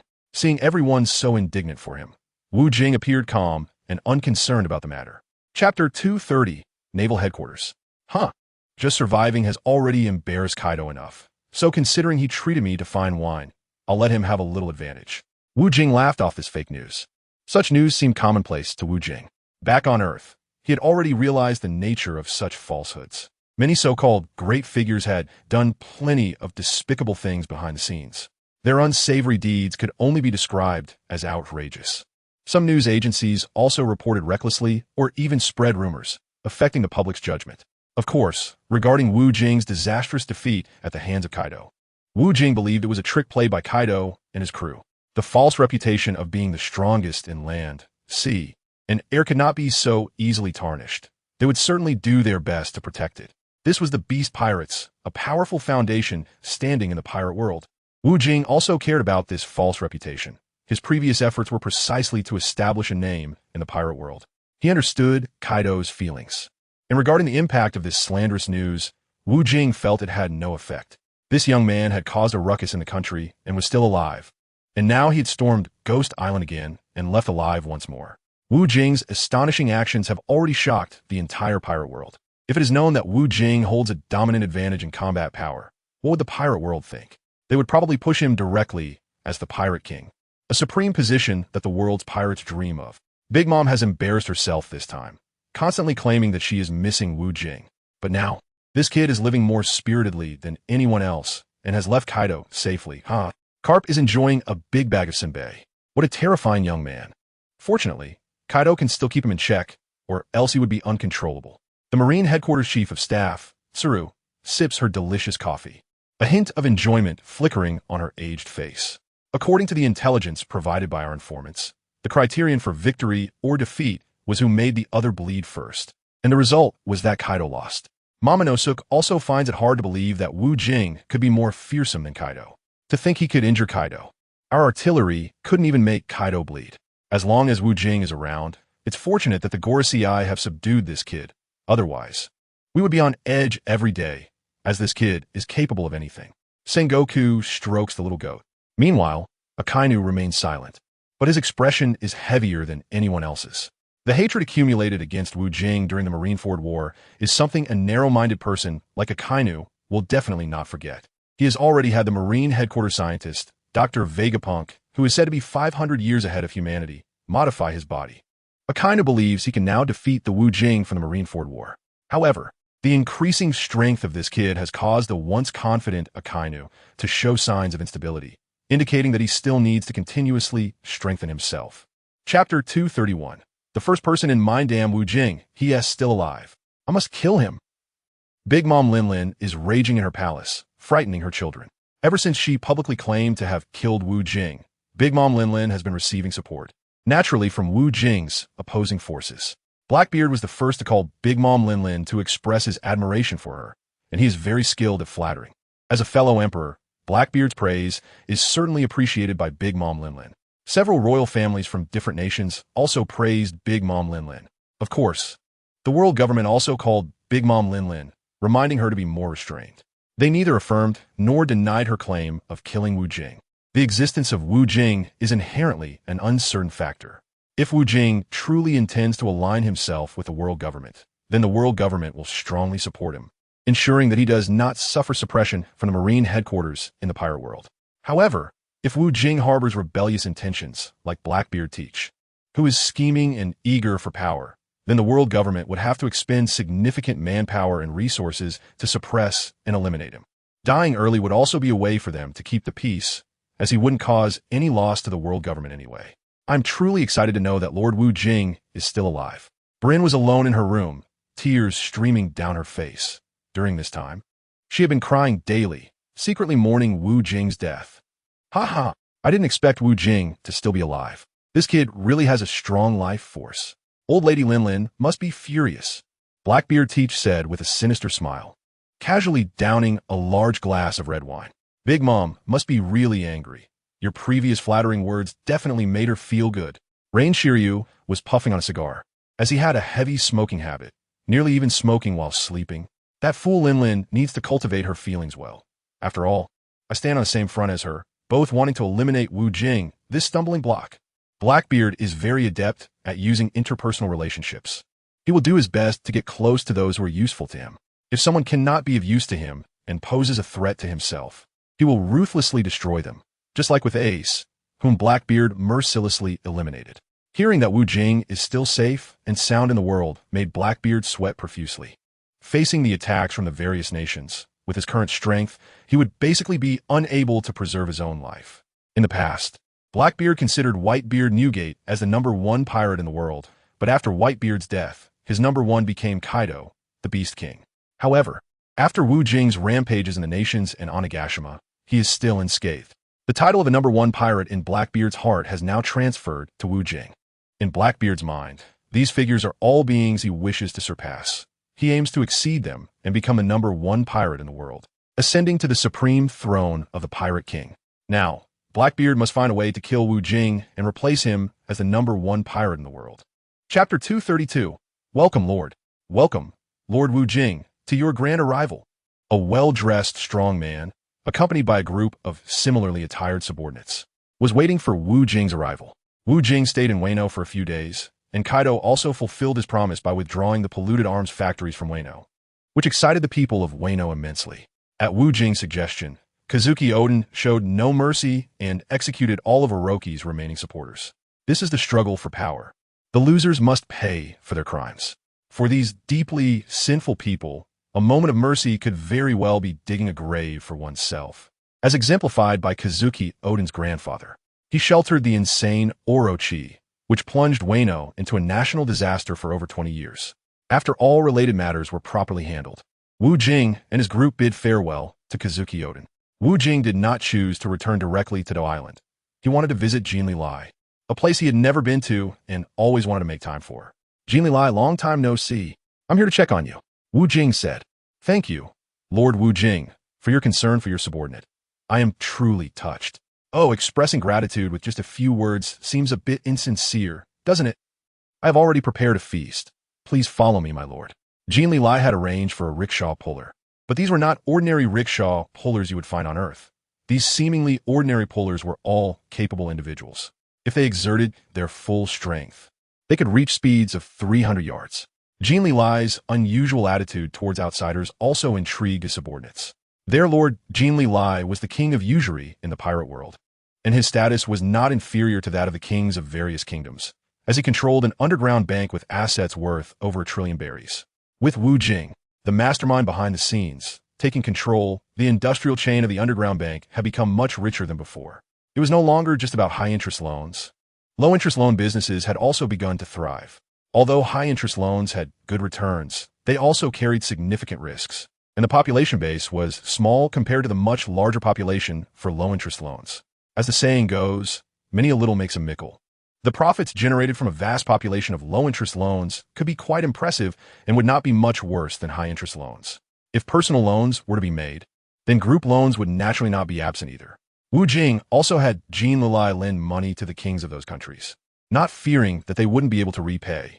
In fact, Wu Jing would prefer if they couldn't repay, as it would allow him to take land from those kings as repayment, and he could even take the whole country. With the black and white written agreements in place, and someone like Wu Jing backing them, they wouldn't even qualify to play tricks. Now, the armed forces under Jing Li have significantly improved compared to the Dufeier era.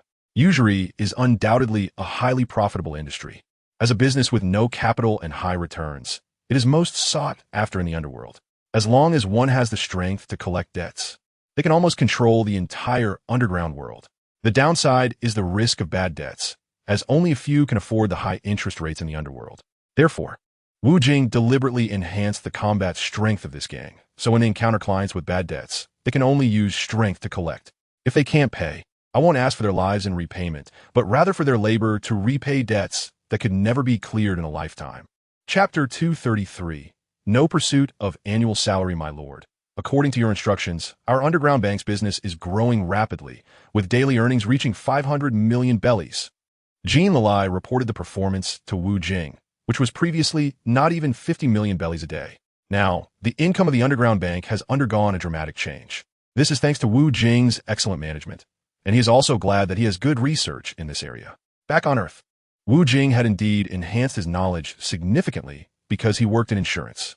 An excellent insurance salesperson needs to understand a bit of everything to communicate effectively with various types of clients and showcase their competency. Not bad. Being able to collect 500 million bellies a day. This performance will only get better and better, which is inseparable from your efforts. To reward you, I will give you an annual salary of 10 billion bellies. Haha, Wu Jing said lightly, as if this money were nothing. No. This is what I should do. I don't need an annual salary from you, my lord. I just wish to serve you, and am content with that. Jing Li said sincerely. He felt that he really didn't need such an astonishing annual salary, because managing the underground bank was already a good enough life. Luxurious venues, extravagant meals, endless women, and being the big boss of the underground bank. He had everything one could wish for. Jing Li is a grateful person. He knows that all he has now is given by this young man before him. Jing Li understands this young man very well, although he appears young. His mind is far from it, thinking much further ahead. In response to Jing Li's words, Wu Jing smiled slightly. He was speaking the truth. He wasn't trying to see what kind of reaction Jing Li would have upon hearing the annual salary of 10 billion bellies. He still recognized Jing Li's character. Last time in the transgender country, Wu Jing chose him as a subordinate because he valued Jing Li's loyalty. We'll talk about this later. Come, everyone. Let us raise our glasses and drink. Wu Jing raised his glass. The others also raised their glasses, showing their respect to Wu Jing, and then they all drank in unison. After drinking, the conversation continued endlessly. My lord, I toast to you. A beautiful woman in uniform approached Wu Jing. Her figure could be described as devilish. I forgot to introduce you, my lord. This is my cousin, Jia Ziming, Jing Li immediately introduced. The people sitting at the table were not just Wu Jing's companions, but also several of Jing Li's capable subordinates. Due to Wu Jing's high status, Jing Li felt that there was no need to introduce these minor characters to him. Wu Jing was not interested in actively getting to know people, so he didn't expect someone to come looking for him. Ding! The sound of glasses clinking. Oh, it's your cousin, cheers. Wu Jing expressed his respect for her with affirmation. Jia Ziming also downed her drink, but then she picked up the bottle and poured more into Wu Jing's glass, and filled her own glass as well. Thank you, sir. Without you, we wouldn't have our good life today. So I want to toast you again. Jie Ziming's enchanting gaze was intently fixed on Wu Jing's face. Chapter 234. A man should strengthen himself. Wu Jing naturally accepted Jie Ziming's enthusiastic attitude. Although this little sister was young and underage, she was clearly shrewd and capable, just like her cousin Jing Lilai, a good hand. Wu Jing certainly appreciated such talent. If he ever got bored, he could come here to hang out with her. After a few drinks, Jie Ziming wanted more, and Wu Jing felt a bit awkward. Drinking continuously could lead to problems. Jie Ziming was almost sitting on her lap, and as she drank, she became more unruly. Cousin, a few drinks are enough. The sir is very busy. You shouldn't take up his time, Jing Lilai said with a serious expression. Jie Ziming was quite afraid of her cousin, and after hearing Jing Lilai's words, she obediently returned to her seat. Wu Jing nodded at Jing Lili, indicating his agreement. He felt quite embarrassed to send away such a beautiful girl. After all, she had come with good intentions to toast him, and he had to maintain a gracious demeanor. After Akira Yoshizawa broke the ice, the key elites from the underground bank all came over to toast Wu Jing. This made Wu Jing quite busy. He couldn't just say, "Don't disturb me." "Sir, I'm sorry, I didn't inform them beforehand, and they interrupted your meal," Jing Lili said apologetically, as he truly hadn't expected his subordinates to be so enthusiastic. "It's fine, their attitude is good. We need people like this as subordinates. We could trust those who are obedient," he replied. The dinner lasted until midnight, and many people were already drunk. For Wu Jing, although he drank the most, he always appeared the most sober. Once the drinks were finished, they didn't go back to their rooms to sleep. Wu Jing rarely gets a chance to come, so Jing Lilai always makes sure he has a great time. At the headquarters of the Underground Money House, the entertainment facilities are quite well equipped. Their group went singing again. There are no KTVs in the pirate world, but here there is a dedicated band to provide live accompaniment. As long as the singer selects the right songs, the band will play along live. As the host, Jing Lilai went up first to show his respect. He chose to sing Heart of a Pirate, a song that is very popular in the pirate world, and almost every pirate can sing it. After Jing Lilai finished singing, at the request of the female fans present, he handed the microphone to Wu Jing with both hands. Wu Jing had a bit of a headache. He didn't know any songs from the pirate world, only songs from Earth. The problem was that he selected a song from Earth, and the band had no idea how to accompany it. Taking a leap of faith, Wu Jing decided to accompany himself, as he had learned an instrument for a few months before. Although he wasn't an expert, he was decent enough. "I'll sing an original song," he said. The audience gave Wu Jing a warm round of applause, regardless of how well he sang. Just the fact that a big shot was willing to perform for them was enough to earn their respect, and they were already very satisfied. Wu Jing struck the instrument. Performing a powerful rendition of A Man Should Be Strong. This magnificent and inspiring song stirred the blood of the passionate men present, prompting them to let out a long, triumphant roar. The women in the audience felt that Wu Jing exuded an overwhelming masculinity, his eyes sparkling with brilliance, truly exceptional. Chapter 235. A Night Thinking of You. As the song concluded, the audience erupted into enthusiastic applause. They were genuinely impressed by Wu Jing's performance. Incredible. Who would have thought the captain was so versatile? Why didn't he sing for us before? Long Kuei was also excited, wishing for a man like that who embodies strength and ambition. If the people of the pirate world knew that our captain was so talented in private, his popularity would surely soar even higher. Lei Jiu gazed at Wu Jing with admiration. "I don't remember him having such talents before. This is truly astonishing." Marco was the most puzzled, recalling that the previous ace couldn't do these things. He speculated that Ace simply never had the chance to showcase his talents, and that was the only way Marco could understand it. Wu Jing also felt that he sang quite well. His vocal tone was good, and with his strong lung capacity, singing such a powerful song was effortless. Coupled with his proficient instrument-playing skills, he perfectly matched the song A Man Should Be Ambitious, much better than Long Long's performance. Next, others also went up to sing a few songs.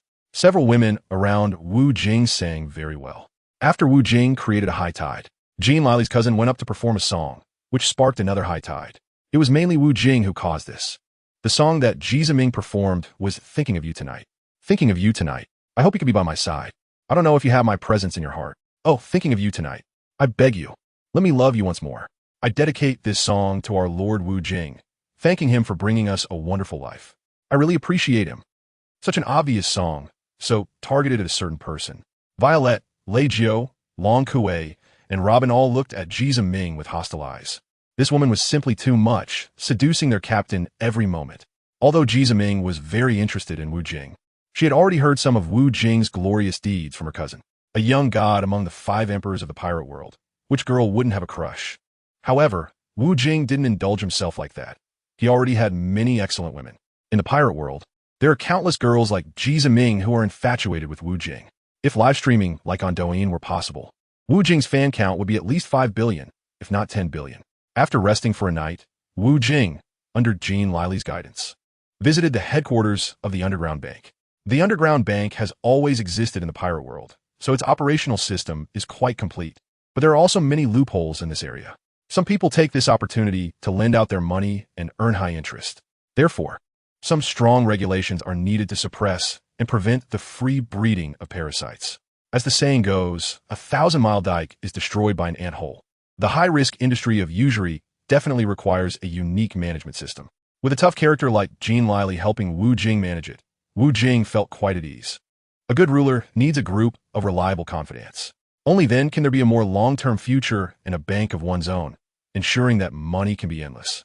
After staying for a few days at the Underground Bank headquarters, Wu Jing left. Chapter 236, Green Pheasant Comes to the Door. After returning from the outside, Wu Jing had been living in the island for nearly half a year, and now he had nothing much to do after going out. In the Silent Palace, Wu Jing was drinking alone. He had now become the highest-rated emperor in the pirate world, and aside from this achievement, it seemed that the only position left at the top of the pirate world was the Pirate King. It seemed that the only way to reach the position of Pirate King was to get to Laugh Tale. The problem was that there was still a piece of the road poneglyph, and Wu Jing didn't know where it was. Wu Jing also consulted Carlifa over the phone, and she said she didn't know where it was either. It seems that even the world government is unaware of the exact location of the 4th historical landmark. Sigh. It's truly frustrating. Directly unifying the pirate world is unrealistic, unless I can be crowned as the Pirate King. That way, I can justifiably deal with those bastards. Wu Jing muttered to himself, enjoying the feeling of solitary contemplation. Life is always something to ponder over. Occasionally reflecting on one's own life can prevent it from becoming aimless. Of course, for many ordinary people, facing the realities of society, their desperate thinking seems so powerless. This was also true for the old Wu Jing. But for the current Wu Jing, that no longer exists.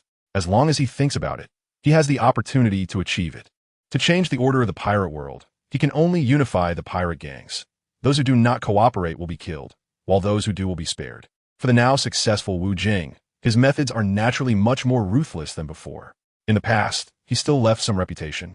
But when it comes to these power struggles, without bloody means, there's no chance of success. Wu Jing has been staying in Tokushima for the past 6 months, but the forces under him have not been idle.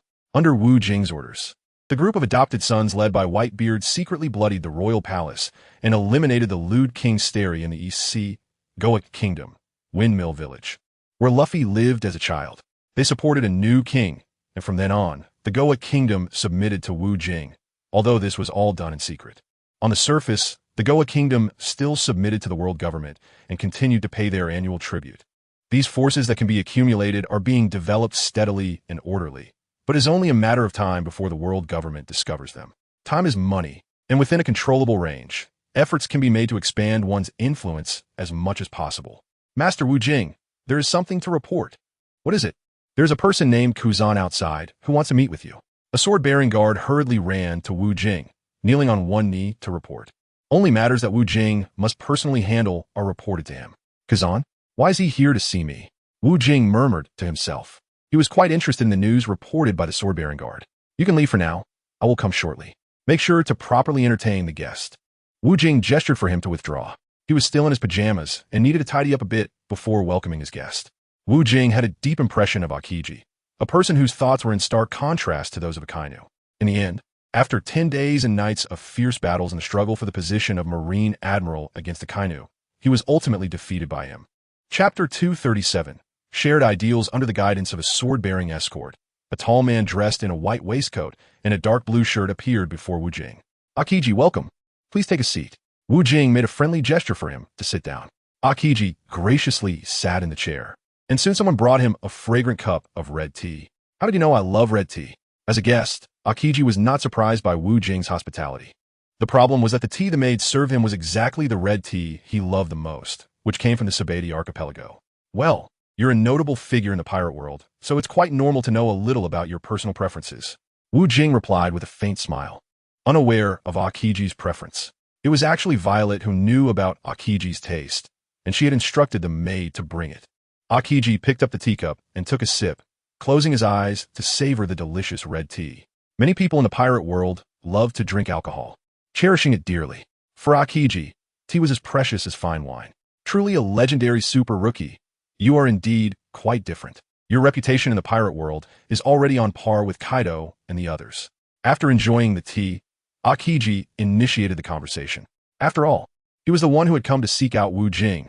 Others wouldn't easily engage in casual chat with him. Is it just a hollow reputation? You must not have come to chat about trivial matters. I have been keeping an eye on your movements. Since your emergence, the pirate world has experienced severe upheaval, and the pirates seem to see you as a savior. I want to join you. Akiji looked at Wu Jing with a neutral expression. Wu Jing knows quite a bit about Akiji. This seemingly indifferent man actually has a passionate heart. After you left the Navy headquarters, I heard you joined the Blackbeard Pirates. So why do you want to join my pirate crew now? Wu Jing showed a puzzled expression. I really dislike pirate crews like Blackbeards. If I'm not mistaken, it must be a Kainu spreading rumors to ruin my image. Whatever, I'm no longer a Navy person, so what is the harm in becoming a pirate? After a pause, Akiji continued. As for why I want to join your pirate crew, it should be because your ideals align with mine, to change the current state of the pirate world, and to establish a warm pirate world. Akiji spoke with his usual expressionless face, as if what he was saying was very ordinary. If these words were heard by the world government, they would definitely charge Akiji with sedition. By then, Akiji's weak, good reputation would vanish amidst the public outcry, and he would sadly bear the name of a traitor. Haha, you really are a good person, but you pay too much attention to things. I can't predict when you might change your mind and leave my pirate crew. Wu Jing squinted at Akiji. It seems that you don't need a crew member like me, so I guess I'll have to continue drifting alone at sea. Despite Wu Jing's skepticism, Akiji remained calm and composed. Of course, I need crew members like you. I just hope you will obey the orders of our team. Wu Jing couldn't bear to see a practical talent like Akiji go to waste. Chapter 238. The strange monk Urki, rest assured, seeing you beat a Kainu, defeat Blackbeard, and even dare to execute Mingo in front of the world. Plus, half a year ago, you caused a ruckus in the land of Wano, resisting Big Mom and surviving, and safely leaving Onigashima from Kaido's hands. I knew you were someone worth following. Only someone like you can save this world. Akiji rarely showed an excited expression. Wu Jing's various feats truly impressed him. Who else in the pirate world dares to do such dangerous things? Moreover, Wu Jing already possesses so many assets and still seeks trouble with Big Mom and Kaido without fearing for his life, which is incomprehensible to many. I'm not just going to cause trouble for Big Mom and Kaido. I'm going to make a rubbing of something. Wu Jing had already considered Akiji as one of his own, and there was no reason to doubt someone like him who shared the same ideals. Make a rubbing of what? It's the road, Poneglyph. I'm going to the ultimate island of the pirate world, Raftel. You want to go to Raftel? That place is the Calm Belt, a gathering spot for sea kings, a place of extreme danger. That's not the problem. The key is to gather all 4 road Poneglyphs. I've currently collected rubbings of 3, and I just need to find the last one to know where Raftel is, and I'm really troubled about this. Wu Jing showed a gesture of holding his forehead, looking quite pained. It seemed like he had heard someone mention the history of the road sign, saying that there was one in his hometown. Who said that? Where? Wu Jing's speech quickened, clearly surprised and delighted to hear Qingji's words. Urki. He told me it's in Skypiea. The strange monk Urki seems to come from Sky Island. During the conversation with Qingji, Wu Jing learned that Qingji had met that strange monk Urki, and at that time, Qingji had already left the Navy headquarters. On the note left by Roger to Ace, a place named Skypiea was written, and Skypiea is adjacent to Sky Island. So there's an important road sign history text located there. No wonder Roger was so mysterious, only leaving a place name for Ace. Wu Jing also had some understanding of Sky Island. The previous ruler of Sky Island was Enel, whose appearance was quite peculiar, with his upper body bare, wearing baggy pants on his lower body, and barefoot in a slacker style. He had a drum on his back that looked like a Sharingan with 3 tomo, which could be struck as a weapon to summon lightning attacks, known to the world as the Thunder God. Indeed, quite shocking. It was rumored that Enel had left this planet to go to the one in the sky, which humans refer to as the moon. Enel's strength was considerable, with a maximum voltage output of 200 million volts. However, facing Luffy's rubber fruit, he was helpless, as rubber is immune to electricity, ultimately being defeated by Luffy. But without a guide, we can't reach Skypiea. I can't help with that either. Skypiea exists in the White Sea above the White Sea, and, without positioning, is indeed difficult to find. Shinji also squinted in contemplation. But there's still a bit of hope. I really want to visit Skypiea, after all. I also want to go to Raftel. Shinji's tone shifted. Chapter 239. Not very welcoming. Hey, Shinji. Be clearer. Don't be so ambiguous. Wu Jing didn't expect Shinji to tease him. I had Urki leave me a map before. Such an important place, I have to visit it. It turned out Shinji had a backup plan. After all, he was a big shot from the Navy headquarters.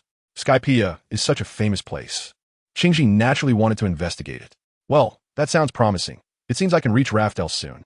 Wu Jing smiled knowingly. The trajectory of the pirate world had already begun to operate on him. He was the changer of the pirate world. Shinji's arrival validated this point well. Not only did Shinji want to become his partner, but he also brought him such great benefits, solving his urgent problem. Shinji, you go find Skypiea first, and I'll come to find you later. How about that? I was thinking the same. I'll contact you then. Okay, welcome aboard, my good partner Shinji. Wu Jing extended his jade-like hand, similar to white jade, and shook hand with Akiji's rough hand. Akiji, welcome to the team.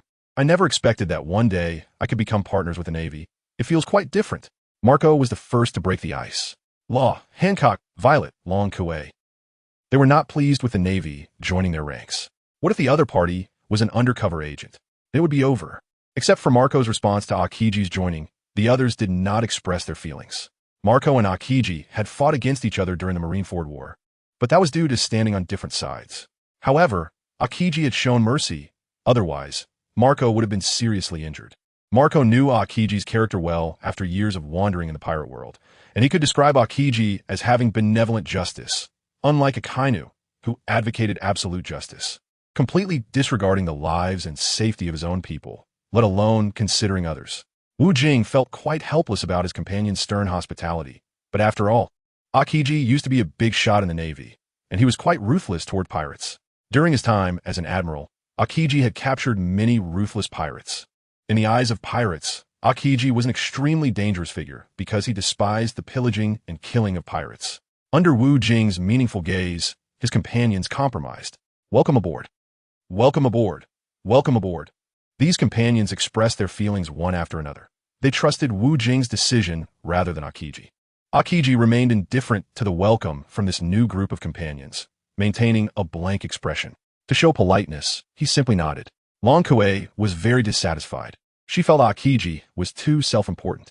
Her unfortunate experiences since childhood had led her to harbor a special animosity towards the Navy. Law felt the same way. He couldn't accept Akiji's joining at the moment. Hancock was also the same. Back when she was one of the 7 warlords of the sea, her naturally proud demeanor was greatly irritated by the condescending attitude of Fleet Admiral Sengoku towards her.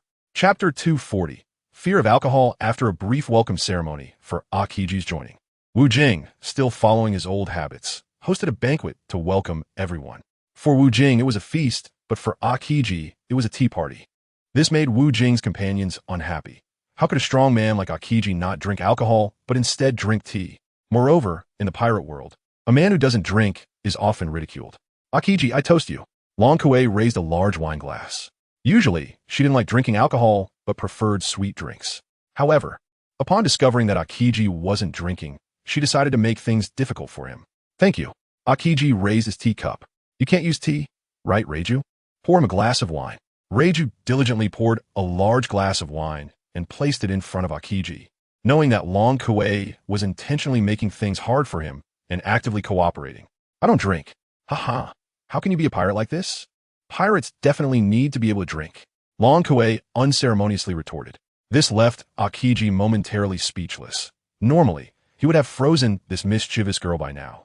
Meanwhile, Wu Jing was subtly observing the situation. He was more concerned about the wine and cigarettes in his hand. What a useless man. Can't even drink a glass of wine. Haha. Reiju mocked from the side. Faced with this awkward situation, Akiji shot a glance at Wu Jing for help, but Wu Jing pretended not to see. It was better for Akiji to face more challenges. After all, he was usually an admiral and could act independently, unlike now when he was being led by the nose. All right, then I'll take a sip. I can't finish a glass. Akiji made a concession. He chose to drink, but wouldn't finish the glass, which was already a face-saving measure. Indeed, Akiji was saving face for everyone, not just for Long Kue, the little girl. He picked up the wine glass and took a small sip, followed by a gulping sound as the fine wine entered his stomach. Soon after, Akiji's face turned red. This surprised Wu Jing. It was clearly an allergic reaction to alcohol. No wonder Akiji was so afraid of drinking. This was too difficult for him. Now that Akiji had drunk, Wu Jing's companions no longer pressed him, as they were all good-natured and understood when to stop, rather than being aggressive. Akiji could only blame himself. His previous identity had indeed complicated matters. The reputation of the Marine headquarters wasn't great in the pirate world. Many people were unable to voice their dissatisfaction due to the Marine strong power. Akiji, come have a sip. You might as well drink tea. Wu Jing raised his wine glass. Since I've already drunk, I won't have tea today. Akiji lifted the glass of wine he had taken a sip from. After a relaxed clink with Wu Jing, Akiji downed the drink in one go. Akiji was naturally sensitive to alcohol. Just one drink would make him dizzy, greatly affecting his state. One could say that alcohol was Akiji's nemesis. Moreover, Akiji was a person with a strong sense of responsibility. Even when he was in the Marines, he would directly refuse a toast from Sengoku. Drinking would affect his work, so Akiji resolutely avoided alcohol. This personal privacy was known to very few, as a general's personal matters had to be kept confidential. Chapter 241. It's been a while since the meeting. As the sun rose, a new day had arrived. Akiji, feeling lightheaded, bid farewell to Wu Jing. Even after drinking that one glass of wine, he still hadn't recovered. His drinking capacity was truly peculiar. For a top-tier Marine admiral, being knocked down by a single glass was unbelievable. If this were to be told, probably 101 out of 100 people wouldn't believe it. Following the map provided by Enel, Akiji set out to find Sandora, while Wu Jing awaited news from him. Once Akiji found the exact location of Sandora, Wu Jing would set off immediately. The other 3 pieces of the road poneglyph had been deciphered through Robin's efforts over the past 6 months. Wu Jing already knew the 3 place names. As long as he put in the effort, he could find them with some time. Once he gathered all 4 pieces of the road poneglyph, Wu Jing would embark on the journey to find RebootLife. That would be the most dangerous moment, as the world government forbade anyone from entering RebootLife, a forbidden place. The pirate world was vast, and the higher-ups of the world government had some knowledge of RebootLife's location. However, RebootLife existed in such a barren land that ordinary people would enter only to never return. So, even if many knew where RebootLife was, they lacked the courage to go there. The world government couldn't possibly send people to guard the area around RebootLife. A small mistake could result in being swallowed by sea kings. That place was a gathering spot for sea kings, and no one knew why they liked gathering there. In short, those who wanted to go to RebootLife needed not only to gather the 4 pieces of the road poneglyph, but also to have the qualifications to venture in. For the past 6 months, Wu Jing had been living a low-profile life on the island, which had saved the world government a lot of trouble. They didn't like Wu Jing being overly conspicuous and aggressive. A chaotic pirate world was something they had to worry about too. The world government also didn't want the pirate world to be too peaceful. Often, behind a calm facade, lay the potential for a massive uprising. They preferred a world filled with minor skirmishes, as this would better showcase the role of the Marines, ensuring that the public would rely on them. Otherwise, they would lose their credibility. The Marines could easily handle minor skirmishes, sending a captain would suffice. However, a major uproar like Wu Jing's would be difficult to contain even with the full mobilization of the Marine admirals. The role of the Marines had to be frequently demonstrated. The world government knew how to maintain the fragile public sentiment. The pirate world was too vast, and the overall number of pirates far exceeded that of the Marines. However, pirates were scattered forces, like loose sand, each claiming their own territory. In a conference room on the island, a few people were scattered about. They were eating, drinking, and smoking, clearly not resembling a meeting at all. Wu Jing held a meeting, and he was completely unconcerned about the scene. They were all familiar faces, so there was no need to make it so serious. He liked this kind of atmosphere.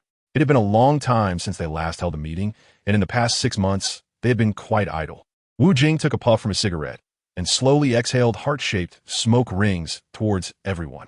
Chapter 242. The ant attacks the captain is right. I feel so bored.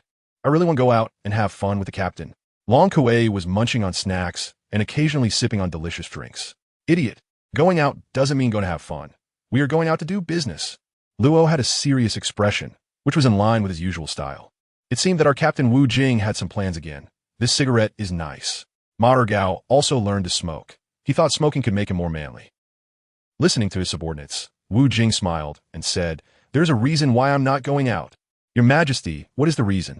Violet asked with a curious look, which was quite charming. "Is it because you fought with Kaido for 10 days and nights, got injured, and have been living in seclusion on the island? Or are you tired of fighting and prefer this isolated life?" Wu Jing loves to keep others in suspense, only saying the first part without continuing. "Captain, why don't you say something? We are all waiting for you to continue." Long Kuei isn't even in the mood to snack anymore. "Oh, half a year ago, Big Mom called me, insisting that she wanted to attack us. So I waited for her into island for 6 months, but she still hasn't come." Indeed, Big Mom did call Wu Jing half a year ago, saying she wanted to conquer his island, and Wu Jing said he would welcome her anytime. Then more than half a year passed, and Big Mom still hadn't come, and Wu Jing wouldn't call to ask, "Are you coming to fight or not?" Such behavior is really too foolish. It's normal to ask someone if they want to come play into island. Asking if they want to attack the island would make the other person laugh to death. Since Big Mom hasn't come until now, Wu Jing believes she won't come. A person like Big Mom often acts on a whim when she wants to do something. She thinks of something and immediately wants to do it without considering it thoroughly. When Wu Jing appeared in the Kaido camp on Ghost Island half a year ago, the World News reported this event. It let everyone know that Wu Jing's journey to the world was not a death, but that he was still alive and well. After Big Mom learned this news, she was furious. She had previously claimed that Wu Jing had died at her hands, which made her feel proud for a while. Later, when she found out Wu Jing was still alive, Big Mom Linlin felt extremely embarrassed. In her anger, Big Mom Linlin immediately declared war on Wu Jing over the phone. Wu Jing did not respond aggressively to Big Mom Linlin's sudden call. He just replied, "You can come and fight. I'm waiting for you." However, 6 months passed, and still no sign of Big Mom Linlin. Recently, Big Mom Linlin's daughter, Bryn, called Wu Jing. Bryn also tried every possible way through her brothers to get Wu Jing's phone number. Wu Jing's previous phone was destroyed in Wanghua, and his new phone number has changed. Bryn has been unable to contact Wu Jing. Bryn informed Wu Jing that Aunt Lingling had listened to her children's opinions and canceled Wu Jing's expedition. This allows Wu Jing to wander outside without worry. Wu Jing plans to visit the kingdom of Kamabaka next. Last time he killed one of the 4 great old men of the underground world, the king of loan sharks. Do feared in the kingdom of Kamabaka, which is known for its transgender community. Chapter 243. Adventurous spirit. Others were completely unaware of what Wu Jing was talking about. All previous speculations were wrong. How could Wu Jing possibly be injured by Kaido? It was only now revealed that Wu Jing had stayed for half a year, living like a recluse to protect the island. Violet, as a local royal, felt particularly grateful to Wu Jing. Her eyes were already glistening with tears, although they currently had a nominal relationship. Violet knew that Wu Jing was not lacking in excellent women around him. She was deeply moved by his dedication to protecting the island. Haven't we already been to the kingdom of Kamabaka? Marco was very curious about Wu Jing's decision. The last time they went there, the Revolutionary Army had not yet moved their headquarters there. After his headquarters was bombed by the Navy, Dragon had relocated to the kingdom of Kamabaka.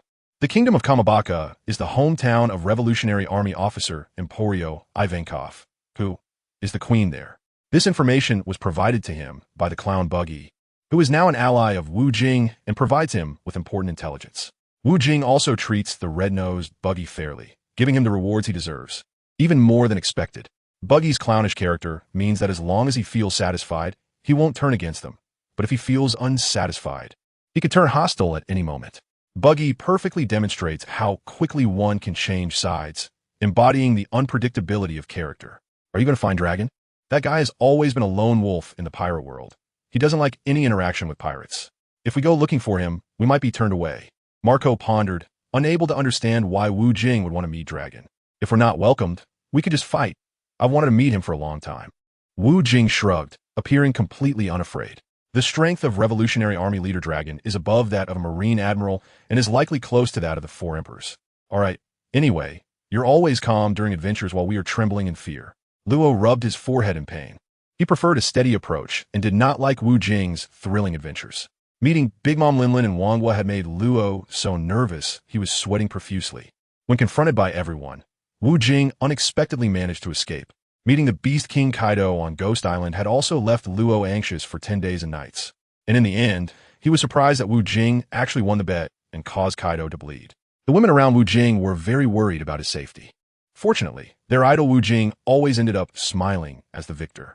If Wu Jing knew about Luo's conservative thoughts, he would surely laugh at him. Without taking risks for breakthroughs, he wouldn't have achieved such high accomplishments now.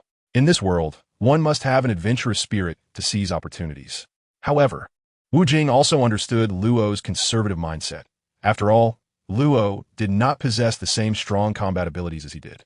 If Luo had to face the monstrous Big Mom Lin Lin and the Beast King Kaido, he would quickly meet a tragic end.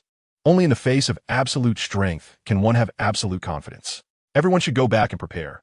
We set sail tomorrow. Chapter 244. A Beautiful Life, the simulated version of the Pluto battleship, had appeared at sea. Standing under the sunny sky, Wu Jing wore a look of enjoyment. The fresh air, the bright sunshine, and the several women in bikinis around him made life feel so pleasant. Many people should already be content. The table was filled with various foods: red wine, beer, cocktails, coffee, chicken legs. It can simply be described in 4 words: everything one could wish for.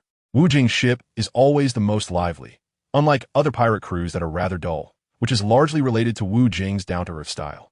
Captains like Kaido, who are arrogant and self-important, make it so that the crew members cannot afford to indulge themselves on board.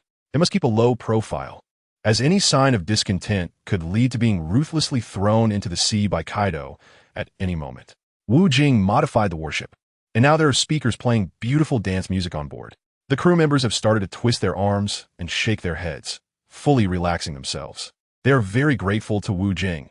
They have never enjoyed such an atmospheric environment before. Reiju feels the deepest impact. She previously lived in the Vinsmoke family, which was incredibly dull and boring. Under her father Vinsmoke Judge's rule, the Germa 66 organization was even more devoid of humanity, and living there felt worse than death for Reiju. Fortunately, she met Wu Jing, who took her in. Wu Jing wanted such a result, not only to enjoy a wonderful life himself, but also to let his subordinates enjoy a good life. By making them feel grateful to him, he achieved his management philosophy, which is to have them wholeheartedly follow and serve him. With the lively music as a backdrop, time passes much faster. There are a total of 6 people traveling with Wu Jing this time. Violet is definitely someone he needs to bring along. She is a versatile woman. The top ship doctor, Law, will be very useful if any crew member gets injured. The helmsman, Long Kue, is now a full-time driver. Such a dedicated driver is hard to find, and she is also very lovely. Reiju is responsible for their daily needs, and this resourceful woman knows how to take care of people, which Wu Jing deeply appreciates. She always prepares foot soaks for him on time and stocks up on various good wines and cigars. Describing Reiju as an excellent staff member is just right. Robin is also indispensable. This person who can interpret historical texts is a key training target for Wu Jing.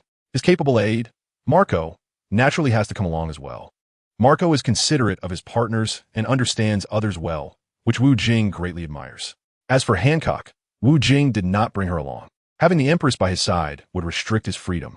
Wu Jing is not used to sleeping alone anymore. Violet has already become a necessity in his life. Blurp blurp. Wu Jing's phone bug rang, and upon seeing the displayed shape, he immediately knew who it was. Annie Lingling. Ma. Wu Jing, my boy. How have you been? The phone bug showed Annie Lingling's rich expressions. Lingling, I'm getting tired of living a leisurely life every day. I've been waiting for you to come and challenge me. Haha. Wu Jing provocatively teased Annie Lingling. Oof, you're still so arrogant, Wu Jing. The phone bug displayed Annie Lingling's angry expression. Chapter 245. This is impossible. I've always been this way. What do I have to be afraid of now? Mama. Don't be too confident, young man. Kaido told me that if he sees you again, he won't let you go. Kaido is going to beat you into a meat paste. I really feel sorry for you for provoking my good partner Kaido, but there won't be any good outcome for you. Annie Lingling's expression was one of sympathy, accurately portrayed by the phone bug. Haha, that bastard Kaido is indeed your old partner. He lost to me, but has to say he won to the outside world. Wu Jing's expression turned cold upon hearing Auntie Lingling's words, and he felt invigorated. Want to beat me into a meat paste? Wu Jing chuckled. Next time when I ride your dragon, don't blame me. Wu Jing felt he had no right to interfere with Kaido's stubbornness, but he really couldn't help but look down on him. Even as one of the 4 emperors, you should have the spirit to accept defeat. Just keep quiet if you lose. Spreading rumors about winning after losing is a disgraceful trick. You beat Kaido? That's impossible. Annie Lingling didn't expect Wu Jing to suddenly say such a thing. She admitted that Wu Jing's strength was impressive, about on par with hers. But she was indeed a bit older. Furthermore, Kaido was currently at his peak and showing an upward trend in strength. Beating a monster like Kaido, who had explosive physical abilities, couldn't be done by just one person. For me, nothing is impossible. Wu Jing didn't explain further and then asked, "Did you call me for something?" Annie Lingling didn't respond immediately. She was still recovering from the shock. Based on the evaluation after their previous encounter, Wu Jing was indeed an astonishing monster-level figure. Additionally, having spent many years with Kaido, Annie Lingling knew well that Kaido liked to act tough and had a stubborn nature. Looking at it this way, it really is possible that the kid Wu Jing has defeated Kaido, Annie Lingling thought to herself. Ma, there's nothing much. Just want to tell you that I won't be challenging you anymore. Oh, is that so? Suit yourself. Anyway, I'm not afraid of anyone, haha. Humph. Do you think I would be afraid of you? Annie Lingling was naturally unhappy with Wu Jing's arrogant tone. Having dominated the pirate world for so many years, Annie Lingling hadn't been treated so arrogantly in a long time, especially not by a young man like Wu Jing, who seemed like a reckless youth. Lingling were both pirates. There's no need to make things too tense, as it wouldn't be beneficial for either of us. You should know whose benefits are the greatest. Is that your true intention? Wu Jing, let's leave it at that. The phone bug abruptly cut off, not giving Wu Jing a chance to respond. Is that your true intention? Wu Jing nodded affirmatively. This was indeed his true intention. Although he was completely unafraid of Annie Lingling, fighting would benefit no one. It would benefit those like Blackbeard, who were eager to expand their power, and the biggest beneficiaries would naturally be the world government. They would love to see you two fight until both sides were weakened, then reap the benefits. If the strength of the 5 emperors at sea weakened, the world government could better maintain order in the pirate world. Chapter 246, Bartolomeo. The simulated version of the underworld warship is now like a VIP ship in the pirate world. The Navy often avoids it at all costs. Other pirates also know that this warship belongs to Wu Jing, and it's not something they can seize, so they steer clear as well. But there will always be reckless people, and today someone blocked Wu Jing's way. Hey, ha. Hand over your valuables, and I'll leave you a way out. A man with grass-green mohawk hair, wearing a nose ring and looking like a demon, stood on his ship, shouting at Wu Jing and the others. His arrogant demeanor made people want to hit him. This guy's asking for it. Do you know him? Lon Kuei didn't recognize the man. I seem to have a vague memory, but I can't recall his name, just a nameless nobody. Violet thought for a moment, but couldn't come up with the name of this loser. Bartolomeo, captain of the Bartolomeo Club. Law slowly revealed the loser's name. He had a certain understanding of those with some notoriety in the pirate world. Law was a cautious person. The more you understand others, the more beneficial it is for yourself. Just like Bartolomeo in front of them, daring to block Wu Jing's pirate ship is something even a fool wouldn't do. He can only be called a super big fool. Did you hear that? Hurry up and hand over the valuables. Our captain is getting impatient. Look, there are several beautiful girls here. We hit the jackpot this time, robbing both wealth and beauty. We are so lucky. That hat-wearing girl is mine. If anyone tries to snatch her from me, I'll get angry. He. Bartolomeo's crew had already started to stir, thinking they were incredibly lucky to encounter Wu Jing's group, especially with so many beauties around. You guys are really asking for it. Shi Wu Jing exhaled a puff of smoke. Wu Jing's reputation was already quite loud, but there were still a small number of illiterate pirates who didn't read newspapers and only learned about Wu Jing through rumors. Just like the Bartolomeo pirates in front of him, they were a group of illiterate pirates, with Captain Bartolomeo currently picking his nose. If they knew that the young man smoking a cigarette was the 5th Emperor Wu Jing, they would have been scared to death. You all go ahead and kill those few men first, Bartolomeo ordered. Normally, Bartolomeo didn't like to kill when robbing, but if the other party didn't cooperate, he would cruelly kill them. It wasn't that Bartolomeo was merciful. He was not merciful at all. He just found killing too troublesome. After all, he only wanted money and goods, and killing was a thankless task that Bartolomeo thought was unnecessary. Bartolomeo believed that the more people there were in the pirate world, the better. Killing them would be bad, as how could he make money if everyone was dead? There were many bizarre thoughts in the pirate world, and if it were Doflamingo, he would definitely leave no survivors. After Bartolomeo's command, those pirates approached Wu Jing's warship, preparing to board the replica of the Pluto warship to kill Wu Jing, Marco, and Law. They chose not to use guns to bombard Wu Jing's ship because they were afraid of hurting those beauties. I'll handle these trash. Marco took on this task. Chapter 247. A slice for you. Those weak pirates had already boarded Wu Jing's warship, preparing for close combat to kill Wu Jing and the others. Marco would never give them a chance to get close to Wu Jing. Letting Wu Jing take action against these weaklings would be too extravagant. Marco had already unleashed the power of the bird fruit, and with the flames of regeneration, he was as light as a swallow now. Facing the attacks of those weak pirates' knives and clubs, Marco easily dodged them. Law also joined the battle. He wouldn't just watch Marco perform alone.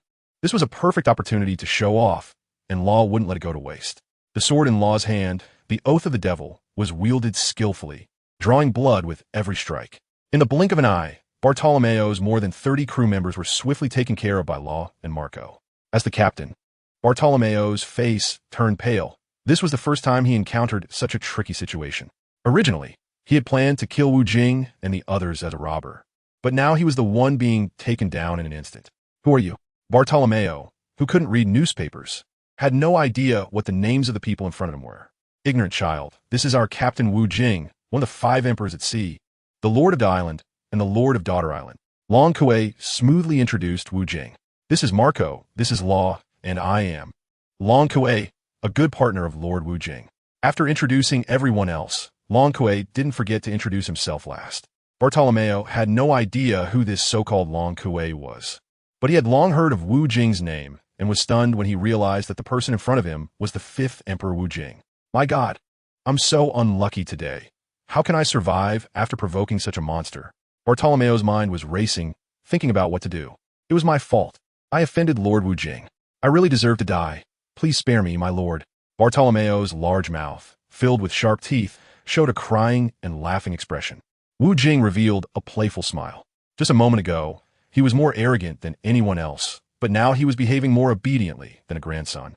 Bartolomeo remained as shameless as ever. This shameless spirit of Bartolomeo was quite useful. In the dangerous world of pirates, being adaptable could help avoid many pitfalls. If everyone were like Luffy, who preferred to confront challenges head-on, most people would have been defeated numerous times by now. Luffy survived thanks to the protagonist's halo. I give you a chance, Wu Jing said. Thank you, my lord, for giving me this opportunity. I, Bartolomeo, will definitely remember your great kindness. This unreliable flattery was something Wu Jing chose to ignore, treating it like a foul smell. Just as Bartolomeo was about to turn and leave quickly, Wu Jing spoke again. This opportunity one give you is not for you to just walk away like that. Huh? Bartolomeo's jaw nearly dropped upon hearing Wu Jing's words, as if to ask what else he wanted. You've disrupted our voyage, so I need to cut you once as a form of compensation. This, no problem. I am willing to accept a cut from you, my lord, to atone for my previous mistakes. After a moment of consideration, Bartolomeo agreed to Wu Jing's request. Accepting a cut from one of the emperors was no small matter. But Bartolomeo was bold enough to take that risk. He was a powerful barrier fruit user. Chapter 248. Too intense as a barrier fruit user. He could create a transparent square protective barrier in the area he occupied. The barrier could protect the user from any external attacks, even resisting shockwaves from someone like Kizaru. The barrier was extremely hard and difficult to break through. Swish! The Demon King was drawn, and a rich aura of malevolence enveloped the blade. The sinister aura of the sword appeared in a deep purple, flowing over the blade like water, as if it were about to drip down. When he fought Kaido on Onigashima, the Demon King had formed but had not split into 3 swords again. Instead, it had merged into one, officially becoming the Demon King. Now, the Demon King was no longer ravenously devouring Wu Jing's internal power like it did at first. Instead, it had become obedient like a well-fed lion. Wu Jing knew that this was not the Ghost King becoming obedient. If he were to use the Ghost King's power to attack someone, the energy consumed by the blade would quickly be drained from his own body. Wu Jing was completely unafraid, as the regenerative fruits effectively compensated for the rapid consumption of his strength. Barrier Sphere. With a loud shout from Bartolomeo, a spherical barrier formed around him. Inside this spherical barrier, external attacks could not harm those within it. Of course, those inside could not harm those outside, completely cutting off all damage between the inside and outside. This barrier sphere was so tough that even the strength of a vice admiral could do nothing against it. It had top-notch resistance to impact. That was why Bartolomeo dared to take on Wu Jing's terrifying blow. He was confident he could withstand this fearsome strike from Wu Jing. He had previously withstood Akainu's fierce attack, and his protective barrier had held firm against it. Demon Slayer. Wu Jing casually performed a beautiful flourish with his sword, and then lunged towards Bartolomeo. I will hold. The barrier sphere shimmered with vibrant colors, appearing thicker than before. Bang! The Demon King in Wu Jing's hand struck the barrier sphere, producing a violent collision sound. Clang! The barrier sphere violently collided with the deck under Wu Jing's fierce attack, nearly sinking the entire warship. Fortunately, it was a simulation version of the Hades. If it were an ordinary warship, it would have sunk to the depths of the sea long ago. Bartolomeo gritted his teeth and resisted. Without the high-intensity barrier protecting him, his physical body would have been obliterated. Crackle! What? Too fierce! Bartolomeo exclaimed in shock. He saw cracks appear in the barrier sphere. In just a few seconds, it could no longer hold. What kind of terrifying attack power is needed for this? Bartolomeo's mind was in chaos. If he knew that Wu Jing's strike could injure Kaido's physical body, he would understand just how terrifying the sword in Wu Jing's hand was. Relying solely on brute force to break through this monstrous barrier was nearly impossible. It required an indestructible, incredibly sharp treasure blade.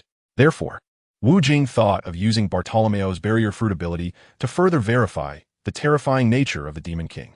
After more than 10 seconds of holding on, the barrier sphere finally collapsed under the attack of the Demon King in Wu Jing's hand, shattering into pieces. The Demon King was now poised against Bartolomeo's neck, and he was drenched in sweat.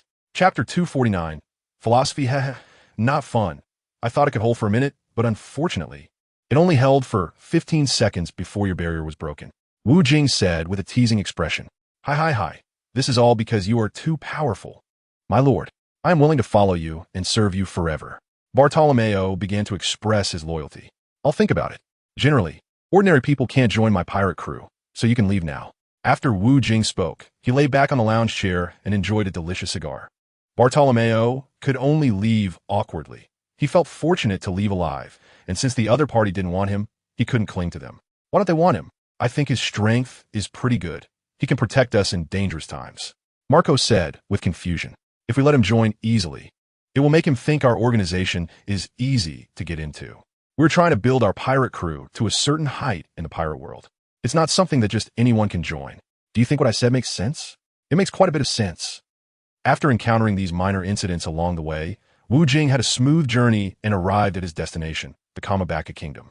The security here was more stringent than before. Anyone entering the Kamabaka Kingdom needed to verify their identity. This was because the Revolutionary Army had moved its headquarters here and strengthened security. There are no walls that don't let the wind through in this world. The world government had long known about this news. However, they did not send the Navy to attack. Otherwise, warfare would have erupted long ago, and the area would have been devastated. To annihilate the powerful Revolutionary Army is not something that can be done overnight. They will certainly try to wear them down as much as possible. After all, as Dragon ages, the combat power of the Revolutionary Army will gradually weaken. The world government is indifferent. They can afford to wait. The Navy's leadership is changing. The older generation like Garp and Tsuru have retired, while the younger core forces like Green Bull, Fujitora, and Peach Rabbit are stepping up, ensuring that the Navy's strength continues. And the few old ghosts in the world government, no one knows how long they have lived, even if they die, as long as someone takes their place. The world government will remain unyielding. The Revolutionary Army cannot afford to wait. Many would rather be carefree pirates than join the Revolutionary Army. Clearly opposing the world government is a thankless task, and not many would be willing to do so. The strength of the Revolutionary Army has always been unclear, but is unlikely to surpass the Big Mom pirates. They are roughly on par. However, the management level of the Revolutionary Army is certainly more advanced than that of the Big Mom pirates. They're disciplined, and Dragon is a serious person.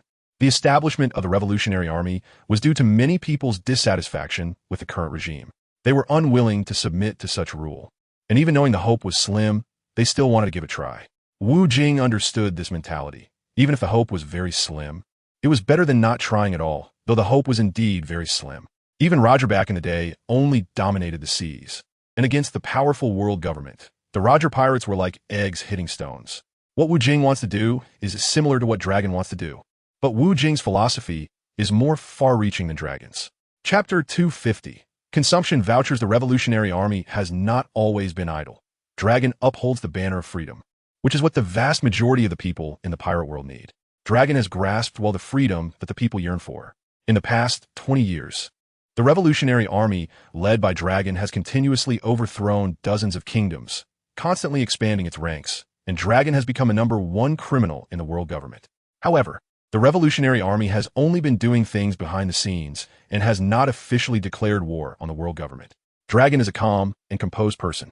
He knows that given the current situation, it is nearly impossible to overthrow the world government's rule. You there, stop. We need to check each of you. A security personnel at the dock was preparing to verify the identities of Wu Jing and others. What we do? We can't get in like this.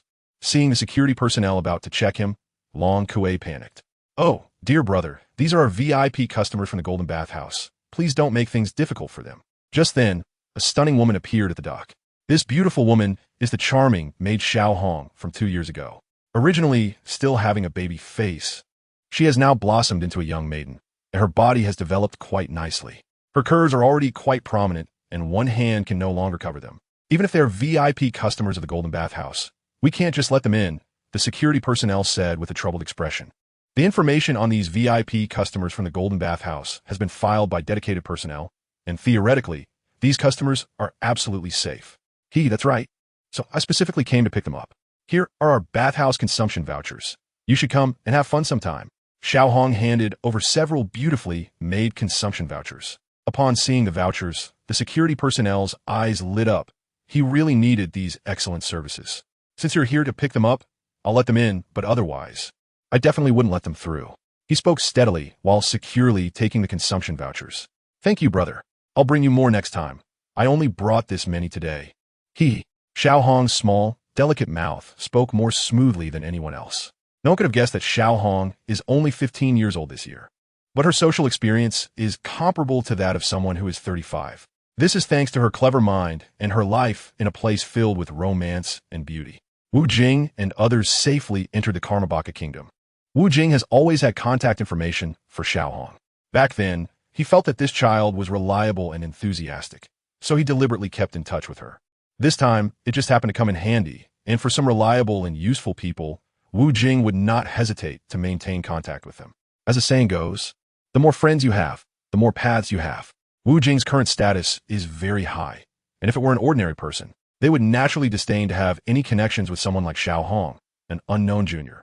However, Wu Jing is different. When he was a human on Earth, he experienced these lower-end lives. Many people, although they seem ordinary and have not achieved much, often have an extraordinary heart.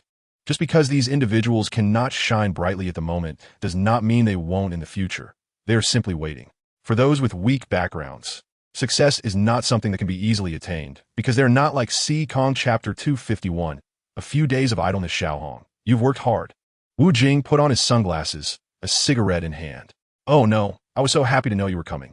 I've been waiting for you at the dock since early morning. Xiao Hong's big eyes sparkled as she looked Wu Jing up and down. She was younger before and wasn't that interested in men, but now she is in the bloom of youth. Wu Jing's handsome appearance truly makes Xiao Hong's heart flutter. There's a reason she was eyeing him up and down just now. The Kamabaka Kingdom is a land of cross-dressers, where many men dress as women. So Xiao Hong wanted to verify Wu Jing's identity. If Wu Jing knew about Xiao Hong's sordid thoughts, who knows what he would think? Here, as a reward for you, little brother. Wu Jing took out a large box of gifts. Wow, a lipstick from Alabasta. I love it so much. Mua. Xiao Hong unceremoniously planted a kiss on Wu Jing's face. A clear lip print was left behind, and Wu Jing showed an awkward expression. Xiao Hong was very happy. With such a great gift, she felt she had taken a big advantage from Wu Jing. She had given her first kiss to him. On the way to the Golden Bathhouse, Xiao Hong told Wu Jing that the Kamabaka Kingdom is now more vigilant than before because Queen Emporio Ivankov has recently returned. The locals are unaware of the reason for Ivankov's return, but Wu Jing naturally knows. The Revolutionary Army's headquarters has moved here, and Ivankov returned to his homeland along with it. The top floor of the Golden Bathhouse, the Supreme Bathhouse, has been booked exclusively by Wu Jing. Their group did not choose a service package. They only ordered delicious food, brightly colored and rich wines, and Marlboro cigarettes. Let us stay here for a few days. If we rashly invade the Revolutionary Army, those crazy people can do anything. And if things get tense, I'm afraid I might end up killing someone. Wu Jing lay back in his chair with his feet up. It's not that Wu Jing is afraid of the Revolutionary Army, but he understands their impulsive nature and their high level of hatred towards the world government. The Revolutionary Army has always been on guard against the Navy, and the defenses there would be exceptionally strict. If one were to intrude, they would only see the intruder as an enemy and would fight to the death. If Wu Jing ends up killing them, then there would be nothing left to discuss. Let us go with your arrangements. After all, we are here to work. For things they have never done before, Magellan was at a loss.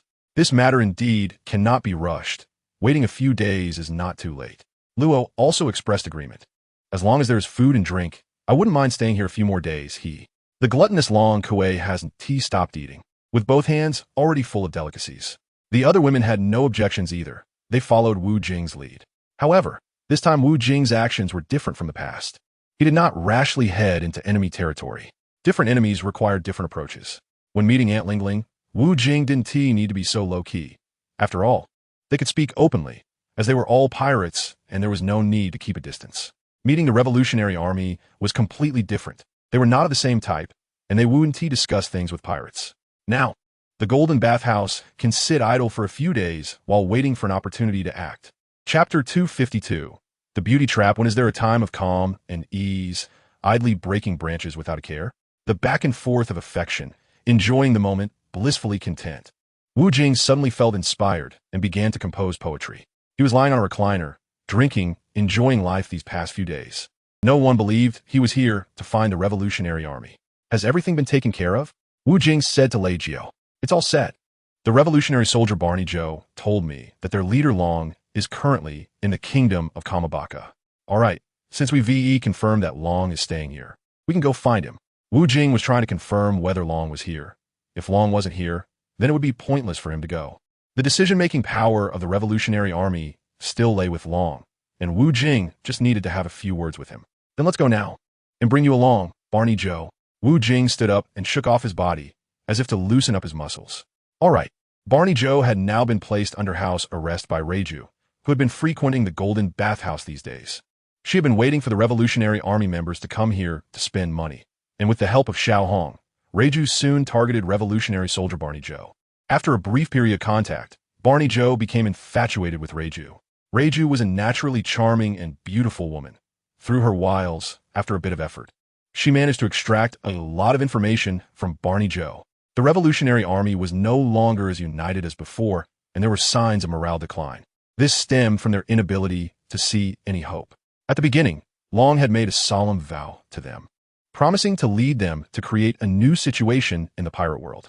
But after such a long time, hearing Long's lofty rhetoric again, they no longer had that passion.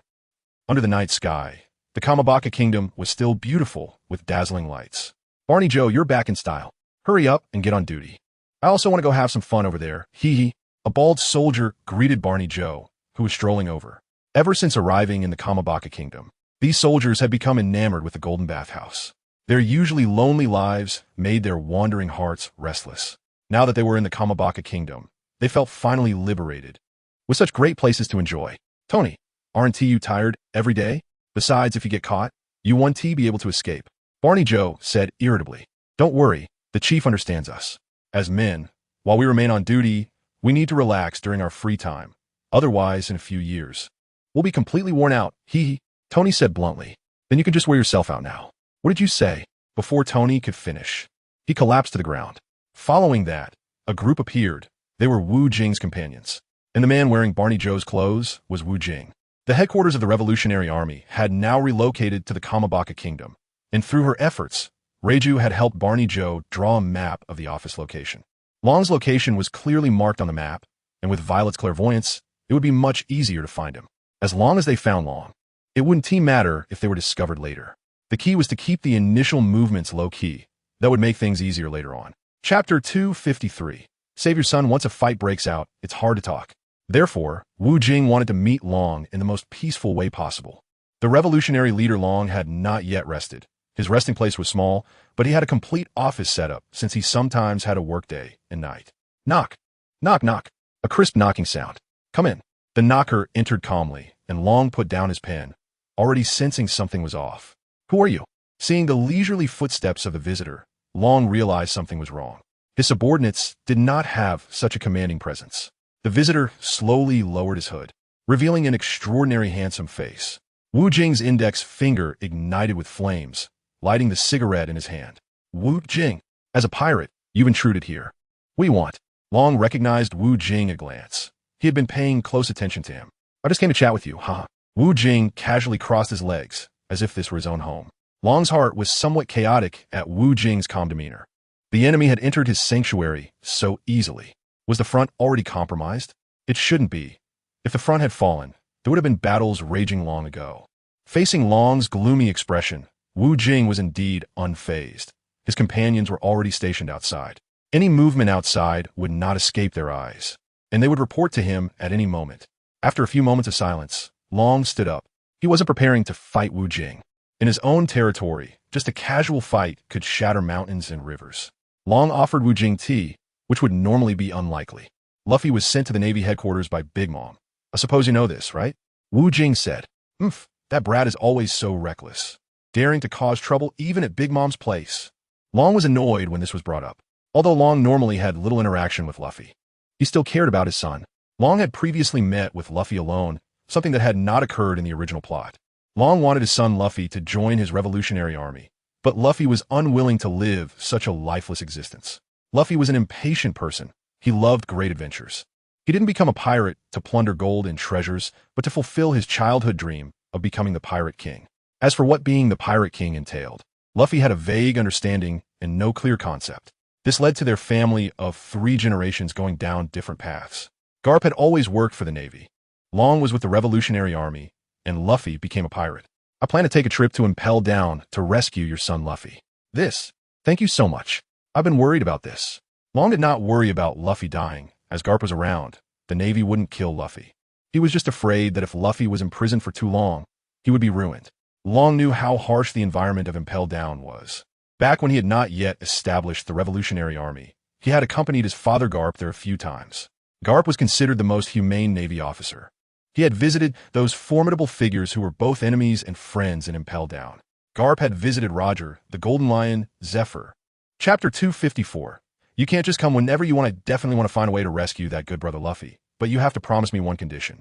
Previously, Wu Jing had promised the Straw Hat crew that he would go rescue Luffy. Wu Jing wants to kill 2 birds with 1 stone. To save Luffy, he naturally wants to gain some benefits from his father. What are the conditions? Long was not surprised by Wu Jing's words. Is there really such a thing as a free lunch? Wu Jing is going to the underwater prison, Impel Down. A place so dangerous could easily mean sending oneself in. Help me kill Spandam. I can't stand that guy. Spandam, that little man, I wanted to kill him since I was a child. He has schemed against me many times. Just mentioning Spandam made Long feel displeased. Long was born into a Navy family, while Spandam was born into a government family. Spandam's father, Spandane, was previously the chief of CP9. Now Spandam has inherited this position, becoming the new chief of CP9. So it's settled. I'll save your son, and you help me kill Spandam. It's hard to kill him in a short time. That coward is afraid of death and knows he has many enemies. He usually hides in Miraculously and only comes out very discreetly. Otherwise, I would have crushed him to pieces long ago. That's fine. I just need you to agree. He can't possibly stay in Miraculously forever. As for his whereabouts, I will provide them to you later. How about that? Deal. This is my first time collaborating with a pirate, and I find it quite pleasant. There will be more opportunities to cooperate in the future. This way, we can have a chance to counter powerful opponents. Wu Jing didn't make it too clear. He hoped Long would understand that the powerful opponent he referred to was no one other than the world government. Wu Jing and Long exchanged a few words. For someone as steady as Long, Wu Jing found it difficult to open up and have a candid conversation. Both were somewhat reserved. Such allies were merely using each other and couldn't form a deep connection. After a low-key meeting, Wu Jing left. He entered stealthily, but left with a swagger. Long had already informed his subordinates not to question Wu Jing and the others. Just when they thought they could leave confidently, a group blocked their way. This was not a place where one could just come and go as they pleased. Through the dim light, Wu Jing clearly saw the face of the person standing in front. Sabo, haven't you been beaten enough by me? Wu Jing smiled. Sabo snorted coldly. After receiving the news, Sabo hurried to the intersection, ready to intercept Wu Jing. Last time in Road Town, he and Luffy teamed up, but still couldn't defeat Wu Jing, which left him feeling humiliated. Ever since returning, he had been training hard every day, hoping to find an opportunity to redeem himself. He never expected that Wu Jing would come looking for him today. How could Sabo miss this chance for revenge? Hey, this young man looks quite impressive. A woman with a cigarette dangling from her mouth and no underwear noticed Wu Jing, and her eyes lit up. Wu Jing knows this woman. General Balo Betty of the Eastern Revolutionary Army. The other 3 people standing beside her are General Mori of the Western Army, General Lindbergh of the Southern Army, and General Karas of the Northern Army. Chapter 255, Still Lost. Since you're here, it would be unreasonable not to entertain you. Come on, let's talk. If we're going to fight, Let's get it over with. I'm in a hurry to grab a late-night snack. Wu Jing rubbed his stomach. His toned abs were indeed feeling a bit constrained. As Wu Jing was about to speak, Sabo moved. Dragon Claw. The armed color hockey covered Sabo's entire hand. And this powerful strike could bring a castle crashing down. In the face of Sabo's strong attack, Wu Jing remained still, calmly extending his palm. Wu Jing also made the gesture of the Dragon's Claw, covered by powerful armed hockey. Dragon Claw against Dragon Claw. This Wu Jing is too arrogant. Sabo has been practicing this move since he was young, and it's one of his signature techniques. The Northern Army Commander Karas showed a mocking expression. He knew that Wu Jing's strength was considerable, but Sabo's current strength was not inferior to that of a Marine Admiral, and he even showed signs of surpassing them. In the blink of an eye, the two sharp claws collided, emitting a brutal aura. Those standing nearby felt it the most. The violent aura from the collision felt painfully sharp against their skin. After the first strike failed, Sabo changed his move. Dragon King bleeds. Sabo took a deep breath into the air, and his fist appeared to be stained with blood, turning a crimson red. Previously, when he covered it with armed hockey, it was pitch black. I don't seem to know this move. Forget it. I should just finish him off quickly. Wu Jing didn't understand the principle behind Sabo's move. He initially wanted to show off by defeating Sabo with the same technique. It seemed that this show-off wouldn't work, so he decided to deal with him honestly with his own moves. Fire Fist, enhanced version. After battling Kaido, Wu Jing's techniques had become significantly stronger. The already terrifying Fire Fist now looked like Akainu's Magma Fist, with his entire fist boiling. Oh no! Wu Jing's move is terrifying, even from this distance. I feel like my body is about to be burned. Southern Army Commander Lindbergh began to worry about Sabo. Wu Jing is a being of the Five Emperors level. From the very beginning, he didn't have high hopes for his partner Sabo. However, Sabo, being young and impulsive, insisted on proving himself. So Wu Jing came to watch the match. Once Sabo is in life-threatening danger, the four major commanders around him will definitely come out to protect him. Sabo is the chief of staff of the Revolutionary Army, smart and strong. Without him, it would be a significant loss for the Revolutionary Army. Bang! The clash of fists and claws created an even more astonishing aftermath. Nearby buildings suffered varying degrees of destruction, and this was still Wu Jing controlling his strength. Otherwise, they would have been reduced to dust. Sabo was using all his might and was still able to hold his ground. However, Wu Jing's power was showing a trend of rapid increase. After holding on for a while, Sabo was finally knocked away by Wu Jing, landing face first on the ground. And fortunately, he once again tasted the dirt. Wu Jing retracted his fruit ability, and the temperature at the scene slowly began to drop. The four major army leaders from the southeast, southwest, northeast, and northwest immediately went to check on Sabo's injuries. Damn it, I still want to fight. Sabo struggled to get up. However, Wu Jing and the others had already floated away with the wind. He didn't have the luxury to continue fighting. It was more important to fill his stomach first. Chapter 256. Wanting to drink wedding wine among the Revolutionary Army. Aside from Dragon, Sabo was the strongest. He is now 26 years old, and his future prospects look very promising. If it weren't for Luffy taking Dragon's place, Sabo would have been the best choice. However, facing Wu Jing, who has the regeneration fruit, Sabo seemed so weak. His strength is truly terrifying. Standing on the loft, Dragon had a solemn expression. Only someone like Wu Jing, with such terrifying combat power, would dare to say he would go to impel down to rescue prisoners. If it were him, he wouldn't even dare to rescue his own biological son. Wu Jing and Long are both very satisfied with this deal, each getting what they need. After all, both sides want to kill Spandam, and both want to save Luffy, so they will each take on a task. Long has already agreed, right? Well, I'm just trying to save some effort. This Spandam issue has been dragging on. I feel a bit guilty towards Iceberg. Even if we don't kill Spandam, Iceberg wouldn't dare to do anything to us. Ha. The captain is a trustworthy person. Whatever he promised Iceberg, he will definitely fulfill it. Ahem.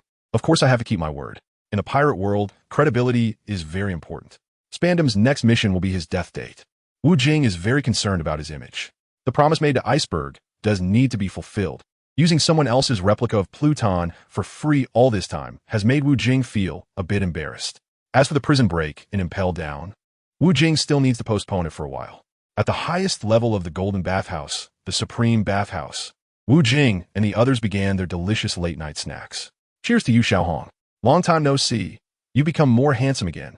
Xiaohong has a good alcohol tolerance and has already toasted Wu Jing several times, but still shows no signs of getting drunk. Xiao Hong has also become more and more beautiful. In a few years, she could get married. No one wants me, if you don't mind. I can be your little wife. Xiao Hong, who has a thick skin, is quite open. The two raised their glasses and drank in one go. Xiao Hong's earlier words caused a stir in the crowd. I really want to drink the wedding wine of Sister Xiao Hong and Lord Wu Jing. Long Kuei was the first to speak up. If we drink, we should drink violets first. Xiao Hong still has a few more years to go. Marco really wants to drink Wu Jing's wedding wine. He has already drunk the wedding wine of himself and Daisy, and now it's time for him to drink Wu Jing's. After all, with so many women around Wu Jing, any choice would be a match made in heaven. Let's drink the wedding wine of His Majesty and Hancock first. I want to be last in line, Violet said, her face slightly flushed. The captain is really too happy. When can I be this happy? Lei Jiu said with envy. Multiple interactions have shown that Wu Jing does not have any interest in her, and Lei Jiu is quite self-aware. Wu Jing knew that Lei Jiu wanted to be his woman, but he only regarded Lei Jiu as a subordinate, not a beautiful woman that he must have. You will drink to that sooner or later. Wu Jing lit up the cigar in his hand and then glanced at Luo, who was a man of few words. However, just now, Wu Jing noticed a slight change in Luo's expression, indicating that this guy seemed to have some interest in Lei Jiu. Chapter 257, Playing Matchmaker. When Lei Jiu said that earlier, there was actually a small fluctuation in Luo's expression, which Wu Jing caught. Usually, Luo's unchanging expression made it difficult for others to discern what he was thinking, a typical silent type. Lei Jiu, we have many outstanding men in the dragon-slaying pirate group. Just look for one that suits you, and I will match you up. Wu Jing suddenly blurted out. Wu Jing's words caused a slight fluctuation in Luo's emotions again. All of this was observed by Wu Jing, which made him want to laugh. If he hadn't happened to see it today, he wouldn't have known that Luo, this reserved guy, actually had an interest in Lei Jiu. It seemed that today he would play matchmaker. The crowd erupted in cheers again. Captain, you're just handing her over. With such a beautiful sister like Lei Jiu, if it were me, I would have accepted her long ago. Long Kuei teased. Go away. Kid just know how to make a fuss. Lei Jiu didn't have Wu Jing's composure in dealing with things. Now, it was her turn to be teased, and her face immediately flushed, hot and red. Our excellent Margao already has a wife, but he can still marry another one. Violet helped Lei Jiu out of her embarrassment. Lei Jiu really wanted her own happiness, so as a good sister, she naturally needed to provide good advice. No, I will only love Daisy in this lifetime. Margao is a devoted person. Isn't Luo still single? Lei Jiu can consider him. Robin thought of another single man, which was Luo. Everyone turned their attention to Luo, waiting for his response. I think since we're all such familiar partners, it feels a bit inappropriate. Lei Jiu first expressed her stance. What's inappropriate? Living together, aren't we more familiar? Luo, why have you been quiet? I'll just follow everyone's opinions. Luo had no opinion and didn't know what to say. Idiot, we're just stirring the pot. For such a lifelong matter, how can you not express your stance? All right, then I'll take care of Lei Jiu. Luo mustered his courage to say what was on his mind. Captain Wu Jing, I'm very touched by your concern for me. I'll think about this matter again. Lei Jiu didn't give Luo any face. Everyone agreed with Lei Jiu's words. Matters of the heart cannot be forced. Luo, with a face full of frustration, didn't receive Lei Jiu's approval. Come on. She originally wasn't interested in Luo. He was just too dull and lacked charm. Women like men with masculine appeal, like Wu Jing, who was not only extremely handsome, but also quite humorous, knowing how to make women happy. He had bought a lot of lingerie for the Empress and a large amount of feminine cosmetics for Violet and Vivi. Even if Wu Jing didn't buy, these women would still follow him wholeheartedly. Wu Jing knew how to please women because he wanted to make the women around him happy and fill their hearts with a sense of happiness. However, Luo completely didn't understand women as hearts. His reclusive personality was related to his unfortunate childhood experiences. It was also related to the atmosphere of the pirate world, where men loved adventure more than women. If it weren't for Wu Jing's arrival, which stirred the love in Margao and Luo's hearts, they would probably be preparing to be lifelong second fiddles, essentially living as bachelors for life. Chapter 258, Paying Taxes. Since the matter between Luo and Lei Jiu did not come to fruition, Wu Jing felt quite helpless. He really wanted Luo to have a woman to nurture him, but unfortunately, Lei Jiu wasn't attracted to Luo. This could only be blamed on Luo for not being perceptive enough, not knowing how to win a woman's heart. After staying for one night at the Golden Bathhouse, Wu Jing and his group left the Kamabaka Kingdom. Wu Jing had no intention of going back. He wanted to continue wandering around the pirate world. Wu Jing lay on the reclining chair, enjoying a nice sun bath. However, his mind was not at peace. Early in the morning, his phone had rung. It was Hancock, the Empress, calling him. It wasn't the affectionate words from the Empress that stirred his emotions. Hancock informed Wu Jing that the annual Sky Gold tax had begun. Last year, the island paid 1 billion berries in Sky Gold, while the daughter country paid 200 million berries.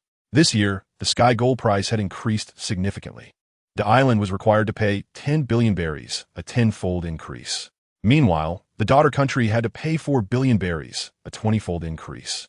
This is too outrageous. Seeing that I've made so much, they get envious and act like vampires, Wu Jing muttered to himself.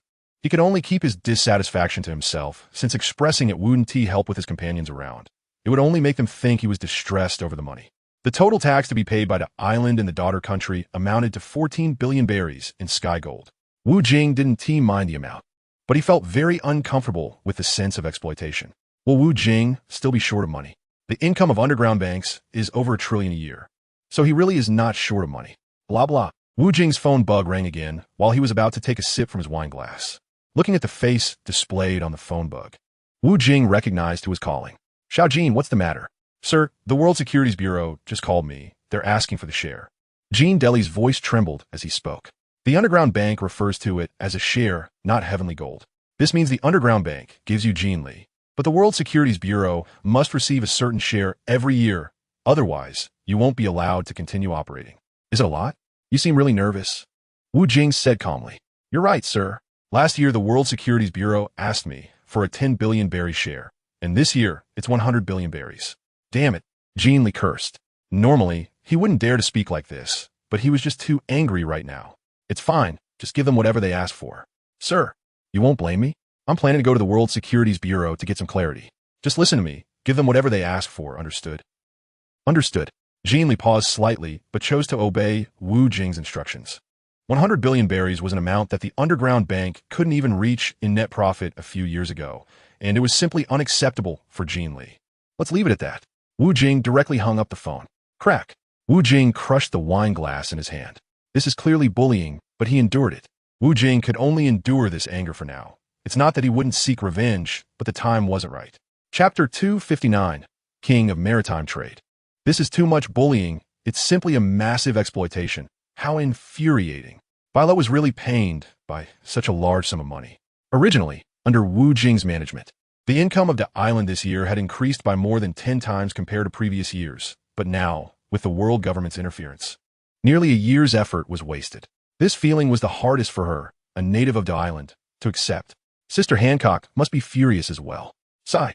I just called Fishman Island, and their tribute to the world government was the same as last year. It seems the world government is specifically targeting us. They seem to have discovered the underground banks, which are also our assets. My goodness, charging 100 billion berries is equivalent to the tribute of dozens of large countries. Listening to the discussions among his companions, Wu Jing remained with his eyes slightly squinted in a half-dazed state, but he quickly returned to normal. There's no wall that doesn't let the wind through. The world government wants to suppress our power and doesn't want us to grow stronger. Wu Jing calmly said. Currently, he couldn't launch a comprehensive counterattack. He could only keep one eye open and the other closed. The world government sees you as rich and is turning green with envy, since they want to carve out a big piece of your flesh. You must obediently offer it up. Any resistance would only lead to loss. Once you resist, the world government can justifiably strike you down. Let these funds feed them for now.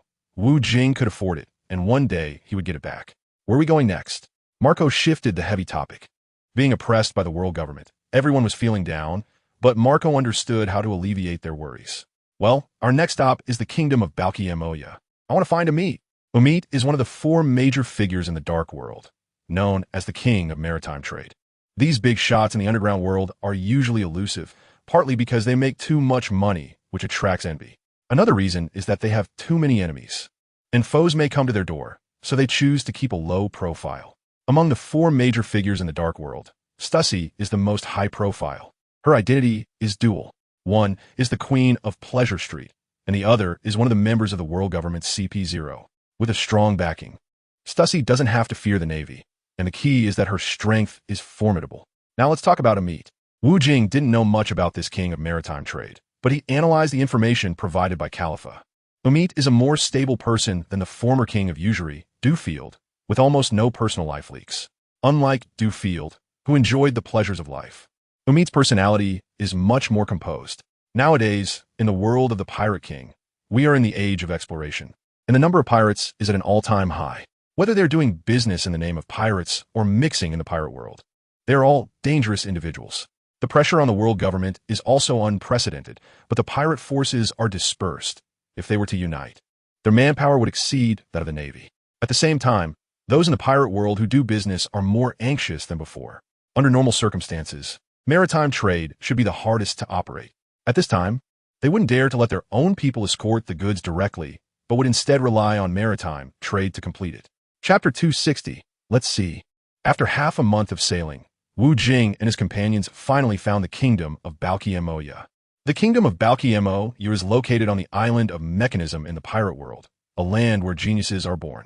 The current leader of the Navy's scientific unit, Vegapunk, is the country's top genius scientist. After Vegapunk's talents were showcased, he was invited to the Navy headquarters. The world government claims he was invited, but those who understand know he was forcibly taken. Vegapunk had long been a scientist at the Navy headquarters, putting its scientific technology in a leading position. Wu Jing and his companions have already docked the ship at the port. Looking at the bustling port with ships coming and going, one can tell how thriving Yumit's shipping business is. It's strange that Yumit's phone has been unreachable. Violet feels quite confused. Wu Jing asked her to contact Wumite and inform him that the fifth Prince Wu Jing wanted to meet him, but the call couldn't get through. It was not surprising. It must be because it's an unfamiliar number and Wumite probably doesn't answer those calls. Wu Jing stroked his chin and thought, this is too much. He's really overestimating himself, isn't he? Lone Kuei said indignantly. All right, if Wumite isn't answering, I'll just call one of his subordinates. Wu Jing calmly puffed on a cigar. He had Wumite's phone number, and he had also made a point to keep the numbers of his senior subordinates for emergencies. Blurb blurb. Wu Jing personally dialed the number, and after a few rings, the call was answered. Hello, who is this? A woman's voice came from the other end. I want to meet with Umit, Josie. Who are you? Lord Umit doesn't meet with nameless people. Upon hearing a magnetic male voice from the other side, Josie's previously displeased tone softened considerably. Let's meet first. I'll be waiting for you at the Red Rose Bar, table number 13. You'll regret it if you don't come. Wu Jing hung up the phone without waiting for Josie to respond, leaving her with a displeased expression. What an attitude. I wouldn't want to meet someone so rude. What a jerk.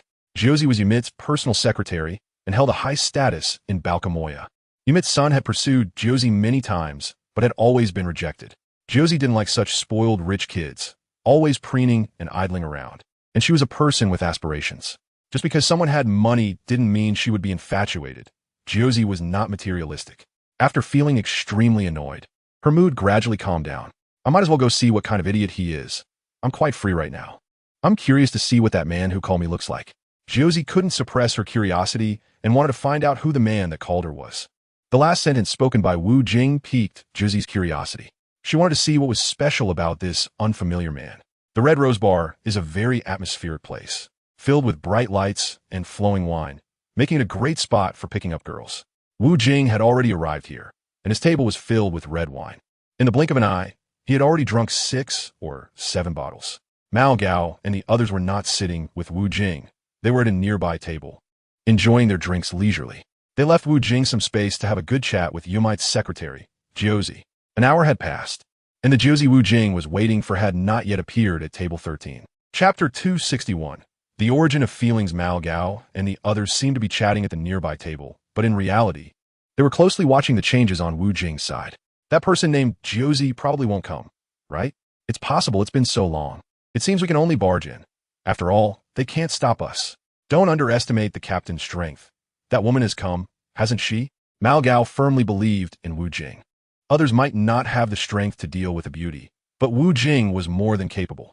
When Mao Gao mentioned that the one named Josie had arrived, everyone glanced at Wu Jing's actions, and indeed, there was a woman sitting at table 13. Josie had actually arrived early. She had been wandering around the bar and did not sit down at table 13 immediately. Josie wanted to see what kind of person was sitting at table 13. Upon seeing Wu Jing sitting there, Josie's gaze was fixed on him. Young, charismatic, and handsome, Wu Jing's first impression on Josie was a perfect score of 10. Josie immediately went to the restroom to touch up her makeup in front of the mirror, making her look even more beautiful. coupled with her golden ratio figure. She was a beauty who could easily score an 8, while Hancock and Kazuki Hayori would be perfect 10s. Then Josie, feeling flustered, went to meet him. "Excuse me, are you waiting for me?" Josie smiled brightly at Wu Jing. "Yes, please have a seat."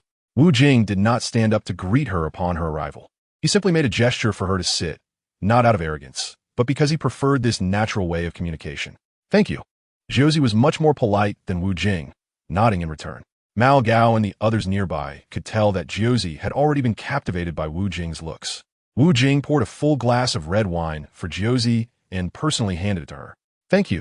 Josie quickly expressed her gratitude, behaving quite ladylike. When she took the wine glass from Wu Jing, their fingers brushed against each other. This made Josie's face blush. She was glad she came, otherwise, as Wu Jing said, she would really regret it. "I'm looking for Yumit because of shipping matters. Since my shipping volume is quite large, I need to discuss it with him in person." Wu Jing explained the reason for the meeting. "That's no problem. Lord Yumit is out these days, but he will be back in a few days.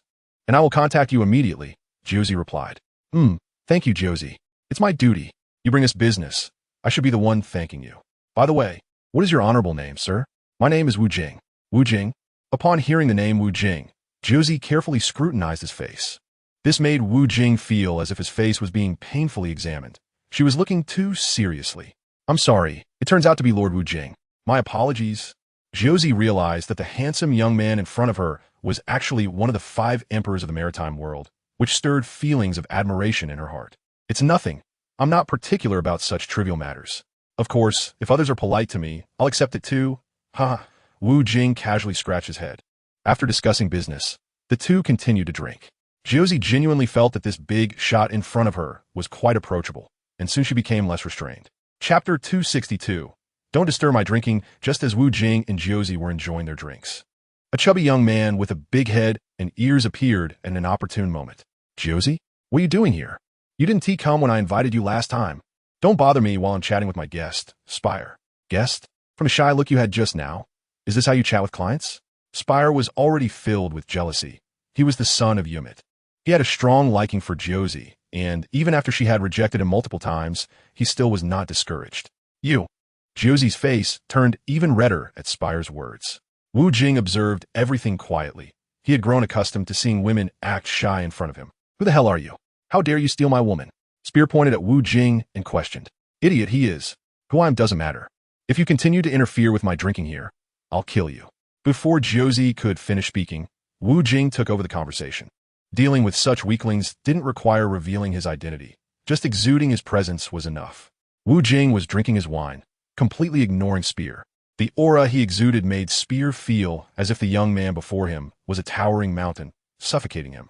He felt intimidated. A woman was nothing compared to his own life. Spear didn't dare to continue his arrogance and quickly turned to leave. "My Lord Wu Jing, please don't be angry. That is Lord Yumite's son, who idles around all day.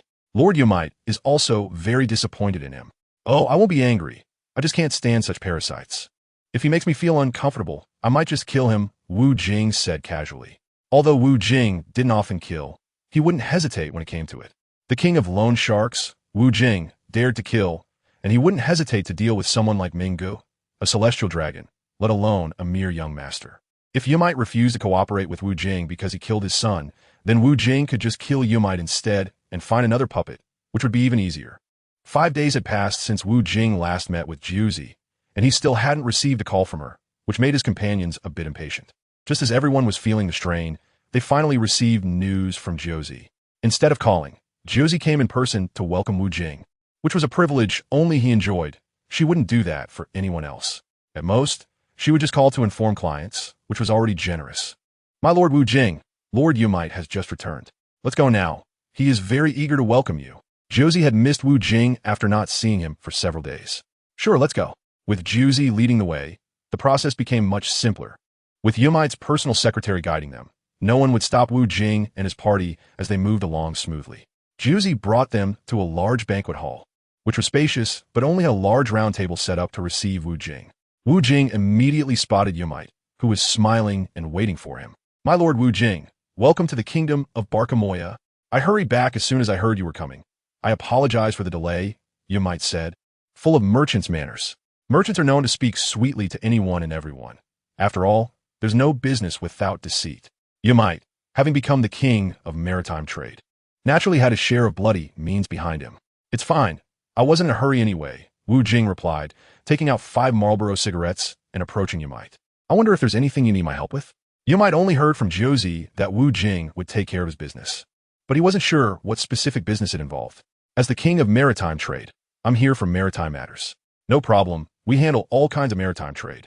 Just let me know what you need, and I'll take care of it. Come, sit down. Let's eat and talk. Fine wine and delicacies were laid out before them, and Yumite was determined to treat Wu Jing well. After 3 cups of wine, the conversation flowed more freely, though it was mostly just polite chatter. Yumite was well aware of Wu Jing's background. His stunning performance had attracted much attention. As one of the big shots in the underworld, Yumite was even more cautious. He paid special attention to such dangerous individuals and wouldn't dare provoke someone he couldn't afford to offend. My lord, I offended you a few days ago. I sincerely apologize. I'll drink this cup of wine as an apology, Spears said, also present at the table. Spear didn't know Wu Jing. He was too engrossed in his lavish lifestyle to care about the changes in the pirate world. Just drinking 1 cup of wine seemed lacking in sincerity to Wu Jing, who glanced at Spear. Well, then I'll drink 2 cups. Spear had a poor tolerance for alcohol, but was particularly interested in women. Drink this barrel of rum. Clang.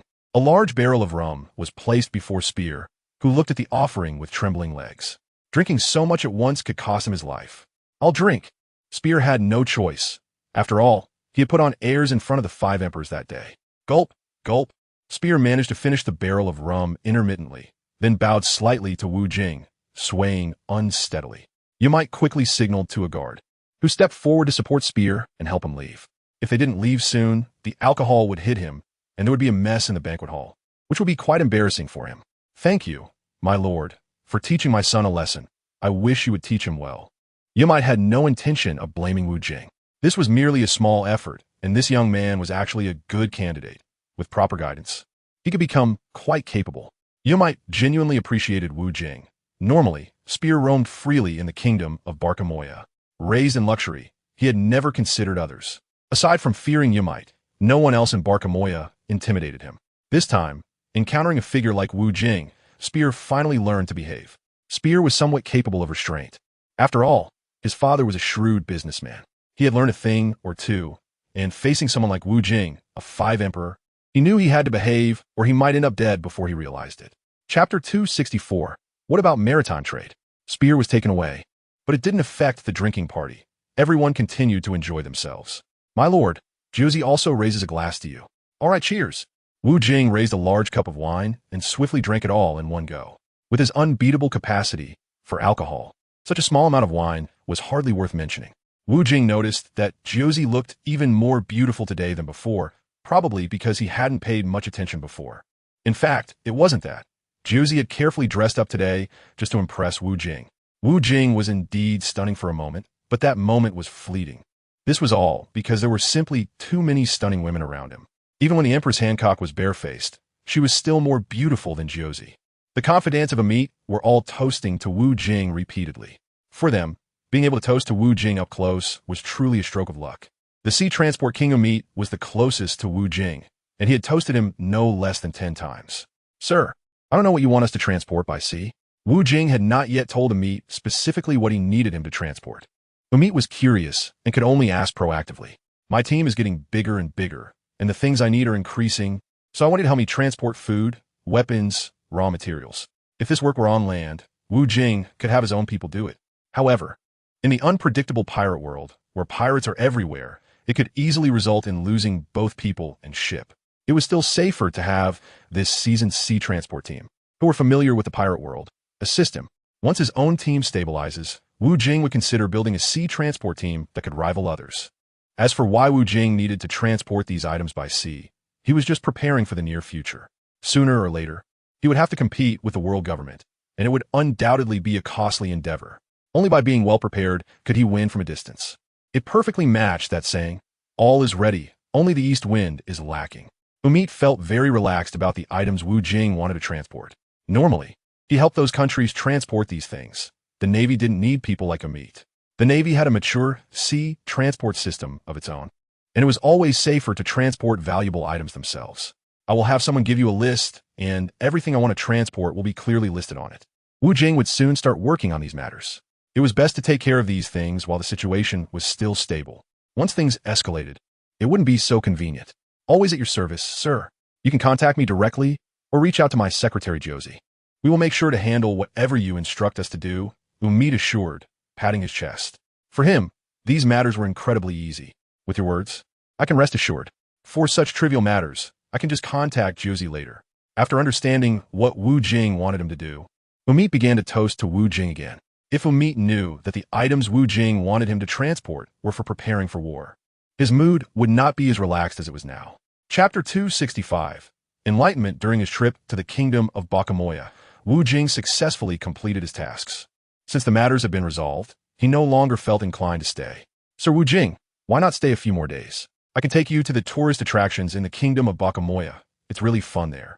Hearing Josie's enthusiastic invitation, Wu Jing felt quite troubled. He had no romantic intentions towards Josie and naturally wouldn't he go off with her for a romantic getaway. If he went out with Josie, it would mean giving her hope. If that led to her becoming a tragic figure, he would truly be a sinner for eternity. Josie, my wife is still waiting for me at home. I'm sorry. Wife. Sir, you got married at such a young age? Josie's eyes reddened upon hearing Wu Jing's words. Yes. Wu Jing's simple response weighed heavily on Josie's heart. Such an outstanding man must have many women vying for his attention, and Josie felt a deep sense of helplessness. Wu Jing patted Josie's shoulder, which was full of femininity, as a simple consolation. Over time, this one-sided love would fade away. It wasn't just Josie who was there to see Wu Jing off. There was also Umid. Umid gave Wu Jing many gifts, but Wu Jing politely declined, saying it wasn't necessary. Umid insisted that these gifts must be given as a way to thank Wu Jing for taking care of his business. Wu Jing could only accept it coldly. He had already gotten used to others giving him things. The last time he went to Alabasta, Vivi had sent him a bunch of items, including wine and delicacies, before he left. His worship was already filled to capacity. If it were any larger, Vivi would have sent him even more. Similarly, when he left Wano country, he took away a large number of daily necessities.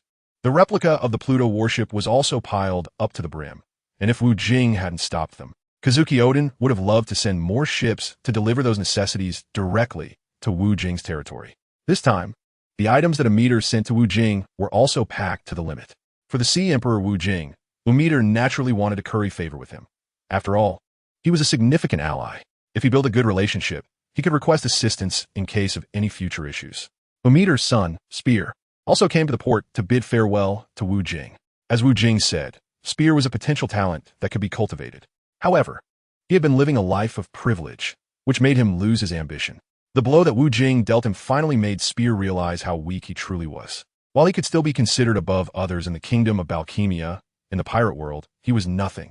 Meanwhile, Wu Jing, who was even younger than him, had already become a king of a nation and one of the 5 emperors in the pirate world. This made Spear alert.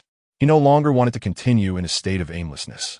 Umid saw his precious son, who just a few days ago was still in a state of complacency, and after meeting Wu Jing, he seemed to have transformed completely, which made Umid very happy. This unambitious son had finally started to awaken. Umid had already begun to see Wu Jing as a benefactor. It was quite a coincidence. He originally thought Spear would live his life like those rich second-generation individuals on Earth, indulging in food, drink, and entertainment until his demise. It seemed that Spear still had great potential. Chapter 266.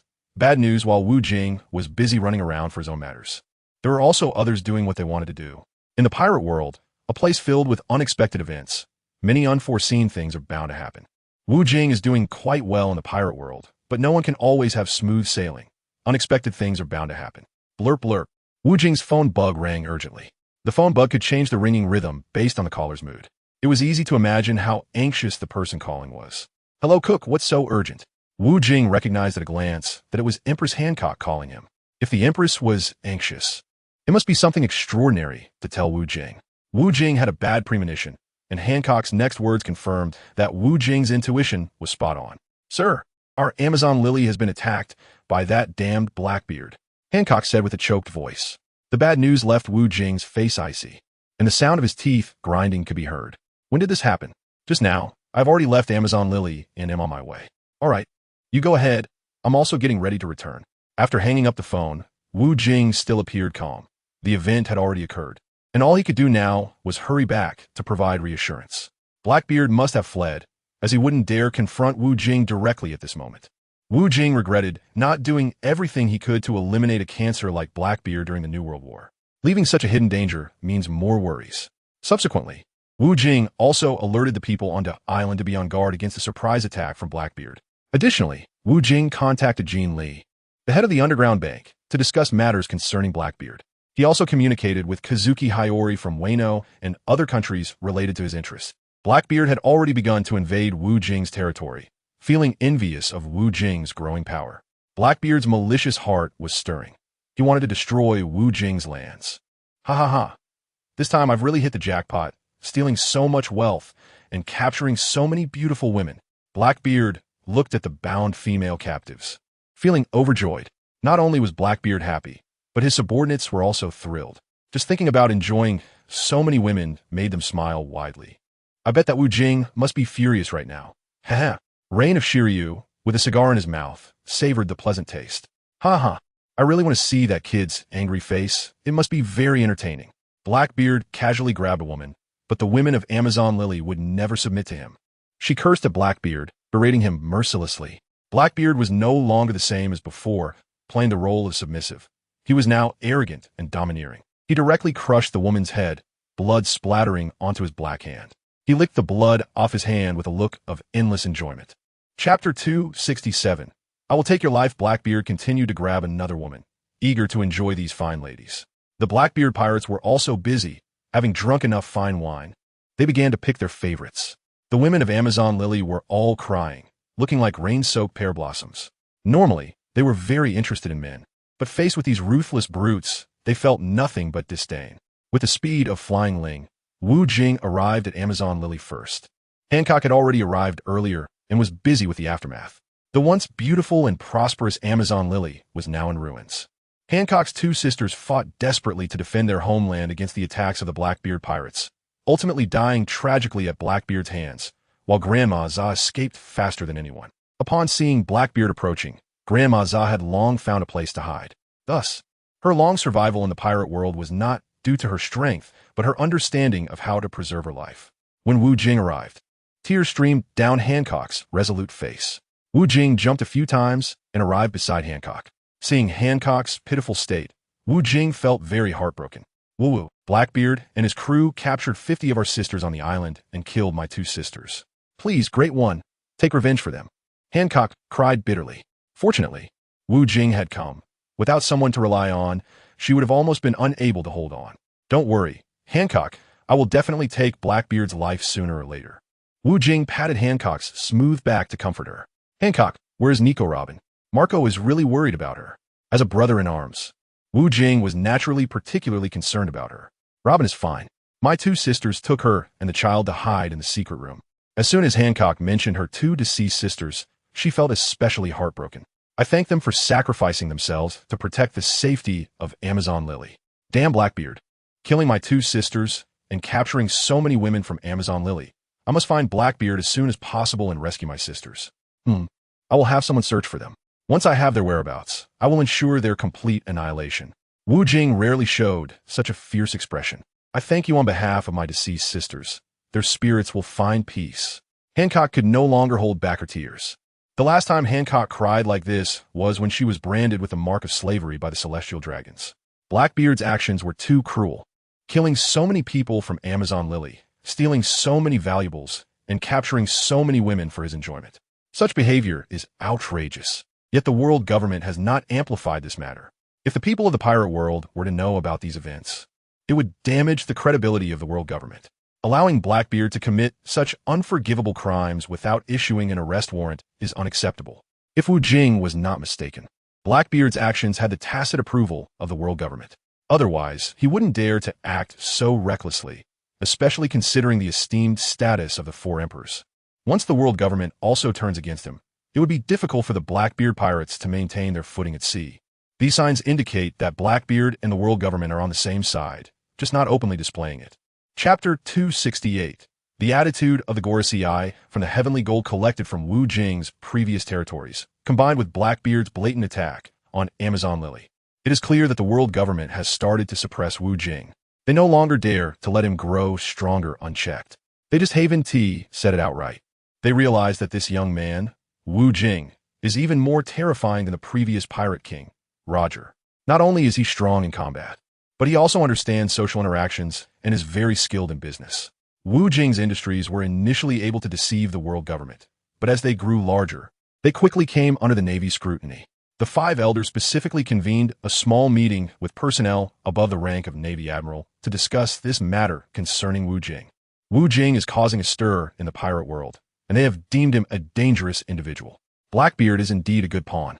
He is perfectly suited for such despicable deeds. Jin Xing said coldly, having lived for so long, I no longer know what humanity is. In his eyes, the laws of this world seem to offer no better method than ruthless management. Wu Jing has gone too far. He is arrogant and presumptuous. We have already given him a warning, but he chose not to listen. Jupiter sipped his coffee, applauding Blackbeard's destruction of the daughter kingdom. This is good. Let Blackbeard teach him a lesson. When your business grows large, it attracts attention. You may be able to defend the East, but that doesn't mean you can defend the West.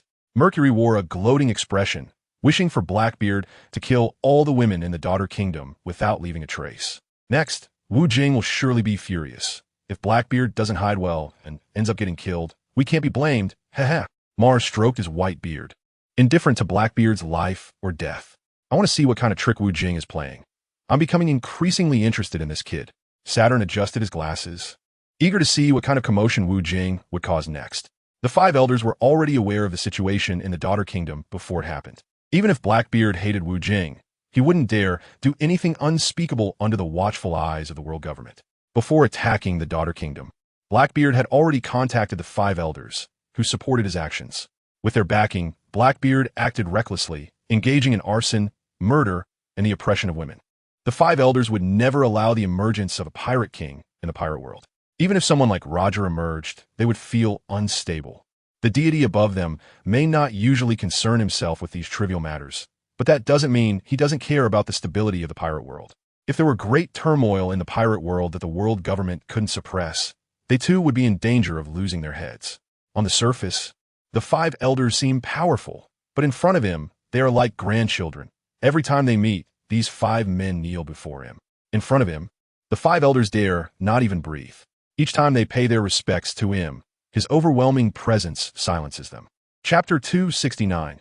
Departure. The news of Blackbeard's attack on the daughter kingdom did not appear in the world news, all due to the wishes of the world government.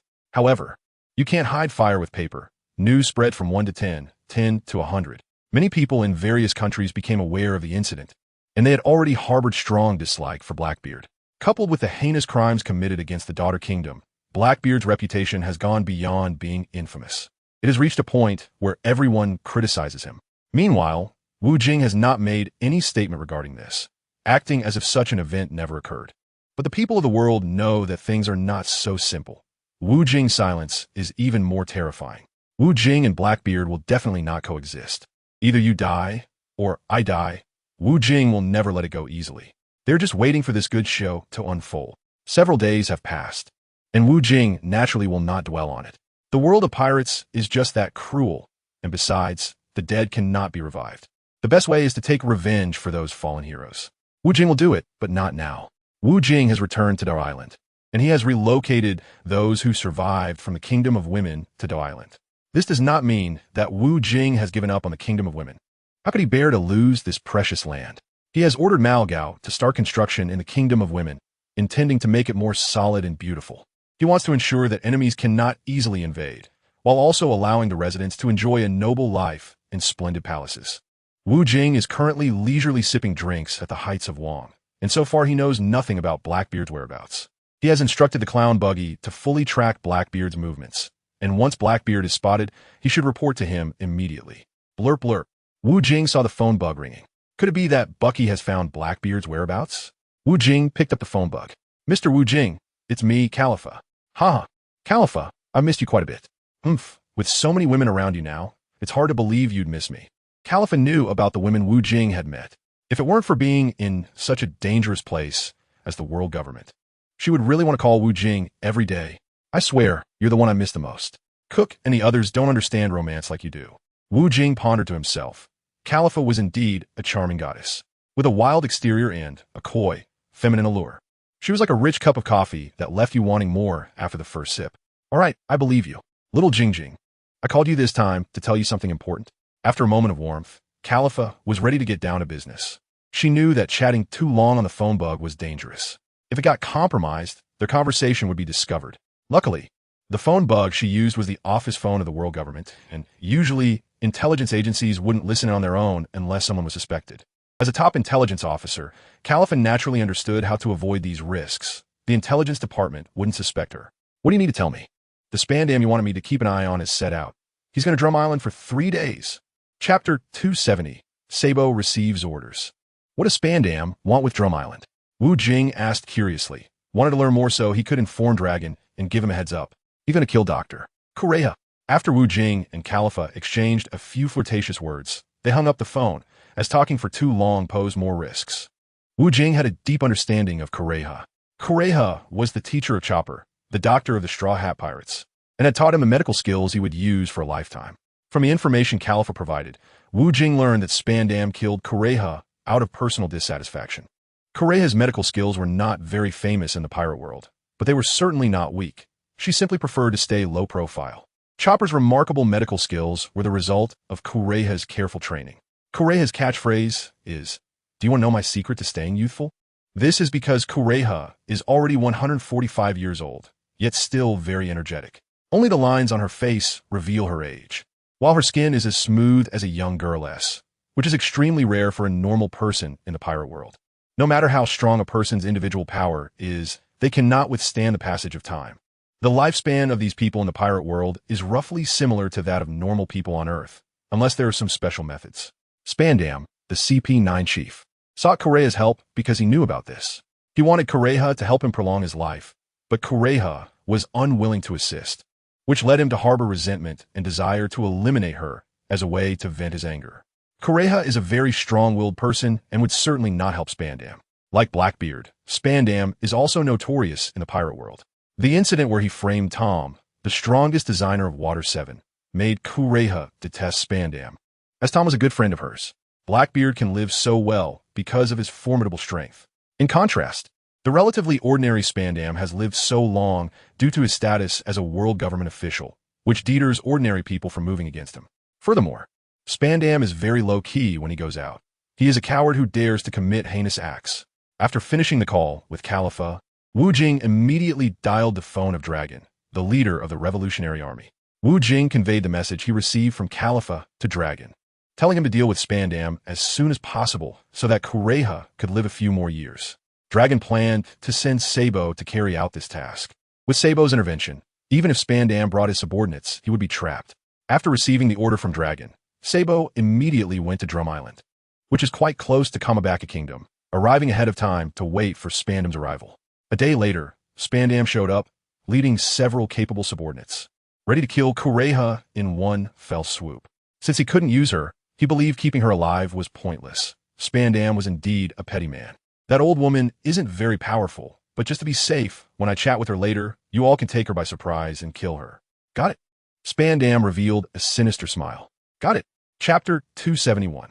The secret is drinking. When Sabo arrived, he had already spoken to Kureha, and she had no doubts about what Sabo said. It was no surprise to Kureha that Spandam would come to kill her, but she knew she couldn't fend him off alone. Sabo didn't really want to rush over. If it weren't for Wu Jing urging him to hurry, he wouldn't be guarding Kureha. For him, this was just a mission to kill Spandam, and Kureha's life or death was not part of the mission. According to Sabo's plan, he would wait until Spandam killed Kureha, then ambush him on his way out for a sure kill, rather than just waiting for Spandam to arrive, which was exhausting. Another reason Sabo was working so hard was to show Dragon that he was capable and could take on various tasks, proving he had the ability to inherit the position of the Revolutionary Army leader. Kureha, don't you really want to tell me the secret to longevity? Spandam had arrived at Kureha's residence. Aha, if I tell you, you won't kill me, right? Kureha sipped her rum. No one expected a 148-year-old woman to drink so boldly. Her body was still quite strong, surprising Sabo, who was hiding in the shadows. I promise I won't kill you. Trust me, Kureha. Spandam wasn't surprised by Kureha's sudden change in attitude. Who isn't afraid of death? If given the choice, he would be very willing to speak up just to stay alive. Earlier, Kureha had refused a compromise, but it seemed the old woman had wised up in the past few days. Spandam's slippery eyes kept darting around, trying to figure out Kureha's mind. He was a person who understood calculations well. The secret is drinking. That damned old woman. It seems I have no choice but to kill you. Since you don't believe me, there's nothing I can do. Kureha remained relaxed and unafraid in the face of Spandam's dark, terrifying demeanor. If you want to kill him, you should ask me first. A figure stepped out from the corner. Now that Spandam had appeared, Sabo had no need to hide anymore. Sabo, what are you doing here? Are the Revolutionary Army planning a rebellion? Rebellion? Isn't the Revolutionary Army all about rebellion? Fool, I advise you not to act impulsively. I just want to ask this old woman a few things, and that's it for today. Spandam no longer had the thought of killing Kureha. He was afraid that if he stayed any longer, he really wouldn't be able to leave. After speaking, Spandam turned to leave, and his guards hurried to follow. Sabo's reputation in the pirate world was not weak. They knew they couldn't afford to provoke him. Dragon's breath.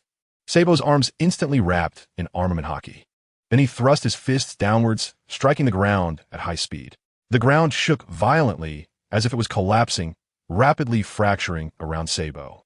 A huge cloud of smoke and explosion erupted, causing the greatest damage to Spandam's group as Sabo targeted them. Except for Spandam, everyone else was knocked unconscious. Chapter 272, Completing the Mission. Sabo, do you want to wipe us out? Killing me won't do any good for your Revolutionary Army. Spandam was filled with fear, knowing he couldn't defeat Sabo. Stop talking nonsense. Today you must die. Before Sabo finished speaking, he raised his right leg and swept it towards Spandam. If that kick hit Spandam, it would definitely break his legs. With a loud crash, Sabo's kick was powerful and heavy. However, they didn't see Spandam being kicked away. Instead, Sabo's right leg was clashing with a thick elephant leg in midair. Spandam had transformed into an elephant and was now swinging his thick leg to resist Sabo's attack. Spandam was a user of the elephant fruit. Although he had a devil fruit, its power was relatively weak. Now, facing Sabo, Spandam found it very difficult. I don't know who leaked my whereabouts, damned. Spandam cursed inwardly, feeling extremely resentful. He had always been cautious when going out, with almost no one knowing where he was going, except for a few high-ranking officials in the world government. Sabo intensified his attacks in terms of speed and power. Spandam was not on the same level as Sabo. Despite Spandam's desperate fighting state, Sabo still appeared relaxed. Sabo suddenly felt thankful to Wu Jing. After clashing with Wu Jing twice, his strength had undergone a qualitative leap. Facing Wu Jing, Sabo felt helpless, but now dealing with others, he felt much less effort was required. Take this. Sabo filled his pipe with armament hockey and swung it towards the elephant's thigh, leaving a deep wound visible to the bone. Blood gushed out like a burst water pipe. With Spandam's scream, the elephant couldn't hold on any longer and fell to the ground. The elephant gradually transformed back into human form, revealing Spandam's original appearance. He still looked as lecherous as ever, making it clear he was a despicable and malicious person. Don't kill me. Don't kill.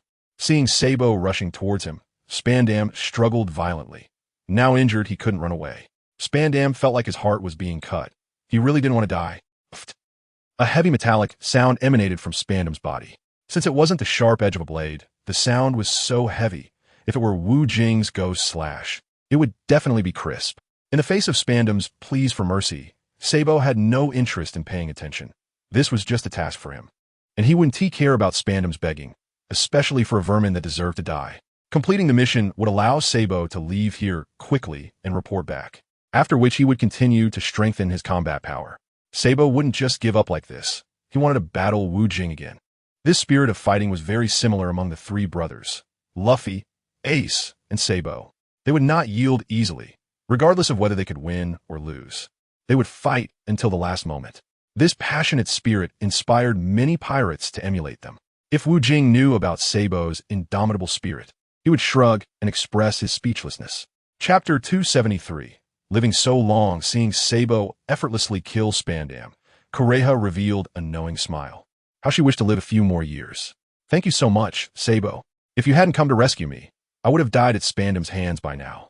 Kureha, you misunderstood. This was just a coincidence. Wu Jing brushed off the dust from his clothes. Coincidence? Yes, it was Wu Jing who wanted to kill him. And Spandam happened to come to kill you. But you really should thank him. He made me rush over quickly to prevent Spandam's plan from succeeding. So it was Wu Jing who sent you to kill Spandam. I truly thank him, Kureha remarked. Regarding Kureha's words, Sabo didn't provide further explanation. It wasn't Wu Jing who sent him, it was Dragon who did. Sabo whistled into the air, and soon a dark mass of birds appeared in the sky. It was a group of crows, with the largest being a two-headed crow, which Sabo used for transportation. With a leap, Sabo flew onto the back of the two-headed crow and quickly departed. Kureha, on the other hand, was still immersed in her thoughts about Wu Jing. She had long heard of his great name.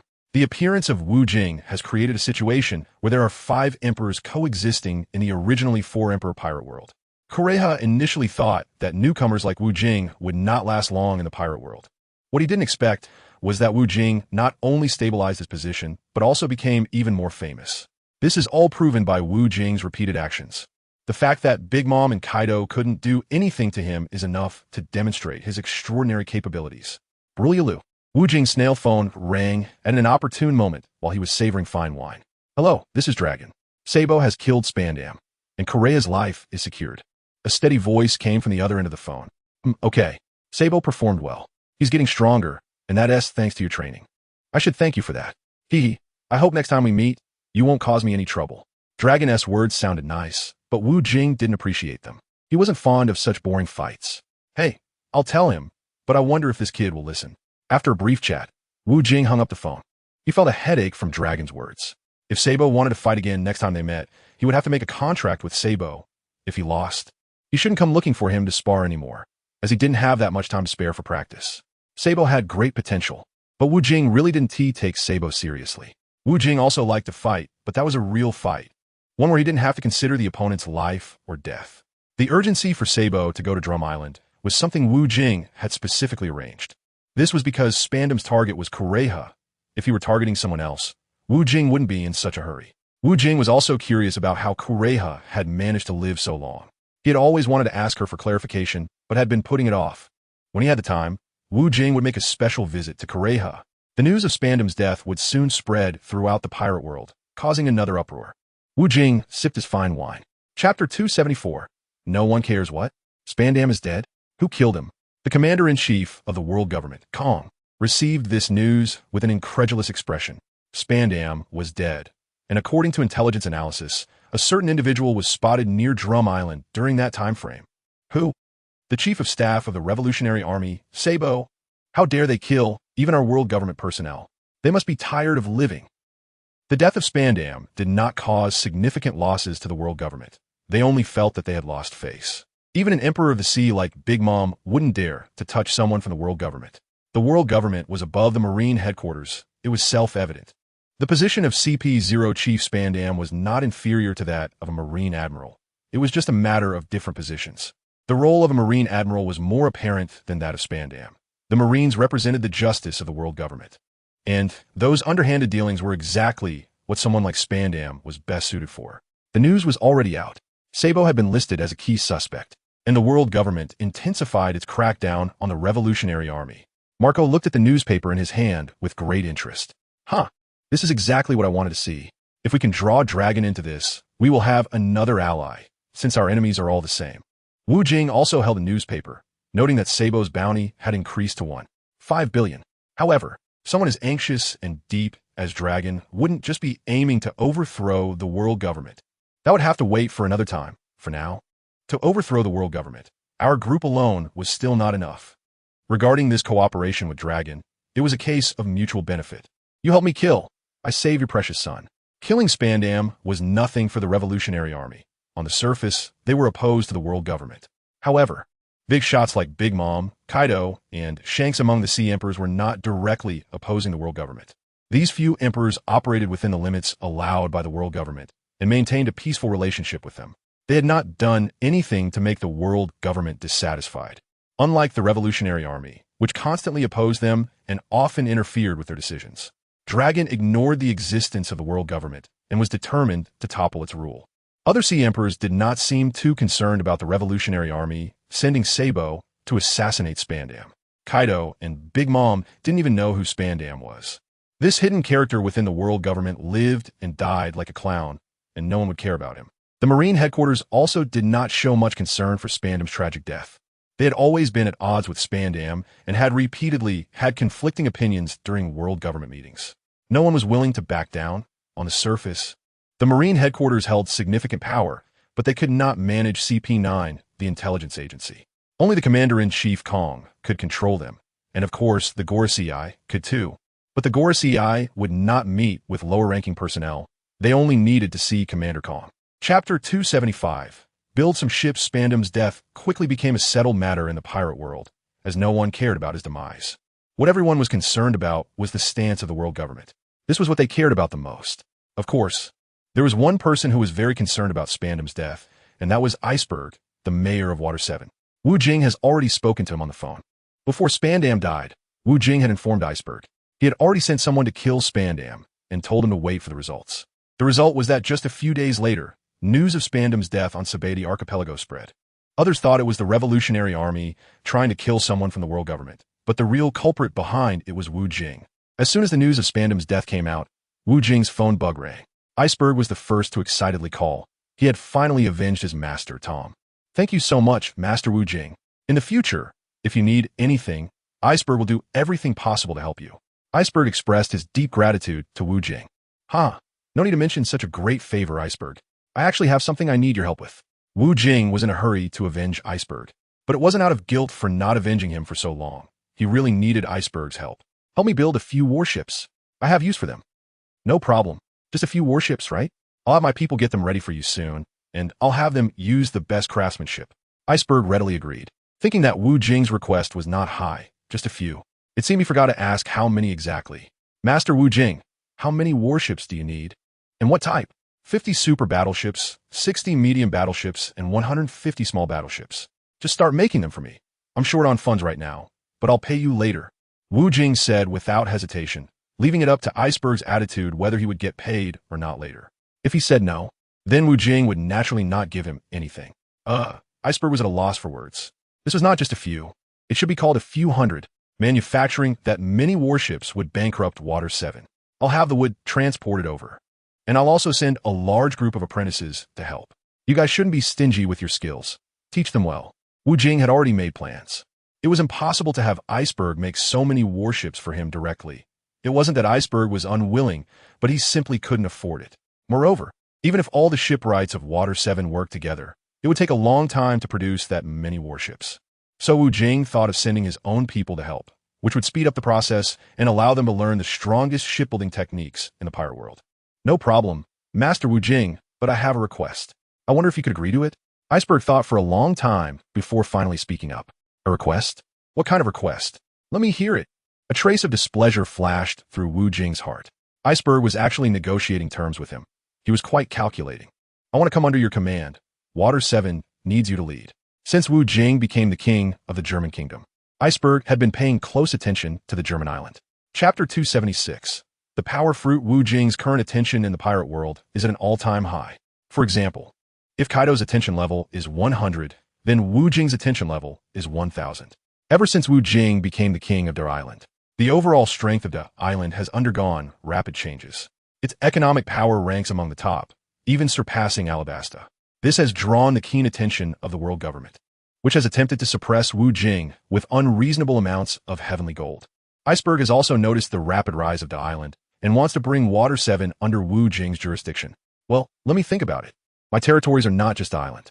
Wu Jing did not immediately agree to Iceberg's request. Not everyone can easily join my ranks, though Water 7 qualifies. Wu Jing still wants to take it slow. All right, I'm satisfied with your words, my lord. I will naturally complete the shipbuilding task. Please rest assured.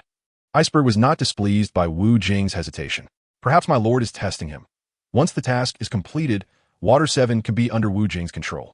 At that time, Water 7 will thrive in the pirate world, and no one will dare to act recklessly there, unlike the current world government, which deceives and exploits them while turning a blind eye to the perpetrators. After the phone call, Wu Jing instructed Violet to send someone to Water 7. To build so many ships, a large amount of wood and equipment is needed.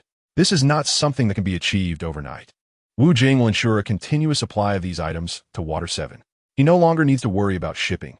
The King of the Sea, Umiter, will help him with this, along with Umiter's secretary, Kiku, who will work diligently for Wu Jing. Rumble. The roaring magma churned in the air, and a muscular man stood beneath the intense lava, completely unharmed. Vegapunk, it seems like my body has endless strength now. Akainu, with a cigar in his mouth, looked at the swirling magma above him with satisfaction. I implanted an artificial devil fruit in your body. This fruit continuously restores your energy. Vegapunk adjusted his glasses, looking scholarly. Last time, Vegapunk modified Akainu's body, but Akainu was not satisfied. At Akainu's repeated requests, Vegapunk reluctantly took out this excellent fruit. Akainu already possessed a magma devil fruit and could not consume another one, but having an artificial devil fruit did not affect him. This artificial devil fruit can continuously replenish the user's stamina, and Vegapunk called it the power fruit. It is quite similar to the regeneration fruit inside Wu Jing, but naturally. A natural devil fruit is more powerful than an artificial one. For Akainu, he was already very pleased. With his continuous stamina, he believed he could defeat Wu Jing. He would bury Wu Jing in the scorching magma with his endless magma power. Next time I encounter that damned Wu Jing, I will definitely understand him. Akainu's eyes revealed a cruel and bloodthirsty light. Chapter 277. The Insider today. Why is my eyelid twitching so much? Wu Jing rubbed his eyelid. Speaking of which, he had been resting well lately. Under normal circumstances, eyelids shouldn't twitch. Could something bad be happening? Just as Wu Jing was pondering, his din mushy rang again. Brrr. Hey, big brother, something bad has happened. Green Bull shouted loudly into the phone. What are you shouting about? Speak clearly. Wu Jing raised an eyebrow, realizing something bad must have happened. That Califa has been captured. Didn't you tell me to keep an eye on her? As soon as I found out, I told you. Under Wu Jing's inquiry, Green Bull revealed everything he knew. The death of Spandam on Eni's lobby led the world government to suspect there was an insider. As an intelligence agency of the world government, they usually operate very discreetly, especially since Spandam was known to be cowardly.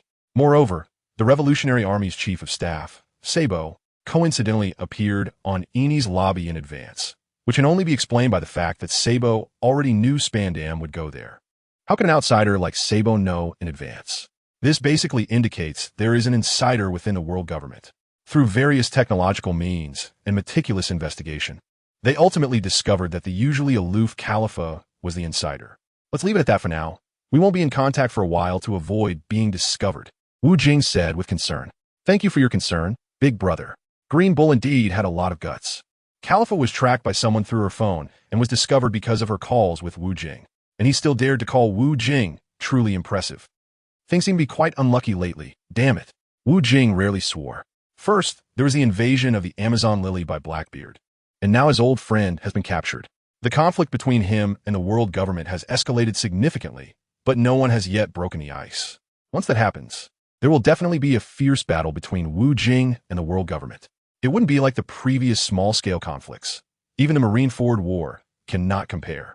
This would be a full-scale war in the pirate world, and Wu Jing's current power is already the largest among pirates.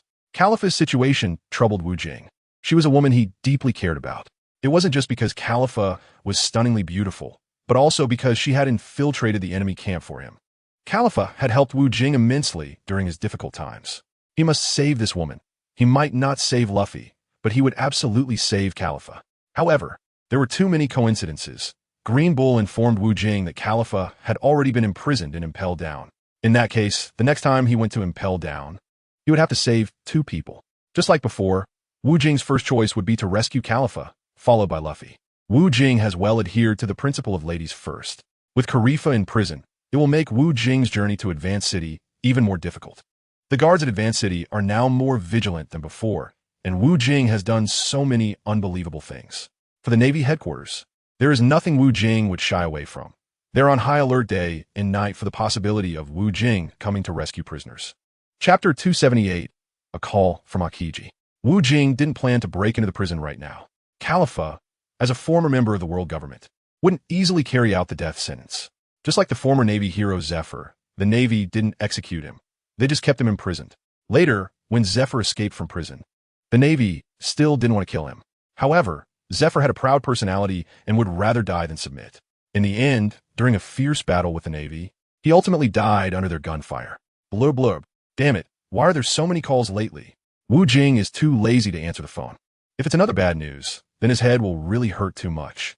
Huh, it's Aokiji. Wu Jing looked at the phone bug and, upon realizing it was Aokiji, chose to answer the call. Hello, Captain, I found Pandora. Hurry up and come. Aokiji said, slightly excited. Haha, That's great, Akiji. I'm on my way. Wu Jing praised Akiji. Wu Jing also had a map in his hand, which he copied from the original map of Qingji. After months of searching, Qingji finally found the exact location of Xiangula. This was also thanks to the map given to him by the strange monk Erki. Otherwise, he might never have found Xiangula in his lifetime. Xiangula is located in the Sky Island, a very mysterious place that exists above 10,000 meters in the White Sea. Besides Xiangula, the Sky Island also includes 5 other islands: the Land of Gods, Baika, Angel Island, Cloud Hidden Village, and Visalia. Baika has already been destroyed by Enel, who calls himself the god of thunder, and Enel has moved to the Land of Gods. Enel is also a powerful fruit user.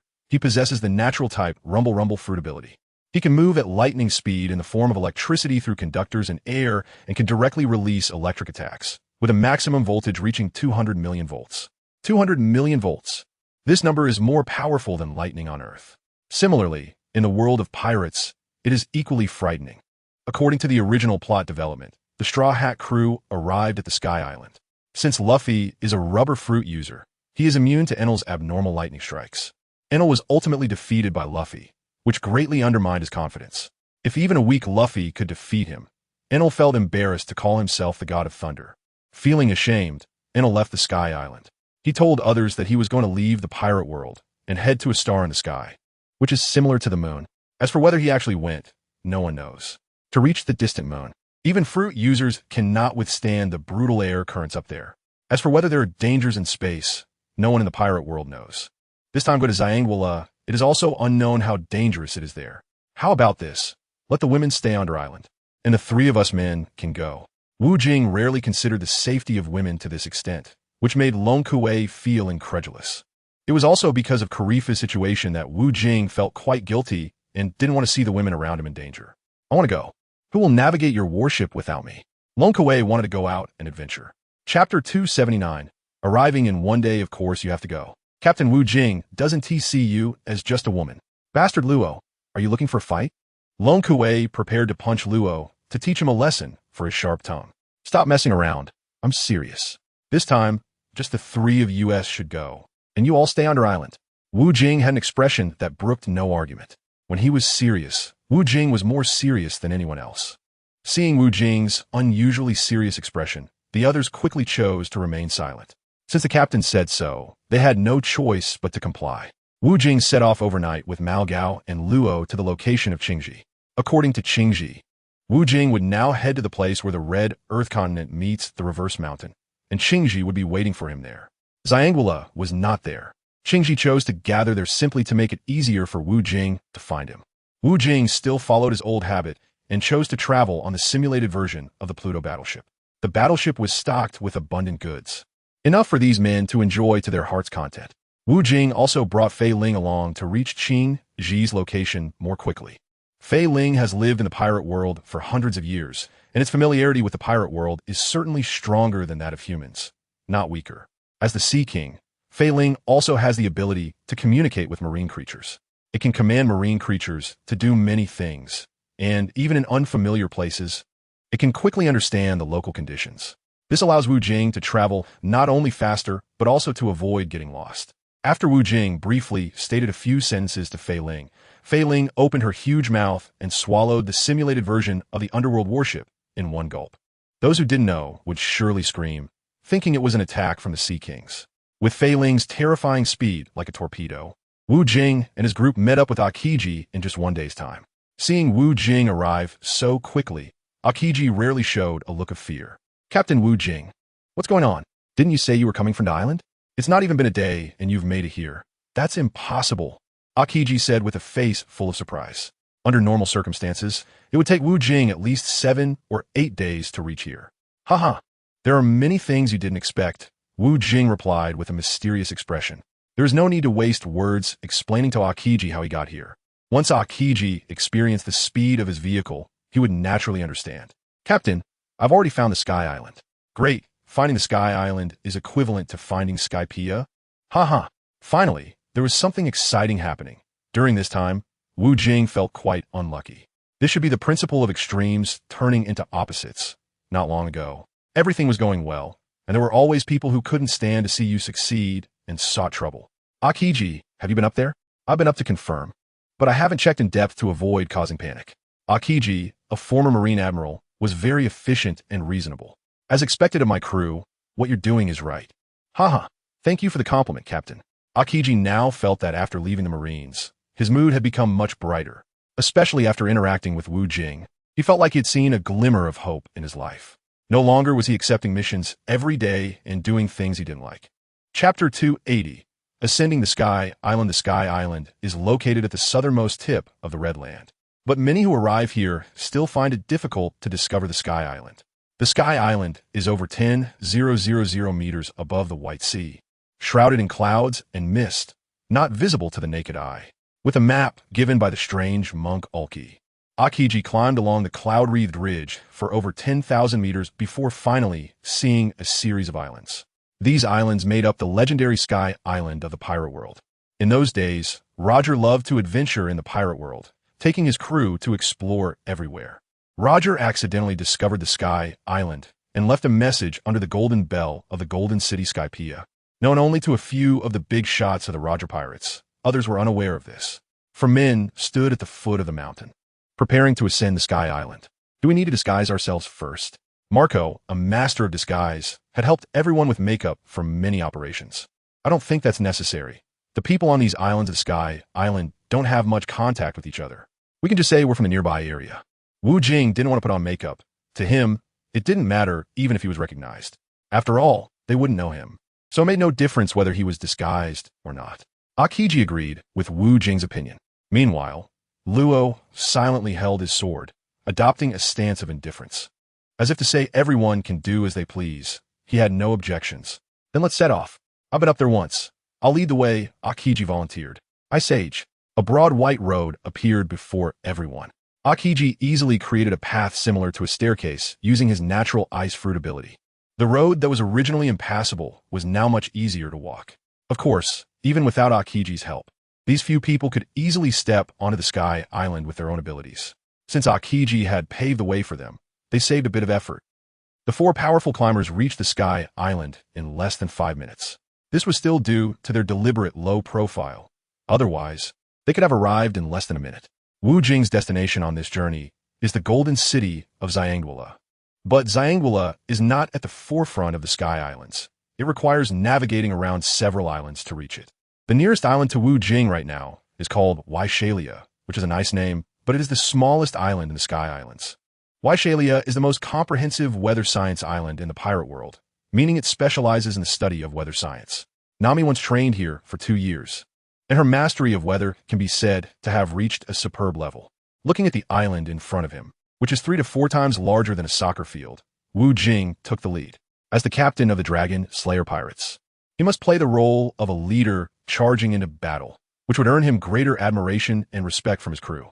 Akiji was the first to follow. Having been in the Navy, he was always particularly proactive. In contrast, Ma Gao and Luo Tian's lazy personalities made them appear uninterested and unenthusiastic. Who are you guys? A tall, cold-looking woman appeared in front of Wu Jing and the others. Beside her was another woman who, unlike the cold-eyed woman, had a warm smile and looked much more approachable. The cold-looking woman was full of spirit, dressed in a tight combat suit that perfectly outlined her curves. If it were any other man, he would have already been captivated by her beauty. The warm-colored woman, on the other hand, was even more stunning. With delicate features resembling a doll, she was slightly shorter than the cold-eyed woman, but had a similarly beautiful figure. Chapter 281. The Great Liar. We are from the neighboring Divine Kingdom. Just taking a walk, Wu Jing said without changing his expression. Divine Kingdom? When did you guys become part of the Divine Kingdom? You're lying. The cold-looking woman pointed at Wu Jing and shouted angrily. If you don't believe me, what can I do? Do you want to stop me from going home? Wu Jing was too lazy to explain. He was indeed lying. Great liar. I'm from the Divine Kingdom too. The Sky Islands do not welcome outsiders, so you should leave. The cold-looking woman said fiercely, exuding a strong mother tiger aura. Hearing her words, Wu Jing felt a headache coming on. It was really unfortunate that his lie was exposed. Luo wore a smug expression, as he had never seen anyone so audacious in front of Wu Jing. Faced with this fierce woman, Wu Jing felt quite helpless. He was so handsome. Yet this cold-looking woman seemed disinterested. Normally, Wu Jing would have directly retaliated, but with several crew members watching behind him, using violence didn't seem very wise. The problem was that there seemed to be no point in communicating with such an aggressive woman. Troublesome. So damn troublesome, Wu Jing muttered to himself. If it really came down to it, he could just take out these two women and then swagger into Xiangwula. Even if he turned the Sky Islands upside down, it wouldn't stop Wu Jing's steps. Xiaoyu, don't be rude. The Sky Islands rarely have guests. We should treat them with courtesy. The stunningly beautiful woman said with a hint of authority. Yes, Lady Lan Fei. The once aggressive Xiaoyu retreated behind Lan Fei, as if her fire had been extinguished. Hey, thank you. I really am an outsider, but I mean no harm. Wu Jing politely cupped his fist in greeting. He explained with a bit of effort mainly because he felt that this woman named Lan Fei was quite nice. It would be good to cultivate some feelings. Next time he came to the Sky Islands, it wouldn't be so troublesome. If he were purely expressing gratitude, that wouldn't be Wu Jing's current style. He was now a genuine big shot, not a genteel gentleman anymore. You look so sunny and handsome. You must be a good person. Lan Fei smiled, making her look like a beautiful violet, dazzling and charming. Wow, you really see it right. Let's part here, and we shall meet again. After awkwardly cupping his fist again, Wu Jing prepared to leave. Wait, where are you going? The Sky Islands are heavily guarded, and as a stranger, there are many places you cannot go. I'm going to Xiangwula. Wu Jing did not avoid the topic. He had no intention of lying. Xiangwula is one of the forbidden places in the Sky Islands. Ordinary people cannot enter. I'll take you there. Xiaoyu looked at Lan Fei with a puzzled expression. What was going on with her today? Usually, she was very nice to people in the Sky Islands, but today she was treating a stranger like family and was so enthusiastic. Xiaoyu found it very strange. Indeed, very strange. People like Xiaoyu, who had never experienced romantic matters, truly did not know that Lady Lan Fei had already taken a liking to Wu Jing. Chapter 282. Back again, Lan Fei was indeed smitten. Wu Jing was so strikingly handsome that she fell in love at first sight. Xiangwula is indeed strict. It must possess something important. Wu Jing stroked his sexy chin, appearing thoughtful. To an unfeeling observer, this young man seemed quite good, but to Lan Fei, she had already regarded Wu Jing as a breathtaking figure. This has always been the tradition. Even the people of the Sky Islands cannot casually enter Xiangwula. If I take you, there will be no problem. Once Xiangwula was so glorious, known as the Golden City. It was filled with gold, but in the end, all that gold was stolen, leaving only the golden bell behind. Then I must trouble you. Lan Fei, please take me there. Wu Jing chose to let Lan Fei guide him. Since Xiangwula was so strictly guarded, it was better to have someone lead the way. With Lan Fei walking alongside Wu Jing, the people they encountered along the way no longer obstructed him. Watching this pleasing pair of Golden Boy and Jade Girl, the onlookers began to discuss amongst themselves. Looks like Princess Lan Fei has found her soulmate. She's taking her beloved to meet the king. They seem quite compatible. I wish Princess Lan Fei good luck in finding her soulmate. I wonder if it will work out. The current ruler of the Divine Kingdom is no longer the Lan family. They are in a time of crisis. Wu Jing's observation hockey was fully activated, allowing him to hear the chat records exceptionally clearly. It turned out that this beautiful girl was the princess of the divine realm. No wonder she had such outstanding grace. Wu Jing couldn't help but like Lan Fei even more, admitting to himself that he was materialistic. Looking at the white clouds floating around him, Wu Jing felt as if he were in the heavenly palace. The Sky Island was indeed a great place for retirement, with its pristine scenery and impressive buildings. The island ahead was Yunin Village, a place very few people could enter, but I can go in. Do you want to play there? Lan Fei pointed with her delicate pink finger to an island not far away. The residents of Yunin Village were called Shandia, and they preferred a secluded life. With Lan Fei's introduction, Wu Jing didn't even need to look at a map. She had provided him with all the relevant historical information about the island. What a great tour guide. It was wise to have her lead the way. Wu Jing thought to himself. With Lan Fei's introduction to the Sky Island, Wu Jing saved a lot of effort. He initially wanted to learn about the general situation of the island, such as how many people live there, how it was managed, and the beliefs of the people. When it came to the current management situation of the Sky Island, Lan Fei looked quite despondent. From her sorrowful account, Wu Jing learned about the ruling situation of the island, just as he had heard from the people on the road. Lan Fei's family had lost control over the Sky Island. They were now barely surviving. If they offended others, they could very well face the risk of extermination. Wu Jing learned from Lan Fei that the current ruler of the Sky Island was still Enelu. That guy Enelu hadn't left the Sky Island. The rumors were false. He went out for a while and then returned secretly to reclaim power. Chapter 283. Unable to understand the text, the crisis currently facing the Lan family was the most troubling issue for Lan Fei, which is why she had come out to unwind coincidentally meeting Wu Jing, who had come to the Sky Island. Wu Jing did not express much about Lan Fei's current predicament. These matters were not as important as his own affairs. For Wu Jing, completing his own tasks first was necessary before he could find the mood to help others. Your Excellency, that ahead is Skypiea. We will arrive soon. Lan Fei appeared very happy, as if she had accomplished something remarkable. In her eyes, being able to have Wu Jing handle matters made her feel very fortunate. Yes, we are almost there. Compared to Lan Fei's excitement, Wu Jing seemed much more subdued. For someone like him, who had seen so many grand scenes, it was difficult to feel emotionally stirred. Perhaps he would only feel excitement when they reached Laugh Tale. It was only then that he would know. Who could say what would happen? What if it turned out to be a disappointment? Originally, the Golden Skypiea was now no different from a small town, worn down by over 800 years of history. Skypiea had taken on a desolate air, but Wu Jing paid little attention to this. What he wanted now was to see what Roger had left under the Golden Bell. He also needed to find that historical road sign text, so he could have a chance to reach the final destination of the pirate world, Laugh Tale. Your Excellency, that is the Golden Bell. That is the last remaining piece of gold in Skypiea. The rest has either been stolen or embezzled. And that Golden Bell cannot be taken away as if it has grown there. After so many years of erosion, it no longer shines brightly. The Golden Bell has turned dark yellow. The Golden Bell witnessed the former glory of Skypiea, and it also bears witness to its current desolation. Wu Jing slowly walked to the side of the Golden Bell, lowering his head to look for the text beneath it. The ground was covered in dust, and Wu Jing swung his fist. A strong gust of wind blew away the dust, revealing a line of faintly visible text. Hey Malgao, come over here. Although Wu Jing could speak the language of the island nation, he couldn't read its script. It was like some people can speak Chinese, but can't write it. Wu Jing found himself in this awkward situation. Help me see what this line of text on the ground means. Malgao had only recently started studying history, and Robin had taught him a lot. Under Wu Jing's direction, Malgao squatted directly beneath the Golden Bell, seriously examining the line of text left by Roger. Malgao pondered over that line of text for more than half an hour and still hadn't stood up to tell Wu Jing what it meant.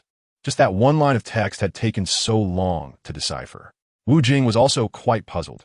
Malco was even more focused than those archaeologists. With a long sigh, Malco finally stood up. Malco, what's going on? Wu Jing, who was standing nearby, was also waiting for the result. Hearing Malco's sigh just now, Wu Jing became curious. Did Malco notice something wrong? I squatted for too long. My back is a bit strained. Help me out. Malco rubbed his old waist. Wow, you also like to play slippery now. Wu Jing kindly helped Malco, letting him take a moment to recover. Chapter 284. Can't find the stone. The historical text of the road sign is not here. Are you messing with us? That stone isn't here? I really am profound and inscrutable. Wu Jing was baffled by what Malco said. Originally, Wu Jing was full of confidence, thinking he could immediately get the last piece of the historical text of the road sign. Now Malco told him that the stone was not here after all. Seeing Wu Jing's confused expression, Malco couldn't help but laugh. Malco, are you messing with me? I can't believe it. Wu Jing decided to go back and study the island language properly so that he wouldn't be so confused like now. I'm not messing with you. It really isn't here. Roger handed that stone over to Landu, and he's keeping it safe now. Who is Landu? Is he also surnamed Lan? Could it be? Wu Jing had never heard of this name before, but the beautiful woman beside him also had the surname Lan. Landu is my father. The Lan Fei immediately responded when she heard Wu Jing calling her father's name. So it seems that Roger has placed him in the divine realm. Malco pondered. I don't understand the last sentence Roger said. He mentioned that Raftel is not an endpoint. Roger, my good father, seems to have played with the entire pirate world. Let's not worry about that for now. When we get to Raftel, we'll naturally know what the situation is. Wu Jing chose not to dwell on this issue. As for what happens next, who knows? Anyway, gathering the 4 pieces of the historical text of the road sign is the urgent matter at hand. Other matters are useless to think about. We need to roll up our sleeves and get to work. Wu Jing enjoys the feeling of being with people, whether they are women or in business. Lan Fei and Xiangdu Ola aren't particularly interesting. Let's go play at your house. Go to my house. Sure. When Wu Jing mentioned going to her house, Lan Fei showed a shy expression. Lan Fei is now 20 years old, and her family has started urging her to find a partner. There are less than 10,000 people on the Sky Island, and Lan Fei has yet to meet her significant other, but her family doesn't allow her to look outside, which makes her quite helpless. The Kingdom of God is located in the very center of the Sky Island, and is the largest island there. Lan Fei told Wu Jing that the residents of the Kingdom of God were the first to arrive on the Sky Island, but she doesn't know when they came. Father, I brought a friend to see you. Lan Fei took Wu Jing to a manor. On the way, Wu Jing asked Lan Fei to take him to meet Lando. This made Lan Fei even more flustered. This young man is really straightforward and has the temperament of someone wanting to be his son-in-law. Little did Lan Fei know that Wu Jing wanted to meet his father for his own reasons. You brought so many men? When Lando saw his precious daughter suddenly bringing 4 men, it seemed like his brain short-circuited and he couldn't react. Usually, his precious daughter never brought strange men home. Lando wanted his daughter to have a sense of belonging soon. But bringing back 4 at once, what was going on? Father, they're all my friends. This is Mao Gao. And this is Wu Jing. He said he wanted to meet you. Lan Fei introduced Wu Jing and the others one by one. When it came to Wu Jing, Lan Fei's tone became much more affectionate. Anyone with a keen ear could tell she was particularly attentive to Wu Jing. Chapter 285. I am here for business. Please take a seat. Welcome to the Kingdom of God. My name is Lando, and I apologize for hosting you here. Lando generously brewed tea for Wu Jing and the others. Wow, you're so polite. I asked your daughter to bring me here to take care of some business. Wu Jing picked up the tea that Lando had just brewed and took a small sip. So soon to take care of business? All right then. As long as my daughter likes it, I don't mind, haha. Lando waved his hand dismissively. Wu Jing couldn't understand Lando's words. What do you mean it's fine if your daughter likes it? I'm here for my own business, and it has nothing to do with your daughter. After hearing her father's words, Lan Fei blushed, showing no restraint for her daughter, and directly sent her out. Meanwhile, Mao Gao, Qingji, and Luo looked at Wu Jing, whose face was filled with dark lines, with sympathetic expressions. I'm here to ask you for that piece of red stone. It seems that communication needs to be clearer to avoid misunderstandings. Wu Jing's words left Lan Fei feeling empty inside. Landu fell into silence, realizing that when they mentioned doing business, they meant wanting that piece of stone. Lan Fei, where did they just go? Landu looked at his precious daughter. They didn't go anywhere. I think they came to the empty island for fun, so I took them for a tour. They're not bad people. I went to Zangwala and saw the words left by Roger under the golden bell. This is the note he left for me. The already yellowed note was thrown in front of Landu by Wu Jing. Landu picked up the note and glanced at it. It simply had 3 words written on it, Zangwala. Wu Jing wants to make sure Rand knows that if no one looks at the words left under the golden clock, no one will know the way. That piece of historical text is left in Rand's hands. You are Roger's son, right? He once said that he would pass this secret down to his descendants. How is Roger doing now? Rand eased his heavy expression. He believed what Wu Jing said, and looking at Wu Jing's age, it was quite fitting for the identity of Roger's son. Wu Jing told Lando that Roger was terminally ill and confessed to the Navy before his death, ultimately being executed publicly by them. Lando also felt regret over Roger's death, as they had shared drinks and laughter for several days back in the day. He never expected that his old friend would be gone forever. The people on the Sky Island were unaware of external news. Carrier pigeons couldn't reach such heights. The inhabitants enjoyed their current lives and had no intention of coming down. If too many outsiders learned about this place, it could lead to a tragedy similar to that of Skypiea. That stone is no longer with me. I feel guilty for failing Roger's request. Lando expressed deep remorse, realizing that he was no longer the ruler of the Kingdom of God. Where is it? Wu Jing asked, feeling a bit overwhelmed. It's with Enel. He took all my wealth, including that stone. Enel is the strongest on the Sky Island, and I was defeated by him. So I had no choice but to relinquish the throne. I'm getting old, Sai. Lando looked despondent. Then let's go ask him to give it back. As long as we know where that stone is, I don't care who is in charge, Wu Jing replied. If the other party didn't comply, he wouldn't hesitate to take him down, straightforward and blunt. Chapter 286. The terrifying Enel in search of the final historical road sign. Wu Jing had come up empty several times and was starting to lose patience. Let's go find Enel. Wu Jing stood up, ready to seek out Enel. However, he still needed Lando to lead the way. Your Excellency, Enel's strength is godlike, and he has a personality like a rogue. If you go to him demanding the stone, he will certainly attack you. Lando did not support Wu Jing's approach. So what do you mean? Wu Jing queried. We could sneak attack Enel at midnight. That would give us a better chance. Lando, well aware of Enel's strength, suggested. Having faced Enel multiple times, Lando had been easily defeated and was now terrified of him. Well, that doesn't seem necessary. I'm a polite person, Wu Jing said lightly. Your Excellency, Enel unfortunately lost to Luffy 6 years ago, but his strength is even more terrifying now. Lando was very concerned about Wu Jing's safety. Enel was dissatisfied with his own strength and had developed even greater combat capabilities. If Luffy were to encounter Enel again, he would surely perish, as Lando had personally experienced. Although Enel had a rogue demeanor, he wasn't merciless. He hadn't killed Lando, or he would have died many times by now. Let's go with their suggestion. I've heard that Enel's strength is quite abnormal. Akiji also didn't want to provoke Enel. Marco and Law didn't know much about Enel, but they understood their captain well and believed Wu Jing wouldn't give up this opportunity to reclaim the stone. Wu Jing was now obsessed with battling top-tier strength, which would only make him stronger. This was proven by the results after many fights. Wu Jing had always wanted to face Enel. Hearing Lando say that Enel had grown stronger only piqued his interest in a fierce clash with Enel. Are we really afraid of just one Enel with so many of us? Marco chose to support Wu Jing. We don't need to be discreet. Let us just go directly. Let's go. Law also voted in favor of Wu Jing. He enjoyed watching such grand battles and was somewhat eager to see Wu Jing make a fool of himself. Knowing that he didn't have to worry about Wu Jing's safety, he was practically invincible. I love hearing everyone's opinions. We're reasonable people, right? Isn't he supposed to be a god?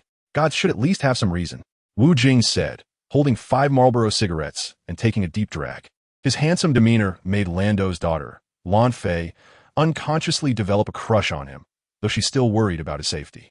If she knew Wu Jing's true strength, her worry would turn into admiration. For Marco and the others, it was hard to believe that Wu Jing was a reasonable person. On the Sky Island, the people had already referred to Enel as the Thunder God.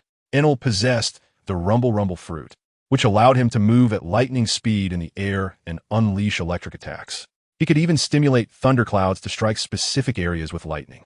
Enel had many more divine powers, making him a dominating figure in the kingdom of God. Enel's strongest technique was to unleash all his 200 million volts of lightning, surrounding himself with it to transform into a gigantic thunder god, with attack power that could be described as earth-shattering. Chapter 287. There are rewards for efforts. Enel's strength was comparable to that of an admiral, with the natural type fruit ability to control lightning. Unfortunately for him, he encountered Luffy, who, being a rubber fruit user, was immune to lightning, ultimately leading to his defeat. In Wu Jing's view, Enel's defeat at Luffy's hands was quite unfair. Luffy won purely due to his protagonist aura. With Enel's abnormal combat capabilities, even an admiral wouldn't be able to defeat him, while Luffy at that time didn't even reach the level of a quasi-admiral. Lando couldn't stop Wu Jing's decision.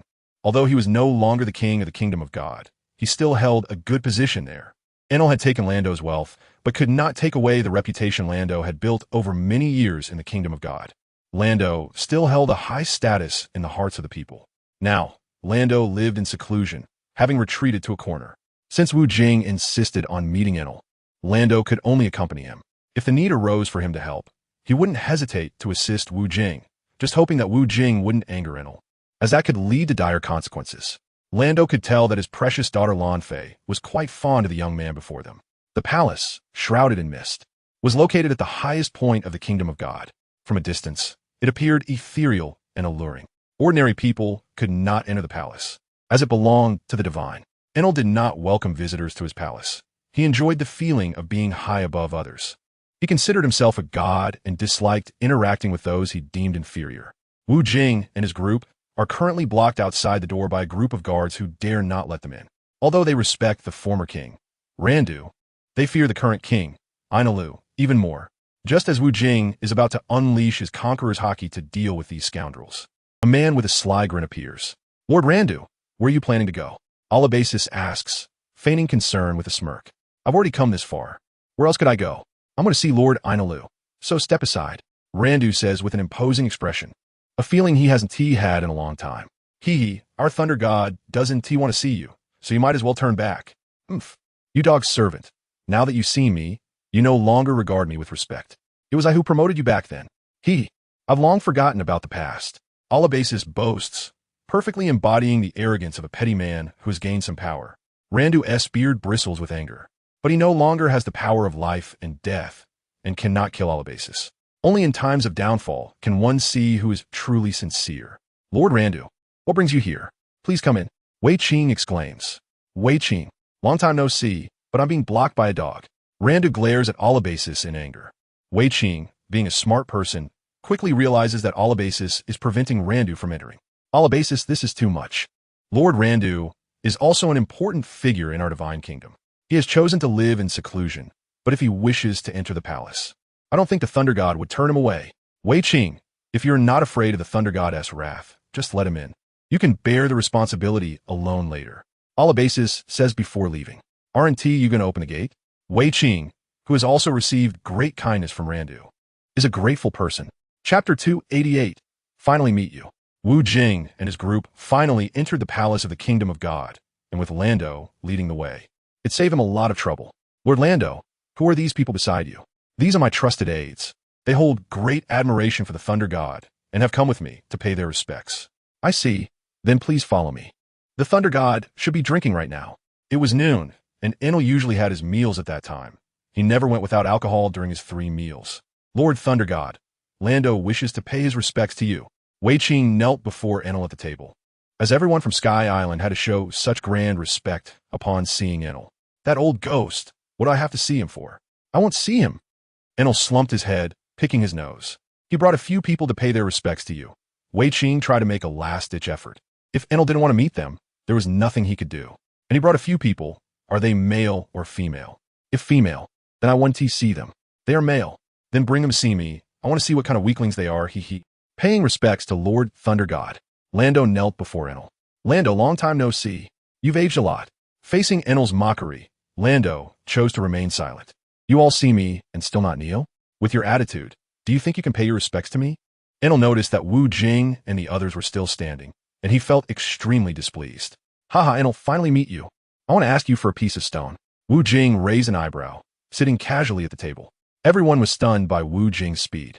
Just a moment ago, he was still standing here. In the blink of an eye, Wu Jing crossed dozens of meters and arrived at Enel's table. This was the result of Wu Jing mastering the Navy's 6 styles to perfection. Normally, Enel would have been furious by now, but he was also shocked by Wu Jing's powerful strength. No wonder this young man dared to directly ask Enel for that stone. It turns out he is also a monster, Lando thought to himself.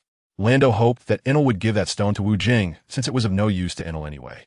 Enel didn't need to make a big fuss over a stone that was completely useless to him. Lando thought this way, but Enel didn't. He had always considered himself a god, and since he was a god, he should have the demeanor of one. Even if that red stone was of no use to him, he just didn't want to give it to Wu Jing. And there was nothing Wu Jing could do about it. Regarding the stone Wu Jing mentioned, Enel thought for a moment and had an idea. You're asking me for the stone? You must bring something to exchange, right? Enel looked at the unfamiliar young man, changing from his previous lazy demeanor. He sensed the aura of a strong person from Wu Jing, the legendary conqueror's hockey. That stone doesn't belong to you. Why should I exchange it with you? Wu Jing poured himself a drink and started drinking in front of Enel. This wine is really refreshing. Seeing Wu Jing ignore his status, Enel's body began to flicker with lightning. Kid, you're going too far. I am the god of the Kingdom of God. Everything on this island belongs to me, and you have no right to take that red stone. Enel's face had already shown a fierce expression. Chapter 289. See you tomorrow, Lord Thunder God. That red stone was entrusted to me by a pirate over 20 years ago. Now his descendants have come to retrieve it, so we should give it to him. Lando carefully explained from the side. You traitor, helping outsiders to demand things. This is a great disrespect to me as a god, and I can kill you at any time. Enel, already in a bad mood, now began to show murderous intent. Faced with Enel's current state, Lando didn't dare to breathe a word. Some people always like to call themselves gods. It's too laughable, Wu Jing said without any courtesy towards Enel. Wu Jing wouldn't be polite to someone as self-important as Enel. Even if Wu Jing spoke to him kindly, he wouldn't take it seriously.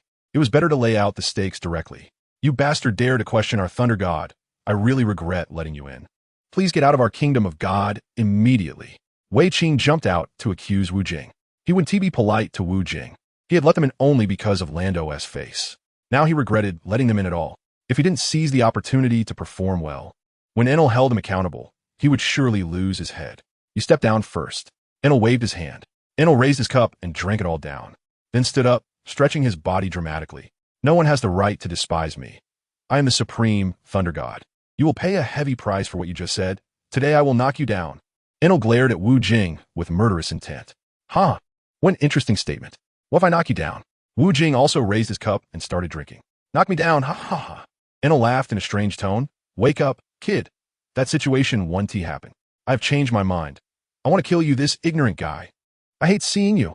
Extremely hate. I have changed my mind too. Afraid? Ha ha ha. I will let you know how weak you are. Wu Jing gave Enel a wicked smile. Ha ha. I want to let you leave alive. Let us fight right now. The electricity on Enel's body began to surge wildly.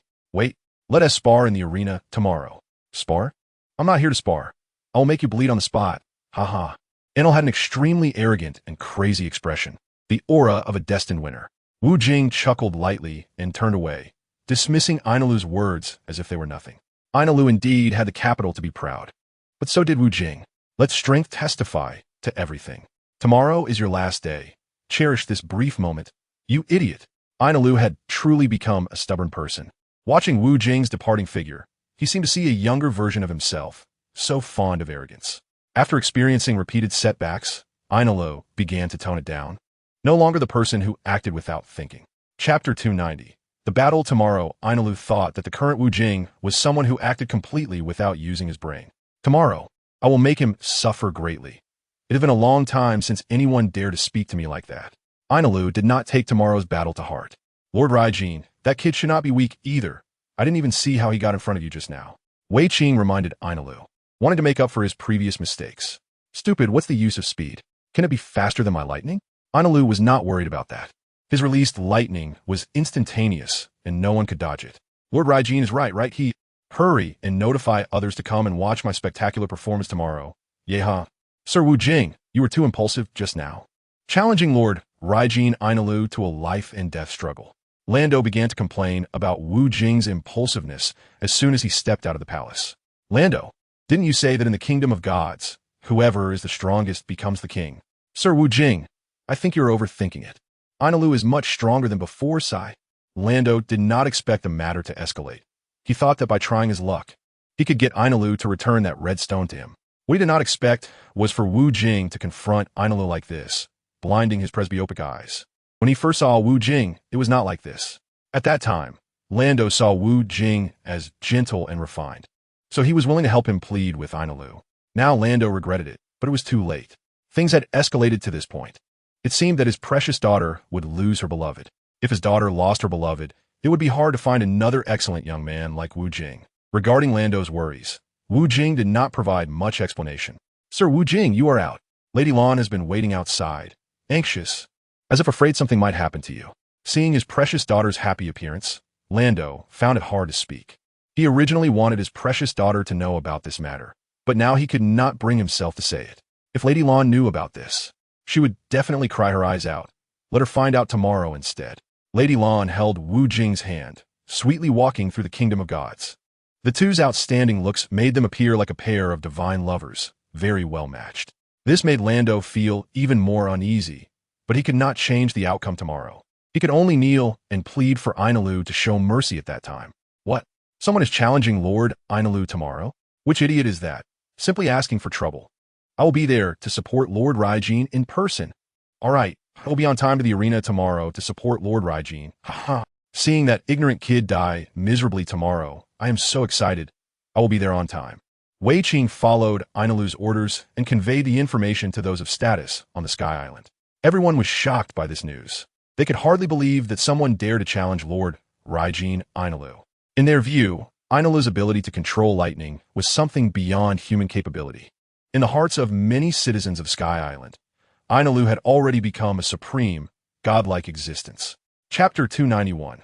The son-in-law at noon. The weather seemed very gloomy, looking as if it was going to rain. The arena in the kingdom of gods was already packed with people. This was something Lando had not anticipated. How could there be so many people here to watch? Wu Jing was not surprised.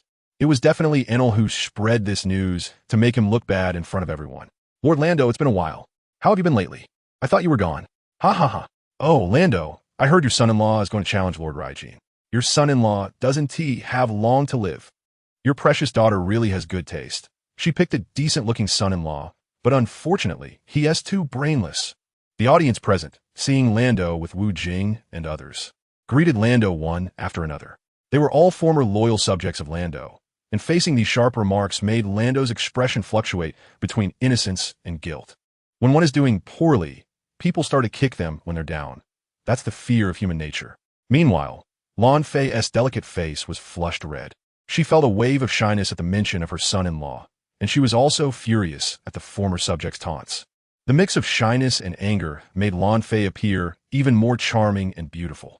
Coupled with her graceful figure, she was no longer the little girl from years ago. The appearance of such an alluring young lady like Lan Fei caused a stir in the crowd. Soon, everyone shifted their attention back to Wu Jing, eager to see which fool dared to challenge Lord Enel. Facing the crowd's somewhat mocking smiles, Wu Jing remained indifferent. For Wu Jing, he was famous in the pirate world. But here, no one recognized him. A young guy like him certainly wouldn't be taken seriously by the people of Ghost Island. With the arrival of Wu Jing and the others, the atmosphere at the scene finally reached a climax. Enel had already taken his high seat at the venue, enjoying the feeling of being worshipped by the crowd. When Wu Jing's companions, Landu and Lan Fei, saw Enelu, they also knelt before him. This is the current situation in the Sky Island. Anyone who sees Enelu must kneel in respect. Wu Jing does not mind such kneeling, but he only accepts others kneeling to him. Silence. Seeing Wu Jing and others arrive, Enel began to heat up before the battle. Those pirates want to take the stone from me. Do you think I should kill them? Enel pointed at the huge red stone ahead. Enel had already taken out the road poneglyph. He wanted to prove to everyone that I am the righteous one, and Wu Jing is the villain. Enel waved the banner of righteousness and defined Wu Jing as the antagonist, making everything he did justified. Kill them. Kill them as soon as Enel finished speaking. The audience fully supported him. Damn, I thought Enel was a straightforward guy. Turns out he has deep tricks. Wu Jing shook his head helplessly. It's really hard for you. They all see you as weak. Haha, Marco did not sympathize with Wu Jing, because Wu Jing did not need sympathy. He could change this one-sided atmosphere. Chapter 292. The battle begins. It's useless to say anything now. We have already been labeled as pirates by Enel. And this guy really knows how to play tricks. Akiji has sensed the crisis. He did not expect things to get this bad. He originally thought that once they arrived at Skypiea, they could smoothly find the fourth road poneglyph. Little did he expect that this last stone would end up in Enel's hands after going around in circles, which is quite troublesome. Boom, boom, boom. Wu Jing threw 3 punches into the air consecutively. 3 massive pillars of fire shot into the sky, dyeing the heavens above the land of gods red. The people in the land of gods showed horrified expressions at Wu Jing's sudden actions. This flame is not ordinary. We can feel the intense heat from this far away. The audience was drenched in sweat, soaking their clothes. This sweat was not only caused by the heat of the fire pillars, but also by the overwhelming power of Wu Jing that left them deeply shocked. This young man is not simple. Lord Enel must be tired. You are scared now, don't worry. Our Lord Enel is an undefeated god. Enel also sensed Wu Jing's strength. If yesterday Wu Jing was just fast, Enel wouldn't have taken it seriously. But the flame ability Wu Jing just used was a genuine high-damage combat power, clearly several levels stronger than Luffy, who had only avoided his lethal strike thanks to the immunity to lightning from the Gomu no Mi. In terms of strength, Enel really didn't take Luffy seriously. Wu Jing's stunning strength made Enel fully alert. He wouldn't allow himself to be defeated again. He had to win. Thunder speed. Enel transformed into lightning. Dashing from the throne, stands to the center of the arena. At the same time, Wu Jing turned into a bright flame and instantly arrived in the arena. From the beginning, both displayed astonishing power. Not bad, kid. You're much stronger than I imagined. No wonder you dared to come to Sky Island to steal my stuff. Haha, that thing is just something a pirate entrusted to Lando. I want it back now. Is that a problem? Ha ha, if it's in my hands. You think you could take it back? Then you'll have to see if you're worthy. Enel, don't think that just because you're invincible in Sky Island, you're invincible everywhere. There are plenty of people in the pirate world stronger than you. In such a grand battle, Wu Jing still took a moment to smoke a few cigarettes to clear his mind. Don't talk to me in ways I can't understand. Everyone who defies me must die. Zzz. Enel emitted electric light, and the lightning grew more intense. Wu Jing was surrounded by blazing flames, revealing only his handsome and charming face. The battle was about to begin. Everyone at the scene held their breath, watching this thrilling battle. This was a confrontation between the Logia-type Flame Fruit and the Logia-type Rumble Fruit. Of course, Wu Jing also possessed an even more monstrous regeneration fruit, Fire Fist Lion. Wu Jing was the first to strike. He couldn't wait to feel just how strong Enel was. 30 million volts, Thunderbird. Chapter 293.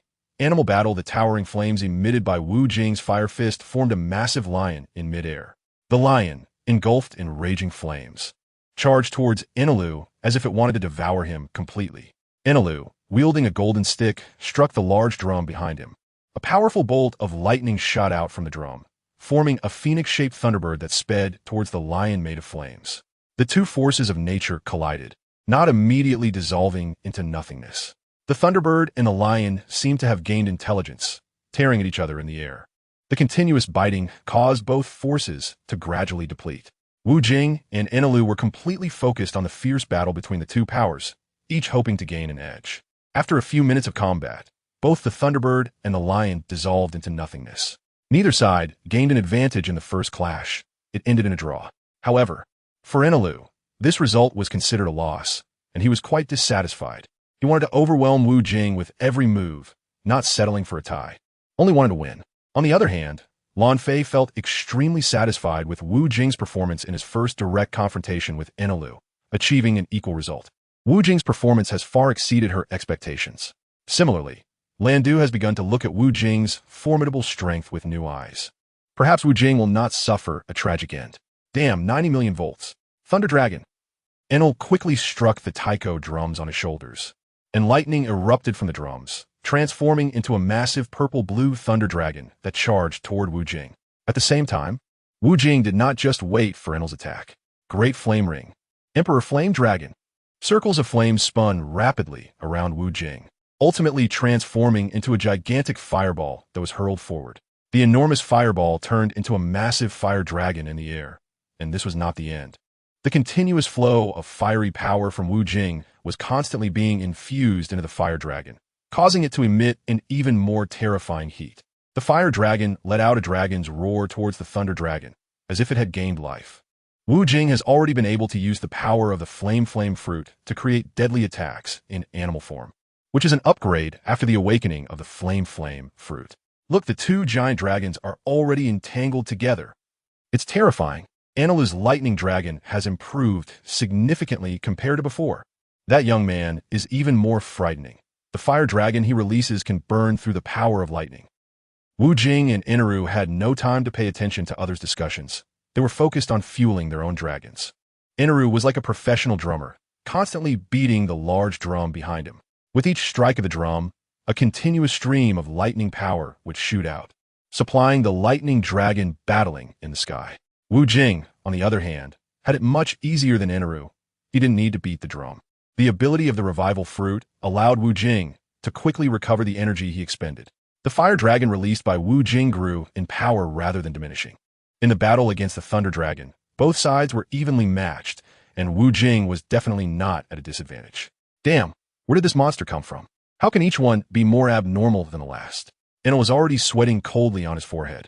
Chapter 294. Regaining face. Last time he fought against Luffy, Enel thought Luffy was quite strong, but he wouldn't call him a monster. However, after just 2 exchanges with Wu Jing, Enel had already recognized him as a monster in his heart. In terms of firepower against the Thunder Dragon, Wu Jing had the upper hand. Just now, Enel had stopped supplying energy to the Thunder Dragon. His instinct told him that even if he fought for another 10 days and nights, the Thunder Dragon would not be able to crush Wu Jing's Fire Dragon. Wu Jing's stamina was like an endless ocean, terrifyingly strong. Enel's expression had turned as dark as water. This, Lan Fei, you are quite lucky to encounter such a strong man. I just wonder if this kid has any thoughts about you. Lando was squinting, carefully watching Wu Jing. As expected of Roger's son, he was much better than his father. Lando was somewhat aware of Roger's exploits in the pirate world. Father, I will definitely keep him by my side. Even if I can't, I will make sure to be his woman. I won't marry anyone else. In Lan Fei's heart, there was no room for other men. Wu Jing's unique figure has already occupied her whole being. Enelu, is this all your strength? It doesn't seem that impressive. Wu Jing stylishly ran his hand through his hair. Enelu was so angry that he couldn't even speak. Wu Jing shook his head and chuckled at Enelu's embarrassed expression. In front of everyone, this kind of self-inflicted humiliation was quite damaging to Enelu's credibility. Enelu, who had initially appeared confident and determined to win, was now deflated. Of course, the fight between the two was not over. It was just that Enelu no longer had the capital to be proud. Wu Jing was no longer seen as the weakling in everyone's eyes, but rather a powerful presence that could stand toe-to-toe with Enelu. Enelu had been continuously building his divine status in the Sky Island, and he greatly enjoyed the feeling of being treated like a god. He wanted to eliminate Wu Jing in the name of that divinity. At first, Enelu's years of combat experience told him that Wu Jing was not a weakling. but he hadn't expected him to be this formidable. However, now he found himself at a disadvantage, something no one in the land of gods had anticipated. Enlil did not launch another attack. He had exhausted too much stamina and needed to take a breather. Meanwhile, Wu Jing was not idle. He had already activated the power of Haina Baichuan. His form tripled in size, and he transformed back into the elegant and suave young man he once was. Lan Fei had become engrossed in fantasies of having children with Wu Jing, and beside her, Xiaoyu had also begun to have thoughts about him. Xiaoyu was not someone who valued looks. She was captivated by Wu Jing's formidable combat prowess. What she didn't expect was that Wu Jing's personal strength was so great that he could go head-to-head with the lofty Enlil. When Xiaoyu first encountered Wu Jing, she mistakenly thought he was a weakling. At that time, Wu Jing and his group had just arrived on the Sky Island and were blocked by Xiaoyu. Wu Jing did not take action, and Xiaoyu believed that Wu Jing was just a rich kid with an empty facade, completely useless. Beside Wu Jing are Qing Ji, Mao Gao, and Luo, and Xiaoyu considers him as Wu Jing's bodyguard. He remains so calm, with such a monstrous physical talent. Enlil has no chance at all, Mao Gao said casually while stroking his chin. Chapter 295. Bleeding is no problem if they knew Wu Jing's battle history. The people of Sky Island would understand who the real god is. Luo had a mocking expression on his face. I have never seen Captain Wu Jing fight before. Today, I can finally witness it. Qing Ji was no longer expressionless. Excitement was visible on his face. 100 million volts. God's judgment.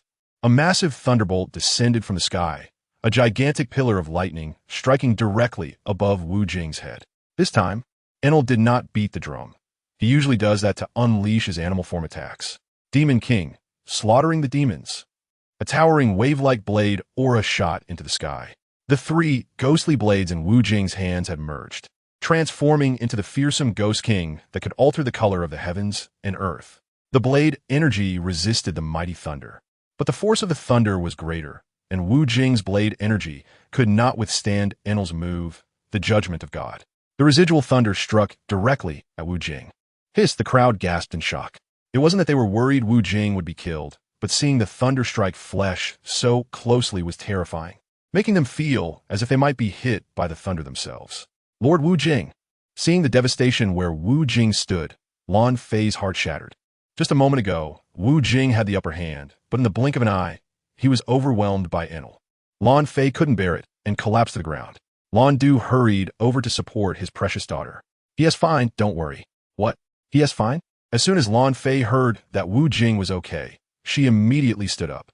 Seeing Wu Jing injured, Lan Fei's eyes filled with tears of excitement.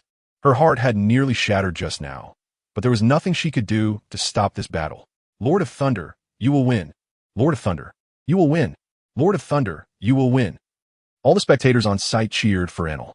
Although Enlil's terrifying strike had not killed Wu Jing, it had still left him injured and bleeding.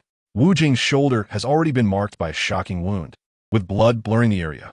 Wu Jing wiped the blood from the corner of his mouth, and the power of the regeneration fruit quickly healed the wound. In no time, all the injuries on Wu Jing's body had returned to normal. This left Enlil, who was originally proud, stunned. He was the closest to Wu Jing and saw everything clearly. What kind of body is this? Why am I so unlucky to always encounter such an unkillable monster? Enlil's face was filled with despair. Just a moment ago, he saw Wu Jing's wounds pouring blood and thought he had victory in hand. Not bad. I've made him bleed, but I haven't even used my full strength yet. Enough nonsense. Who said they used their full strength? I refuse to believe I can't take you down. Enlil's expression turned fierce. Having been repeatedly mocked by Wu Jing, Enlil could not accept it. Deep down, he wanted to kill Wu Jing. 200 million volts. Lightning beast possessed. Enlil began to strike the drum behind him with a golden staff again. To unleash an animal-type ultimate move, Enlil needed to hit the drum behind him. Only then could he transform the lightning into a colossal beast with immense destructive power. Bang, bang, bang. The sound of continuous strikes rang out. Since the lightning he was about to unleash was 200 million volts, the number of times Enlil had a strike was obviously greater than before. Chapter 296, full of golden light. The routine was similar, but this time the power of lightning was 200 million volts. Wu Jing's mind raced. That previous move of 100 million volts had already drenched him in blood. This time, with the power of lightning doubled, the destructive force would naturally be upgraded. In the early stages, Wu Jing's flame power could still withstand the lightning power. However, as the battle progressed, The lethality of the lightning power clearly surpassed that of the flame power released by his flame fruit. Relying solely on his flame fruit ability, he could no longer contend with Enel. Regeneration power, flames engulfing the body, unity of man and sword. This is a new battle technique he has recently developed. During some idle time, Wu Jing continually worked on improving his combat skills. As the regeneration power surged in, the intense flames produced by the flame fruit lifted Wu Jing completely. Meanwhile, the sword in his hand, the Demon King, was continuously absorbing his haki. The Demon King then returned the absorbed power back to Wu Jing, causing him to emanate a ghostly aura. In contrast, Enel watched Wu Jing's lightning-fast series of complex maneuvers. Enel also became fierce, pounding on the taiko behind him, causing smoke to rise. 200 million volts. Thunder Beast was continuously birthed from the taiko through Enel's efforts, drenched in sweat. A tremendous force of lightning surged into Enel's body. Enel transformed into a thunder wolf in beast form. The Thunder God is truly too powerful. No one can withstand him. It's definitely over this time. I just saw him bleeding profusely. He's done for. This kid can't even dodge. The speed of the Thunder God's lightning is faster than a flash, and he can only take it head on. What those people said earlier reflects the pain in Wu Jing's heart now. Normally, he could withstand it with his strong physique. After all, his body could still handle it. However, facing Enel's top-tier lethal lightning power, Wu Jing already felt the pain in his flesh. When he was bleeding earlier, it hurt so much that he was almost in tears. In the blink of an eye, Wu Jing and Enel collided. The two forces, shocking the heavens and weeping for the gods, caused the earth to tremble. Wu Jing was like a dazzling flying knife, directly withstanding Enel's lightning wolf with an attack power of 200 million volts. This time you must be dead. Enel licked his lips and smiled cruelly. This 200 million volts formed lightning beast would turn even a Navy rear admiral into dust with a single touch. Enel and Wu Jing were rapidly shifting positions in the air, and the destructive force generated by their close combat left cracks in the surrounding air. However, when the 200 million volts struck Wu Jing, there was no sign of flesh and blood being mangled. Instead, he radiated a dazzling light. At that moment, he looked like the Buddha, enveloped in golden light. On the contrary, blood appeared on Enel's body, and the tide of battle had reversed. So terrifying. This kid seems completely unscathed. Just now, 100 million volts had made him bleed, and now, with 200 million volts, he was perfectly fine. The previously one-sided audience was now captivated by Wu Jing's formidable physique. Chapter 297, Gaining the Upper Hand. Those who didn't know might think a bright sunlight was shining on Wu Jing, making him look entirely golden. What's going on, damn it? Enel was already starting to go crazy. The massive consumption of energy left Enel feeling fatigued. He still couldn't defeat Wu Jing, let alone kill him. Enel felt like 1,000 horses were galloping through his mind. After repelling Enel, Wu Jing was now very interested in observing his own physique. Lan Fei was also infatuated with Wu Jing's body, her mouth watering as she began to lick her lips, her eyes filled with little hearts. Her delicate hands kept rubbing her chest. Lan Fei was simply enamored with Wu Jing. This child must be nearly intoxicated. Seeing his precious daughter in such a foolish state, Lan Du could only shake his head helplessly. Is it over? It should be over. Look, that Enel is already exhausted and sitting on the ground. Captain Wu Jing can end it now. Let's take that stone and leave. Marco and the others had already seen the dawn of victory, and they were not surprised by this outcome at all. Enel was indeed strong, far stronger than a Navy admiral. If this terrifying lightning power struck Marco, he believed he would be turned to dust, completely obliterated. The shining light on Wu Jing's body flickered for a while before eventually fading away. Wu Jing clenched his fist tightly, feeling his physical strength upgrade once again.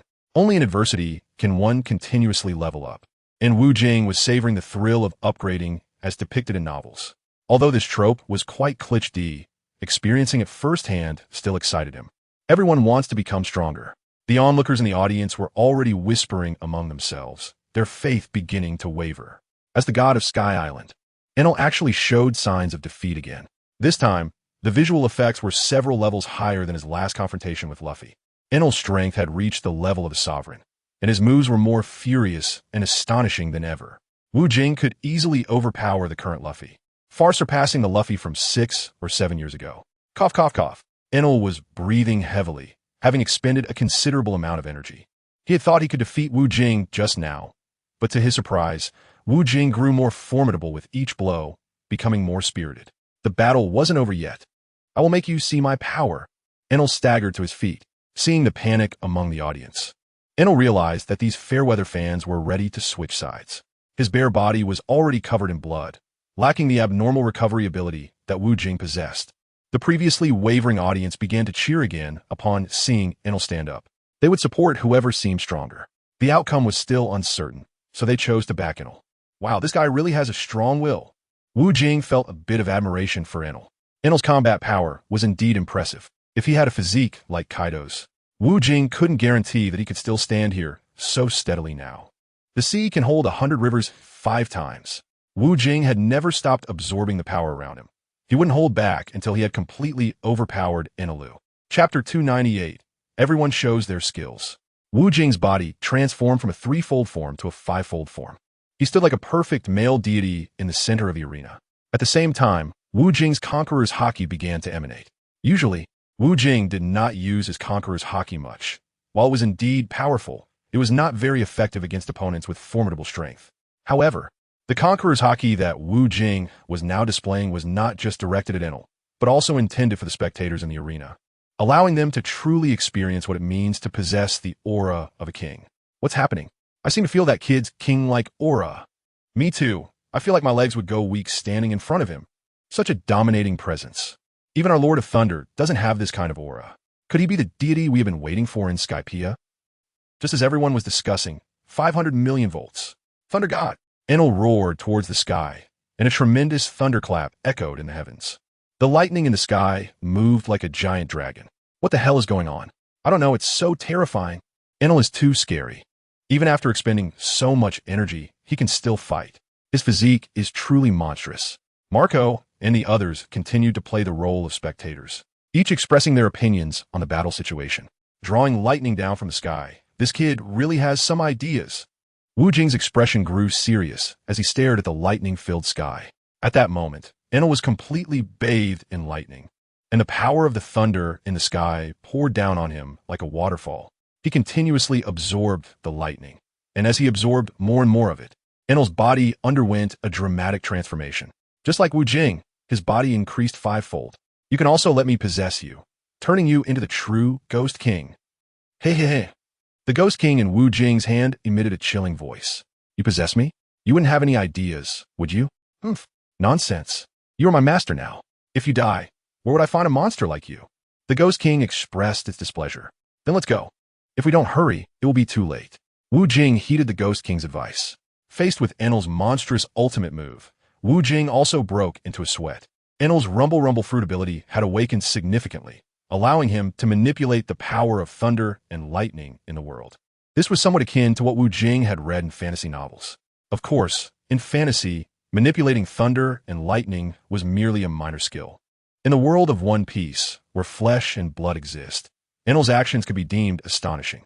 The Ghost King transformed into blade energy and slowly merged with Wu Jing's body. At the moment the Ghost King merged, Wu Jing felt a cool sensation in his flesh, but it quickly returned to normal. With the integration of the Ghost King, Wu Jing felt as if he had transformed into a divine sword. Wu Jing radiated an imposing aura of sword intent, making those who saw him feel like they had a thorn in their backs. While a large portion of the people focused on Wu Jing, many others were fans of Enel.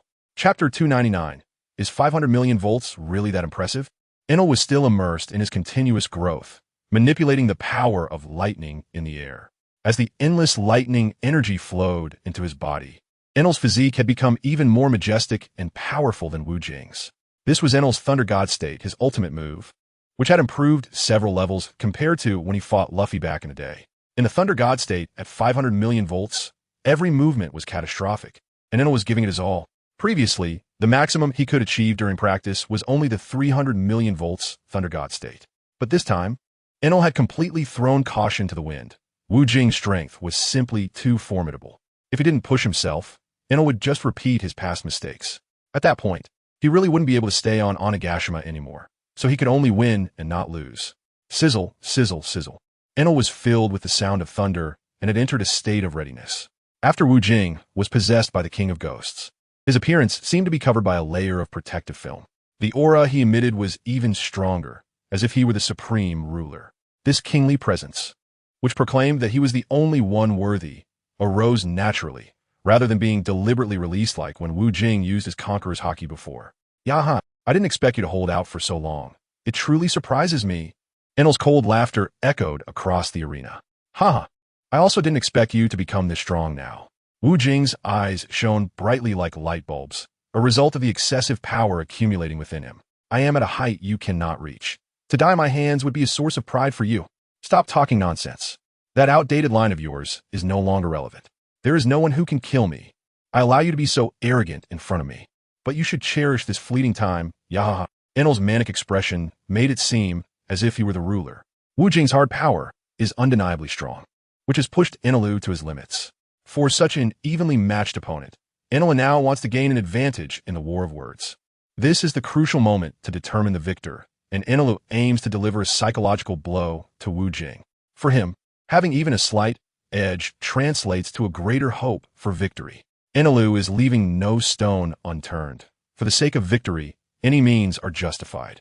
Listening to the two masters clash verbally, the onlookers do not find it amusing at all.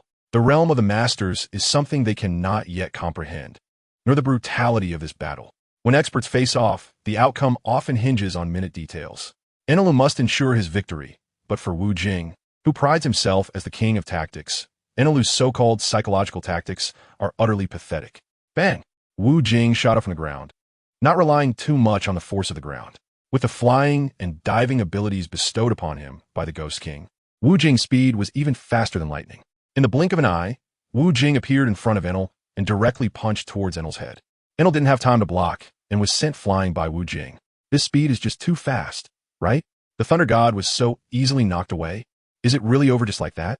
The onlookers were closely watching the battle, completely not expecting such a turn of events.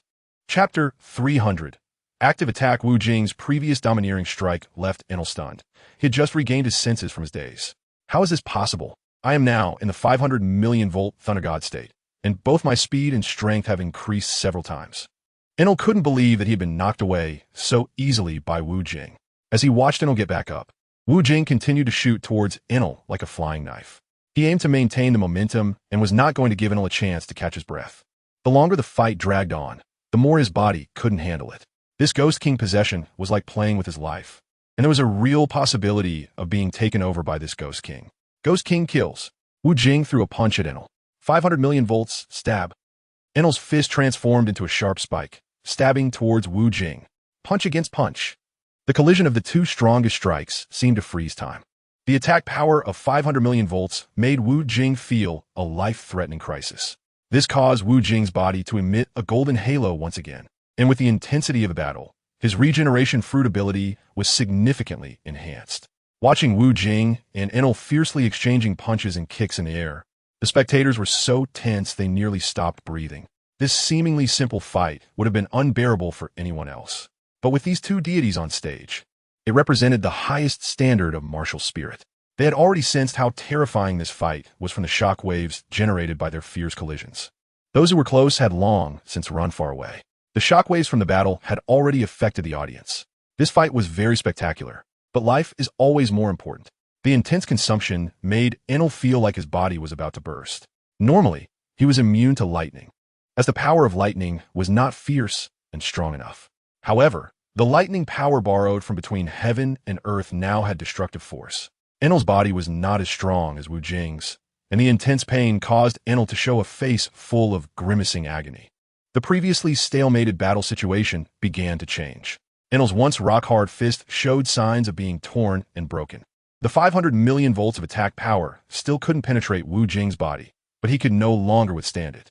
Seeing Wu Jing grow stronger with each passing moment, Enel completely could not understand why there was someone in this world with such thick skin. The strongest Thunder God strike. If he didn't quickly release the power within him, Enel would explode. A huge ball of lightning appeared in Enel's hand, spinning rapidly.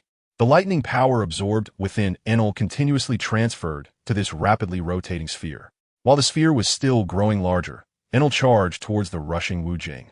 Enel could no longer continue to enlarge the lightning sphere in his hand. If he didn't take the opportunity to attack now, he would be sent flying by Wu Jing again. In this strong confrontation, one must take the initiative to attack. Waiting for the opponent to gather their strength only increases the risk of death. Wu Jing perfectly combined the knife energy of the Ghost King with his own combat power. His punch, infused with knife energy, struck toward Enel's chest like the speed of light. Enel, on the other hand, defended against Wu Jing's attack with the lightning sphere in his hand. The lightning sphere was directly split apart by Wu Jing, and the powerful blast obliterated the nearby buildings in an instant. Chapter 301, New God, Ice Age. Akiji's freezing fruit ability was also unleashed. He rapidly emitted cold air in front of him, causing a thick layer of ice to form wherever it went. The residual force generated from the clash between Wu Jing and Enel displayed immense destructive power, causing the thick ice to crack severely. Fortunately, they could withstand the terrifying aftershocks. But the onlookers were not so lucky. Many were dead and others injured. They began to regret coming to watch the fight, all because of that damned Enel who called them to join. Now, without proper protection, they found themselves caught in the chaos. The two protagonists were not faring much better. Wu Jing was injured once again. The Ghost King had detached from Wu Jing's body, and the excessive consumption of power had caused the Ghost King to lose its enchanting luster. Wu Jing sat cross-legged on the ground, quietly waiting for the regenerative fruit to restore his battered body. That last strike from Enel was incredibly fierce. The immense power of lightning was continuously condensed by Enel. The lightning sphere he created was not just 500 million volts.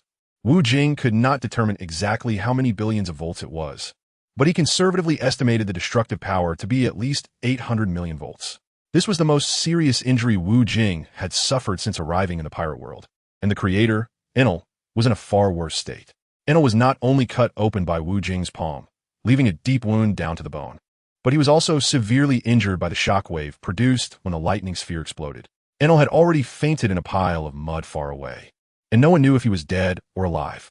All everyone knew was that the ultimate victor of this fight was a young man named Wu Jing in front of him. This guy is too much of a monster. Such a strong attack that Kaido would be pierced through. Law wiped his sweat. I didn't choose the wrong person. I was originally considering selecting Straw Hat Luffy. But fortunately, I didn't choose him at that time, or I would have missed out on such an excellent captain. Akiji revealed a brilliant smile. Ha ha ha, I told you. Wu Jing always surprises us. Marco had already started clapping, as he was once again impressed by Wu Jing's formidable combat power. Wu Jing's partners naturally fully supported him, and most of the spectators present were people of some standing in Sky Island. They were specifically called by Enelu to witness today's great battle, intending to showcase his might by defeating Wu Jing decisively in front of them. This was to reinforce his divine status and instill fear. The onlookers thought it would be a fight without suspense, but the outcome was unexpected for everyone. Their lord Enelu ultimately suffered a disastrous defeat at Wu Jing's hands, leaving them unsure what to do next. Just moments ago, they had been mocking Wu Jing, and now they were worried for their own lives. While the onlookers found themselves in an awkward situation, someone in the arena began to cheer. Long live Wu Jing, the deity! Long live Wu Jing, the deity! A strong male voice and a sweet female voice rang out. Everyone turned towards the source of the voices, recognizing the man and woman as Lando and Lan Fei. Upon seeing the favorable situation, they immediately thought of a good idea, to support Wu Jing as the ruler of the Divine Kingdom and proclaim him king. Chapter 302. All are one of us. Long live Wu Jing, the deity! Long live Wu Jing, the deity! Just moments ago, everyone was still grappling with their thoughts, but now they realized the truth. The victor becomes the king. Wu Jing was a bit confused by the synchronized cheers. I didn't come here to be king. I just wanted to get that piece of historical text by the roadside. However, the people of Sky Island didn't care about that. They supported whoever was strong. After cheering for Wu Jing for a while, they began to worship him. Wu Jing had been playing the game for a while, and his injuries had mostly healed. He ignored the onlookers, those opportunistic people, treating them as if they were air. Reporting to the deity, Enel is still alive. How should we deal with him? Wei Qing reported to Wu Jing immediately. An hour ago, Wei Qing was still shaking his head at Enel, but now the wind had shifted. Let's lock up Enel and conveniently put these handcuffs on him. Wu Jing took out a pair of sea prism stone handcuffs from his storage bag and threw them directly to Wei Qing. Your Excellency, Wu Jing. I'm sorry. I misspoke. Lord Wu Jing, these handcuffs have no effect on Enel. Why are you talking so much? Just do as you're told. Wu Jing couldn't be bothered to explain the use of the sea prism stone handcuffs to Wei Qing. As loyal subordinates, they just needed to obey orders. Yes, Lord Deity. Ordinary handcuffs would naturally be unable to restrain Enel's terrifying devil fruit powers, and he would destroy them in an instant. However, Sea Prism Stone is the nemesis of devil fruits. Once Enel was wearing them, he would be no different from an ordinary person. The only difference was that a person with a devil fruit was significantly stronger than an average person. Your Excellency Wu Jing, are you okay? Lan Fei had already run down from the stands.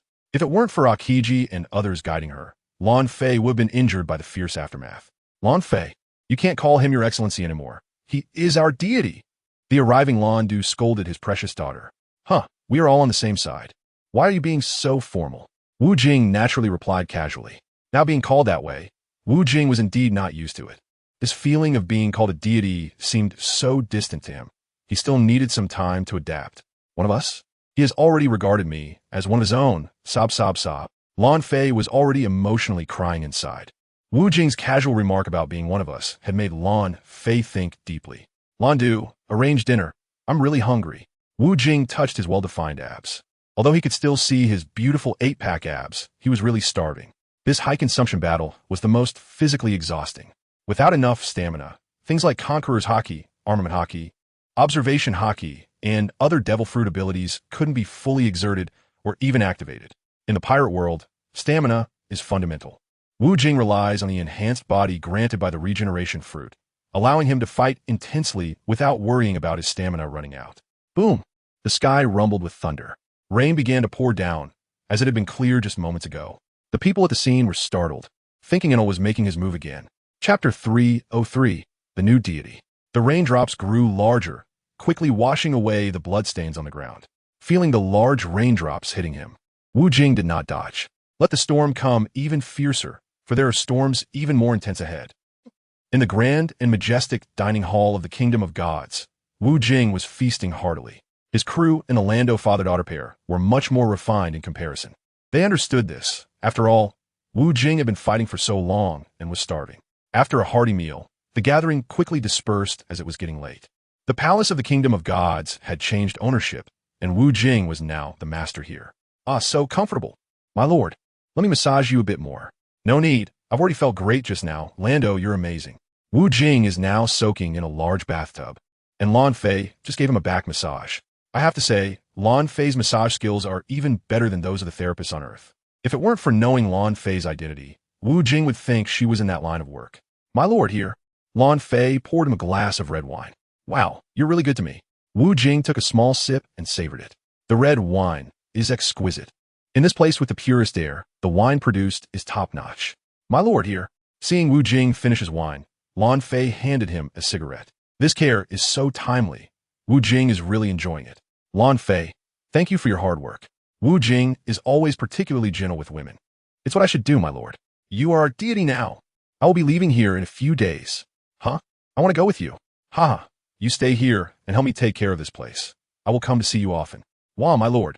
Don't leave Lan Fei behind. I can't bear to see you go. Lan Fei, like a tearful person, threw herself into Wu Jing's arms. Wu Jing is now completely naked, and Lan Fei's enchanting figure is pressed against him. Wu Jing suddenly felt a bit thirsty. With such top-notch beauty, any man would have such ambitions. How could I possibly not want you? A single arrow through the clouds, thousands of troops come to meet. This is a signal for gathering the people of the Sky Island.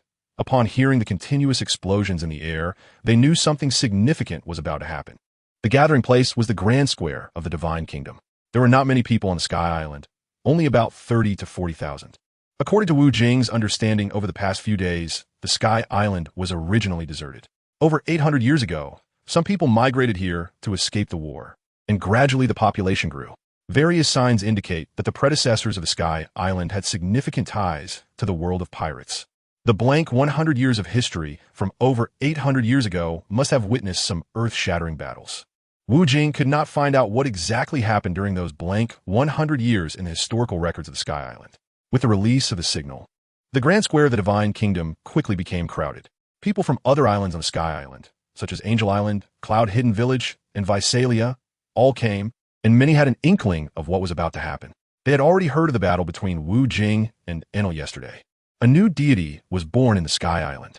Chapter 304. Well-deserved reputation. Who is that kid? Dare to brazenly hold our goddess's hand, seeking death. If you don't want to die, don't speak recklessly. That is our current deity, Lord Wu Jing. I heard he defeated Enel yesterday. Lord Wu Jing is indeed the king of our Sky Island. The crowd below began to discuss Wu Jing, and those who hadn't witnessed the battle were in disbelief that this young man could defeat the monstrous Enel. In any case, they had all become accustomed to worshipping Wu Jing. It was a form of submission to the deity. Please, everyone, quiet down. Randa took on the role of the host.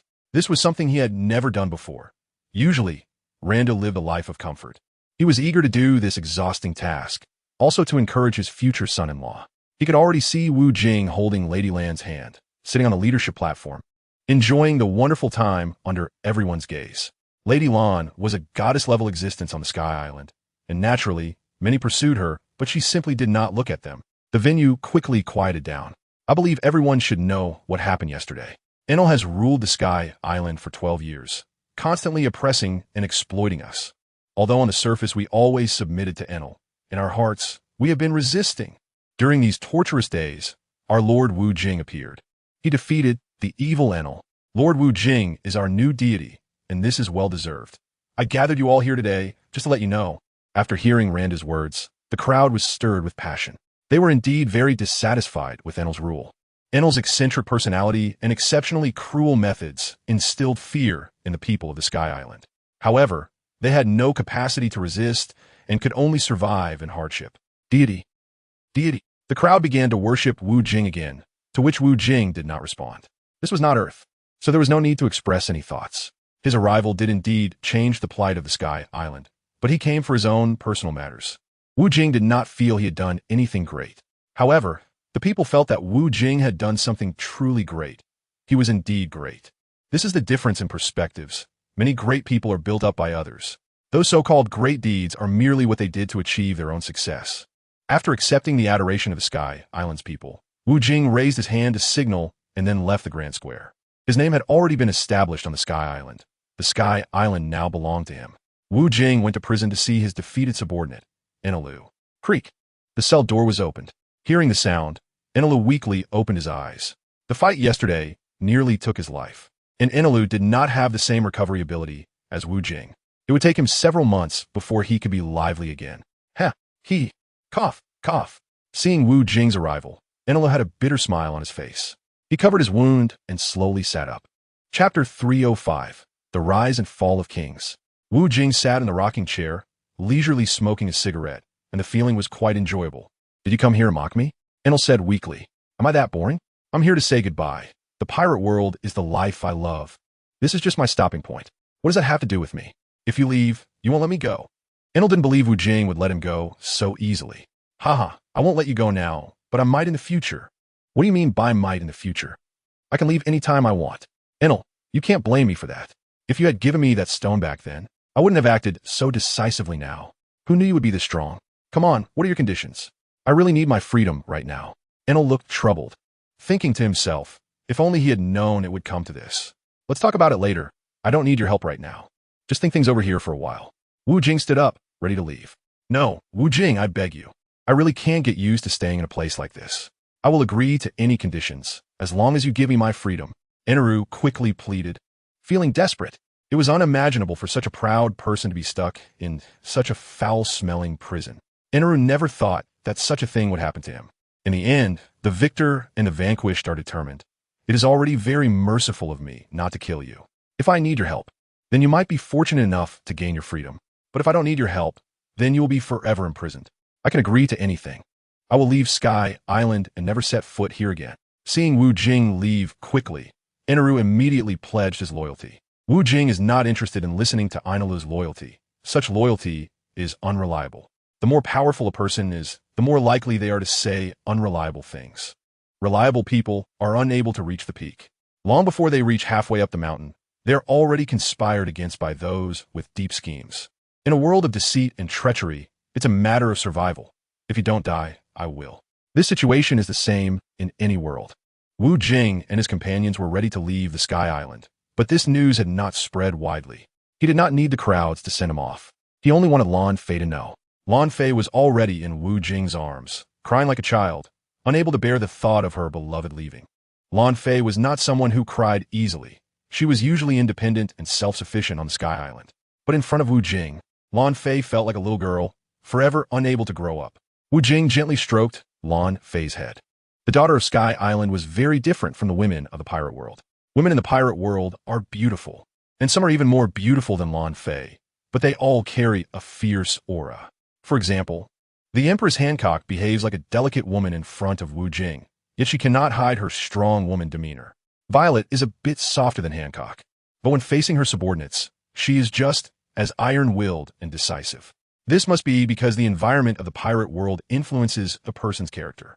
Hancock and Violet both had rather tragic childhoods, which shaped their strong sides. In contrast, Lan Fei has lived a life of luxury since childhood, never facing any pressure, which gives her a more girlish vibe in Wu Jing's eyes. Chapter 306. Homecoming. After bidding farewell to Sky Island, Wu Jing chose to return to the island of Do. He did not take the last piece of the historical text with him, but he did take a rubbing. Bringing back such a large stone would be of no use. It would be safer left on Sky Island. Now Wu Jing has gathered 4 pieces of roadside historical texts, meaning he can finally know the whereabouts of RebootLife. The journey was dull, and Wu Jing's battleship once again played passionate music. To drink and sing. How fleeting is life? What can relieve worries? Only drinking. Wu Jing passionately recited a pretentious poem, which left Qingji feeling quite emotional. How to relieve worries? Only by drinking, but what if I don't drink? Qingji suddenly blurted out. Idiot, how can drinking solve sorrow? It only adds to it. The scheming Luo Buong mocked. Drinking is just a temporary thrill. Qingji, don't let the captain lead you into a pit. He never worries at all. Mao Gao also raised his rum and took a big gulp. Who says I have no worries? I have plenty. It could end up with me being disgraced and having nowhere to go. Wu Jing gazed dreamily at the blue sea. Let's go to Rafshalu. The world government wouldn't go to such extremes, right? If they get into a deadlock with us, they won't have a good outcome either.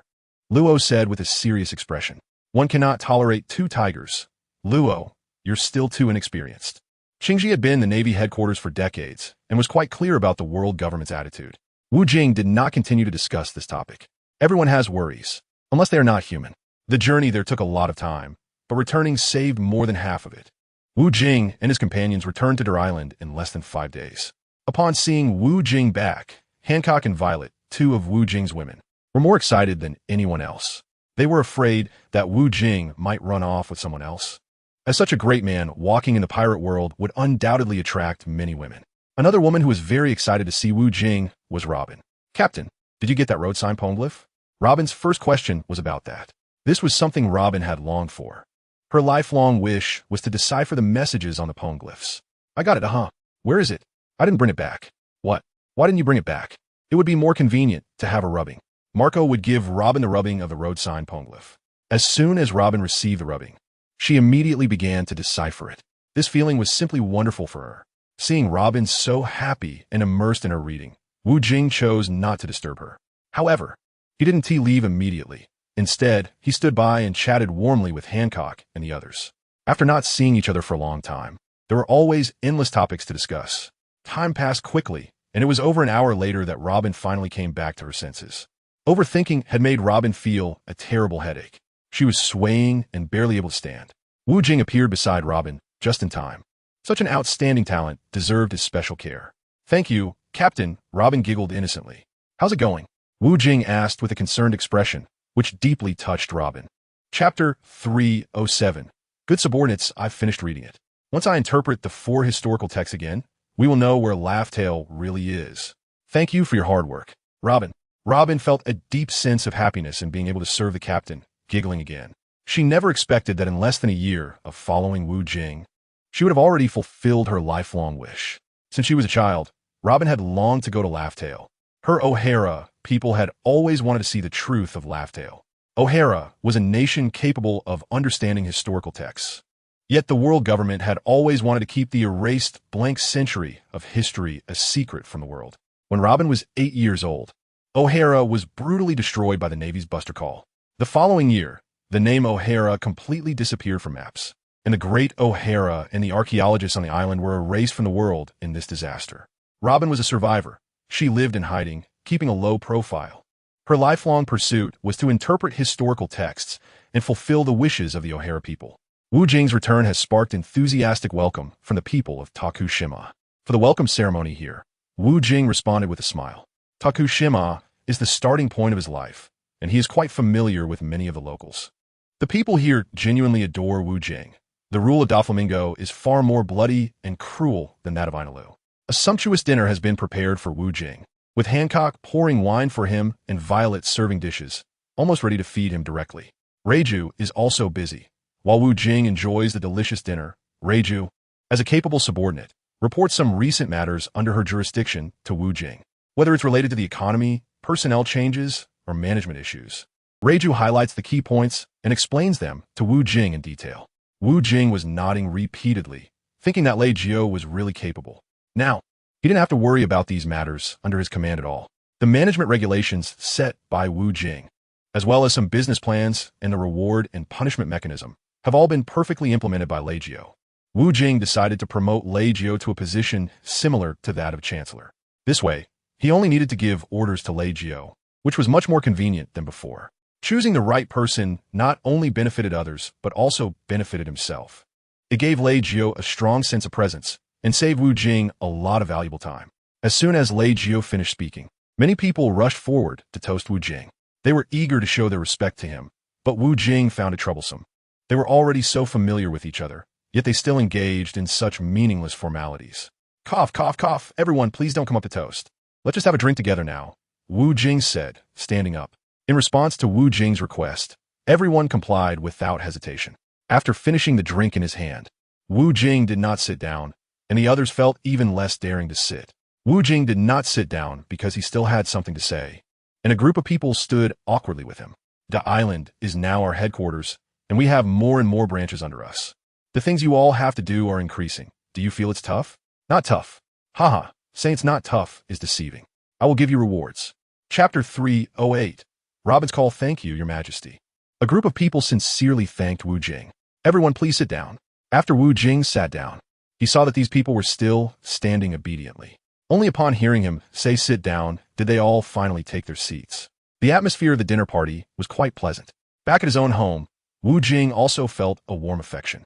Violet was occasionally sending flirtatious glances at Wu Jing, and he understood her intentions.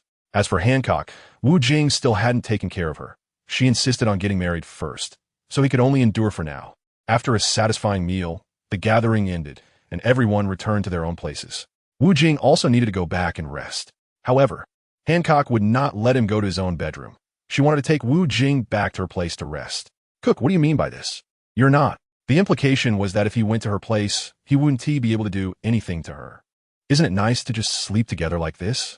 Hancock tightly held Wu Jing's hand, afraid he would run away. I'm a bit tired and want to go back to my own room. Stop saying so much. Come with me. Violet, standing in the shadows, wore a face of resentment. She could only keep her empty room to herself. A night without sleep, Wu Jing did nothing.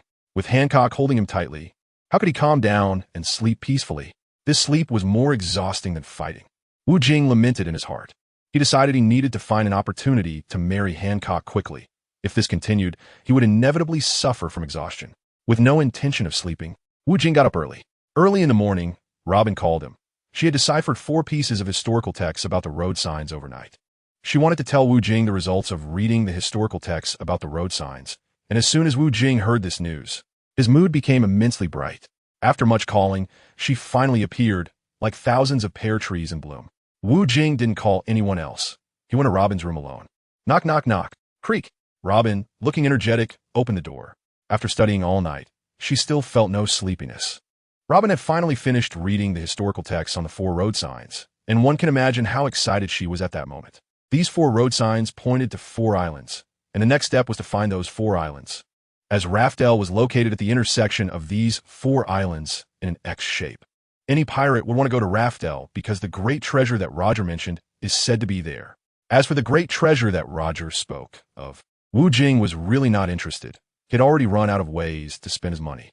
Wu Jing is more concerned with interpreting the pirate world and changing the order of piracy.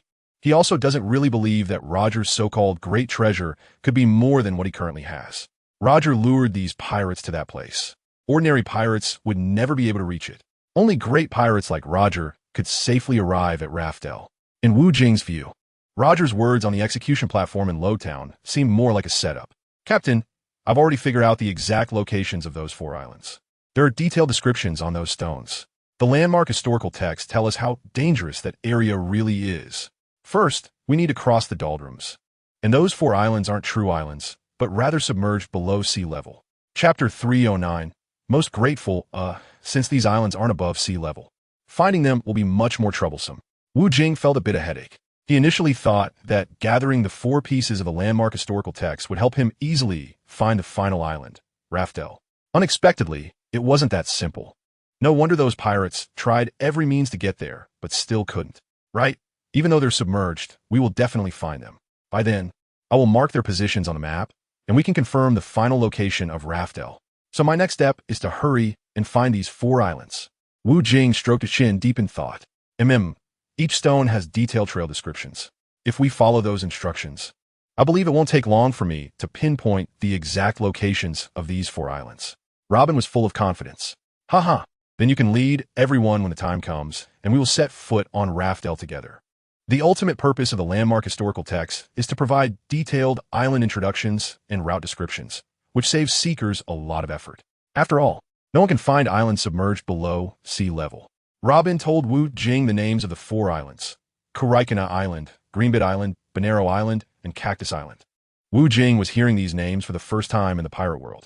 After all, such special islands are generally unknown to most people, even though Jing isn't an ordinary person. Let's gather everyone tonight to discuss. Jing stroked his chin, pondering. I'll go notify everyone. Robin was very proactive. All right, you go get some sleep. I'll have someone take care of these matters. Got it. Feeling the captain's affection, Robin was naturally very happy. If it weren't for considering that Robin had stayed up all night, Jing would have decided to organize a meeting with everyone in the afternoon. Now, he wanted Robin to rest well and prepare to gather everyone for the meeting later that night. Robin is really amazing. I admire her so much. Long Kuei felt very excited after learning the purpose of the meeting. Haha, she is a talented woman, knowledgeable, and can be considered my half-master. Marco had been following Robin around to learn for some time. The Navy headquarters had always been wary of Robin, trying every means to eliminate her. Akiji encountered Robin at sea years ago and didn't strike her down. If it had been a Kainu, Robin might not have lived to this day. I also want to go to RebootLife to see for myself. Thank you so much, Robin. Violet also looked excited. This is just a small effort on my part. We should be most grateful to the captain. Without him finding these 4 precious crimson stones, I wouldn't be able to do anything. Robin was a modest person, and her beautiful face turned red when praised by everyone. Robin was right. Our captain, my idol Jing, is the person we should be most grateful to. Without him, we would have nothing. Hancock couldn't contain her excitement, her upper body moving a lot. Hancock had gone from being hesitant when she first met Jing to being unwavering now, all because she was conquered by Jing's great talents and achievements. Chapter 310. Not difficult to handle, haha. This is all thanks to everyone's efforts. Now let's discuss our next plan. After chatting about casual matters, it was time to talk about serious issues. After Jing finished speaking, his companions also wore serious expressions. After all, what they were about to do was not just a leisurely trip. It could potentially cost them their lives. Based on Robin's reading of the historical text of the road signs, we already know where those 4 islands are. As long as we find those 4 islands, I will know exactly where RebootLife is. Now, Jing spoke passionately and finished what he had to say. After hearing about the 4 islands from Jing, Marco and the others looked puzzled.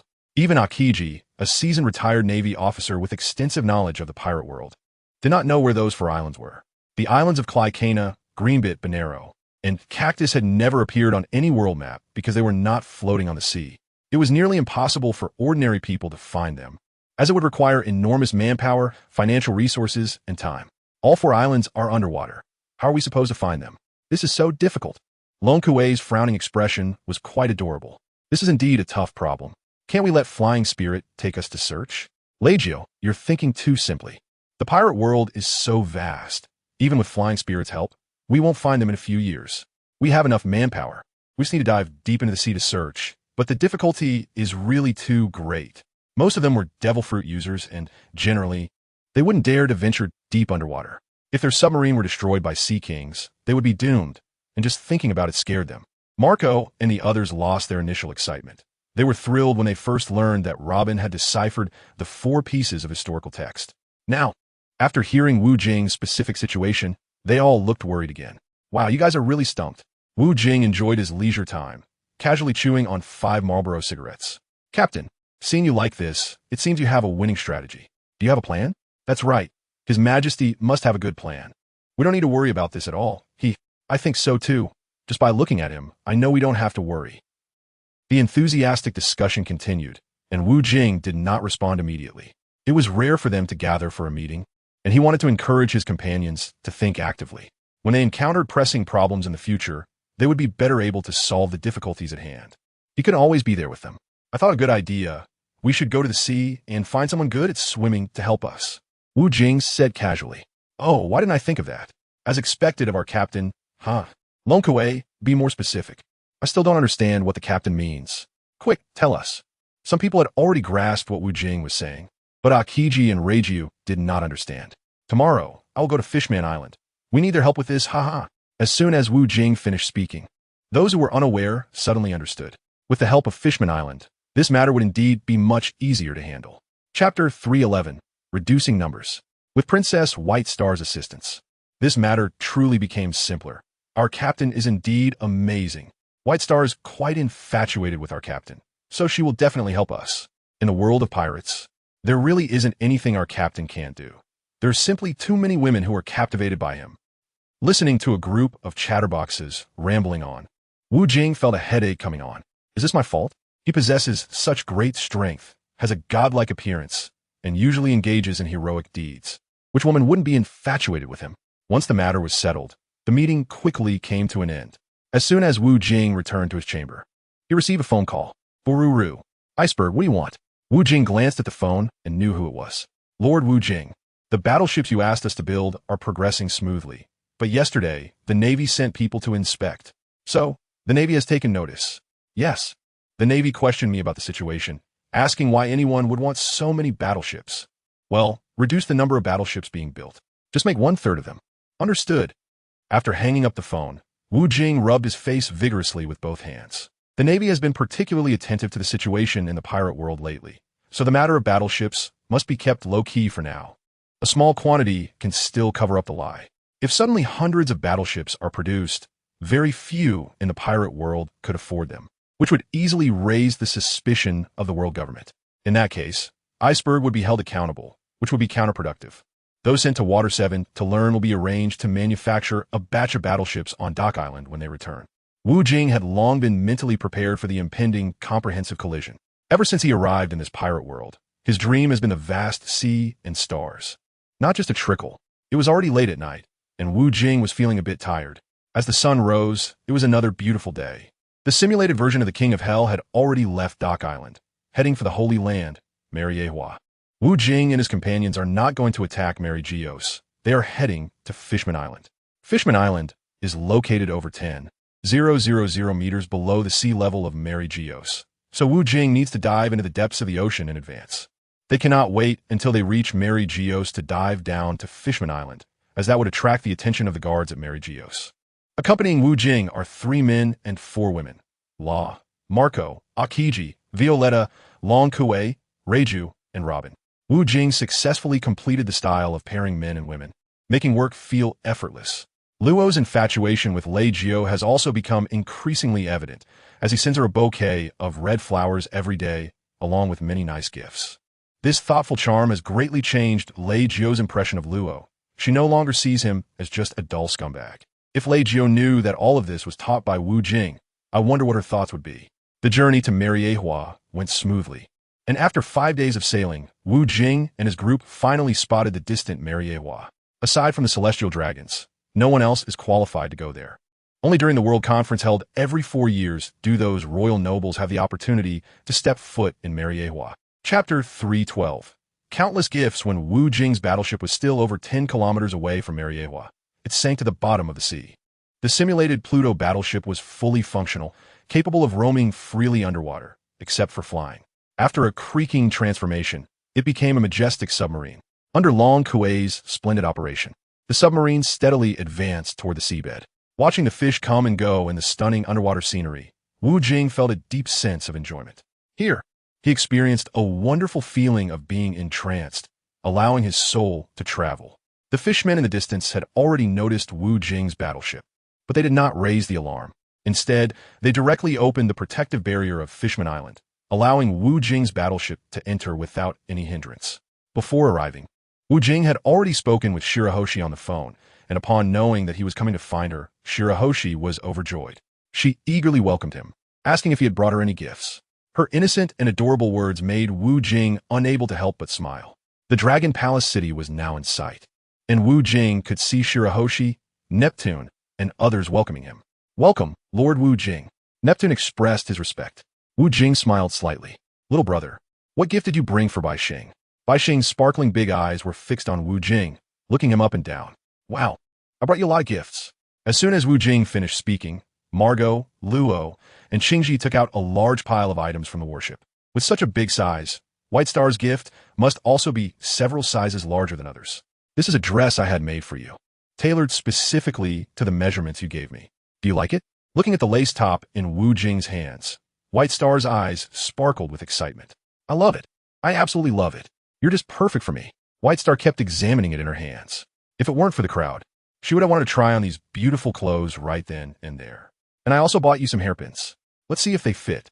Wu Jing took a large box of hairpins from Luo.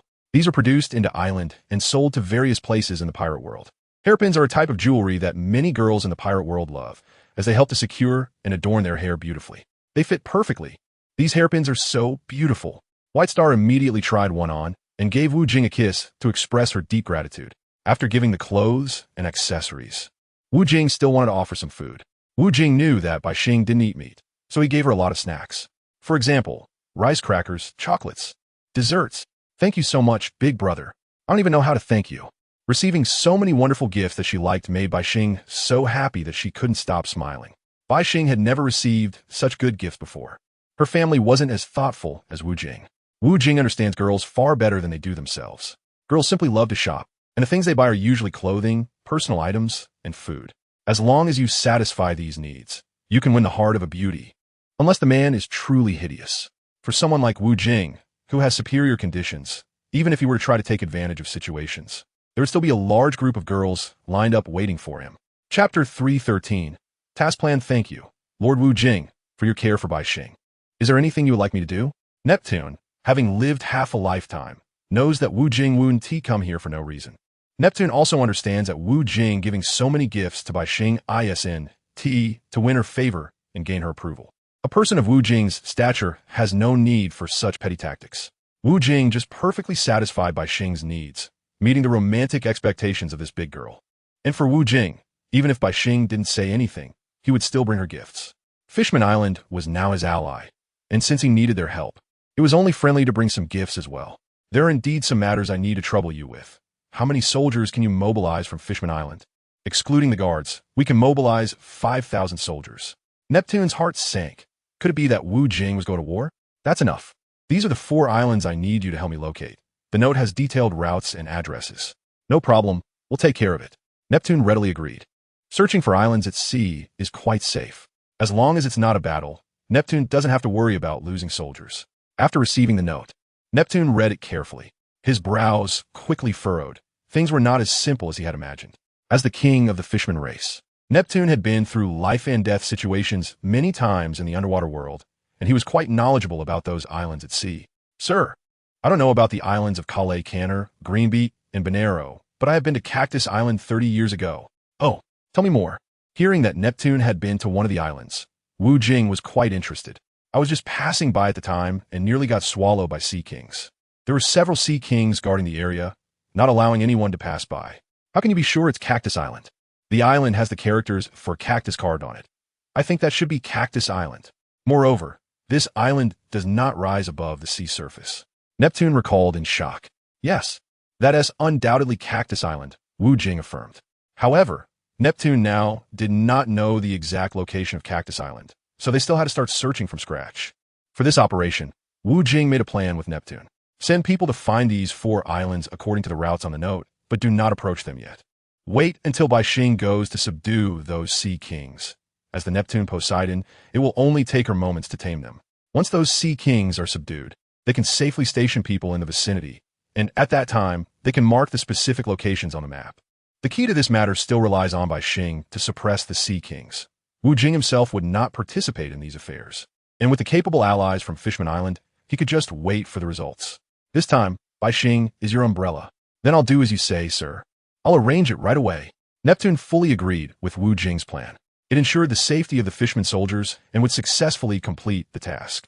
Chapter 314. Send 2 people I can't wait to complete the task that the big brother assigned to me. Hee. Being valued by Wu Jing made Bai Xing feel incredibly happy. Since she was little, her peers had bullied her, thinking she was a useless fishman.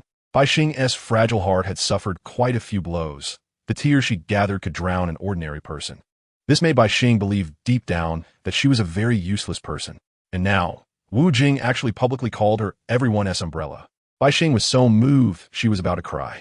This man made her realize how excellent she was, and Bai Xing's infatuation with Wu Jing had become indescribable. She directly hugged Wu Jing and rubbed against him affectionately. I will leave a few companions to help you. Wu Jing wouldn't participate himself, but would call a few partners to assist Neptune and the others. That is really great. I wonder how many people you'll send to help us, sir? Neptune hadn't been tossed around at sea for a long time. Now that Wu Jing was arranging personnel to assist him, he was naturally very pleased.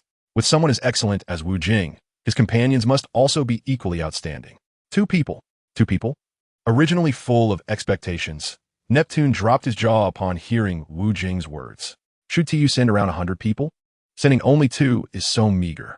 Neptune knew that Wu Jing had a substantial number of personnel, totaling over 100,000. He truly couldn't understand what use these 2 people would be. Sending him 2 people was almost like not sending anyone at all. This really brought down Wu Jing's lofty image in Neptune's mind. 2 people are enough. It's these 2 right here. Wu Jing pointed to Violet and Robin beside him.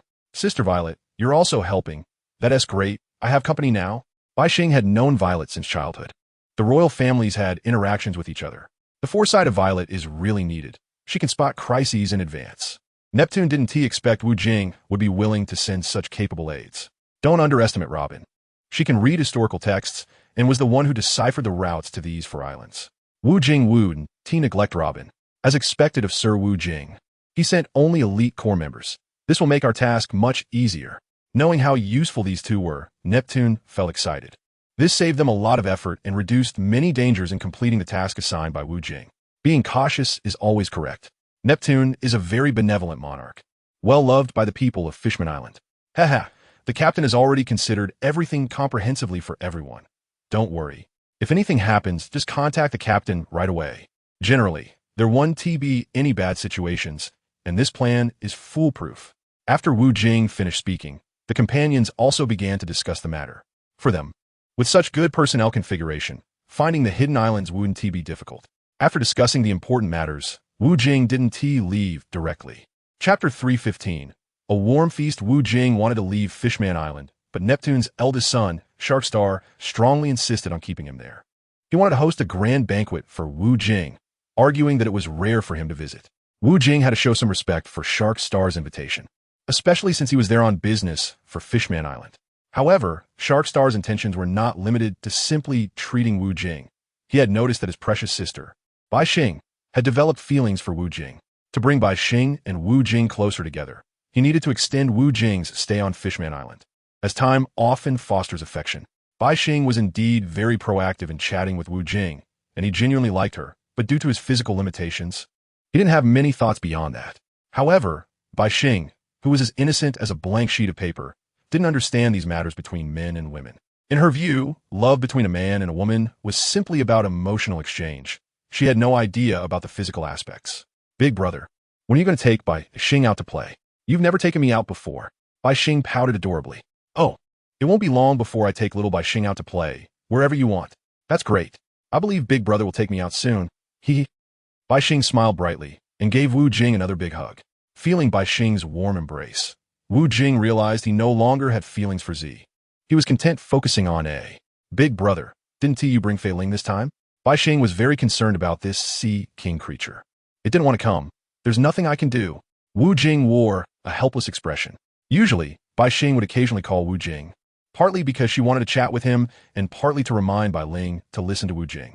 It was true that even when Bai Xing communicated with Bai Ling through the phone bug, Bai Ling could understand her intentions. Bai Xing truly was the owner of the Sea King Poseidon. Only she could command any Sea King creature, and others shouldn't even think about it. Bai Ling only reluctantly obeyed Wu Jing because of Bai Xing's words.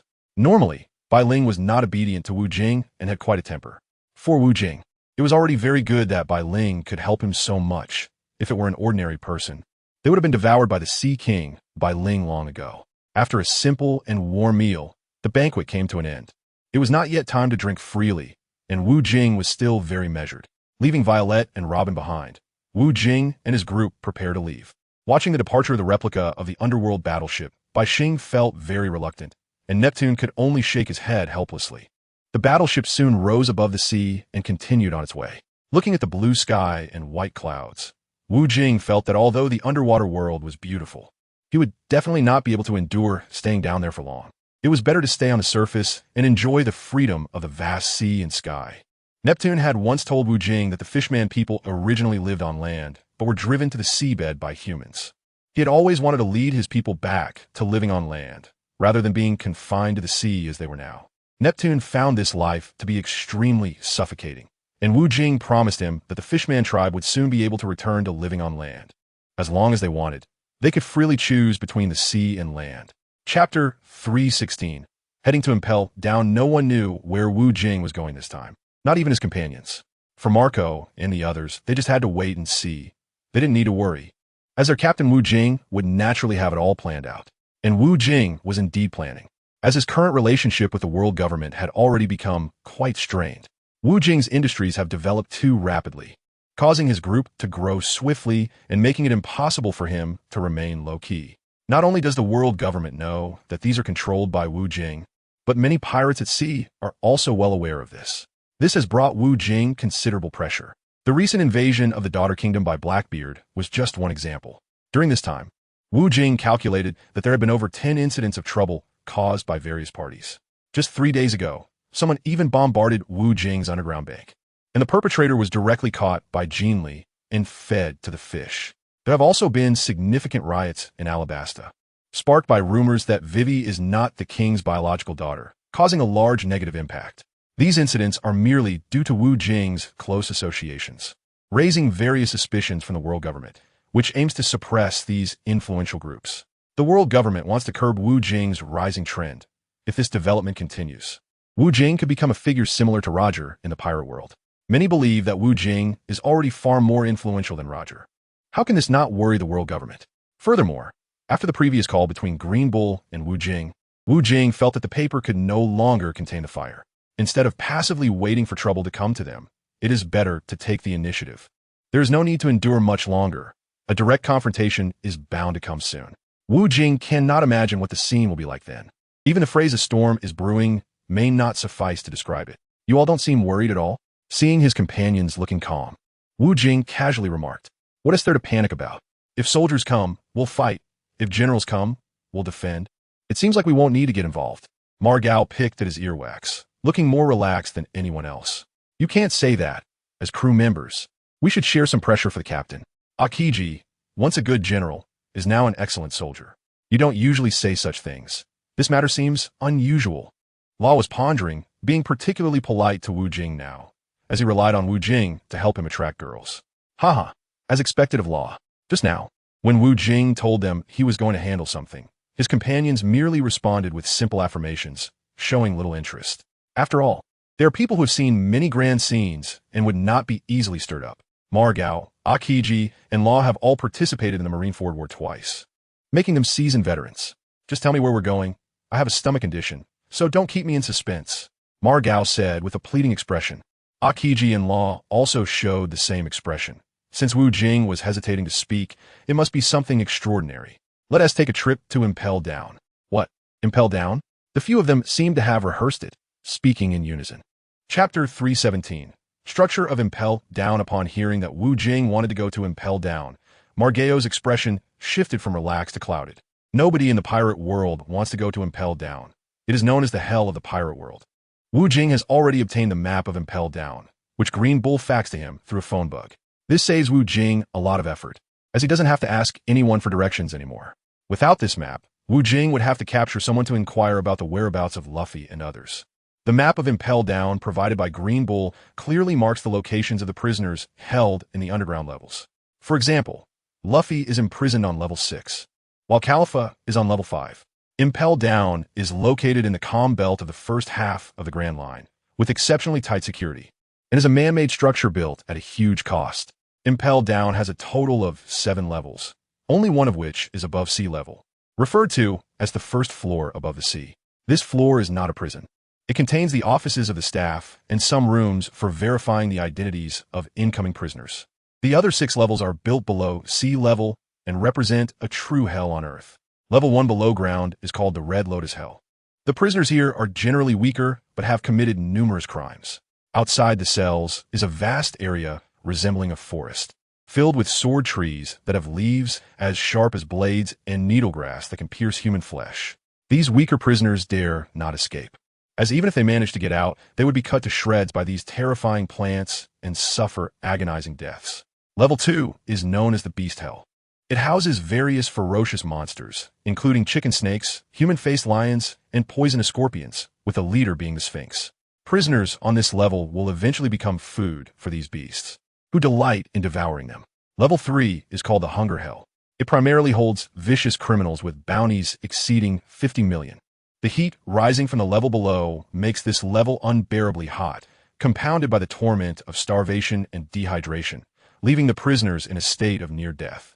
Level 4 is known as the Scorching Hell. The office of the warden, Magellan, is located on this level, along with the kitchen and food storage. True to its name, this level is extremely hot, resembling a gigantic iron pot.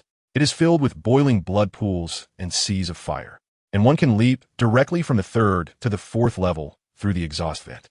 However, if one doesn't land correctly, it's not just a burn but a matter of being boiled alive. Those who come to prison must be brought here for disinfection. Level 5 is known as the Extreme Cold Hell. This level holds pirates with bounties exceeding 100 million, and the environment is colder than a deep freezer, causing severe frostbite that leads to death. The forests of Extreme Cold Hell are home to numerous military wolves, which are even more ferocious than the beasts on the 2nd level. There's also a secret area on this floor created by the Revolutionary Army officer Ivankov, known as the Nukama Paradise. It is technically located between the 5th and 6th levels, but was later discovered and destroyed by Warden Magellan. Level 6 is known as the Infinite Hell. This level is home to legendary figures in the pirate world, and the inmates here are either on death row or serving life sentences. According to Buggy the Clown and the Nukama King, the criminals held here are those who have been erased from history due to their heinous acts. The crimes committed by the inmates on this level are so brutal that they have been covered up by the government, with even newspapers deliberately concealing the details. Chapter 3:18. A heavy blow. The guards at Impel Down are not ordinary soldiers. Most resemble monstrous jailers. Furthermore, Impel Down is filled with visual phone bugs, ensuring that someone is monitoring the situation at all times. Similarly, the surveillance on the sea surface around Impel Down is exceptionally strict. Even if pirates manage to escape, they do not dare to surface directly. They think they can gain freedom by swimming a distance underwater before coming up for air. However, tragedy strikes, as the depths are far more terrifying than anywhere else. There are numerous large sea kings lurking in the waters outside the prison, which is why Impel Down was built there. No one knows why so many sea kings inhabit that area, but Wu Jing speculates it's due to Impel Down being located in the calm belt, which always has a lot of sea kings. Just like the legendary Raftel, which is near the calm belt, and also has numerous sea kings living there. In any case, the sea kings at the bottom will swarm and tear apart any escaping prisoners. Even a Marine admiral would face a life-threatening situation in such circumstances. Escaped prisoners, who are already battered and exhausted, would find it extremely difficult, even if they normally possess strength greater than that of an admiral. Red-haired pirate Baroque's ability to escape, along with Zephyr and others, was due to the sheer number of people involved.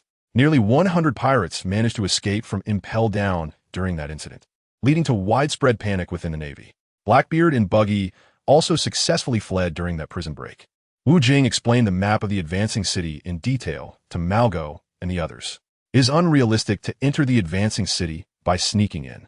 Wu Jing doesn't mind making a big deal out of this. There is no longer any need to hide anything from the World Certificate Office. Wu Jing wanted to break through this facade of friendly relations and directly roll up his sleeves to act, letting the entire pirate world know about their conflict.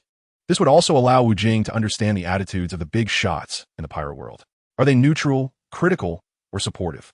Would our current confrontation with the world government affect our future plans?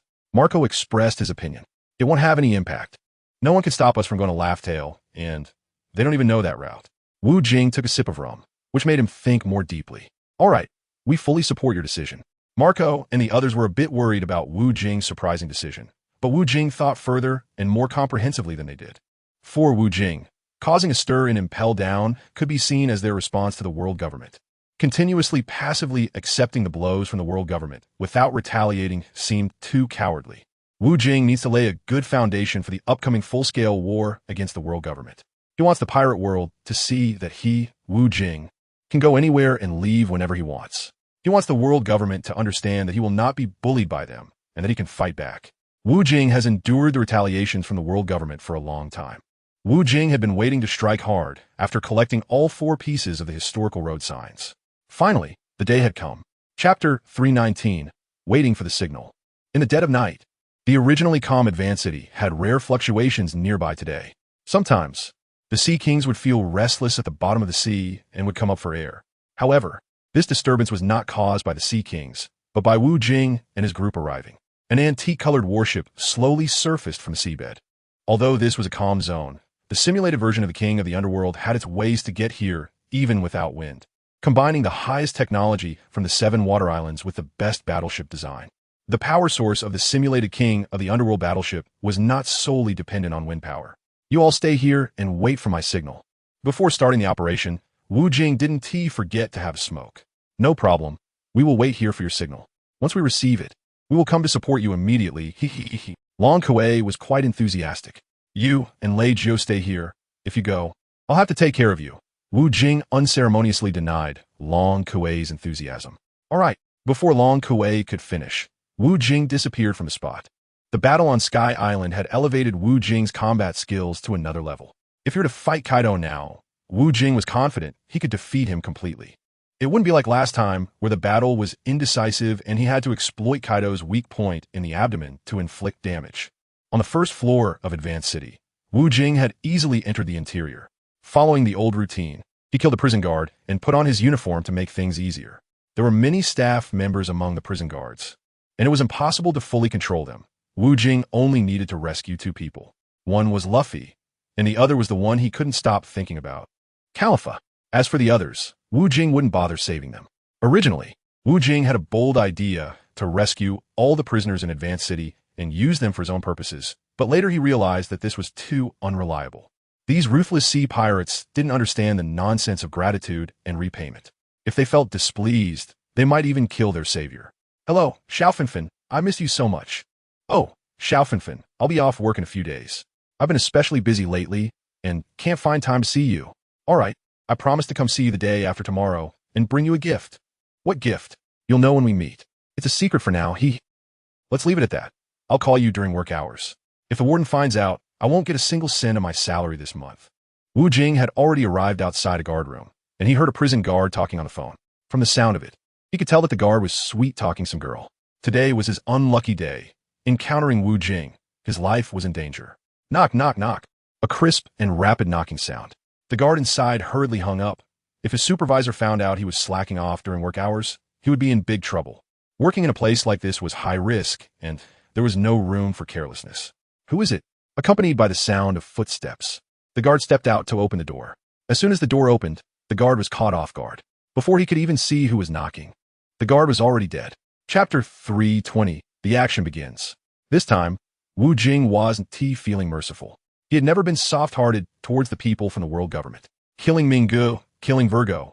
Although he didn't kill Spandam himself, he was the employer. Using the Conqueror's Haki to kill was justified. It wouldn't stain the guard's uniform. In no time, Wu Jing put on the guard's uniform and casually took off the cap. Wu Jing took a look in the mirror, fitting perfectly and looking strikingly handsome. Having successfully completed his disguise, Wu Jing did not immediately greet his companions. He needed to first observe the situation on the first floor of the sea prison to facilitate a more efficient infiltration into the underwater prison. Soon, he had dealt with the scene and was strolling leisurely through the eerie, heavily charged corridor.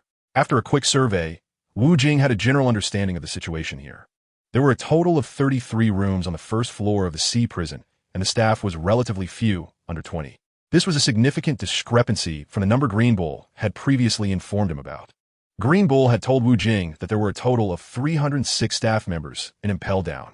It was the middle of the night, and many people were already asleep, with a large portion on duty below. The highest-ranking official in the prison was Warden Magellan, whose office was located on the scorching hell level 4 underground. This was not Magellan's choice. He would prefer to work above sea level. The Navy headquarters required Magellan's office to be situated in the underground level 4 hell to serve as a deterrent and to better handle emergencies.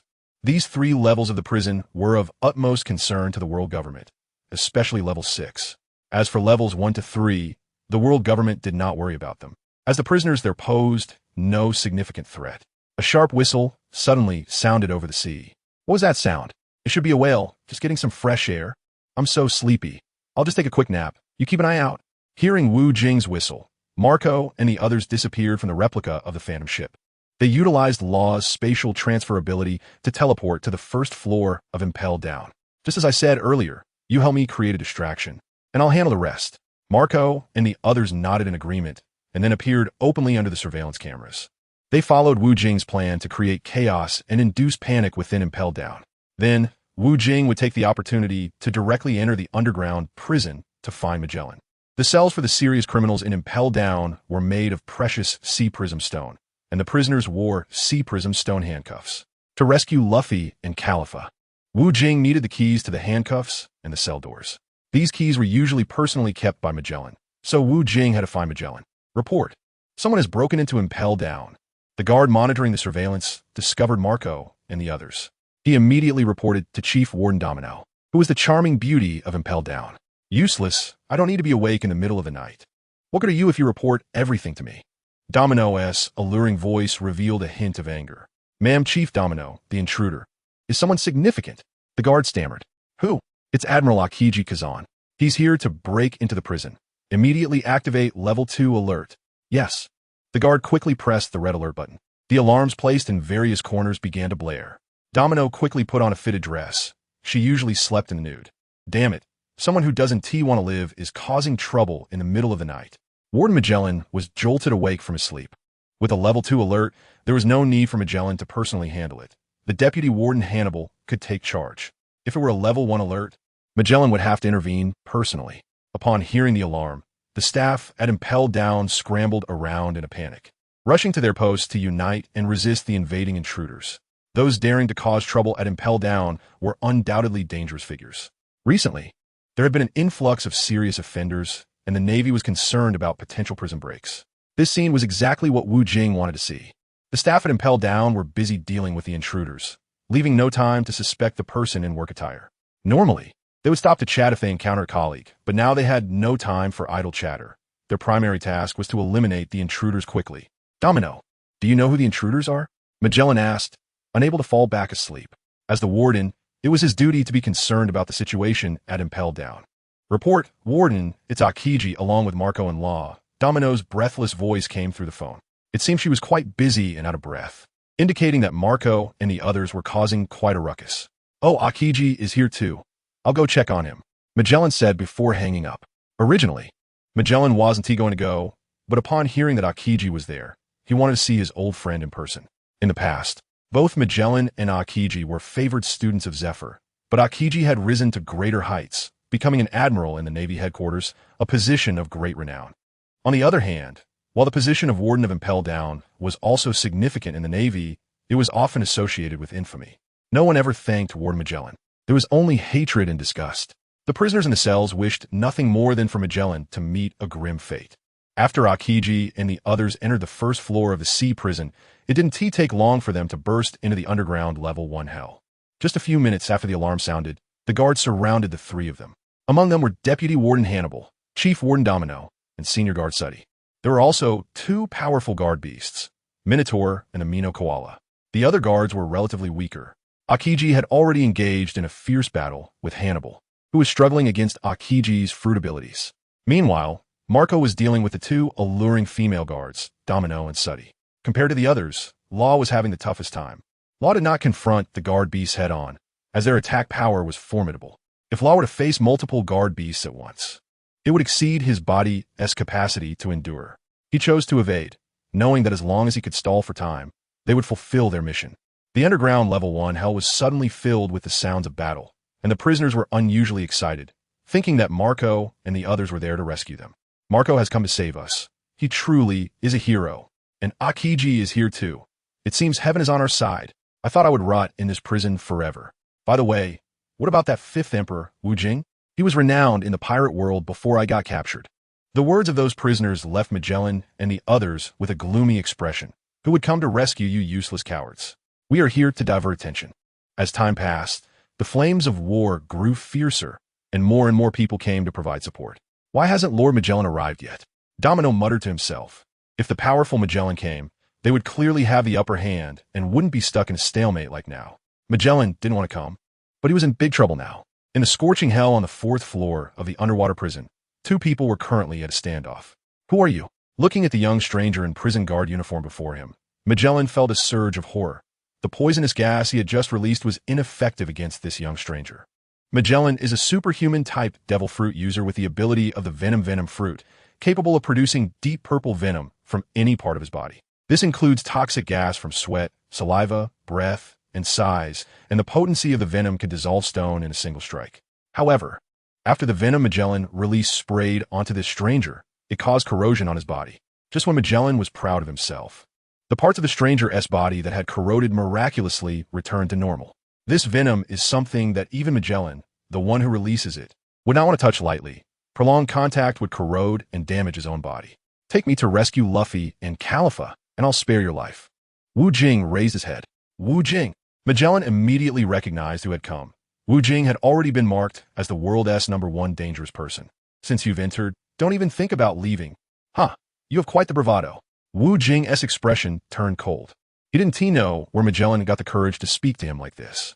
He originally planned to take Magellan hostage to go rescue them, which would save him a lot of trouble. The sea stone keys on Magellan's body were all unmarked.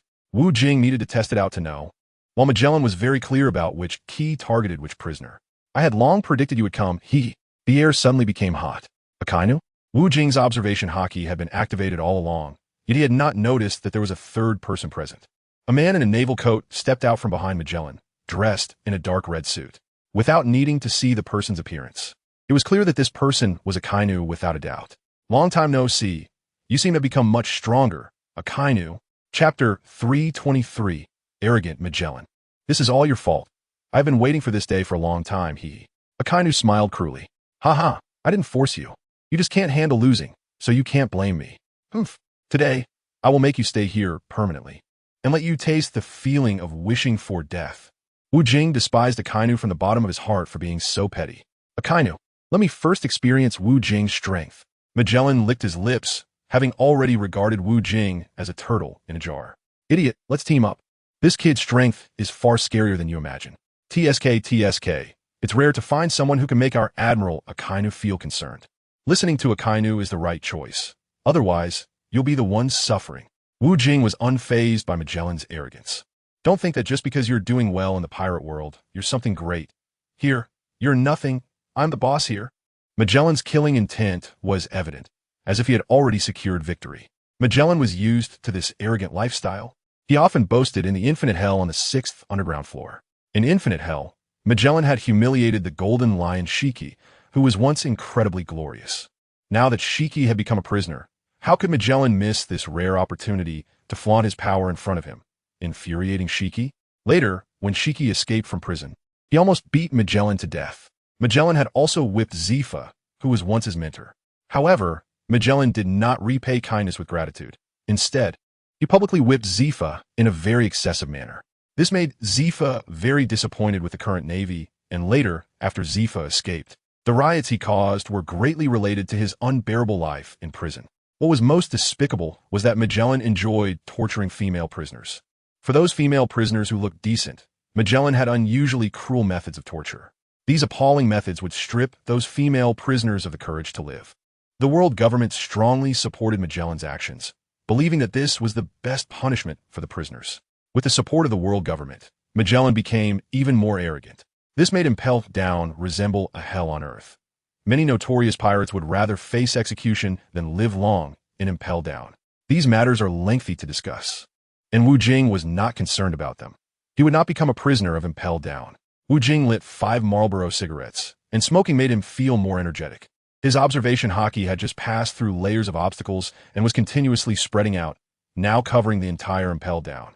Every move here could not escape Wu Jing's perception. No wonder you are so confident. It turns out you have already started to arrange your troops. Wu Jing sensed the crisis. Impelled down now resembled a hellish underworld. And as an intruder, trying to rescue someone from here was bound to be extremely difficult. Just now, Domino told me that Marco and Luo had come. Yet she didn't notice your presence. It's clear that you're planning to venture into the tiger's den alone, Magellan said confidently. He didn't seem surprised at all by Wu Jing's sudden arrival. Chapter 324. Luo has been captured. The Navy headquarters have been on guard against Wu Jing's surprise attack on Impelled Down, so Akainu had been staying here during this time. It wasn't that the world government sent Akainu, but rather he voluntarily requested to come. He had long wanted to have a life-and-death battle with Wu Jing. Akainu lived on the 5th underground level of the extreme cold hell, very close to Magellan, just on the adjacent floor.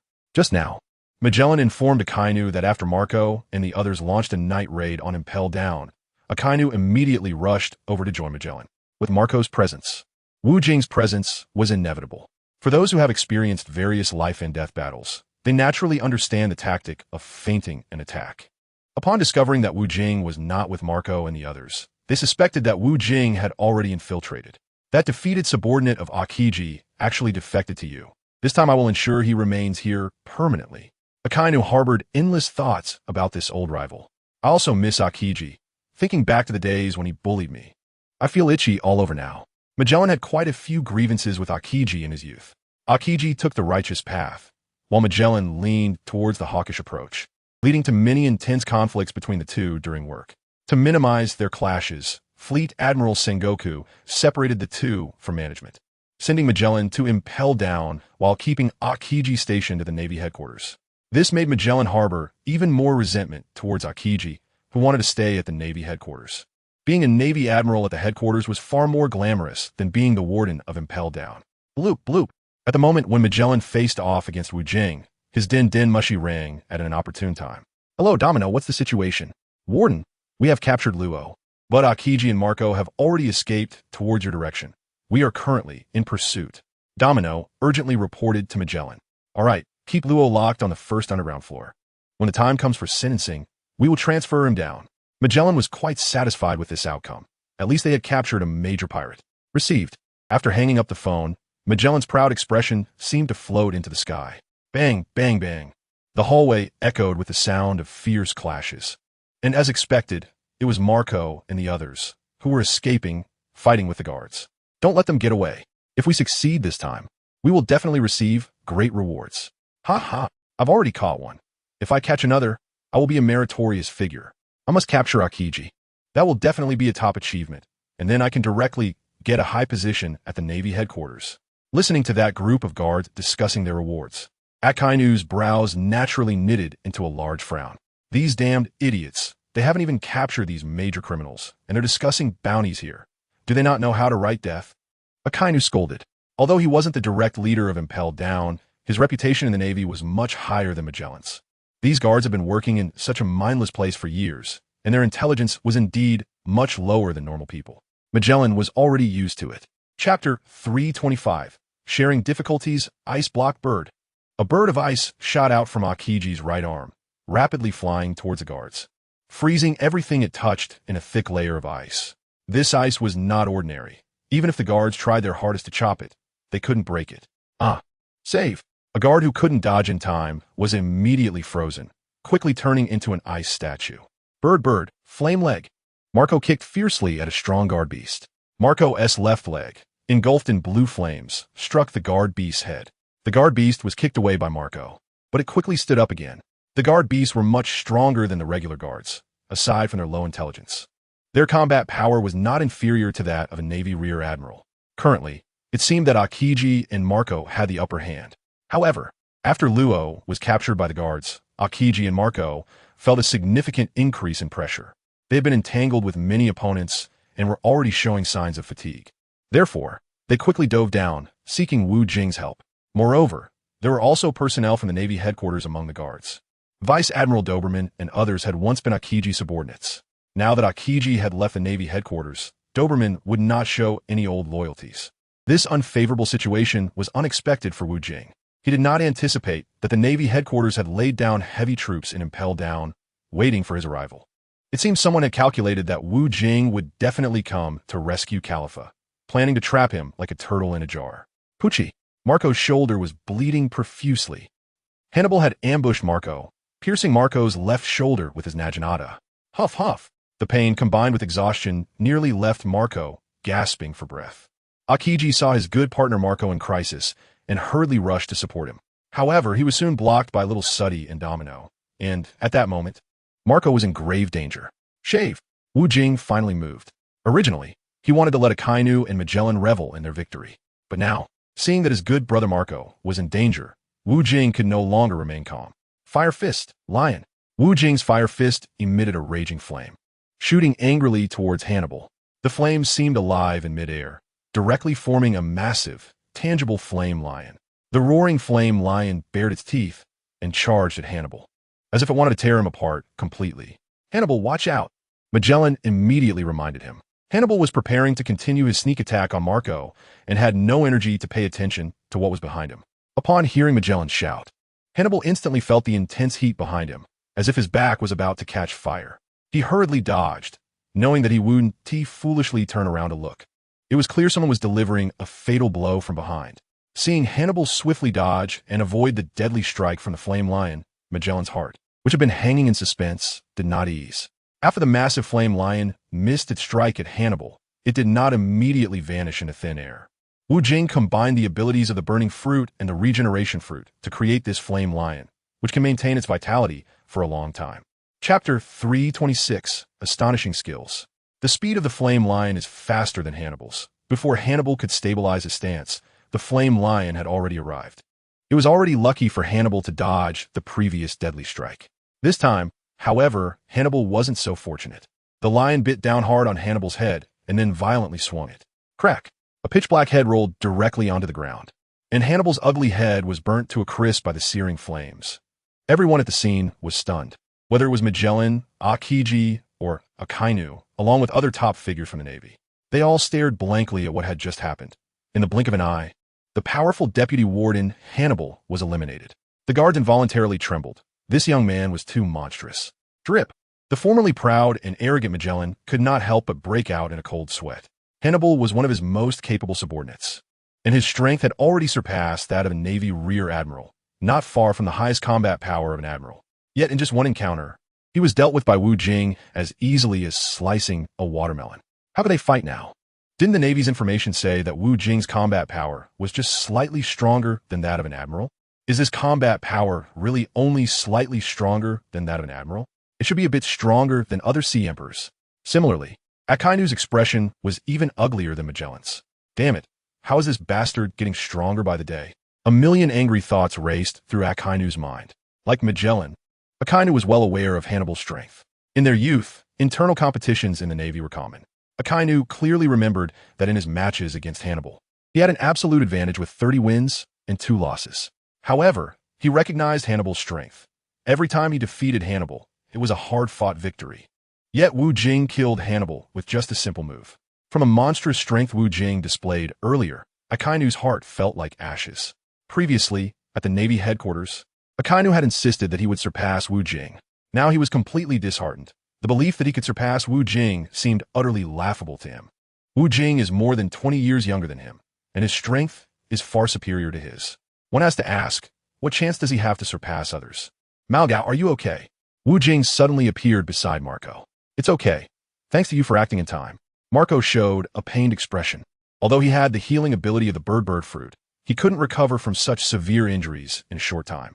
Marco didn't have a recovery ability as abnormal as Wu Jing's. He still needed some time to heal. Even if he stopped the bleeding, Marco couldn't recover to his original state like Wu Jing did in an instant. The injured areas still needed time to recuperate. It's good that you're okay. Akiji, you protect Marco. I'll handle the rest. Wu Jing smirked. No problem. Leave Marco to me. Akiji, encased in ice, revealed half of his face. Chapter 327. Cheers erupted protected by these diamond-hard ice blocks. Akiji was immune to any gunfire or artillery. Akiji's freezing fruit ability was top-notch in terms of defense and first-rate in attack. It was a powerful devil fruit that balanced offense and defense. Slightly weaker in attack compared to Akainu's magma fruit. That's why it took them 10 days and nights of fighting to determine the victor during their showdown in Punk Hazard. Akainu ultimately defeated Akiji by a narrow margin, claiming the position of Fleet Admiral. The underground level 4, the Scorching Hell, was boiling not only because of the high temperature. Another reason was the outbreak of battle. Seeing Wu Jing's godly performance in killing Hannibal, the inmates couldn't help but scream, "Let's attack him together, otherwise we have no hope." Akainu prepared to lead a joint attack against Wu Jing. Since they were here, they had to fight Wu Jing, otherwise Akainu would have no face to report back. If he ran away and it got out, he wouldn't be able to keep his position as Fleet Admiral. "Everyone, let's go. Whoever catches Wu Jing will be promoted to Admiral." Akainu issued a heavy bounty. The problem was that, upon hearing this bounty, everyone lacked the courage to go after Wu Jing. "Get in line. Anyone who is cowardly will be sent to level 6-foot infinite hell." Magellan issued a punishment order. Magellan was not so lenient with his subordinates. The power of life and death was entirely in his hands. Those who understood Akainu's promised bounty knew that he was just bluffing. Akainu was a man without any credibility. He would resort to any means to achieve his goals. Faced with the warden's orders, the workers of Impelled Down could only obey. They dared to ignore Akainu's commands. "Let's go together." Chief Guard Domino raised her handgun and aimed it at Wu Jing's head. The 4 beast guards of Impelled Down, Minotaurus, Minotaur Rhino, Minotaur Koala, and Minotaur Zebra, also raised their weapons and charged at Wu Jing. Additionally, several other beast guards like Minotaur Chihuahua, Little Hippo, and Great Mantis all rushed towards Wu Jing. Divine Fire, Spear, by Ubu. Dozens of flames shot from Wu Jing's hands, instantly transforming into sharp spears. They rapidly pierced toward the rushing beast guards. Puff, puff, puff. Accompanied by dozens of crisp sounds of bodies being pierced, over 10 beast guards fell on the spot. The beast guard skin armor was quite tough for ordinary people. Even leaving a mark on them was impossible. The blood splattering out had already stained the underground level 4 Scorching Hell red. The crazed inmates in the prison were shouting passionately for Wu Jing, having recognized who this young man was. "Lord Wu Jing is invincible. The 5 emperors have come to save us. Kill that dog Magellan. Akainu is the real dog, that ungrateful beast." Wu Jing ignored these passionate words. He wasn't there to save these criminals. Chapter 328. No time to play with you, however. The prisoner's arrogant words made Akainu and Magellan feel quite uncomfortable. But they had no time to pay attention to that now. What they were thinking about was how to deal with Wu Jing in front of them. Those powerful beast guards had been easily dealt with by Wu Jing. Soon, many human guards came to provide support, but they were also trembling with fear. Upon arriving, they saw the beast guards completely annihilated. How could they dare to attack Wu Jing? "Anyone who doesn't want to die, come forward." Magellan issued a ruthless order. The guards felt it was too difficult. They were afraid of dying, which was why they didn't dare to approach. If Wu Jing were an ordinary prisoner, they would have captured him long ago. I don't have time to play with you." Wu Jing moved his foot and disappeared into thin air. Seeing Wu Jing suddenly vanish, the prison guards panicked. "Magellan, be careful," Akainu exclaimed, his eyes wide with surprise. Bang! The first generation of Guache clashed with Magellan's large blade. Magellan gasped in shock. If it weren't for Akainu's timely warning, he would have been struck by Wu Jing just now. Truly the strongest man in the prison, huh? Wu Jing retracted the first generation of Guache. What he said about not having time to play was not directed at the prison guards, but at Akainu and Magellan. He had already killed Hannibal and several other strong prison guards, especially the beasts that were highly valued in Impelled Down. That alone was enough to make the world government feel heartache, and Wu Jing had avenged himself. Making the world government pay for their previous actions also allowed his pirate crew to hold their heads high. A good blade should be used on worthy opponents. Wu Jing had no interest in dealing with those prison guards anymore, and chose to target Akainu and the others instead, for the world government. Even if they flattened Impelled Down, it wouldn't hurt their foundation. Looking at the large dent in his blade, Magellan's hands trembled slightly. If Wu Jing's strike had landed on him, it would have truly cost him half of his life. Should we escape, Akainu? Magellan no longer wanted to fight. Idiot, weren't you just saying you want to take him on alone? If we run away now, we won't be able to stay in the Navy anymore. Akainu kept a close watch on Wu Jing, always on guard against his sudden attack. Magellan had no retort to Akainu's scolding. Wu Jing was not at all worried that he hadn't dealt with Magellan in one blow. Fire Fist Barrage. If using a blade wouldn't work, Wu Jing chose to use his fists. The killing power of the first generation of Guoche was still far inferior to that of the Demon King. But it was impossible for Wu Jing to use the Demon King to kill Magellan. Killing a Magellan with the Demon King would be overkill for Wu Jing. Boom. Boom. Boom. Wu Jing faced off against Akainu and Magellan, launching explosive fire punches that nearly disoriented Magellan. Compared to Magellan, Akainu was in a much better position. He had a power fruit installed by Vegapunk, which quickly replenished his rapidly depleting energy. His magma fruit abilities were consistently at their peak, but they paled in comparison to Wu Jing's regeneration fruit. Akainu exerted all his strength to block Wu Jing's barrage of fire punches, but Wu Jing's attacks were fiercer than before. Making Akainu feel the strain on his body was beyond its limits. This made Akainu acutely aware of Wu Jing's terrifying power, even with Vegapunk's enhancements to his physical abilities. He still couldn't keep up with Wu Jing's rapid advancements. Wu Jing's current combat power is much stronger than during the initial battle at the top of the New War. Chapter 329, Poison Him, the Giant of Poison, Judgment of Hell. Magellan's body releases a giant skeleton made of poison, formed from concentrated toxins. Unlike the purple poison released before, this move of Magellan's is a specially crafted bright red poison. Generally speaking, any substance that comes into contact with it will become infected and gradually spread, eroding everything. A normal person would be quickly overwhelmed by the poison after just a touch from this giant of poison, and the spread would only stop upon death. The skeleton giant lunges wildly at Wu Jing. The space is large enough that, given Wu Jing's speed, he can evade it. This is Magellan's strongest move with the poison fruit, and if this attack proves ineffective against Wu Jing, Magellan is 100% prepared to flee. The strongest meteorite lava cannon. At the same time, Akainu also unleashed his latest technique. Akainu's hands transformed into rolling lava, and due to the intensity of the lava, it splashed onto the ground. Immediately, large basin-sized holes appeared on the ground, illustrating just how hot the lava Akainu unleashed is. Akainu's arms shot forward like catapults, attacking Wu Jing at meteor-like speed. Ho! They finally teamed up. Faced with the attacks from both, Wu Jing, now in a fivefold state, did not choose to evade.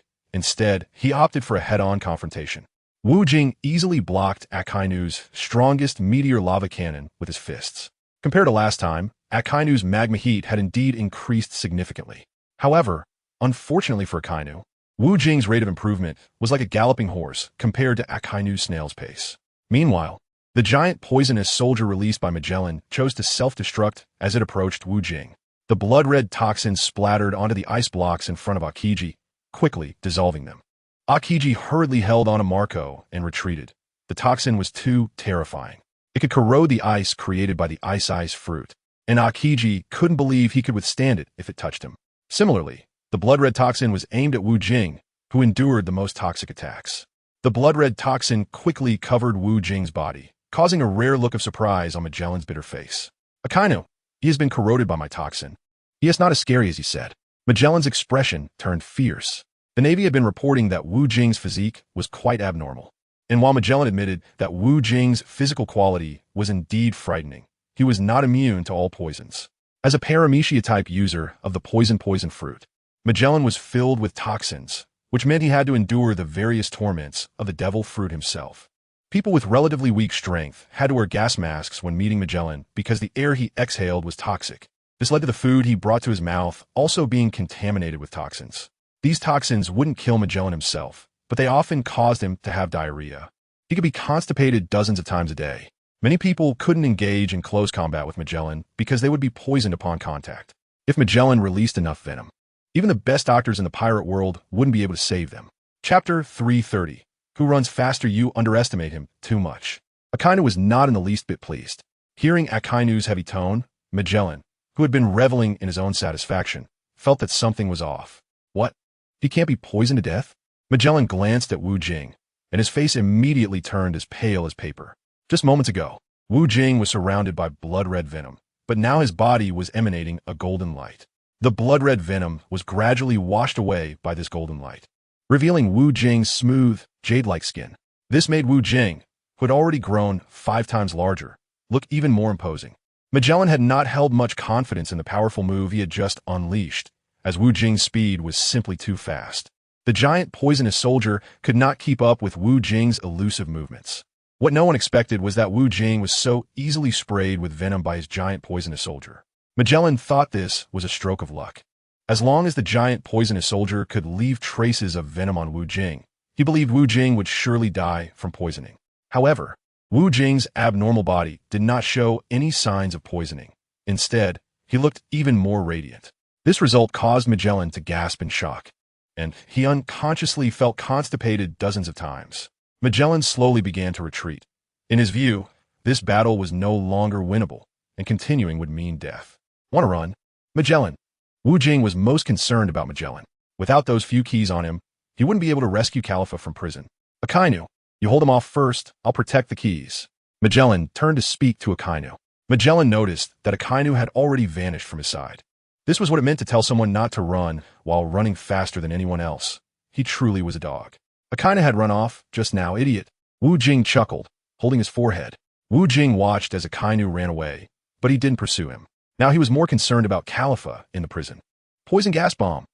Magellan spat out a huge bubble from his mouth, which then exploded in the air. This filled the underground level 4 with tear gas, causing Marco and the others to cry uncontrollably. They couldn't open their eyes for a moment, and Magellan disappeared into the crowd. Finally escaped. Damn Akainu. Letting such a person become the Navy Admiral. I almost got sold without knowing it. Magellan raced through the secret passage. This was a passage he had specifically prepared for his own escape. Others didn't know about it. He was really fast. A cold voice echoed through the passage. Wu Jing. As soon as Magellan heard this sound, another sound came from his pants, and he started to be constipated again. This sound was something Magellan really didn't want to hear, and he didn't even have to think to know it was Wu Jing's. Wu Jing has made Magellan constipated dozens of times today, and he feels like his body is about to collapse. A figure blocked Magellan's way, and he had nowhere to go. Give me the key, let me go. Magellan threw out the large bunch of keys from his body, which numbered over 1,000, all made from rare sea tower stones. Watching the large bunch of keys fly towards him, Wu Jing caught them in one hand and then tossed them into his storage bag. Chapter 331. Kill Magellan, letting you go is impossible now. The opportunity was only given to you once, and it's too late now, Sai. Wu Jing expressed his regret. Why go to such extremes? Killing me won't benefit you at all. Magellan could only feel dissatisfaction in his heart at Wu Jing's arrogant attitude. Whoosh, whoosh, whoosh. 3 ghost blades simultaneously unsheathed, merging in midair to form the Ghost King, which then automatically fell back into Wu Jing's hand. Cold, Ghost Fire Blade. Wu Jing did not continue to waste words with Magellan. Since he intended to kill him, there was no need to explain so many reasons to a dead man. This was a new technique that Wu Jing had comprehended after fighting Enel. He combined the cold, murderous aura of the Ghost King with the intense heat generated by the Mera no Mi, which Wu Jing called the Cold Ghost Fireblade. The Cold Ghost Fireblade shot through Magellan's chest like an arrow piercing the clouds. Magellan felt as if his entire body was about to explode from the heat, only to be followed by an icy cold that made his bones feel like they were breaking. After a few breaths, this fatal blow caused Magellan to lose his life. The alternating extremes of heat and cold caused his physical body to collapse, and his corpse quickly turned into a pile of mush. Before dying, Magellan fully experienced the sensation of being in 2 extremes at once. Stepping over Magellan's corpse, Wu Jing needed to hurry to save others. Akiji, take Marco to save Luffy. I can go down to save him by myself. Leave Luffy to me, and you can focus on saving others. Wu Jing was indeed very relieved. Now, Impel Down had become a complete mess, and the prison guards were terrified to death. With no mood to stop Wu Jing and his group, both the warden and deputy warden of Impel Down had been killed by Wu Jing, and there was no longer any backbone in the prison. Akainu was piloting the naval headquarters warship, speeding across the endless sea. The strong sea breeze tousled Akainu's black and white hair, and the passage of time had left noticeable marks on his face. His originally sharp and cold gaze now appeared so desolate. The Navy soldiers that Akainu had brought along had long since fled. They had been terrified by Wu Jing's terrifying power. They didn't care about the lives of those in Impel Down. Saving their own lives was the most important thing.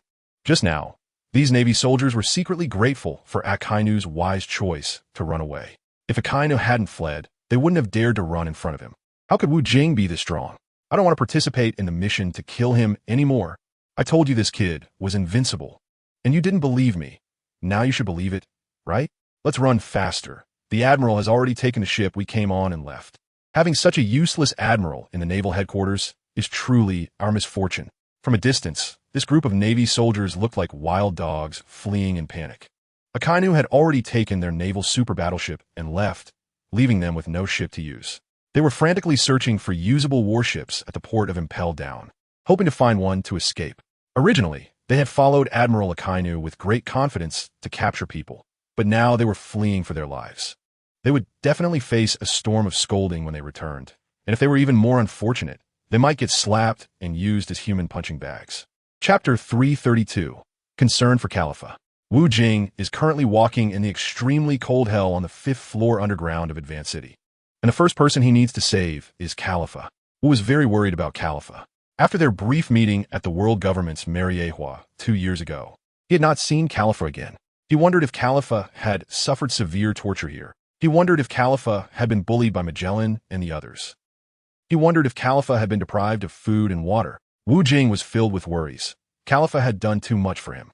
If it weren't for him, Khalifa wouldn't be in such a dire situation now.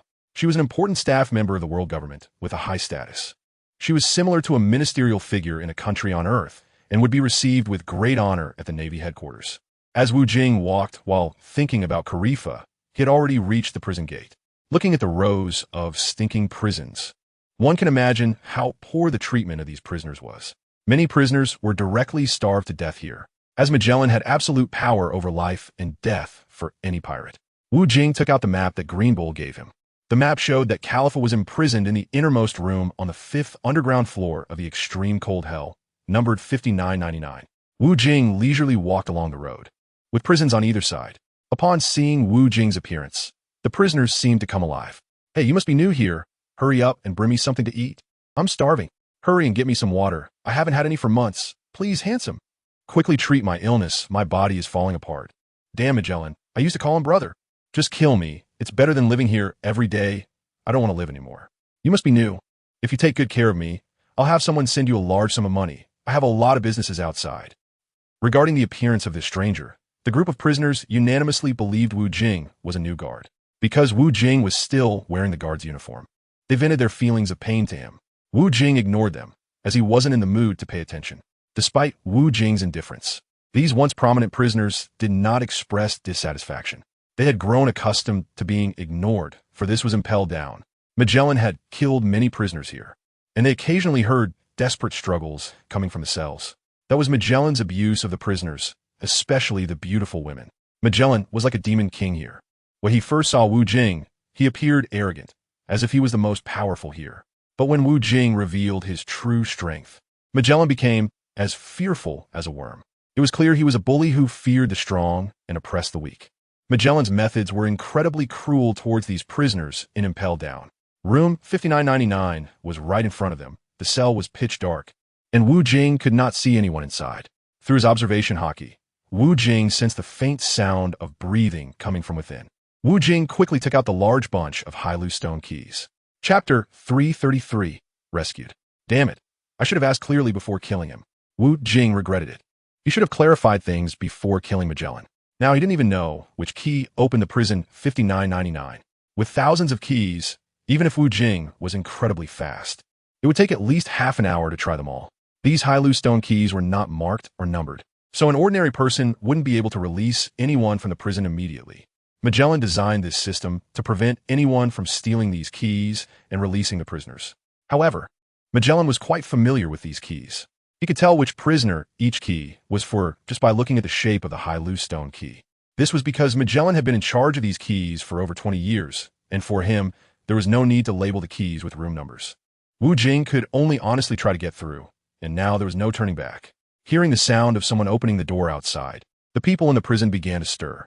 He told Akainu not to think about using him to threaten Wu Jing, as it would be useless. Wu Jing would not be threatened by them at all. He would be threatened. Wu Jing was busy with his work. Upon hearing Khalifa's voice, Wu Jing's anxious heart immediately calmed down. As long as Khalifa was alive, that was enough. He wouldn't care if she had been bullied by Magellan. Having a woman who would risk her life for you is a man's happiness. Who are you? Hearing that familiar laugh, Khalifa looked incredulous. She quickly ran to the front of the cell, and Wu Jing finally saw Khalifa's face. Although she was in prison, Khalifa was still as beautiful and captivating as ever. Even in such poor conditions, she was dirty and definitely needed a wash. Seeing that Khalifa was unharmed, Wu Jing's restless heart finally settled down. "It's me, Li Fa. I'm here to rescue you." Wu Jing smiled gently at Khalifa. This charming smile brought tears to Khalifa's eyes. She finally experienced the feeling of being rescued by a hero. Her idol Wu Jing had actually come into the tiger's den to save her. Khalifa was so excited that her body was shaking, and her already impressive figure became even more eye-catching. Click! Finally open, haha! Wu Jing wiped the sweat from his brow. After trying over 700 times, he finally opened the prison door. The prison door was open, and now it was time to unlock the handcuffs on Khalifa's hands. This was much simpler because the cell key was connected to the handcuff key. Wu Jing couldn't wait to unlock the handcuffs on Khalifa's hands so she could regain her freedom. Hearing a click again, Khalifa hurriedly threw away the handcuffs and leaped into Wu Jing's arms. "Xiao Jingjing, I thought I was going to die for you," she exclaimed, giving Wu Jing a heavy kiss in front of so many prisoners. She really missed Wu Jing to the point of madness. When Akainu came to advance the city, he interrogated her. Akainu promised to release Khalifa, but the condition was that she had to trick Wu Jing into coming to Advance City, so he could seize the opportunity to kill Wu Jing. However, Khalifa would never do that. She would rather choose to die herself than let Wu Jing fall into danger. Chapter 334. Specifically here to save you. What surprised Khalifa was that Wu Jing still came. However, it wasn't her who brought Wu Jing here. He came on his own, and he calmly rescued her. Wu Jing briefly explained the situation to Khalifa, and the little hearts in Khalifa's eyes had already fallen all over the ground. Khalifa never expected that things would become so strong now. It was simply terrifying. With a single strike, he could kill Hannibal and Magellan, and even scare Akainu into fleeing in panic. Impel Down is the #1 prison in the pirate world. Even someone of the level of the Four Emperors would find it impossible to handle such an ambush like Wu Jing did. "All right, let's go save Luffy and get out of this damn place." Wu Jing patted Khalifa's fragrant shoulder. Khalifa, lost in his embrace, was unwilling to leave. However, Wu Jing wanted to go out and hug her again. The underground prison was truly suffocating and not a place to stay long, as one could easily be overwhelmed by the stench. "Why do you still want to save Luffy?" Hearing Wu Jing say he wanted to save Luffy, Khalifa felt a pang in her heart. She thought Wu Jing had come to Impel Down just to rescue her, but it turned out not to be the case. He also wanted to save Straw Hat Luffy. Was the main reason the male god came here to save Luffy, and she was just a side note? Khalifa's mind was in turmoil, and her displeasure was evident in her facial expression. "Yeah, Robin is now my subordinate. She knows I'm coming to save you and asked me to save Luffy as well," Wu Jing said with a helpless expression. "If it were someone else asking me, I definitely wouldn't pay attention. I specifically came to save my little darling Khalifa." Wu Jing gently kissed Khalifa's forehead. Wu Jing casually fabricated a few sentences, which made Khalifa overjoyed. Wu Jing truly loved her. Khalifa's face was already flushed, and she was so moved by Wu Jing's words that she could hardly contain herself. If it weren't for the place being inappropriate, she really wanted to overwhelm Wu Jing with her affection. In the infinite hell on the 6th underground floor, Wu Jing found Luffy in less than a minute. With Green Bull providing the map, it was incredibly convenient. Now, there were many fewer big shots on the 6th underground floor. Many had escaped during that major incident 6 or 7 years ago. Some were recruited by Blackbeard. Others continued to fight for their dreams in the pirate world, and some had already died, like Zephyr and Wald. Wu Jing casually glanced around and noticed that there seemed to be just over a dozen criminals being held here, and he basically didn't recognize any of them. Wu Jing wasn't interested in getting to know these people. They weren't the partners he wanted. Hey, Wu Jing, why did it take you so long to come rescue me? I'm about to die." Luffy's strength was fading as he spoke. Wearing Seastone handcuffs had already left him, a devil fruit user, weak and powerless. If it weren't for being Carp's grandson, Luffy's situation would definitely be worse than it was now. The prisoners locked in the lowest levels often went without food. They let these vicious criminals fully experience the hellish life of infinite suffering. This time, Wu Jing didn't unlock the handcuffs for Luffy. Khalifa took on that dirty work. In Khalifa's view, someone like Wu Jing shouldn't be doing such things. Coming from a bureaucratic family, she had a strong sense of hierarchy. Chapter 335. Killed by me. Hey, Khalifa, hurry up. I'm about to starve to death. I need to get out and eat enough I want. Shut up. If you keep talking, I won't unlock you. Okay, I don't have the strength to talk anymore. Luffy collapsed on the ground like a pile of mud, all shriveled up. Seeing Wu Jing come to save him had excited him too much, resulting in this tragic state of exhaustion. Khalifa was focused on her work, trying keys one by one, and her speed wasn't as quick as Wu Jing's. After a full hour, Wu Jing finally heard a click. The prison cell's lock was finally opened by Khalifa, and Wu Jing had already smoked 50 Marlboros while standing by. He wanted to use the delicious smoke to mask the foul smell of the prison. Wow, haha, I'm finally free. Hurry up and unlock my handcuffs. I want to kill that Magellan. No need. After finishing his last puff, Wu Jing flicked the 5 cigarette butts he had in his hand towards the distant wall. Crack, crack, crack. 5 crisp sounds rang out as the butts embedded deeply into the wall. The top criminals on the 6th underground floor witnessed this, surprised by how capable this young man was. Even if they tried to flick the butts, they would only create some dents in the wall, not embed them like Wu Jing did. Moreover, they were embedded so deeply that the butts are almost invisible to the naked eye. Why not? I have to kill that bastard Magellan. I've suffered a lot because of him here. It's one thing for him to insult me, but he even makes me starve every day and wants me, a man, to serve him. I absolutely won't let him live. I've already killed him. Wu Jing couldn't stand Luffy's incessant chatter, which was more annoying than that of old ladies. What? You actually killed Magellan? Then you're done for. Magellan's sister, Madonna, is married to a celestial dragon. You're finished, you're finished. Although Luffy had loudly declared he wanted to kill Magellan, it was just talk. He was merely trying to act tough. Now, he was so hungry that he didn't have the strength to fight Magellan. Luffy was just saving face, boasting verbally. Even if Luffy fought Magellan, he wouldn't be able to kill him. Killing Magellan would mean even his grandfather Carp couldn't save him. Are you leaving or not? If not, I'm leaving first. Wu Jing seemed to ignore Luffy's words. You're done for. Wu Jing. Luffy couldn't let go of the fact that Magellan's sister, Madonna, had married a celestial dragon. Luffy had learned about this from his grandfather Carp.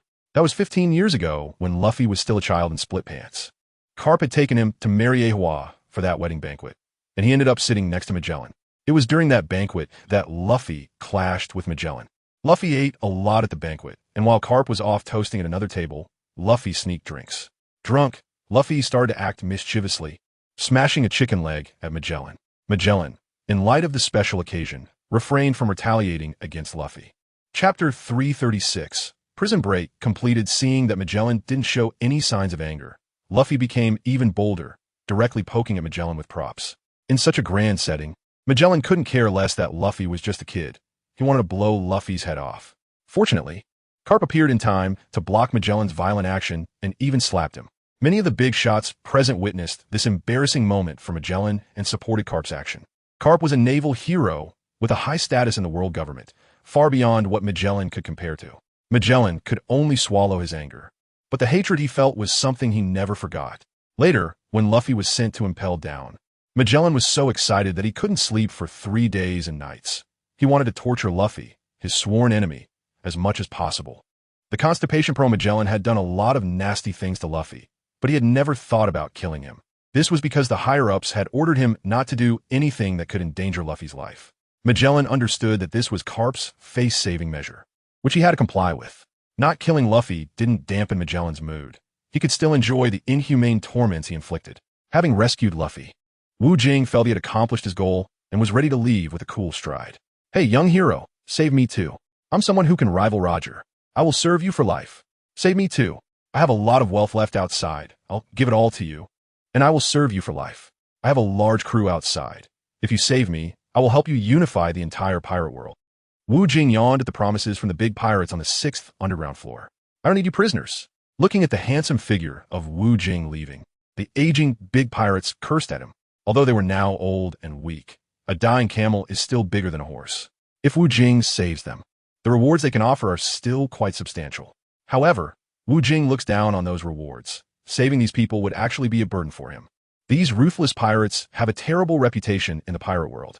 For someone like Wu Jing, who cares deeply about reputation, he would never engage in such a disgraceful act. In contrast, Luffy has a very good reputation in the pirate world, which is the fundamental reason why Wu Jing agreed to help the Straw Hat crew rescue Luffy. Luffy represents a positive image in the pirate world, and those pirates also hope for Luffy's safety. This is something that would inspire the pirate world. Wu Jing rescuing Luffy from prison will undoubtedly attract frenzied support in the pirate community. Law, are you okay? Seeing Law covered in wounds, Wu Jing showed concern. I'm fine. I can heal myself from any injury. All right, then let's prepare to leave here. Luffy ruffled his hair, eager to go back and take a good bath. The fight with Magellan had left him smelling of toxic venom. The guards who survived and impelled down were hiding at a distance, no longer having the energy to intercept Wu Jing and his group. Chapter 337. The discontent of empty, watching Wu Jing's warship sail away. Domino, the head guard of Impelled Down, showed a look of unwillingness and relief. She was naturally reluctant to let the prisoners escape so easily, but she was powerless to stop it. However, seeing Wu Jing leave, her heart, which had been pounding, finally felt a bit more at ease.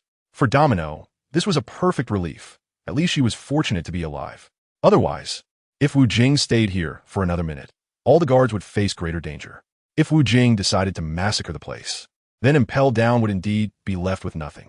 Little Suddy, report the situation up immediately, and everyone else, hurry up and clean the scene. Domino began issuing orders.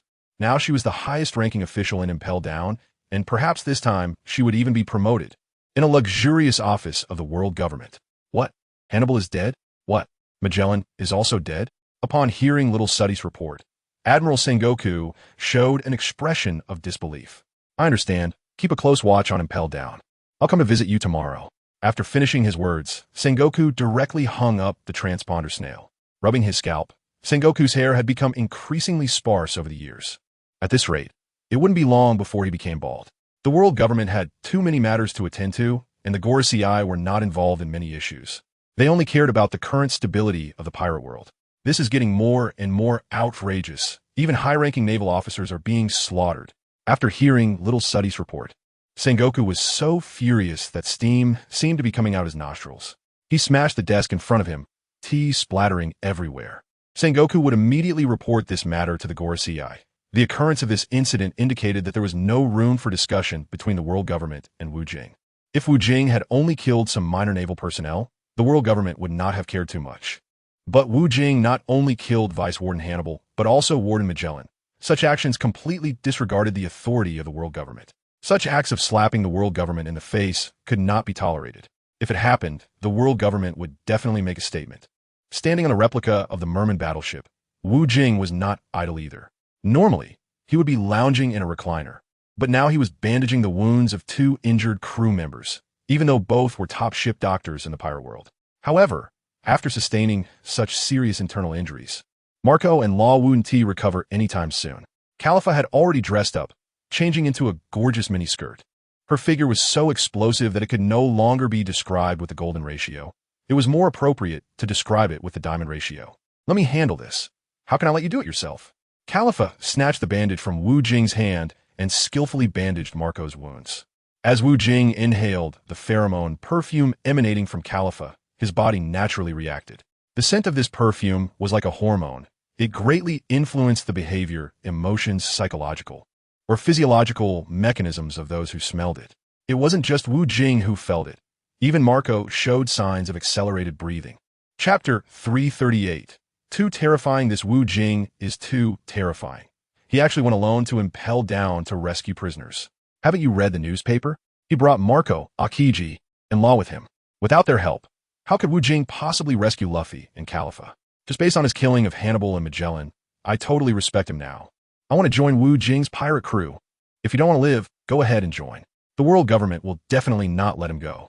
He even dared to wreak havoc in their territory. This matter is truly not simple. It's frightening to think about. It could very well lead to a world war. Listening to the discussions below, Queen Vivi, holding a newspaper, had an expression that shifted from excitement to worry. She had called all the ministers to a meeting for this very issue. She wanted to do everything in her power to support Wu Jing. From now on, we will train our troops every day, and we must not fall short in terms of food and weapons. We need to do everything we can to prepare for war. If needed, we will fight to the end for Lord Wu Jing. The ministers showed bitter expressions at the Queen's decision. They were reluctant to choose to confront the powerful world government, but they had no choice but to obey the Queen's decision. A portion of the countries under Wu Jing's control felt the same way as Vivi. They were prepared to support Wu Jing at any time. And since they were willing to stand on the same front as Wu Jing, they were ready to fight until the last moment. Just like the Goa Kingdom, they were very willing to follow Wu Jing because he sent someone to kill Starry, changing their difficult days. In the palace of Whole Cake Island, Big Mom, Charlotte Linlin, was devouring delicious desserts. Meanwhile, Big Mom's children remained silent, not daring to disturb her. Nothing was more important than eating cake in their mother's eyes. No one could interrupt her when she was in the midst of enjoying her food. After eating for 3 full hours, Big Mom finally stopped. It wasn't that she was full, but all the piled-up desserts had been devoured by her. Wiping her mouth, Big Mom finally came back to her senses from the delightful experience of eating. MMM. That was so delicious. I really loved it. I brought this back from the Sabati archipelago. As long as Mom likes it, I'll bring back more next time. Sparrow is very enthusiastic. Look at how much I'm eating. You can tell how much I like it. Next time, bring me back 100 tons. Big Mom, Lin, naturally drooled at the corners of her mouth. All right, Mom. We actually have something to discuss with you. Sparrow gathered everyone not to watch Mom eat cake. What is it? That Wu Jing kid killed Magellan and impelled down and rescued Luffy, which seems to have caused great dissatisfaction in the world government. Does this matter? He's really too bold. After breaking out of prison, he still wants to kill someone. Upon hearing this news, Big Mom, Lin frowned. Even she wouldn't dare to do such a thing. Magellan is an important figure in the world government. Wu Jing unexpectedly rescued Luffy, who was given to the world government, which was beyond her expectations. Chapter 339, Major Event. Wu Jing is indeed too arrogant. Killing Magellan is detrimental to him. I estimate he won't survive this month. Sparrow's sharp tongue is no joke. That's probably why his tongue is dozens of times longer than others. Things may not be as you think. He killed Magellan, which means those pirates wanting to rebel have found a target to follow. Wu Jing has never openly opposed the world government before. Katakuri stroked his chin in thought. Katakuri has a very high regard for Wu Jing. A few years ago, when Wu Jing came to Whole Cake Island, their encounter made Katakuri realize that Wu Jing is an existence he could never surpass. Privately, Katakuri already considers Wu Jing the strongest in the pirate world. This isn't just Katakuri's subjective view. He's been keeping an eye on Wu Jing's recent activities. Katakuri is also fully aware of the battle between Wu Jing and Kaido. As he has good friends in the Beast Pirates, Katakuri is right. There are thousands of pirates who want to oppose the world government, but they can't do it alone. And now, they finally have a target to rally behind. Galette supports her brother's viewpoint. So what attitude should we take? It seems we are not very harmonious with them. Sparrow is most concerned about his mother Big Mom's attitude. Other attitudes are just for show and don't matter. Well, I definitely won't support that brat Wu Jing. As for the world government, they haven't treated us well these years, so let's just watch. Big Mom licked the remaining cream on her hand. Her children strongly agreed with Big Mom's decision. They also didn't want to get involved in this mess. The next morning, the Beast Pirates also learned about Wu Jing's massacre in Impel Down. Kaido had also been a frequent visitor to Impel Down.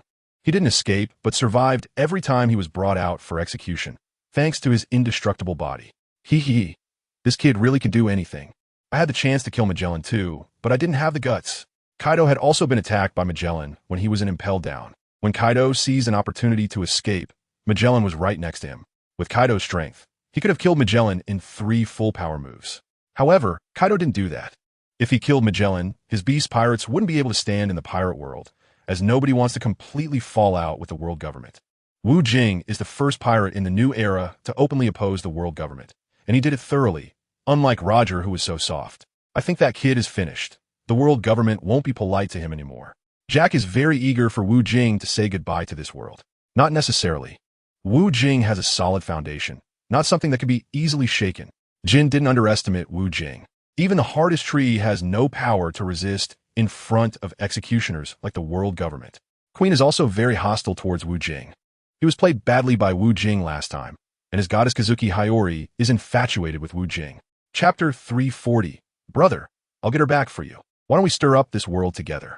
That way I won't be so bored. Kaido downed a jug of alcohol, which could hold a whole meal's worth of liquor. But Kaido doesn't think he has a good alcohol tolerance. He's been scared by Wu Jing. Before meeting Wu Jing, Kaido believed he was not only the strongest creature in the pirate world, but also had the best alcohol tolerance. Since meeting Wu Jing, Kaido no longer holds that belief. He thinks his alcohol tolerance is now only the second best in 1,000 years. As long as Wu Jing exists, he can never turn things around. Which makes Kaido extremely unhappy. Boss, we should just watch the changes and let them fight. Offending anyone is not beneficial for us. I think so too. Neither side is easy to mess with, and we shouldn't get involved. I want to find Wu Jing to settle the score for stealing my woman. Queen still can't let go of Kazuki Hiyori. In his heart, Hiyori is his only faith. In terms of this status, even Kaido can't compare to Kazuki Hiyori. Steal? She never followed you. Is that considered stealing? She's better looking than you, stronger than you, richer than you. With your bear-like appearance. What do you have to compare with her? You should just give up. Listening to his companion's teasing, Queen wept. It feels like they're making it impossible for him to live. Queen, I'll help you find Wu Jing and get your woman back. Brother, didn't you say women are like clothes? Why now? After hearing too much, Queen was suddenly puzzled. Previously, Kaido had criticized Queen for being unambitious, crying over a woman. However, this time Kaido is helping him get back Hiyori, which Queen never expected. Why are you talking so much nonsense? I just want to know if you can do it. Kaido said impatiently. Yes. With my brother helping me deal with Wu Jing, it's too easy. Ha. Just thinking about Hiyori returning to his side made Queen smile so broadly his teeth almost fell out. At the headquarters of the Kamabaka Kingdom, Dragon was busy writing in his office. He is always this busy, working day and night for the Revolutionary Army. Sabo was sitting quietly in front of Dragon. Bang! Dragon put his pen down forcefully on the table. Finally finished drafting the next plan, Dragon patted his arms, feeling that his hands had gone numb. Our commander-in-chief has worked hard. Here, have a cup of coffee. Sabo obediently handed Dragon a rich cup of coffee. Sabo knows Dragon likes coffee, so he specially made a fragrant cup for him. Not bad, Sabo. You are becoming more and more sensible. Looking at the young man before him, Dragon felt a sense of relief. If only his son Luffy were as good as Sabo. Today, Dragon was in particularly good spirits. He naturally knew about Wu Jing rescuing his son yesterday. Are we going to help Wu Jing? This was the reason Sabo came to find Dragon. After all, Wu Jing caused a commotion and impelled down to save his good brother Luffy, and he wanted to hear Dragon's attitude. Chapter 341, Dragon's Attitude. Dragon is the leader of the Revolutionary Army. All major decisions must be confirmed by him before execution. Let's just be bystanders. After all, we also helped Wu Jing kill Spandam, so we don't owe each other anything. Dragon's expression remained cold. He did not feel indebted to Wu Jing for rescuing his son. I still think we can assist Wu Jing from the sidelines. I also want to meet Luffy. Sabo always felt the need to help Wu Jing. The Revolutionary Army was fundamentally opposed to the world government, and logically, they should hope that Wu Jing could deal a heavy blow to the world government. This way, they would have a greater chance of becoming the rulers of this world. Sabo was already impatient. He felt that the development of the Revolutionary Army had hit a bottleneck, and if things continued like this, their hopes of overthrowing the world government would only grow dimmer. With the powerful Wu Jing pirate crew now clashing with the world government, their Revolutionary Army could take the opportunity to change the new order of the pirate world. Are you going to listen to me or to you? Just go ahead. I have my own plans, Long said lightly, with an expression that brooked no dissent. Sabo helplessly chose to leave. He couldn't understand his leader's attitude, but he could only obey. The management methods of the Revolutionary Army were stricter than those of the Navy, and the subordinates had to obey absolutely. Many high-ranking positions in the Navy had their own routines. For instance, Garp liked to do what he enjoyed, treating Navy discipline as if it were nothing. Similarly, Kizaru often used the excuse of going out to catch pirates, but usually came back empty-handed. Kizaru's trips were often just leisurely strolls to enjoy the scenery. Returning with a captured pirate once out of 10 times was already quite good. The other members of the Navy headquarters often turned a blind eye to such peculiar situations. As the fleet admiral, Akainu, although he acted decisively and could ruthlessly kill those small-time Navy members, could only express his grievances towards Admiral Kizaru and do nothing about him. Although Kizaru's position was not as high as Akainu's, his seniority in the Navy far surpassed Akainu's. Seeing Sabo leave, Long slouched into a lazy position. How could I possibly help that kid Wu Jing? If he successfully overthrows the world government, then all the prestige in the pirate world will belong to him alone. I would have no chance to ascend to the throne of the highest ruler in the pirate world. I absolutely will not let that happen. As for helping the world government, that is even more impossible. The world government is a place that cannot tolerate sand. If I help them eliminate Wu Jing's pirate crew, they would definitely come after us too. Long thought to himself, he would never believe anything the world government said. He had already seen through their hypocritical facade. As for the Revolutionary Army being mere spectators, Long regarded that as a perfunctory response to Sabo. How could he miss such a great opportunity? He would only be a temporary spectator, not a permanent one. He would side with whoever won. In the end, he would be the true king. During this time, Long would not be idle. He had just been busy, and if Sabo hadn't sat for several hours, he wouldn't have been ready to take a break. I need to prepare for what comes next. Long began to write the next battle plan. Chapter 342. The Identity of Red-Haired Shanks. That kid is indeed stronger than Luffy. Luffy has made a good friend. As soon as Shanks finished speaking, he started drinking. Gulp, gulp. He drank more freely than anyone else. Knowing that Luffy had been rescued by Wu Jing, Shanks was genuinely happy. Luffy was the future leader of the pirate world he had always hoped for, but Wu Jing's emergence changed Shanks' perspective. Shanks believed that Wu Jing was the qualified leader of the pirate world, and time and again, this was proving to be true, further solidifying Shanks' initial recognition. How can Luffy compare to Wu Jing? Wu Jing has far greater foresight than his actual age. Vice Captain Ben Beckman took a puff of his cigar. He was a man who was addicted to smoking. When it came to alcohol, he didn't have much of a preference. He could take it or leave it. Beckman, you seem to admire him a lot, huh? Lachi Lube said while munching on delicious meat. His favorite was neither smoking nor drinking. He loved eating meat the most. Although he appeared to be overweight, his speed in battle was not inferior to anyone in the red-haired pirates. Enough of this useless talk, Shanks.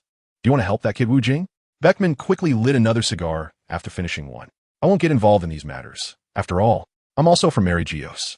I can't possibly help others deal with my own people. Shanks never hid his true identity from his own people. Meanwhile, outsiders were always suspicious of how Shanks was so close to the world government and had such a significant standing. As for why Shanks had such a big standing, there were two reasons. One reason was that Shanks had a noble celestial dragon identity on the world government side, and the Gorosei had to give him some respect. After all, Shanks was not an ordinary celestial dragon. His strength was evident to all. Moreover, Shanks had never done anything that caused substantial harm to the world government in the pirate world. He simply loved the adventurous lifestyle too much. Following Roger and others in their reckless antics had left the world government quite displeased. After Roger was executed, Shanks lived a carefree life in the pirate world. Every day was so easygoing and carefree, which was the life Shanks enjoyed. The other reason was that on the pirate side, Shanks was one of the 4 emperors, with a top-tier status in the pirate world. Aside from the Pirate King, the identity of the Sea Emperor was the most prestigious. Furthermore, Shanks had an excellent reputation in the pirate world. He only targeted brutal pirates and never harmed the innocent. With such a big pirate, how could he not have a significant standing? Even the other 4 emperors had to give red-haired Shanks face. Watching them fight like this is quite boring. Jesus Burgess wiped his beloved gun, which he cherished. Jesus Burgess was someone who loved fighting and killing. To follow Shanks to sea, he bore the reputation of abandoning his wife and child. Jesus Burgess was Usopp's biological father, and Usopp inherited his father's sharpshooter identity, possessing strong shooting skills. However, compared to the sharpshooter Jesus Burgess, Usopp still fell short. Jesus Burgess had once shot down 10 birds flying at a height of 6,000 meters. Chapter 343. The positive Kinemon, we should listen to the captain. As long as we don't intervene, we can still thrive in the pirate world. Beckman consistently supported Shanks' decision. It was precisely because he and Shanks shared similar tastes that he decided to join the red-haired pirates from the very beginning. He enjoyed this pressure-free lifestyle.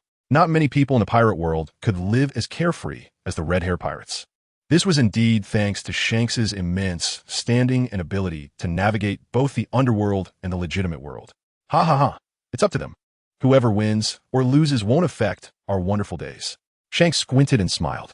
If the world government won this struggle, he would still not be suppressed as usual. If Wu Jing won, he believed that Wu Jing, seeing him as a non-threatening pirate, would not go to extremes to eliminate him. They would maintain a friendly relationship like good friends. He would just act as an observer, quietly waiting for the final result. In the palace of Wano country, Kazuki Oden sat on the throne. This time, the gathering of the vassals was primarily about Wu Jing's bloody prison break at Impel Down. Kazuki Oden was naturally very concerned. Every day, she wanted to know the latest developments in the pirate world, all because of her heart being tied to her man, Wu Jing. Wu Jing's influence being suppressed by the world government was something Kazuki Hiyori had known for a long time. She was aware that Wu Jing's relationship with the world government was in a very tense state. But no one had truly torn apart this fragile relationship that could break at any moment. Kinemon, let's intensify our training during this time. We need to be ready for battle at any moment, Kazuki Hiyori said, full of spirit. After being a general for a while, Kazuki Hiyori was no longer as reserved as she was at the beginning. She had become quite adept at her role. Lady Hiyori, I have already given the orders, and they have been practicing every day recently. Kinemon replied with a bow. Kanjuro, how is the military supplies preparation going? Report to Lady Hiyori. The supplies are being prepared in a tense and orderly manner.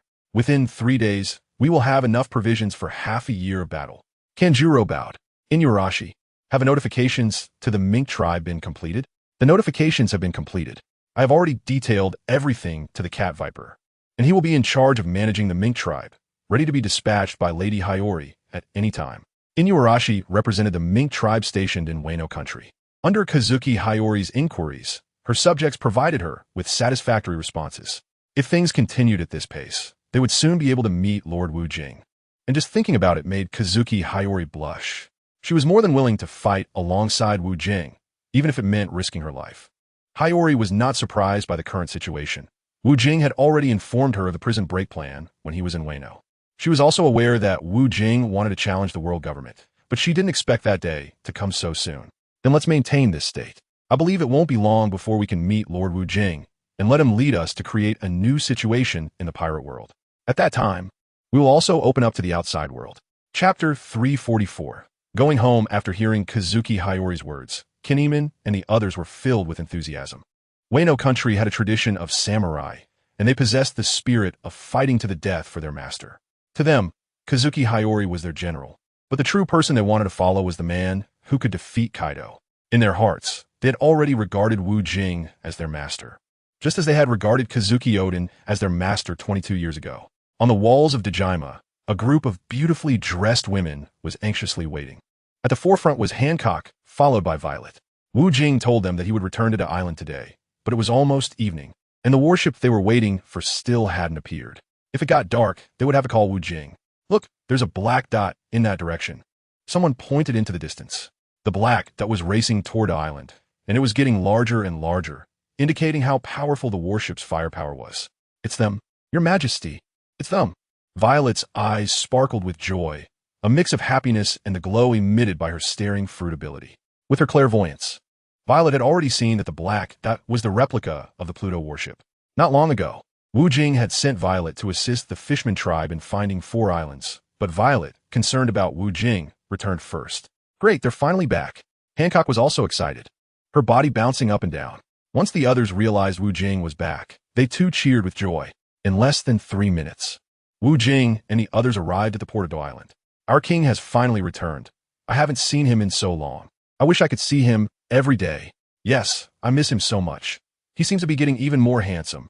You women should mind your image. Wu Jing is the fiancé of our Princess Violet. Watching the nationwide welcome, Wu Jing waved his hand lightly. Finally back. It took him about 5 days to return to the island from Impel Down. His transponder snail was almost overwhelmed with calls during the journey, including one from the 5 elders. They strongly condemned Wu Jing's actions and demanded he go to Miraculously for talks. Wu Jing replied that he was too busy to go, suggesting that they come to him instead, which was quite the oversight on the part of the 5 elders. This facade of harmonious relations had already broken down. There was no need for talks between him and the world government anymore. Shanks also called Wu Jing, expressing concern and advising him to be prepared, as the world government would not let him go easily. At the same time, red-haired Shanks also checked in on Luffy, reminding him to take good care of himself. Captain, you're back. I missed you so much. Long Kuei shouted, declaring her feelings to Wu Jing. This drew unusual looks from everyone, leaving Wu Jing with a headache. If they misunderstood, they might think he had a thing for minors. Children really do say the most innocent things. Your Majesty, I've finally been waiting for your return. I was so worried. Violet hurriedly approached to greet Wu Jing, almost wanting to leap into his arms, if not for the crowd.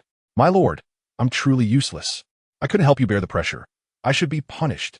Hancock, blushing, threw herself into Wu Jing's arms, looking quite remorseful. Chapter 345. Good subordinates, Captain. Thank you so much for rescuing Captain Luffy. Oh no, I mean His Excellency Luffy. Nami joyfully grabbed Wu Jing's arm and shook it. She looked like a little girl asking a big brother for a lollipop, charming and adorable. Faced with the enthusiastic welcome from the beauties, Wu Jing felt a bit overwhelmed. With so many people, he couldn't respond to them all at once. A smile would suffice. This must be Miss Khalifa. Welcome to the island. Violet warmly greeted the enchanting woman beside Wu Jing. Violet knew that Wu Jing and Khalifa had a close relationship, and that Khalifa was doing dangerous undercover work in Miraculously for Wu Jing. She had only been discovered by the world government and imprisoned and impelled down afterwards. This secret was known only to Wu Jing and Violet had shared it with Hancock. Welcome, Violet. Hancock politely greeted her. The Empress was never this warm. All her enthusiasm was directed at Wu Jing. Thank you all. From now on, we are family. Khalifa, with her outstanding demeanor, remained quite composed. Night quickly fell, but the Royal Heights was livelier than ever. In the banquet hall, guests were enjoying a delicious dinner. However, some were concerned about other matters. Like Wu Jing, who was not indulging in the sumptuous feast like Luffy. Wu Jing was listening to Lei Jiao's report, which covered matters he was very concerned about. Ever since the captain killed Magellan in Advanced City, the situation in the pirate world has become even tenser than before. The maritime transport checks are stricter now. Even the Yumit's shipping vessels are being thoroughly inspected by the Navy. However, Yumit can always find a suitable excuse to smoothly complete the tasks we assigned. The cargo reserves have been completed ahead of schedule, and to be safe, I have increased the cargo reserve amount just in case. Lei Jiao briefly reported on the maritime situation. Good, you did very well, haha. Wu Jing savored the wine in his hand. Also, the warships we had Water 7 build have been completed ahead of time as well. Those we sent have all returned, and they now have the capability to build ships independently. To ensure reliability, I had Ice Mountain send 10 top-notch shipwrights to continue providing guidance. The warships they built have pleased the shipwrights of Water 7. Not bad. Not bad at all. Lei Jiao, you handle these matters very well. Wu Jing gave Lei Jiao a thumbs up. Receiving Wu Jing's praise made Lei Jiao feel sweeter than honey. Lei Jiao is quite impressive. Hee. Law also expressed his agreement. But his way of speaking didn't make Lei Jiao happy. Instead, he received an elbow from Lei Jiao, causing his face to turn pale and cold sweat to pour down. Law was sitting next to Lei Jiao, and she had hit him right where it hurt. Her methods were quite ruthless. Indeed, Law doesn't know how to speak. How can he use quite good to compliment someone? He should say something like very good to convey a stronger praise. Otherwise, how can he make a woman feel delighted? That Lei Jiao, how is the situation with Goldilocks? Wu Jing was very concerned about the underground bank. Chapter 346. Let's get married. The underground bank is vital. With money, things can go much smoother. While not having money in the pirate world doesn't make it impossible to move. Relying solely on brute force to conquer others is a very low-end approach. Sometimes, it's still necessary to use money wisely to get what one wants. Relying entirely on violence will only invite disdain, greatly reducing one's recognition in the pirate world. For instance, Blackbeard engages in burning, killing, and looting, always doing cost-free business. And Big Mom and Kaido have never wanted to have anything to do with Blackbeard. Shanks, who had dealings with Blackbeard long ago, has also been trying to eliminate him. The situation with Goldilocks is stable. He reports to me daily and discusses some matters with me. He truly is a very capable aide. Lei Jiao generously praised him. Reporting to you every day? Did you come to any conclusions? Marco had a skeptical expression. No conclusions, really. Some of his ideas are a bit unreliable. But it's good that he has thoughts. We always need to keep improving the organization. Lei Jiao didn't pick up on the implications in Marco's words. Law, don't you think Goldilocks has feelings for Lei Jiao? Marco was still quite worried. That shouldn't be the case. Goldilocks is just reporting work. Violet disagreed with Marco. Haha, it's completely normal for Goldilocks to have feelings for Lei Jiao. She is so outstanding. Wu Jing glanced at Law and noticed his expression was getting darker. I only see Goldilocks as a partner. I want to accept any of his feelings. Lei Jiao felt Wu Jing's words were very accurate. After hearing what Wu Jing said, Lei Jiao also began to suspect Goldilocks calling her every day. It's indeed possible, like Captain Wu Jing's time, that Goldilocks wants to pursue her but can't find the courage to speak. Many people in Wu Jing's pirate crew are aware of Law's pursuit of Lei Jiao. And since Law is a favorite by Wu Jing, this undoubtedly puts invisible pressure on Goldilocks. However, he likes Lei Jiao too much and can only use this method to increase familiarity with her. All right, let us not talk about these little matters. Let us raise a glass to the captain. Hancock didn't care about these. Her eyes were filled with Wu Jing. Little matters. Hancock, you are too much. This is a major event in my life. Law was roaring endlessly in his heart. Dinner ended amidst this little episode, and at that moment, Wu Jing was holding hands with 3 women on the open-air balcony of the Royal Heights, enjoying the beautiful night. The 3 women tightly grasped Wu Jing's hand, as if fearing he would be taken away by someone else. I want to hold a wedding, Wu Jing said casually. Ah. The 3 women exclaimed in surprise and joy. They hadn't expected Wu Jing to suddenly say such a thing. It was completely out of their expectations. What? You don't want to? No, it's a surprise. Violet lowered her head. I'm also very surprised. Lord Wu Jing loves me so much. Hancock always blushes so easily in front of Wu Jing. As long as you don't mind, Khalifa desires it. Khalifa's eyes were already moist. Chapter 347. Wedding venue. Khalifa knew that many excellent women liked Wu Jing, and now she had nothing and couldn't help Wu Jing gather intelligence anymore. Now, to gain Wu Jing's recognition made Khalifa feel immensely honored. Haha, you all are great. It's time to give everyone a title. Wu Jing flashed his trademark cheeky smile. Hmm, hmm, hmm. When are we holding the wedding? Hancock, you seem too eager. At this time, we should think about how to counter the world government first. Khalifa was right. With the promise from His Majesty, we can hold the wedding later. For now, we must consider this enemy. You all seem to have a point, but I indeed want to gain that title so that I can. So that I can what? Khalifa asked with a puzzled expression. He. I know what Sister Cook can do, but I dare not say it. Violet playfully stuck out her tongue.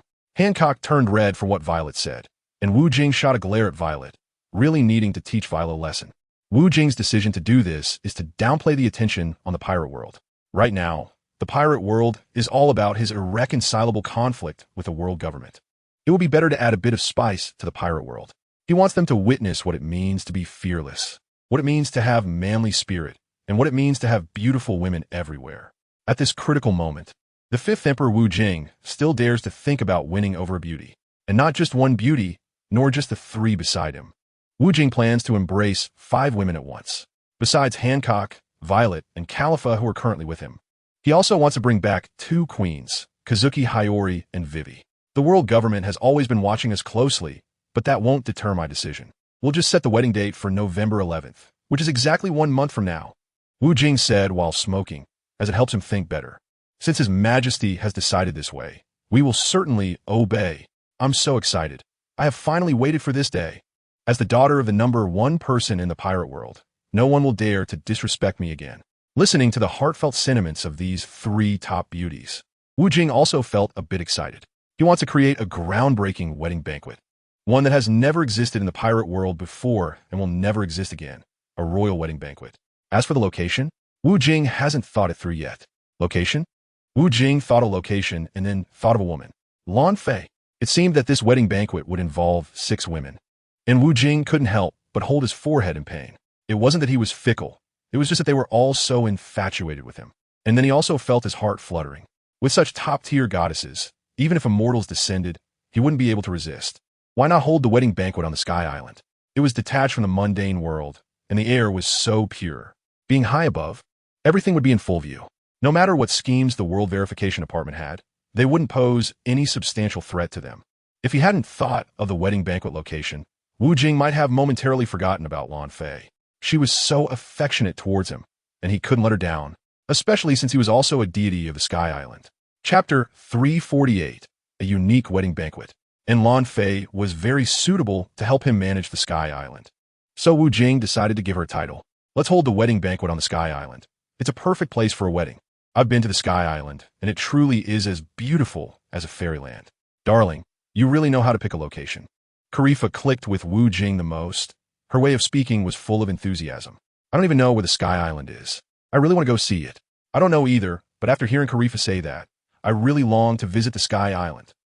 Listening to the 3 women's anticipation for a month later, Wu Jing fell into a drowsy sleep. On a sunny midday, Wu Jing lay on a comfortable fur chair, drinking milk tea.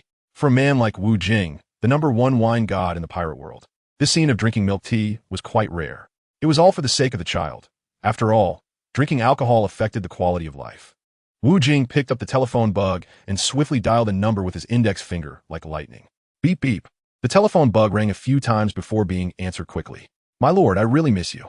Thank you so much for calling me. I didn't dare to disturb you. A sweet voice came from the other end. Haha, Lan Fei, I miss you too. Hee. My lord. If you think of me even a little, I get so excited. Stop being so glib.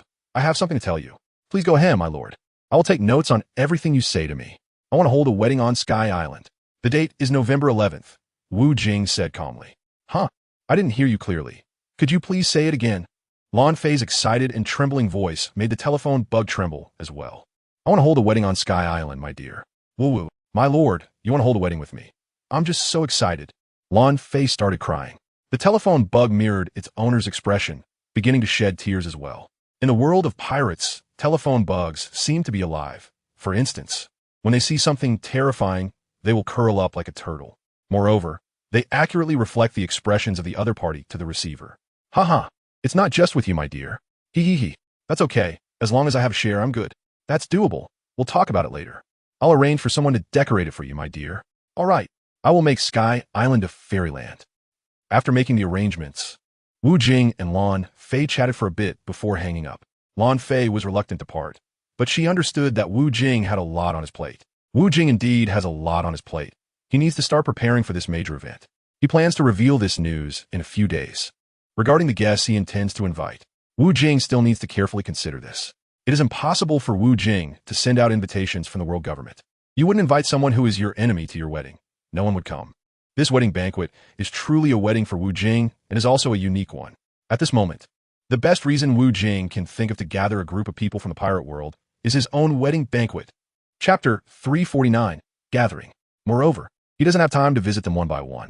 On his way back, Wu Jing had already received a call from Robin. Neptune has successfully led the Fishman Island tribe to find the 4 islands.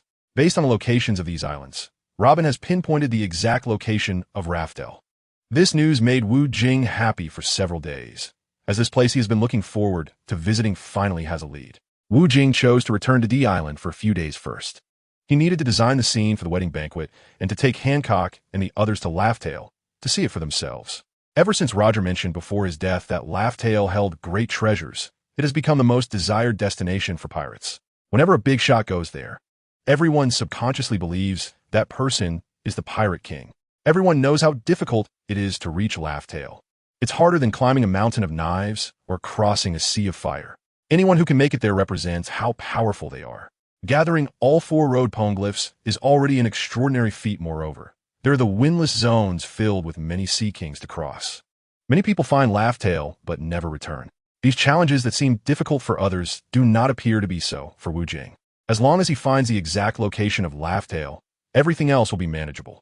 When the time comes, bringing Shirahoshi to Laughtail will make the Sea Kings retreat. So let's go to Laughtail together. It will be hard work for you during this time. Reiju. Wu Jing delegated some tasks to Reiju. After a night of venue design, Wu Jing had completed the transformation of Sky Island, and he would soon be able to create a nice wedding venue.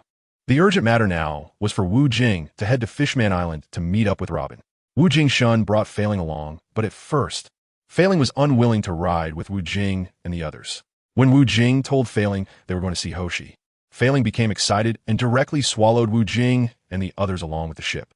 With Failing's speed, which was like a water mine, they reached Fishman Island in less than 2 days. As soon as Failing saw Hoshi, it started rubbing its mouth against her small body. In front of ordinary people, Hoshi is a giant. But in front of the Sea King-type Failing, Hoshi seemed as small as a star, while Failing appeared as large as the moon. However, in front of Hoshi, Failing acted like a sheep, very gentle. Mimi, listening to the strange sounds Failing made. Some companions brought by Wu Jing looked completely bewildered. After all, this is a Sea King species. They had no idea that Bai Shing was the Sea King Poseidon. Little brother, little flying spirit is saying it misses me so much, giggled Bai Shing, who was also laughing happily. Wow, if it weren't for coming to see you, it wouldn't even want to come with me. Little flying spirit is so disobedient? Then I'll summon a well-behaved Sea King for you. Upon hearing Bai Shing's words, those bewildered people were now utterly confused. It was unbelievable that this Sea King could be summoned by the mermaid princess, Bai Shing. No need, after all. It's a Sea King. It's normal for it to throw a tantrum. Little flying spirit has saved my life before. Chapter 350. Not everyone is qualified to go. Wu Jing is still very grateful to Failing for suddenly appearing and taking him out of danger during the critical moment of the world crisis. If it weren't for Failing's miraculous performance at that time, Wu Jing would really have found it difficult to survive until now. How could Wu Jing bear to part with such a good helper as Failing? Failing has a temper, which shows that Failing is very spiritual. This is much better than those thoughtless, ferocious beasts who have no emotions at all. Captain, we finally found the 4 islands: Clayacana Island, Greenbit Island, Bonero Island, and Cactus Island. Robin was very excited to see Wu Jing arrive. You guys were much faster than I imagined. It took you less than a month to find them all. Wu Jing was very satisfied with this result. To find those 4 sunken islands in less than a month is not something ordinary people can achieve. This is not only due to the fishman's proficiency in swimming, allowing them to move freely in water, but also thanks to the perfect cooperation of the 2 beauties, Robin and Shirahoshi. With Robin guiding the route for the fishmen and Shirahoshi being the queen of the sea, they were unhindered underwater. I have marked the specific locations of those 4 islands on the map. By connecting the diagonals of these 4 islands, we can see that RebootLife is right here. Robin pointed to a spot on the map. Yes, that's it, haha. Wu Jing agreed with Robin's assessment. Then let's go now. Shirahoshi's older brother, Shark Star, also wanted to see Raftel. Shark Star, you should stay here. It's not necessarily safe there, and Fishman Island needs someone to guard it. Neptune, the king of Fishman Island, didn't want Shark Star to go. In case something unexpected happens, as long as there is a pillar like Shark Star, Fishman Island can still be well maintained. Neptune greatly appreciated his eldest son, who has a broad perspective and a calm, long-term mindset. Neptune believed that Shark Star was much better than he was at that age, which made him feel very comforted. Father, you stay on Fishman Island. Let me go. Shark Star still wanted to go. He had an adventurous heart. Brother, just stay on Fishman Island. Father, I will protect it well. Hey, let us all go together. As long as we don't act recklessly, I can guarantee your safety. Wu Jing wanted to be a good person and let Shark Star see what Raftel is really like. I want to go too. Father. Shirahoshi's second brother, Royal Star, and third brother, Flip Star, also wanted to go. Nonsense. Do you think everyone is qualified to go to Raftel? Don't think just anyone can go. Many people spend their whole lives not knowing where Raftel is, let alone thinking about going there. Neptune was so angry that his beard was bristling. Father, I was wrong. Just as Neptune said, it's not that you want to go to Raftel. You can go to Raftel. The likes of Kaido, Big Mom, and Whitebeard have never been to Raftel. Shanks has been there, but that was because he happened to be on Roger's pirate crew at the time, serving as an intern crew member. Otherwise, Shanks wouldn't have had the opportunity to go to Raftel until now. The Roger pirate crew has never described what Raftel looks like, which is filled 99 of the pirate world with longing for Raftel. Chapter 351. Internal Division of Labor. After confirming the number of people going to Raftel, Wu Jing and the others were ready to set off. It's best to let Fei Ling lead the way. That would make everything easier. When encountering Sea Kings attacking Fei Ling, as long as Shirahoshi shows up, it will be fine. All of this is not an issue. The problem is what kind of situation they will encounter once they reach Raftel. This time, there were only 10 people going to Raftel in total. And Neptune didn't expect Wu Jing to bring so few. He thought that more people meant greater strength. Wu Jing was not convinced. It wasn't a battle, and having so many people would only be a hindrance. Wu Jing mainly brought his own people, and apart from Neptune, White Star also went to Fishman Island. Besides himself, the other 7 people were Hancock, Violet, Marco, Law, Akiji, Long Kuei, and Robin. The inside of the Flying Spirit was not pitch black. It was illuminated by bright lights like the sun, making it quite bright inside. We will arrive at one of the 4 islands in just a few days, the nearest one being Claykana Island. At that time, as long as the Flying Spirit follows the direction I set and moves forward for about 1,000 kilometers, we can reach Raftel. Robin analyzed to Wu Jing. That distance you calculated based on the map, right? Wu Jing had a thoughtful expression. Yes. Based on the data ratio analysis, Raftel is located there. If we encounter other islands along the way, I can assure you that it won't be Raftel. Sister Robin is really excellent. This saves us a lot of effort, otherwise I wouldn't make it to the 11 candy eating celebration. Foodie Long Kuei kept thinking about eating. She was already eager to have Wu Jing's wedding candy. All you think about is eating. After eating so much, you still haven't gained any weight. What a waste of food, Akiji said, having integrated into the group. He was now more talkative and no longer the same Akiji from before. He felt very happy in this group and had become much more cheerful. Akiji is quite strict. I decided, let Akiji take the position of our pirate crew's discipline committee member. No objections, right? Wu Jing said seriously, joking around. I oppose. Akiji's management is a mechanized naval style. What we want is a humane management style. Humph. Long Kuei was the first to express her opposition. She naturally didn't like that management style. Silly girl. The captain is just joking with us. How could he let Akiji be the discipline committee member? That position was given to me long ago. Akiji is the publicity committee member. Marco couldn't help but laugh. Captain, then what am I? Long Kuei looked very curious, cutely dazed. You're the life committee member. Wu Jing shrugged casually, as if he knew but pretended not to. Life committee member? What exactly does that do? Long Kuei really didn't know. Buying food and supplies for everyone. It's just managing the living aspects. Silly. Violet was very clear about the responsibilities of this position, as it was something she often did before. I love this. I really like the position of life committee member. Just thinking about being responsible for buying food for everyone made Long Kuei very happy. She could eat to her heart's content. Chapter 352. Arrival. Upon thinking about what she liked to eat and going to buy it, Long Kuei couldn't stop smiling. Even the delicacies available on the island, Wu Jing would buy with money, they wouldn't engage in exploitative practices. The Kingdom of Kings obtained what they wanted through normal purchasing methods. For Wu Jing, he never had to worry about money. I also want a position, giggle. White Star smiled cutely. Ha ha. Everyone at the scene couldn't help but laugh. They found White Star incredibly adorable. That position is not fun at all. It's actually quite hard work. After arriving at Claykana Island, Robin confirmed the final location of RebootLife. The journey to RebootLife was extremely dangerous. When they reached the Calm Belt, this was the area where the Sea Kings were most densely populated in the pirate world. Tens of thousands of Sea Kings appeared, intending to surround the Flying Spirit, an outsider. The murderous aura exhibited by tens of thousands of Sea Kings caused the seawater to appear as if it were bound by ice blocks. The body of the Flying Spirit was imprisoned by these ice-like shackles, and its originally agile body could no longer move at the bottom of the sea. At a critical moment, White Star appeared in the underwater space filled with murderous intent. "Stop!" White Star shouted. To others, it sounded like a little girl's willfulness. However, to those Sea Kings, her shout resonated like a tolling bell. The tens of thousands of Sea Kings seemed to wake up, bleating like little sheep towards White Star in a language the humans could not understand.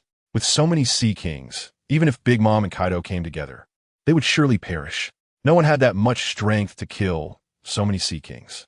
Under White Star's soothing presence, the group of Sea Kings lingered for a while before dispersing.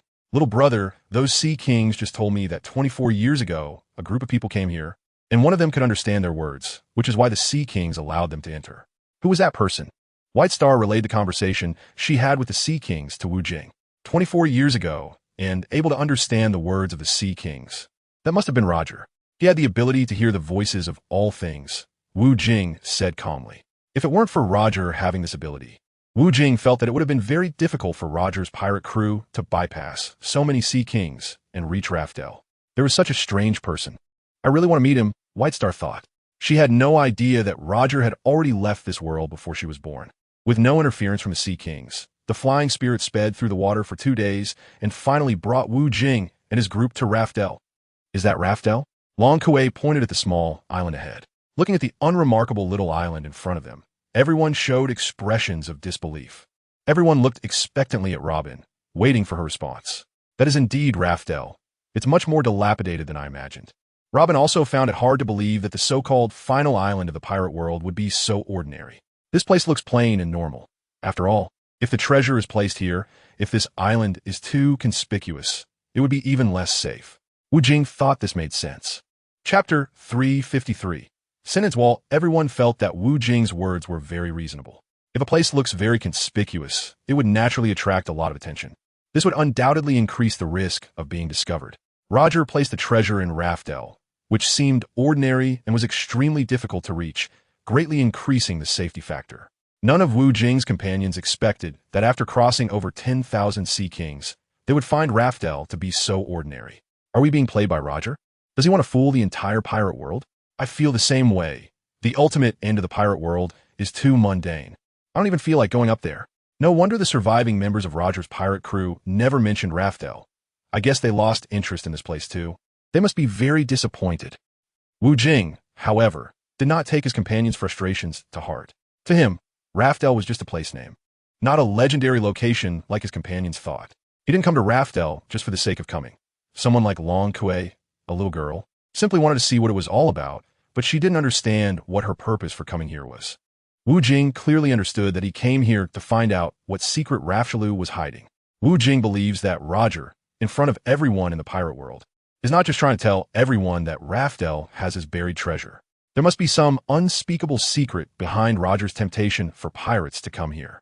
Let's go take a look. Wu Jing propelled himself forward and was the first to step onto RebootLife. The others quickly followed. Huh? Why is there a wall over there? Wu Jing had long seen the dark blue city wall, which blocked the view behind it, leaving them unaware of what lay beyond. This piqued the interest of Margao and the others, who had been previously disinterested. Perhaps this seemingly ordinary place was just ordinary on the surface. They approached the dark blue wall, which had 3 words written in front of it. Sentence Wall. Sentence Wall? Wu Jing stroked his chin, pondering, what does this mean? The sea can hold 100 rivers 5 times. Suddenly, Wu Jing's body enlarged 5 times. Bang! Wu Jing delivered a powerful punch to the wall, but the wall did not collapse. What kind of wall is this? Wu Jing couldn't even break it down. This left his companions beside him in utter astonishment. There actually exists a wall in this world that can withstand Wu Jing's full force strike. He is an existence more terrifying than a monster. What on earth is this material made of? Wu Jing took a closer look, but couldn't identify the material. The others didn't know either, and even Robin, the archaeologist, was clueless. Wu Jing took out 5 Marlboro cigarettes and knew that this place wouldn't be ordinary. As soon as he landed, he encountered this troublesome problem, and Rafetru didn't provide him with any maps or instructions to refer to. He came here and had to rely on his own exploration. The sentence wall.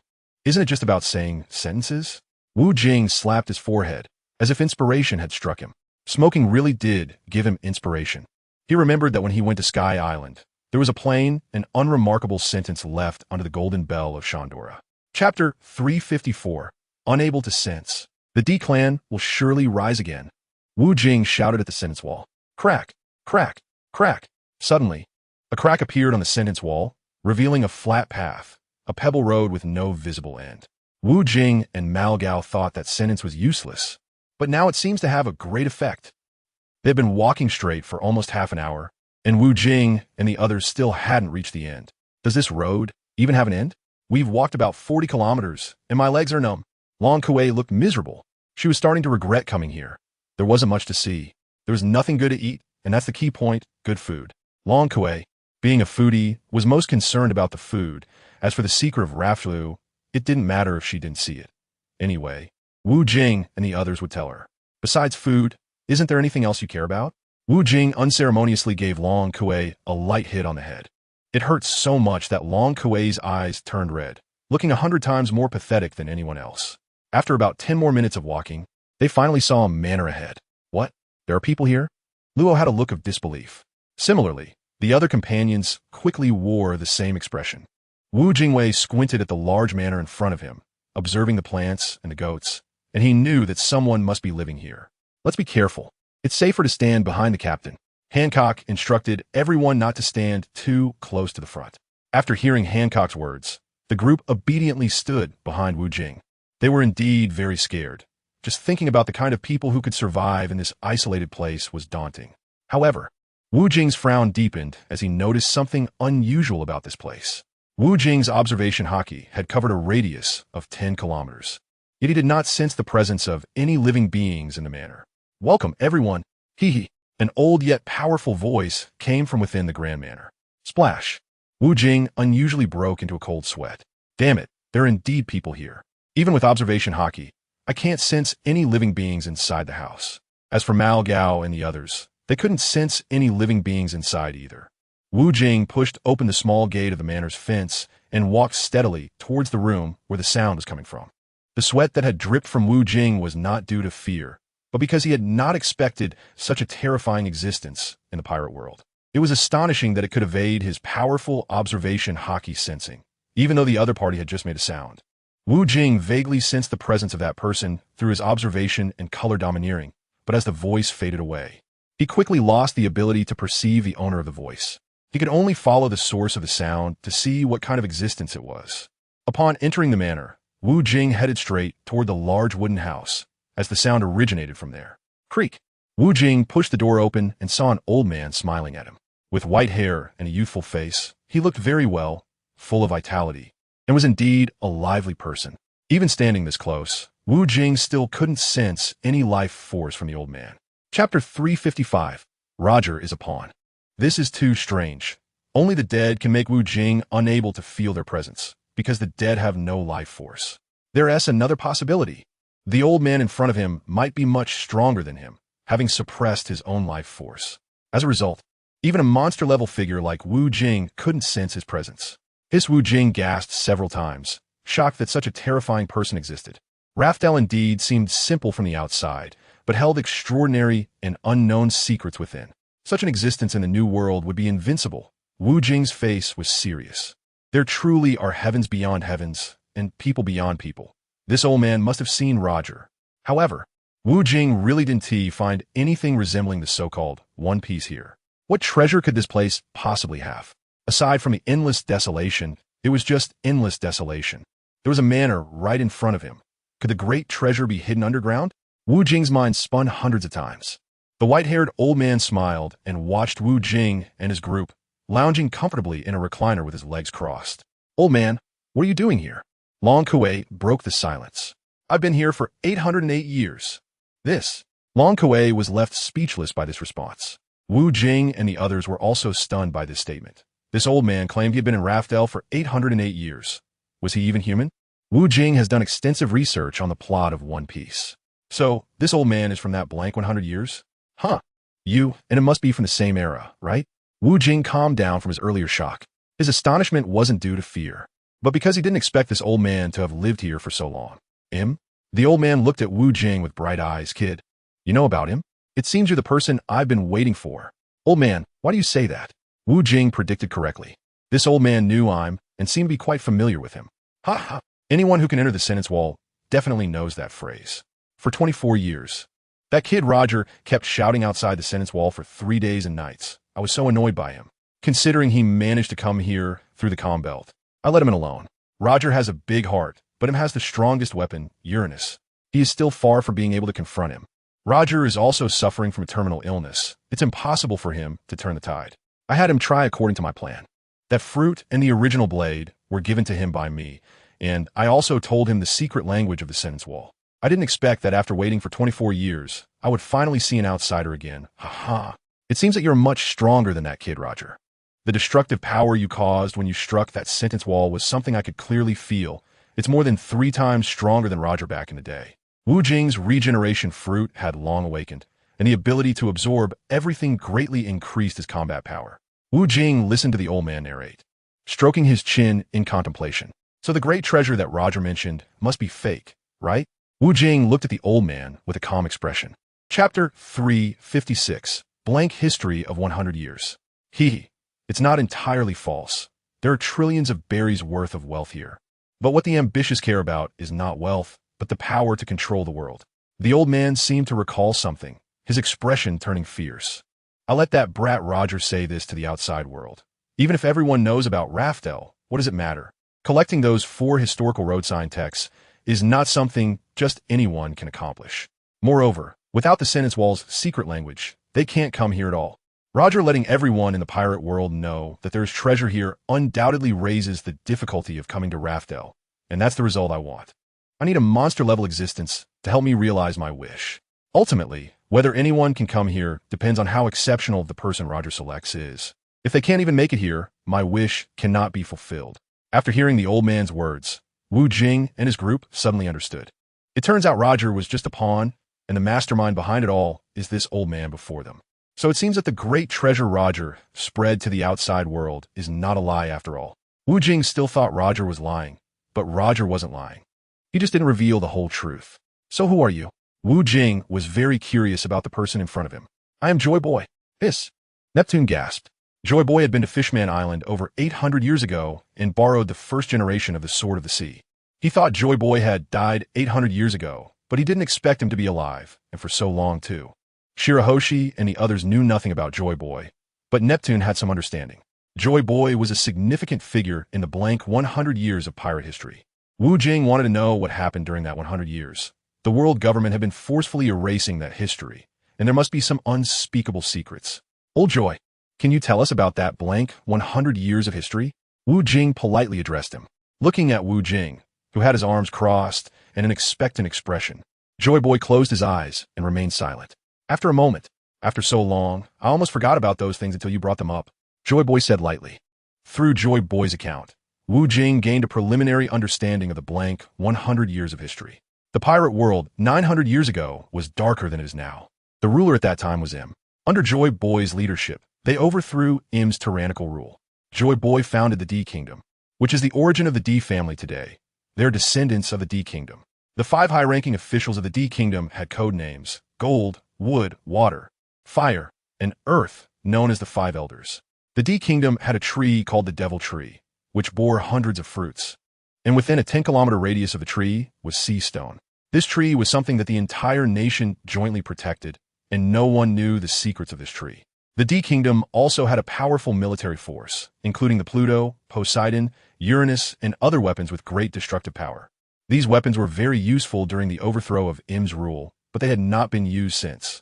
Because under Joy Boy's leadership, the pirate world was a harmonious world where people coexisted peacefully and equally. Chapter 357, The Origin of the D Family. Until the year 620 of the Sea Circle calendar.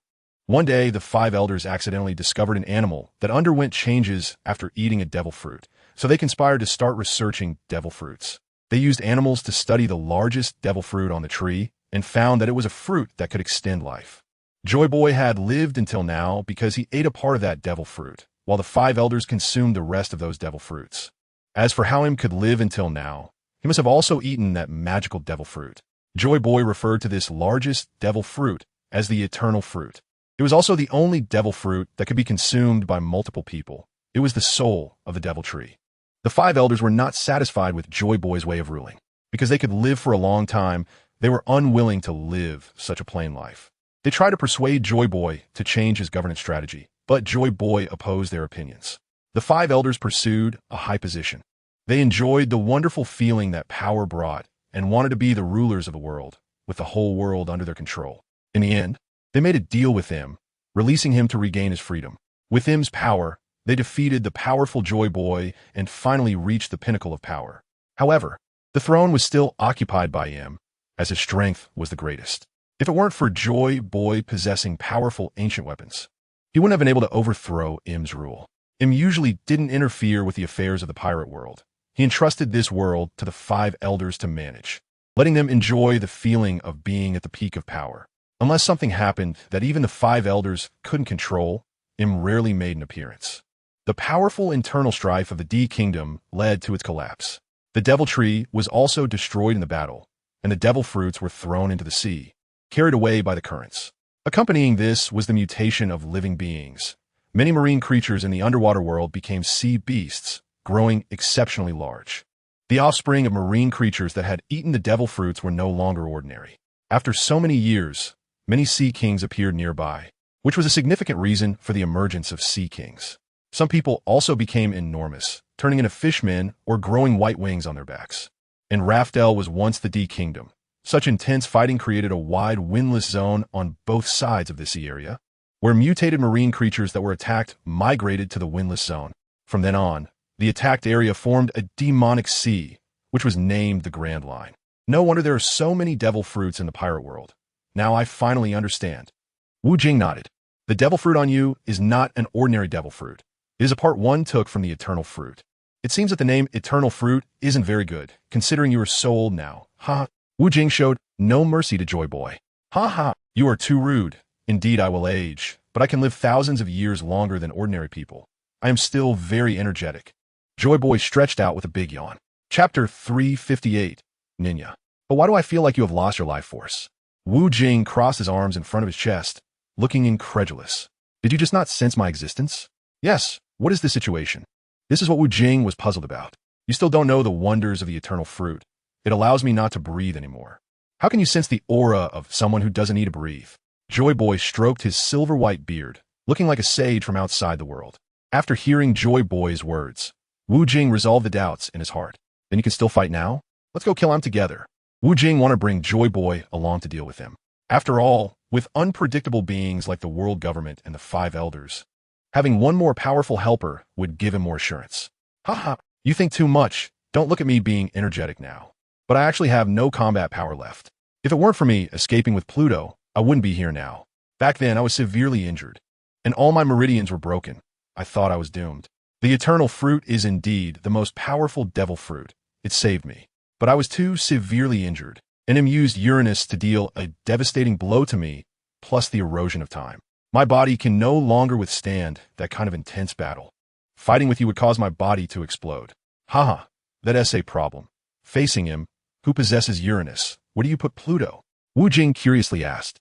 Having sunk to the bottom of the sea, it was already a wrecked ship. The destructive power of Pluto was astonishing. A single shell could destroy the entire Miraculously. Unfortunately, such technology could only be achieved by that genius Tony back in the day. Joy Boy sighed.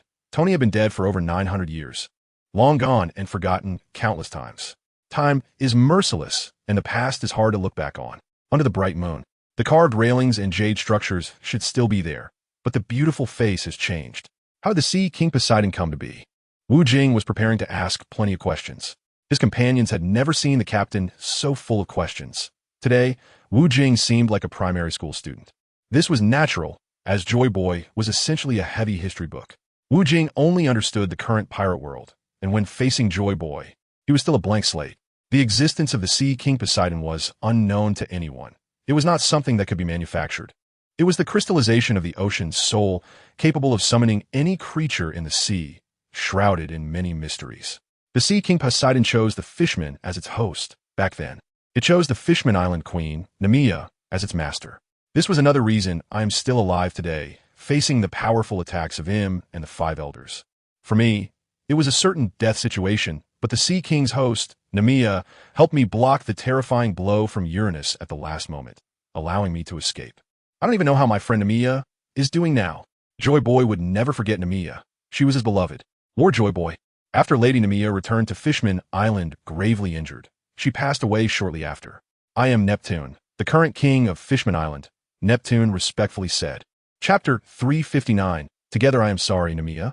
If I could do it all over again, I would fight by her side until the end, but unfortunately, life has no ifs. Joy Boy looked heartbroken. Back then, he was also gravely injured, and Nemea had urged him to leave first. He had been waiting for her arrival. Unexpectedly, his prediction came true. Nemea was indeed gone. Nemea, possessing the Sea King Poseidon, had a life force akin to that of a Sea King, capable of living for at least 300 years.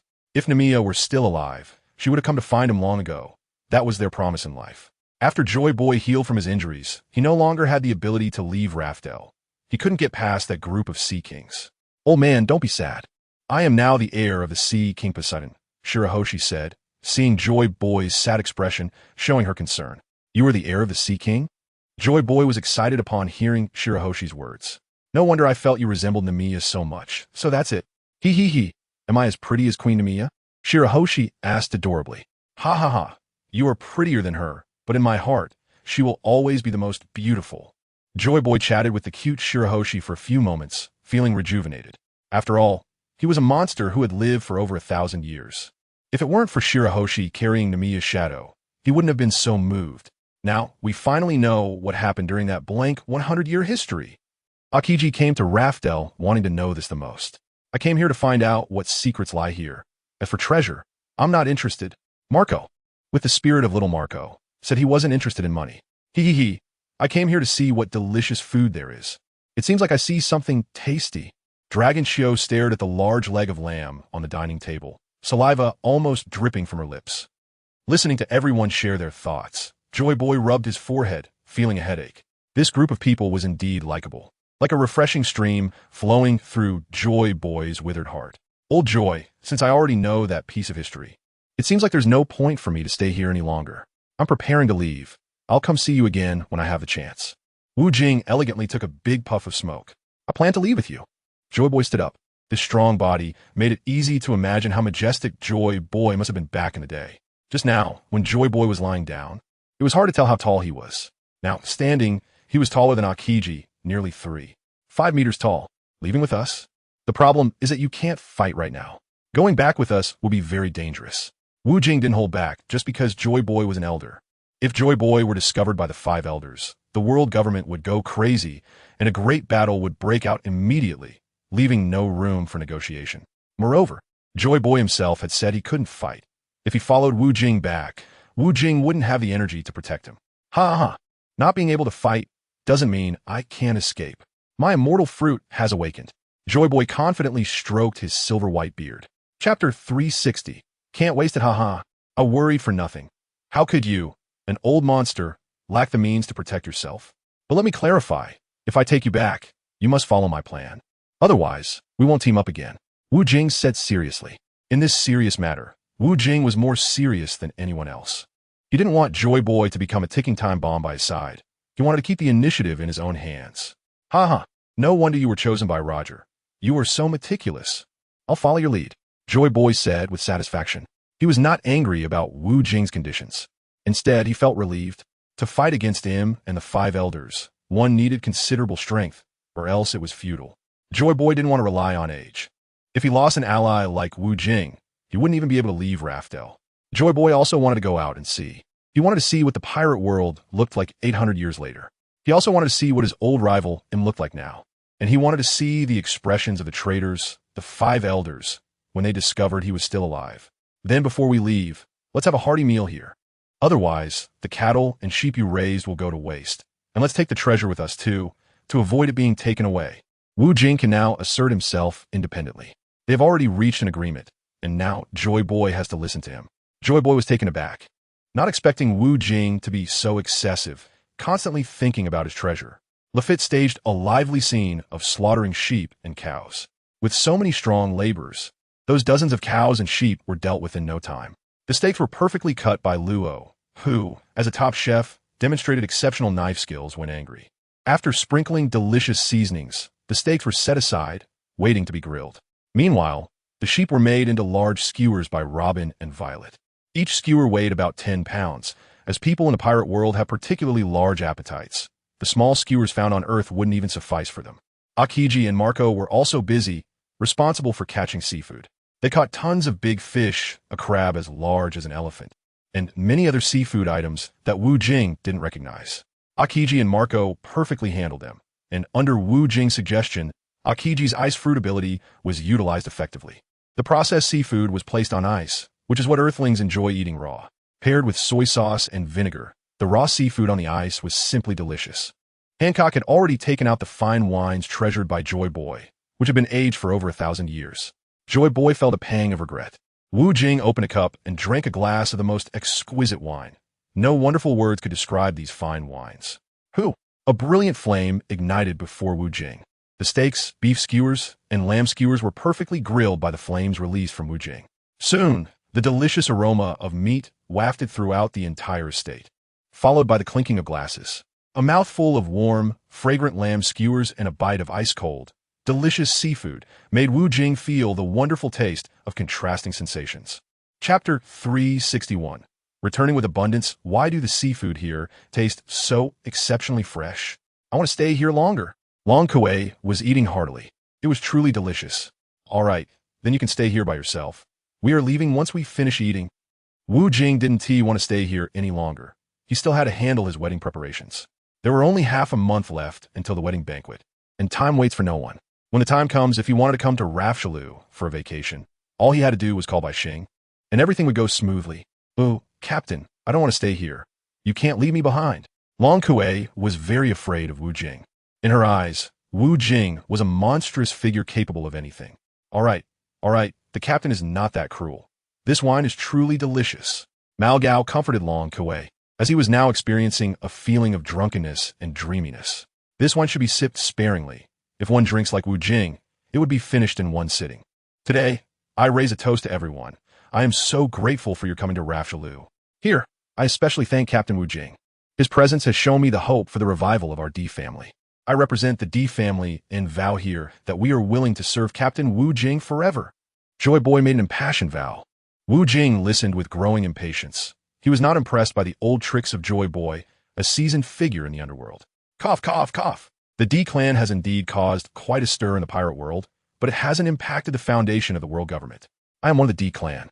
Luo expressed his views on what the ancestors said. So you're also from the D clan?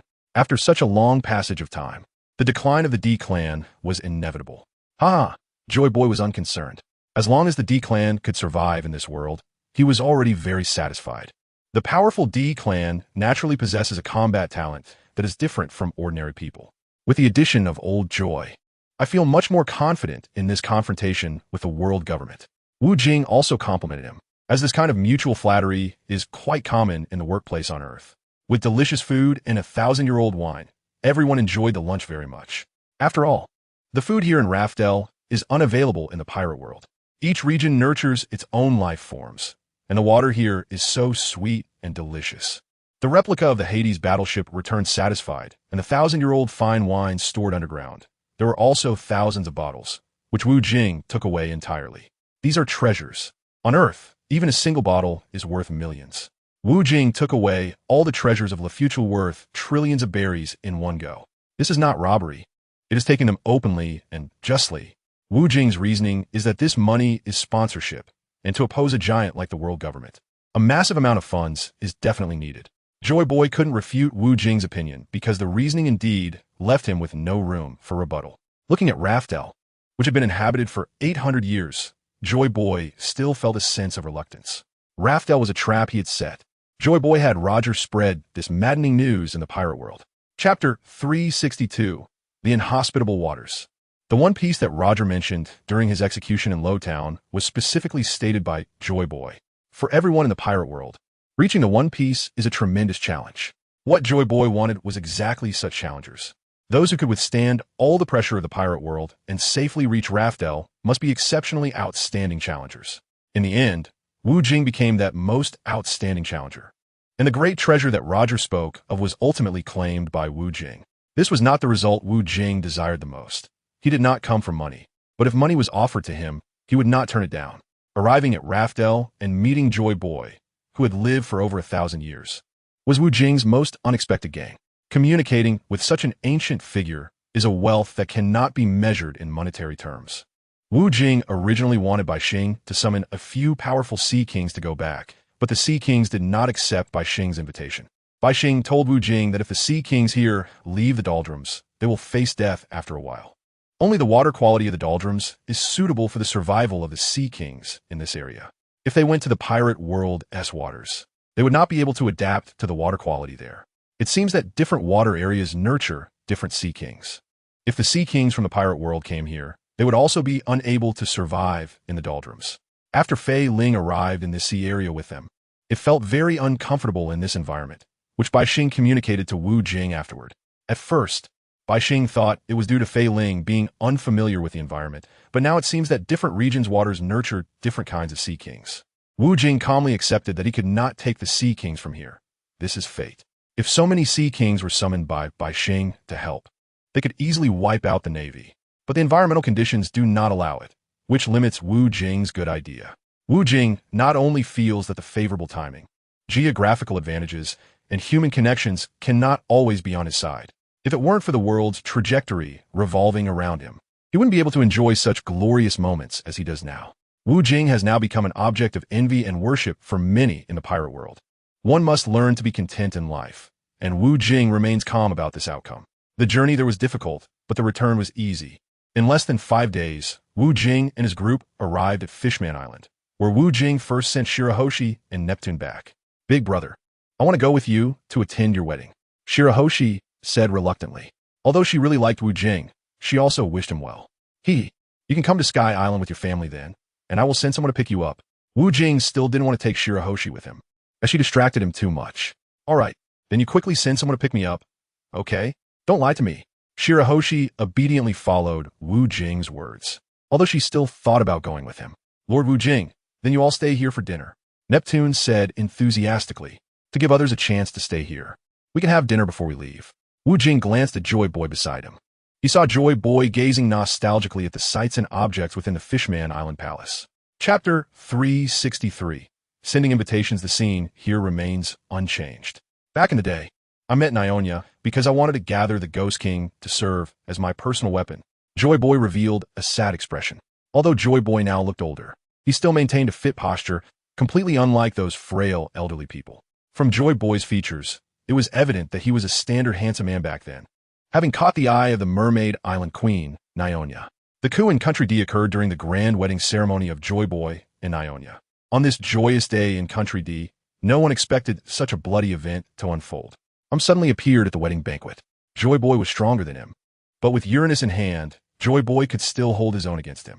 However, Joy Boy did not expect that the 5 elders would want to replace him. Joy Boy was betrayed by the 5 elders and ended up fleeing in disgrace, never expecting to bid farewell to Nyonya forever. After a brief stay at Fishman Island, Wu Jing and his group left. Wu Jing is going back to the island, which is his base. Welcome back, Captain. Lei Jio did not follow Wu Jing to RebootLife. Wu Jing wants to keep Lei Jio, as she is the right person to host the wedding banquet on the Sky Island. Lei Jio has also lived up to expectations and has already arranged everything over there. She has stationed a strong workforce to guard the place, and everything is just waiting for Wu Jing to arrive. So let's start sending out the invitations today. There's only 1 week left until the wedding banquet. I'm really looking forward to it. Wu Jing licked the corner of his mouth. Standing next to Wu Jing, Hancock, Violet, and Khalifa all had flushed faces. The three top beauties form the most beautiful scenery. Then I will give the order right away. If nothing goes wrong, we should be able to send out all these invitations within 2 days. Lei Jio's elite aura was unmistakable. Wu Jing was very satisfied with Lei Jio's performance. He didn't have to worry about these small matters. Although his daughter is petty, there are benefits to being petty. This shows that women are meticulous and detail-oriented in their work. There will be a wedding feast. I wonder what dishes sister Lei Jio has arranged. Long Kuei is very concerned about the menu at the banquet. In the world of foodies, Wu Jing will never understand. He only knows about drinking. That's a secret. I can't tell you. I can only tell you that it's the best food made by the top chefs in the pirate world using the finest ingredients. I can't wait for this day to come. Just thinking about that beautiful scene makes me lose sleep these days. Saliva uncontrollably dripped from Long Kuei's mouth. Everyone smiled at Wu Jing, as he was once again rubbing his forehead in pain. Wu Jing is hosting this wedding banquet, not just as a simple celebration. He has dual purposes. The first purpose is straightforward, to give these infatuated women a sense of identity. It's time to provide them with a spiritual belonging. The second purpose is to prepare for the upcoming confrontation with the World Certification Bureau. Currently, the relationship between Wu Jing and the World Certification Bureau has deteriorated significantly. The World Certification Bureau has started sending naval forces to attack Wu Jing's territory, aiming to force him to appear and engage in battle. Wu Jing has been busy with the affairs of La Fatru during this time and hasn't had the time to deal with it. The Wu Jing pirate group has always adopted a passive defensive strategy, waiting for Wu Jing's return. Now that Wu Jing is back, he's going to start taking the initiative to attack. Chapter 364, Causing a Stir. What? The 5 emperors are going to hold a wedding in Sky Island? Where is Sky Island? The king of the Tubo Kingdom looked completely bewildered. At this crucial moment when the winds are rising and clouds are swirling, daring to hold a wedding, it's truly impressive of Lord Wu Jing. The king of Yura Island showed an admiring expression. I'm a bit hesitant to attend this wedding. If the world government finds out, the consequences would be unimaginable, said the king of Magu Island, feeling quite scared. The wedding invitations were sent to those small countries. Whether they come or not, Wu Jing doesn't care. He just wants to see what attitude these small countries in the pirate world have.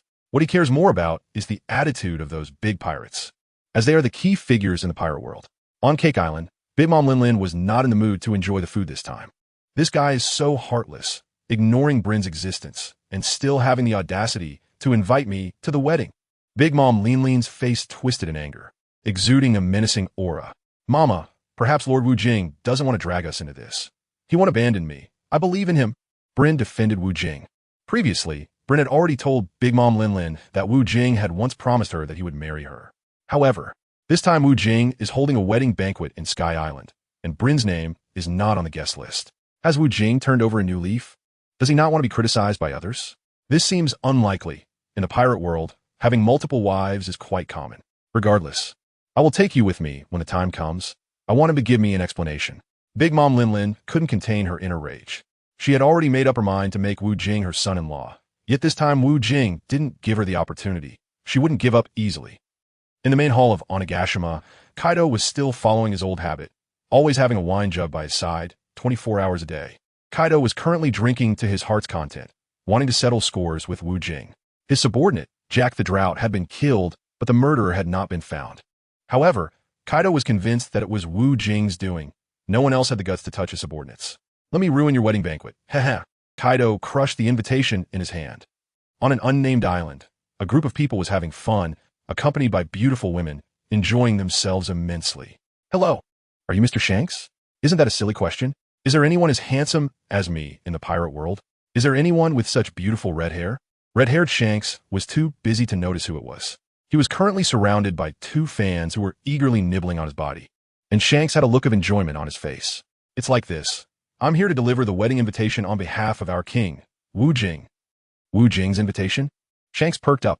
Shanks took the invitation with great interest, eager to see what it said. Ha. As soon as Shanks saw the contents of the invitation, he broke into his signature smile. This kid is amazing, marrying so many at once. Isn't he afraid of being overwhelmed? All right, I'll be there. You can leave now. Shanks waved his hand. Yes, my lord. The messenger respectfully left. He had finally completed this daunting task and could go back to report. Chapter 365, What Attitude to Hold. In a small room in the World Government Office building in Miraculously, the atmosphere was extraordinarily serious. The news of Wu Jing's wedding banquet has become widely known throughout the pirate world, and the five elders are quite troubled by it. How could this kid have so many tricks up his sleeve? We've already sent the Navy to attack them, yet he remains so indifferent.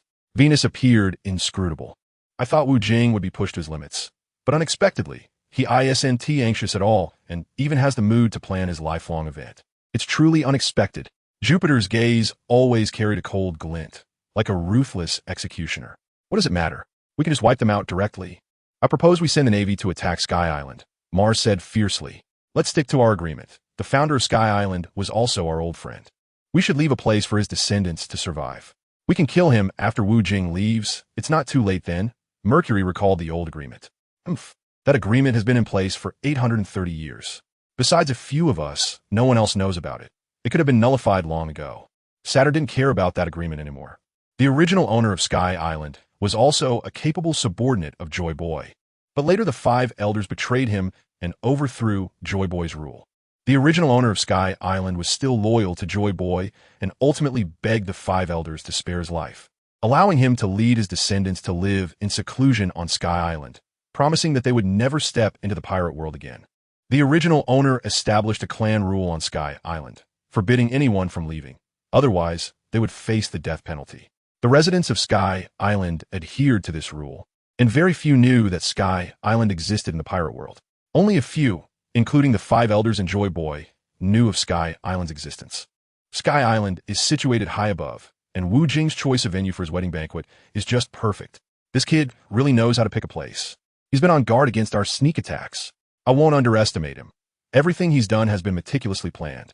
He is truly terrifying, perhaps even more so than our former master, and he's so young. We must eliminate Wu Jing. We can't blame ourselves. Joy Boy is too domineering. If we don't get rid of him, we won't have the chance to control the pirate world like we do now. In the end, the five elders decided to abandon the attack on Sky Island. The terrain is unfavorable for the Navy's assault and would only result in heavy losses. In the deepest part of Panga City in Miraculously, him stood among the flowers watering them. Beautiful butterflies circled around him, and snow-white rabbits leapt through the grass, accompanied by the melodious chirping of birds from the treetops. The atmosphere was peaceful. Boom! The beautiful flowers were all destroyed. A fierce attack was unleashed from Im's hand. Just a moment ago, everything was fine, and then Im suddenly destroyed these beautiful flowers, an act that was incomprehensible. Flowers can be replanted, but people, once gone, can never return. I will make sure Wu Jing never comes back. Haha. Im's voice sounded almost mad, and it was revealed to be a woman's voice. Not far away, a newspaper lay on the table, with a sharp dagger stabbed into it, positioned right at Wu Jing's face. Chapter 366. The pain in the heart of a female fan. The wedding invitations have been successfully sent out, and as for how many people will come, Wu Jing doesn't have the time to predict. He will know on the wedding day. 11. Vivi and Kazuki Nika have also arrived at Tay Island, both bringing along dozens of ships as their dowries, which is quite a spectacle. Lord Wu Jing's charm is truly immense. To have such beautiful ladies voluntarily come to him, it's really enviable. You forgot to mention one thing. Lord Wu Jing doesn't have to spend his own money on dowries. These two queens brought their dowries themselves. This is something to be envied. Such an excellent man like Lord Wu Jing. Which woman wouldn't want to throw herself at him? This is perfectly normal. But it's not just these few beauties. There is also a fairy waiting for our Lord Wu Jing in the Divine Kingdom. I really want to attend this wedding banquet, but unfortunately, I don't have that qualification. We small fries shouldn't even think about it. The guests attending the wedding on Sky Island encompass most of the powerful and influential figures in the pirate world. I wonder if there will be a live broadcast of the wedding. I really want to see this world-class wedding. Sob, sob, sob. Wu Jing's wedding not only ignited a frenzy among the people of Tokushima, but also stirred up excitement among the citizens of the pirate world and the pirates themselves. Those people and pirates were all filled with emotions and excitement. Of course, there were also millions of female fans who were secretly heartbroken. Their male idol was getting married and no longer single. No one wanted their Prince Charming to be with someone else. Moreover, he was surrounded by so many beauties, and they worried that their idol would be overwhelmed. With 5 days left until the wedding banquet, Wu Jing and his group had already arrived at the Sky Island, the Kingdom of God. Lady Lanfei has met the adults and all the sisters. Lanfei elegantly performed a classical greeting. The Sky Island still retained some customs from the 800-year history of the D Kingdom. These ladies' greeting rituals had long been outdated in the pirate world. This was quite similar to some countries on Earth, aligning with the greeting customs of island nations. As island women were indeed very graceful. This is Sister Lanfei. She is quite impressive. Our captain only chooses the best. He, with Sister Lanfei's company. His Majesty must be very happy. Listening to the group of women chit-chatting beside him, Wu Jing felt quite a headache. These women initially had outstanding qualities, exuding an aura that kept others at a distance. But now, gathered together, they started to act like little women. The change in environment must have altered their habits, and Wu Jing could only accept it helplessly. Sisters, let us chat as we walk. Let me show you around the Sky Island. Lanfei enthusiastically linked arms with Hancock, clearly recognizing Hancock as the one with the most authority. Then let us happily tour the Sky Island with Sister Lanfei. Hee. Hancock was also beaming, as the upcoming event made her very happy. Watching the women walk away arm in arm, Wu Jing lit a cigar. Chapter 367. Not excited for the happy event, they are all rare beauties. Kid, you really have a lot of luck with women, haha. Old Man Joy Boy also envied Wu Jing's fortune. Old Joy, what you see is just a part of it. Wherever our captain goes in the pirate world, he attracts a stir among women. Long Kuei was completely aware of this. Your charm is even greater than mine back in the day. Look at you spreading your affections everywhere. I'm ashamed to compare. Joy Boy took a swig of his drink. Back in the day, he was also a male idol in the pirate world and had many beauties vying for his attention. However, his influence was nowhere near as great as Wu Jing's, who had captured the hearts of all women in the pirate world. As time passed, the invited guests gradually arrived at the Sky Island. Shirahoshi arrived fairly early. If not for Neptune's delay, she would have arrived even earlier than Wu Jing. Other royal nobles also arrived the day before the wedding banquet. Of course, some guests did not come. According to reports from the staff below, about 30 of the guests did not attend Wu Jing's wedding banquet. This indicated that those countries did not support Wu Jing's faction and chose to support the world government instead. Wu Jing was not surprised by this outcome. After all, the world government had ruled the pirate world for so many years, and these countries were very afraid of offending them. The absent invited guests had also called the Tokushima reception department to express their apologies, citing various national matters as reasons for their absence. Wu Jing had set up a reception department to cater to the needs of the many guests. The 3 Yonko he invited were also notably absent. These big shots could not be certain until the last moment whether they would show up. The wedding venue on the Sky Island had been perfectly arranged, with the entire island adorned with pink flowers. Reception staff were stationed everywhere, ready to assist guests at any time. The sky above the Sky Island was covered with a huge net-like structure, adorned with beautifully crafted lamps that could be lit at any moment. Even when it got dark, the Sky Island would still shine as brightly as day. The main wedding venue was set on the vast grassy area of the Kingdom of God. There was already a beautifully crafted large cake outside, protected by exquisite packaging to prevent any damage. This towering cake, over 10 meters high, was made by the top cake designer in the pirate world, commissioned by Reiju, surpassing even Big Mom's personal chefs. The upcoming grand wedding excited the several brides. This was the happiest and proudest moment of their lives. They could finally embrace the #1 man in the pirate world, marking the most beautiful moment of their lives. Compared to these brides, Wu Jing remained much more composed. These were all events he had long planned. For Wu Jing, the appearance of this great wedding celebration was quite natural. Tomorrow's scene would indeed be grand, but even larger spectacles awaited him in the future. Wu Jing maintained a calm demeanor at all times, which impressed Joy Boy. In his eyes, Wu Jing lived up to his name, exuding excellence that was astonishing in every aspect. Chapter 368. The Discontent of the Ant. In the year 1525 of the Sea Circle calendar, on November 11th, the endless blue sky hovered over the Sky Island. If one were to observe the Sky Island from above, it would be filled with a festive atmosphere. Everywhere the Sky Island went was decorated with lights and colors, and the people had all joined in this grand celebration. They each carried out their duties and worked together to ensure the wedding banquet was a complete success. Wu Jing is a deity in their hearts, and they are very much hoping to see Wu Jing and Lanfei united. Ha! Finally arrived. I'm exhausted. The red-haired pirates reached Sky Island around noon. He also brought a huge pile of lavish gifts, among which the finest wines were the most abundant. Shanks knows that Wu Jing loves wine dearly, so he specially collected some exquisite wines from the pirate world. Welcome, Shanks. Our captain asked me to host a big shot like you here. Marco is in charge of receiving these great pirates. It's fine, just find me a place to rest, and later tonight I'll have a good drink with him, wahaha. Shanks is quite an easygoing person. No problem, I've already arranged it. Follow me. Marco personally took Shanks to the guest room in the back to rest. Just as Shanks left, another big pirate arrived. Big Mom Charlotte Linlin stormed in with dozens of her children. She was here to demand an explanation. Wu Jing had previously promised Bryn that he would come to the world to marry her. However, there had been no news from him, and Mama Lingling believed that Wu Jing was playing with her daughter's feelings. She had come to see Wu Jing as a big liar.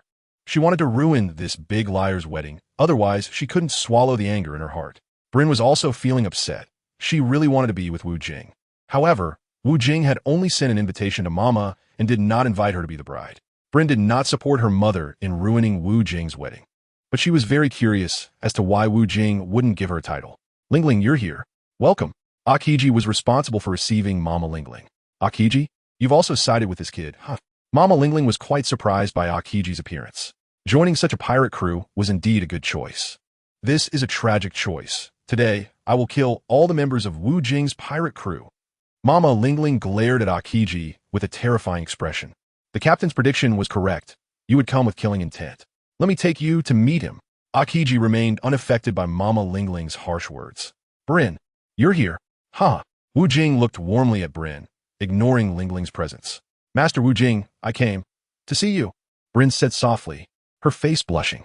Wu Jing, I'm here to cause trouble for the wedding today. You forced me.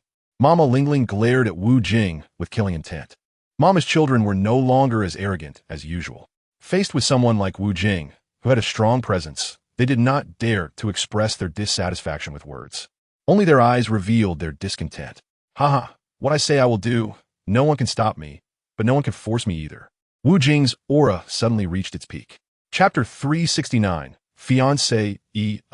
Mama felt a tingling sensation all over her body, as if her brain had short-circuited just now.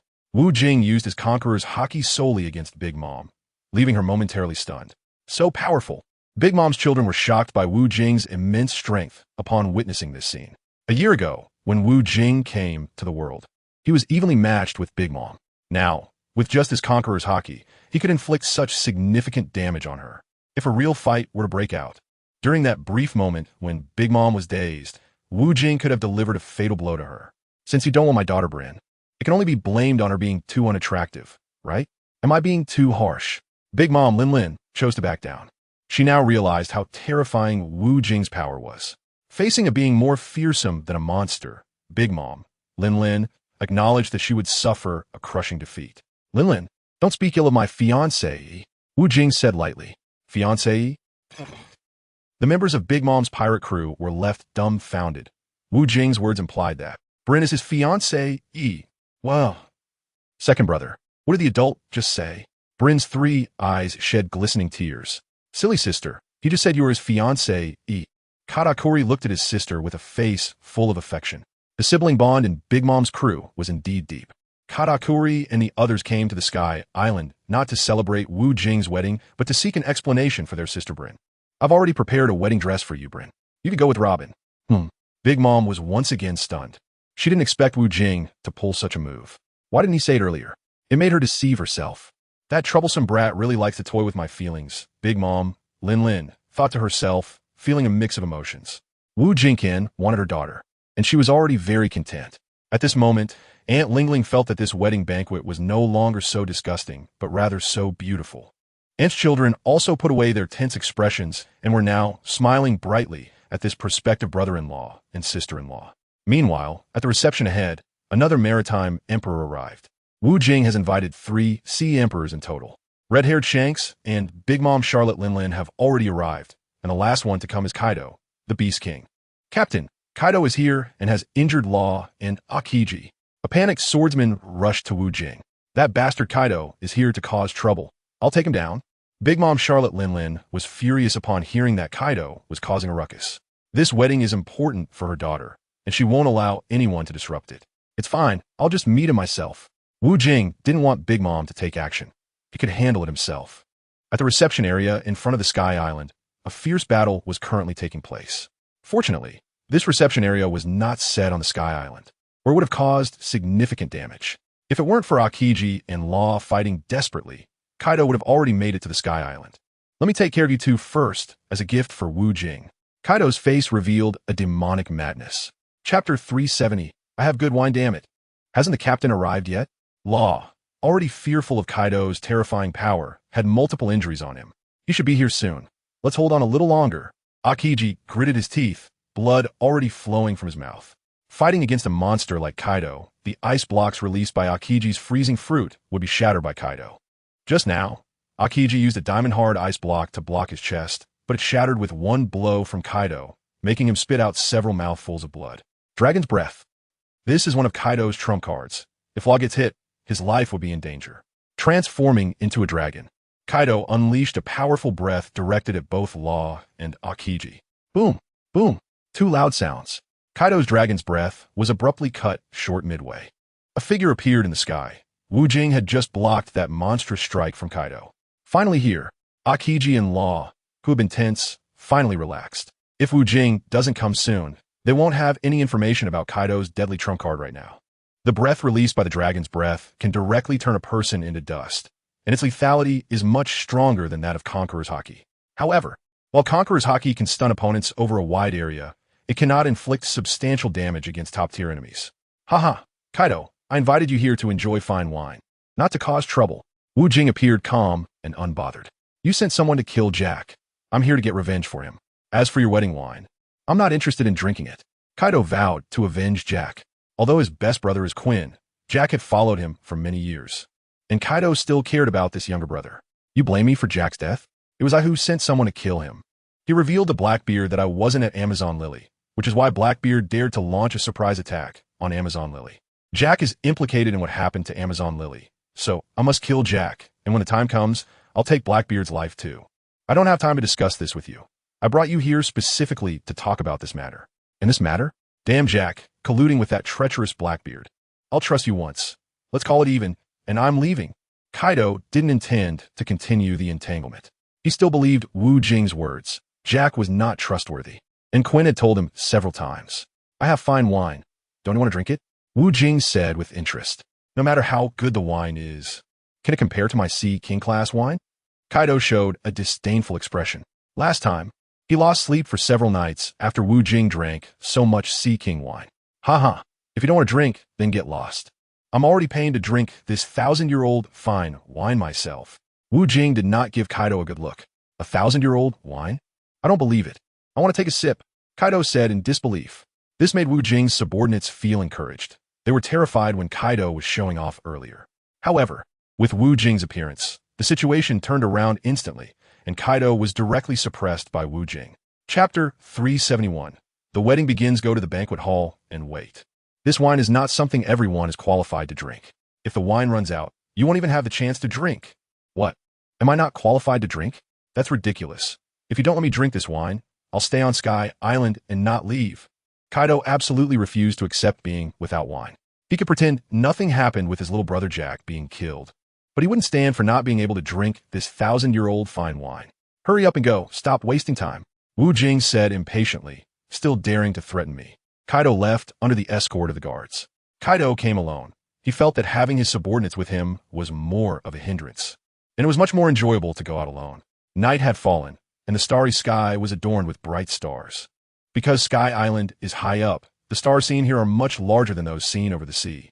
It feels like the stars are right in front of you. But today, many people had no intention of appreciating this beautiful night sky. The wedding of Wu Jing has already begun, with dozens of bridesmaids like Robin, Nico Robin, and Bai Xing. The stunning beauty of these bridesmaids has already made the guests who traveled from afar feel a little overwhelmed.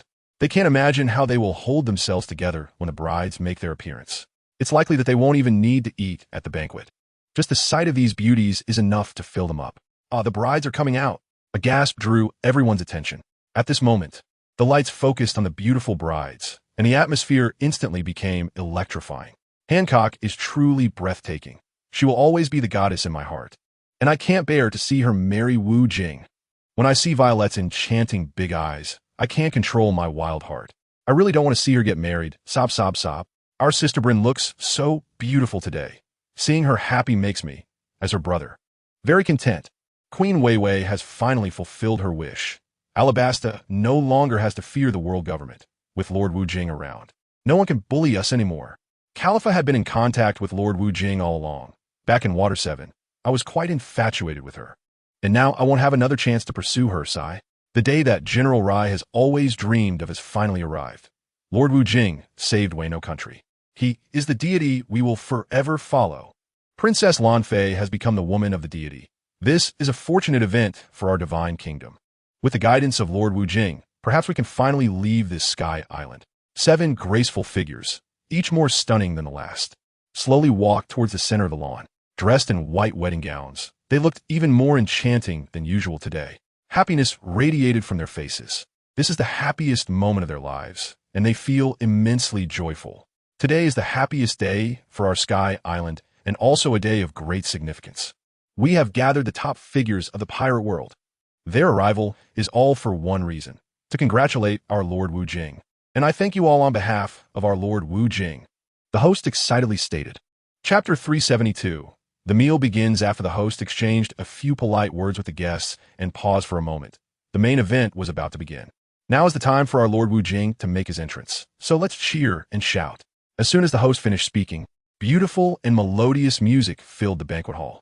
Accompanied by the excited cheers and shouts, the volume of the voices was almost equal between men and women.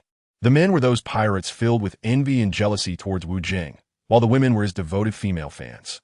A brilliant flame appeared in the sky, and Wu Jing stepped in on the flames, dressed in a white suit with a standard pompadour hairstyle and that jade-like scholar's face. This is Wu Jing's natural face. He possesses the power of the revival fruit. Wu Jing doesn't need any cosmetics at all. His skin can outshine those green tea girls who use luxury cosmetics by dozens of streets. He is really so handsome, a true Prince Charming.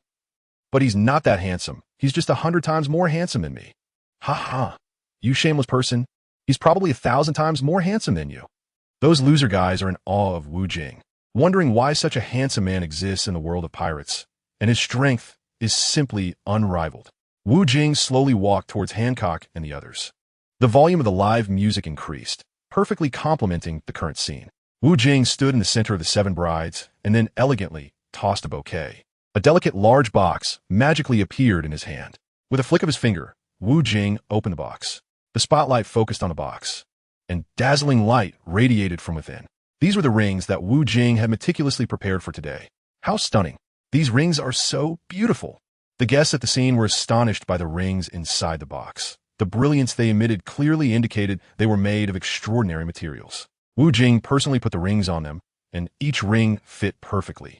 The 7 beauties surrounded Wu Jing in the center and then offered him their delicious red lips together.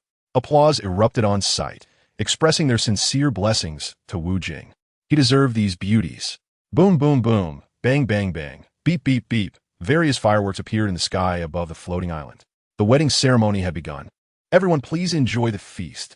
Everyone still looked longingly at the bride and groom, with the women looking at the groom and the men looking at the bride. The dining table where Wu Jing sits is filled with a group of powerful figures. Ling Ling, with such a good son-in-law. You're basically the #1 pirate crew in the pirate world now, Shanks said, munching on a chicken leg, which was simply delicious. Well, that's definitely the case.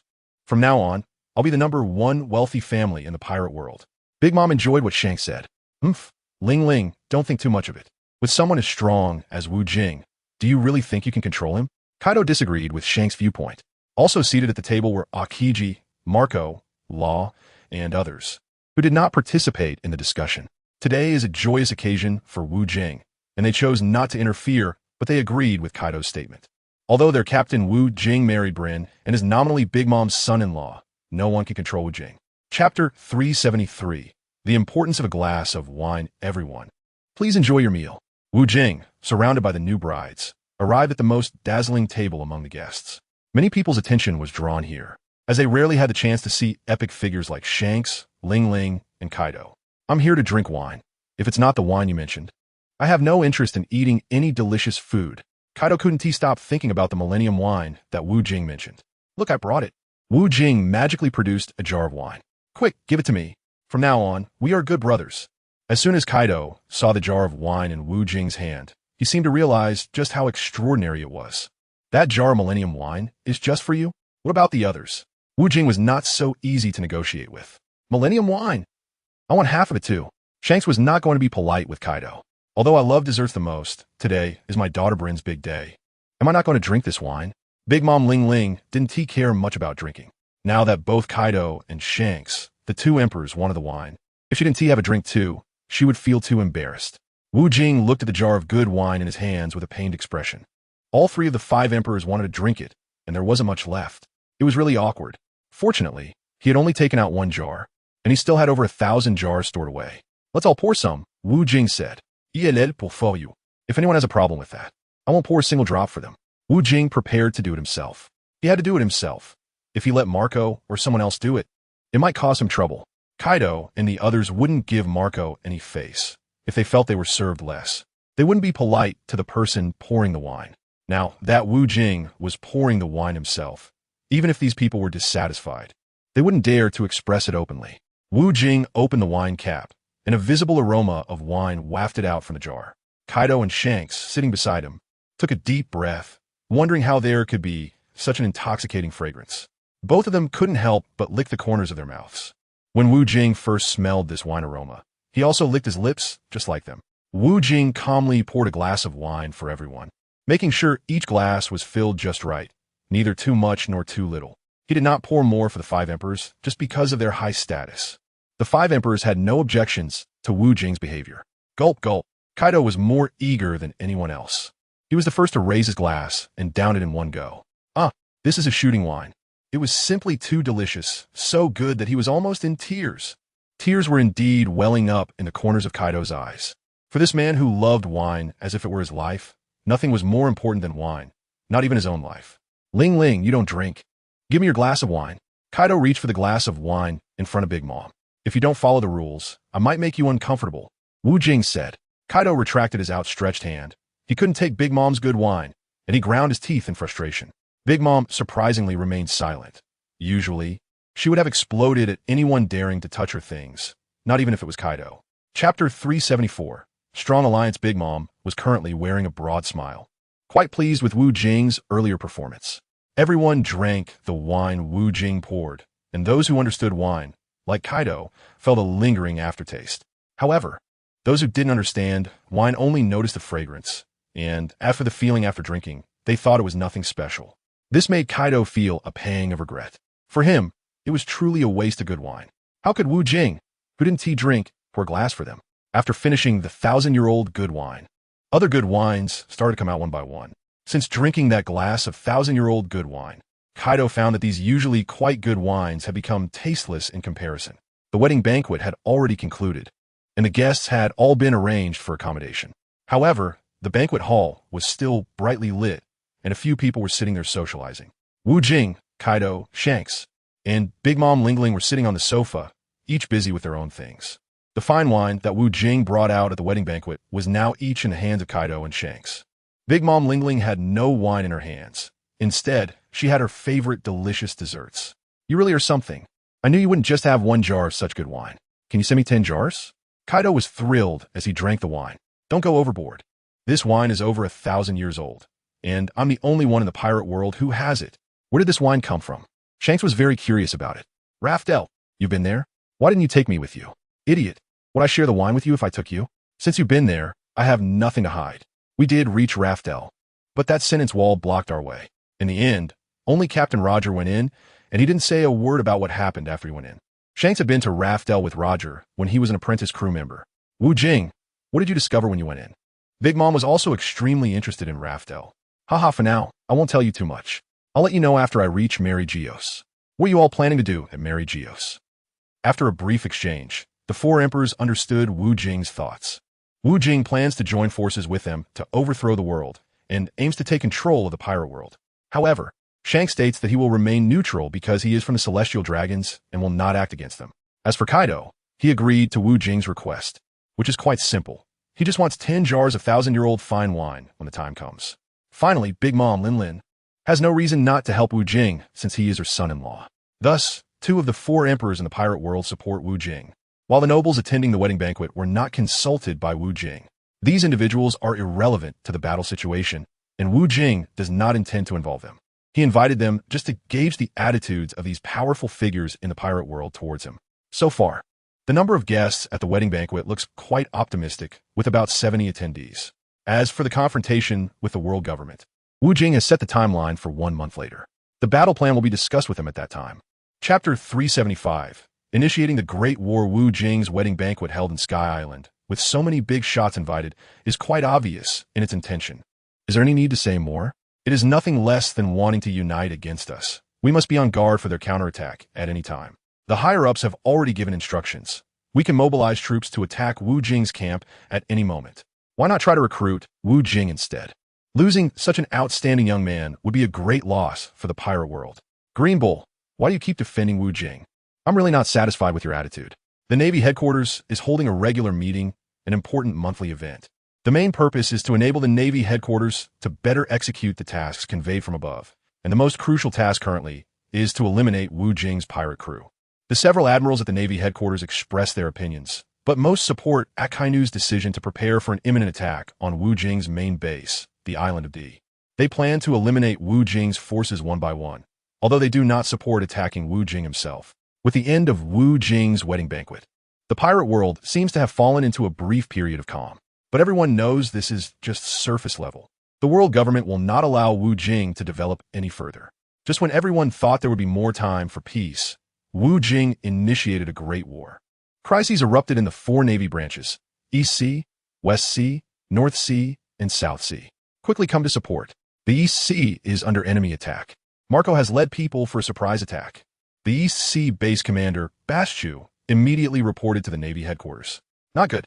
Akiji is leading an attack on the South Sea, requesting immediate support. The South Sea base commander, Maynard, was so nervous that he nearly lost control upon seeing Akiji's attack. Admiral Fujitora, Law has led people to sneak attack the North Sea. We are barely holding on. Requesting immediate support. The North Sea base commander, Doberman, was caught off guard as well. Tama, the West Sea has already fallen. The Big Mom pirates have launched a surprise attack on us. I have now fled to the Navy headquarters. The West Sea base commander, LaCroix, did not request support. He chose to run directly, realizing that facing the formidable Big Mom pirates would spell disaster even for an admiral, let alone a vice admiral like him. Although the Navy branches are not weak, the forces sent by Wu Jing are even more formidable. Damn Wu Jing, just 2 days after his wedding, he starts challenging us. Akainu slammed the table in anger. He seems to know us very well. Could there be a mole within our ranks? Kizaru stroked his chin in thought. In these days, the Navy headquarters has mobilized forces from the 4 seas to launch a strong attack on the island of D. Unexpectedly, Wu Jing took advantage of the weakened forces of the 4 seas to launch a surprise attack. As soon as Kizaru's words fell, several admirals turned their gazes towards Green Bull. You suspect me? How could I do such a foolish thing? I'm a Navy man. Green Bull expressed indignation in the face of everyone's scrutiny. We haven't said anything, and you're already so agitated. You've been suspended. Stay in the Navy headquarters and don't go anywhere. Sengoku still has significant authority at the Navy headquarters. Green Bull was asked to leave the conference room, having lost the trust of everyone. Chapter 376. The Navy collective offense at the King S Heights of the island of D. Marco and others have successfully defeated the 4 major Navy branches. Ha ha ha. Thanks to the precious information provided by Green Bull, this battle has been too easy. Marco didn't even need to lift a finger. The opponent surrendered without a fight. Me too. When Maynard saw me, he was so scared he wet himself, crying and begging me for mercy.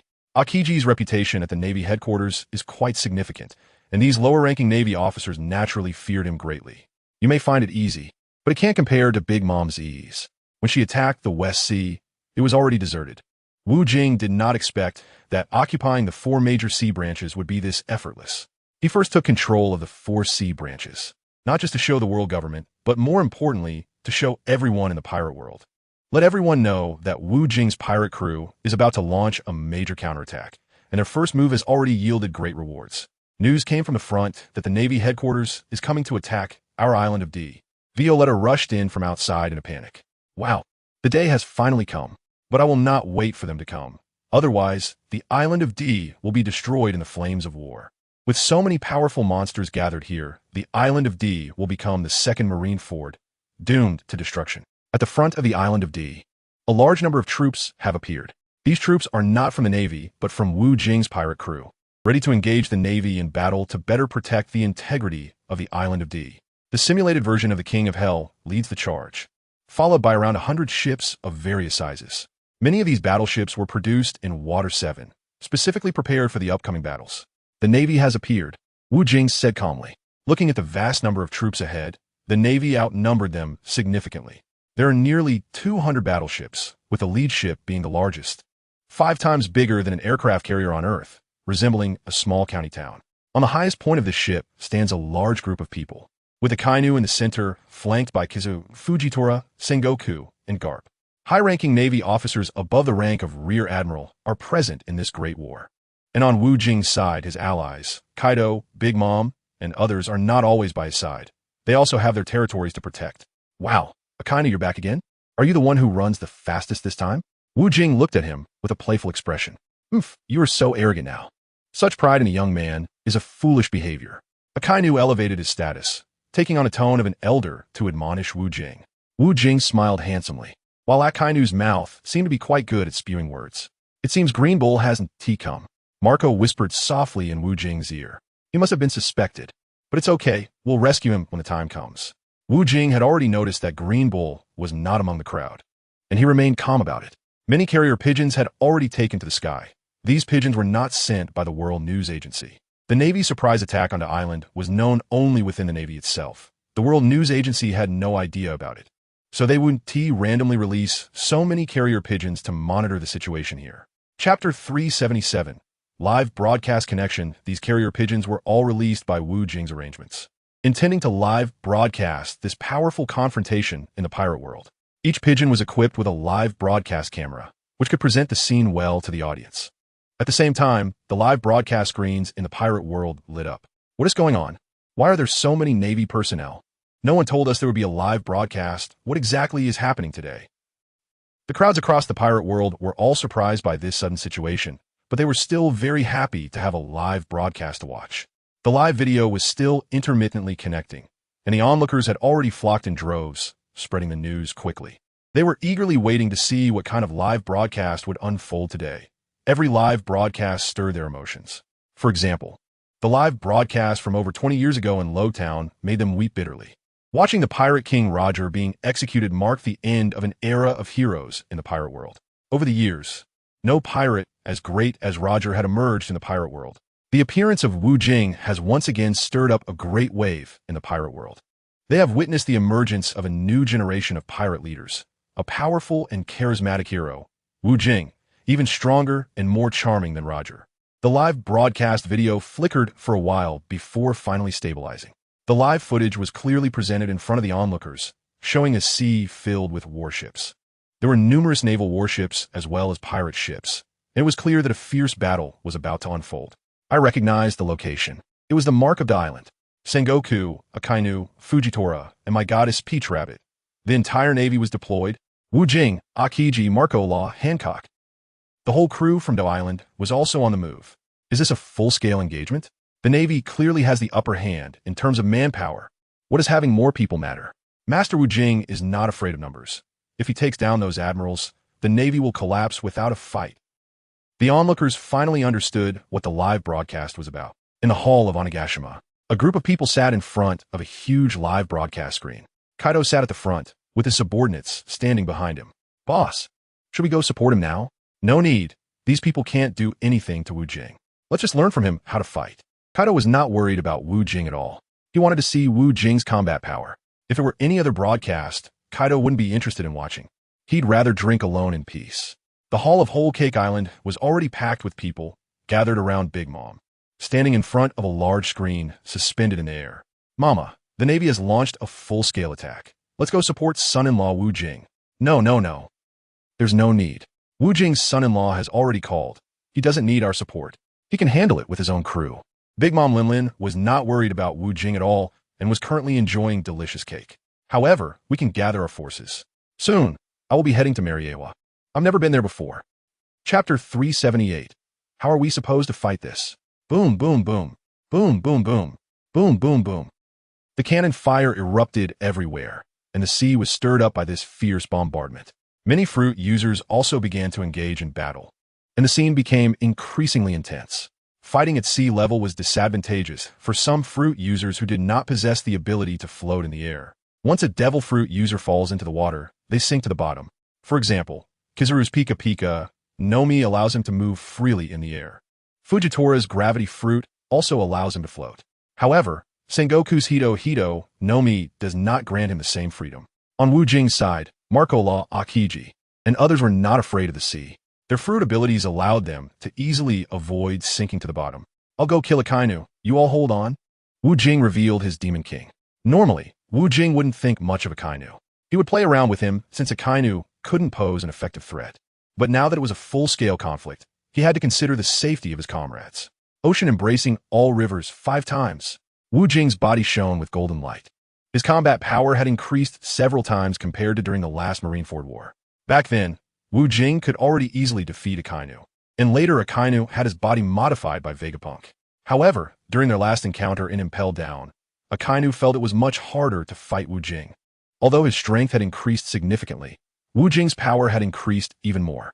Akainu had also undergone a transformation, looking like a demon, his body filled with scorching magma. This made him isolated, as no one dared to stand beside him and be roasted. The magma covered Akainu's entire body like an indestructible armor. Even Whitebeard's full-powered strike during the Marineford War couldn't pierce Akainu's body. Demon King, slay the demon. A wave-like blade of energy struck towards Akainu. The blade was so fast that Akainu could only brace himself. Akainu's blood-red magma body was sliced open, and blood stained the red magma, making it look even more alluring. The onlookers watching the live broadcast were astonished at the scene. They didn't expect Wu Jing to become this strong. Since the last Marineford War, they hadn't seen Wu Jing in any broadcasts. They had only read about his astonishing feats in the news. But they never imagined he could injure Akainu with a single strike now. Sengoku, Kizaru, and others who were engaged in battle were also stunned by this outcome. The Navy soldiers were even more shocked. They never expected their admiral to be wounded so quickly. The battle had just begun, and the admiral was already struggling. How could they continue fighting? This was the reason Wu Jing went all out from the start, to capture the leader first. As long as Akainu was dealt with, the rest would be easy. Cough, cough, cough. Akainu was bleeding not only from his body, but also from his mouth. Damn it. How are we supposed to fight now?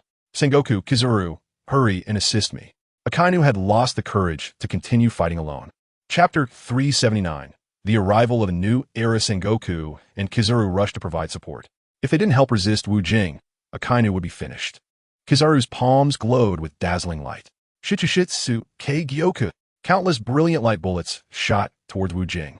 Sengoku, lacking Kizaru's long-range attack capability, charged toward Wu Jing. Now Sengoku was glowing all over. This was his Buddha form.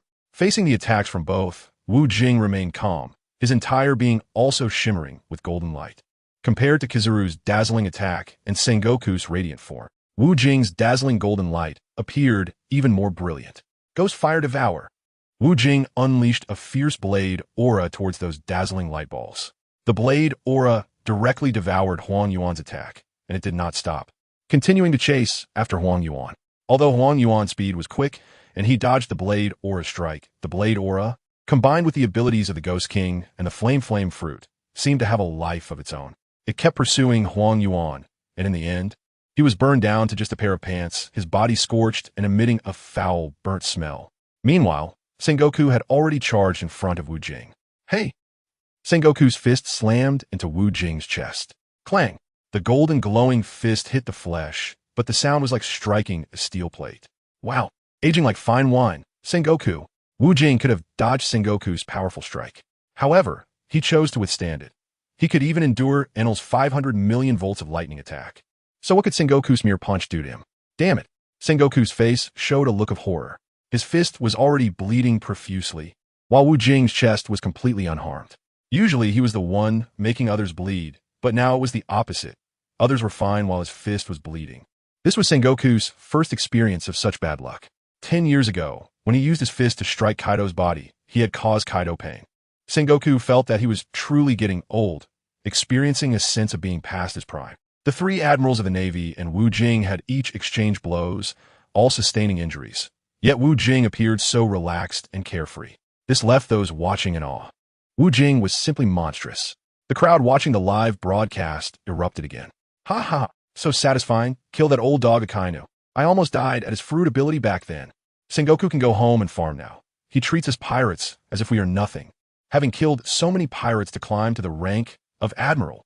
I still prefer seeing Huang Yuan like this, beaten like a drowned dog. Seeing them all in such a sorry state makes me so excited. Long live Lord Wu Jing! In just those few minutes, the onlookers in the pirate world were extremely agitated. The battle continued for others, while Wu Jing leisurely lit a cigarette. Now, with Sengoku, Huang Yuan, and Akainu, the three high-ranking admirals of the Navy dealing with Wu Jing, it relieved a lot of pressure from Wu Jing's companions. Your era has come to an end. A new era has arrived, and this is something no one can change, Wu Jing said to a nearby pigeon, which had a camera aimed at him. Chapter 380, quickly defeated. Wu Jing said this to the world's governments. He wanted the five elders to know that he would soon be coming for them.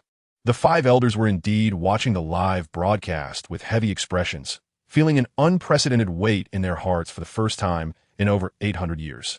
The last time they felt such heaviness was when they betrayed their master, Joy Boy. Akainu, Sengoku, and Kizu, the three admirals, launched an attack on Wu Jing, which surprised everyone. Wu Jing was not being pressed down and beaten. Instead, he occupied an absolute advantage. Akainu had already sustained multiple injuries, and his wounds are becoming increasingly severe. Sengoku's stamina was also running low, and like Kizaru, he had been burned by flames. Moreover, Kizaru's powerful Pika Pika no Mi ability had not caused Wu Jing any harm. Instead, he was being put in a very awkward position by Wu Jing's Mera no Mi ability. This made Kizaru quite frustrated. Although Ace's Mera no Mi ability was strong, it had never inflicted such severe damage on him. This could only indicate that Wu Jing's use of the Mera no Mi was truly monstrous. Under Wu Jing's leadership, the disadvantaged Wu Jing pirates became increasingly courageous, pushing the Navy back step by step. The situation was already very clear. The Wu Jing pirates were in an absolute advantage. Although Carp, Fujitora, and Tsuru had decent fighting power, facing so many excellent crew members of Wu Jing was clearly insufficient. Retreat. Akainu issued the command. This battle was no longer winnable. The Navy did not think too much and truly wanted to escape. Although Sengoku and Carp, the two veterans, were reluctant, they were very clear about the current situation. There was no way to continue fighting. Akainu, you stay behind to cover us. Wu Jing's eyes gleamed coldly. I didn't plan to leave either. Even if I die, I will take you down with me. Akainu chose not to flee this time. For him, there was no meaning in running away. Choosing to run in front of the whole world, he believed, was the greatest humiliation. Although Akainu had a despicable character, he was a proud soldier, opting for a glorious death.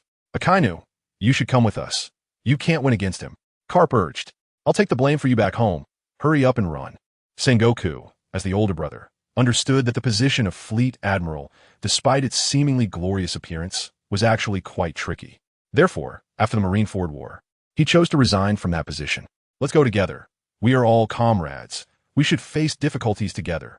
Fujitora also expressed solidarity, although they were usually not accustomed to Akainu's style.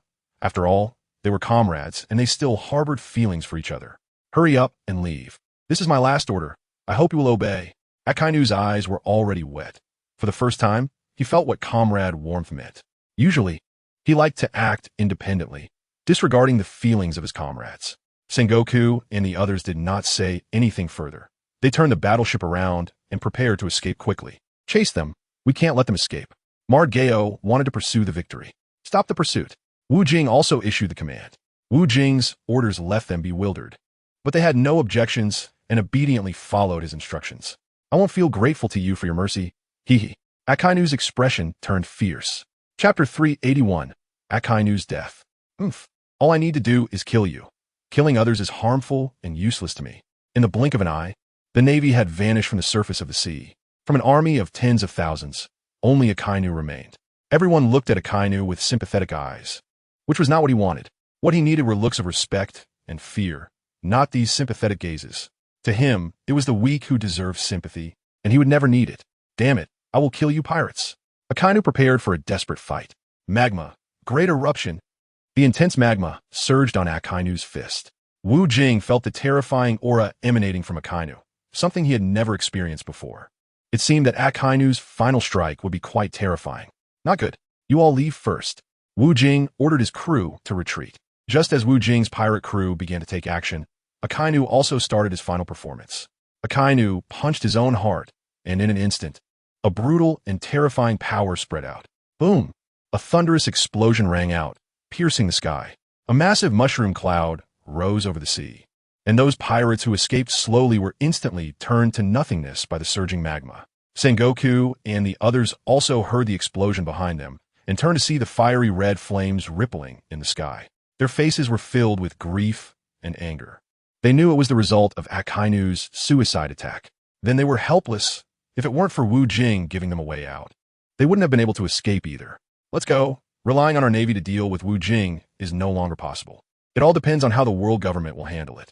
If this continues, the ruler of this world will change, Sengoku said bitterly. The destructive self-explosion created by Akainu also inflicted some casualties on Wu Jing's pirate crew, resulting in over 100 casualties for Wu Jing's crew, and that was because Wu Jing bore the brunt of most of the attacks.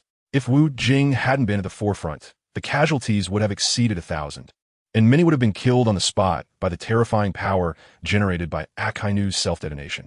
It was too terrifying. Fortunately, there was Lord Wu Jing. Damn Akainu. He actually used suicide to attack us. Sacrificing a portion of people is inevitable.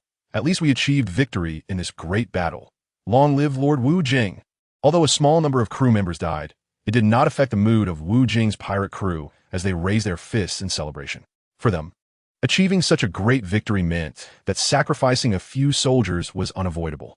The audience watching the live broadcast also began to cheer and celebrate. They recognized this victory and felt no sympathy for Akainu's death. Instead, they felt a sense of relief. Admiral Akainu was notorious in the pirate world. The audience had many grievances against Akainu's character, but these discontentments could only be suppressed in their hearts. 3 days later, we will head to Miraculously, and I will reveal the ugly face of the world government in front of the world, Wu Jing told his companions. The war came quickly and left just as fast, and the hearts of the people in Ender Island, which had been hanging in suspense, finally relaxed completely. All of this was due to Wu Jing's strength, which caused the navy to collapse in an instant.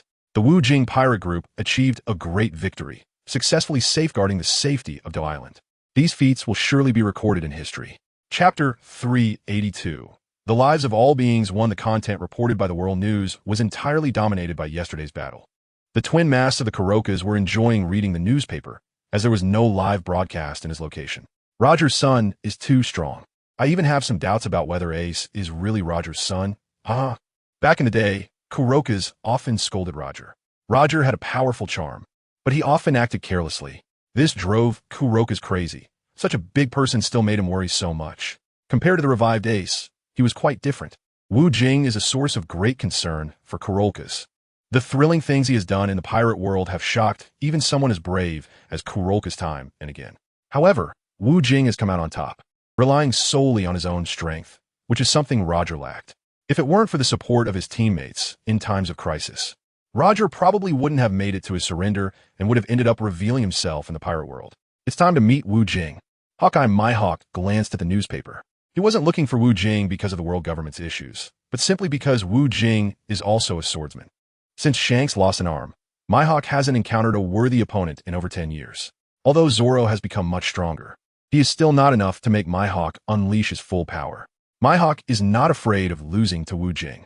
He has climbed to the top as the world's greatest swordsman because he possesses an indomitable warrior's heart. In his pursuit of swordsmanship, Mihawk fears no one. In his heart, he is the strongest swordsman. Mihawk slung the great black sword Yoru over his back, one of the 12 supreme grade swords, known as the world's strongest black sword. At first, Yoru was not yet recognized as the strongest black sword in the world. It evolved alongside Mihawk as he continuously improved his strength. Mihawk treats it like family, which means that there is a blood-like bond between Yoru and Mihawk, akin to that of close relatives. In the castle of Merigios, where the world government is located, the 5 elders sat with furrowed brows. They were very troubled by the impending Great War. In less than 5 years, the world had already slipped out of their control. The source of all this was Wu Jing's emergence.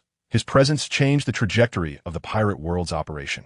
Wu Jing has already established a terrifyingly powerful force in the pirate world, and the key point is that his personal combat strength is incredibly strong. In the face of Admiral Akainu's suicide explosion, Wu Jing can easily block it, which shows just how abnormal his physical abilities are. Akainu's body has been modified by Dr. Vegapunk, and even Kaido has to avoid the brunt of Akainu's suicide explosion. Hurry up and summon the navy to Mericulously. I refuse to believe that Wu Jing can defeat us, Saturn said fiercely. I've already given the order. But relying on just us might not be enough to suppress Wu Jing. Mars said anxiously. What are you afraid of? We still have Lord him. Mercury said sternly. After so long, our bodies are starting to show signs of aging. Jupiter said, clearly aware of everyone's physical condition, as they are all human bodies.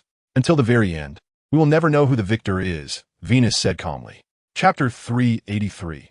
The state of all beings 2. The Kaido pirates have already taken action, and the Big Mom pirates have also begun to move. They have all received Wu Jing's orders and are preparing to head to Miraculously together. Maha maha. My son-in-law is just too amazing. I am so proud. Big Mom Charlotte Linlin was overjoyed. In her eyes, she now leads the most powerful crew in the pirate world. However, this is just Big Mom's personal opinion. Others do not share the same view. To everyone else, it seems that the Big Mom pirates are bowing down to Wu Jing's crew. In the pirate world, there is no distinction between young and old. The strongest is the leader. Wu Jing, the number one person in the pirate world, is the strongest pirate crew. Wu Jing has already been regarded by everyone as the pirate king of the new era, with achievements far surpassing those of the former pirate king, Roger. At the red-haired pirate's base, Shanks was drinking wine out of boredom, but he wasn't immersed in the wine. Instead, he was staring blankly at the calm sea. The sea was tranquil, but at this moment, Shanks's heart was in turmoil. If you want to go, then just go. You're not usually like this. Ben Beckman was smoking the cigar that Wu Jing had given him during their last encounter. This cigar was quite good, and he was almost finished with it. So Ben Beckman wanted to see Wu Jing again and ask him for more. I haven't been back in a long time either. Regardless of the outcome, I want to see who lasts last. Shanks turned his gaze in another direction. That direction was towards Miraculously. Since leaving Miraculously, Shanks had not returned. At the Revolutionary Army headquarters, several high-ranking officials were surrounding Dragon. Commander, aren't we going to check out Miraculously? Imu has received news that Wu Jing will set foot in Miraculously in a couple of days. I also want to see why the world government has stood strong for so many years. Sabo also wanted to go to Miraculously. It seems a bit excessive for us to go there. Wu Jing didn't call us. Emporio Ivankov said thoughtfully. Dragon remained silent in response to his subordinates' discussions, instead focusing intently on the newspaper. He didn't want to assist Wu Jing. His ambitions were known only to himself. Dragon didn't establish the Revolutionary Army for the sake of peace. That was merely a good excuse. His true goal was to dominate the pirate world. Dragon had been building his own reputation and had indeed accomplished a lot in the pirate world. In the end, he gained the recognition of most of the populace in the pirate world, but what he did was merely small-scale skirmishes that didn't inflict substantial damage on the world government. Relying solely on public support was useless. He needed the backing of those great pirates in the pirate world, just like Wu Jing, who engaged in actions that had a substantial impact on the world government, rather than the small-scale antics of Dragon. Time and again, he orchestrated earth-shattering events that were truly astonishing. Wu Jing quickly gained a recognition of those great pirates. This time, when heading to Miraculously, so many great pirates followed him. If it were Dragon, those pirates wouldn't have joined. They secretly despised Dragon, who had been doing things in his own little corner. This is not a revolutionary army. It's clearly a women's army. We won't get involved in this nonsense. We just need to hold our ground. Dragon remained silent for a long time before finally issuing orders.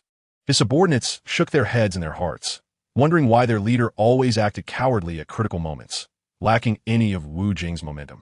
Shouldn't the Revolutionary Army be more dignified than the pirates? They felt quite pathetic living like this. Chapter 384. Ascend in the Navy headquarters prison. Green Bull was enjoying a feast. He wasn't a real prisoner, just under house arrest. Here, he could still act arrogantly, as he was still a substantive Navy admiral, though currently suspected of having a close relationship with Wu Jing. Looking at the newspapers on the table, Green Bull felt more satisfied than drinking fine wine. Ha ha ha, Akainu actually died so miserably. Serves you right for not taking me with you. Green Bull felt no sympathy for Akainu's death. The admiral was right. That dog Akainu was no match for him. He deserved to die. Next, the position of fleet admiral will belong to our Green Bull. Akainu should have died long ago. I suffered plenty under him at the Navy headquarters, almost getting killed once. If Green Bull had gone, that little brat Wu Jing would have been ground to dust already. Let him live a few more days. You few stop talking nonsense. Serve me well, and when I get out, I'll promote you dogs. Usually, Green Bull wasn't this arrogant, but after reading the newspaper and realizing that Akainu was driven to a dead end by Wu Jing, he felt quite happy. Having such a powerful big brother, how could he not be excited? Yes, yes, yes. We will follow you from now on, Admiral Green Bull. Green Bull really enjoyed this flattery. 3 days passed, and the situation in Miraculously had reached a tense state, ready to explode at any moment. Everyone in the pirate world knew that there would be a major event today. An unprecedented number of doves flew into the sky. And these doves were not released by the world government, but by Wu Jing's pirate crew.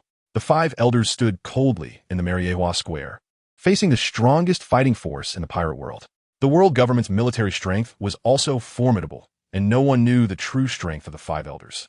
Wu Jing did not underestimate the 5 elders. Otherwise, he wouldn't have called on Big Mom and Kaido. At this moment, it shows that there is strength in numbers, and the momentum must demonstrate dominance. Wu Jing and his companions have arrived at the bottom of Miraculously. Normally, ascending to Miraculously relies on the elevators.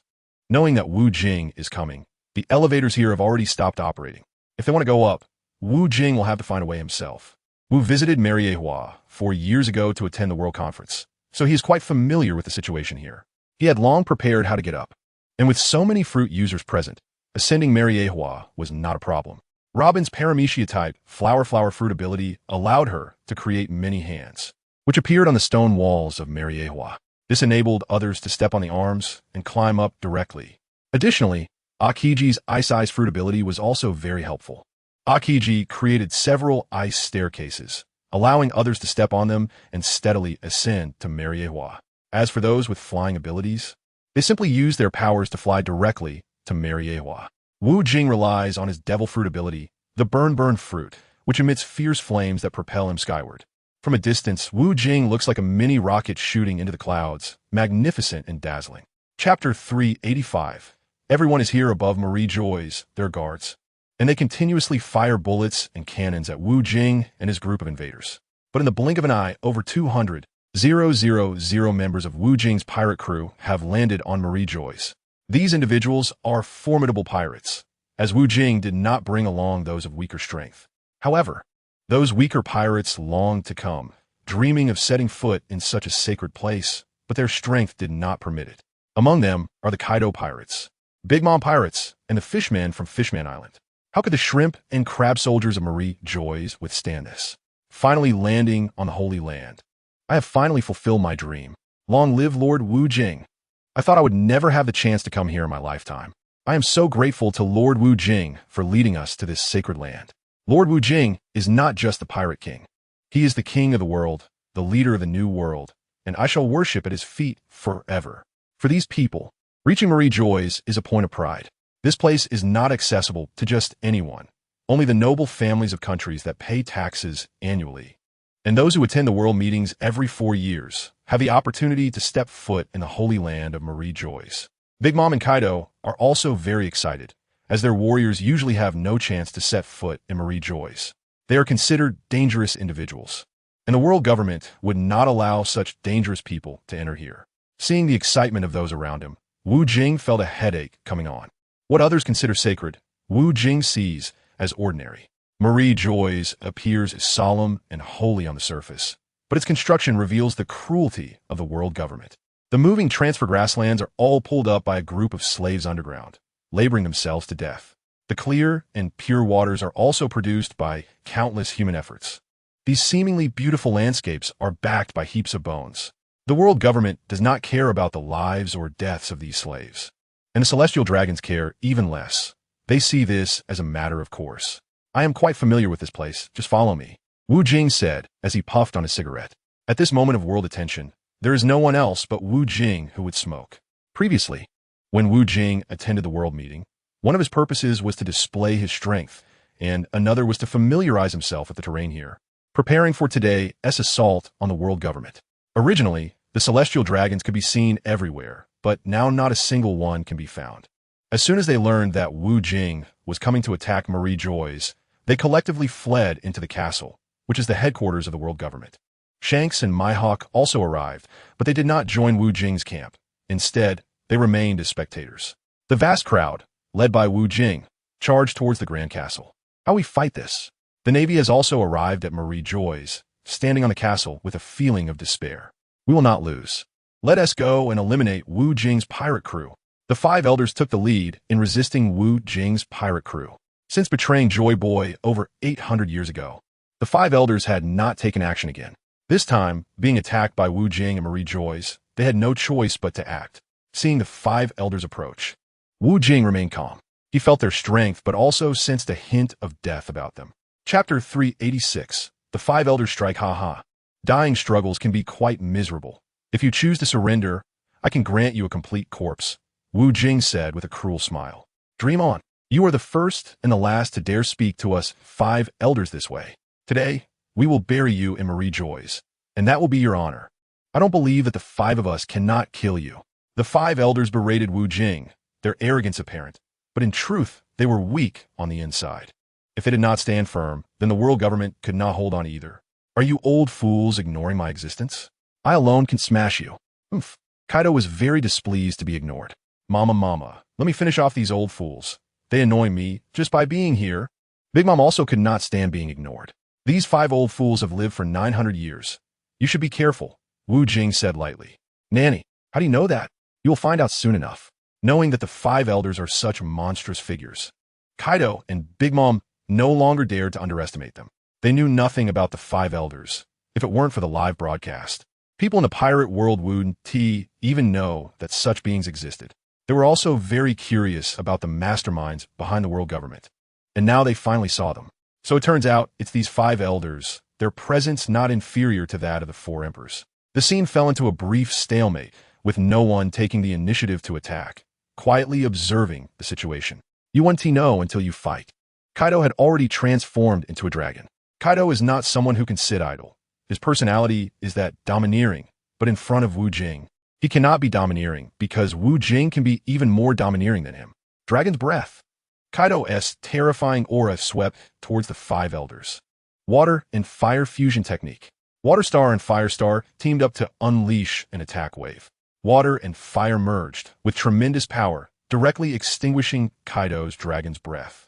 Moreover, it hit Kaido's body, causing him to revert to human form, already wounded. Hiss, hiss, hiss. Numerous gasps were heard, making the scene feel a bit chilly. If two people can kill Kaido, then three together attacking Kaido could surely kill him, right? Kaido, gasping for breath and covering his wound, felt that last strike was too fierce. He sensed a life-threatening crisis. Do you really think you are the strongest creature of land, sea, and air? Waterstar said disdainfully. We merely left you alone. The pirate world needs a clown like you to liven up the atmosphere. Firestar also said with a condescending tone. If you have the guts, fight me one-on-one. I'll take you down. Kaido naturally wouldn't be afraid, even if he lost an arm or a leg. Just as they were about to clash again, Big Mom struck. Heavenly Fire. Big Mom infused her soul into the flames, causing a large amount of fire to rain down from the sky, smashing towards Waterstar and Firestar. Wood and Metal Technique. Venus and Jupiter have made their move. Suddenly, a large number of trees appeared on the ground, shimmering with golden light, as if coated in a layer of golden armor. The moves executed by the old lady were easily blocked by these golden trees. Saturn also made his move, drawing his large knife. With a swift motion, two deep wounds appeared on the old lady's thigh, exposing the bone. Blood splattered, and the old lady let out a scream, kneeling on the ground. Among the five emperors at sea, two were seriously injured right from the start, which no one had anticipated. The onlookers watching the live broadcast panicked. The situation was not going as smoothly as they had thought. The five elders were simply too powerful, and the situation was dire. On the world government side, the Navy had already started cheering. Sengoku, Garp, and others finally let out a sigh of relief. The world government finally saw hope, waiting to defeat Wu Jing, which would lead to a complete victory for them. Chapter 387. The Death of the Five Elders. Fire Fist. Fist King Annihilation. Wu Jing made his move. Five massive fists slammed toward the five elders with incredible speed. Be careful. The five elders reacted quickly, each launching a punch to block Wu Jing's devastating strike. This took a significant toll on their stamina, and visible rises and falls could be seen in their chests. Form up. The five elders realized that Wu Jing's strength far exceeded their expectations. Five elements formation? Wu Jing's expression showed surprise. The five elders had actually formed the five elements formation of metal, wood, water, fire, and earth, indicating that this was no trivial matter. That's right. This is the five elements killing formation. Even if all five emperors came together, they would be doomed. The five elders radiated a brilliant light, and the five of them seemed to be connected as they prepared to jointly kill Wu Jing within the formation. Seeing Wu Jing in danger, The 7 brides panicked. If it weren't for the obstruction by Mater and others, they would have rushed in to save Wu Jing. Their combat power was too weak. Even the 5 emperors couldn't stand against the 5 elders, and they would be walking to their deaths by intervening. Kaido and Lin Lin did not step in to help. They also felt that going in now would be a burden. Everything depended on Wu Jing himself. Their victory or defeat would determine the final outcome of this great battle. Haha, you 5 old fools really are arrogant. Yi Ran smiled calmly, casually shouting, Demon King Divine Fireblade. At the same time, the 5 elders also attacked Wu Jing. With a tremendous roar, a mushroom cloud rose from the battlefield. The 5 elders and Yi Ran were engulfed in smoke. And for a moment, everyone could not see what was happening inside. Both Wu Jing's pirate crew and the world government were extremely anxious. As the smoke cleared, the 5 exhausted elders lay on the ground, barely clinging to life. After the previous battle, the 5 elders appeared even older and more haggard. Wu Jing's terrifying strike had broken through their encirclement. Yi Ran was also slightly injured, but was quickly healed by the regeneration fruit. At this moment, a figure emerged from the crowd. Wearing a hat that obscured his face, he walked towards the 5 elders. You've lived this long. It really is a bargain for you. The figure slowly removed his hat, revealing his true identity. Lord Joy Boy. The 5 elders displayed expressions of disbelief, not expecting Joy Boy to still be alive. I'm not your lord, and you are not my loyal subjects. 5 consecutive screams echoed as Joy Boy personally killed the 5 elders. The personnel of the world government panicked completely, and the Navy was even more alarmed. The situation turned so quickly, leaving them no chance to struggle. They chose to surrender. We surrender. We are willing to follow Lord Wu Jing. We admit defeat. Please spare us, Lord Wu Jing. Wu Jing was indifferent to this. The great battle had not truly ended yet. Wu Jing saw Blackbeard and others from the Navy, and with a swift move, he reached Blackbeard's side, directly understanding everyone in the Blackbeard pirates. Blood stained the ground of Miraculously, vividly red. Let's go find him for some answers, Wu Jing said. This was addressed to Joy Boy, fulfilling one of Joy Boy's wishes. Joy Boy wanted to take revenge for his beloved Ningya, who died at the hands of him. Most of the members of the Wu Jing pirate crew stayed at the scene, as they needed to subdue these surrenderers. Wu Jing brought his confidants and Joy Boy to find him. Him resides in the deepest part of Miraculously, in the Flower Between. Upon entering the Flower Between, they encountered no danger along the way. You're here, a dignified female voice echoed. Huh, Im is a woman, Wu Jing thought to himself. Im was watering flowers when she slowly turned around. So beautiful. Im was indeed very beautiful, dignified rather than delicate, more beautiful than Hancock, and gave off a strong presence. Joy Boy, I knew you weren't dead. Don't forget that your life card has always been in my hands, Im said with a light smile, showing no signs of them being enemies. What does it matter if you know? Today's your day to die. Can you kill me? Im was unconcerned by Joy Boy's words. I can. Wu Jing was not afraid of him's aura. Chapter 388. The King is Wu Jing. Although he could sense that Im was very strong, extremely strong. Let's make a deal. You manage the pirate world, and I will continue to be my king. As long as you obey me. Im looked at Wu Jing with interest. Haha, do you think I'm one of the 5 elders? I can kill you and still be the ruler. If you want to kill me, you won't survive either. Im's eyes revealed a killing intent. Do you think I'm not here? Joy Boy's aura surged. After all, he wouldn't live much longer anyway, so he might as well have a good fight before he died. I only have one request. Let me live in seclusion here, okay? Im chose to retreat. She was now only thinking about living carefree, tired of worldly conflicts. Don't play innocent with me. On the path of a king, someone must be buried. You are the proof of my enlightenment. Wu Jing's fists were already engulfed in blazing flames. The others, like Mar, stood in the distance, quietly being spectators.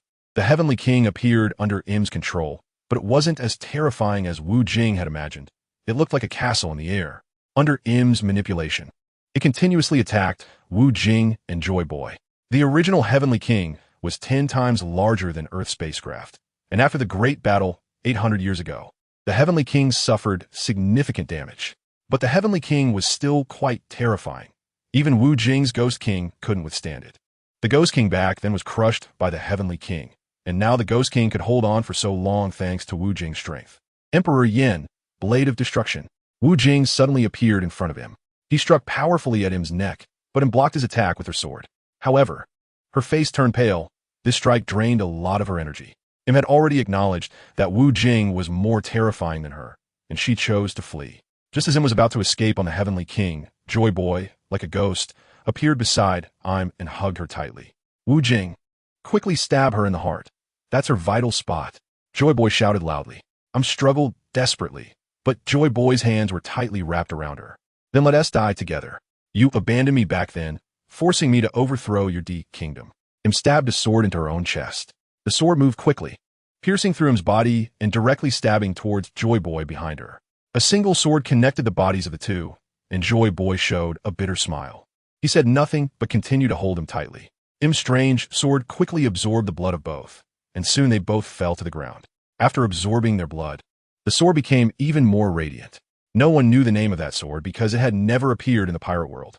Im had once been abandoned by Joy Boy, but in the end, she died in his arms. This was a good outcome, and also an incredible one. No one knew what story had unfolded between the two over 800 years ago. Those who knew were all long dead. 10 days after the great battle, Mihawk challenged Wu Jing, but Wu Jing defeated Hawkeye with just one move. Hawkeye admitted defeat willingly. Wu Jing had surpassed him purely in swordsmanship, without relying on any physical techniques or fruit abilities. A new king of the pirate world had been born. Wu Jing was now the ruler of the new pirate world, with headquarters located in the island. The celestial dragons still lived in Miraculously, but their master was now Kaido. Let Kaido teach those arrogant failures a lesson. Unsurprisingly, after a few years of tempering, the celestial dragons would realize that they were now the lowest class. After 5 years, the pirate world officially changed hands, and the struggle for the title of Pirate King came to an end. Synopsis: Wu Jing has crossed into the world of One Piece. In his previous life, he was an insurance salesman with a silver tongue and outstanding looks. Miraculously, he took over Ace, and now he is about to embark on a grand adventure in the pirate world. The trajectory of the world has also begun to revolve around him.